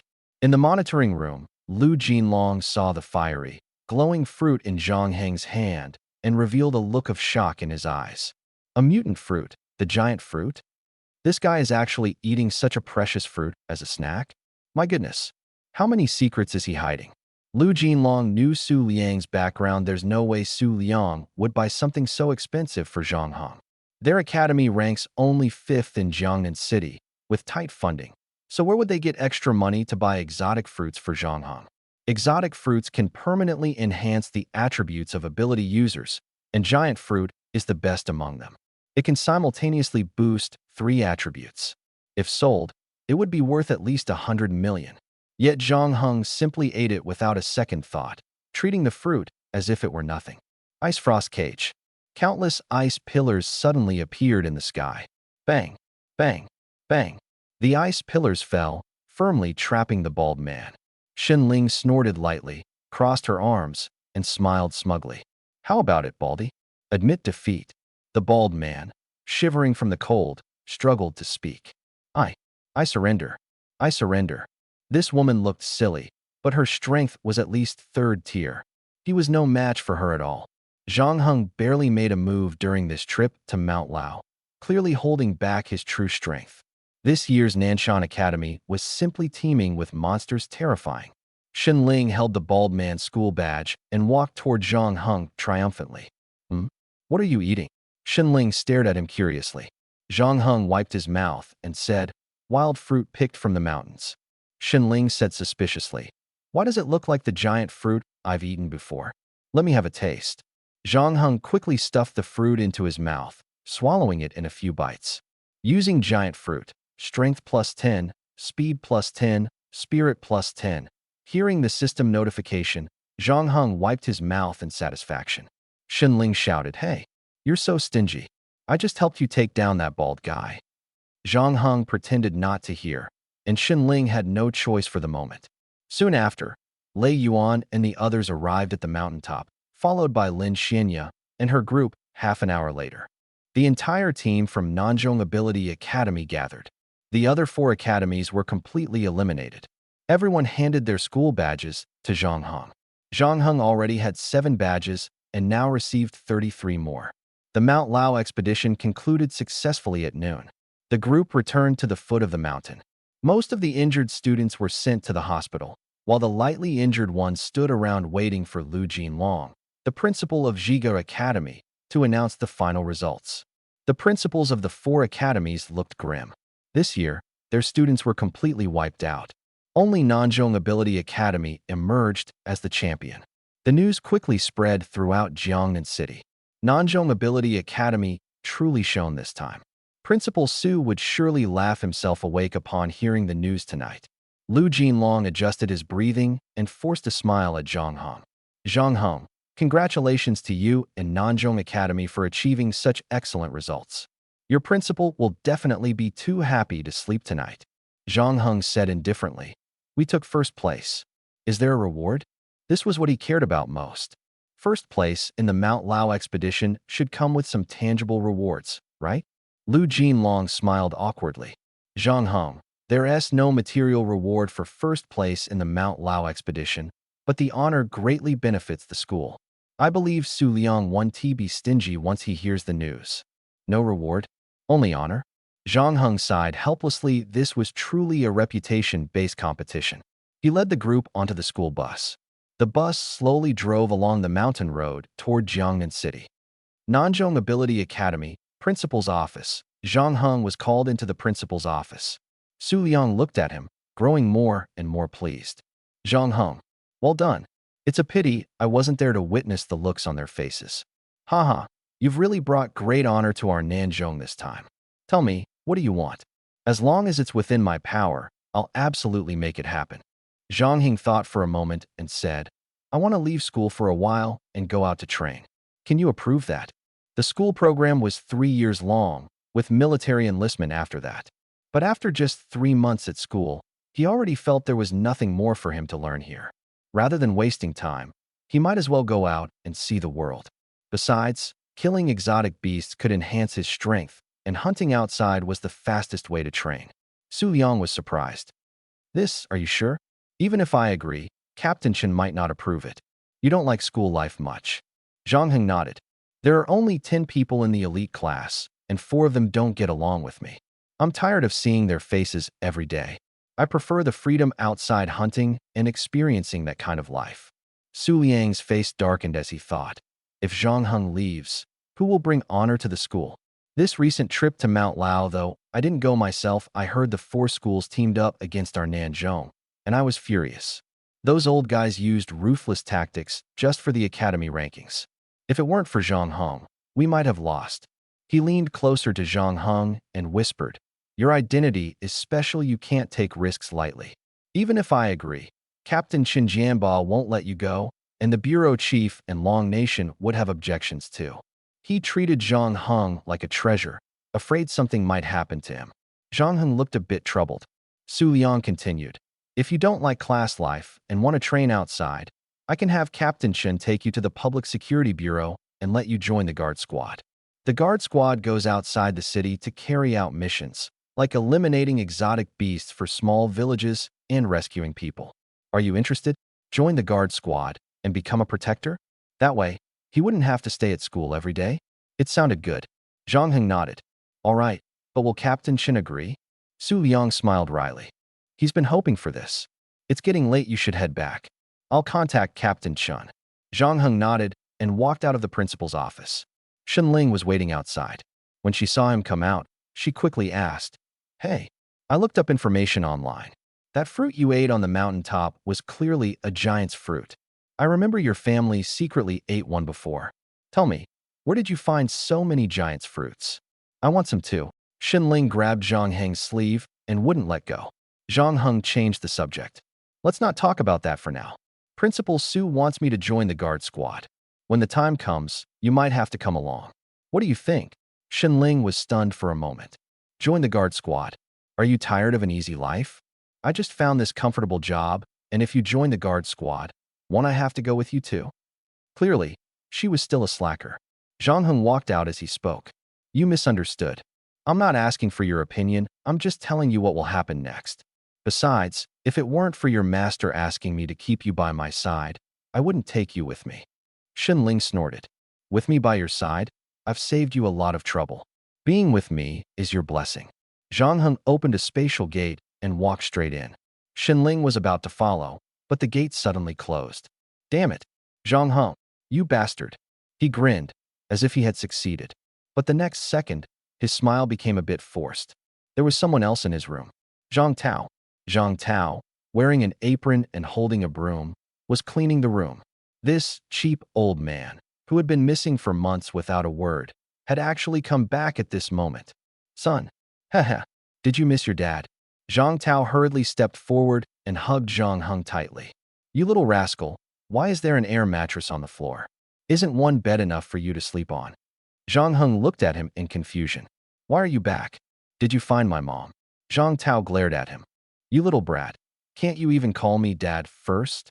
Zhang Heng awkwardly said, Dad, where's my mom? Didn't you go to look for her? Zhang Tao sighed and sat on the bed. Don't even mention it. I went to that place, searched for months, and found nothing. If I hadn't seen the photo, I would have thought that guy was lying to me. Zhang Heng had thought that once Zhang Tao left, he would never come back. He hadn't expected that a few months later, he would actually return. Just then, a loud banging sound came from downstairs. Zhang Heng, you bastard. Get out here. Zhang Tao was slightly stunned. Who is it? Your girlfriend? Wow. Your old man was only gone for a few months, and you've already got a girlfriend? So how is it? Have you two gotten close? Zhang Tao clapped his hands with a meaningful expression. Zhang Heng asked in confusion. What do you mean by gotten close? Bang. The door was pushed open, and Shun Ling stormed in angrily, kicking Zhang Tao in the face. "Bully me, will you?" Ouch! Zhang Tao was sent flying by Shun Ling's kick. Shun Ling finally felt satisfied, crossing her arms smugly. "See how powerful I am. Let's see if you dare to." "Wait, Zhang Heng. What are you doing here?" Zhang Heng looked at the kicked Zhang Tao and said, "That's my dad."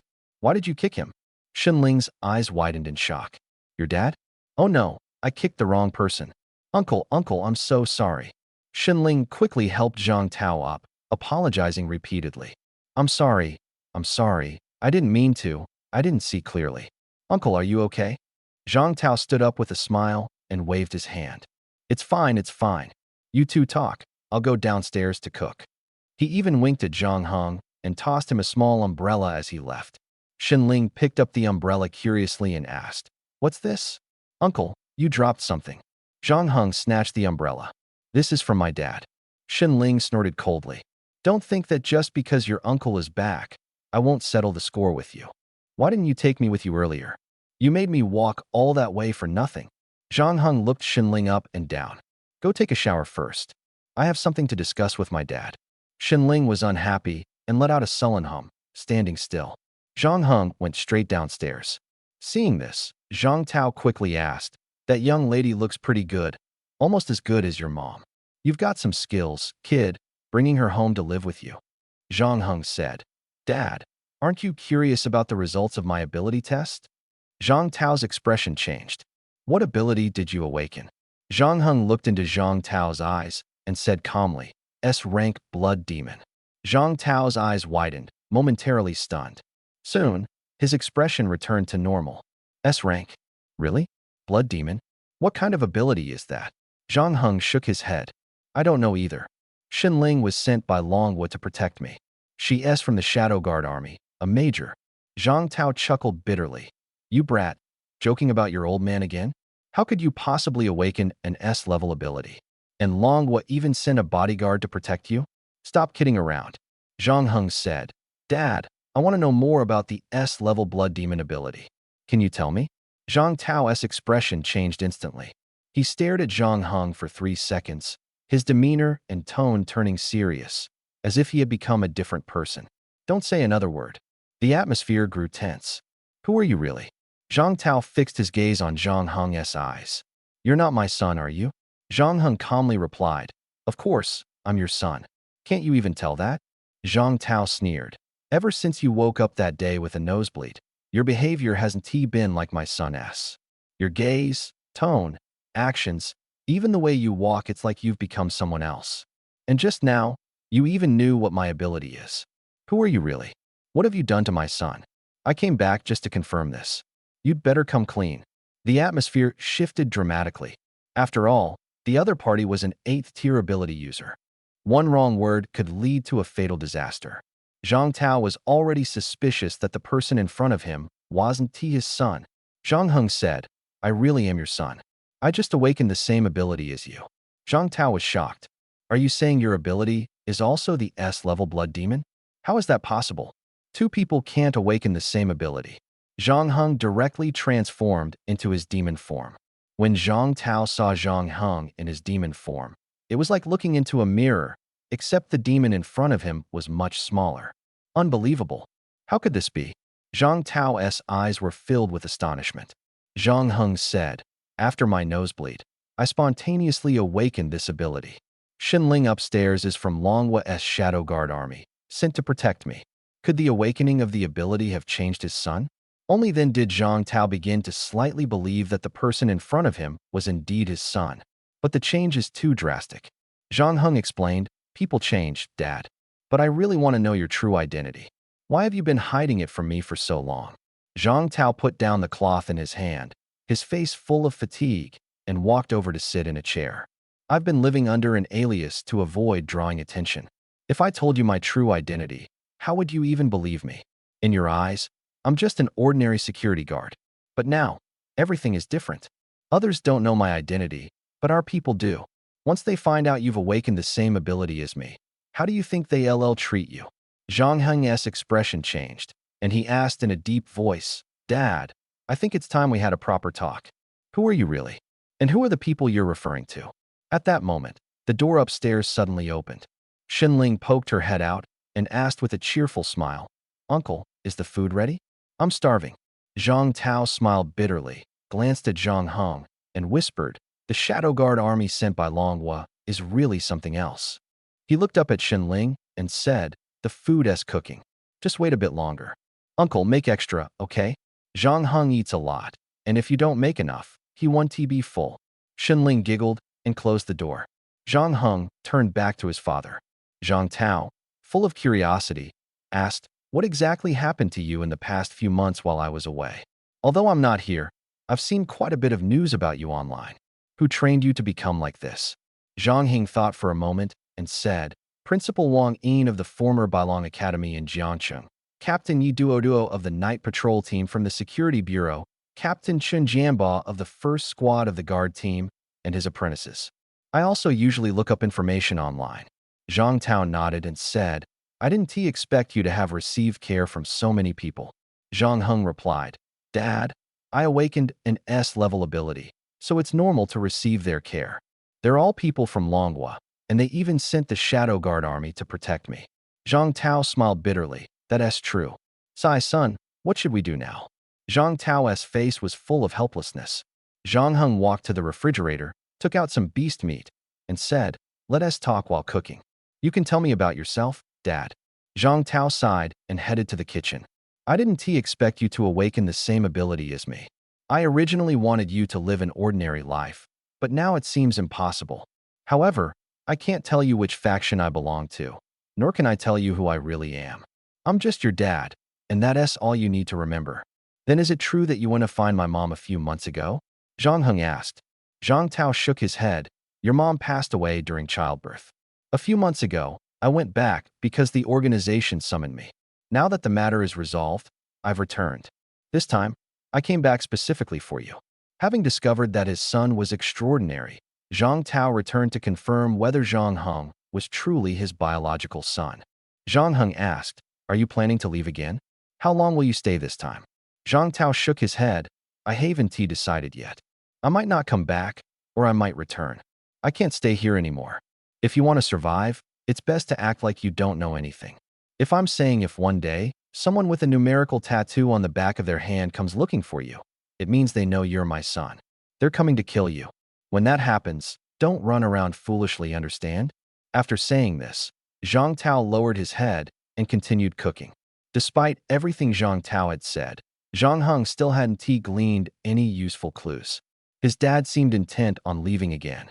However, the mention of people with numerical tattoos on their hands might be an important clue. When the time comes, he could ask Chen Jianba and perhaps learn which organization Zhang Tao belongs to. The two cooked together and ate together. After the meal, Xinling went to take a bath, while Zhang Heng and Zhang Tao went out for a walk. Zhang Heng knew that Zhang Tao was about to leave again. Zhang Heng said, "Dad, maybe you shouldn't treat me like a child. I can help you too." Zhang Tao smiled bitterly. "My son has really grown up, saying things that move me. As parents, how can we not worry? As long as you're doing well, we can be at ease. Once I've dealt with those matters, I'll come back to find you. But before that, I have to disappear for a while. Don't blame me, and don't blame your mom. We're both doing this for your own good, even if we're powerless to change it." Zhang Heng sighed helplessly. "The scariest phrase in the world is 'I'm doing this for your own good.'"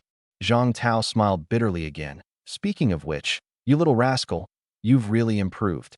In just a few months, you've reached the 3rd tier. At this rate, you'll surpass me in a few years. Maybe you really can help me. Keep training hard. It's best if you can join the military. Once you join the Dragon Army, Longhua can protect you unconditionally. That way, your mom and I can truly be at ease." Zhang Tao clearly didn't want to involve him in his affairs. Seeing that he couldn't get more answers, Zhang Heng had no choice but to keep quiet. Zhang Tao glanced at the sky, then turned to Zhang Heng and said, "Son, I have to go. Remember what I said today, be wary of people with number tattoos on the back of their hands, understand?" Zhang Heng remained silent, a trace of resentment flashing in his eyes. Zhang Tao smiled bitterly and patted his head. "All right, go back now." Zhang Tao opened a spatial door and disappeared in front of Zhang Heng in an instant. From the scene visible through the door, It looked like some kind of secret base. Zhang Tao was an 8th tier S-class ability user, definitely someone of great significance.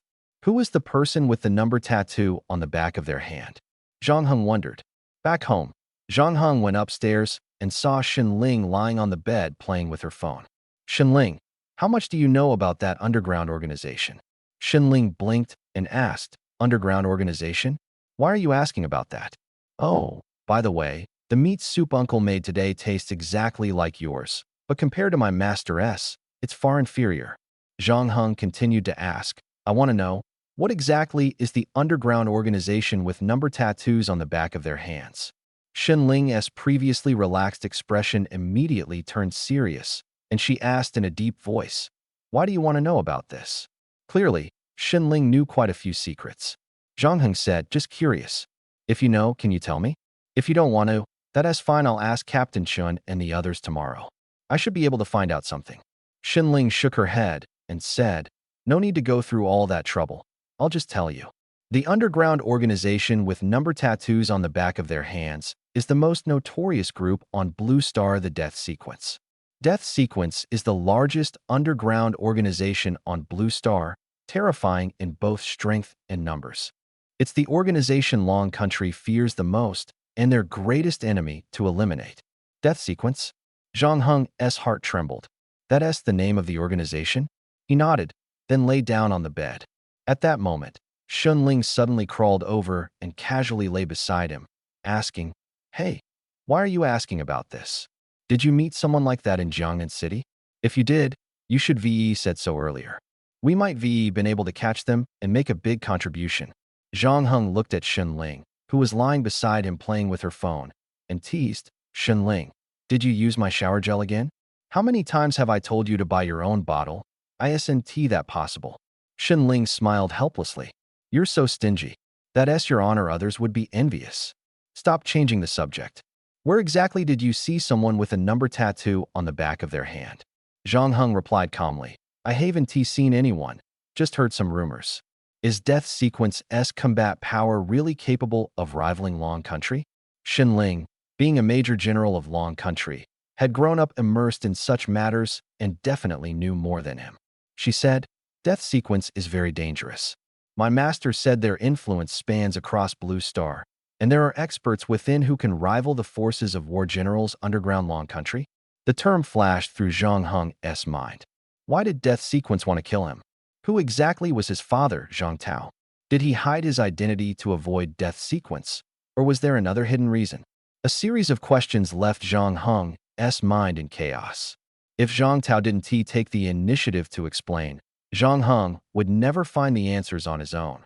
The thought of possibly being targeted by the largest underground organization on Blue Star made Zhang Heng restless. He had to figure out the reason behind being hunted. As he was deep in thought, Shen Ling suddenly kissed him. Zhang Heng froze, his heartbeat instantly accelerating, his senses becoming unusually sharp. His blood seemed to boil and churn, and his cheeks turned as red as an apple. What did you just do? He stammered. Shen Ling looked at his flushed face in surprise and said, Oh my, are you about to explode? What's wrong with you? Zhang Heng frowned. I'm asking you, why did you kiss me just now? Shen Ling giggled foolishly. I don't know either. When I saw your side profile, I just wanted to kiss you. My master said that if you like someone, you can kiss them. She kisses me all the time. I think I might have just fallen for you, hee hee. Fallen for me? Zhang Heng took a deep breath, trying to calm his racing heart, but his face remained hot. This feeling was so strange. In his previous life, he had focused solely on honing his killing techniques, never caring about romantic relationships. The assassin who taught him how to kill had once said that a qualified assassin must sever all emotions and desires. Without desires and emotions, external factors could not affect him. Only then would his strikes be as swift as lightning and utterly decisive. He had always kept those words in mind. Until just now, everything had been thrown into chaos. Shen Ling had already climbed onto the air mattress and fallen asleep. Zhang Heng, however, was unable to sleep all night. He took out his phone and began searching for symptoms. Soon, replies from netizens came flooding in. Thirsty fish. Opie, are you a virgin? Never been in a relationship. Italian canon. When will I get to experience such pure love? OP, congrats, you're about to find a partner. Mosquito bite. I envy this kind of innocent first love. Congrats. OP, this girl likes you, and your body is giving the most natural response. Your heart is telling you that you like her too. Zhao Benshui, this sounds too fake. How could there still be guys who don't understand romantic feelings? Turtle scoundrel. If someone grew up without being exposed to any information about romantic relationships, it's possible they wouldn't understand. OPS family must be well off, your parents protected you well. Zhang Heng stared at the comments, then suddenly stood up from the bed, looking down at Shen Ling, who was sleeping like a log. He couldn't believe he actually liked Shen Ling. Or was this just a natural physical reaction? Maybe he could test it with more people to see the response. South Central Academy of Special Abilities. Zhang Heng found Lin Xuanya and said, Lin Xuanya, don't ask why. Kiss me, right now, hurry. Lin Xuanya stared at Zhang Heng in shock, more surprised than delighted. Zhang Heng, what are you saying? Kiss you? We're just ordinary classmates. How could I kiss you? Zhang Heng's gaze was firm and unwavering. Lin Xuanya sighed helplessly and said, Then, let us change locations. Zhang Heng nodded in satisfaction. The two headed toward the rooftop.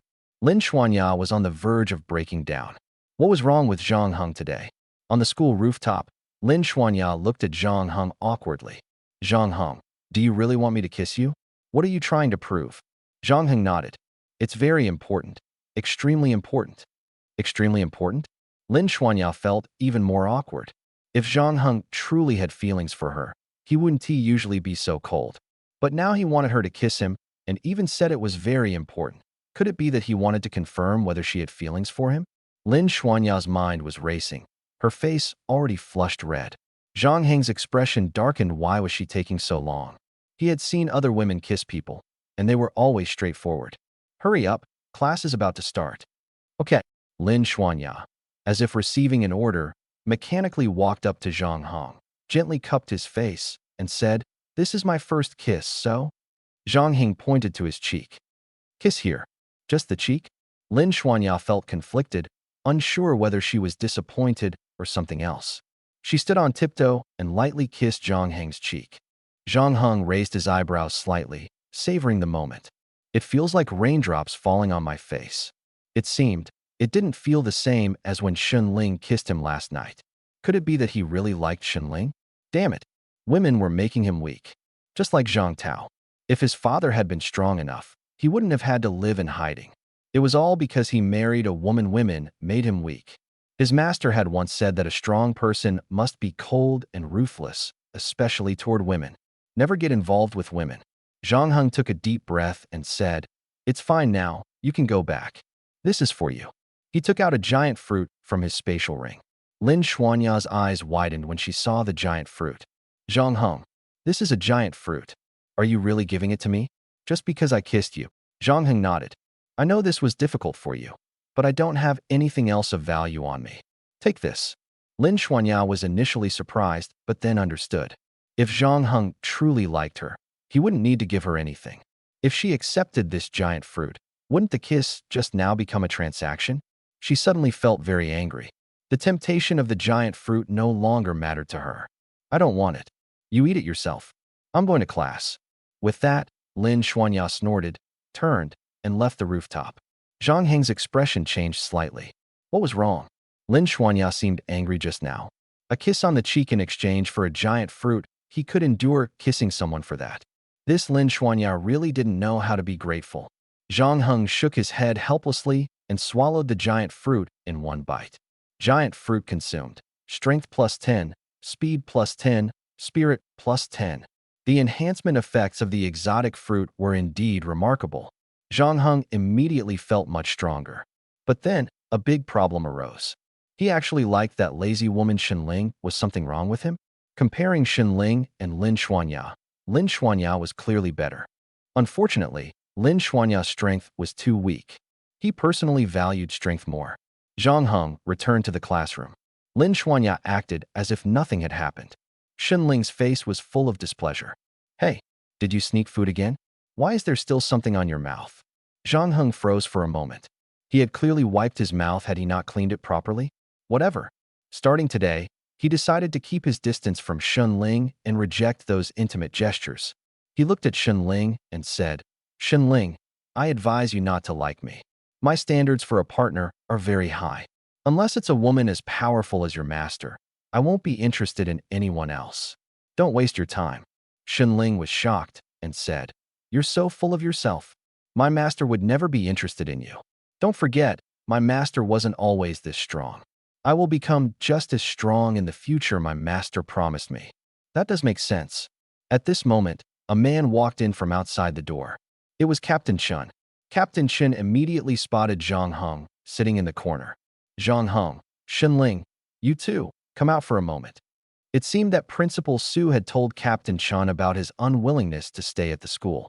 Otherwise, Captain Chen wouldn't have specifically come to take them out.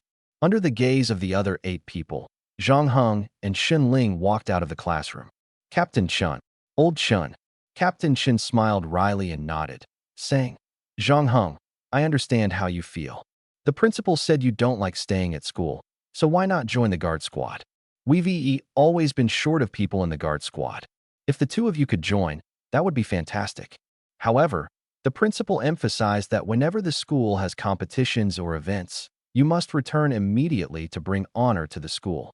Principal Su really knew how to handle things. When someone helps you, you have to repay them. Principal Su had helped him conceal his identity, contacted Longhua, found him an instructor, and made his life and training much more convenient. He had only mentioned once that he didn't want to stay at the school, and Principal Su immediately arranged a place for him. Joining the guard squad would allow him to go out into the wild, which was exactly the kind of life Zhang Heng wanted. Zhang Heng nodded and said, "When can we join the guard squad?" Shun Ling sighed helplessly. She had finally managed to enjoy a peaceful campus life here, but Zhang Heng, in a moment of impulsiveness, wanted to join the guard squad. What a fool. Captain Chen smiled and said, "I am here to take you now. You'll join the guard squad as trainee guardians. Be sure to lend a hand when needed." Zhang Heng immediately opened a spatial gate. The 3 of them arrived at the security bureau. Captain Chen said, "First, go to the armory to collect your equipment. The higher-ups will send tasks to your communicators, and you can freely choose which tasks to take on and how many people to complete them with." Under Captain Chun's guidance, Zhang Heng and Shun Ling arrived at the armory. After collecting their guardian equipment, Zhang Heng began studying the communicator in his hand. It displayed a long list of tasks. To take on a task, you simply had to accept it. Zhang Heng quickly found a task that suited his situation. Shunfeng Town. A helicopter slowly descended at the entrance of the small town. The cabin door opened, and a guardian was the first to step off the helicopter, followed by 5 others, including Zhang Heng and Shun Ling. Shun Ling was sullen the entire way, her mood visibly low. Zhang Heng, on the other hand, felt quite content. As long as he was away from the school, he was satisfied. He didn't have to deal with Lei Yuan's sour face or worry about whatever schemes they were plotting behind his back. He knew Lei Yuan and the others had always harbored ill intentions toward him. Unfortunately for them, their abilities hadn't even reached the 3rd tier, so he had no interest in playing their little games. Instead of wasting time on such schemes, he'd rather use it to improve his strength or broaden his horizons. This world was vast. The team leader was a captain surnamed Su Wei. He was in his early 40s, with strength roughly at the 3rd tier. His abilities were unknown. As they walked, Captain Su said to Zhang Heng, "Zhang Heng, Shun Ling, this is your first time carrying out a guardian mission. This task is very simple. You just need to stay here for 7 days, patrol the area daily, and maintain the town's security." Zhang Heng asked, "I heard there have been incidents of people being injured by exotic beasts nearby. I came here specifically for that. Is it just patrolling?" Captain Su smiled. "Patrolling is to locate the exotic beasts hiding in the town. Most of the dangerous ones have already fled. If you encounter any, just take care of them. I have great confidence in both of your abilities." Shun Ling asked in confusion, "Why don't people here live in big cities, like Jiangnan City? There are high walls there for protection, and the beasts can't get in at all." Captain Su explained, "Shun Ling, I used to think the same way. Later, I understood that not everyone can live in the city. The area of the towns is limited, the population is large, and there aren't enough houses. Those who have no place to live can only stay in small towns like this one. The local security bureau sends people here every day to maintain safety. At the same time, they've built some walls around the town. However, these walls are just simple piles of stones. If there's a large-scale attack like a beast tide, the town wouldn't be able to hold out. Shenling was shocked. So, the people living in the city are relatively lucky? Captain Su nodded. That's right, they're very lucky. In the city, there are patrol teams during the day and night patrols at night, with 24-hour surveillance. City residents have to pay the Security Bureau a certain fee every month to keep it running. Why are we here? Actually, the mayor paid us to come, so do your best and make sure the mayor's money is worth it. Shenling asked curiously, where's the money? I haven't seen it. Captain Su smiled wryly. Once you've worked for a full month, your salary will come from the security fees collected from various towns. Since you're interns, your income won't be much, but it'll be around 300,000. Zhang Heng wasn't very interested in the money. After all, he didn't have many expenses. Captain Su led Zhang Heng and Xin Ling to a private bedroom. This will be your accommodation for the next 7 days.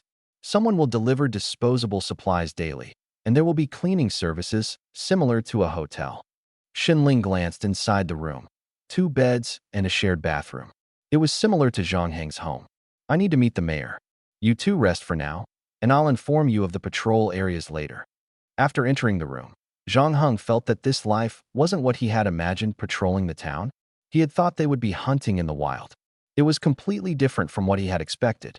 Xin Ling, hearing that the work was light, immediately relaxed, lying on the bed and scrolling through videos on her phone. She hummed a strange tune, crossed her legs, and seemed to be in a good mood. Knock, knock. There was a knock at the door. Zhang Heng went to open it. 2 middle-aged men stood outside. They were momentarily stunned when they saw Zhang Heng, then asked, "Are you a guardian too?" The visitors didn't seem very friendly. One of the middle-aged men craned his neck to look inside the room. When he saw Xin Ling lying on the bed, his eyes widened. "Oh, you even brought a beauty along. This young lady is really pretty. You two are sharing a room? Treating this place like a couple's suite." "A couple? I'm not his girlfriend. He's my brother. Who are you?" Xin Ling heard the commotion, walked over, and stared at them in confusion. The man with the yellow teeth and a baseball cap spoke. "My name is Lin Jue, a guardian from the Luochuan City Security Bureau. This is my teammate Liang Zi.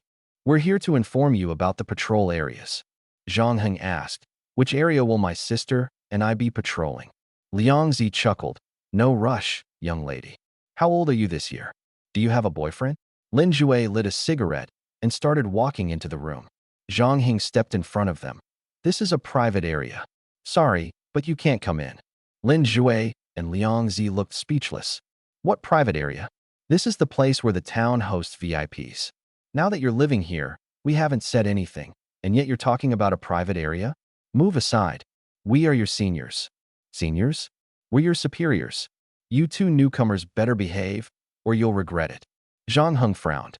The guardians of Luochuan City were so unruly, lacking any heroic spirit and looking completely like thugs. He had a very poor impression of these two. Xin Ling said, "My brother said this is a private area. You better leave now, or I won't be polite." Lin Jue and Liang Zi became even more excited. Lin Jue revealed his yellow teeth and grinned. "Your sister is quite fierce. Looks like no one will dare to pursue you in the future. Ha ha ha. If no one wants you, I'll take you." Xin Ling glared at the two and said to Zhang Heng, "Brother, can I beat them up?" Lin Jue and Liang Zi's expressions changed. Were they really going to fight? Two screams rang out simultaneously as the two were sent flying out of the house by Zhang Heng and Xin Ling. Xin Ling walked out of the house, looking at Lin Jue and Liang Zi lying on the ground groaning. "You two pieces of rat droppings really disgrace the guardians.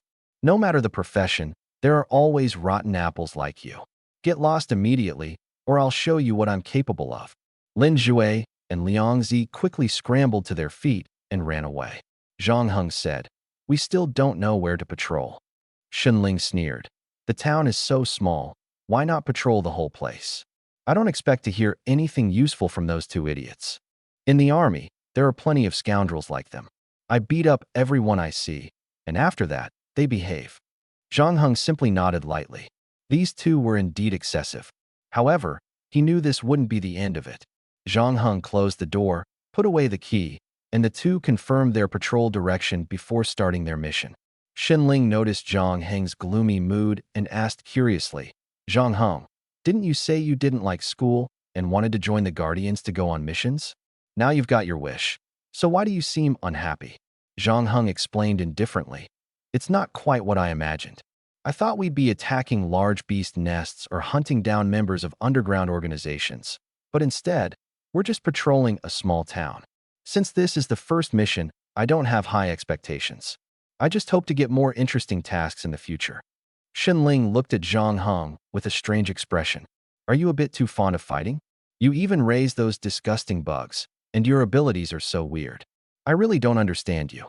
What's worse is that you actually like my master. If my master hears about this, Xiao? Zhang Heng's eyes widened as he turned to glare at Xinling. Xinling, what did you say to your master? Did you tell her I like her? Are you crazy? It was the first time Xinling saw the usually calm Zhang Heng so flustered. She couldn't help but cover her mouth and laugh secretly. Oh dear, someone's panicking. Yes, I told my master. A misunderstanding. A huge misunderstanding. If he saw Xinyu again, how could he face her? Zhang Heng took a deep breath, pulled out his phone, and was about to call Xinyu. Xinling quickly stopped him. Oh no, I was joking. You were really going to call my master? Don't call, don't call. Just a joke? Zhang Heng finally breathed a sigh of relief, calmed his emotions, and said, Xinling, don't casually tell your master useless things in the future. Otherwise, I'll tell her about your poor work attitude and other things. Xinling hummed lightly, cheapskate. All right, I won't report you to master anymore, don't worry. After speaking, she gave Zhang Heng a slight smile. For some reason, she suddenly enjoyed seeing Zhang Heng flustered and unable to respond. Normally, this guy always had a cold and indifferent demeanor, as if nothing mattered to him. But when it came to matters of romance, his reactions were particularly intense. Last night, she kissed him on the cheek, and his face turned red. Maybe she should try it again? Xinling chuckled inwardly and suddenly leaned closer to Zhang Heng. Zhang Heng quickly dodged and asked, What are you doing? Xinling smiled sweetly and said, Nothing. I just want to walk with you. Why not? Zhang Heng took a deep breath. Xinling had been acting strange lately. Had she eaten something wrong? Just then, a beastly roar echoed from the sky. A massive shadow blotted out the sun, accompanied by a fierce wind sweeping through. The deafening sonic boom shattered countless windows below. Everyone looked up. In the sky appeared a gigantic, monstrous bird, its feathers gleaming like steel, its body over 10 meters long, and its wingspan exceeding 20 meters. With a single flap of its wings, a violent tornado engulfed the entire town. An exotic beast is here. The monstrous bird. It's the one. It's here to take people again. Run. That damned creature. Give me back my brother's life. A middle-aged man wielding a guandao leaped fiercely toward the monstrous bird in the sky. The bird's eyes showed disdain as its steel-like claws grabbed the guandao and snatched the man, carrying him high into the air. Zhang Heng glanced at Xinling. You take care of the bird, I'll handle the man. Got it. The two of them simultaneously soared into the sky, chasing after the monstrous bird. Xinling gripped her sword, which instantly radiated spiritual energy, and the sword's light rapidly extended. She stepped on the air, creating sharp sonic booms. A terrifying sword aura pierced through the monstrous bird in an instant. The bird let out a miserable cry and released the middle-aged man from its claws. Zhang Heng appeared below just in time to catch the man. Thank you. The man looked up, his eyes filled with rage. That damn bird. Next time, I'll kill it myself. Zhang Heng set the man down and looked up at the sky. Xinling was already fully engaged in battle, fiercely clashing with the monstrous bird. At that moment, the town's defenders arrived from all directions, including Lin Jue and Liang Zi. Evacuate the crowd. Everyone get indoors. What a huge bird. Who's that person up there? Their fighting evenly matched, so impressive.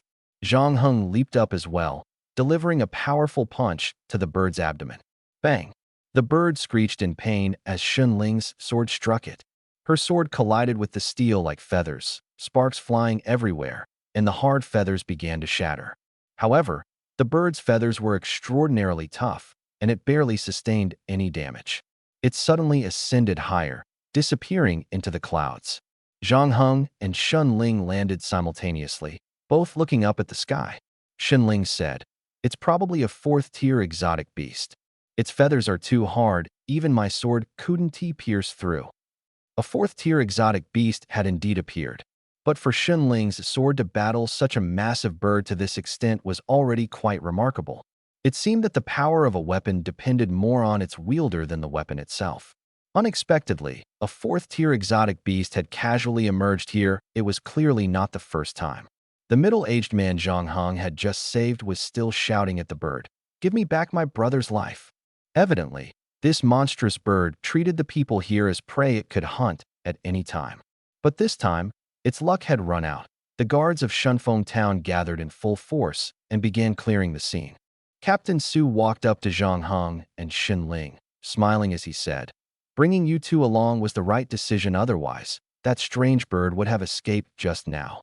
Zhang Heng asked in confusion, "Captain Su, does that strange bird often come here to hunt people?" Captain Su's face darkened as he replied, "This isn't the first time. It treats this place like a buffet, coming by every few days. We can't catch it, and we don't know where its lair is. If we did, we'd chop its head off for sure." Zhang Heng fell into deep thought. At this moment, Shen Ling said, "I know which direction it flew. Patrolling here is too boring. Why don't we track it down? What do you think?" Zhang Heng raised an eyebrow, exactly what he wanted. Around the lair of such a strange bird, there were bound to be other exotic beasts. Hunting the bird wouldn't waste time and would allow them to kill exotic beasts in the wild. Whether they could kill the bird depended entirely on luck. Even if they failed, no one would blame them.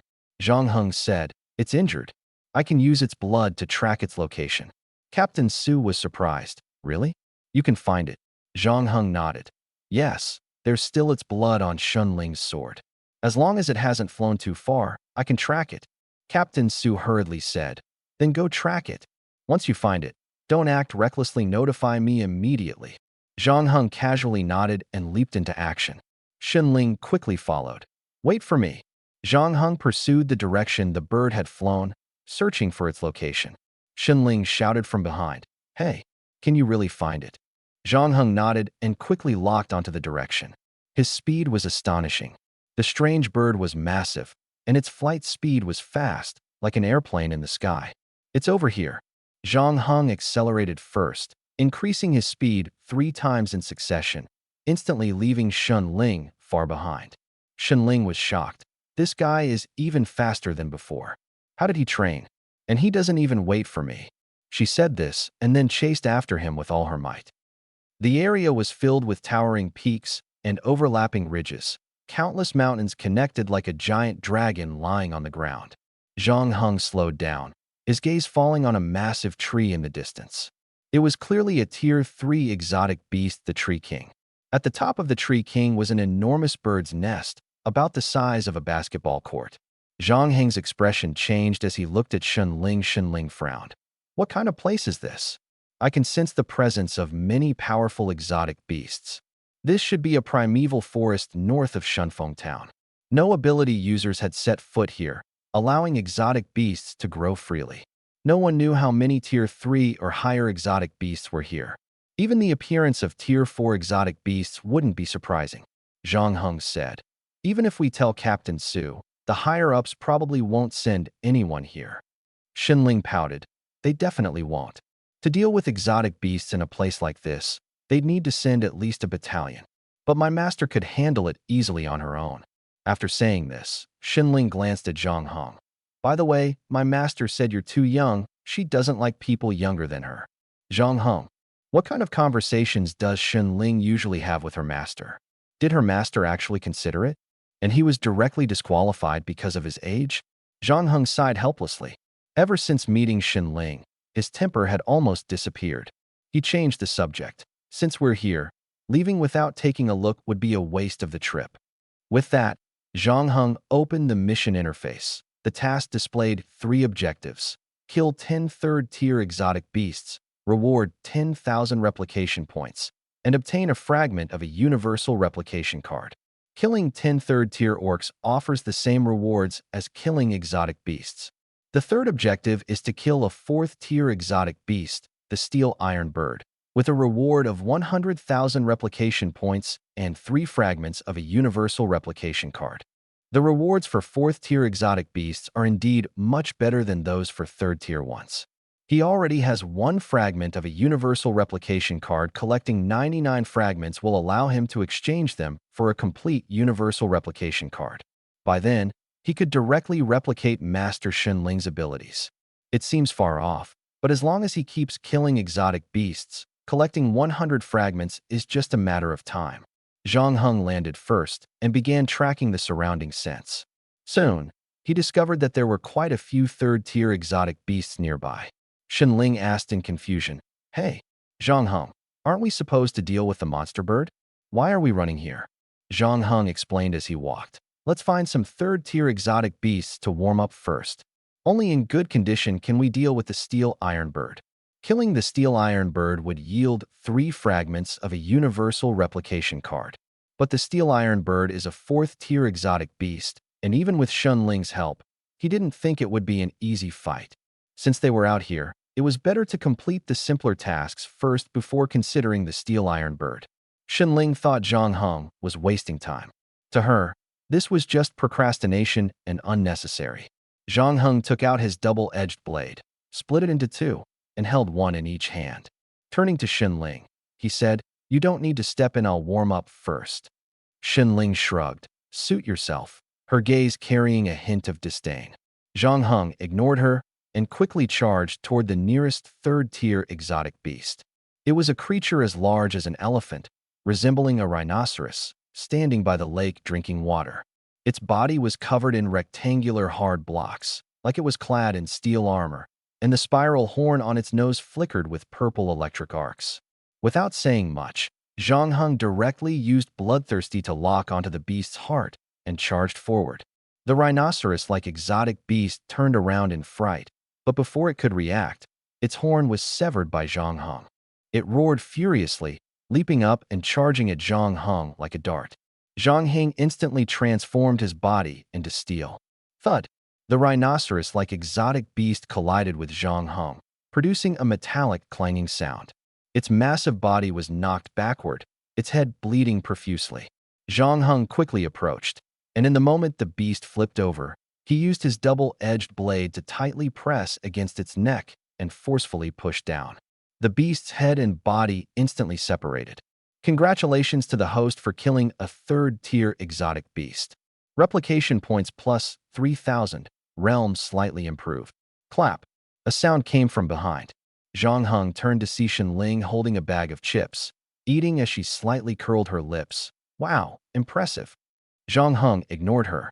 The system had just indicated that his realm had only slightly improved.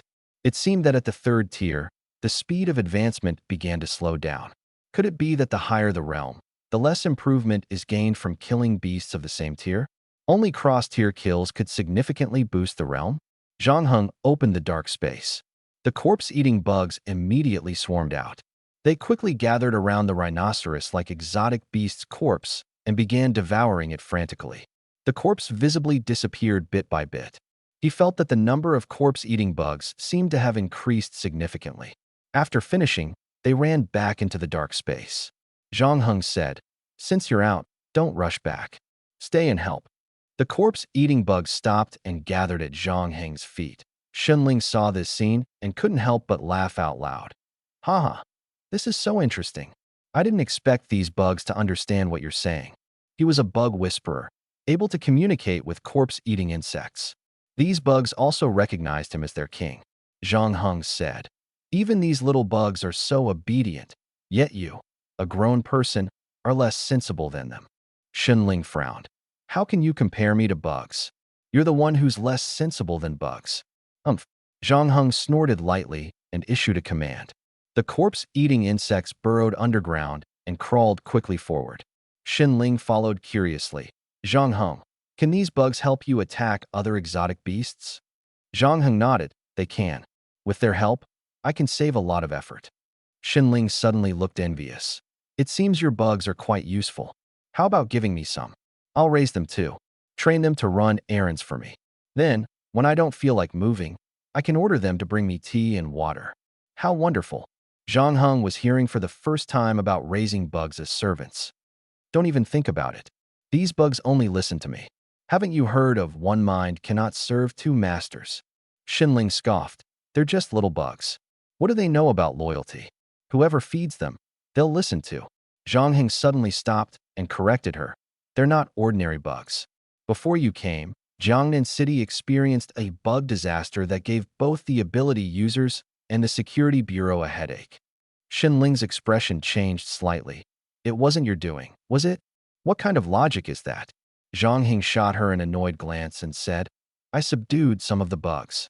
Xinling looked puzzled. Didn't you say they weren't loyal? How come they suddenly became so unprincipled with you?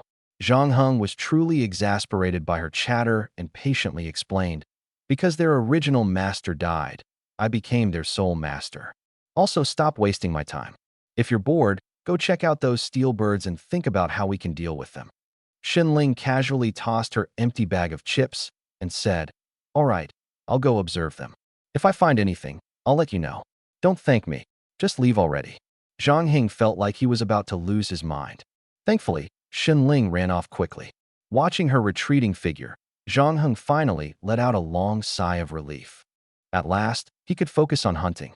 Where did his corpse-eating bugs go? He carefully sensed their location and quickly locked onto a direction. As he walked toward it, he asked the system, System, if the corpse-eating bugs kill enemies, can I get rewards? If he could, he'd just let the bugs sweep through the enemies and save himself the trouble of cleaning up every time. Since the corpse-eating bugs are in a master-servant relationship with the host can receive rewards for any living creatures killed by the bugs. Zhang Heng's expression changed. You should have told me this earlier. The host never asked this question before. Zhang Heng smiled wryly. True, I didn't ask. By this time, he had already reached the ground beneath where the corpse-eating bugs were hiding. Not far away, 3 third-tier exotic beasts were leisurely basking in the sun. The corpse-eating bugs stared at the 3 exotic beasts ahead. Although they had just devoured the corpse of a third-tier exotic beast, they still felt ravenous. Faced with the 3 third-tier exotic beasts, the corpse-eating bugs were not afraid but instead unusually excited. Could it be that those 3 exotic beasts had become their feast? It seemed it was time to test the combat power of the corpse-eating bugs. Attack! The army of corpse-eating insects instantly gathered into a wave-like swarm, crazily charging toward the 3 alien beasts. The swarm quickly split into 2 wings, encircling the 3 beasts completely. The insects piled on top of each other, forming a wall several meters high, trapping the beasts inside. Not only were they organized, but they also acted with discipline, requiring no commands from Zhang Heng. The 3 surrounded beasts looked bewildered, and what surprised them even more was that they had never encountered such a massive formation. They tried roaring in warning, but the insect wall showed no signs of stopping its writhing. Finally, one of the beasts couldn't hold back and charged fiercely at the wall. The wall wasn't as solid as imagined and was broken through. However, the swarm immediately climbed onto the beast, frantically biting it. The third-tier beast writhed in pain on the ground, trying to shake off the insects, only to be covered by even more. Congratulations to the corpse-eating insects for killing a third-tier beast. The host has gained plus 3,000 replication points, with a slight improvement in realm. Congratulations to the corpse-eating insects for killing a third-tier beast. The host has gained plus 3,000 replication points. Zhang Heng listened to the system notifications while watching the 3 alien beast corpses gradually disappear in the distance. Things were suddenly getting interesting. He grinned and said, You can settle down here. After the corpse-eating insects devoured the 3 alien beast corpses in the blink of an eye, their bodies began to undergo strange changes. Their bodies gradually swelled and then started to split. The original thousands of corpse-eating insects doubled in number after splitting. Before Zhang Heng could marvel at the increase in numbers, a fierce internal conflict suddenly erupted. Zhang Heng widened his eyes and quickly ordered, Don't you have enough to eat? Why are you devouring each other? The corpse-eating insects seemed not to hear him and continued to devour one another, their numbers visibly decreasing. Zhang Heng could only stand aside and observe quietly, realizing that their mutual biting wasn't due to hunger, but for some other reason. Soon, he found the answer. The intense mutual consumption lasted nearly 10 minutes. Thousands of corpse-eating insects left behind foul-smelling bodily fluids as they devoured each other. In the end, only one corpse-eating insect remained. Zhang Heng approached to examine this last insect. Looking at the severely injured and barely alive insect before him, Zhang Heng noticed it had undergone almost no changes. The only difference was that it had grown from the size of a peanut to the size of an adult's thumb. What kind of stomachs did these insects have? They had devoured so many of their kind, yet the last one had only grown slightly larger. Could it be that they could rapidly digest what they consumed and convert it into their own nutrients? Zhang Heng couldn't think of any other explanation. Just as he was about to speak, he suddenly noticed the insect's body beginning to gradually petrify, eventually transforming into a milky white sphere. Zhang Heng knew this wasn't an ordinary object and picked it up for a closer look. Golden beetle firefly egg details evolved from corpse-eating insects, capable of hatching into a golden beetle firefly. Replication 10,000 points. Zhang Heng froze for a moment and asked the system, what exactly is the golden beetle firefly? Insect beast. Zhang Heng pressed further. I know it's an insect beast. I want to know specifically what it is. The golden beetle firefly was born in the era when heaven and earth first opened. It is the ancestor of all insects and has 9 offspring, each unique. Zhang Heng listened in astonishment. Although he had heard of the dragon giving birth to 9 sons, this was the first time he had heard of the insect giving birth to 9 offspring. It seemed the legend of the golden beetle firefly was extraordinary and definitely not an ordinary insect beast.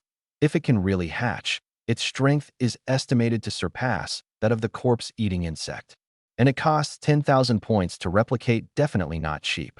Zhang Heng asked, System, how do I hatch the golden beetle firefly? Does it require any special conditions? Golden beetle fireflies prefer to live in extremely hot places.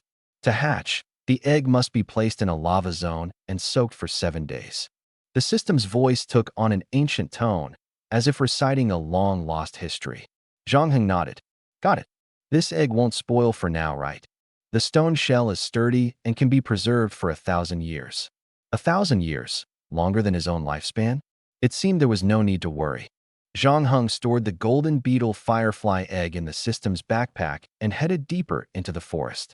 Originally, he had planned to use the corpse-eating insects to hunt exotic beasts, but unexpectedly, they had directly evolved. Thinking about it, it made sense. The corpse-eating insects had once rampaged through Jiangnan City, devouring many people. Later, after being captured by him, they consumed numerous exotic beasts, significantly increasing their numbers and strength. This time, after devouring 4 exotic beasts in succession, they began to cannibalize each other and evolve. His insect army had suddenly been reduced to a solitary golden beetle firefly egg. He hoped the hatched golden beetle firefly would be as strong as the corpse-eating insects. Otherwise, it would be a huge loss.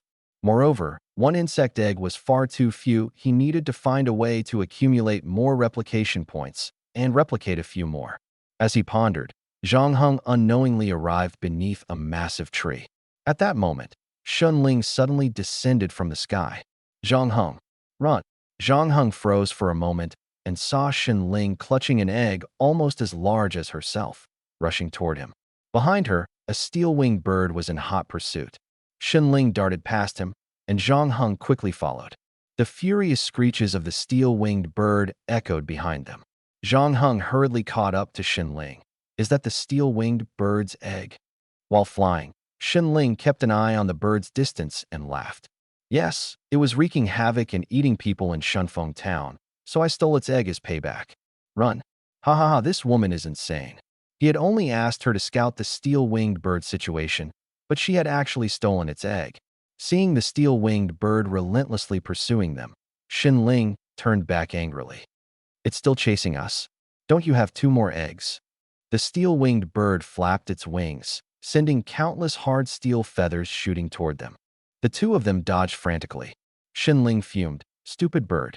Zhang Heng, I'll hold it off. You go back and grab the other 2 eggs to really piss it off. Zhang Heng had no interest in bird eggs. Drawing his dual-bladed sword, he said, "There's no other way. We'll have to fight it. You join me." Shen Ling grinned. "I've been waiting for you to say that. Let's fight." She stored the bird egg in her spatial ring, and the two of them stopped midair. Shen Ling's delicate sword trembled in her hand as spiritual energy erupted. Boom! A pillar of energy shot skyward. "You stupid bird. Take this." The steel-winged bird, enraged, charged at them head first. Zhang Heng swiftly raised his hand, and a stone wall instantly appeared between them and the bird. Before the wall could fully form, the steel-winged bird smashed through it, sending Shen Ling flying far away. Shen Ling was knocked back, but quickly stabilized herself in midair. She shouted at Zhang Heng, "Hey, what are you doing?" "Obviously saving you, you idiot." Zhang Heng retorted, his eyes fixed ahead. It was a fourth-tier steel-winged bird, and in its enraged state, its strength far exceeded others of the same tier. Suddenly, countless blood-colored particles erupted from Zhang Heng's body.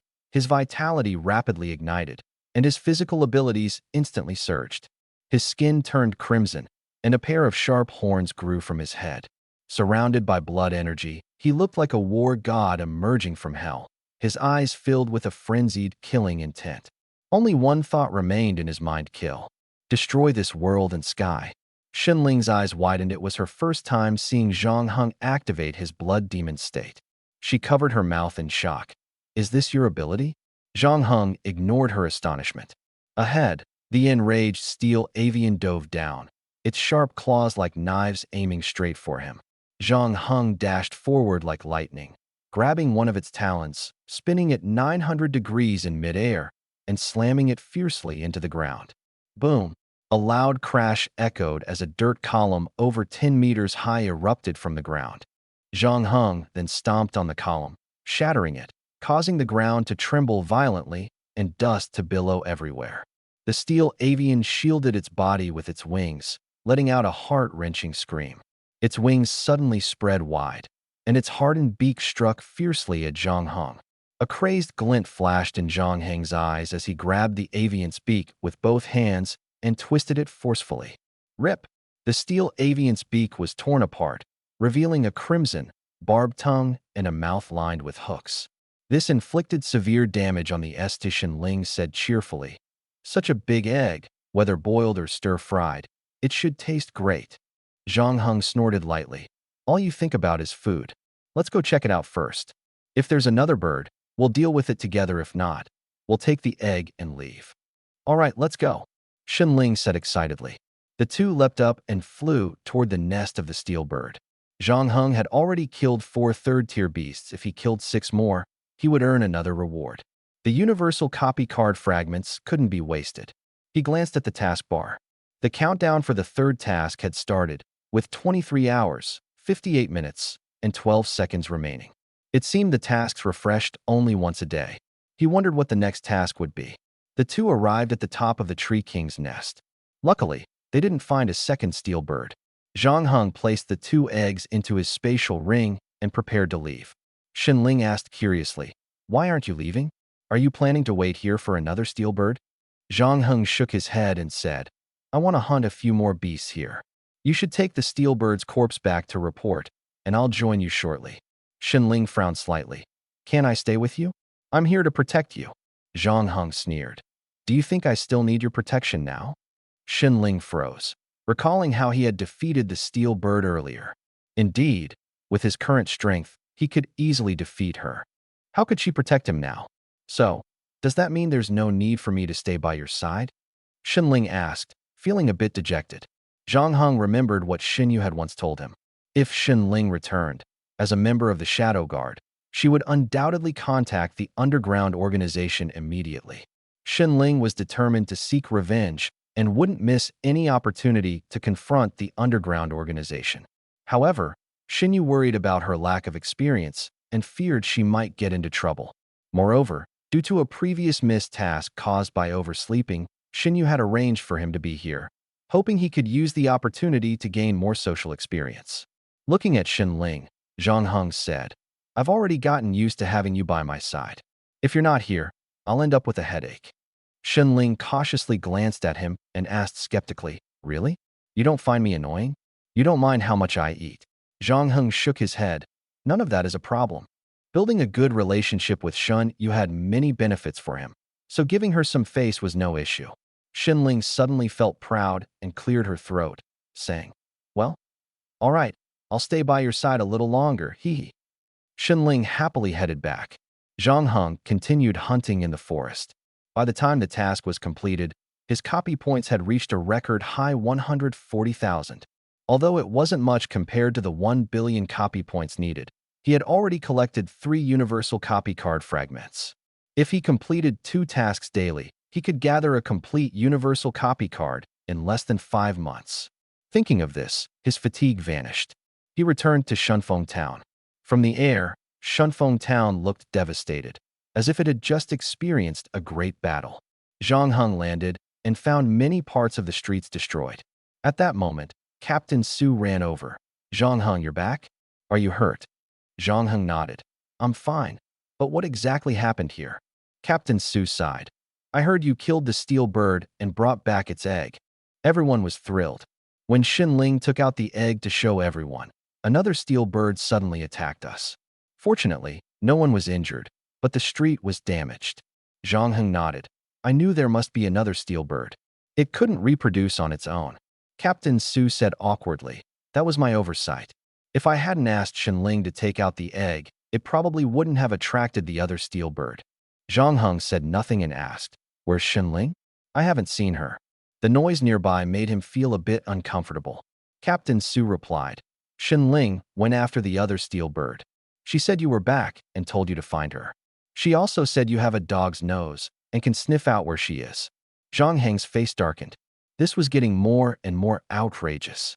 The cold and aloof image he had painstakingly built in front of others was being gradually destroyed by Xinling. He took a deep breath and said, "Fine, I'll go find her now. Captain Su, you go ahead and take care of your business."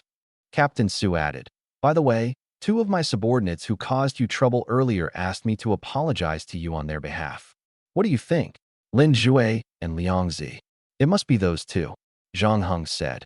"It's clear they're not new to bullying newcomers. I originally planned to handle it privately, but since they've brought it to the surface, Captain Su, how you punish them is up to you. Do as you see fit." Captain Su looked troubled.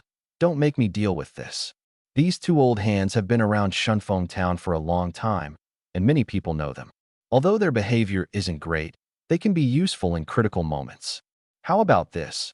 After things settle down here, we'll have a meal together, and I'll make them apologize to you in person." Zhang Heng's eyes lit up. "Drinks and food." Captain Su quickly gave an awkward laugh. "No food or drinks if you prefer.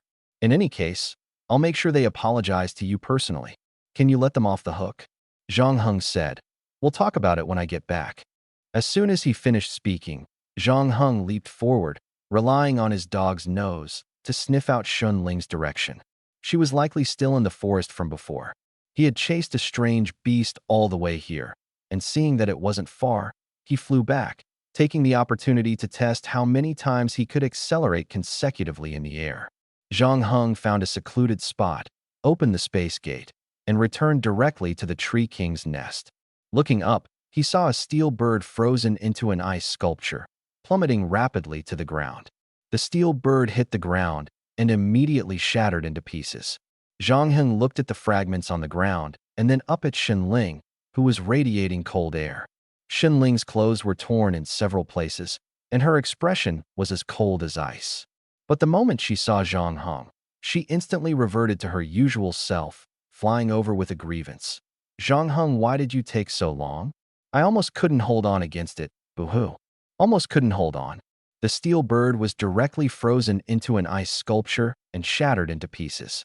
How strong must the cold air be to achieve this effect? Maybe she could replicate this ability. Even if she didn't use it, it could give him special resistance to cold air. Xinling rubbed her face back and forth against him, and when Zhang Heng looked down, he found his clothes covered in tears and snot. Enough already. Even with Zhang Heng's good temper, he couldn't help but frown at this moment. "Why are you wiping your tears and snot on me?" he asked, looking at Xinling in surprise. Xinling, however, huffed angrily. "What do you mean?" The girl was already crying. And you still care whether there are tears and snot on your clothes? Shouldn't you be comforting me? I almost lost my life. Do you know what would happen if I died? No one would avenge my family's grudge, my master would be heartbroken, and all the delicious food in this world would continue to be wasted by people who don't appreciate it. By the end, she was so angry that her teeth were clenched. Zhang Heng took a deep breath. Everyone has their nemesis. No matter how calm he usually was, he always softened in front of Shunling. Anyway, he decided to copy her ability first, deducting 100,000 copy points, copying the Winter Flower ability. Winter Flower ability successfully copied, integrating with the host. Please wait. In light of Shunling's contribution of the Winter Flower ability, Zhang Heng decided not to argue with her. After changing into clean clothes, he directly threw the old ones away. This action seemed to upset Shunling again. Hey, what do you mean by that? The clothes were perfectly fine. Why did you throw them away? Are you that disgusted by me? Shunling puffed up her cheeks like a goldfish, glaring at Zhang Heng with her big, bright black eyes full of threat.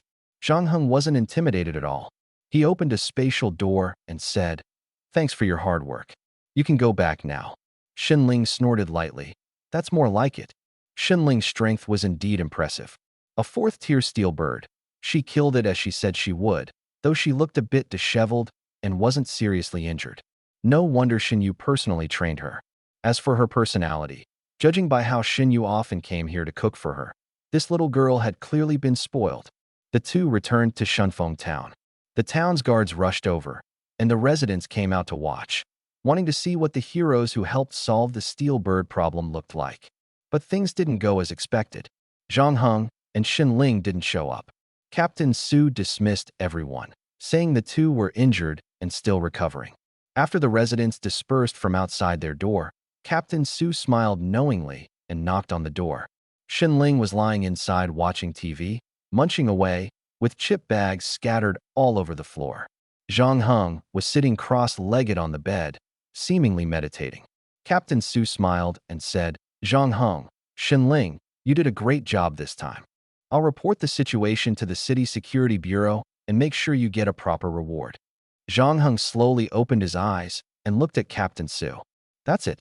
Captain Su paused, then smiled awkwardly. As for Lin Jue and Liang Zi causing trouble for you, I've already fired them. They're no longer members of the guard team. Zhang Heng asked indifferently, "What else? What else?" Captain Su scratched his head, trying to think of something. Zhang Heng took a deep breath and said, "What are you planning to do with those 3 bird eggs?" Captain Su froze slightly, puzzled. Aren't the bird eggs and the corpse with Shunling? Zhang Heng's expression changed, and he turned to look at Shunling. Shunling cleared her throat and said, "I plan to keep them as emergency rations, not hand them over. Besides, why should I hand them over? Didn't we hunt them together?" Captain Su smiled awkwardly. "Anyway, I'll leave now. Rest if you want, patrol if you want, you're free." With that, Captain Su left the room. Zhang Heng turned to Shunling and said, "When I asked you earlier, that wasn't what you said. You said the corpse and bird eggs were handed over to Captain Su. Turns out you planned to keep them for yourself?" Shunling frowned. "What do you mean by keep them for myself? I'm just trying to get some benefits for the two of us. Look, we worked so hard to take down this steel bird, but there's no real reward from above, just a few words of praise at most. These bird eggs and the beast's corpse were hunted by us in the first place. I'm just keeping what we deserve, not saying I'll keep it all to myself. Later, we'll roast and eat them together." After saying this, she smiled and raised her chin at Zhang Heng. Zhang Heng. He was silently calculating how much these 3 bird eggs could sell for. After all, they were eggs of a 4th-tier beast and would likely fetch a good price. The guard mission in Shunfeng town was successfully completed that day. Apart from the initial attack by the steel bird, everything else went smoothly. Zhang Heng and Shunling bid farewell to the other guards in Shunfeng town and returned directly to the Jiangnan City Security Bureau. A week later, Captain Chen saw them again, but his expression was far from cheerful. Shunling asked curiously, "Captain Chen, what's wrong? Are you unhappy to see us? Should we leave?" Captain Chen gave a bitter smile. "It's not that I'm unhappy. It's just that a troublesome case has come up in Jiangnan City recently. It's been a few days, and we still don't have any leads." Zhang Heng's expression changed. "What happened?" At that moment, Yi Duo suddenly appeared and said, "It should be the beastmen seeking revenge." Captain Chun took a deep breath. "We haven't confirmed whether it's the beastmen or an ability user, but this time, I agree with Yi Duo, it feels like the beastmen did it." Shin Ling asked worriedly, "Have a lot of people died again?" Captain Chen nodded. 3 people every day? Today is the 4th day, making it 12 in total. The victims include men, women, the elderly, and children, as if the killings are random. The bodies are hollowed out. The killer skins them and hangs the human skins on the walls. The flesh and blood are gone, leaving only the skeletons, with the heads still attached to the spines. Shinling frowned and quickly hid behind Zhang Hong, clutching his shirt. How could there be such a perverted killer? Can he even be considered human? Zhang Heng's brows furrowed deeply after hearing this. In his previous life, he had been an assassin and had killed many people. But he believed that even killing had an art to it. There was a certain aesthetic in ensuring the victim remained intact before death, with minimal wounds, clean and efficient. But this killer in Jiangnan City, skinning people, removing their flesh and blood, leaving only skeletons with the heads still attached, this process was both complex and gruesome. It wasn't something an ordinary person could do. However, Captain Chun and Yi Duo believed it was the work of beastmen. Beastmen seeking revenge? Zhang Heng didn't think so. At this moment, Chun Jianba said to Zhang Heng and Shun Ling, "You two just got back, so take a rest first. If you're interested, you can help with the investigation later." Zhang Heng nodded. "All right, I'll think about it when I get back." He was now a city guard, responsible for maintaining urban safety. It was his duty, and something he ought to do. He had always planned to join the military in the future to protect the land of the Dragon Nation. Faced with such a brutal murder case, he certainly wouldn't stand idly by. On the contrary, if he could help, it would also benefit his future. War General. This was the first time he had heard of this title. A war general wasn't born, but was a title given to those who had made great contributions to the nation and possessed extraordinary strength. Since he wasn't strong enough yet, he would start with the small things. Shenling was completely terrified. After returning home, she curled up on the bed, staring at him with wide eyes. "Tonight, I'll allow you to sleep in the same bed as me." Zhang Heng looked at her frightened expression and asked in confusion, "You're not usually this timid, are you?" Shin Ling snorted coldly. "What? You don't want to? Well, that's not an option. You have to agree. I want to properly discuss the killer's motives and details with you." Zhang Heng let out a light snort and went to take a shower first. The next morning, Zhang Heng was woken up by a call from Chun Jianba. He woke up Shin Ling, who was still sleeping like a log, and the two headed to the security bureau. Shin Ling leaned against him, half asleep. Captain Chen looked at her, puzzled. "What's wrong with her?" Zhang Heng replied, "She's young and needs more sleep." Captain Chen sighed. "Let's get to business first. Come to the meeting room." Zhang Heng supported the half-asleep Shin Ling and went to the meeting room. Everyone stared at the two in surprise, while Zhang Heng sat in the farthest corner. Captain Chun and Yi Duo stood at the main position. With a crisp sound of a switch, a map of Jiangnan City appeared on the wall. Zhang Heng stared at the map in the distance, and a big question mark popped into his mind. This world is like a chaotic battlefield, and humans are living anything but easy lives. Just in Jiangnan City, a murder case seems to occur every few days. At this rate, the entire city will eventually be wiped out. Jiangnan City is like this. Could the situation in other places be similar? The Shunfeng town he visited before seemed to be the same. Humanity's plight is truly getting worse day by day. The survival of the fittest of this era is vividly displayed. Chen Jianba cleared his throat and said, "What you're looking at now is the map of Jiangnan City. The places marked with red crosses on the map are locations where the killer has appeared before. This killer is particularly arrogant and very smart. The crime scenes are so clean that no clues were left behind, and the people around the victims didn't even realize they were dead. Our forensic team examined the bodies, and all of them had undergone special embalming treatment. This allows the bodies to remain uncorrupted for a long time without any odor. The earliest body dates back to 3 months ago, which means this person has been killing people everywhere for the past 3 months." Zhang Heng asked. "In other words, it's now confirmed that the killer is human?" Captain Chen nodded. "That's right. because the special treatment of the bodies initially hindered forensic identification. The results only came out last night. I previously thought it was done by beastmen because of the tear marks on the victims' necks. That was my misjudgment. Captain Shin finally humbly Admi Shinling also picked up 3 copies, looking left and right, seemingly still not fully understanding what was happening. Yi Duo urged, "Hurry up, don't miss any clues. We can't let anyone else get hurt." Understood. At that moment, a sudden electronic notification sounded in Zhang Heng's mind. Task triggered. Find the serial killer. Killing the target will reward 100,000 copy points and 3 universal copy card fragments. Zhang Heng frowned slightly. However, he didn't show it and kept this secret to himself. Not only does he need to find the killer, but also kill them? That's no small challenge. If the killer resisted fiercely, defeating them wouldn't be an issue. But if the killer didn't resist, the Public Security Bureau would surely take them into custody and hand them over to the military for processing. Shaking the 3 lists in his hand, Zhang Heng said, "Shinling, we'll need to split up. I'll head to the South Street butcher shop. Let us meet at the Public Security Bureau at noon." Shinling paused for a moment, but eventually nodded. "All right, be careful." Zhang Heng nodded back and turned to leave the Public Security Bureau. South Street butcher shop. Zhang Heng stood at the entrance, watching the bustling crowd in front of him. Everyone was scrambling to buy beast meat. The butcher shop owner, Wu Tian, was a chubby middle-aged man in his 40s, busy to the point of being overwhelmed, but his face was full of smiles. Zhang Heng's gaze fell on the chunks of meat being sold. The colors were strange, some were bluish, while others were greenish. Time passed without notice. Eventually, Wu Tian set down his meat cleaver and had a younger worker take over. He walked over and asked, "Are you from the Public Security Bureau?" A hint of doubt flashed in Zhang Heng's eyes. "How did you know?" Wu Tian chuckled.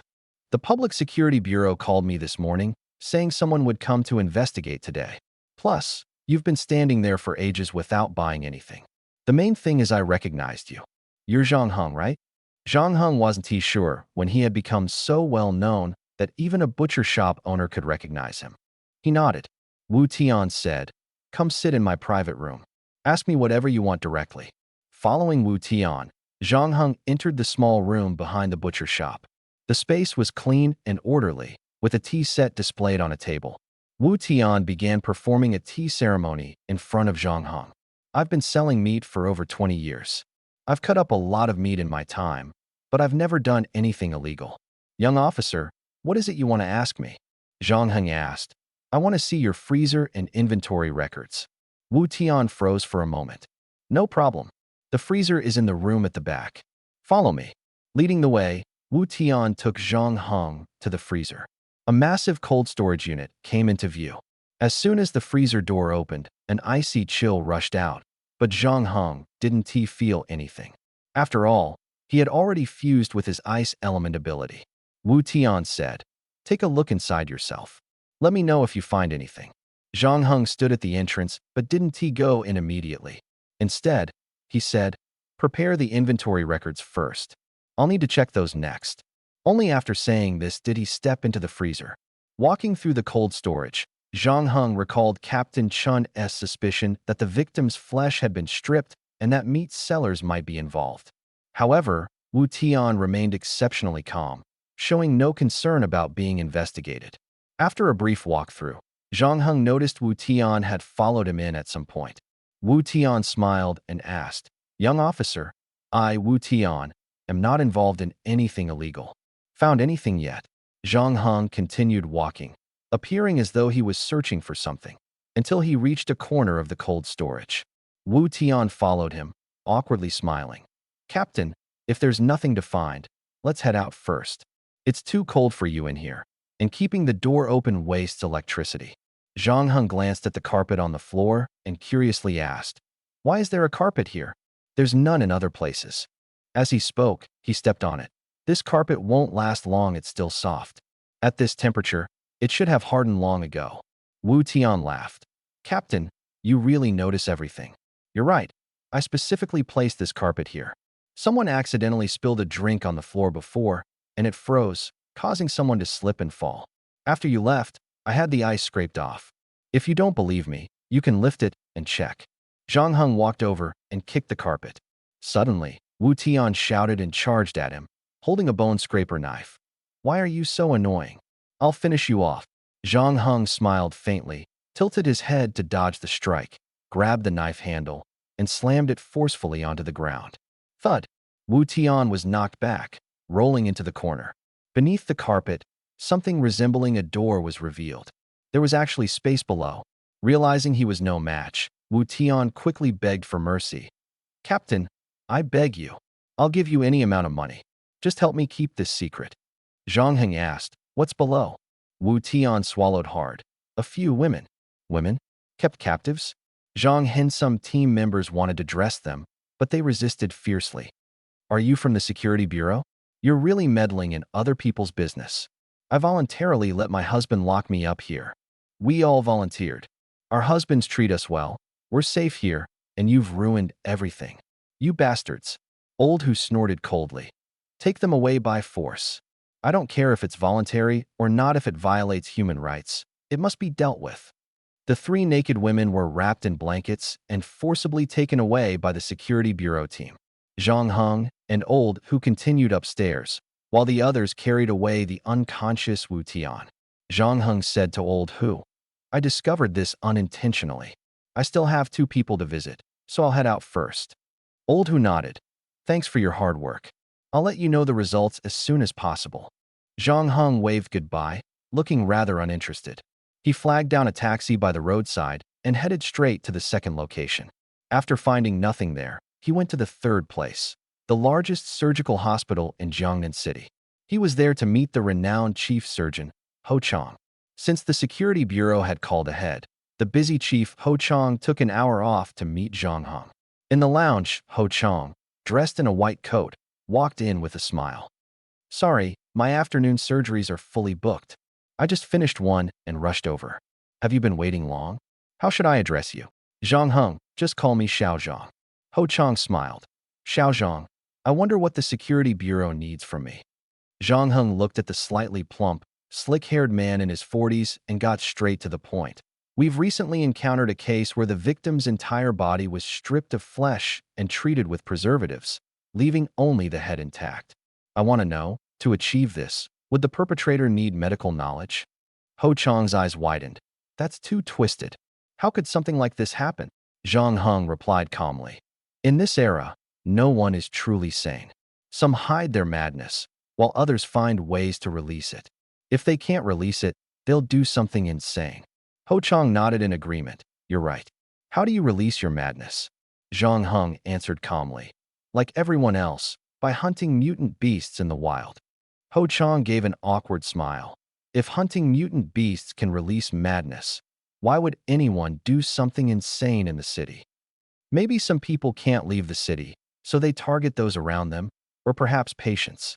Ho Chong's expression changed slightly. Xiao Zhang, are you suggesting I might be a suspect?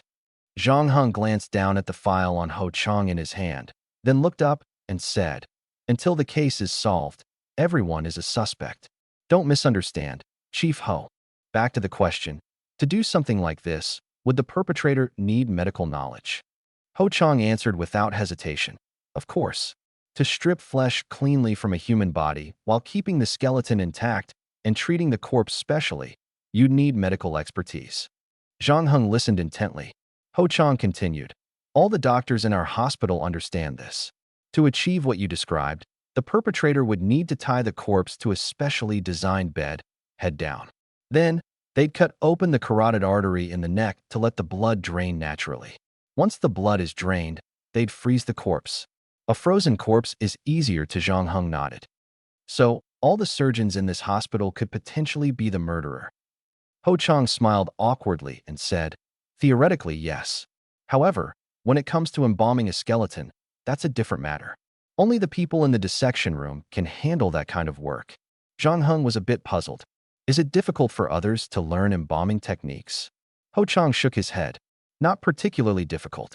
Zhang Heng nodded and said, I've asked everything I wanted to. Thank you for your cooperation. He stood up and shook hands with Ho Chong. Ho Chong smiled and said, if there's anything else you don't understand, feel free to ask me anytime. Cooperating with the Public Security Bureau is the responsibility of us Longwa citizens. No matter how busy I am, I won't refuse. Zhang Heng nodded and turned to leave the lounge. Ho Chang watched him leave and then exited through another door. Back at the Public Security Bureau, many people had returned to the meeting room after their investigations. Captain Chen saw Zhang Heng come back and quickly asked, "Zhang Heng, did you find any clues?" Zhang Heng shook his head. "Nothing special. If it were that easy to discover, the murderer wouldn't have been able to kill so many people in a row. He's very confident he won't be caught and wants to showcase his masterpieces to everyone." He turned to ask Captain Chen, "Did anyone else find anything?" Captain Chen shook his head helplessly. Zhang Heng smiled bitterly. "Then we can only wait for him to commit another crime. Other than that, I don't have any other solutions. This isn't my area of expertise." Captain Chen sighed. "It's not ours either, but we don't have a choice, do we?" He was right. Although none of them were skilled in this, there was no one else to take over the case. Zhang Heng said, "I'm planning to keep an eye on Ho Chang. I'll let you know if there's any new development." All right. Zhang Heng left the Public Security Bureau and happened to run into Shen Ling, who was fuming. He casually asked, "How did it go on your end?" Shen Ling snorted. "That guy was completely uncooperative, so I gave him a beating. But I didn't find anything special." "What about you?" Zhang Heng shook his head. "I didn't find anything either. But I'm going to monitor someone, so I might not come back tonight. You'll have to sort out dinner on your own." Shen Ling nodded. "All right, stay safe." Zhang Heng opened a spatial door and instantly appeared outside the hospital. This time, he didn't enter the hospital but climbed to the top of a banyan tree outside the gate. He waited until nightfall. Finally, he spotted the person he was waiting for, Ho Chang. Ho Chang hurriedly walked out of the hospital gate, where a car was already waiting for him. After getting in, the car headed north. Zhang Heng quickly followed. The car stopped in front of a hotel called Tai Lai. Zhang Heng locked onto Ho Chang's aura and flew to the rooftop of the hotel. 3 hours later, Ho Chang finally came out of the hotel. During that time, he only interacted with one woman. Around 7 or 8 in the evening, Ho Chang returned home. The woman at the hotel was probably his mistress. After returning home, his wife nagged him a bit and then reheated his meal. Zhang Heng crouched on the rooftop of the building opposite Ho Chang's house, watching like an owl. He felt that Ho Chang was highly suspicious. But without concrete evidence, he could only wait for him to make a mistake. In the early hours of the morning, Ho Chang suddenly came out of the house and disappeared right in front of Zhang Heng. What puzzled Zhang Heng was that he could still sense Ho Chang's aura. Although invisible, the aura was moving. Could his ability be invisibility? There are many types of abilities, one of which is called auxiliary abilities. These abilities, though awakened, lack offensive power and cannot be enhanced through training. Most people with such abilities choose to study or go into business. If Ho Chang's ability had destructive power, he probably wouldn't have become a surgeon. Zhang Heng already knew this. But why was Ho Chang using invisibility in the middle of the night? And where was he planning to go? Zhang Heng followed the moving aura. Ho Chang didn't drive or use any other means of transportation otherwise. Invisibility would lose its purpose. He followed him all the way to an abandoned building. The people living in the abandoned building were mostly from the lowest strata of the city. Upon arriving, Ho Chang stopped using invisibility. He took out a whistle and blew it once. Shortly after, a man on the second floor poked his head out of an old window. The iron gate at the entrance of the building slowly opened. Ho Chang adjusted his clothes, clearly preparing to meet someone of high status. Zhang Heng said to the system, "I want to copy his ability." Deducting 3,000 copy points, starting to copy E-level invisibility ability. E-level invisibility ability is merging with the host's body. Merge complete. Congratulations on acquiring invisibility. Zhang Heng immediately activated the invisibility function. He disappeared from sight in an instant. With the system's help, things were indeed much easier. Taking advantage of the moment the gate closed, Zhang Heng quickly slipped into the abandoned building. He followed Ho Chang as they walked forward, eventually entering an elevator that took them directly to the 7th floor. When the elevator doors opened, a scene of opulence resembling a palace unfolded before them. Women with heavy makeup were everywhere, and deafening electronic music filled the air. The surroundings felt like a wild party, with a red carpet stretching forward. Ho Chang passed through the crowd and walked to the end of the red carpet. There, a throne made of steel stood. A shirtless man wearing a black mask and floral shorts sat on it, flanked by two young women attending to him. Ho Chang smiled awkwardly and said, "Brother Lei, can I have a word with you?"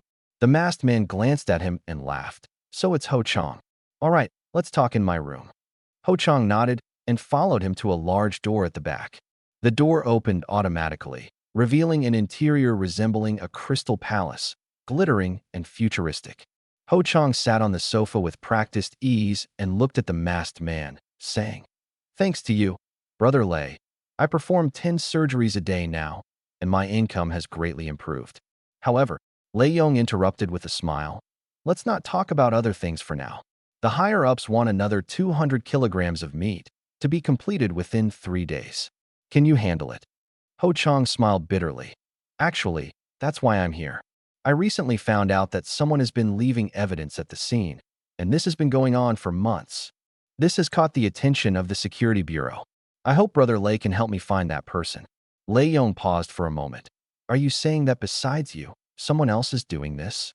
Ho Chang nodded. "Yes, and they're doing a terrible job. They're a lunatic, deliberately leaving evidence and drawing the Security Bureau's attention to us. Isn't this just asking for trouble?" Invisible, Zhang Heng listened to their conversation, realizing that this group had already formed a transaction chain. Ho Chang's business does indeed exist, but the culprit who left evidence behind turned out not to be him. After all, he has always been clean and efficient in his actions. Rubbing his temples, Lei Yong said with a headache, "This is troublesome. You want me to find that person, but I have no leads for now. However, I'll have the brothers keep an eye out." Ho Chang said sternly, "Not just keep an eye out, you must find him. The Public Security Bureau is already investigating. If he's caught and confesses about us, we're finished." Lei Yong was shocked. "You mean we have to find him before the Public Security Bureau does?" Ho Chang nodded. "Exactly. He must be someone I know or someone under your command, just with an unclear identity. There aren't many people capable of doing this kind of thing, and they're all in my hospital." As he spoke, he pulled 3 photos out of his pocket. The photos showed 3 people, 2 bald, burly men and 1 malnourished, monkey-thin individual. All 3 were surgeons. It seemed they would have to start by investigating these professionals one by one. However, where exactly were Ho Chang and his group transporting this meat? Who was asking for 200 pounds of meat? What kind of forces were behind this? Who needed this meat? Beastmen? Did they have connections with beastmen? The situation was far more complicated than Zhang Heng had imagined. He refrained from acting rashly and instead recorded the scene on his phone from the shadows. Back at the Public Security Bureau, Zhang Heng showed the video to Chen Jianba. After watching it, Captain Chun was overjoyed. "Good job, kid. I knew I could count on you. This Ho Chang is the very person I asked you to investigate, right?" Zhang Heng nodded. "But the lunatic who left the skeletons behind doesn't seem to be working with them. They're also looking for him. The 3 people Ho Chang's suspects are all doctors in their department, the same 3 shown in the photos at the end of the video. What happens next is up to you," Zhang Heng said. Chen Jianba looked at the phone and laughed. "Where did you get this phone? Once this case is over, I'll get you a new one. The footage is so blurry I can barely make anything out." Zhang Heng sighed helplessly. "I was planning to replace it, but I just haven't found the right opportunity." During a meeting, Chen Jianba publicly displayed the 3 photos along with Ho Chang's photo. Clearly, he wanted everyone to brainstorm solutions. "These FO, let us continue tracking the suspect behind the flesh-stripping case. Be careful not to alert him." Meeting adjourned. The meeting ended swiftly. Zhang Heng and Xin Ling walked back together. Xin Ling asked, "Zhang Heng, did you suspect Ho Chang from the start? Is that why you followed him? How did you find him suspicious?" Zhang Heng thought for a moment and said, "He described the process of dismembering a body in great detail. Most surgeons would only mention a few things, but he left nothing out." Xin Ling frowned. "So that's why you decided to follow him?" Zhang Heng nodded. "I had already suspected it was a surgeon's doing. To strip flesh so cleanly and even perform preservation, it's not something an ordinary person could do. I asked Ho Chang, and he acted very surprised, but it was fake surprise. True surprise doesn't last more than a second on someone's face. It was all an act. If this had nothing to do with him, why would he bother pretending to be surprised?" Xin Ling turned to look at him. I didn't expect you to know so much. Do you think you can catch the killer? Zhang Heng shook his head. The killer won't be foolish enough to reveal their tracks. But Ho Chang has already pointed us in the right direction. This isn't something a regular person could do. Only a handful of surgeons in Jiangnan City are capable of this. The Public Security Bureau will keep an eye on them, and I'll be watching too. Once I drop you home, I'll head out to monitor. Get some rest tonight.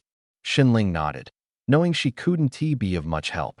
This case couldn't be solved by brute force. It required investigation and a bit of luck. After dropping Xinling off, Zhang Heng headed straight to the home of the man he deemed most suspicious from the 3 photos, a small framed man named Wang Hui, who lived in apartment 102 of Jinfuxio district. Wang Hui drove back from the hospital, stopped midway to buy a bowl of plain noodles, and walked home. Zhang Heng noticed that the security officers were also following him. Wang Hui seemed highly alert, as if sensing something, but he controlled his emotions well and went home as usual. Zhang Heng followed him to the entrance of the residential area while the security officers stopped there. He continued, trailing Wang Hui into the complex. As Wang Hui reached out to grab the envelopes from his mailbox, Zhang Heng seized the moment and slipped inside. Wang Hui casually dropped his bag and entered the bathroom. Zhang Heng began observing the room. The curtains were perpetually drawn, the space was clean and tidy, the furniture sparse, and the color scheme monotonous, very much the style of a minimalist. Wang Hui took a shower, grabbed a bottle of probiotic yogurt, and started humming a tune as he walked to a corner. He moved a human-sized vase and lifted up a rug, revealing a metallic door beneath.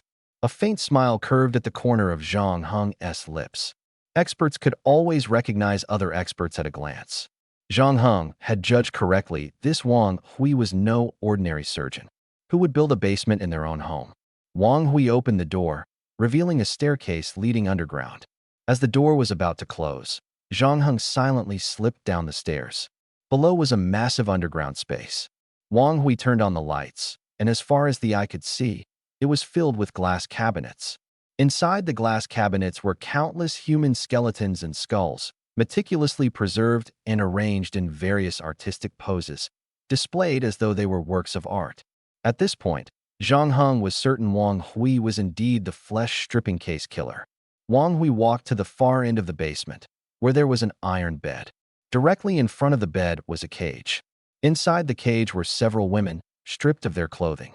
The moment Wang Hui appeared, they immediately showed expressions of fear, huddling together in the corners.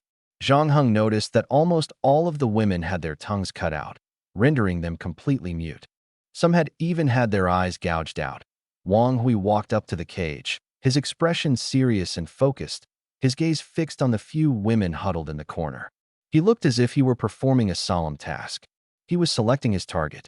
Soon, Wang Hui decided on tonight's prey. Just as he pulled out the key, Zhang Heng kicked him to the ground, his body instantly reverting to its original form.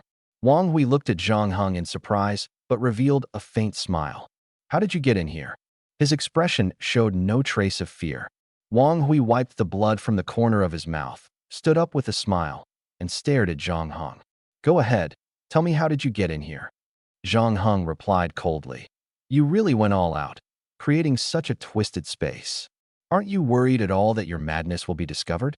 Let me guess, have you been waiting for the outside world to find this room all along?" Wang Hui was slightly startled and chuckled. "Your thinking is different from others. Why do you think that?" Zhang Heng's tone was calm. "I think at first, you just wanted to satisfy your perverse desires. But over time, you were no longer content with simply putting these human specimens in display cases. You wanted the whole world to see your masterpieces. So you started killing people outside and leaving things at the crime scenes even more horrifying than the human specimens. What could excite you more than having the whole world know your name and fear you? Probably nothing, right?" Wang Hui scratched his, "Seems like just an ordinary surgeon." Zhang Heng said, "In chaotic times, heroes emerge, but so do madmen. It's the tragedy of this era. Now we can go after Ho Chang and his group. They might have connections with the orcs. Lei Wu from the Silver Fox Gang seems to have already received a task. If we're lucky, we might use this opportunity to find the orcs behind the scenes." Chen Jianba looked at Zhang Heng and asked, "Will you help?" Just as Zhang Heng was about to answer, A system notification suddenly echoed in his mind. Event triggered. Find the seller behind the scenes. Eliminate the seller behind the scenes. Reward: 100,000 replication points. Universal replication card fragments X3. Zhang Heng's expression shifted slightly. Perhaps this was the benefit of a triggered event. He nodded at Chen Jianbao and said, "Of course, I'll fully cooperate. First, bring Ho Chang and Lei Wu here. I need to make a deal with them." Chen Jianbao grinned and said, "All right, I'll handle it right away." Public Security Bureau. Ho Chang and Lei Wu were captured by the Bureau's officers without any resistance and were directly brought to the station. The two were now sitting in the interrogation room, awaiting the questioning to come. Ho Chang was already sobbing uncontrollably. "I had such a bright future ahead of me. I have a wife and kids. What am I going to do?" Lei Wu, on the other hand, appeared completely indifferent. At that moment, the door to the interrogation room was pushed open. A refined-looking young man walked in. Ho Chang immediately recognized Zhang Heng and hurriedly pleaded, "Zhang Heng, please help me say something good to your chief. I have a wife and kids." Zhang Heng ignored Ho Chang, walked up to the two of them, and said, "Here's the situation. The more useful the information you provide, the better your outcome will be. Lei Wu, let me ask you, who is your boss? How do you usually communicate?" Lei Wu grinned. "I don't know what you're talking about. Why did you bring me here? That guy next to me, I don't even know him." Ho Chang grabbed Lei Wu by the neck and cursed angrily. "What the hell are you saying? Weren't you the one who told me to do it? Now you're claiming it has nothing to do with you?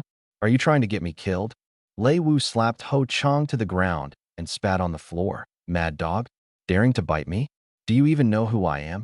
Then he looked up at Zhang Heng and said, "He made the first move.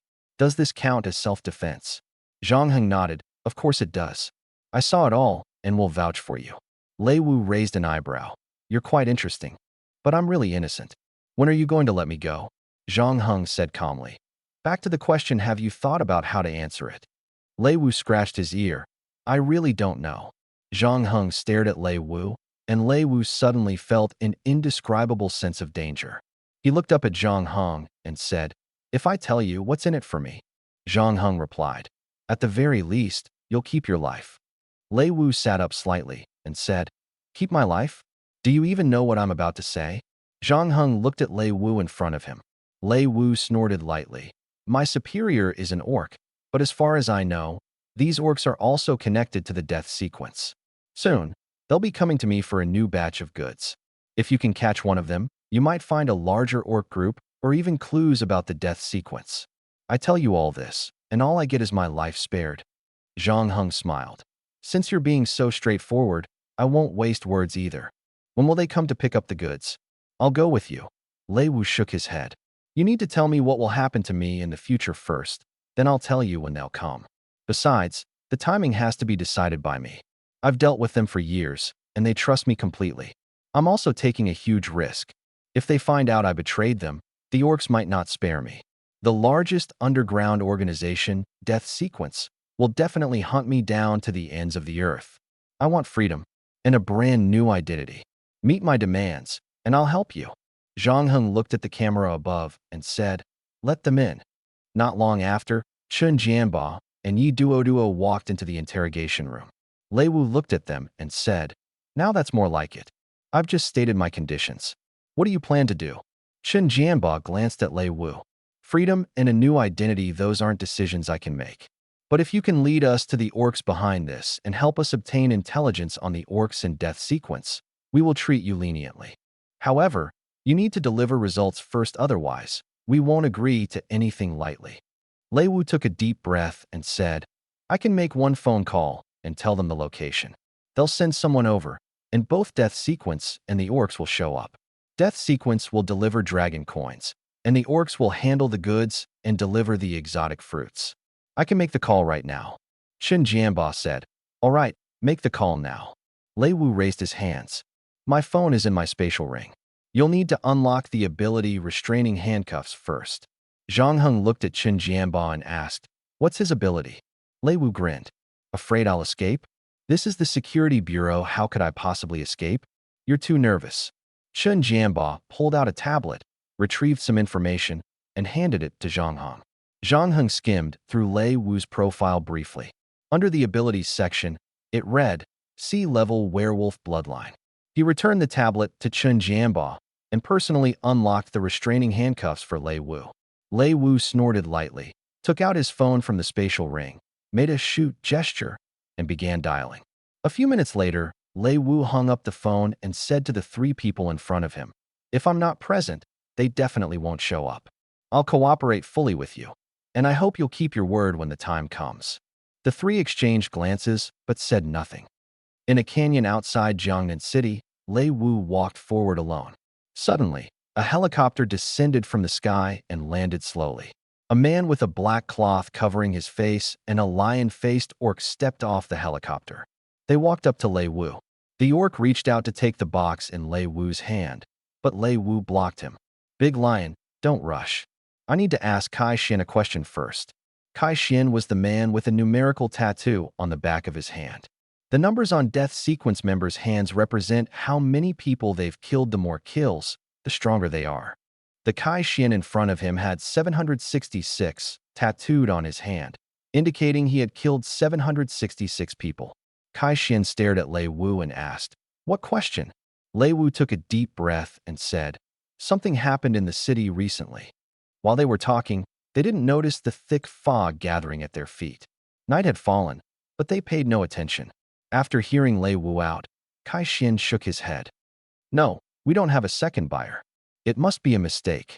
Suddenly, the orc noticed something unusual. Why is there so much fog on the ground? Kai Xian also frowned as he looked at the fog on the ground. But before he could react, the fog instantly turned into stone, wrapping around their ankles. The fog surged upward.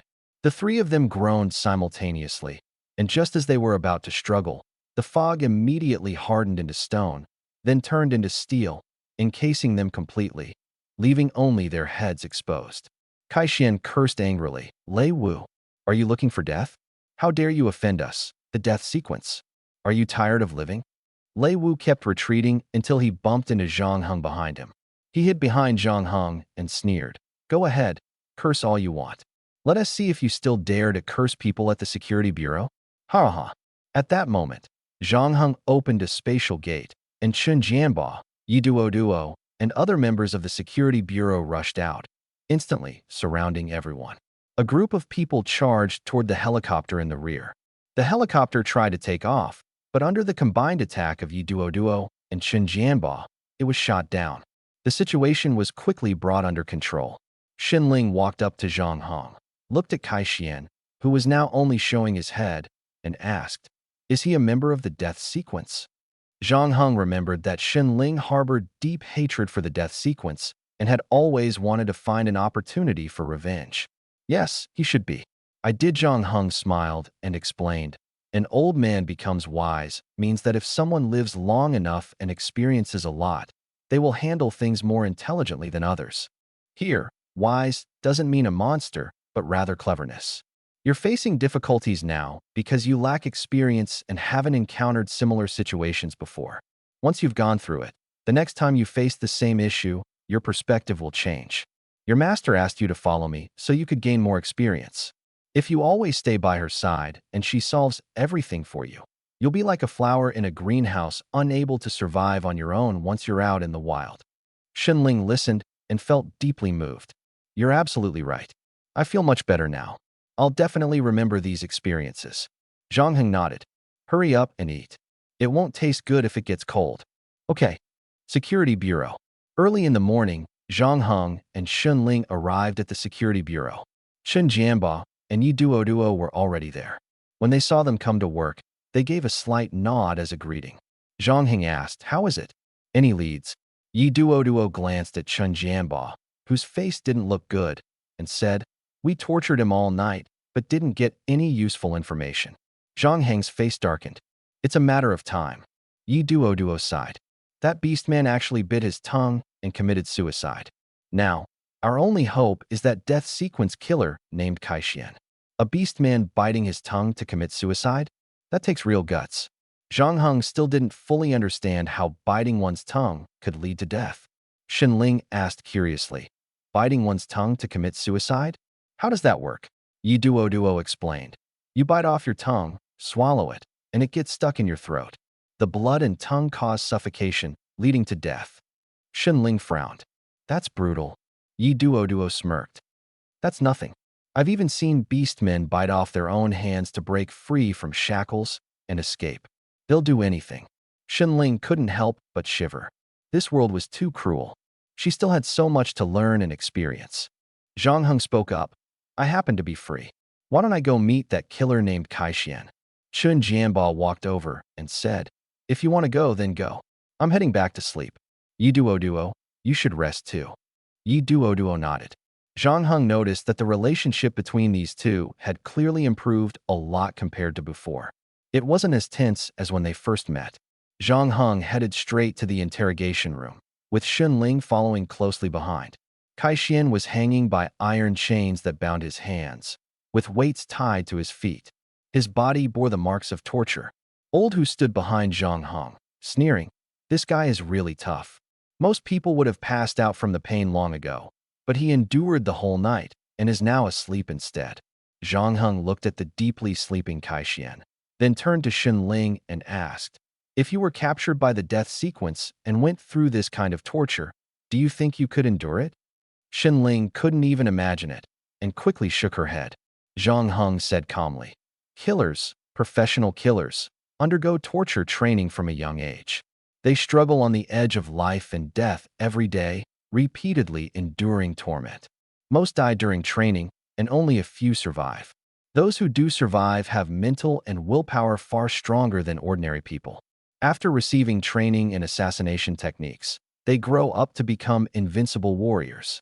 This Kai Xian clearly went through such training, otherwise he wouldn't have lasted until now. Torture won't work on him. Old Hu asked in confusion, How do you know all this? Zhang Heng replied casually, I looked it up online. Open the door for me. Without saying much, Old Hu complied. As soon as the door opened, Kai Xian immediately woke up. Seeing Zhang Heng, his gaze turned sharp. It was this young man who had used strange abilities to trap him, rendering his skills useless.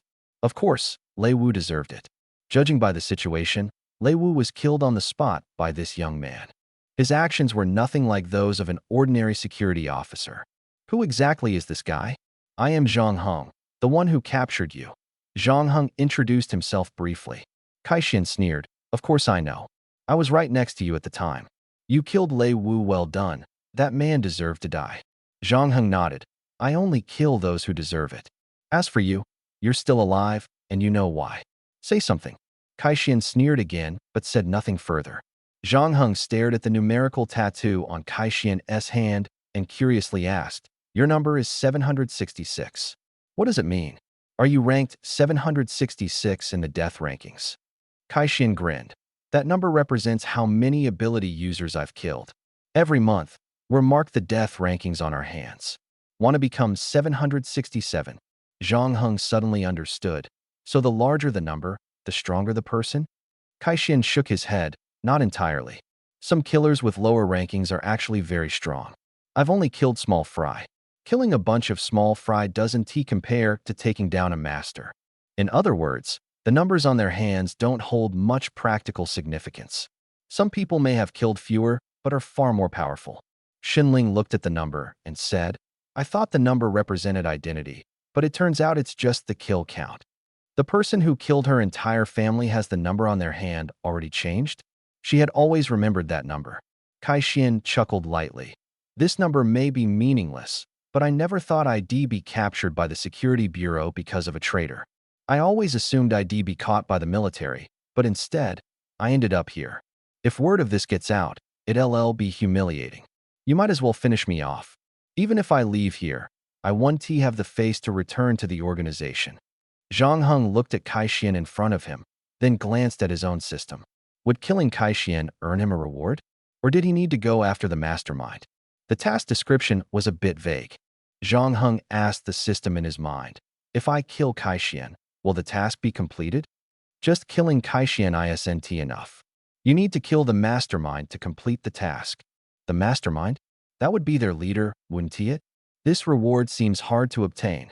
Zhang Heng sighed helplessly, pulled a dagger from his pocket, and looked at Kai Xian, saying, Actually, I'm just an intern at the Security Bureau, not a real officer.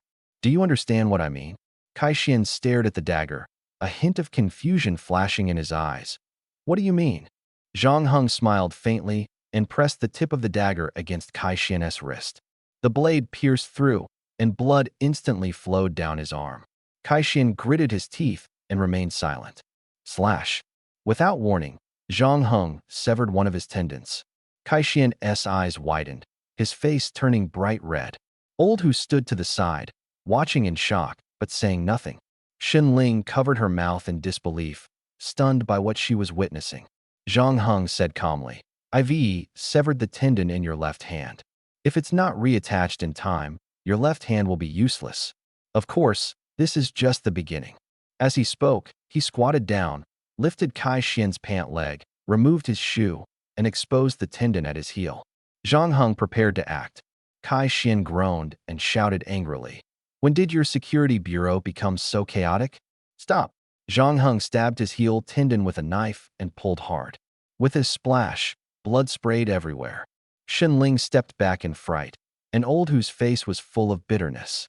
Zhang Heng stood up, looked at Kai Xian, and said, "A killer who says nothing is just like Lei Wu. You're still alive, so we have to work hard to pry information out of you. If you say nothing, so be it. If you die, so be it. I'm not afraid to find another person from the death sequence. What do you think?" The pain nearly caused Kai Xian to faint. His face turned pale, and cold sweat poured down. Zhang Heng saw that he still wasn't speaking and smiled. "I haven't had breakfast yet. You stay here, we'll come back after eating. Hopefully, by then, you'll have something to say." Kai Xian took a deep breath. He wasn't joking, he could do it. I'll talk. Just let me down first." Zhang Heng cut the iron chain with a knife, and Kai Xian collapsed to the ground, gasping for air. After regaining his strength, Kai Xian stood up and looked at Zhang Heng. "We have a base near Jiangnan City, less than 100 kilometers away, underground to the north of Jiangnan City." Zhang Heng glanced at Old Hu. Old Hu quickly ran out, saying, "I'll send someone to investigate right away." Kai Xian looked at Zhang Heng. What do you plan to do with me?" Zhang Heng replied, "I already said, I'm not an official member of the Security Bureau. Handling you is not within my authority. Then why did you target my tendons?" Kai Xian glared at Zhang Heng. Zhang Heng smiled faintly and said, "If the intel is correct, you'll soon be locked up. That place is much more comfortable than where you are now." Kai Xian sneered, "It's all too late. The helicopter didn't return last night, so our people must know something went wrong.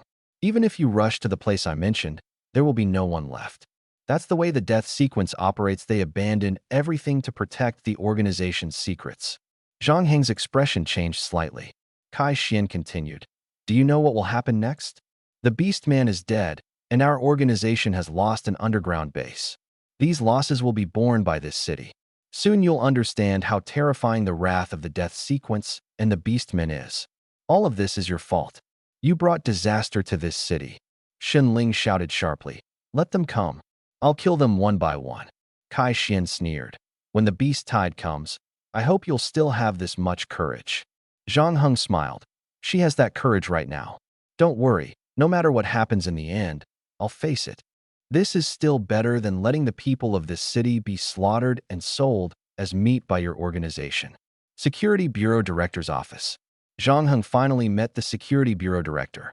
The director was about 40 years old, with thick eyebrows, big eyes, a crew cut, a lean build, and a hint of authority in his gaze. He was the Security Bureau Director, Cheng Jingyi. Cheng Jingyi looked at the people in front of him and asked Captain Chun, "Old Chun, what's the situation now?"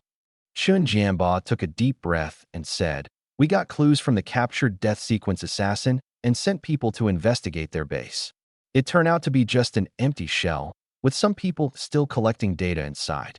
However, the death sequence destroyed all equipment and took away all the data, so we might end up with nothing. Moreover, there might be a frenzied retaliation from the death sequence next." Cheng Jingyi frowned slightly.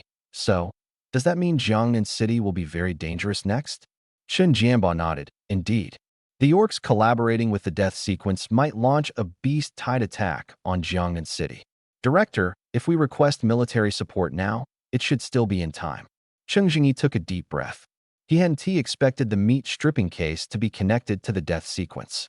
Although they had caught the killer and found the base, the death sequence was not easy to deal with. They abandoned the base and disappeared without a trace. Cheng Jingyi said, "I'll report the news to the higher-ups. As for the beast tide, there's no concrete evidence yet, so don't spread panic." Chen Jianba nodded, "Understood. We'll head back for now." Cheng Jingyi instructed, during this period, the guard team and night patrol team should not leave the city and continue patrolling nearby. Everyone left the office. Zhang Heng and Xin Ling looked at Chen Jianba. Zhang Heng said, "Captain Chen, it's getting late. Xin Ling and I will head back first." Chen Jianba nodded and watched them step into the spatial gate. Back home, Zhang Heng tied on an apron and started cooking. Xin Ling rarely stayed to help. "Zhang Heng, is the beast tide really coming soon?" Xin Ling asked, puzzled. Zhang Heng thought of Kai Xian's words and shook his head. "No one can predict what will happen next. That killer Kai Xian was probably just trying to scare us. But if it's true, it's fine, we'll be prepared." Xin Ling took a deep breath. "These people are too arrogant, secretly doing such things in Jiangnan City.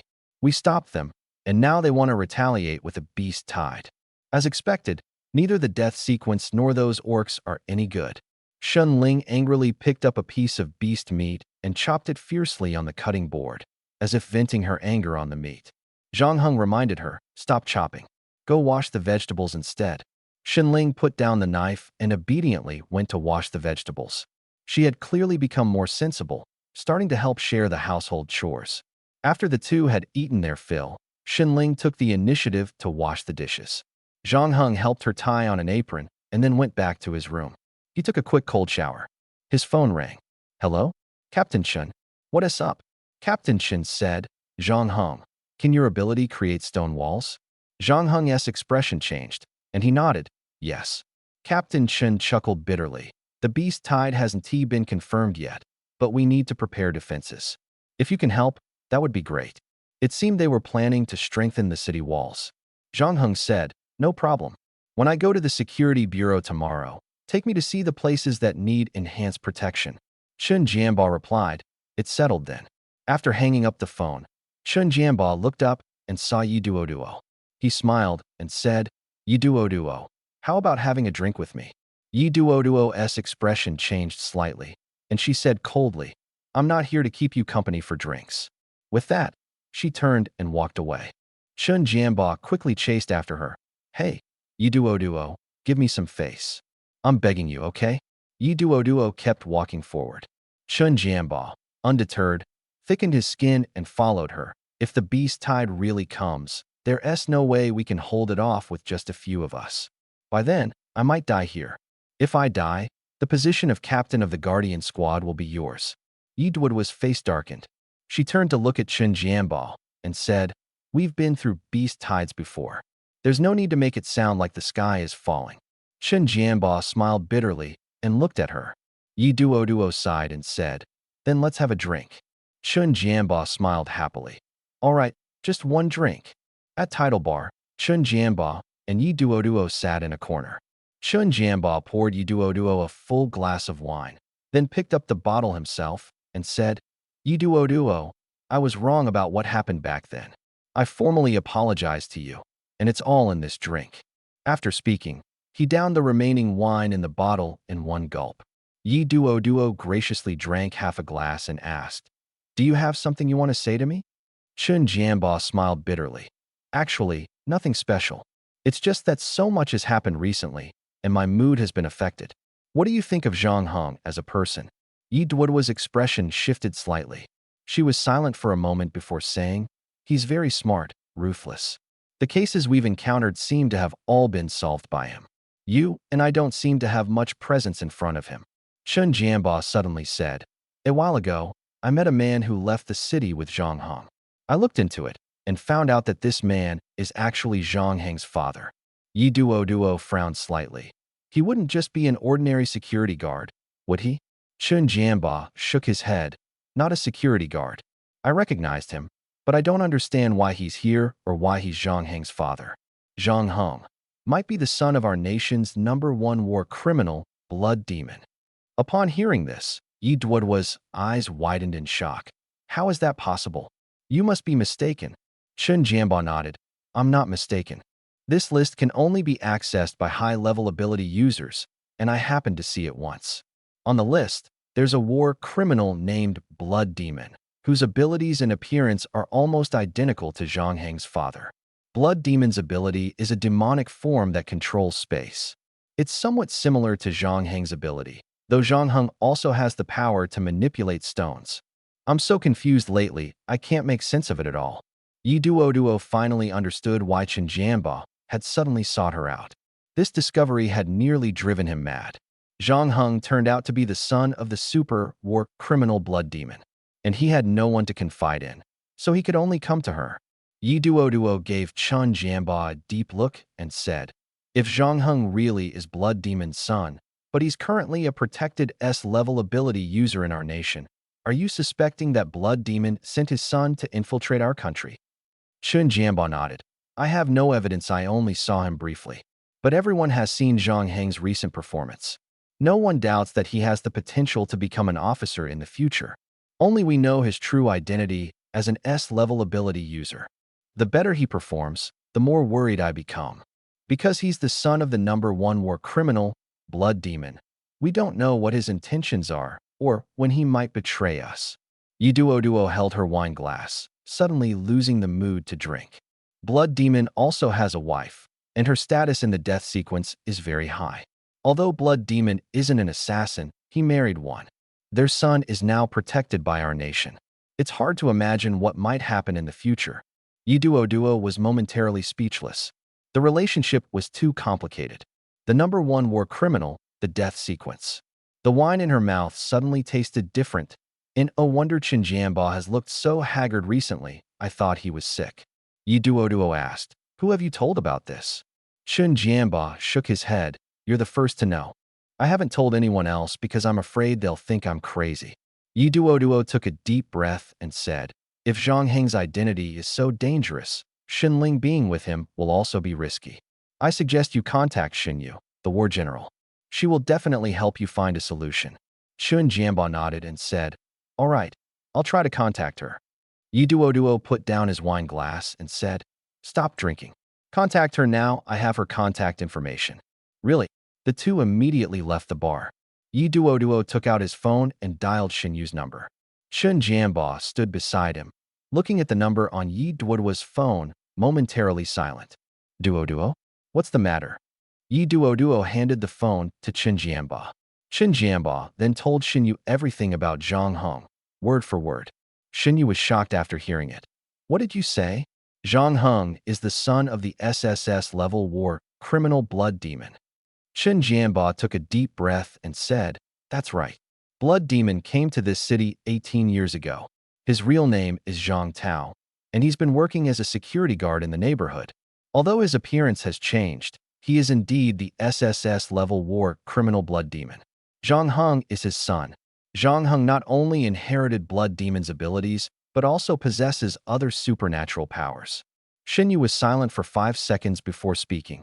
I'll return to Jiangnan City immediately. Let's discuss everything when I get back. Chen Jianba let out a long sigh of relief. With Xinyu, the war general, stepping in, he finally felt reassured. He glanced at Yi Duo. I didn't expect you to have Xinyu's contact information. Yi Duo smiled and said, Xinyu asked me to help take care of her apprentice Xinling and to call her directly if there was any news. Women communicate more easily, so that's how it is. The next morning, Xinyu arrived at the Public Security Bureau and found Chen Jianba and Yi Duo. The two had stayed up all night because of this matter. When Chen Jianba saw Xinyu, he hurried forward and said, Zhang Heng and Xinling could arrive at the Public Security Bureau at any time. Let's go to the conference room first. Xinyu nodded, and the three entered the conference room. Inside, they each took a seat. Xinyu said to Chen Jianba, repeat what you told me over the phone. Chen Jianba nodded and recounted in detail the situation of seeing Zhang Heng and Blood Demon leaving the city together. Then he took out a file. Zhang Tao's information is fake, but Zhang Heng's is real. As for Zhang Heng's mother's information, it doesn't show up. I don't know who uploaded it, perhaps Zhang Tao used some tricks. Xinyu looked at Zhang Tao's photo, the corners of her mouth slightly raised. No wonder I felt Zhang Heng looked familiar when I saw him. I didn't expect him to be Blood Demon's son. Is Zhang Heng's father still in Jiangnan City? Chun Jianba shook his head. Zhang Tao left after Zhang Heng's supernatural powers awakened. 3 months ago, I saw him and Zhang Heng heading out of the city together. Since he's an SSS-level war criminal, I didn't dare to follow them. Shin Yu nodded. It seems we'll have to find a breakthrough through Zhang Heng. I didn't expect the Zhang Heng we had high hopes for to turn out to be Blood Demon's son. I don't know what Blood Demon is planning or whether Zhang Heng is following Blood Demon's orders by staying here. Yi Duoduo asked. Your Majesty, should we go arrest Zhang Heng now? Shin Yu's expression changed slightly, and he shook his head, saying, I'll stay here and wait for Zhang Heng to come to me. I want to ask him the answer personally. The two nodded and left the conference room. Zhang Heng and Xin Ling arrived at the space gate promptly at 7 o'clock. As soon as they reached the security bureau, Chun Jianba approached Zhang Heng. Zhang Heng, someone is waiting for you in the conference room. Go quickly. Zhang Heng's expression shifted slightly. Xin Ling's master is here again. Chun Jianba paused, wondering how he knew. Master is here? Xin Ling asked excitedly. Chun Jianba quickly said, Your master wants to meet Zhang Heng alone first, and then see you afterward. Xin Ling pouted and said, All right, I'll wait for you here then. Zhang Heng entered the conference room and saw Xin Yu sitting at the far end of the long table, legs crossed. Xin Yu smiled at him first and said, Zhang Heng, we meet again. But this time, I'm here for you. Zhang Heng thought for a moment and said, For me? Did Xin Ling complain about me to you again? Xin Yu shook his head. She's been praising you lately, saying you've been very good to her. Zhang Heng frowned and said, Then what exactly do you want from me? Xin Yu got straight to the point. Do you know who your father is? Zhang Heng's expression changed. Could something have happened to his father? Or had his identity been exposed? Master Shun, don't beat around the bush. Just say it directly, Zhang Heng said frankly. Xin Yu nodded. All right, I'll be direct. Do you know your father is an SSS-level war criminal in Longhua? Zhang Heng froze for a moment, then smiled bitterly. I always knew he wasn't simple, but I didn't expect it to be to this extent. An SSS-level war criminal, such individuals are on par with warlords, a level of supervillainy. Xin Yu observed Zhang Heng's reaction, feeling puzzled. He had clearly suspected his father's identity, but didn't know the full depth of the truth. He didn't seem to be lying. However, whether he truly wasn't lying would require her own confirmation.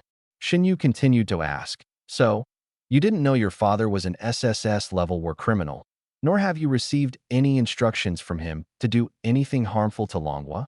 Zhang Heng knew his father's identity had been exposed and might implicate him, so he didn't hide anything and said directly, He only told me to be cautious of the death sequence, nothing else. Blood Demon actually warned Zhang Heng to be wary of the death sequence. He had indeed married a woman from the death sequence, then disappeared, living quietly in Jiangnan City under the identity of Jiang Tao for 18 years. There had been no news of Blood Demon within Longhua's territory. It seemed Zhang Heng wasn't lying. Could it be that Blood Demon had secretly fallen out with the death sequence? If the death sequence knew Zhang Heng was Blood Demon's son, they might target him? Xin Yu's mind raced, quickly piecing things together. Zhang Heng said, Although my father is an SSS-level war criminal in Longhua, that has nothing to do with me. I can't control the circumstances of my birth, can I? Xin Yu smiled and said, Do you know there's a place in the human brain that stores memories, called the Memory Palace? Zhang Heng nodded. This is the first time I've heard of it. You want to enter my mind and look at my memory palace to confirm whether I'm lying? Wouldn't that expose his secrets in the system? Xin Yu said, Unless absolutely necessary, I wouldn't do that. Entering someone else's memory palace causes harm. At least from the beginning, everything you've said has been truthful. Zhang Heng said, I didn't know my father's true identity. Later, I even asked Principal Su to investigate Blood Demon's abilities, but Principal Su couldn't find any useful information. Xin Yu asked in confusion, You know about the Blood Demon, so how do you not know your dad is the Blood Demon? Zhang Heng shook his head. My awakened ability is the Blood Demon, exactly the same as my dad's. If Principal Su could investigate the Blood Demon, he should also be able to uncover my dad's identity. Xin Yu was surprised. Your awakened ability is the Blood Demon? That's right. but I have some special abilities that my dad doesn't. I can't say exactly what they are. I'm telling you this because I only found out today that my dad is an SSS-level war criminal. Principal Sue would never know about the existence of the blood demon ability. After all, it's top secret.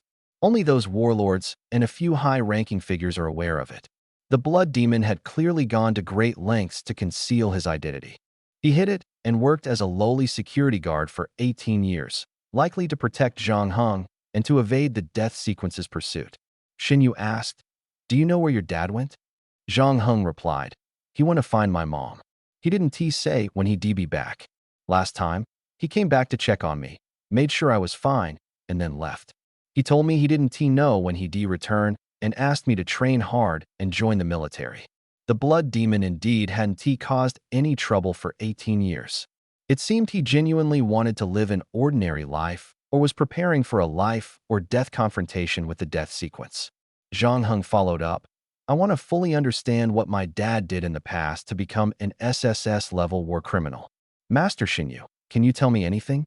Xinyu snapped out of her thoughts and said, "That's classified information I can't tell you. But I can confirm that you pose no threat to Longhua. I'll help you keep your secret." Zhang Heng asked, "You trust me that much?" Xinyu smiled. "Hearing that you're the blood demon's son, I was very surprised. But everything you've said is true. I hope you don't follow in your dad's footsteps and make mistakes.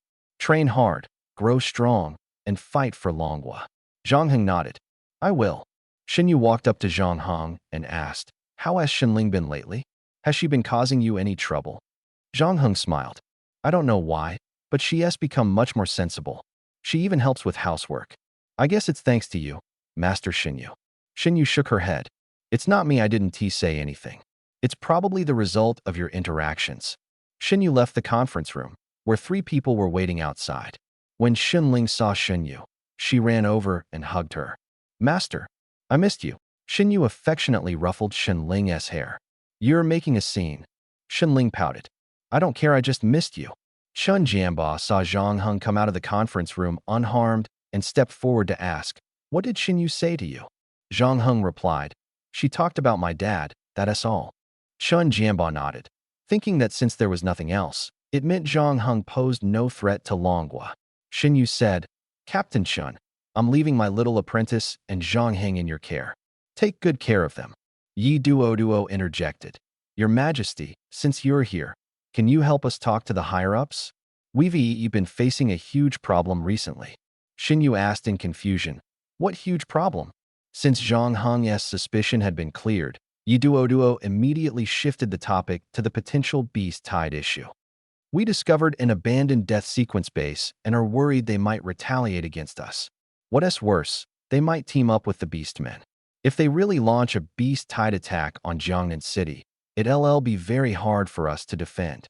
Xinyu said in surprise, "What exactly have you experienced? How did you discover the base of the death sequence?" Chun Jianba took over the conversation. "Let me explain. Here's what happened." He briefly recounted the events to Xinyu. After listening, Xinyu pondered for a moment. "We can't rule out the possibility that they might retaliate against this city. When I return, I'll have Sky Eye monitor the movements of exotic beasts near Jiangnan City. If exotic beasts suddenly gather in the near future, it could trigger a beast tide. At that time, I'll have them take countermeasures." Chun Jianba breathed a sigh of relief upon hearing this. Yi Duo also showed a relieved expression. Indeed, knowing a battle general was truly beneficial, only advantages, no drawbacks. Xinyu gently pushed Xinling aside and said, "All right, Ling, I'm very busy now. I'll leave first and come to see you another day, okay?" Xinling obediently let go of her, nodded, and ran toward Zhang Heng. "Empress, I'll escort you out." Yi Duo walked toward Xinyu. The Empress nodded, and the two began walking out. Chun Jianba said to Zhang Heng, "Zhang Heng, next I'll take you to the city wall." As for Xinling, Xinling suddenly said, "Can I go with Zhang Heng?" Chun Jianba smiled wryly. "Of course you can. Then you two go together." Yi Duo followed Xinyu out. Xinyu looked at her hesitantly and smiled. "If you have something to ask, just say it. Seeing you want to ask but don't dare to, it makes me even more anxious." Yi Duo said seriously, "It's still about Zhang Heng. Is he really not a threat?" In her mind, she recalled the scene where Zhang Heng caught Kai Xian and the others and killed Lei Wu without hesitation. Lei Wu had agreed to help in exchange for a new identity and freedom. Zhang Heng agreed. Lei Wu cooperated, and Zhang Heng successfully captured Kai Xian and the others. But after the mission succeeded, Zhang Heng killed Lei Wu without hesitation. This scene shocked everyone. Indeed, negotiating with someone like Lei Wu was simply laughable. The only one in the entire security bureau who could kill Lei Wu on the spot was probably Zhang Heng. Yi Duoduo judged that Zhang Heng was an extremely dangerous person, at least. That's the impression he gave. Chen Jianba was likely worried about Zhang Heng becoming a hidden threat after witnessing him kill Lei Wu on the spot. That's why he invited her for a drink and shared the secret about Zhang Heng and his father. Shin Yu smiled. Don't worry, Zhang Heng doesn't know his father is an SSS-level war criminal. He only found out today when I told him. Moreover, the blood demon hasn't appeared in the public eye for the past 18 years. It seems his temperament changed after having Zhang Heng. Living incognito, he was probably raising Zhang Heng. Yi Duoduo frowned. Zhang Heng's personality is very dangerous. He rarely shows his true thoughts in front of others, and he doesn't even blink when killing. Taking someone's life seems effortless for him. Shin Yu thought for a moment. He does have an unsettling aura about him. We don't know what kind of training the blood demon subjected him to as a child, but now he is indeed serving Longhua. Let me tell you a secret. The death sequence is hunting Zhang Heng. If his identity is exposed, his situation will become extremely dangerous. So, he has no choice but to join Longhua's camp. Do you understand what I mean? Yi Duoduo's expression changed. So you're saying he was forced to join Longhua? Shin Yu smiled and said, whether he's forced or willing, he's not a threat, so don't worry. If he really does something to harm Longhua, I'll personally deal with him. Hearing this, Yi Duoduo finally felt a bit more at ease. On the northern city wall of Jiangnan City, Chen Jianba was introducing Zhang Heng to a member of the city garrison. The captain of the garrison was surnamed Wang, named Wang Hao. He was in his 40s, tall, with dark skin, and always had a faint smile at the corner of his mouth when he spoke. Zhang Heng, we're counting on you to reinforce the city wall. If you need anything, feel free to contact me. As long as it's within my power, I'll make sure to help you. Zhang Heng asked, Captain Chen, where's Lin Xuanya? Is she still at school? Chen Jianba looked puzzled. Why are you looking for Xuanya? Zhang Heng replied. Xuanya's ability can make the city wall as strong as steel. Why else would I be looking for her? Hearing this, Chen Jianba slapped his forehead. I almost forgot. That girl really can turn the city wall into steel.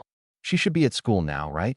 At that moment, Zhang Heng opened a spatial gate and directly appeared on the campus of the elite class at Nanzhong Ability Academy. The 8 people there froze for a moment when they saw Zhang Heng suddenly appear. Zhang Heng said to Lin Xuanya, Xuanya, come help. Lin Xuanya was momentarily stunned but quickly ran over. Coming. Lei Yuan and the others watching this scene felt a bit uncomfortable. They were all at the same school, yet Zhang Heng had already become an intern at the Public Security Bureau, going out every day to deal with exotic beasts and solve cases. Meanwhile, they were still in school undergoing training. The gap was truly disheartening.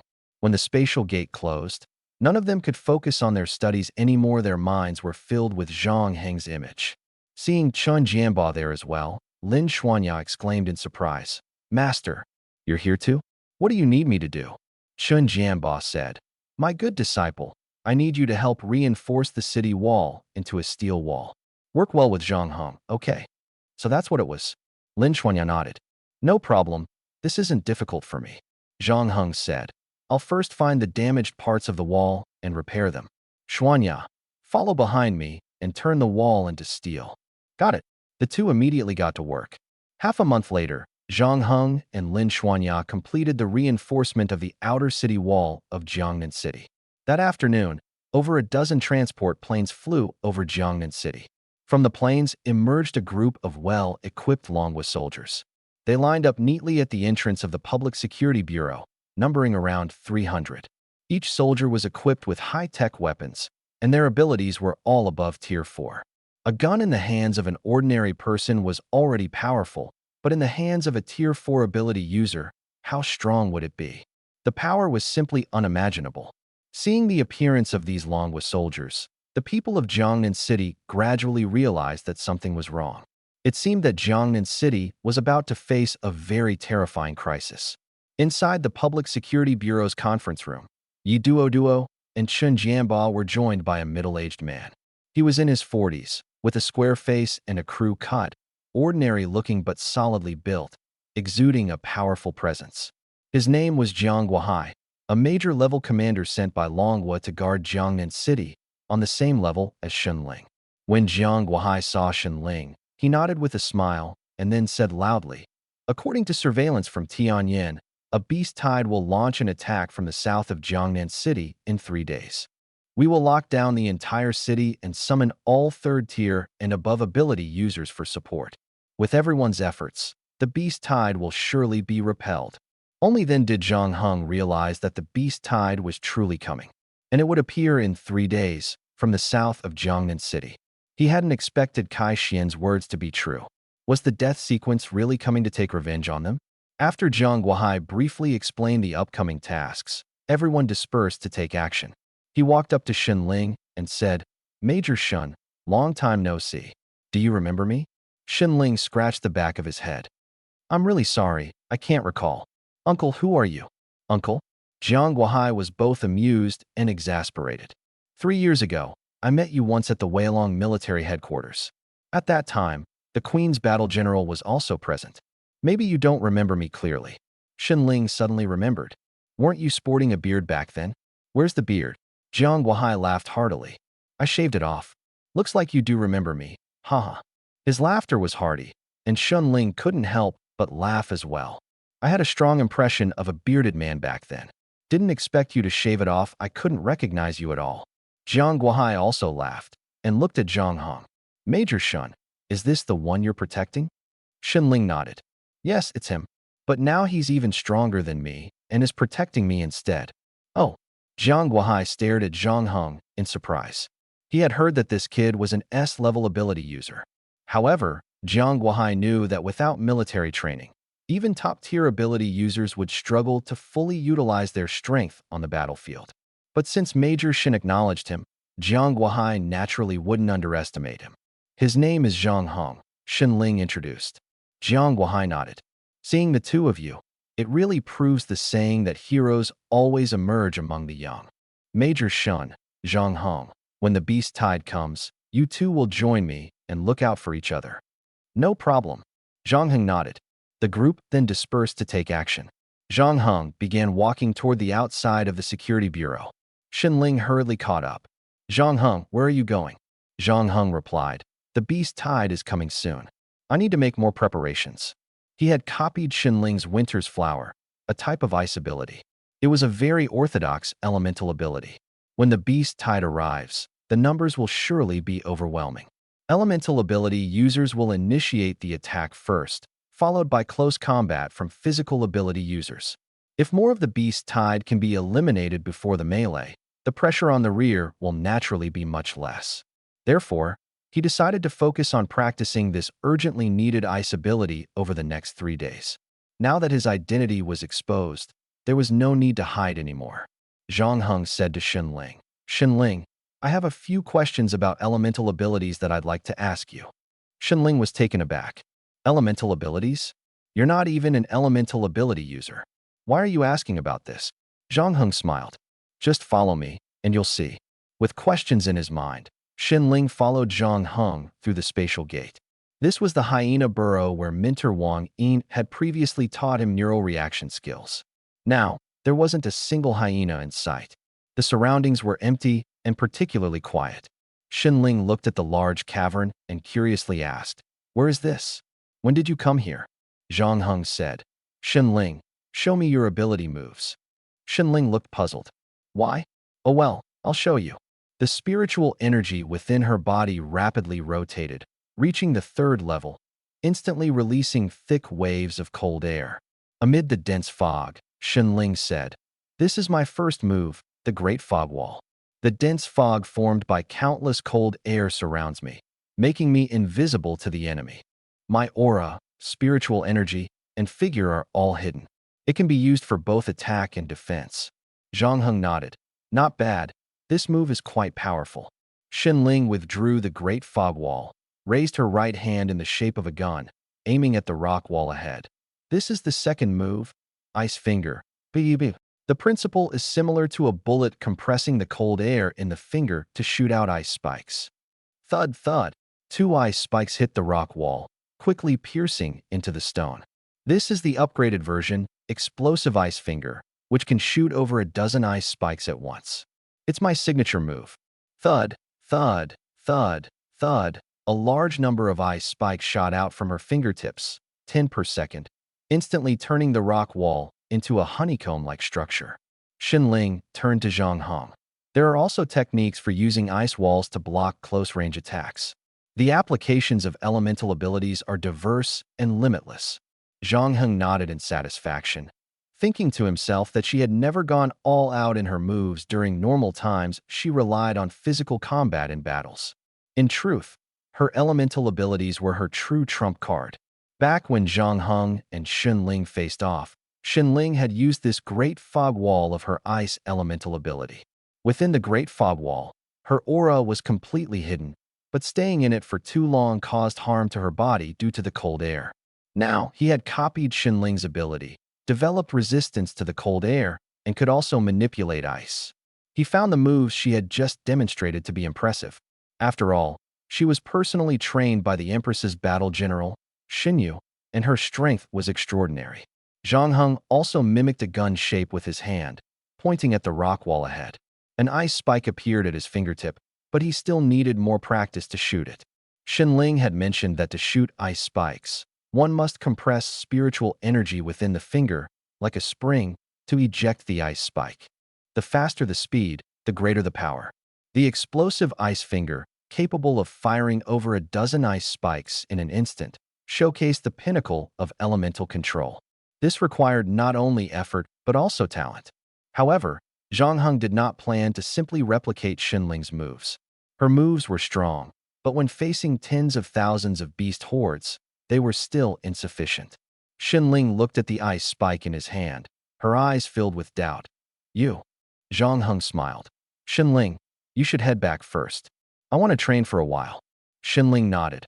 All right, I won't disturb you then. Be careful. Zhang Heng opened the space gate for her, and Xin Ling stepped inside. As she watched the gate slowly close, a hint of doubt flashed in her eyes. Strange, why can he also manipulate the ice element? Xin Ling found it hard to understand this question. At this moment, Zhang Heng sat cross-legged in the hyena's cave, slowly closing his eyes. Based on his understanding of the process of creating moves by elemental ability users, the key to their abilities lay in their rich imagination. Moves first take shape as images in the mind before becoming actions in reality.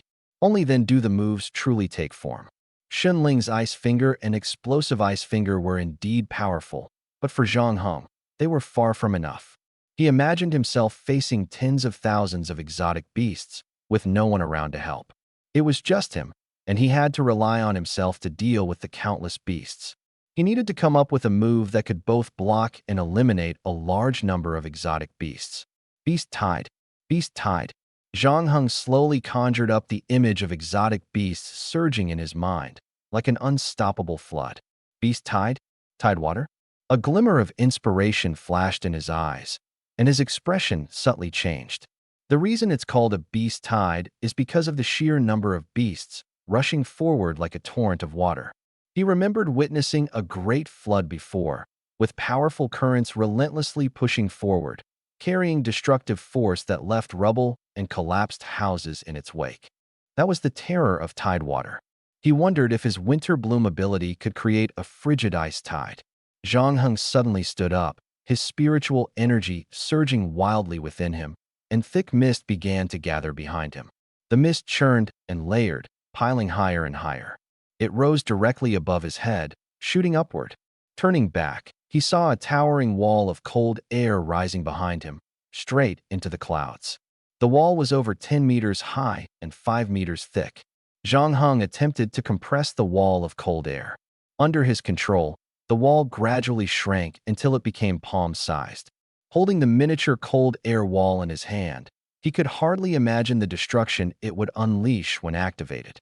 Perhaps he should find a place to test it? Zhang Heng opened the spatial gate and headed straight for the forest sea. The forest sea was teeming with exotic beasts, but his focus wasn't on them, it was on the vast expanse of the forest. He gently tossed the cold air wall onto the ground ahead. As soon as it landed, it transformed into a surging cold current, rapidly spreading into the depths of the forest. Trees were struck by the cold current, instantly collapsing and freezing over. In an instant, the forest before Zhang Heng turned into a bizarre spectacle. The forest fell and froze at a speed visible to the naked eye.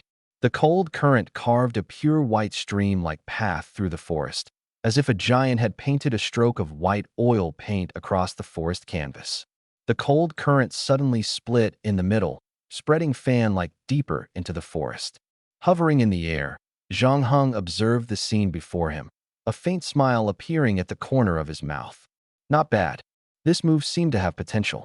However, the cold current was too slow to activate.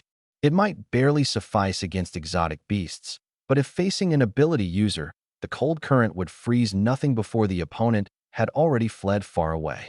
Zhang Heng looked down at the frozen forest below.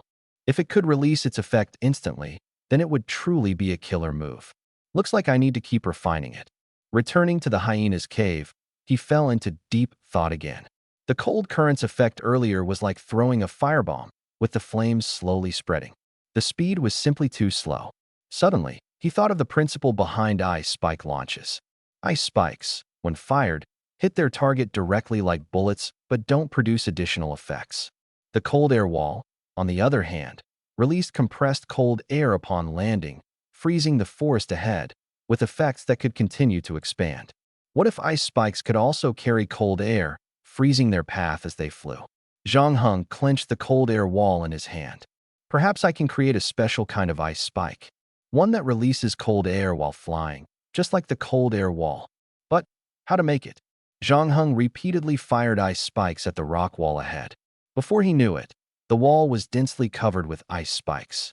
Yet, he still hadn't devised a satisfactory move. The ice spike's power is decent, but it can't pierce through the rock wall. The cold current moves too slowly, and the release distance and direction are difficult to control. A move that can't be controlled, what kind of good move is that? If the ice spike could pierce through the rock wall, it would be perfect. One shot of the ice spike, directly penetrating all the beasts blocking the way. Is the ice spike not hard enough? Or is the impact force insufficient? Is that why it can't pierce the rock wall? If the ice spike could be made sturdier, could a single ice spike penetrate the rock wall? How to make the ice spike sturdier? Actually, it's quite simple, just compress the spiritual energy tighter to make the ice spike harder. It's actually very simple. I was overthinking it before. Suddenly, he recalled the sniper rifle he had used. The sniper rifle is the most powerful among firearms, and with armor-piercing rounds, it can even penetrate tank armor. Xin Ling imagined his finger as a gun, himself as the rifle, and the ice spike as the bullet. A regular handgun certainly can't load armor-piercing rounds. He needed to think of himself as a sniper rifle and turn the ice spike into an armor-piercing round. This way, the power of the ice spike could be maximized, achieving the goal of piercing the rock wall with a single ice spike. Zhang Heng began attempting to compress and condense the spiritual energy of the ice spike. The spiritual energy became tighter and tighter, and the originally finger-thick ice spike started to swell. This was clearly wrong. He quickly controlled the spiritual energy, shrinking the ice spike, compressing it, and continuing to compress. The entire ice spike trembled madly as if possessed, emitting a dazzling white light. It was like a light bulb. The higher the voltage, the brighter it gets. But both light bulbs and ice spikes have their limits. If the voltage is too high, the bulb will explode. Would the ice spike shatter? Crack. Crack. The surface of the ice spike began to show cracks, and Zhang Heng's face darkened. Had he failed? He didn't give up and continued compressing spiritual energy into the ice spike's interior. Blinding white light flashed from the cracks, illuminating the entire hyena den as if it were daytime. The ice spike's shape began to smooth out, transforming into a white rod as thin as a finger. Zhang Heng continued to shrink it until it was only the size of a marble. He stopped compressing, feeling it was about right. Staring at the glowing glass bead on his fingertip, he murmured, "When elemental ability users release spiritual energy, the energy changes according to their attributes. My ability is Winter's Bloom, so the spiritual energy should be a kind of cold mist. The ice spike is the result of condensed cold energy. But now, my spiritual energy has surpassed the cold energy itself, entering another form. This seems to be a higher-level energy state."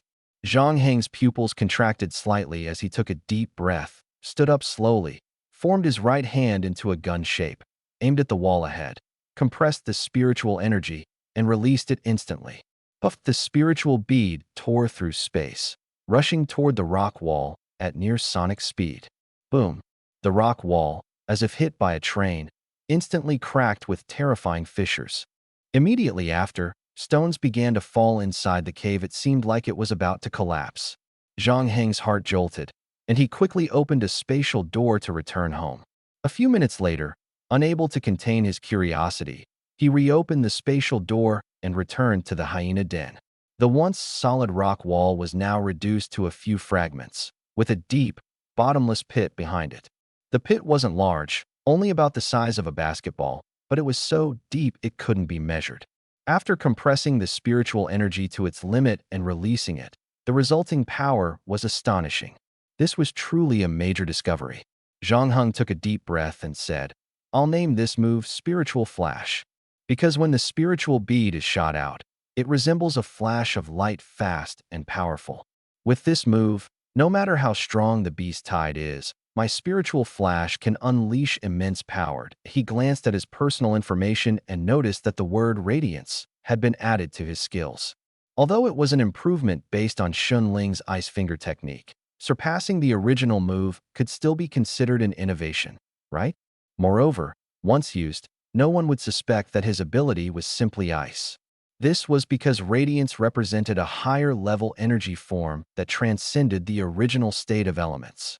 Most people wouldn't be able to discern what his ability actually was. Zhang Heng didn't rush back. He decided to come up with a few more practical moves as backups. He spread his hands and aimed forward. Immediately, a thick stream of cold air burst from the pores of his palms. The cold air struck the ground, instantly freezing it into ice. It was the same cold air wall he had created earlier. Zhang Heng crafted a cold air wall, and to be honest, it was somewhat like a grenade. He used the cold air wall as a grenade, capable of causing a wide-range attack on an area in an instant. Cold Thunder. Zhang Heng smiled. The name had a nice ring to it. So, he added this move to his newly developed skills as well. One was Radiance, and the other was Cold Thunder. Zhang Heng spent an entire day refining these two skills, and their effects did not disappoint him in the slightest. When the beast tide arrived, he might have a chance to showcase his abilities. Killing exotic beasts would allow him to gain replication points and improve his cultivation level. If he used Bloodlust in front of everyone, how much would his vitality surge? Thinking about it, he couldn't help but feel a little excited. Jiangnan City. After the city was sealed, the streets were almost deserted. Stray cats and dogs had become bolder, wandering the streets without fear of humans. At the highest point of the southern wall, several key figures from the Public Security Bureau had already gathered at the city wall, along with the leaders of various guilds in Jiangnan City, members of the Public Security Bureau, the Dragon Army, and exotic beast hunters from various unions. The total number of people was about 2,000, with exotic beast hunters making up nearly half. The commander of this operation, Jiang Guohai, stood at the forefront, his gaze fixed on the distance. Seeing no movement, he turned to Chen Jianbao and the others behind him and said, "The beast tide is estimated to be around 10,000 strong. We must hold this wall. If the wall is breached, the entire Jiangnan city will be finished. No matter what happens, holding the wall is our top priority." Understood. Yes, everyone responded in unison. Xinling stood nervously beside Zhang Heng, but her face carried an expression of excitement. She wasn't afraid at all. Chen Jianbao walked over to Zhang Heng and said, "Xinling, Zhang Heng, you two stay on the wall. No matter what others do, you absolutely must not go down." Understood. Xinling nodded. "Don't worry. I'm an elemental ability user. Compared to close combat with exotic beasts, I can be much more effective on the wall." Zhang Heng looked at Chun Jianbao and said, "We'll take care of ourselves, Captain Chun. You be careful too." Captain Chun nodded in satisfaction and walked toward Yi Duoduo. At this moment, working with Yi Duoduo was the wisest choice. Jiang Guohai approached Shen Ling and said, "Major Shun, we have a total of 2,000 people, all at least at the third tier in strength. 1,980 of them are physical ability users, and the remaining 20 include you. I've brought 500 people, all equipped with high explosive weapons.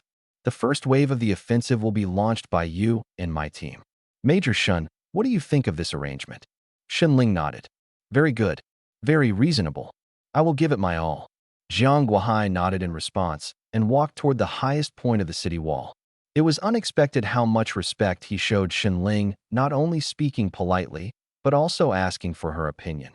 Zhang Heng was the most relaxed person here, even somewhat looking forward to the arrival of the Beast Tide.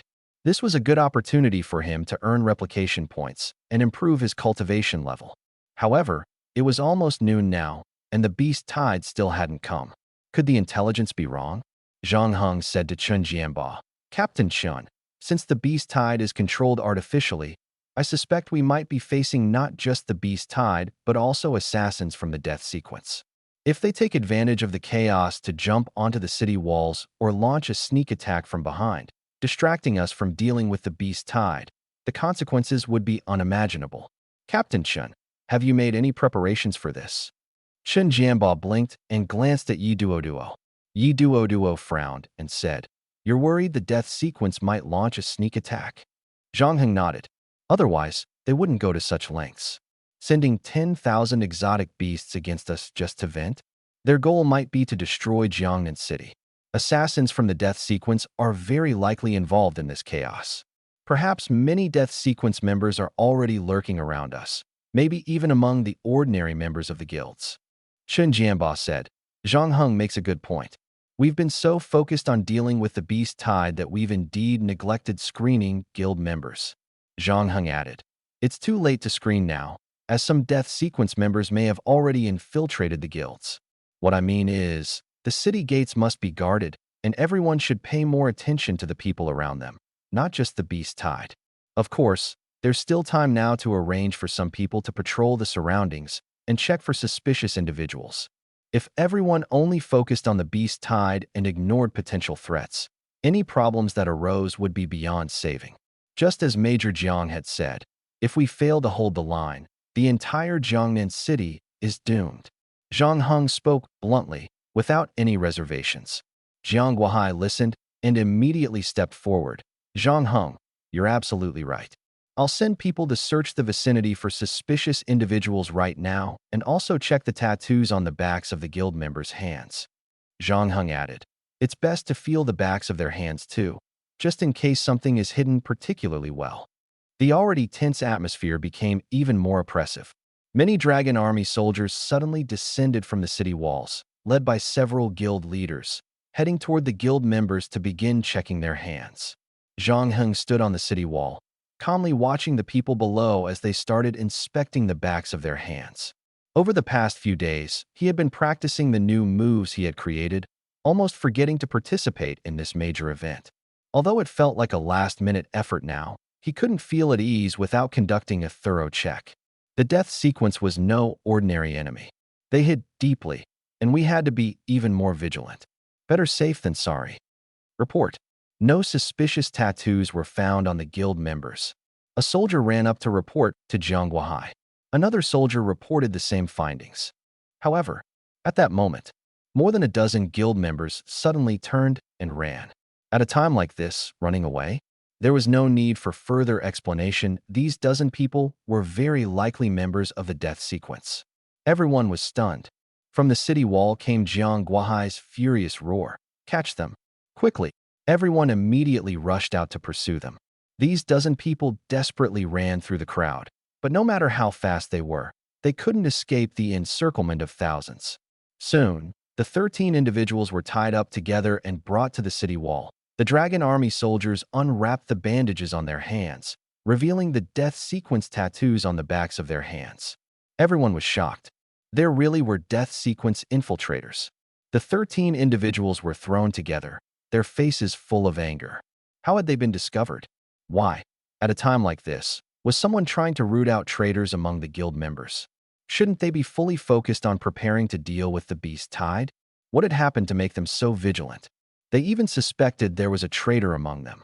At this moment, Zhang Heng said, "Isn't there still someone who hasn't been checked? Why stop? Keep checking." The crowd widened their eyes. Haven't all the traitors been caught? What else is there to check? Zhang Heng ignored them and explained, "If I were a traitor and knew my identity was exposed, I would definitely sacrifice a small number of people to protect the majority and myself. Keep checking. If there are no traitors, then that's obviously the best outcome." His words caused a stir among the crowd. The investigation continued. Jiang Guohai looked at Zhang Heng in shock.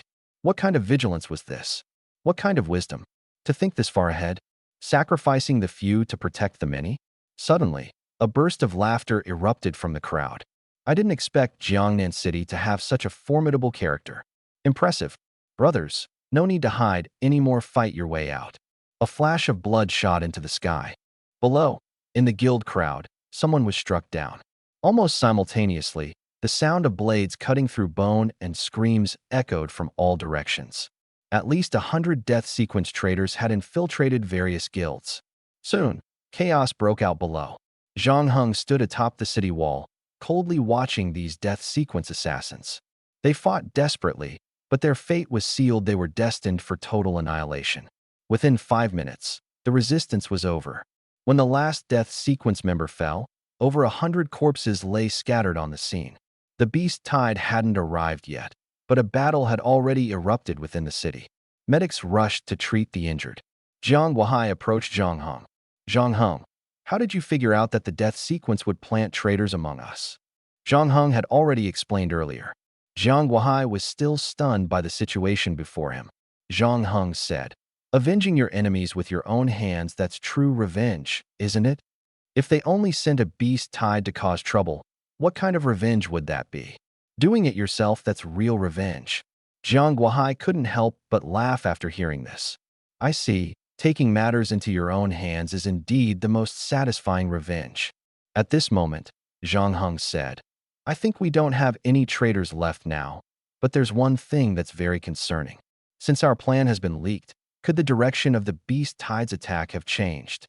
Jiang Guohai, who had been smiling moments ago, immediately turned serious upon hearing this. He quickly pulled out a tablet from his pocket. On the screen was a large map showing clusters of red dots moving toward Jiangnan City from the north. Jiang Guohai's face instantly turned grim as he looked northward. Before he could react, the next second, the entire city wall shook violently. The steel wall was a single structure, so any impact on one part could be felt by everyone. This tremor signaled to everyone that the beast tide had already launched an attack from another direction. Zhang Heng opened a space portal and said, "When I repaired the city walls earlier, I visited the north gate. Everyone can use this portal to go directly to the north wall. Hurry inside."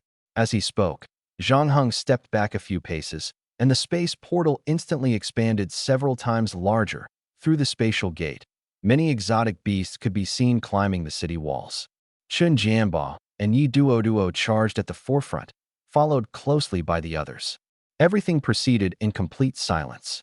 Chun Jianba and Yi Duo worked together to knock all the beasts off the walls, while the following team quickly picked up high explosive weapons and launched a fierce attack below the walls. Elemental ability users took to the air, unleashing indiscriminate strikes on the beasts below. After a round of intense bombardment, the number of beasts swarming the walls visibly decreased.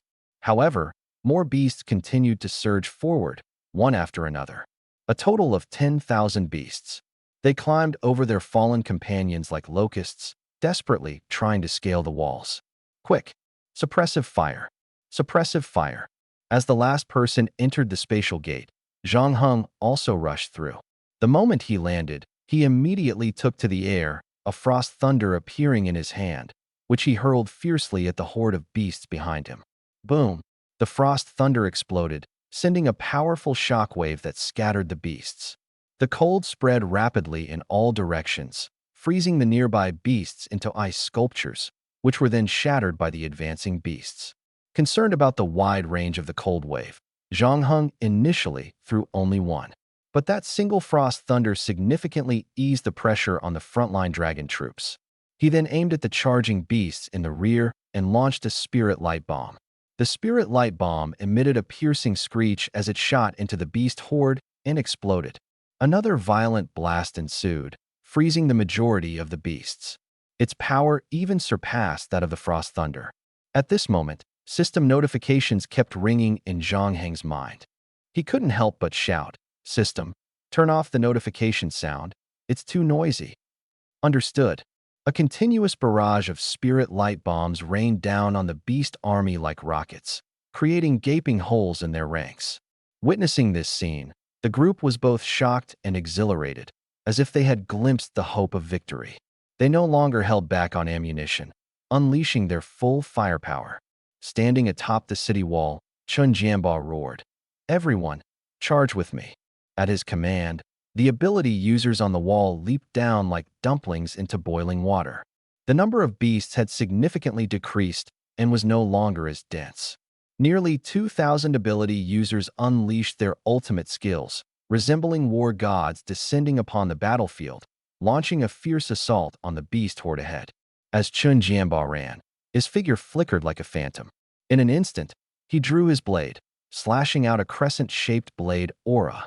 The blade aura repelled over a dozen beasts, halting their movements for nearly 2 seconds. Its power was astonishing.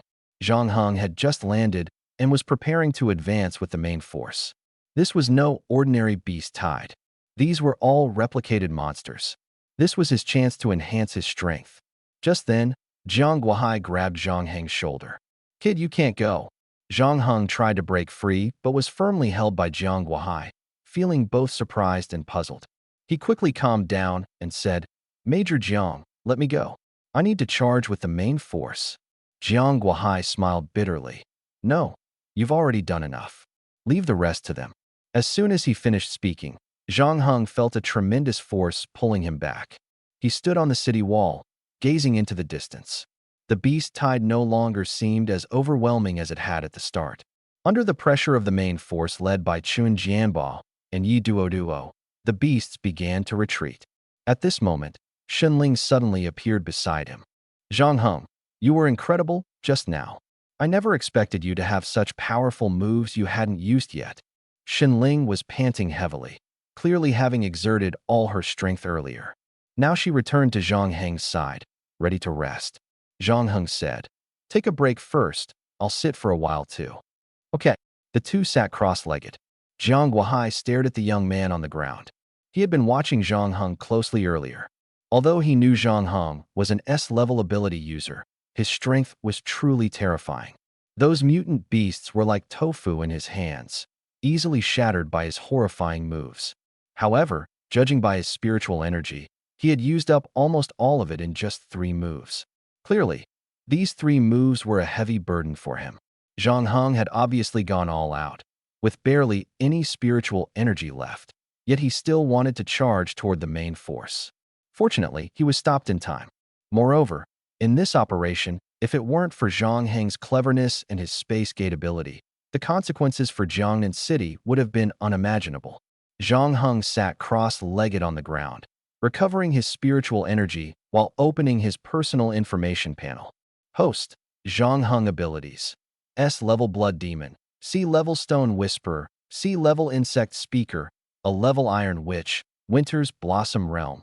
Tier 4, 1-star Strength, 376 Vitality, 917 Speed, 383 Spirit, 361 Talents. Space Gate Duplication, Blood Demon Form, Bloodthirst, Stone Element Control, Insect Language, Steel Element Control, Cold Energy Control Skills, Stone Mist, Spiritual Light, Cold Thunder Duplication Points, 260300 Inventory.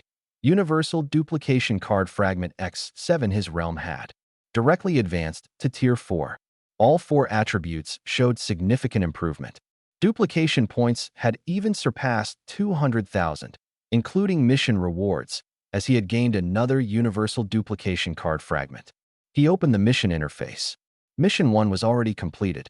The only regret was that Mission 3 remained unfinished because the death sequence had relocated, leaving behind an empty shell of a base.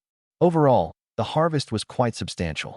Zhang Hing stood up from the ground and looked into the distance. The number of mutant beasts had dwindled to the point where they could be counted.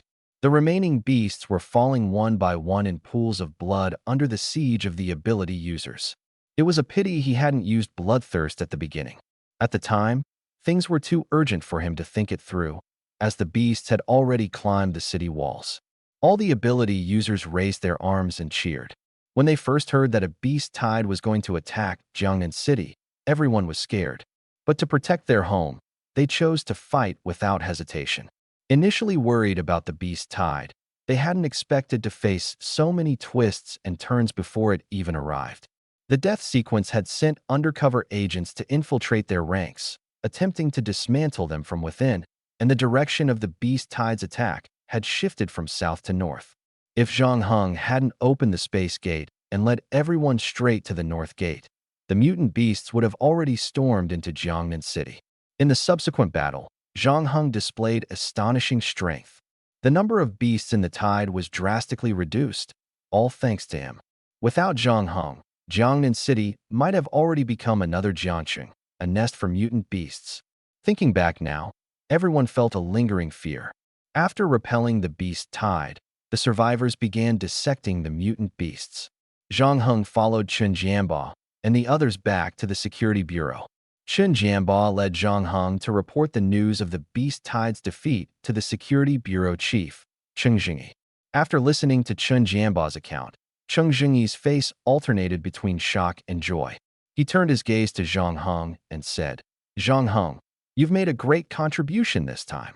Zhang Heng hadn't spoken yet when Shun Ling added fuel to the fire from the side. Zhang Heng was truly heroic today. He single-handedly took down thousands of exotic beasts. "Director, you must reward him properly." Cheng Jingyi smiled and said, "Of course. Zhang Heng, I'll report your performance in detail to the higher-ups. With your current strength, you could join the military directly without any issue. If you're willing, I can put in a word for you. Join the military?"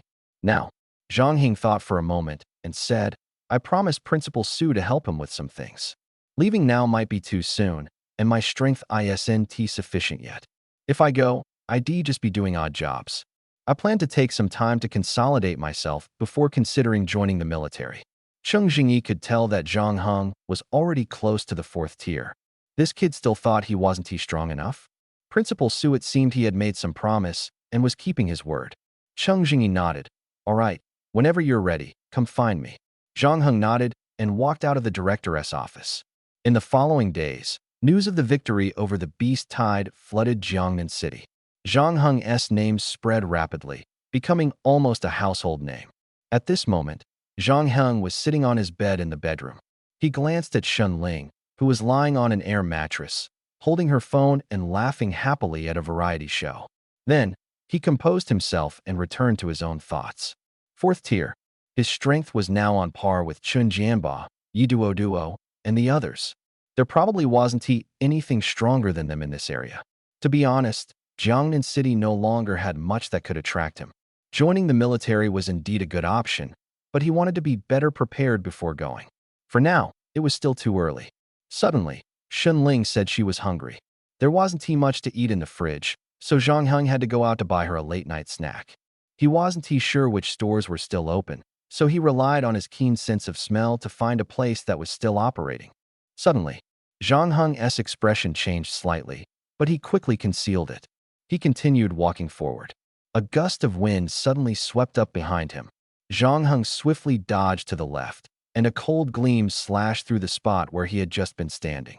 His eyes instinctively locked onto the mark on the back of the attacker's hand, a death sequence insignia. A death. Zhang Heng's eyes narrowed, and he stepped forward, his foot landing on a shadowy figure. Instantly, the dark shadow was pinned beneath him.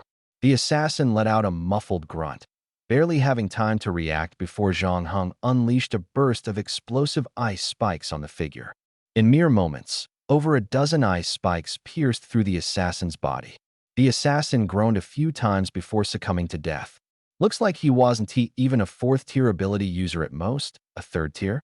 And they dared to send someone this week to assassinate him? Zhang Heng kicked the corpse into a nearby trash bin and continued walking forward as though nothing had happened. In a dark corner nearby, someone had been watching the entire scene. Holding his breath, he dared not make a sound, fearing Zhang Heng might discover him. The scene had left him utterly shocked. He had assumed sending an assassin would be enough to deal with Zhang Heng effortlessly. After all, he was just a kid.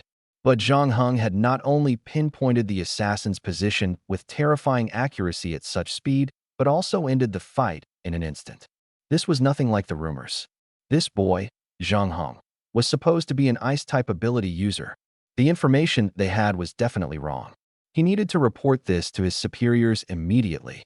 Just as he turned to leave, someone suddenly appeared behind him. It was none other than Zhang Heng. The assassin's eyes widened in alarm. Before he could react, Zhang Heng grabbed him by the throat. Zhang Heng's gaze was as cold and piercing as the brightest moon in the night sky. The man with this pair of eyes was ruthless and merciless, and it seemed as though he could end the assassin's life in the very next second. The assassin braced himself for death. Suddenly, a sharp pain struck his abdomen, causing him to hunch over and momentarily lose consciousness. When he came to, Zhang Heng had opened a spatial gate and thrown him into an isolated space before walking away. Zhang Heng pushed open a door, holding a plastic bag filled with a late-night snack. "I only got spicy hot pot. I wasn't too sure what you'd like, so I bought a bit of everything." Shenling's face lit up with delight. "I love spicy hot pot. As long as it's spicy hot pot, I'll eat it. Give it to me." Zhang Heng handed her the bag. "Go ahead and eat. Afterward, get some rest early. I'm going out to take a look around." Shenling looked at him curiously. "At this hour? Where are you going?" "Be careful, those people from the death sequence might come after you for revenge. Since you ruined their plans, they must hate you to the core by now." "Thanks for the reminder. They've already come," Zhang Heng said, shutting the door behind him. He then opened a spatial gate and stepped into an independent space. Inside, the assassin was still unconscious. Zhang Heng walked over and woke him up. The assassin slowly opened his eyes, finding himself surrounded by a blank, white void, nothing but endless whiteness. He suddenly sensed someone standing behind him and quickly turned around. Sure enough, it was Zhang Heng. Clutching his dagger tightly, the assassin glared at Zhang Heng with hatred. What would he want? If Zhang Heng wanted to kill him, he would have done so already.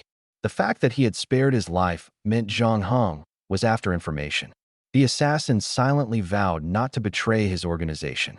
Zhang Heng spoke calmly. "We're both smart people. Let us not waste time. I want to know where your base is." Just as he suspected, Zhang Heng was trying to extract the location of their base from him. The assassin's gaze hardened. "Kill me if you want. I will never betray the organization." Zhang Heng nodded. "I understand how you feel. It's not about loyalty to your organization, it's about the pride of being an assassin, never betraying your own. Even if you answer my question, the end for you will still be death." But Zhang Heng hesitated for a moment, then looked directly at the assassin. "If you tell me where the base is, I can let you live. Of course, if you come after me again, I won't show mercy." The assassin's emotions were in turmoil. Would this guy really let him go? Impossible. Who would easily let someone like him walk free? Yet wasn't this a sliver of hope?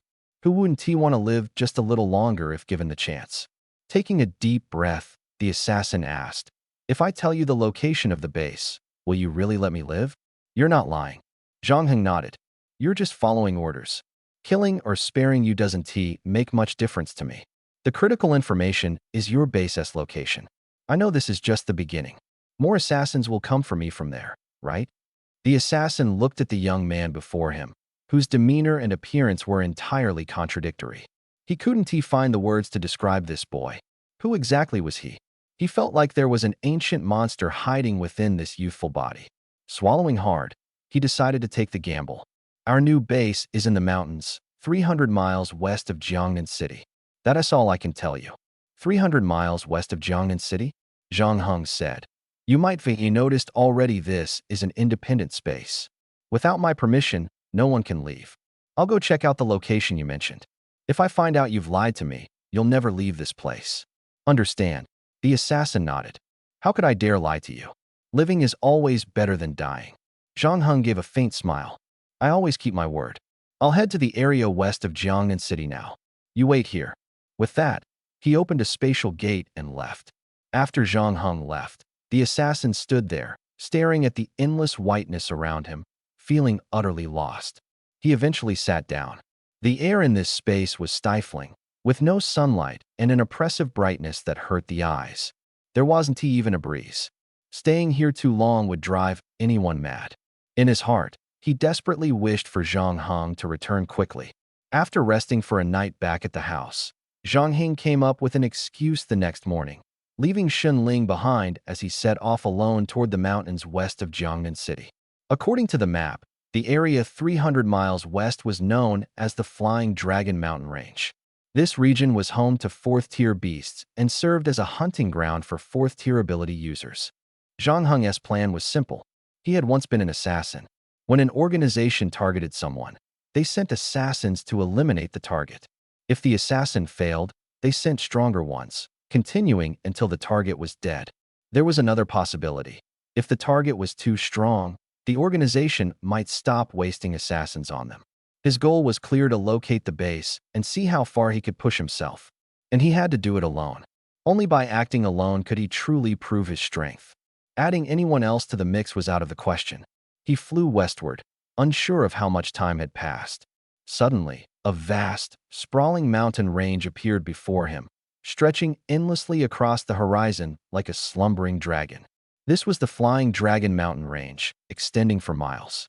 From above, he could see countless ability users, tiny as ants, moving through the forest below. Zhang Heng didn't rush to descend. He had no idea where the death sequence's base might be hidden. Yet the very boldness of his own decision surprised him. His useless father, Zhang Tao, had always warned him to steer clear of the death sequence. But Zhang Heng had chosen to confront them head-on. He refused to live his life in hiding like Zhang Tao. His enemies, he would deal with them himself. To avoid detection, the death sequence's base was undoubtedly underground. The Flying Dragon Mountain Range, being a hunting ground for 4th-tier ability users, meant the entrance to their underground base must be extremely well hidden. Otherwise, it would have been discovered long ago. Moreover, the organization would likely have surveillance cameras installed nearby to monitor surface activity. He must accurately locate the underground base and then find a way to enter. Otherwise, he might be discovered by the people underground first. Zhang Heng slowly descended onto the mountain range. He focused all his attention on his nose. The base was underground, and if he could smell the scent of blood and energy, he could pinpoint its location. This wasn't actually difficult. When he calmed his mind, the surrounding smells continuously entered his nostrils, quickly converting into information in his brain. Zhang Heng began probing in the direction of the underground. He didn't know how much time had passed. Suddenly, he looked up at a distant tall mountain, his expression changing. It's actually inside the mountain? Could the death sequence have hollowed out the entire mountain? Did they build a base directly within the mountain itself? This result surprised Zhang Heng a bit, but he had found it. He flew directly to the highest peak of the Flying Dragon Mountain Range.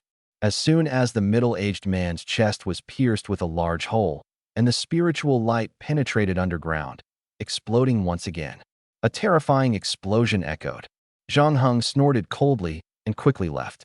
On the way, he opened the space gate and returned directly home. He opened his personal information. Host, Zhang Heng abilities. S Blood Demon, Sea Stone Wraith, E Insect Whisperer, Sea Iron, Witch a Winter's Blossom Realm. Tier 4, 2-star Strength, 386 Vitality, 927 Speed, 393 Spirit, 371 Talents. Space Gate Duplication, Blood Demon Form, Bloodthirst, Stone Element Control, Insect Whisperer, Steel Element Control. Cold Control Techniques, Stone Mist, Spiritual Light, Cold Thunder Duplication Points. 274,300. Zhang Heng stared at his personal information, his brows slightly furrowed. He hadn't expected the duplication points to increase by only 10,000, and his realm to advance by just one level. Could it be that the ability users in the base beneath the mountain weren't very strong? Or perhaps the truly powerful ones weren't there at all? Still, his goal had been achieved. The death sequence base beneath the mountain was likely now a ruined wasteland. The explosion would surely attract nearby ability users to investigate. With the base exposed, it probably couldn't be used anymore. At least he had regained some face. If they dared to send assassins again, they had better send stronger ones. That way, killing them would be worthwhile. His duplication points would increase significantly, and his realm could advance further. Death Sequence Mountain Base. A formidable man rushed over and quickly infiltrated the base. Inside, chaos reigned, the air icy and bone-chilling. Most people had been frozen into ice sculptures. Dao Shang stared at the devastation before him, his face full of shock. What on earth had happened here? Dao? Dao Shang. A weak voice called from the corner. Dao Shang hurried over. What happened here? Who did this? Was it the dragon army? The injured man coughed, spitting out blood, and said, I recognize him. It's Zhang Hong, the one who disrupted our plans before, Zhang Hong from Jiangnan City. As soon as he finished speaking, his body was rapidly frozen by the cold. Dao Shang quickly let go of him, narrowly avoiding being frozen himself. Zhang Hong. He was capable of this. It seems we truly underestimated him. Dao Shang exited the base, where a crowd had already gathered outside. Amid the chaos, he chose a direction and quietly descended the mountain. It was unclear how much time had passed. Dao Shang arrived in Jiangnan City. He looked up at the city gates and then walked straight in. Julong Courtyard.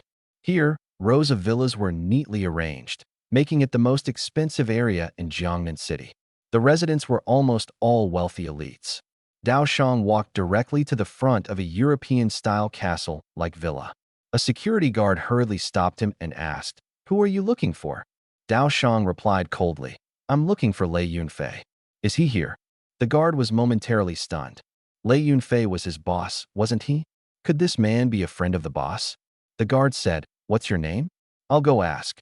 Dao Shang. Dao Shang answered impatiently. The guard nodded and took out his communicator. "Hello. There's someone named Dao Shang here claiming to be a friend of Boss Lei. Can you check if Boss Lei knows him?" Dao Shang stood with his arms crossed. Before long, the villa's door opened, and a middle-aged man in his 50s quickly walked out. "Why are you here?"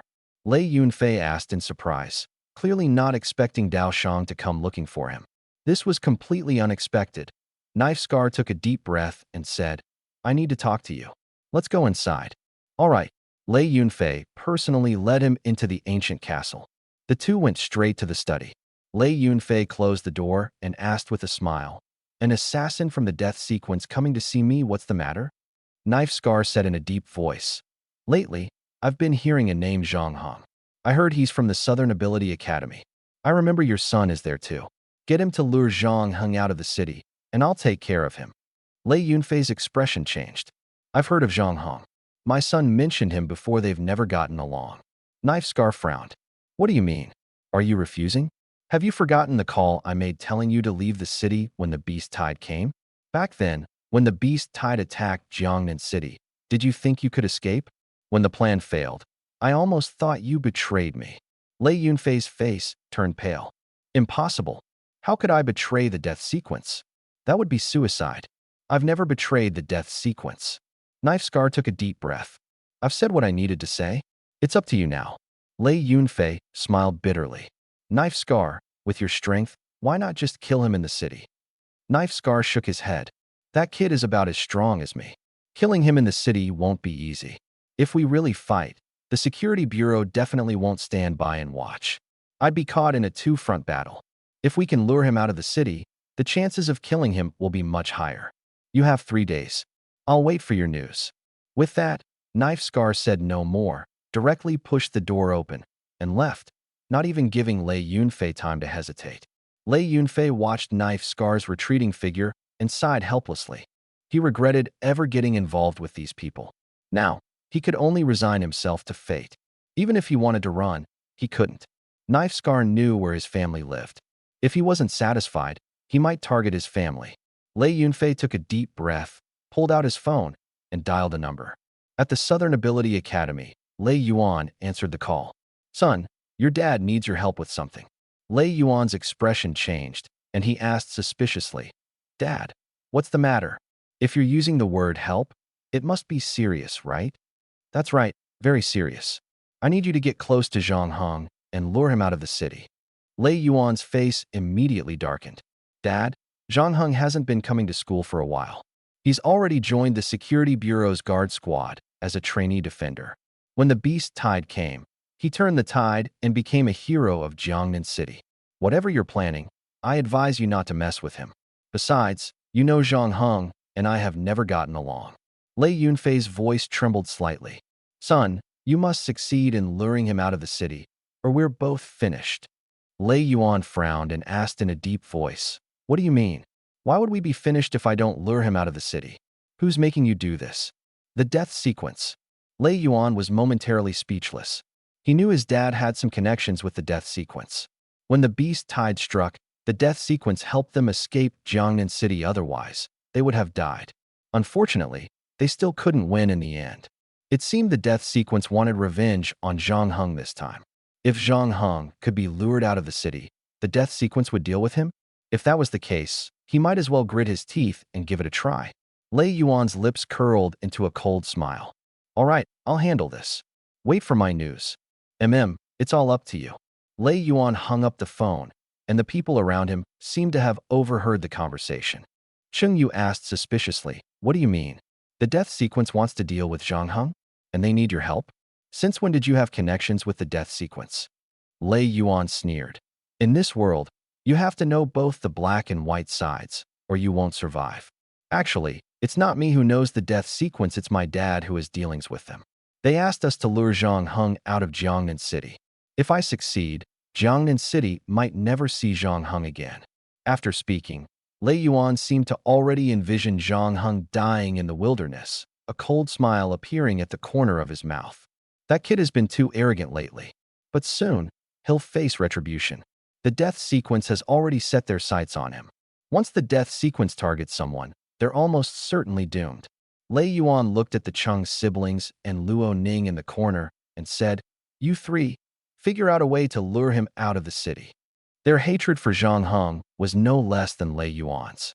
Upon hearing that someone could deal with Zhang Heng, the four naturally wouldn't sit idly by. Cheng Shuang suggested, Doesn't Zhang Heng have a friend named Ganja? The two of them are pretty close. If we kidnap him, record a video, and send it to Zhang Heng, asking him to come outside the city, do you think Zhang Heng would come? Lei Yuan raised an eyebrow. The two of them are close, so he might come. This way, even if something happens to Zhang Heng, no one would suspect us. Cheng Shuang took a deep breath. I'll go find Ganja. Wait for my news. Class G, Grade 6. Cheng Shuang stood at the classroom door, scanned the room, and found Ganja sitting in the corner, staring out the window in a daze. Ganja silently looked outside, feeling frustrated. Ever since Zhang Heng left school, he had no one to talk to. Zhang Heng had now become a hero of Jiangnan City, while he was just a member of the worst class at Nanzhong Ability Academy. The people around him were all weaklings, and this kind of life would continue for more than 2 years. Having hung out with people like Zhang Heng and Lin Xuanya, Ganja's standards for making friends had risen significantly. He looked down on the useless people around him. Despite being in this class for so long, he still hadn't made any friends and remained alone. He wondered if Zhang Heng still remembered him. Next time they met, if he greeted Zhang Heng first, would Zhang Heng respond? Thinking of this, Ganja sighed helplessly. At that moment, someone patted his shoulder. He turned his head and saw the woman standing behind him, his eyes widening instantly. Ew, it's you again? What do you want this time? Cheng Shuang smiled faintly and said, Although you didn't help me deal with Zhang Heng last time, I've decided to help you train. Are you free tonight? How about going to a secret training base outside the city for some special training? Ganja blinked. Are you serious? Cheng Shuang nodded. Of course I'm serious. Lei Yuan and the others will be there too. If you can make it into the top 10 next year, we'll be classmates. Don't you want to be in the same class as Xuanya? Maybe Zhang Heng will return to our class too. Even though he's now an intern guardian for the escort team, aren't you envious? Ganja licked his dry lips. If you're really willing to help me train, I'll definitely go. But if you're lying to me or still planning to target Zhang Heng, I advise you to forget it. Cheng Shuang said seriously. Ganja, we no longer intend to target Zhang Heng. You also know his current identity and status. He is already the people's hero of Jiangnan City. How could we possibly still want to deal with him? Actually, I'm doing this to build a good relationship with Zhang Heng. There were some minor conflicts between us before. If I can help you and get Zhang Heng to forgive us, wouldn't that be a good thing? Don't you agree? Ganja finally understood, so that's how it is. You're helping me train to please Zhang Heng? You should VE said so earlier. After class, I'll go with you. He suddenly felt excited, realizing he could benefit from Zhang Heng's influence. Cheng Shuang smiled and said, Ganja, it's settled then. See you tonight. But don't tell anyone about this. Lei Yuan cares a lot about his reputation. Ganja couldn't help but laugh. Got it. I won't say anything. See you tonight. Cheng Shuang waved at Ganja. See you tonight. The next morning, Zhang Heng received a mysterious email. When he opened it, he saw a photo and a line of text. The man in the photo was clearly Ganja. He was tightly bound, with cotton stuffed in his mouth, a pained expression on his face, and visible injuries on his body. Below the photo, it instructed him to go to Forest C immediately, where someone would meet him. Xinling groggily rubbed her eyes and yawned. Zhang Heng put down his phone and said to Xinling, Xinling, you go report to the security bureau on your own. I need to head out for a bit. I'll be back soon. Xinling was a bit displeased. You've been so secretive lately. Fine, do as you wish. Zhang Heng opened a spatial portal and entered the depths of Forest C. He leapt into the air, flying high and tracking Ganja's location by scent. In Forest C, Lei Yuan, Cheng Yu, Cheng Shuang, and Luo Ning were guarding outside a tree hollow, watching the bound Ganja. Dao Shang walked over and asked, It's getting late. Who's going to meet Zhang Heng? The group exchanged glances. Luo Ning said, I'll go. With that, he ran toward the Forest C's exit. Lei Yuan looked at Dao Shang and said, Zhang Heng's strength isn't weak. Should we help when the time comes? Dao Shang raised an eyebrow and looked at Lei Yuan. Do you have a grudge against Zhang Heng? Why are you so eager? Lei Yuan's expression changed, and he said in a deep voice, Ever since he arrived, he has been overshadowing me. I've always wanted a fair competition, but he never gives me the chance. Now he has become an intern guardian of the Security Bureau's patrol team, and I can't even get close to him. We've been left behind. This is a rare opportunity. If we don't seize it, there probably won't be another. Dao Shang sneered. Fine, I'll allow you to help when the time comes, but just for fun. In the end, it's still up to me. Lei Yuan and the others exchanged glances, a hint of amusement in their eyes. Inside the tree hollow, Ganja had already woken up. He realized his predicament and, after hearing their conversation, couldn't help but cry. He hadn't expected to become the one responsible for Zhang Heng's downfall. Heaven, why are you treating me like this? Zhang Heng will surely be so disappointed. I'm completely useless and only causing trouble. If only I had trained properly and become as strong as them, Zhang Heng wouldn't have to get hurt because of me. But it's too late to think about that now. Ganja could only cry silently. Meanwhile, Zhang Heng had already pinpointed Ganja's location. He hid and observed from a distance. Walking or flying would easily expose him. Zhang Heng didn't rush to rescue him, but chose to observe first. He hadn't expected Lei Yuan and the others to bring Ganja here. These people were only at the 3rd tier in strength, and Zhang Heng didn't take them seriously at all. However, there was a powerful 4th tier ability user present in the scene. It was the middle-aged man standing in front of Lei Yuan and the others. The numerical tattoo on the back of his hand indicated that he was likely an assassin from the death sequence. Zhang Heng pondered for a moment before releasing a cloud of stone mist, which slowly spread toward the direction of the tree hollow. Soon, Lei Yuan and the others also noticed the strange mist rising from the ground. Lei Yuan glanced at his wound, while Dao Shang stared at the stone mist on the ground, a look of confusion in his eyes. However, they didn't pay much attention, seemingly thinking it wasn't a big deal.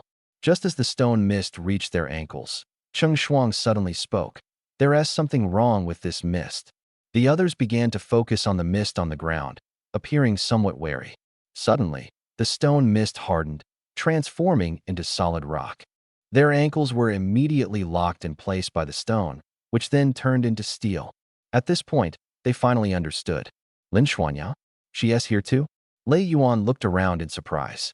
If Lin Xuanya was here, it meant the Security Bureau knew they had kidnapped Ganja. Impossible. We clearly warned Zhang Heng that if he dared to leak the information, we'd kill the hostage.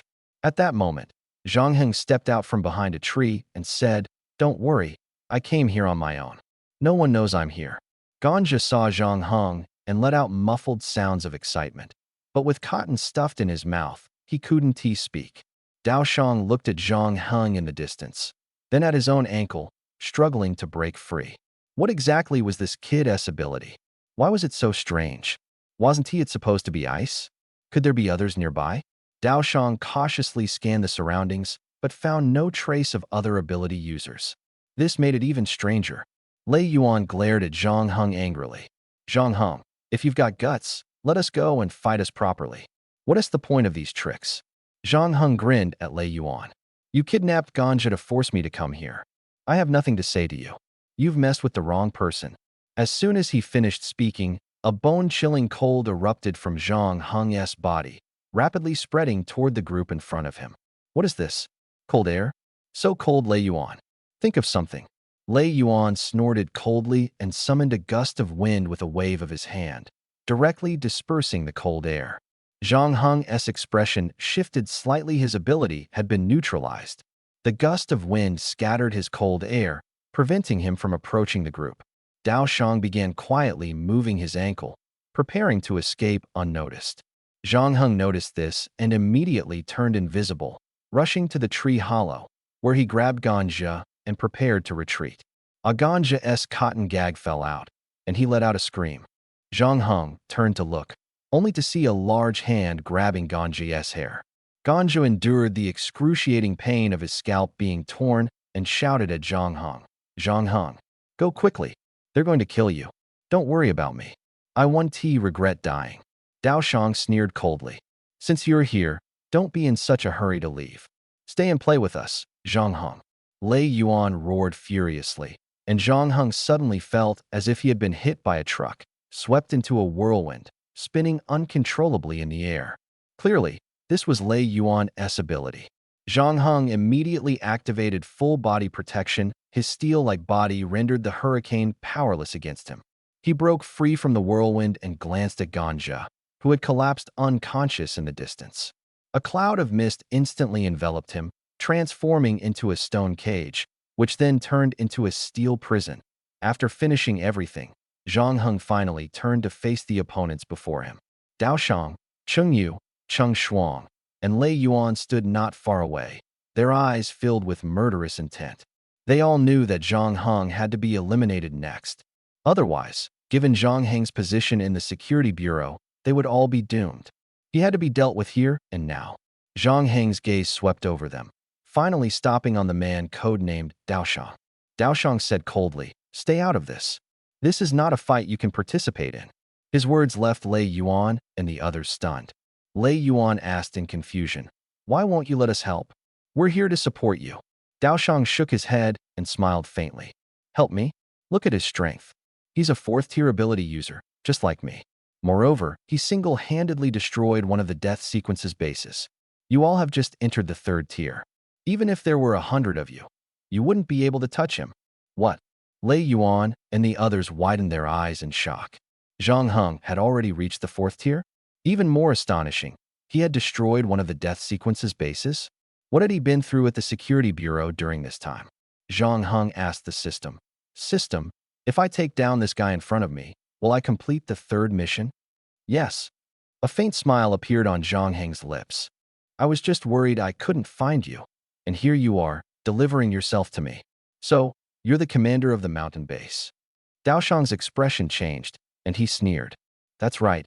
I am the commander of the mountain base. I didn't expect you to find the base and destroy it while I was away." His voice grew colder.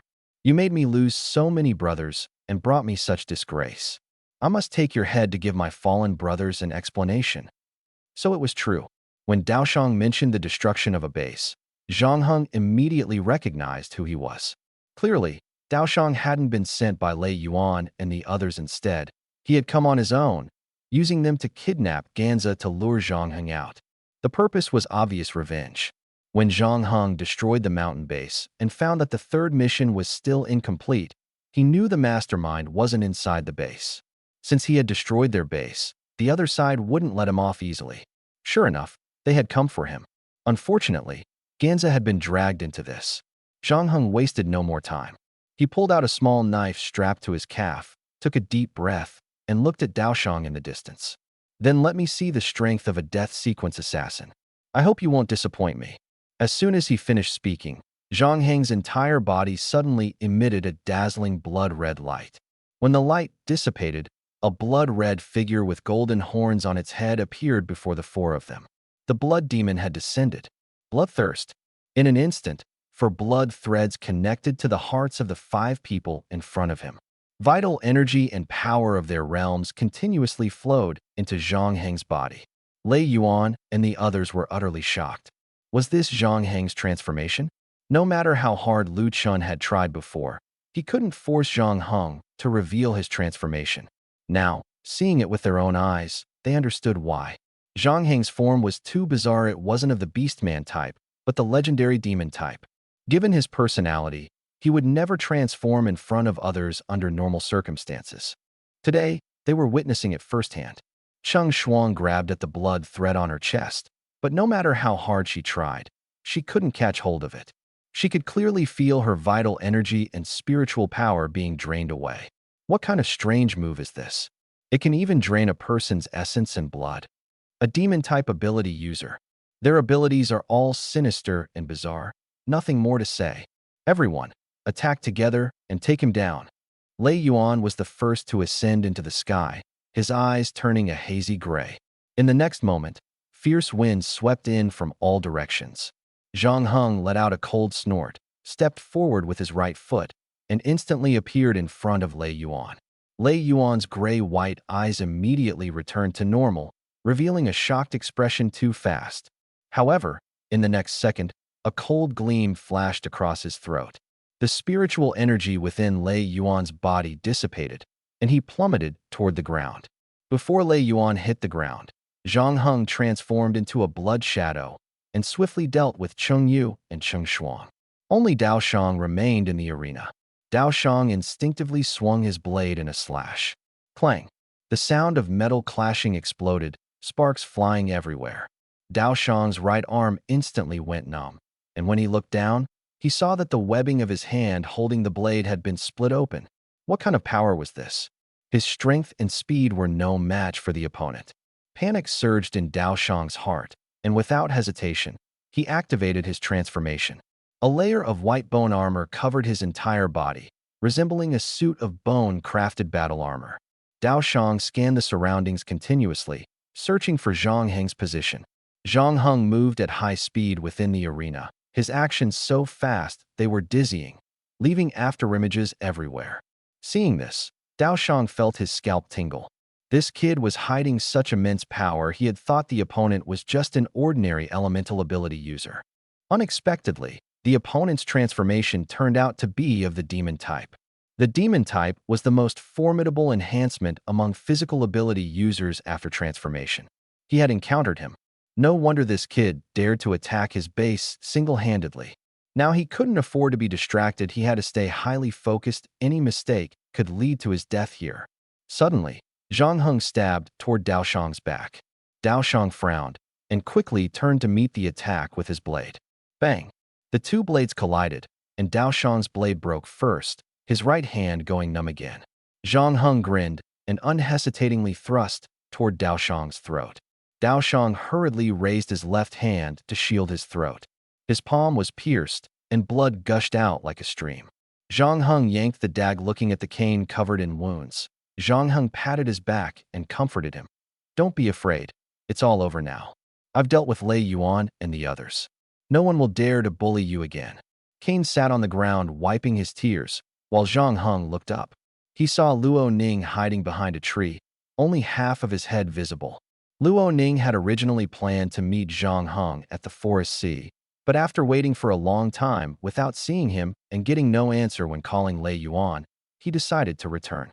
To his shock, upon returning, the ground was littered with corpses. Daoshang was dead. Lei Yuan and the others were all dead. And Zhang Heng was here. This guy had taken out everyone by himself? Terrified, Luo Ning turned and ran. Zhang Heng let out a cold snort and instantly charged toward Luo Ning. Luo Ning used his transformation ability to dodge the first attack. However, Once the transformation ended, Zhang Heng rushed forward again, appearing directly in front of Luo Ning. Luo Ning? What a coincidence, running into you here in the forest sea. Have you eaten? If not, then eat my fist. Zhang Heng's pupils contracted sharply as he punched Luo Ning in the head. Luo Ning's cheek caved in, like a persimmon dropped to the ground. Without even making a sound, he was sent flying, crashing into a large tree, which broke under the impact. He was dead, completely and utterly. The four great geniuses of Nanzhong were now all gone. Principal Su would surely be furious upon hearing this news. Zhang Heng, however, paid no mind to this. He returned to find Cain, opened a spatial gate, and sent him back to school. Fortunately, Cain only had superficial injuries, which could be treated with a simple visit to the school infirmary. Seeing Cain's face mostly covered in bandages, Zhang Heng asked curiously, "Why were you hanging out with Lei Yuan and the others? Don't you know what kind of people they are?" Cain replied with a bitter expression, "I know they're not good people, but they said they wanted to take me for special training, claiming it would give me a chance to rank in the top 10 at Nanzhong next year. I didn't expect them to be lying to me." Sigh. Oh, special training? Cain actually wanted special training, aiming to get into the elite class. It was rare for him to have such aspirations. Zhang Heng thought for a moment and said, "Lin Xuanya has a private training room at the school's ability center. If you really want special training, you can go find her. I'll let her know."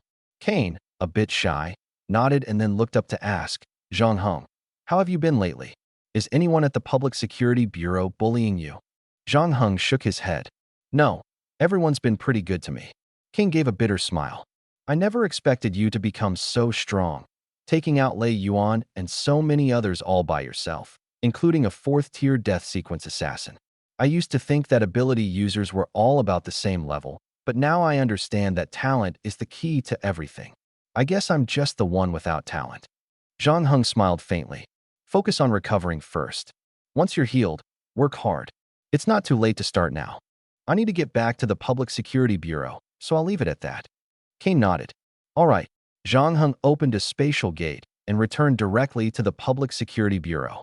In his mind, he could still see the look Cain had given him as he looked up. It was a gaze filled with a desire for strength, a longing to grow stronger. He hoped Cain would work hard. Forest C. Lei Yunfei arrived at the site of Lei Yuan's battle, guided by his phone's location. Seeing his son's corpse being torn apart by a strange beast, he froze for 3 seconds. Then he erupted. "Damn your ancestors!"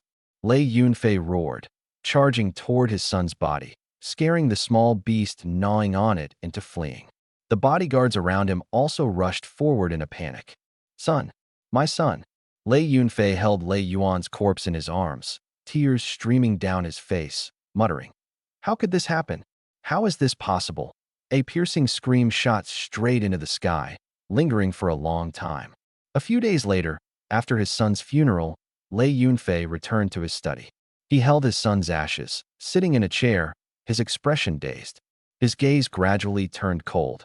"I only had this one son, and you took him away. Zhang Heng, I will make you pay." Lei Yunfei placed the urn on the table, picked up his phone, and dialed a number. "Hello? This is Lei Yunfei. I've made up my mind. I've decided to cooperate with you. Jiangnan City, let it be destroyed. No matter the cost, I only want one person's life. His name is Zhang Heng. Thought it over for so long. Why the sudden decision? All right, I'll send someone over to discuss it with you right away." After a while, a guest arrived at the Lei family residence. It was a young girl, about 11 or 12 years old, dressed in a black skull-patterned dress, with twin ponytails and Gothic-style makeup.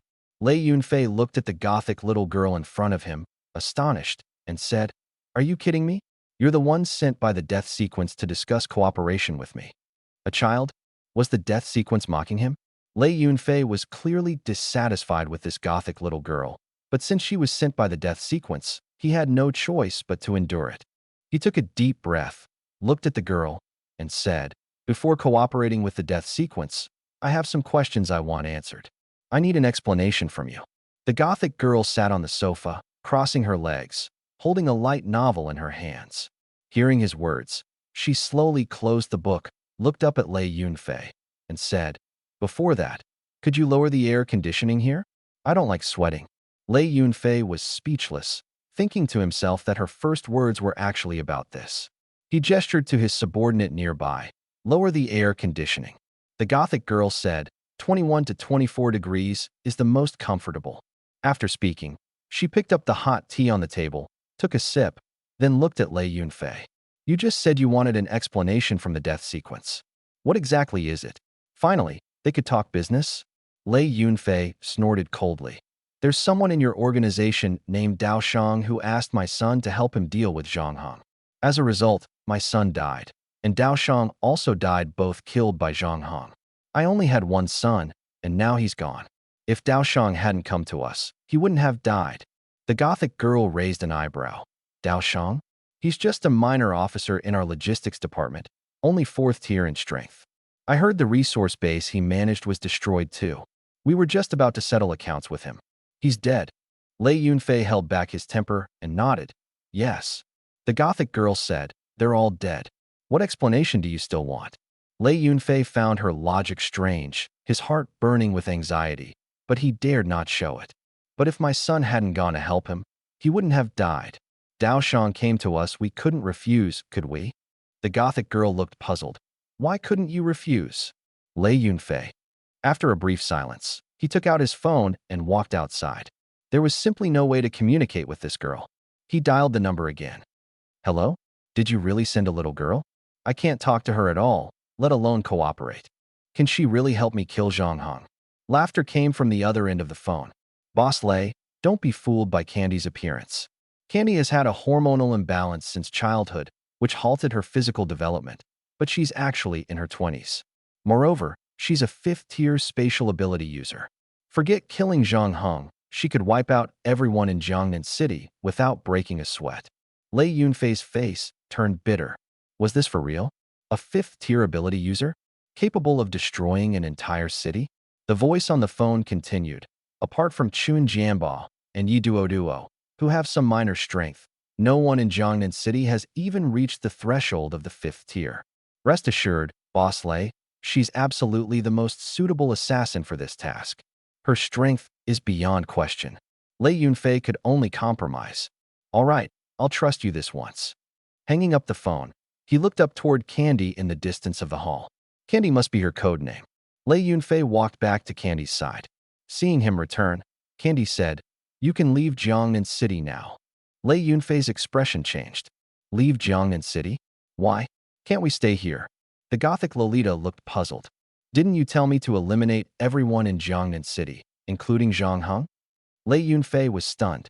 At that moment, he had only been venting his anger, saying he wanted to destroy the city and take Zhang Heng down with it. He hadn't truly intended to annihilate the entire city. All he wanted was Zhang Heng dead. Candy said calmly, Recently, Jiangnan City has caused us significant losses, almost leading to a complete fallout with the Beastmen. Since the Beast Tide couldn't break through this city, I'll personally see to its destruction. I'll kill everyone here, including the Zhang Heng you mentioned. If you stay, there's only one outcome for you, death. Lei Yunfei swallowed hard, his heart tightening. What exactly was Candy planning to do? Then, where should I go? Candy replied, Since you've decided to join us, from now on, you're a member of the death sequence. For partners like you, we have specific arrangements. The car outside will take you to your destination. Over the next half-month, I'll gradually erase all life in this city. Lei Yunfei's heart trembled. He had no idea what kind of ability Candy possessed to make such an audacious claim. Candy smiled faintly. What? You don't believe I can do it? Lei Yunfei quickly shook his head. No, that's not what I meant. I'll go pack my things right away. Candy nodded. All right, go ahead.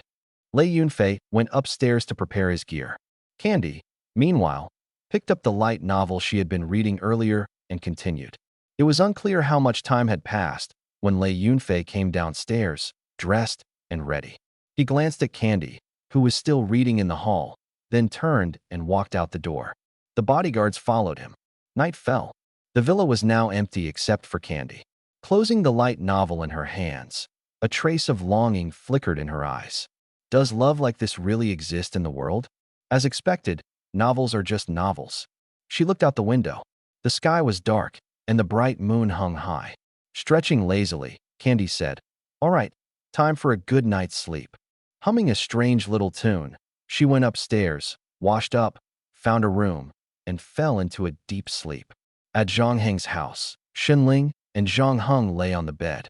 Xinling clung tightly to Zhang Heng's arm with one hand, while holding a phone in the other. The phone was playing a creepy piece of music, as if she were watching a horror movie. So scary, Zhang Heng. How are you not scared at all? Zhang Heng said calmly. Believing in ghosts is what's truly scary. Also, don't grab me, and don't sleep in my bed. Men and women are different, didn't your master teach you that? I'm scared, okay? It's almost over, just bear with it. Xinling rolled her eyes and gripped Zhang Heng's hand even tighter. Zhang Heng sighed helplessly. If Xinling didn't finish watching the horror movie, he wouldn't be able to sleep either, so he had no choice but to accompany her. The next morning, Zhang Heng woke up and was about to stretch when he suddenly felt a warm, soft sensation on his arm. He lifted the blanket and saw Xinling curled up in a ball, completely soaked. Zhang Heng quickly patted her face. Hey, wake up! Xinling's face was contorted in pain, her brows furrowed, still deeply asleep, as if trapped in a nightmare. Zhang Heng touched her forehead. It was burning hot. Could an Esper get sick? Or had she been under the covers for too long? He called her name a few more times, but there was still no response. With no other choice, he ran to the bathroom, filled a basin with cold water, and used a wet towel to wipe the sweat off her face before rushing to the hospital. Having been to the hospital before, he opened a spatial gate. But the hospital was packed with people, many of them holding unconscious individuals in their arms. These people exhibited the exact same symptoms as Xinling. Zhang Heng was stunned. He had never seen anything like this before. The wait to see a doctor was unbearably long. Helpless, he returned home. Using his cold energy, he helped lower Xinling's fever, and her complexion improved slightly. He picked up his phone to make a call, only to find there was no signal. What was going on? Zhang Heng had no idea who to turn to for help. So, he went to find Yi Duo. Yi Duo arrived in Zhang Heng's room through the spatial gate. She looked around in surprise. You live here? The room was simple and cramped, completely unbefitting someone like Zhang Heng. Zhang Heng asked, Does your phone have a signal? Yi Duo shook her head. No, it's not just phones, there's no signal for TVs either. I heard that all electronic devices in Jiangnan City have been disrupted. No one knows why. Zhang Heng turned and said, Take a look at Xunling. She suddenly fell unconscious. I went to the hospital and found many people with the same symptoms. The hospital is overcrowded. Could it be an infectious disease? Yi Duo walked over and sat beside Xinling.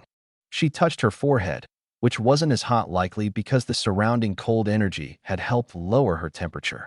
Yi Duo was at a loss as well. I'm not a doctor, so I can't determine what's wrong with Xinling. We're already investigating this. You take care of her for now. Keep the spatial gate open, and I'll let you know as soon as we have any updates. Zhang Heng then said. Her clothes are completely soaked. Should we change her into something dry? Yi Duo touched Xinling's clothes, and her expression immediately changed. She's this soaked? All right, I'll help her change. You step out first. Zhang Heng nodded and left the room. Downstairs, hurried footsteps and cries could be heard. What on earth was happening in Jiangnan City?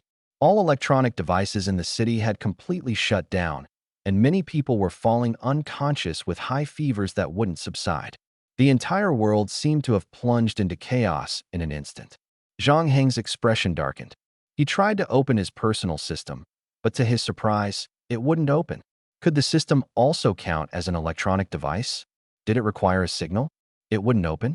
System. There was no response from the system. This made Zhang Heng realize that the situation was far more complicated than he had imagined. After Yi Duo finished changing Xinling's clothes, she pushed the door open and called downstairs to Zhang Heng. Zhang Heng, I've changed her clothes. I need to head back to the security bureau first. If Xinling gets better, bring her over. There must be arrangements from above. Zhang Heng nodded and returned to the room. Yi Duo had already passed through the spatial gate back to the security bureau.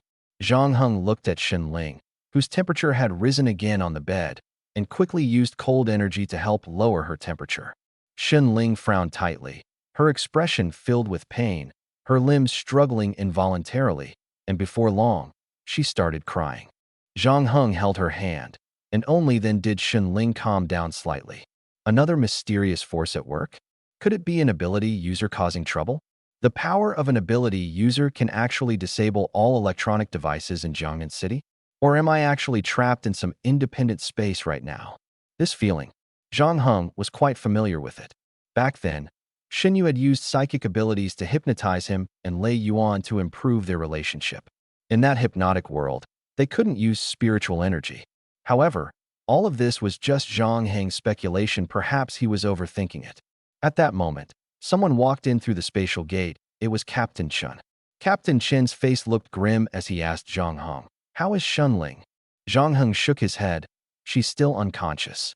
If I don't keep using cold energy to lower her temperature, her struggles will become worse." Captain Chen's expression grew heavy. "This might not be the right time to say this, but I have bad news. Not only are all electronic devices in Jiangnan City disabled, but the city gates also can't be opened. Everyone is trapped inside the city. We've lost contact with the outside world, and they can't reach us either." "The city gates can't be opened?" Zhang Heng asked in confusion. "Can't we fly out?" Captain Chen nodded. "We can't fly out. It's as if there's an invisible wall blocking us. No one can leave. Attacking this air wall is completely ineffective. Moreover, the number of people showing symptoms similar to Shunling's is increasing. The situation has worsened since last night. At 1 a.m., the hospital admitted the first patient. After dawn, the number of patients surged. The hospital is overwhelmed, and over 70 people have already died." Zhang Heng's face darkened as he looked at Shenling lying on the bed. "So you're saying Shenling could die at any moment, and there's no cure?" Captain Chen replied. "This is related to the physical condition of ability users. Those with lower levels are the first to die, while those with higher levels can barely hold on. But the problem remains unresolved. The hospital has formed a research team to study the patients. In any case, I'm here to inform you of this. If cold energy can help alleviate Shinling's pain, keep using it. I'll contact you immediately if there's any news." With that, Captain Chen hurriedly left, seemingly having taken time out specifically to report. One day after the anomaly in Jiangnan City, Zhang Heng stayed at home all day, keeping Shinling company. Shinling seemed slightly better, but her brows remained furrowed. Lin Xuanya came by briefly, but left soon after, seemingly assigned to another task. After a full day of contemplation, Zhang Heng had reached a conclusion. He, or rather, the entire Jiangnan City was likely being controlled by an ability user or a psychic ability user, possibly under hypnosis. Beyond that, he couldn't understand why Jiangnan City had suddenly turned out this way. Could it be the work of the death sequence? He had previously destroyed the death sequence's base, angering them. The death sequence might have sent a psychic or spatial ability user to retaliate. After all, their previous mission involving a beast tied in collaboration with the orcs had also failed. From this perspective, they're probably isn't anyone who wants to destroy Jiangnan City more than the death sequence. If that's really the case, does it mean he's the one who harmed the people of Jiangnan City? But is resisting truly wrong? The fault doesn't lie in his resistance, but in his weakness. If he had the ability to break through this space or possessed immense mental power, he wouldn't be trapped in this wretched place, agonizing over these questions. Death sequence. That organization. Zhang Heng silently vowed in his heart that he would destroy it completely one day. At that moment, someone walked through the spatial gate. It was Captain Chen. Captain Chen gave Zhang Heng a weary smile and said, "Zhang Heng, I heard you can track them by sensing others' sense?" Zhang Heng asked in confusion, "Why are you suddenly asking this?" Captain Chen explained, "There are too many people unconscious. They're all running high fevers, and we can only use cold air to lower their temperatures. The underground pipeline space is vast, so the research team has decided to move all the patients to the underground level, where there's enough room to accommodate everyone. This way, they can be cared for collectively. The remaining people can then search the city for those who are unconscious and haven't been discovered yet." Zhang Heng glanced at the unconscious Shenling and said, "Understood. I'll take her to the underground level first, then head out to find other unconscious survivors in the city and bring them there as well." Captain Chen nodded. "That's great. We really need help right now, and your assistance is a huge help." Zhang Heng replied, "I'm an intern guardian, after all. Helping out is my duty." With that, he picked up Shenling, opened another spatial gate, and headed straight to the lowest level of the underground space. The area was already crowded, but Zhang Heng managed to find a spot in the corner. Iron. A familiar voice called out from behind. Zhang Heng turned around. It was Ganja. Ganja hurried over. I knew you'd be okay. I couldn't reach you by phone, so I couldn't contact you right away. Has Shenling been infected? Zhang Heng nodded and said, you came at the right time. Looks like you're helping out here too? Ganja replied, yeah, at least I can do what I can. I'm here to look after them. I don't know how to do much else. Why don't you leave Shenling with me? Zhang Heng nodded and instructed, take good care of her. I need to go out and find others who are unconscious and alone. Ganja carefully took Shenling and placed her on the ground. Just as he was about to say something, he realized Zhang Heng had already disappeared. Zhang Heng went straight to the streets. The streets were eerily quiet, with stray cats and dogs running around. The once bustling neighborhood had become unusually silent. Zhang Heng focused his sense of smell and began searching for signs of life nearby. Soon, he found a location and quickly ran over. Before long, he emerged from a window carrying an elderly man who lived alone, with a large orange cat in his hand. Young man, thank you so much. Zhang Heng smiled and said, I'm an intern guardian with the Security Bureau. No need to thank me, thank the country instead. As soon as he finished speaking, Zhang Heng hesitated, unsure where to take the elderly man. The old man wasn't unconscious, and the underground level was too cold, he might freeze down there. So, Zhang Heng decided to take him directly to the Security Bureau. Afterward, he rushed off to another location, Julong Courtyard. Zhang Heng looked up at the villa complex in front of him. Captain Chun had instructed him to hurry to Julong Courtyard to rescue people before leaving the Security Bureau. The people living here are wealthy and influential. They must be rescued immediately. No one knows where the unconscious person might be, so it's up to his sense of smell to find them. Zhang Heng walked along the garden path of Julong Courtyard, with many people watching him from their balconies or windows. These families had ample supplies and had hired bodyguards and maids, so they didn't need his special attention unless someone in the household was unconscious. A Security Bureau team was already going door to door in the courtyard, taking away any unconscious individuals they found. As Zhang Heng walked, he arrived in front of a villa shaped like a castle. Based on his perception, there was one person in a room on the second floor of the castle. The fact that there was only one person in the entire castle caught his attention. He flew up to the second floor and looked inside through the window. Sure enough, there was someone lying on the bed, a little girl.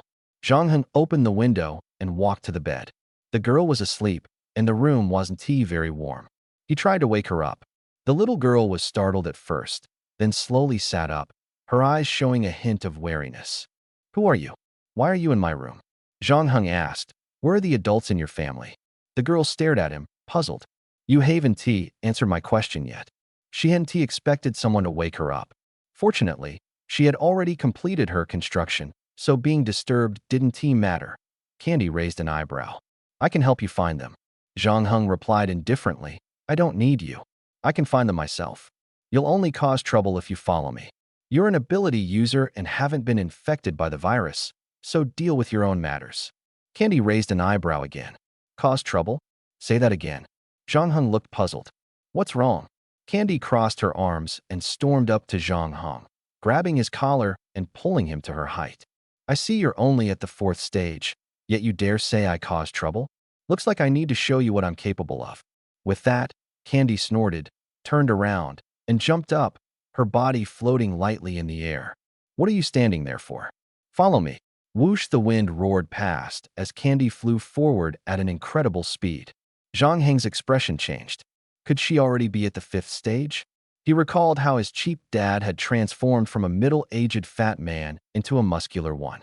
Maybe this little girl had also changed her appearance? Could she actually be very powerful? If so, she could be a big help. Zhang Heng turned and flew in the opposite direction. Candy flew for a while and noticed Zhang Heng hadn't followed. Her face darkened instantly.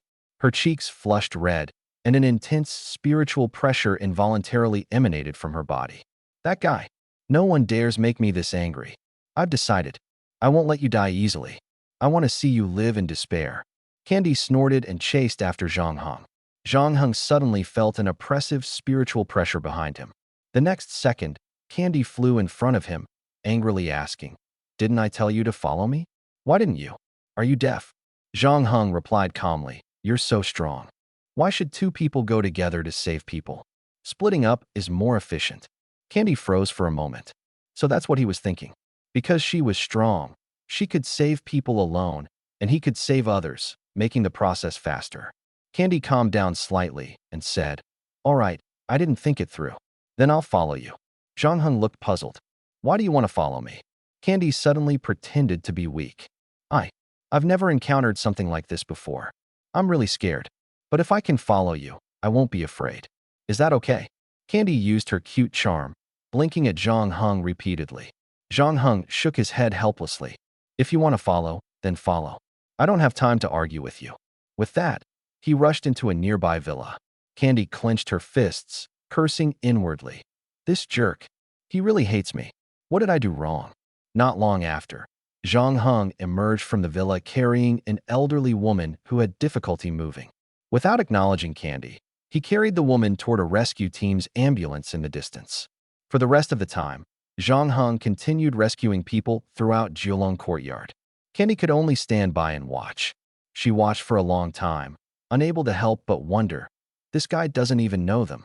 Why is he so determined to save people? It seemed there was no one else in Jiulong Courtyard who needed rescuing. Zhang Heng decided to move to another location.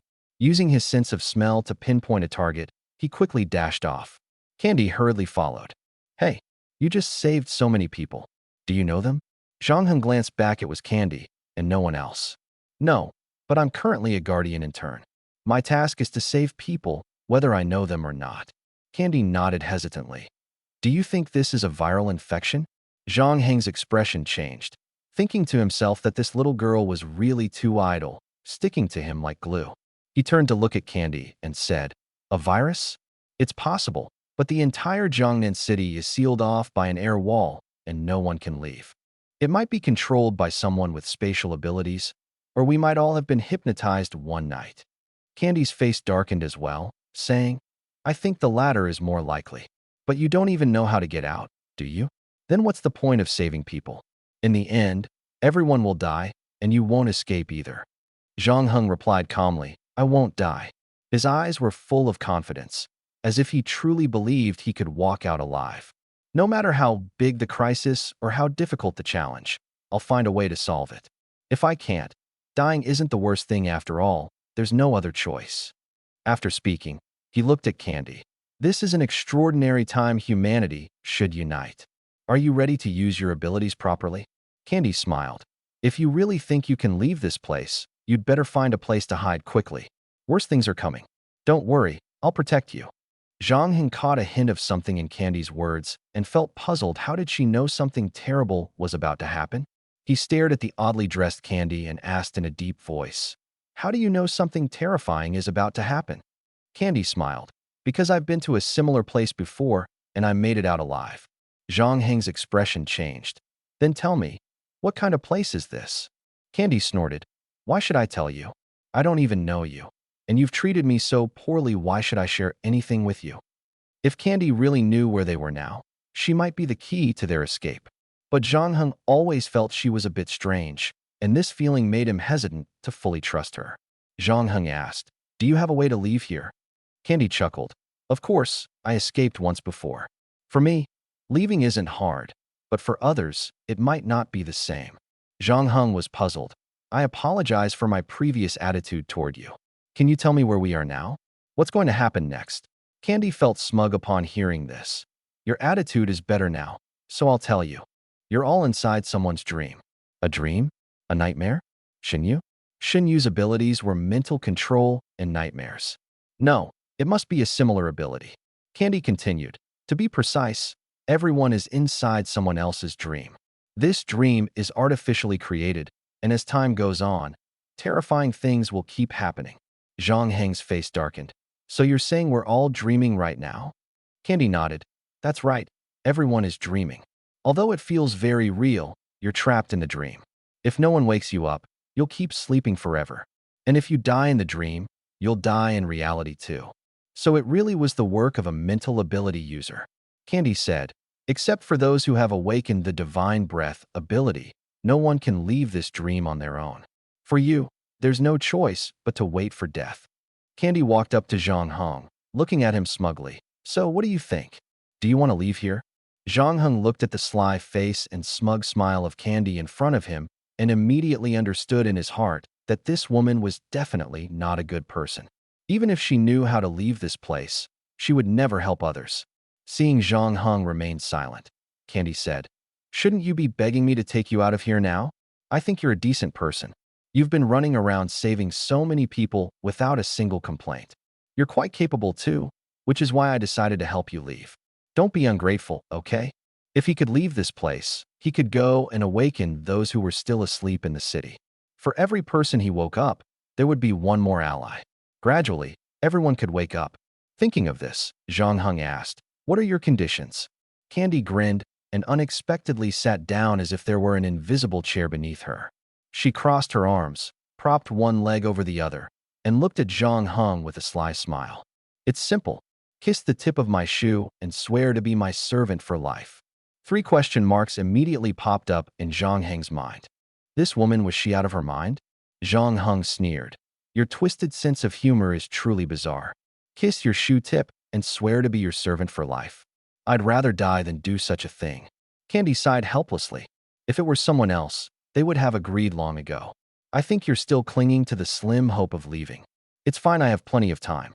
I'll wait for the day when you're willing to kiss my shoe tip and become my servant."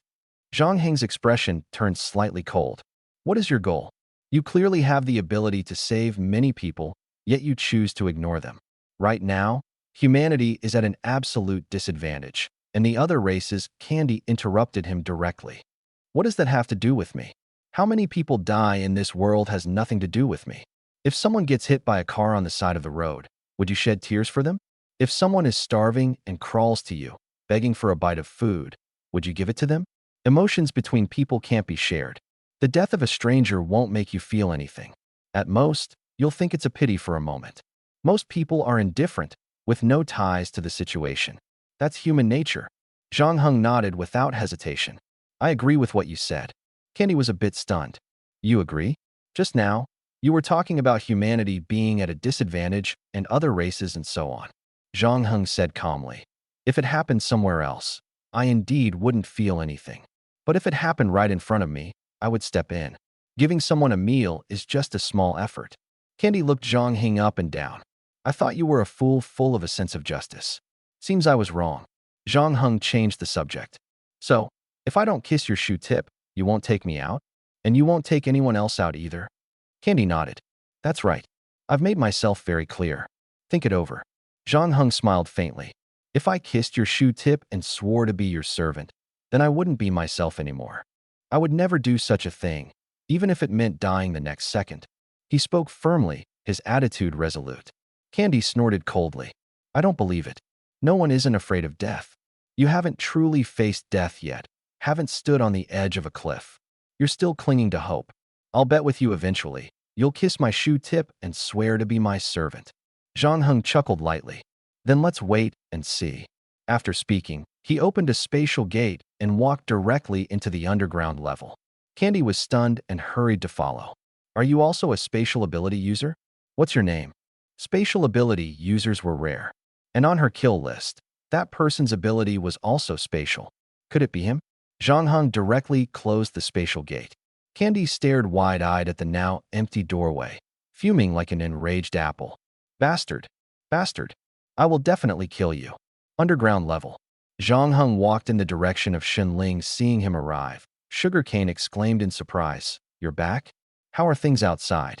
Zhang Heng glanced at the still unconscious Shenling, then looked at Sugarcane. "The Security Bureau is rescuing the entire city. I came to check on Shenling, but I need to report to the Bureau afterward." Sugarcane nodded. "Don't worry, I'll take good care of her." Zhang Heng squatted beside Shenling, watching her frown in pain, a trace of helplessness flashing in his eyes. The number of unconscious people in the underground level had increased significantly, yet the environment showed no sign of cooling down. He wasn't sure if leaving Shenling here was the right choice. She might even die here. If he managed to leave alive, how would he explain this to Shenyu? Or would he also die here? Zhang Heng said to Sugarcane. Sugarcane, I plan to take her away from here. Sugarcane was slightly taken aback. Where are you taking her? Zhang Heng didn't answer Sugarcane's question. Instead, he picked up Shenling and opened a spatial gate. He returned to his own room. Zhang Heng placed Shenling on the bed and began releasing cold air. The cold quickly condensed into ice, forming an ice wall around the bed. He used the ice to enclose the bed into a small chamber. Once the ice chamber appeared, the temperature dropped instantly, making Shenling feel much more comfortable. The underground level, filled with so many unconscious people, was stiflingly hot, like a steamer. If Shenling stayed there any longer, she might not last. Moreover, if he built an ice chamber in the underground level, others would surely grow suspicious. If something went wrong and he wasn't there, he wouldn't be able to control the situation. It was better to leave her at home, where no one would come anyway. Next, he had to find a way to leave this dream and wake Shenling up, or she would die in the dream. He opened a spatial gate and went directly to the security bureau. The security bureau was as chaotic as a boiling pot of porridge. Zhang Heng asked around several people before finally locating Captain Chen's exact position. It seemed Captain Chen had also been running around during this time, and his role was becoming increasingly critical at this moment. Captain Chen, I have new information to report. Captain Chen was particularly surprised to see Zhang Heng, especially since he brought new intel. He quickly put down what he was doing. What information? Zhang Heng said. I just encountered someone who told me that we are trapped in a dream created by a psychic ability user. As time goes on, the dangers in this city will only increase. Captain Chen's eyes widened upon hearing this. A psychic ability user? A dream? He seemed to suddenly recall something. At this moment, Duo also walked over. Zhang Heng, you're here just in time. Don't leave for now, we need you. Zhang Heng asked in confusion. What do you need me for? Duo began to explain. Here's the situation. Captain Chen quickly interrupted. Duo, this isn't urgent. First, gather all the team captains in the meeting room. I'll wait for you there. Although Duo didn't understand the specifics, she still complied. No one knew how much time had passed, but the meeting room was now filled with people. These were the captains of various teams of Night Watchers and Guardians. Chun Jianba, seeing that everyone had arrived, began to speak. Everyone, we've just made a major discovery. We might not be in some physical space, but rather inside someone else's dream. As soon as he said this, everyone was confused. Captain Chen seemed prepared for this reaction. He continued, I've previously studied the abilities of psychic-type superhumans. One of them, an S-class superhuman called Nightmare, has abilities very similar to our current situation. Nightmare can control a region in his sleep and construct a dreamscape. When he falls asleep, he pulls everyone nearby who is also asleep into his dream. Those pulled into the dream experience countless disasters and suffering, ultimately dying. And if you die in the dream, you die in reality as well. Captain Chun's words shocked everyone. Captain Chun, is what you're saying true? Are we really in Nightmare's dream? If you've discovered this, can you lead us out of here? Why would an S-class superhuman target us? Captain Chen smiled bitterly. I'm sorry, but I don't know how to leave this dreamscape either. The dream's owner controls everything. He can kill us easily. But he hasn't done so. Instead, he is slowly leading us to lose ourselves in the dream. Our only way out is for someone to wake us up or for us to find the dream's owner and kill him. That would naturally collapse the dreamscape. At this point, Captain Chen turned to Zhang Heng. Zhang Heng, where did you get this information? Who told you? Where is that person now? Zhang Heng looked puzzled. It was a little girl, but she's very powerful, a 5th-tier superhuman. She said she knows how to leave. Captain Chen pressed further. Did she tell you how to leave? Zhang Heng shook his head. She said she could take me out, but I'd have to kiss the surface of her shoe and swear to be her servant. I refused. The room fell silent. Everyone thought that anyone who said such things must be out of their mind. Captain Chen immediately understood that this little girl was no ordinary person, given the harsh conditions she had set. Taking a deep breath, Captain Chen said, Zhang Heng, describe the girl's appearance. Starting now, the entire team will mobilize to find her. As for the unconscious people, we'll set them aside for now. Zhang Heng clearly remembered the girl's scent and instinctively focused his senses, using his sense of smell to locate the candy's position. Soon, Zhang Heng locked onto her. He said to Captain Chun, "What do we do once we find her? I don't think she'll help us."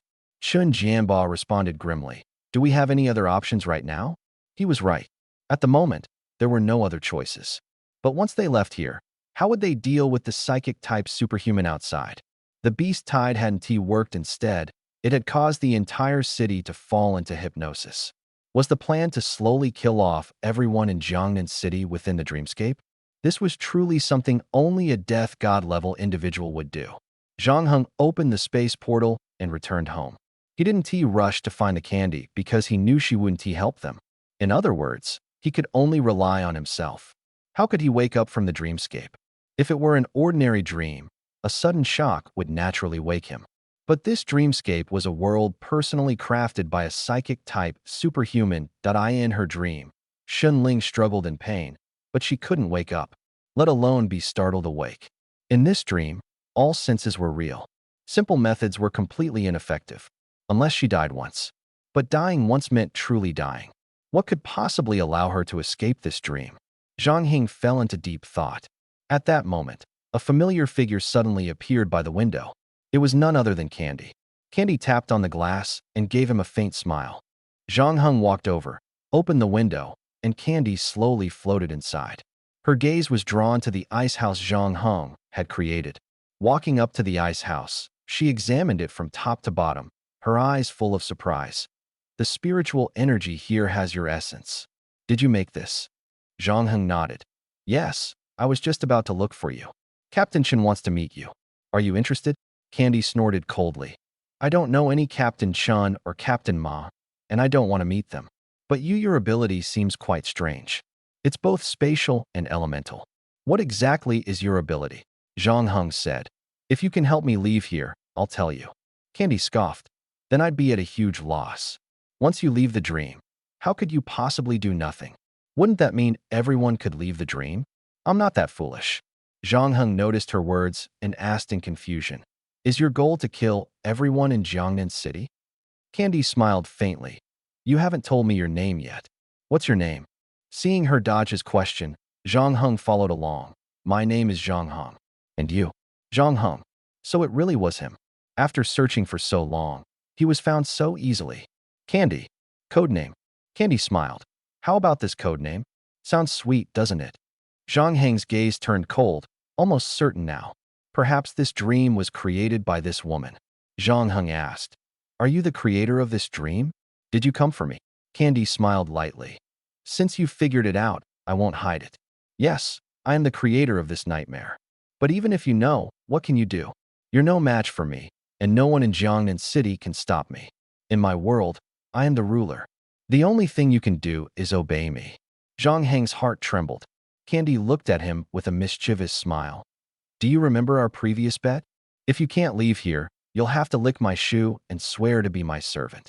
Zhang Heng glanced at Shen Ling, who was still unconscious, and said to Candy, "Do you know who the woman lying on the bed is?" Candy raised an eyebrow and looked at the bed. "Your girlfriend? Seems like you're quite lucky she's pretty good looking." Zhang Heng shook his head. "No, she's not my girlfriend. She's the apprentice of one of the 10 great generals, the queen, and a major in the Dragon Nation's Shadow Guard army. You're a psychic ability user. You should have heard of the S-level nightmare ability, right? That's the queen's ability. If she dies, what do you think will happen?" Candy's expression immediately changed. "You're lying. How could the queen's apprentice be here? I didn't expect you'd make up such an absurd lie just to leave here. Do you think I'll believe you?" Zhang Heng shook his head. "Do you know why she's here? Because she's here to protect me. My ability is S-level, and the Dragon Nation specifically sent the Shadow Guard army to protect me. You wanted to know my ability, didn't you?" Candy's face was grim, and she remained silent. Zhang Heng raised both hands, his right hand releasing a bone-chilling cold, while his left hand emitted dense stone fog. In the next moment, Zhang Heng's body suddenly turned as hard as steel. While showcasing his abilities, he said to Candy, "I think I've demonstrated enough. The Dragon Nation sent the Shadow Guard to protect me, an S-level ability user. What are you still doubting? Whether she dies or I die, the Empress will eventually uncover the truth.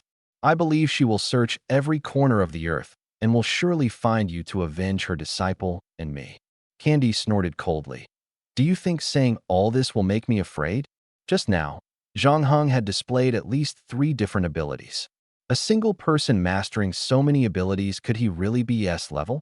And that unconscious girl, could she truly be the Empress's disciple? Candy began to waver. Outwardly, she maintained a tough demeanor, but deep inside, her fear of the nightmare hadn't diminished in the slightest. Offending a battle commander was tantamount to courting death. Zhang Heng continued, believe it or not, the truth is as it stands. You can kill everyone here, but you can't kill me or Xinling, because that would bring about unpredictable consequences. Your abilities are strong, but would you really ruin your future over a moment of impulsiveness? Candy sneered. All this talk, you're just trying to persuade me, aren't you? Zhang Heng's eyes sharpened, and he suddenly raised his hands. Dense stone fog instantly enveloped Candy, condensing into solid stone blocks, initiating steel transformation. Zhang Heng coldly stared at the Candy that had turned into a long iron pillar before him. Who said I was trying to persuade you? Candy walked straight out of the stone pillar, leaving Zhang Heng dumbfounded. Haven't you realized yet? This is my dream, and I am the master of this dream. No one can harm me in my own dream. You just reminded me of an important fact. I didn't expect you to be an S-level ability user. In that case, you are now qualified to become my servant. Kneel and lick my shoes. Otherwise, you and Xinling will struggle together in this terrifying nightmare until you die. Zhang Heng coldly retorted. If you truly had the ability to kill me, why haven't you done it yet? Candy gently waved her right index finger. You're gravely mistaken. Killing is too simple. Tormenting is far more interesting. Watching you being cornered bit by my dream, that is the true value of a dream, isn't it? With that, she slowly disappeared before Zhang Heng's eyes. When you've made up your mind, shout my name loudly. I am Candy. Oh, and the second-level nightmare is about to erupt. As soon as her words fell, the entire city was plunged into darkness. Eternal night descended. The world was enveloped in boundless blackness. Zhang Heng walked to the window and looked outside. In the darkness, strange shadows trembled. They seemed alive, constantly moving towards sources of light. Suddenly, a large black hand appeared by the window, slowly reaching into the room. Aiming for the unconscious Xinling, Zhang Heng quickly picked up Xinling, only to see the black hand grow 5 sharp blades and violently shred his bed. Zhang Heng immediately opened a space portal and rushed to the security bureau. Captain Qin saw Zhang Heng carrying Xinling back and looked puzzled. Zhang Heng, why did you bring Xinling back? What about the whereabouts of that girl? Did you find her? Zhang Heng replied, bad news. That girl is called Candy, and she is also the dream creator of this world. So, asking her for help is impossible. Captain Qin's eyes widened. What did you say? She's the creator of this dreamscape. Zhang Heng, holding Xinling, said, she suddenly disappeared, but I will find her. I need help. Only by killing her can we escape the dream world she created. Captain Chun said gravely. Didn't you say she's already a 5th-level master? The person with the highest level in Jiangnan City is right in front of you. If we haven't reached the 5th level, even 100 people wouldn't be able to defeat her. Zhang Heng knew in his heart that his attacks couldn't harm Tangguo at all. But he said this just to give Captain Chen a glimmer of hope, not expecting the other party to be even more pessimistic than him. Let's first find a place to settle Xinling, and then deal with the rest, Captain Chen sighed. You go ahead. I'll inform the others and prepare them mentally. Zhang Heng carried Xinling to the 2nd floor of the security bureau. Outside the window, it was pitch black, with countless ghostly shadows flickering past.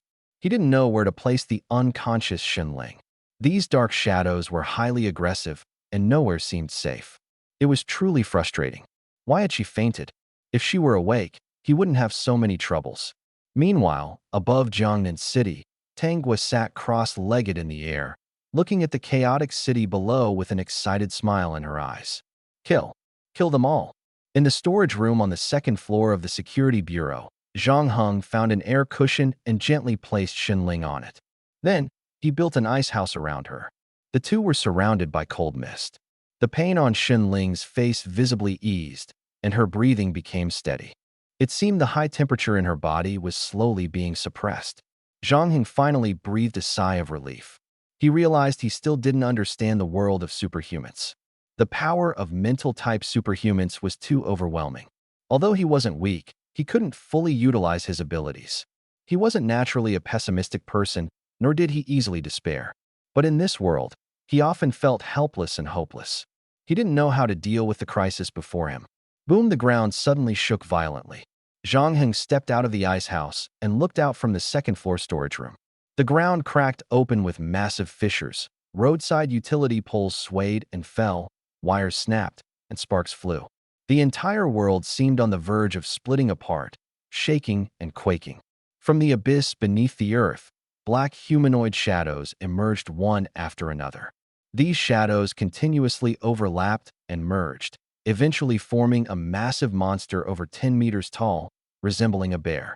Countless black hands extended from its body, capable of infinite elongation, and began frantically attacking the people inside the building. Those caught were almost all stuffed into its mouth.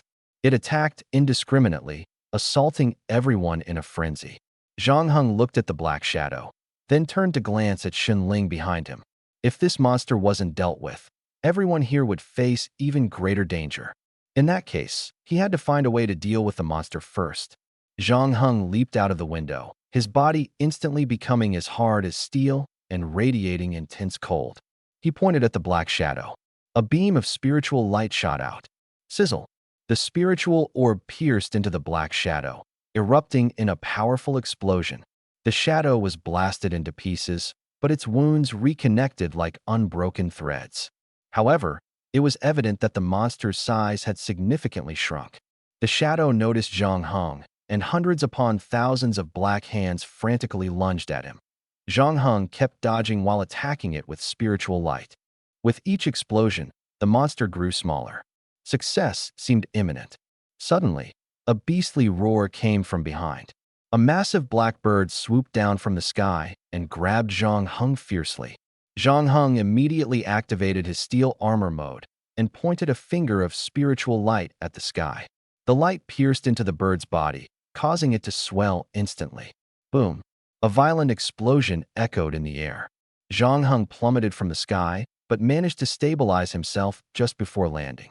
Above Jiangnan City, Candy watched Zhang Heng's bravery, a hint of admiration flashing in her eyes. "It's with this power that you destroyed our supply base and killed Blade Scar?" Candy grinned. "But don't get too cocky, this is just the beginning." The dark shadows began to split and scatter in all directions. Zhang Heng had no intention of chasing them. There were too many shadows, too dispersed for one person to handle. He returned to the security bureau. Captain Chun was already standing behind him. "Zhang Heng, well done. But what were those things just now?" Zhang Heng shook his head. "Just things from the dreamscape, I'm not entirely sure. Right now, we're dealing with a level 2 nightmare. The previous plague was a level 1 nightmare, and these shadow creatures are level 2. If there is a level 2, there must be a level 3 nightmare. As things progress, this world will only become more dangerous. We must find Candy and kill her. If a level 2 nightmare is already this powerful, how terrifying would a level 3 nightmare be?"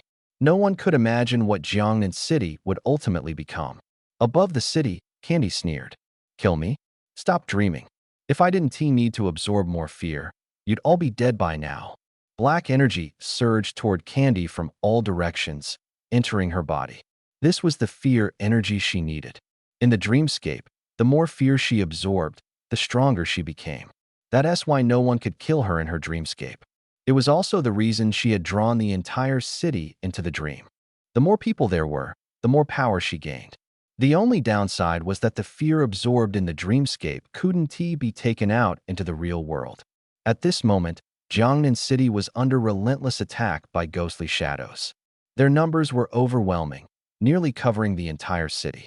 Even the security bureau wasn't spared. The perimeter of the bureau was almost surrounded by shadows, with countless of them breaking through windows, wreaking havoc, and attacking everyone they encountered. However, the members of the security bureau were not to be trifled with, and the shadows gained no advantage here. But this only highlighted the dire situation in Jiangnan City. If even the security bureau was breached, What about other places? Captain Chun and Zhang Heng looked toward the direction where shadows were rampaging below. Captain Chun clenched his fists, his face dark. What is the situation in the underground level? Most of the unconscious people have been moved there. If the shadows discover the underground level and break in, those unconscious people won't be able to resist. Zhang Heng, you need to head down there immediately. We'll hold the ground level. Zhang Heng nodded, opened a portal, and instantly arrived at the underground level. The area seemed untouched by the attack, and he headed straight to the deepest part of the underground. Red alarm lights flashed continuously, and urgent warnings echoed over the broadcast. Ganja saw Zhang Heng and hurried over, crying as she said, Zhang Heng, what on earth is happening? It seemed like there was an earthquake just now, and now they're saying a monster has broken in. Zhang Heng noticed the black aura continuously rising from Ganja's body, very distinct. He stared at the black mist slowly drifting upward. Suddenly, he realized something and reassured. You're very safe here. After speaking, he opened the spatial door again and returned to the surface. He noticed black aura emerging from every corner of the city. Could this black mist help him find Candy? Maybe. Zhang Heng leapt up sharply and indeed saw Candy's figure in the sky above Jiangnan City. She was surrounded by black mist, and her gothic makeup made her look eerie and sinister. Candy saw Zhang Heng and wasn't surprised at all. Instead, she smiled and said, Have you decided to lick my shoes, my servant? Zhang Heng stared at her and said, Do you dare to face me in a duel? Candy raised an eyebrow in confusion. Weren't you here to become my servant? After everything you've been through, you still haven't changed your mind? You're really fearless. There's not a trace of fear in you, which is truly strange. Are you really not considering becoming my servant? I'm actually quite satisfied with you. Zhang Heng repeated, Do you dare to fight me? If I lose, you can do whatever you want with me. If you lose, we can all wake up. Candy's face darkened. Do you really underestimate me? I'm already a 5th-tier powerhouse, and you're just 4th tier. You dare challenge me? Determination flashed in Zhang Heng's eyes. You don't dare? If he didn't kill Candy, everyone would die. Losing would mean the same outcome. Then he'd fight with everything he had. He had never encountered an opponent who could make him go all out. Since Candy was a 5th-tier ability user and a killer from the death sequence, he would take the risk. Candy smiled and said, When I first learned you were Zhang Heng, I wanted to kill you. But later, I thought killing you outright would be too boring. Keeping you alive, letting you watch the city collapse with your own eyes, seeing the people you know die in front of you, that's what I truly want to see. This is only a 2nd-level nightmare. The 3rd and 4th-level nightmares haven't even appeared yet. I suggest you take a good look at what's about to happen in Jiangnan City. Zhang Heng took a deep breath, and the spiritual energy within him instantly surged to the 4th tier. His clothes were torn apart, revealing blood-red skin, and a pair of horns resembling those of a bull grew from his head. In his bloodthirsty state, he directly connected with Candy. His hands were wrapped in a layer of stone mist, instantly transforming into steel gauntlets. After completing this transformation, Zhang Heng once again fixed his gaze on Candy, his eyes filled with killing intent. Whether you're willing or not, I'm going to give it a try. Candy's expression changed drastically. This guy? Candy stared in shock at Zhang Heng, who had completed his transformation. The power he unleashed was unfathomable. At the same time, for some reason, a bloodline connected to her heart. The energy and blood within her body continuously flowed into Zhang Heng through the bloodline. This guy? Candy's face turned grim. Fine, I want to see what you're capable of, daring to provoke me. Candy charged at Zhang Heng first.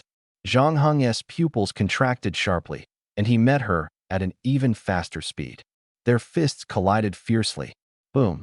A muffled sound suddenly echoed through the sky, and the wind blew Candy's gothic dress tightly against her body, but she didn't care at all. She was shocked by Zhang Heng's strength and couldn't help but glance at her right hand. Blood was flowing from her right hand. Zhang Heng's gauntlets seemed to be forged from steel. Candy clutched her bleeding hand, tears welling up in her eyes.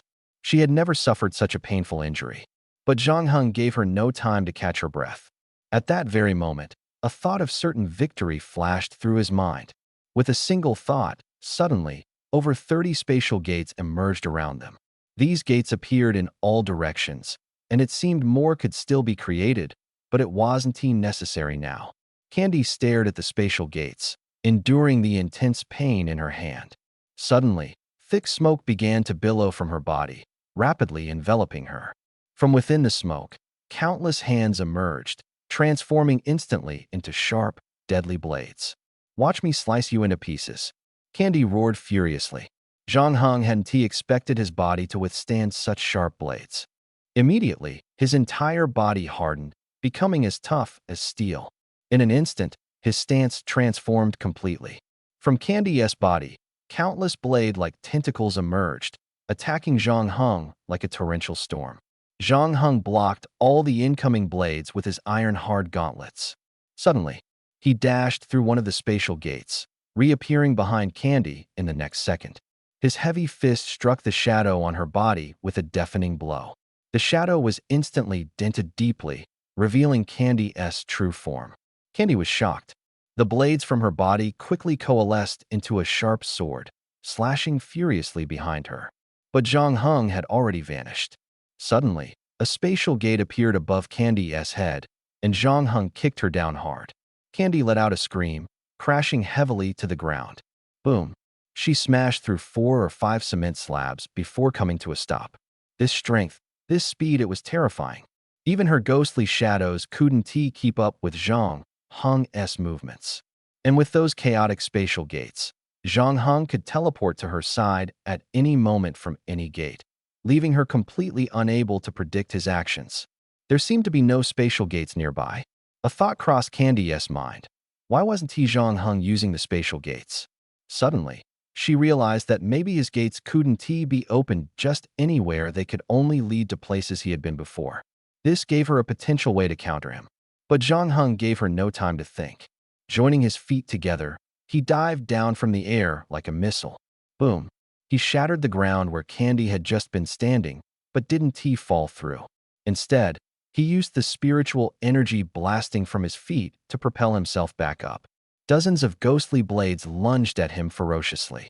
He casually deflected them, tearing them apart. By this time, Candy had already been sent flying far away. Zhang Heng accelerated his pursuit. There was hope he could defeat Candy.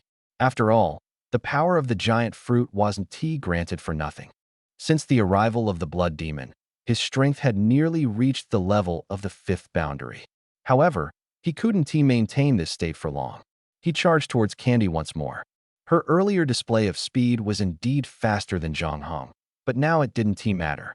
Candy dashed forward desperately, occasionally glancing back. She couldn't believe that one day she would be hunted down in a dreamscape of her own creation. It was humiliating. Zhang Heng appeared in front of Candy in an instant, moving so fast that his figure left behind a blurred afterimage. His fist slammed into her back. Candy's eyes widened. This punch was even heavier than the ones before. The shadow on her back instantly broke apart, leaving a blank space as Zhang Heng's fist struck her directly. Candy was sent flying like a falling leaf in the wind, crashing violently into a building. The shadows on her body continuously tried to repair themselves, but her throat tasted sweet, and she spat out a mouthful of fresh blood. Staring at the blood on her hands, Candy couldn't believe it. How can this be? This is my dreamscape. Why is he getting stronger, while I'm getting weaker? She lowered her gaze to the bloodline connecting her chest. Over time, her vital energy and blood were steadily draining away. At this rate, she wouldn't last 3 more minutes. It was disgraceful, completely humiliating. Zhang Heng closed in quickly, grabbing Candy's throat. The shadows around her immediately stabbed out countless blades. Clang, clang, clang. Zhang Heng's body emitted metallic clanging sounds as the blades failed to harm him. He stared at the pale, near-lifeless Candy, his right hand tightening its grip. Crack! Candy's throat was crushed under his grip, and bright red blood spurted from her mouth. Zhang Heng released her lifeless body. Quietly, he waited for her to wake up, but to his surprise, Candy didn't leave this place. The corpse on the ground twitched slightly. Candy wiped the blood from the corner of her mouth and stared directly at Zhang Heng. "You can't kill me. This is my dreamscape. No one can kill me here." Zhang Heng's fist slammed into her face. Candy's delicate face twisted instantly, and her whole body flew out like a basketball. As she was sent flying, Zhang Heng grabbed her ankle and yanked her back in front of him. Zhang Heng's right hand pulled back sharply, his eyes cold and merciless. Can't kill you? Then I'll kill you until you're dead. Bang! Candy was once again hurled away violently. At this moment, the entire world trembled slightly, but nothing else changed. The fallen Candy stood up again. The fear on her face was gradually replaced by a manic grin. I told you, you can't kill me. Candy was knocked down by Zhang Heng's punch, vomiting a mouthful of blood. Zhang Heng grabbed her head and flung her into the air. Leaping up, he landed a ferocious punch into her abdomen. The combination of strength and speed made even an ordinary punch explode with immense power. Zhang Heng speculated that Candy indeed couldn't die in this dreamscape, but she could feel pain. Her pained expression made it evident. Moreover, he had just dispelled the ghostly shadows around her, causing the shadows in this dreamscape to vanish as well. The black aura within her body also grew scarce. As Zhang Heng absorbed Candy's vital energy and blood, his bloodthirsty ability allowed him to continuously grow stronger. His levels seemed to have advanced significantly due to absorbing her energy. Although maintaining the blood demon state consumed a massive amount of vital energy, Candy's supply was enough to sustain it. And so, Zhang Heng continued to torment Candy with brutal methods. Candy could heal herself each time, but her expressions grew increasingly pained. Occasionally, she tried to fight back, but her attacks missed their target completely. Her mental state was visibly crumbling. Wait, Candy suddenly shouted. It was the first word she had spoken in the last half hour. Zhang Heng paused his fist. At this moment, Candy resembled a blood-soaked figure, her gothic-made outfit stained entirely in red. Her once noble demeanor was utterly gone. She looked like someone fished out of a pool of blood. Candy trembled as she gazed at Zhang Heng. You can't kill me. You're just wasting time. Every second you spend trying to kill me, more people are dying. I have a proposal. Zhang Heng's breathing was heavy, his strength almost depleted. He was exhausted, yet not willing to stop. What is your proposal? He asked. Candy panted heavily before saying, let me serve as your servant. I'll let you and your people leave this place, and I'll ensure everyone survives. Zhang Heng's expression shifted, almost thinking he had misheard her. Are you joking? Candy suddenly burst into laughter, her eyes turning wild. I just want to stand on the side of the victor. I think you can defeat the death sequence. Zhang Heng had killed her countless times in Candy's dream, yet she actually wanted to become his servant. This outcome was something he hadn't even dreamed of. Zhang Heng's gaze turned cold. Then let's wake up. Even if Candy was deceiving him to escape, at least they could wake up. Candy took a deep breath, pulled a small bell out of her pocket, and gently shook it. The sound of the bell quickly spread, creating visible ripples in the air. The next second, Zhang Heng felt the world spinning and abruptly opened his eyes. He found himself lying on a bed, with Shunling groggily waking up beside him, rubbing her eyes. Ugh, I feel so tired, like I had a really long dream. Shunling smiled at Zhang Heng. Good morning. I was scared after watching a horror movie yesterday, so I snuck in here. Don't worry, I'm fully dressed. She proudly tugged at her clothes. Zhang Heng let out a long sigh, staring at the ceiling, feeling completely drained. At that moment, his phone rang. Zhang Heng, was it you? It was Captain Chen calling. Zhang Heng asked. Captain Chen, go check around and see if anyone died in their dreams. Captain Chen replied. Our people are all still here. Some died while fighting ghostly shadows, but they're still alive. Still alive? Candy had actually saved everyone? Anyway, you need to come to the security bureau. This is too strange, and you'd better explain what happened in the end. Zhang Heng said. I'll take a shower first and come find you right away. Shenling hurriedly dashed into the bathroom. I need a shower too. For some reason, I'm covered in sweat. She said as she ran into the bathroom. Zhang Heng could only sit on the bed and wait. Suddenly, there was a tapping sound at the window. He turned to look. Candy pushed the window open, floated in lightly, and walked up to him, respectfully calling out, Master. Zhang Heng stared at Candy kneeling before him, unable to believe this was real. This woman was clearly mentally unstable, yet she had decided to become his servant and had awakened everyone. Zhang Heng frowned. Why are you calling me master? Candy looked up at him and smiled faintly. You hit me so hard. I really like that feeling. Zhang Heng was speechless. What was going on? Candy quickly added. No one has ever hit me so hard before, but don't worry, master. I just admire your strength. I believe you will become someone influential in this world. I will always stand on the side of the victor and look forward to the day you destroy the death sequence. Zhang Heng smiled wryly, looking at Candy, unable to find the words to respond. Candy blinked her innocent big eyes. Does Master dislike me? I'm an S-level ability user, you know, Zhang Heng said. From now on, don't appear in front of me without my orders. Candy nodded. Understood. I'll only show up when Master needs me. For now, I'll hide in your shadow. With that, she transformed into a dark shadow and merged into Zhang Heng's shadow. So this was the ability of an S-level night demon? At that moment, Xinling finished her shower and walked out, drying her hair with a towel. Zhang Heng, it's your turn. Hurry up and go in. Zhang Heng looked at his shadow, thinking about Candy hiding inside.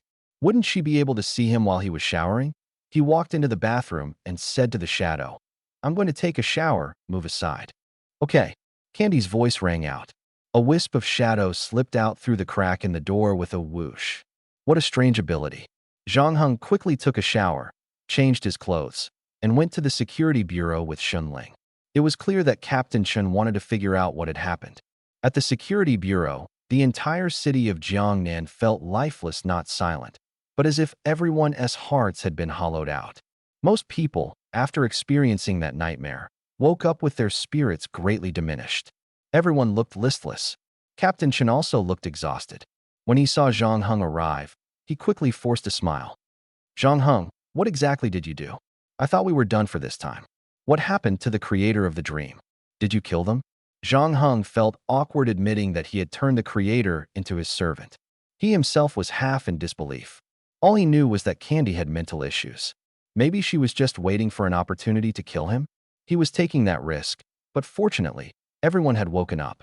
Candy's words, I always stand with the victor, had left a deep impression on him. If she truly submitted to him, at least she wouldn't betray him until she encountered someone stronger. But once she did, Candy might rebel. She was like a ticking time bomb that could explode at any moment. This made him extra cautious. Who knew if, the moment he let his guard down, Candy might deliver a fatal blow? Looking at Captain Chen, who was eager to know the truth, and seeing the anticipation in his eyes, Zhang Heng said, I did confront her, but for some reason, I just woke up. It seems the nightmare didn't last long. Captain Chen was surprised. Do you remember what that person looked like? Zhang Heng shook his head. Just a mass of shadow, couldn't make it out. At that moment, Zhang Heng's shadow trembled slightly. Captain Chen sighed. In any case, it's good that we all woke up. But if we encounter something like this again, we might not be so lucky. Zhang Heng said. Yeah, I think we should report this to the higher-ups and see if there's a way to deal with or resolve it. Captain Chen nodded. Don't worry, I've already reported it. Take the next few days to rest at home. Xinling suddenly chuckled. Does that mean I can go out and have fun? Zhang Heng, where should we go? Captain Chen looked at Xinling and smiled wryly. Xinling, don't you remember who was running around protecting you in the dream? Xinling froze slightly and looked up at Zhang Heng. How do you know what happened in my dream? Captain Chen smiled bitterly and said, It wasn't just your dream, it was a dream we all experienced. We almost got trapped there, and you were unconscious at the time. You, Zhang Heng interrupted him. Captain Chen, you should go take care of your work. I'll explain everything to Xinling later. There were quite a few people standing behind Captain Chen, their expressions anxious, clearly with urgent matters to attend to. He smiled and said, All right, you two take care and rest. I'll be off. The two began walking out. Xinling chased after Zhang Heng, asking, Zhang Heng, what exactly happened? Are you saying everything last night wasn't a dream? Even though I was unconscious, I saw it all, you carrying me around, holding my hand. Zhang Heng said calmly. Did you forget that Captain Yi bathed and changed your clothes? And that Ganzhou was by your side the whole time? Xinling awkwardly smiled. I remember everything. I just thought it was a dream. How strange. Why would everyone have the same dream? Zhang Heng. Unable to explain, changed the subject. Since Captain Chun told us to rest, let's go home. Shinling looked puzzled. Go home? Why go home? I don't want to. I want to go out, eat delicious food. It's rare to have a holiday, and you just want to stay at home? Zhang Heng's shadow suddenly moved, and a childish voice came through. Master, who is she? Why is she so rude? Shinling froze. Who's talking? I'm talking. Zhang Heng was startled. Candy split out from his shadow and returned to human form. Candy crossed her arms and looked at Shinling with dissatisfaction. Master is speaking to you nicely, yet you're being unreasonable. As the master's servant, I can't stand it. Shinling looked at the little girl in front of her, who barely reached her chest, with a peculiar appearance, and her maternal instincts immediately kicked in. Wow, what a cute little sister. Let me hug you. She scooped Candy up and kissed her cheek. Ooh, what perfume are you wearing? It smells so good. Candy was shocked and struggled to push her away. Get off, or I'll kill you. Shinling giggled. Quite feisty, aren't you? Zhang Heng pressed his hand on Candy's head. You can't kill her, she's my friend and very important to me. Candy huffed. Why is she so rude to Master? She has no manners at all. Shinling turned to Zhang Heng. Zhang Heng, who exactly is this little sister? Zhang Heng replied. My cousin. Her name is Candy. Candy? Then I'll call you Guogua from now on. Okay, Guogua. Shinling leaned closer and pinched Candy's little cheek. Candy waved her hand to push her away. Don't touch me. Oh, don't be so fierce. We're all family now, you know, Guogua. Shinling continued to approach. Candy clenched her fists but didn't strike, quickly hiding behind Zhang Heng and shouting at Shinling. Come any closer, and I won't hold back, even if it makes Master angry. Shinling was puzzled. Why do you keep calling him Master? Aren't you his cousin? You should call him cousin instead. Don't hide. Let me see your pretty dress. My master says I'm too tall to wear dresses, but you look so cute in yours. Candy gritted her teeth, wishing she could tear Shinling apart. She looked up at Zhang Heng for help. At this moment, Zhang Heng said, Shinling, stop messing around. My cousin is shy and can't handle your enthusiasm. Since we're on holiday, I happen to want to visit a place. But I'm not sure of the exact location. Why don't you help me check if there are any volcanic areas near Jiangnan City? The golden turtle firefly needs the flames of a magma pool to hatch, and if it succeeds, it will be very beneficial to us. Zhang Heng found a volcanic mountain range online, about 1,000 kilometers away from Jiangnan City, quite far. It was unclear how long it would take to get there. With no other options, Zhang Heng requested a 7-day leave from Captain Chun and set off northward with Shinling. He just wanted to take her for some training. Unfortunately, Shinling had been unconscious in the dream and hadn't experienced the despair of being in a dire situation. Surviving such an ordeal would completely change one's perspective on the world. Clearly, Shinling lacked this kind of experience. In the sky, the two flew at a steady pace. Shinling, feeling bored after a while, looked at Zhang Heng beside her. Zhang Heng, you still haven't told me. What exactly happened last night? Why is everyone having the same dream? Zhang Heng wasn't in a hurry to explain what happened last night. He called out to Tanggua. Tang was separated from the shadow and appeared beside Zhang Heng. Cousin, do you need something? She asked, looking at him expectantly. Zhang Heng inquired. You're an assassin from the death sequence, tasked with destroying Jiangnan City, but you failed. Do you know what punishment awaits you when you return? Tanggua frowned slightly. They wouldn't dare do anything to me, Master. Why are you suddenly asking this? Are you worried that a stronger assassin might come to destroy Jiangnan City? Shinling, who was listening to their conversation nearby, almost couldn't believe her ears. Zhang Heng, what's going on? Your cousin is actually an assassin from the death sequence. Zhang Heng replied. I'll explain later, don't interrupt for now. Oh, Shinling looked displeased, but her gaze toward Tanggua was no longer as infatuated as before. Zhang Heng said to Tanggua, since they wouldn't dare touch you, go back to the death sequence and tell them that there are powerful guardians here. If there's any news about the death sequence, you will relay it to me. Tangua's expression changed. That's a good idea. Since it's your suggestion, cousin, I have no choice but to comply. So, should I go back now? She actually agreed. Zhang Heng nodded and gave her his number. Without hesitation, Tanggua turned and left silently. Zhang Heng felt a sense of relief. Shinling quickly asked, Hey, Zhang Heng, what's going on? How did your cousin end up joining the death sequence? That's not a good place, tell her to quit. Zhang Heng said. Didn't you hear what I just told her? She can help us gather a lot of important intelligence from the death sequence. The stronger she is, the more information she'll have access to. Of course, now that Tanghua had left him, he no longer had to worry about this ticking time bomb suddenly going off. It was truly a win-win situation. Shenling nodded. All right, but it seems dangerous. You should tell her to be extra careful. The two continued flying for a while. The sky gradually darkened, and the volcanic mountain range drew closer.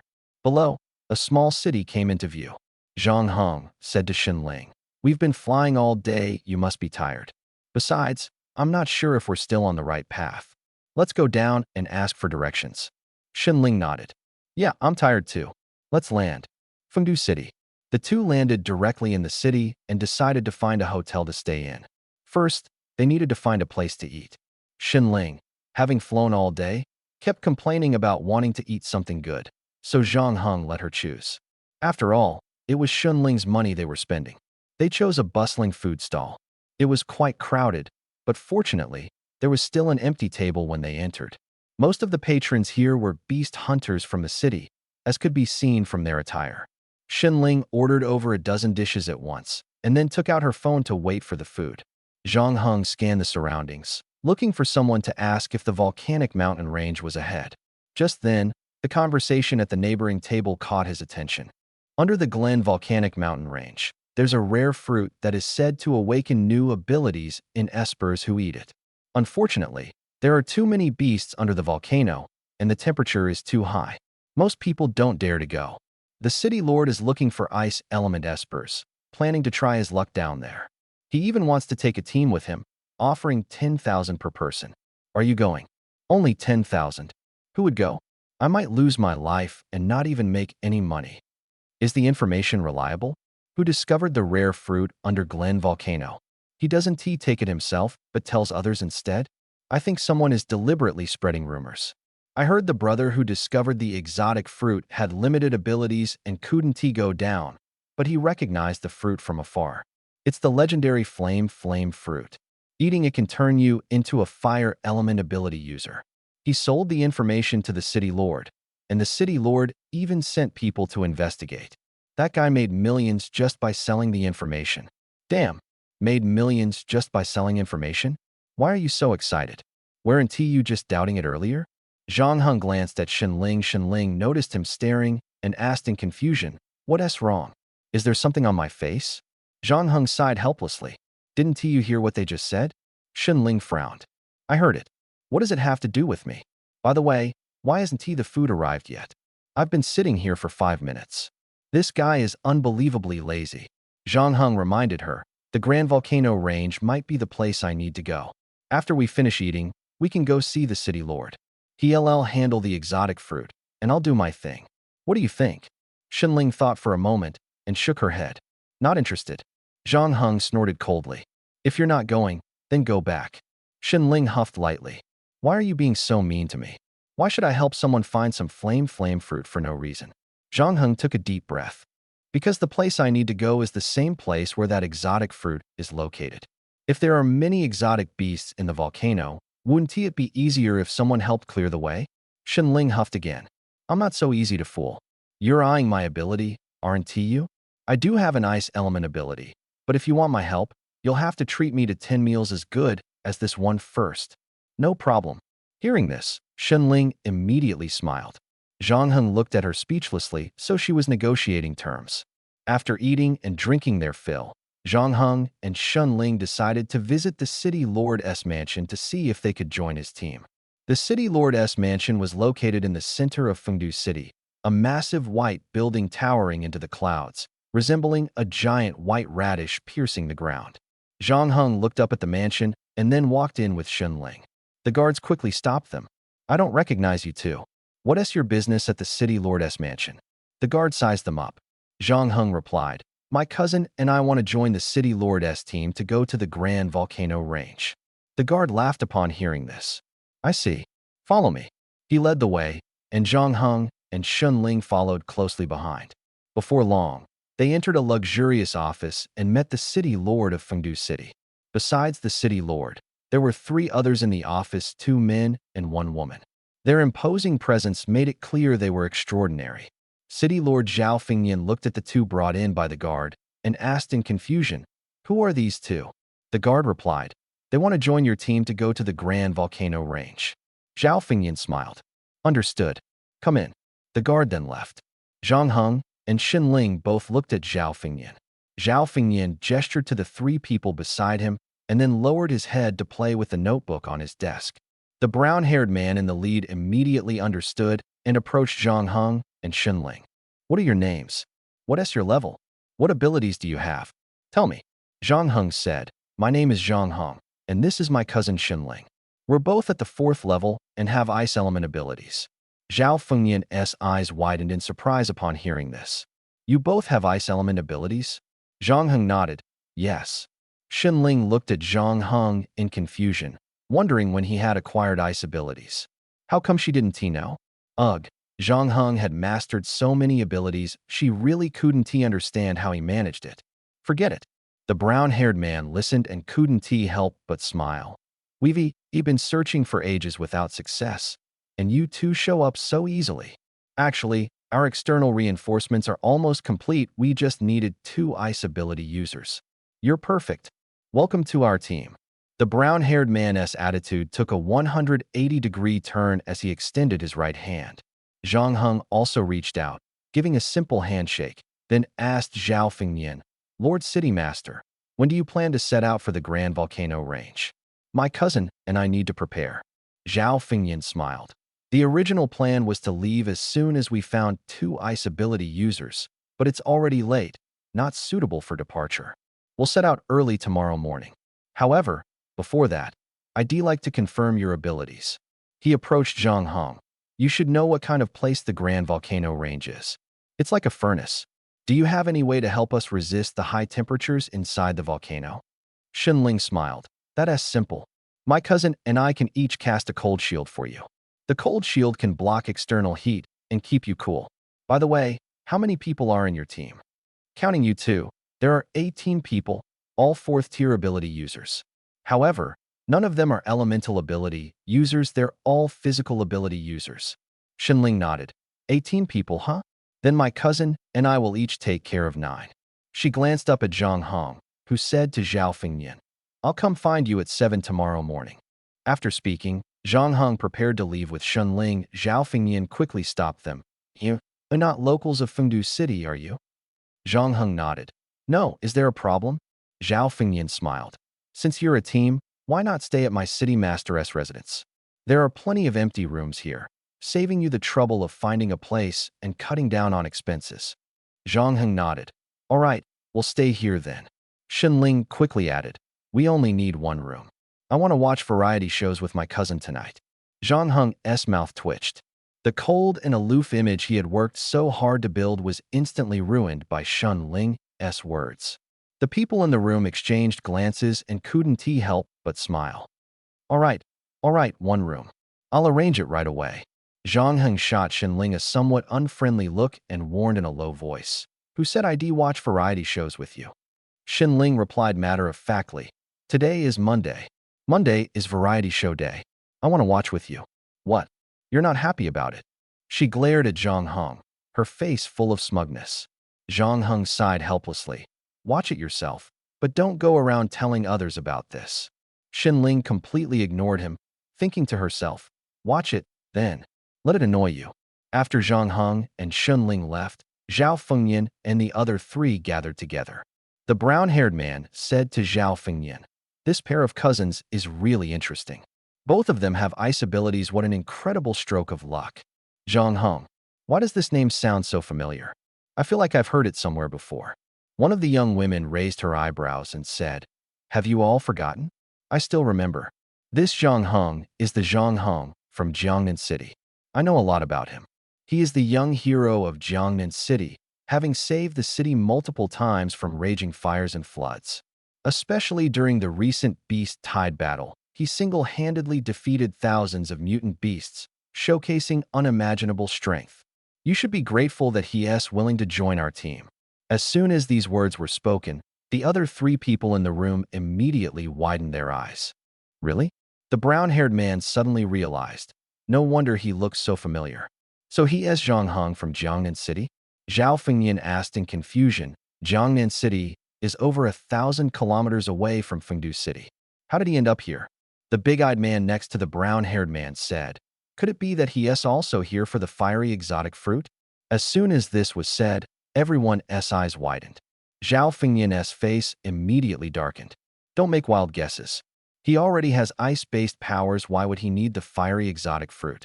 The young girl said. Zhang Heng is such an incredible young hero. If he has come here and plans to go to the Grand Volcano, he must have his reasons. If we don't know, why not ask him directly? I think he'll tell you. Zhao Fengnian glanced at the brown-haired man and nodded, saying, Zhang Lu, go ask him. Let us not waste our efforts. The big-eyed man added, exactly. If we're at the bottom of the volcano and Zhang Heng and his cousin turn against us for the fiery exotic fruit, even if they don't do anything, the high temperatures of the volcano could kill us. That's right. Mutual trust is crucial. The young girl said, let me go ask instead. It's more appropriate for me to go. Everyone agreed with her reasoning. Women are more adept at dealing with men. Zhao Yu smiled and said, all right, I'll go. Wait for my good news. Zhao Fengnian reminded her. Xiao Yu, this matter is in your hands. Zhao Yu nodded and walked toward Zhang Heng's room. Zhang Heng had just sat down when he heard a knock at the door. Xinling had already turned on a variety show and was about to invite Zhang Heng to watch it together, but the knock interrupted her plan. Xinling asked unhappily, who is it? I'll get the door. Zhang Heng walked over and opened the door, seeing a young woman standing outside. Zhao Yu smiled politely at Zhang Heng and asked, Zhang Heng, are you the Zhang Heng from Jiangnan City? Since the other party knew about Jiangnan City, they naturally knew about him. Zhang Heng nodded and asked in confusion, that's me. What's the matter? Zhao Yu said happily, so it really is you. I thought I recognized you earlier, but wasn't he sure. Zhang Heng, I've read about your deeds. I'm a big fan of yours.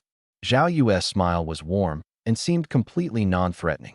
Zhang Heng nodded and asked, in that case, you should feel more at ease, right? Zhao Yu smiled wryly. My dad was terrified when he heard about this and said we're lucky. But I'm curious. Zhang Heng, what exactly are you going to Grand Volcano for? Zhang Heng quickly understood Zhao Yu's meaning. Although she claimed to be a fan, she was actually worried that he was also after the fiery exotic fruit. Zhang Heng calmly said, don't worry. Before coming here, I hadn't even heard of the fiery exotic fruit. I'm going to Grand Volcano to hatch a type of insect egg. As for what kind of egg it is, I can't disclose that. Zhao Yu was surprised. Insect egg? It needs to be hatched in magma? That must be no ordinary insect egg. But what happens after it hatches? If you can't control it, it could be dangerous. She awkwardly smiled. I've said too much. I won't disturb your rest any longer. Zhang Heng nodded. Take care. Zhang Heng closed the door. Xunling lifted the blanket, patted the bed, and called out to Zhang Heng. Come quickly. The variety show is starting. Zhang Heng, with a dark expression, climbed onto the bed. Zhao Yu returned to the office and shared the information she had gathered with the other three. Insects hatched from magma? What kind of insects would those be? What kind of insects could grow in magma? They must be incredibly powerful. The man with big eyes looked astonished. The brown-haired man frowned and said, since they were nurtured in magma, they must be able to control the power of fire. It seems they don't care about the fiery exotic fruit at all. Only then did Zhao Fengnian breathe a sigh of relief. I guess they want to join us to save some effort. Besides, within a few thousand miles around here, the only volcano north of Fengdu City is this one. Everyone understood Zhang Heng's purpose for coming here and felt much more at ease. If Zhang Heng and Xinling were also after the fiery exotic fruit, and if they suddenly turned against them, that would be disastrous. Not only would they lose their lives, but they probably wouldn't even be able to keep a half-ripe fruit. The next morning, there was a knock on Zhang Heng and Xinling's door. Zhao Yu had sent someone to wake them up. Zhang Heng had already finished washing up and was sitting on the sofa, waiting for 7 o'clock to arrive. At exactly 7, there was a knock on the door. Xinling, looking groggy, crawled out of bed and, under Zhang Heng's urging, sluggishly walked to the bathroom. Seeing Xinling's half-hearted attempt at brushing her teeth, Zhang Heng felt irritated. Several times throughout the day, He wanted to give Shenling a good scolding. This woman, was she here to test his patience? It wasn't until 7:30 that Zhang Heng brought a slightly more awake Shenling to the entrance of the city lord's mansion.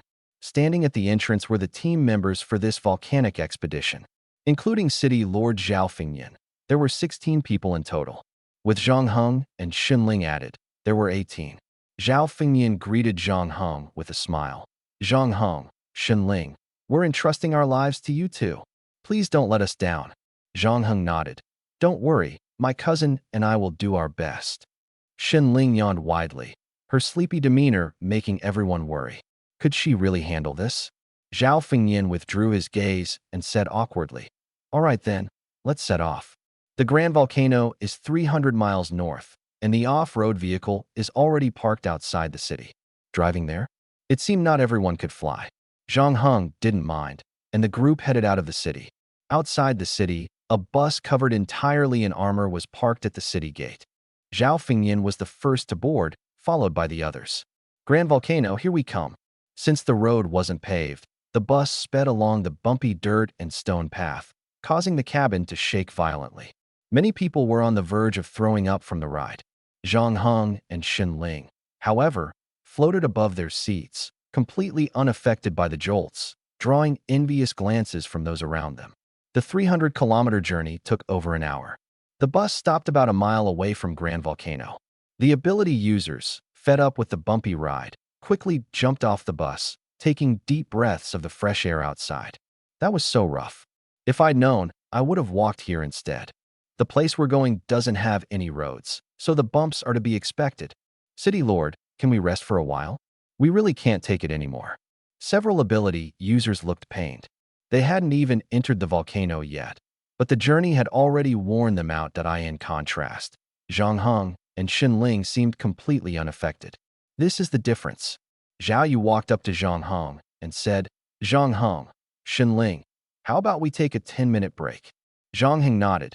You all rest well first. Once you're ready, we'll head back in. Shenling took out a bag of chips from her spatial ring, opened the packaging with a snap, and leisurely began eating piece by piece, looking utterly relaxed. Zhao Fengyan couldn't help but smile at the scene. While everyone else was tense and on edge, the two of them were so at ease, even having the mood to snack. At that moment, a helicopter suddenly flew overhead. Everyone looked up. As soon as Zhao Fengyan saw the eagle emblem on the helicopter, his eyes widened, and he urgently shouted, Everyone, get up quickly. Head to Grand Volcano immediately, or the Reaper Guild will beat us to it. The Reaper Guild. Upon hearing the name, everyone instantly perked up and began gathering. City Lord, didn't you say the Reaper Guild wouldn't interfere with us? The Reaper Guild's members are strong. If we compete with them, we don't stand a chance. Are you serious? Compete with the Reaper Guild? Can we even win? Zhao Fengyan strode forward quickly, instructing everyone to follow. Damn Yang Longyu. I gave him $1 billion to stay out of the flaming fruit matter, and now he's reneging on the deal. $1 billion, for crying out loud. The distance between them and the Reaper Guild's helicopter was less than a kilometer, and they could clearly see people continuously jumping down from the helicopter. 18 individuals swiftly pursued them. Zhao Fengyan's gaze locked onto a bald man with one eye in the crowd, and he coldly said, Yang Longyu, what is the meaning of this? Yang Longyu was the president of the Reaper Guild, in his early 40s, with a 4th tier for star strength level and possessing B-grade frost turtle bloodline. Zhao Fengyan, you're just in time. I'll definitely return your $1 billion later, but as for the flaming fruit beneath Grand Volcano, I can't let you have it. Zhao Fengyan was furious upon hearing this, his face turning red. You took my $1 billion and promised not to compete for the flaming fruit. How can you go back on your word? The most important thing in life is integrity. Aren't you afraid of being laughed at? Behind Yang Longyu, more than 30 people gradually gathered. They stood behind him, smiling as they watched Zhao Fengyan's group. Yang Longyu sneered. Zhao Fengyan, this flaming fruit isn't for me personally, it's for my employer. My employer's identity is special. If you offend him, your little Fengdu city will be razed to the ground in an instant. Do you understand? You're a grown man, how can you still be so naive? Clearly, it was Yang Longyu who had gone back on his word, yet he was now blaming others. Zhao Fengyan was so angry his face turned pale, and he growled in a low voice. Stop talking nonsense. If it weren't for me, how would you even know about the flaming fruit in Grand Volcano? You agreed to cooperate with me, took my billion, and promised not to interfere, but now you're reneging. Be careful, or your future children might be born without an anus. Yang Longyu paid no attention to Zhao Fengnian's words and smiled faintly. In that case, let's head into Grand Volcano together. Whoever finds the flaming fruit first will decide the outcome. Whether you can even reach the deepest part of Grand Volcano is the real question. Ha ha ha! Yang Longyu's followers burst into laughter, completely unrestrained. Yang Longyu waved his hand and led over 30 people toward the entrance of Grand Volcano. Zhao Fengnian stood in place, his face flushed red, silent, his eyes filled with resentment as he stared intently at Yang Longyu. At this moment, Zhao Yu asked, Dad, are we really just going to stand here and watch them take our blazing fruit? Zhao Fengnian, being able to rise to the position of city lord, was naturally a man of great wisdom. The disparity in strength was obvious. They were no match for their opponents. To confront them recklessly would be tantamount to courting death. Even with Zhang Heng and Shun Ling's siblings present, they wouldn't risk their lives for them. Zhao Fengnian sighed helplessly. I'll still pay you all your wages as usual. Everyone, get back to the car and let us head back. Upon hearing that their wages would still be paid, the previously angry crowd's expressions softened considerably, and they began boarding the vehicles one after another. Clearly, the Death God Guild had too many people, and they were no match for them. Going after them would only mean throwing their lives away. Suddenly, Zhang Heng spoke up. City Lord, Shun Ling and I will take our leave here. Zhao Fengnian was slightly stunned, then nodded. That's understandable. You came here with other goals in mind. But let me warn you, Yang Longyu and his group are ruthless killers. Don't provoke them, or you'll suffer for it. Zhang Heng asked, if I'm lucky enough to obtain the blazing fruit, how much would the city lord pay to buy it back? Zhao Fengnian had already given up, but hearing Zhang Heng's words, a glimmer of hope appeared in his eyes. You're planning to help me find the blazing fruit? Zhang Heng smiled. Who knows? I'm heading down anyway, so I might just find the blazing fruit. Zhao Fengnian thought for a moment. If you help me get it, I'm willing to pay 5 billion for it. 5 billion? That number was quite tempting. Zhang Heng chuckled. If I come to find you, it means I've succeeded. If I don't, it means I've failed. Zhao Fengnian quickly nodded. All right, I understand. Be careful. Zhang Heng nodded and said to Shun Ling, let us go. Okay. Shun Ling hesitated. Zhang Heng, why are you helping them fight for the blazing fruit? Don't you think it's troublesome? Zhang Heng glanced at her. If the blazing fruit is something Zhao Fengnian wants, I'm not very interested. But if it's something Yang Longyu wants, I want to let it go. Shun Ling was still puzzled. Why? Zhang Heng replied. Because he is too arrogant. Shun Ling rolled her eyes helplessly. I think you've fallen for Zhao Yu and want to leave a good impression on her, right? Don't think I don't know. Zhang Heng smiled. To be honest, with you by my side, I've been spending mostly your money. Even though it's Dragon Nation's funding for you, you're still spending it on me. I don't have a penny to my name, and as a man, it's really embarrassing. The blazing fruit, once consumed, could grant an ability user control over flames. If sold, it would undoubtedly fetch a high price. With a high price, he could also replicate it. Gaining the ability to control flames also meant gaining resistance to fire. He originally planned to help Zhao Fengnian obtain the blazing fruit and then replicate it directly. He thought to himself, replicating it wouldn't cost much. But at that moment, Yang Longyu suddenly intervened, even forcing Zhao Fengnian away. Yang Longyu wasn't the type to lend things to others casually. His betrayal of Zhao Fengnian said it all. Zhang Heng's explanation made Shun Ling somewhat convinced. She nodded and said, all right, I'll help you look for it when the time comes. If I find it, how do you plan to reward me? Zhang Heng said indifferently. You want to find it, because I'll get to it first. After speaking, he walked behind a rock and hid. Shun Ling cooperatively followed along. At this moment, members of the Reaper Guild led by Yang Longyu began entering the Grand Volcano crater one after another. Over 30 people, each covered by an ice shield, appeared well prepared. Zhang Heng noticed that the person casting the shields for everyone was none other than Yang Longyu himself. It turned out that he was an ice ability user. This also explained why Zhao Fengnian sought Yang Longyu as his first choice for collaboration. However, after receiving news about the blazing fruit, Yang Longyu decided to stop working with Zhao Fengnian and formed his own team to search for it. His ice ability countered fire, and if he used the blazing fruit to enhance fire resistance, fire ability users would stand no chance against him. He also mentioned that someone had offered him a high price to find the blazing fruit, though whether it was true or not remained unclear. After all the Reaper Guild members entered the volcano, Zhang Heng and Xin Ling emerged from behind the rocks. Zhang Heng looked up at the crater. The volcano's mouth was over 100 meters high, massive beyond imagination, and the width of the underground magma river was unknown. Yang Longyu was indeed shrewd. He had even stationed 2 guards at the entrance, likely to prevent Zhao Fengnian from causing trouble. If they could deal with these 2 guards, they could alert Yang Longyu and his team below that there was an issue above. This would undoubtedly make them more cautious. Zhang Heng's expression changed, and he immediately used his invisibility technique to hide, simultaneously pulling Xin Ling's arm. In the next moment, Xin Ling also became invisible. She exclaimed in surprise, "Why can't I see myself?" Zhang Heng replied, "You're invisible now. Follow me and don't make a sound." Xin Ling complained, "What kind of ability do you have anyway? You keep coming up with new skills. I don't even know how to report this to my master." Zhang Heng chuckled bitterly. "Your master already knows what my ability is. You don't need to report it anymore." He had already revealed everything to Shunyu, who had even discovered that his father was the blood demon Zhang Tao. Shunyu had specifically questioned him about it, and fortunately, he had answered appropriately otherwise. Who knows what might have happened? Holding Xin Ling, Zhang Heng flew toward the volcano's crater. Intense fighting sounds could already be heard ahead.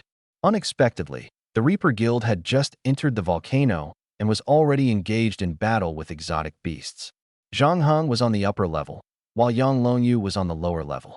They were surrounded by a group of exotic beasts that emitted flames and resembled lions, along with fire-spewing scorpions on the ground. Everyone was struggling bitterly. A glimmer of light flashed in Zhang Heng's eyes. "Perhaps we can reach the bottom of the volcano before them." "Xin Ling, look below." Xin Ling looked down. The grand volcano's interior resembled an abyss, hollow in the middle, with the magma river visible at a glance. Surrounding the abyss were spiral, descending paths along the walls, varying in width. Exotic beasts blocked these paths, and their caves dotted the rock walls. The Reaper Guild would need considerable time to descend. The advantage of flight immediately became apparent. Zhang Heng held Xin Ling and jumped directly downward. At the same time, a layer of ice shield enveloped them both. Nature was truly wondrous. The deeper they went, the larger the space became, with the rock walls covered in honeycomb-like caves. The temperature also rose increasingly. It was unclear where the blazing fruit grew, capable of thriving in such harsh conditions. After an indeterminate amount of time, Zhang Heng landed on a solid volcanic rock with a broad view ahead. Beside him, the magma river flowed slowly. He looked toward a rock by the river and saw a fiery flower with a fruit growing on it. Could this be the blazing fruit? Zhang Heng stepped forward, his right hand hardening like steel, and plucked the fruit. Congratulations to the host for obtaining the blazing fruit. A prompt tone echoed in his mind. Zhang Heng was stunned. I got it so easily. This result truly surprised him. Without overthinking, Zhang Heng first placed the blazing exotic fruit into his spatial ring, then took out the golden tortoise firefly eggs from the ring. To prevent the eggs from being swept away by the lava river, Zhang Heng used his double-edged blade to dig a pit by the riverbank, and the lava immediately flowed into the newly dug pit. At this moment, Zhang Heng opened his personal system. Host, Zhang Heng abilities. S. Blood Demon Sea Stone Vanishery Insect Whisperer Sea Iron Witch of Winter's Blossom Realm. 4th tier, 1-star strength, 376 vitality, 957 speed, 383 spirit, 361 talents. Spatial Gate Duplication, Blood Demon Form, Bloodthirst, Stone Element Control, Insect Whisperer, Steel Element Control. Cold Energy Control Skills, Stone Mist, Radiance, Cold Thunder Duplication Points, 364,300 inventory. Universal duplication card fragments x 10. There were over 360,000 duplication points. The duplication cost for a golden tortoise firefly egg was 10,000 points. If there were 2 eggs, one male and one female, they could reproduce more golden tortoise fireflies through mating. Or, could golden tortoise fireflies self-replicate like corpse-eating insects? Asking the system would provide the answer. System, can golden tortoise fireflies self-replicate? No. No. Zhang Heng's expression changed slightly. It seemed these duplication points couldn't be spent sparingly. However, he still didn't know how powerful the golden tortoise fireflies were. He decided not to duplicate too many. Deducting 50,000 duplication points. Congratulations to the host for obtaining 5 golden tortoise firefly eggs. Duplication critical hit. A critical hit meant the duplicated quantity exceeded the usual amount. Zhang Heng was delighted his inventory now contained 9 golden tortoise firefly eggs. He immediately threw the eggs into the lava pit he had just dug. The 10 eggs sank into the lava pit, and their originally milky white shells began to turn slightly red. It was clear that something inside was moving. How long would it take to hatch? 10 minutes later, the surface of the 10 eggs suddenly cracked open, and the cracks grew larger and larger. Shenling exclaimed in surprise, "Wow, they're hatching. Zhang Heng, look, they're coming out. I see them." Zhang Heng's face was full of anticipation as the golden tortoise fireflies bit through their shells and slowly crawled out. Their movements were very slow. Another 10 minutes passed. The golden tortoise fireflies, resembling golden tortoises, finally broke free from their shells. With red heads and golden backs, they didn't look particularly remarkable. But as soon as they emerged, they dove straight into the lava pit. The lava in the pit began to decrease at a visible rate. These creatures were actually feeding on lava? Zhang Heng quickly widened the water channel, allowing more lava to flow into the pit. The 10 golden tortoise fireflies sensed Zhang Heng's efforts and began consuming the lava even faster. At this point, Zhang Heng recalled the golden tortoise fireflies. The 10 golden tortoise fireflies had no trace of lava on their bodies as they landed on Zhang Heng's hand. Zhang Heng frowned one word, hot. The golden tortoise fireflies' bodies were like red-hot iron, and holding them for even a second made him feel unbearably hot. The golden tortoise fireflies seemed to realize they were burning Zhang Heng and quickly flapped their wings to fly up, nodding repeatedly. As an insect whisperer, Zhang Heng naturally understood their meaning. "Don't worry, that's enough for today. Next time, I'll bring you back here. For now, return to the dark space." The golden tortoise fireflies nodded and flew into the dark space Zhang Heng had created. This moment, Shun Ling suddenly said, "Zhang Heng, someone is coming down from above." 5 people suddenly descended from the sky. As soon as they landed and saw Zhang Heng and Shun Ling, they were utterly shocked. Someone had arrived before them. What surprised Yang Longyu even more was that he recognized these 2 people they had just been standing with Zhao Fengnian and the others. Yang Longyu looked around and finally spotted a peculiar flower without its fruit on the shore. He sneered, raised his head, and looked at Zhang Heng. "I didn't expect that while my men were holding off the beast, you went ahead and picked the blazing fruit. Kid, hand over the fruit, or else." He didn't finish his sentence, but the threat was clear. "How did they get down here? I didn't even notice anyone going down. If we hadn't arrived in time, they probably would have run off with the fruit already." Zhang Heng, knowing he'd been discovered, didn't bother to explain. He directly opened a spatial portal. Shen Ling saw the portal, couldn't help but laugh, and jumped in. Zhang Heng stood at the portal's entrance, unmoving. Yang Longyu and his group were furious. "This kid, he's a spatial ability user. No wonder they managed to get here. They're trying to escape. Stop them. I'll handle it." Zhang Heng smiled faintly, took a step back, and the spatial portal instantly closed. Yang Longyu's punch hit nothing but air. He stumbled and nearly fell into the magma pit. By this time, Zhang Heng had already arrived at the city lord's mansion. Zhao Fengnian had just returned as well. When they saw Zhang Heng and Shen Ling, they could hardly believe their eyes.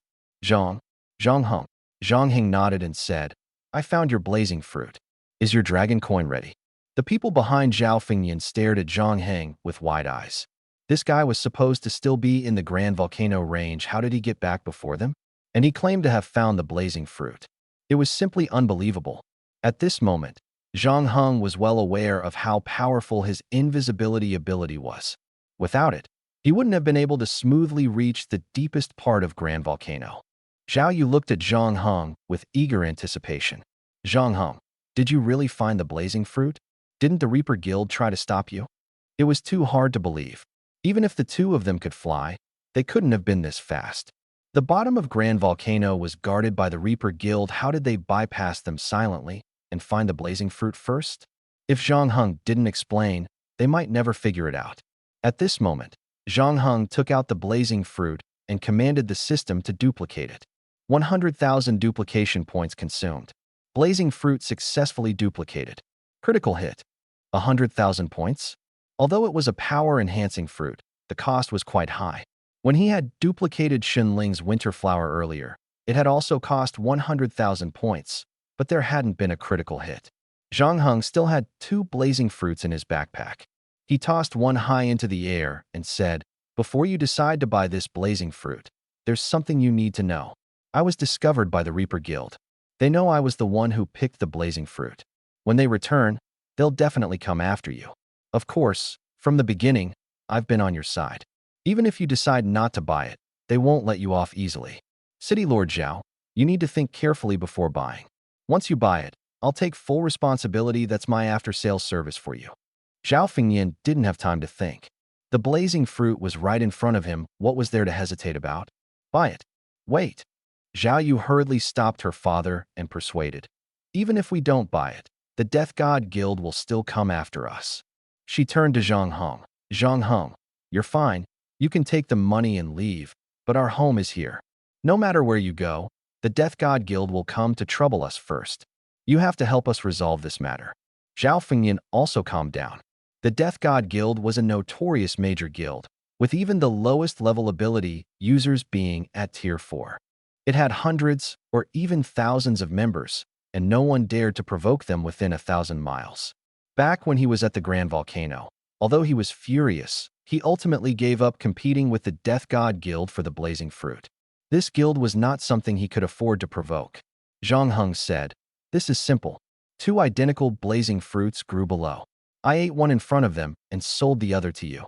This way, they won't trouble you, they'll only come after me." Zhao Fengyan's eyes widened upon hearing this. There are actually 2 blazing fruits? How is that possible? Aren't ability fruits unique? Eating one means there's one less. How could there be 2? Xunling also looked at Zhang Heng with a face full of doubt. When did 2 appear? There was clearly only one. It wasn't until Zhang Heng took out another blazing fruit from his spatial ring that Xunling and the surrounding people believed him. Oh my god, there really are 2. Aren't ability fruits supposed to be unique? Why are there 2? This is unbelievable. Zhang Heng, your luck is incredible. Zhao Fengyan took the blazing fruit from Zhang Heng's hand and examined it carefully. Flames burned on the surface of the fruit, but as he held it in his hands, he felt no heat at all. This was indeed an ability fruit, the blazing fruit. Zhao Fengyan's face lit up with a smile as he handed the blazing fruit to Zhao Yu, saying, "Child, eat it quickly." After speaking, he turned to Zhang Heng and said, "Zhang Heng, come with me. I'll give you 5 billion dragon coins." Zhang Heng followed Zhao Fengyan into the room ahead. Zhao Fengyan retrieved a crystal card with the number 500 million from a hidden compartment in the wall. The card contained 5 billion dragon coins. Zhang Heng took the card and said, "I think the Death God Guild will come knocking soon. When the time comes, I'll help you deal with them. But you also need to keep your people in check and make sure your daughter doesn't use the blazing fruit's ability recklessly for now." Zhao Fengyan let out a long breath. "All right, I understand. Zhang Heng, thank you. I won't forget this." Zhang Heng waved his hand to indicate it was no problem, then walked into the room alone. He stared at the 5 billion crystal card in his hand, feeling a bit unsure of how to spend such a large sum of dragon coins. In this world, his parents didn't need his support at all. After all, their identities were mysterious, and they didn't rely on him in the slightest. He also had no other relatives or elders. To be honest, he felt that dragon coins weren't of much use to him. He would eventually join the military, and buying a large villa in Jiangnan City was completely unrealistic, especially since he had no intention of living there. Moreover, The Dragon Kingdom covered almost all his expenses and even sent him spirit crystals and nutrient solutions every month. All of these ended up being given to Shenling. In other words, the 5 billion in his pocket was essentially wasted. However, perhaps in the future, he might encounter something valuable, and this 5 billion could come in handy. At least he wouldn't be left penniless. Zhang Heng, let's go have a nice meal to celebrate, shall we? Shenling raised her eyebrows, her face full of excitement as she urged him. After all, it was 5 billion. Zhang Heng shook his head and said, "Don't rush to eat. Let's go to the city gate first. I have a feeling the people from the Death God Guild have arrived." Shenling frowned slightly. "You really know how to stir up trouble. Fine, I'll go with you." Stir up trouble? Zhang Heng's expression changed, and he asked in confusion, "What did you just say? That I'm stirring up trouble?" Shenling nodded. "Yeah, you're always causing trouble, though you're not wrong to do so." After saying that, she quickly ran ahead, leaping forward in a way that made her seem even more eager than him. Zhang Heng suddenly recalled his past life as the Chaos God, cows, tied to his blood demon powers. Hearing Shenling say he always caused chaos left him feeling a bit helpless. He refused to admit he was creating chaos. Facing the death sequence, was he supposed to just wait to be killed without resisting? Killing the assassins of the death sequence and attracting stronger opponents was all within expectations. If this counted as creating chaos, then so be it. People are selfish, after all. The two arrived at the Fengdu city gate. In the distance, Zhao Fengyan watched quietly, not daring to approach. He said to Zhao Yu, "Daughter, eat the fiery fruit and spend the next period in secluded cultivation at home. Don't concern yourself with outside matters." Zhao Yu looked at Zhang Heng's back and said, "Since Zhang Heng dares to confront the Death God Guild head-on, it's good for us. I'll listen and focus on my cultivation." After speaking, she walked straight to her room. Zhao Fengyan watched Zhang Heng leave, his eyes full of worry. He wasn't sure if Zhang Heng could handle the people from the Death God Guild. At the city gate, Zhang Heng and Shenling waited for over 10 minutes. A helicopter flew over and landed not far from the gate. Since the fiery fruit had already left the Grand Volcano, their presence at the volcano was meaningless. Just as they were preparing to return and settle accounts with Zhao Fengyan, they hadn't expected Zhang Heng, who had taken the fiery fruit, to be waiting for them at the city gate. The Death God Guild's president, Yang Longyu, jumped off the helicopter and walked straight toward Zhang Heng, his eyes filled with shock and confusion. What was this kid doing here? He hadn't run away? Then again, where could he run to? Could Zhao Fengyan escape? Better to see what cards he had up his sleeve first.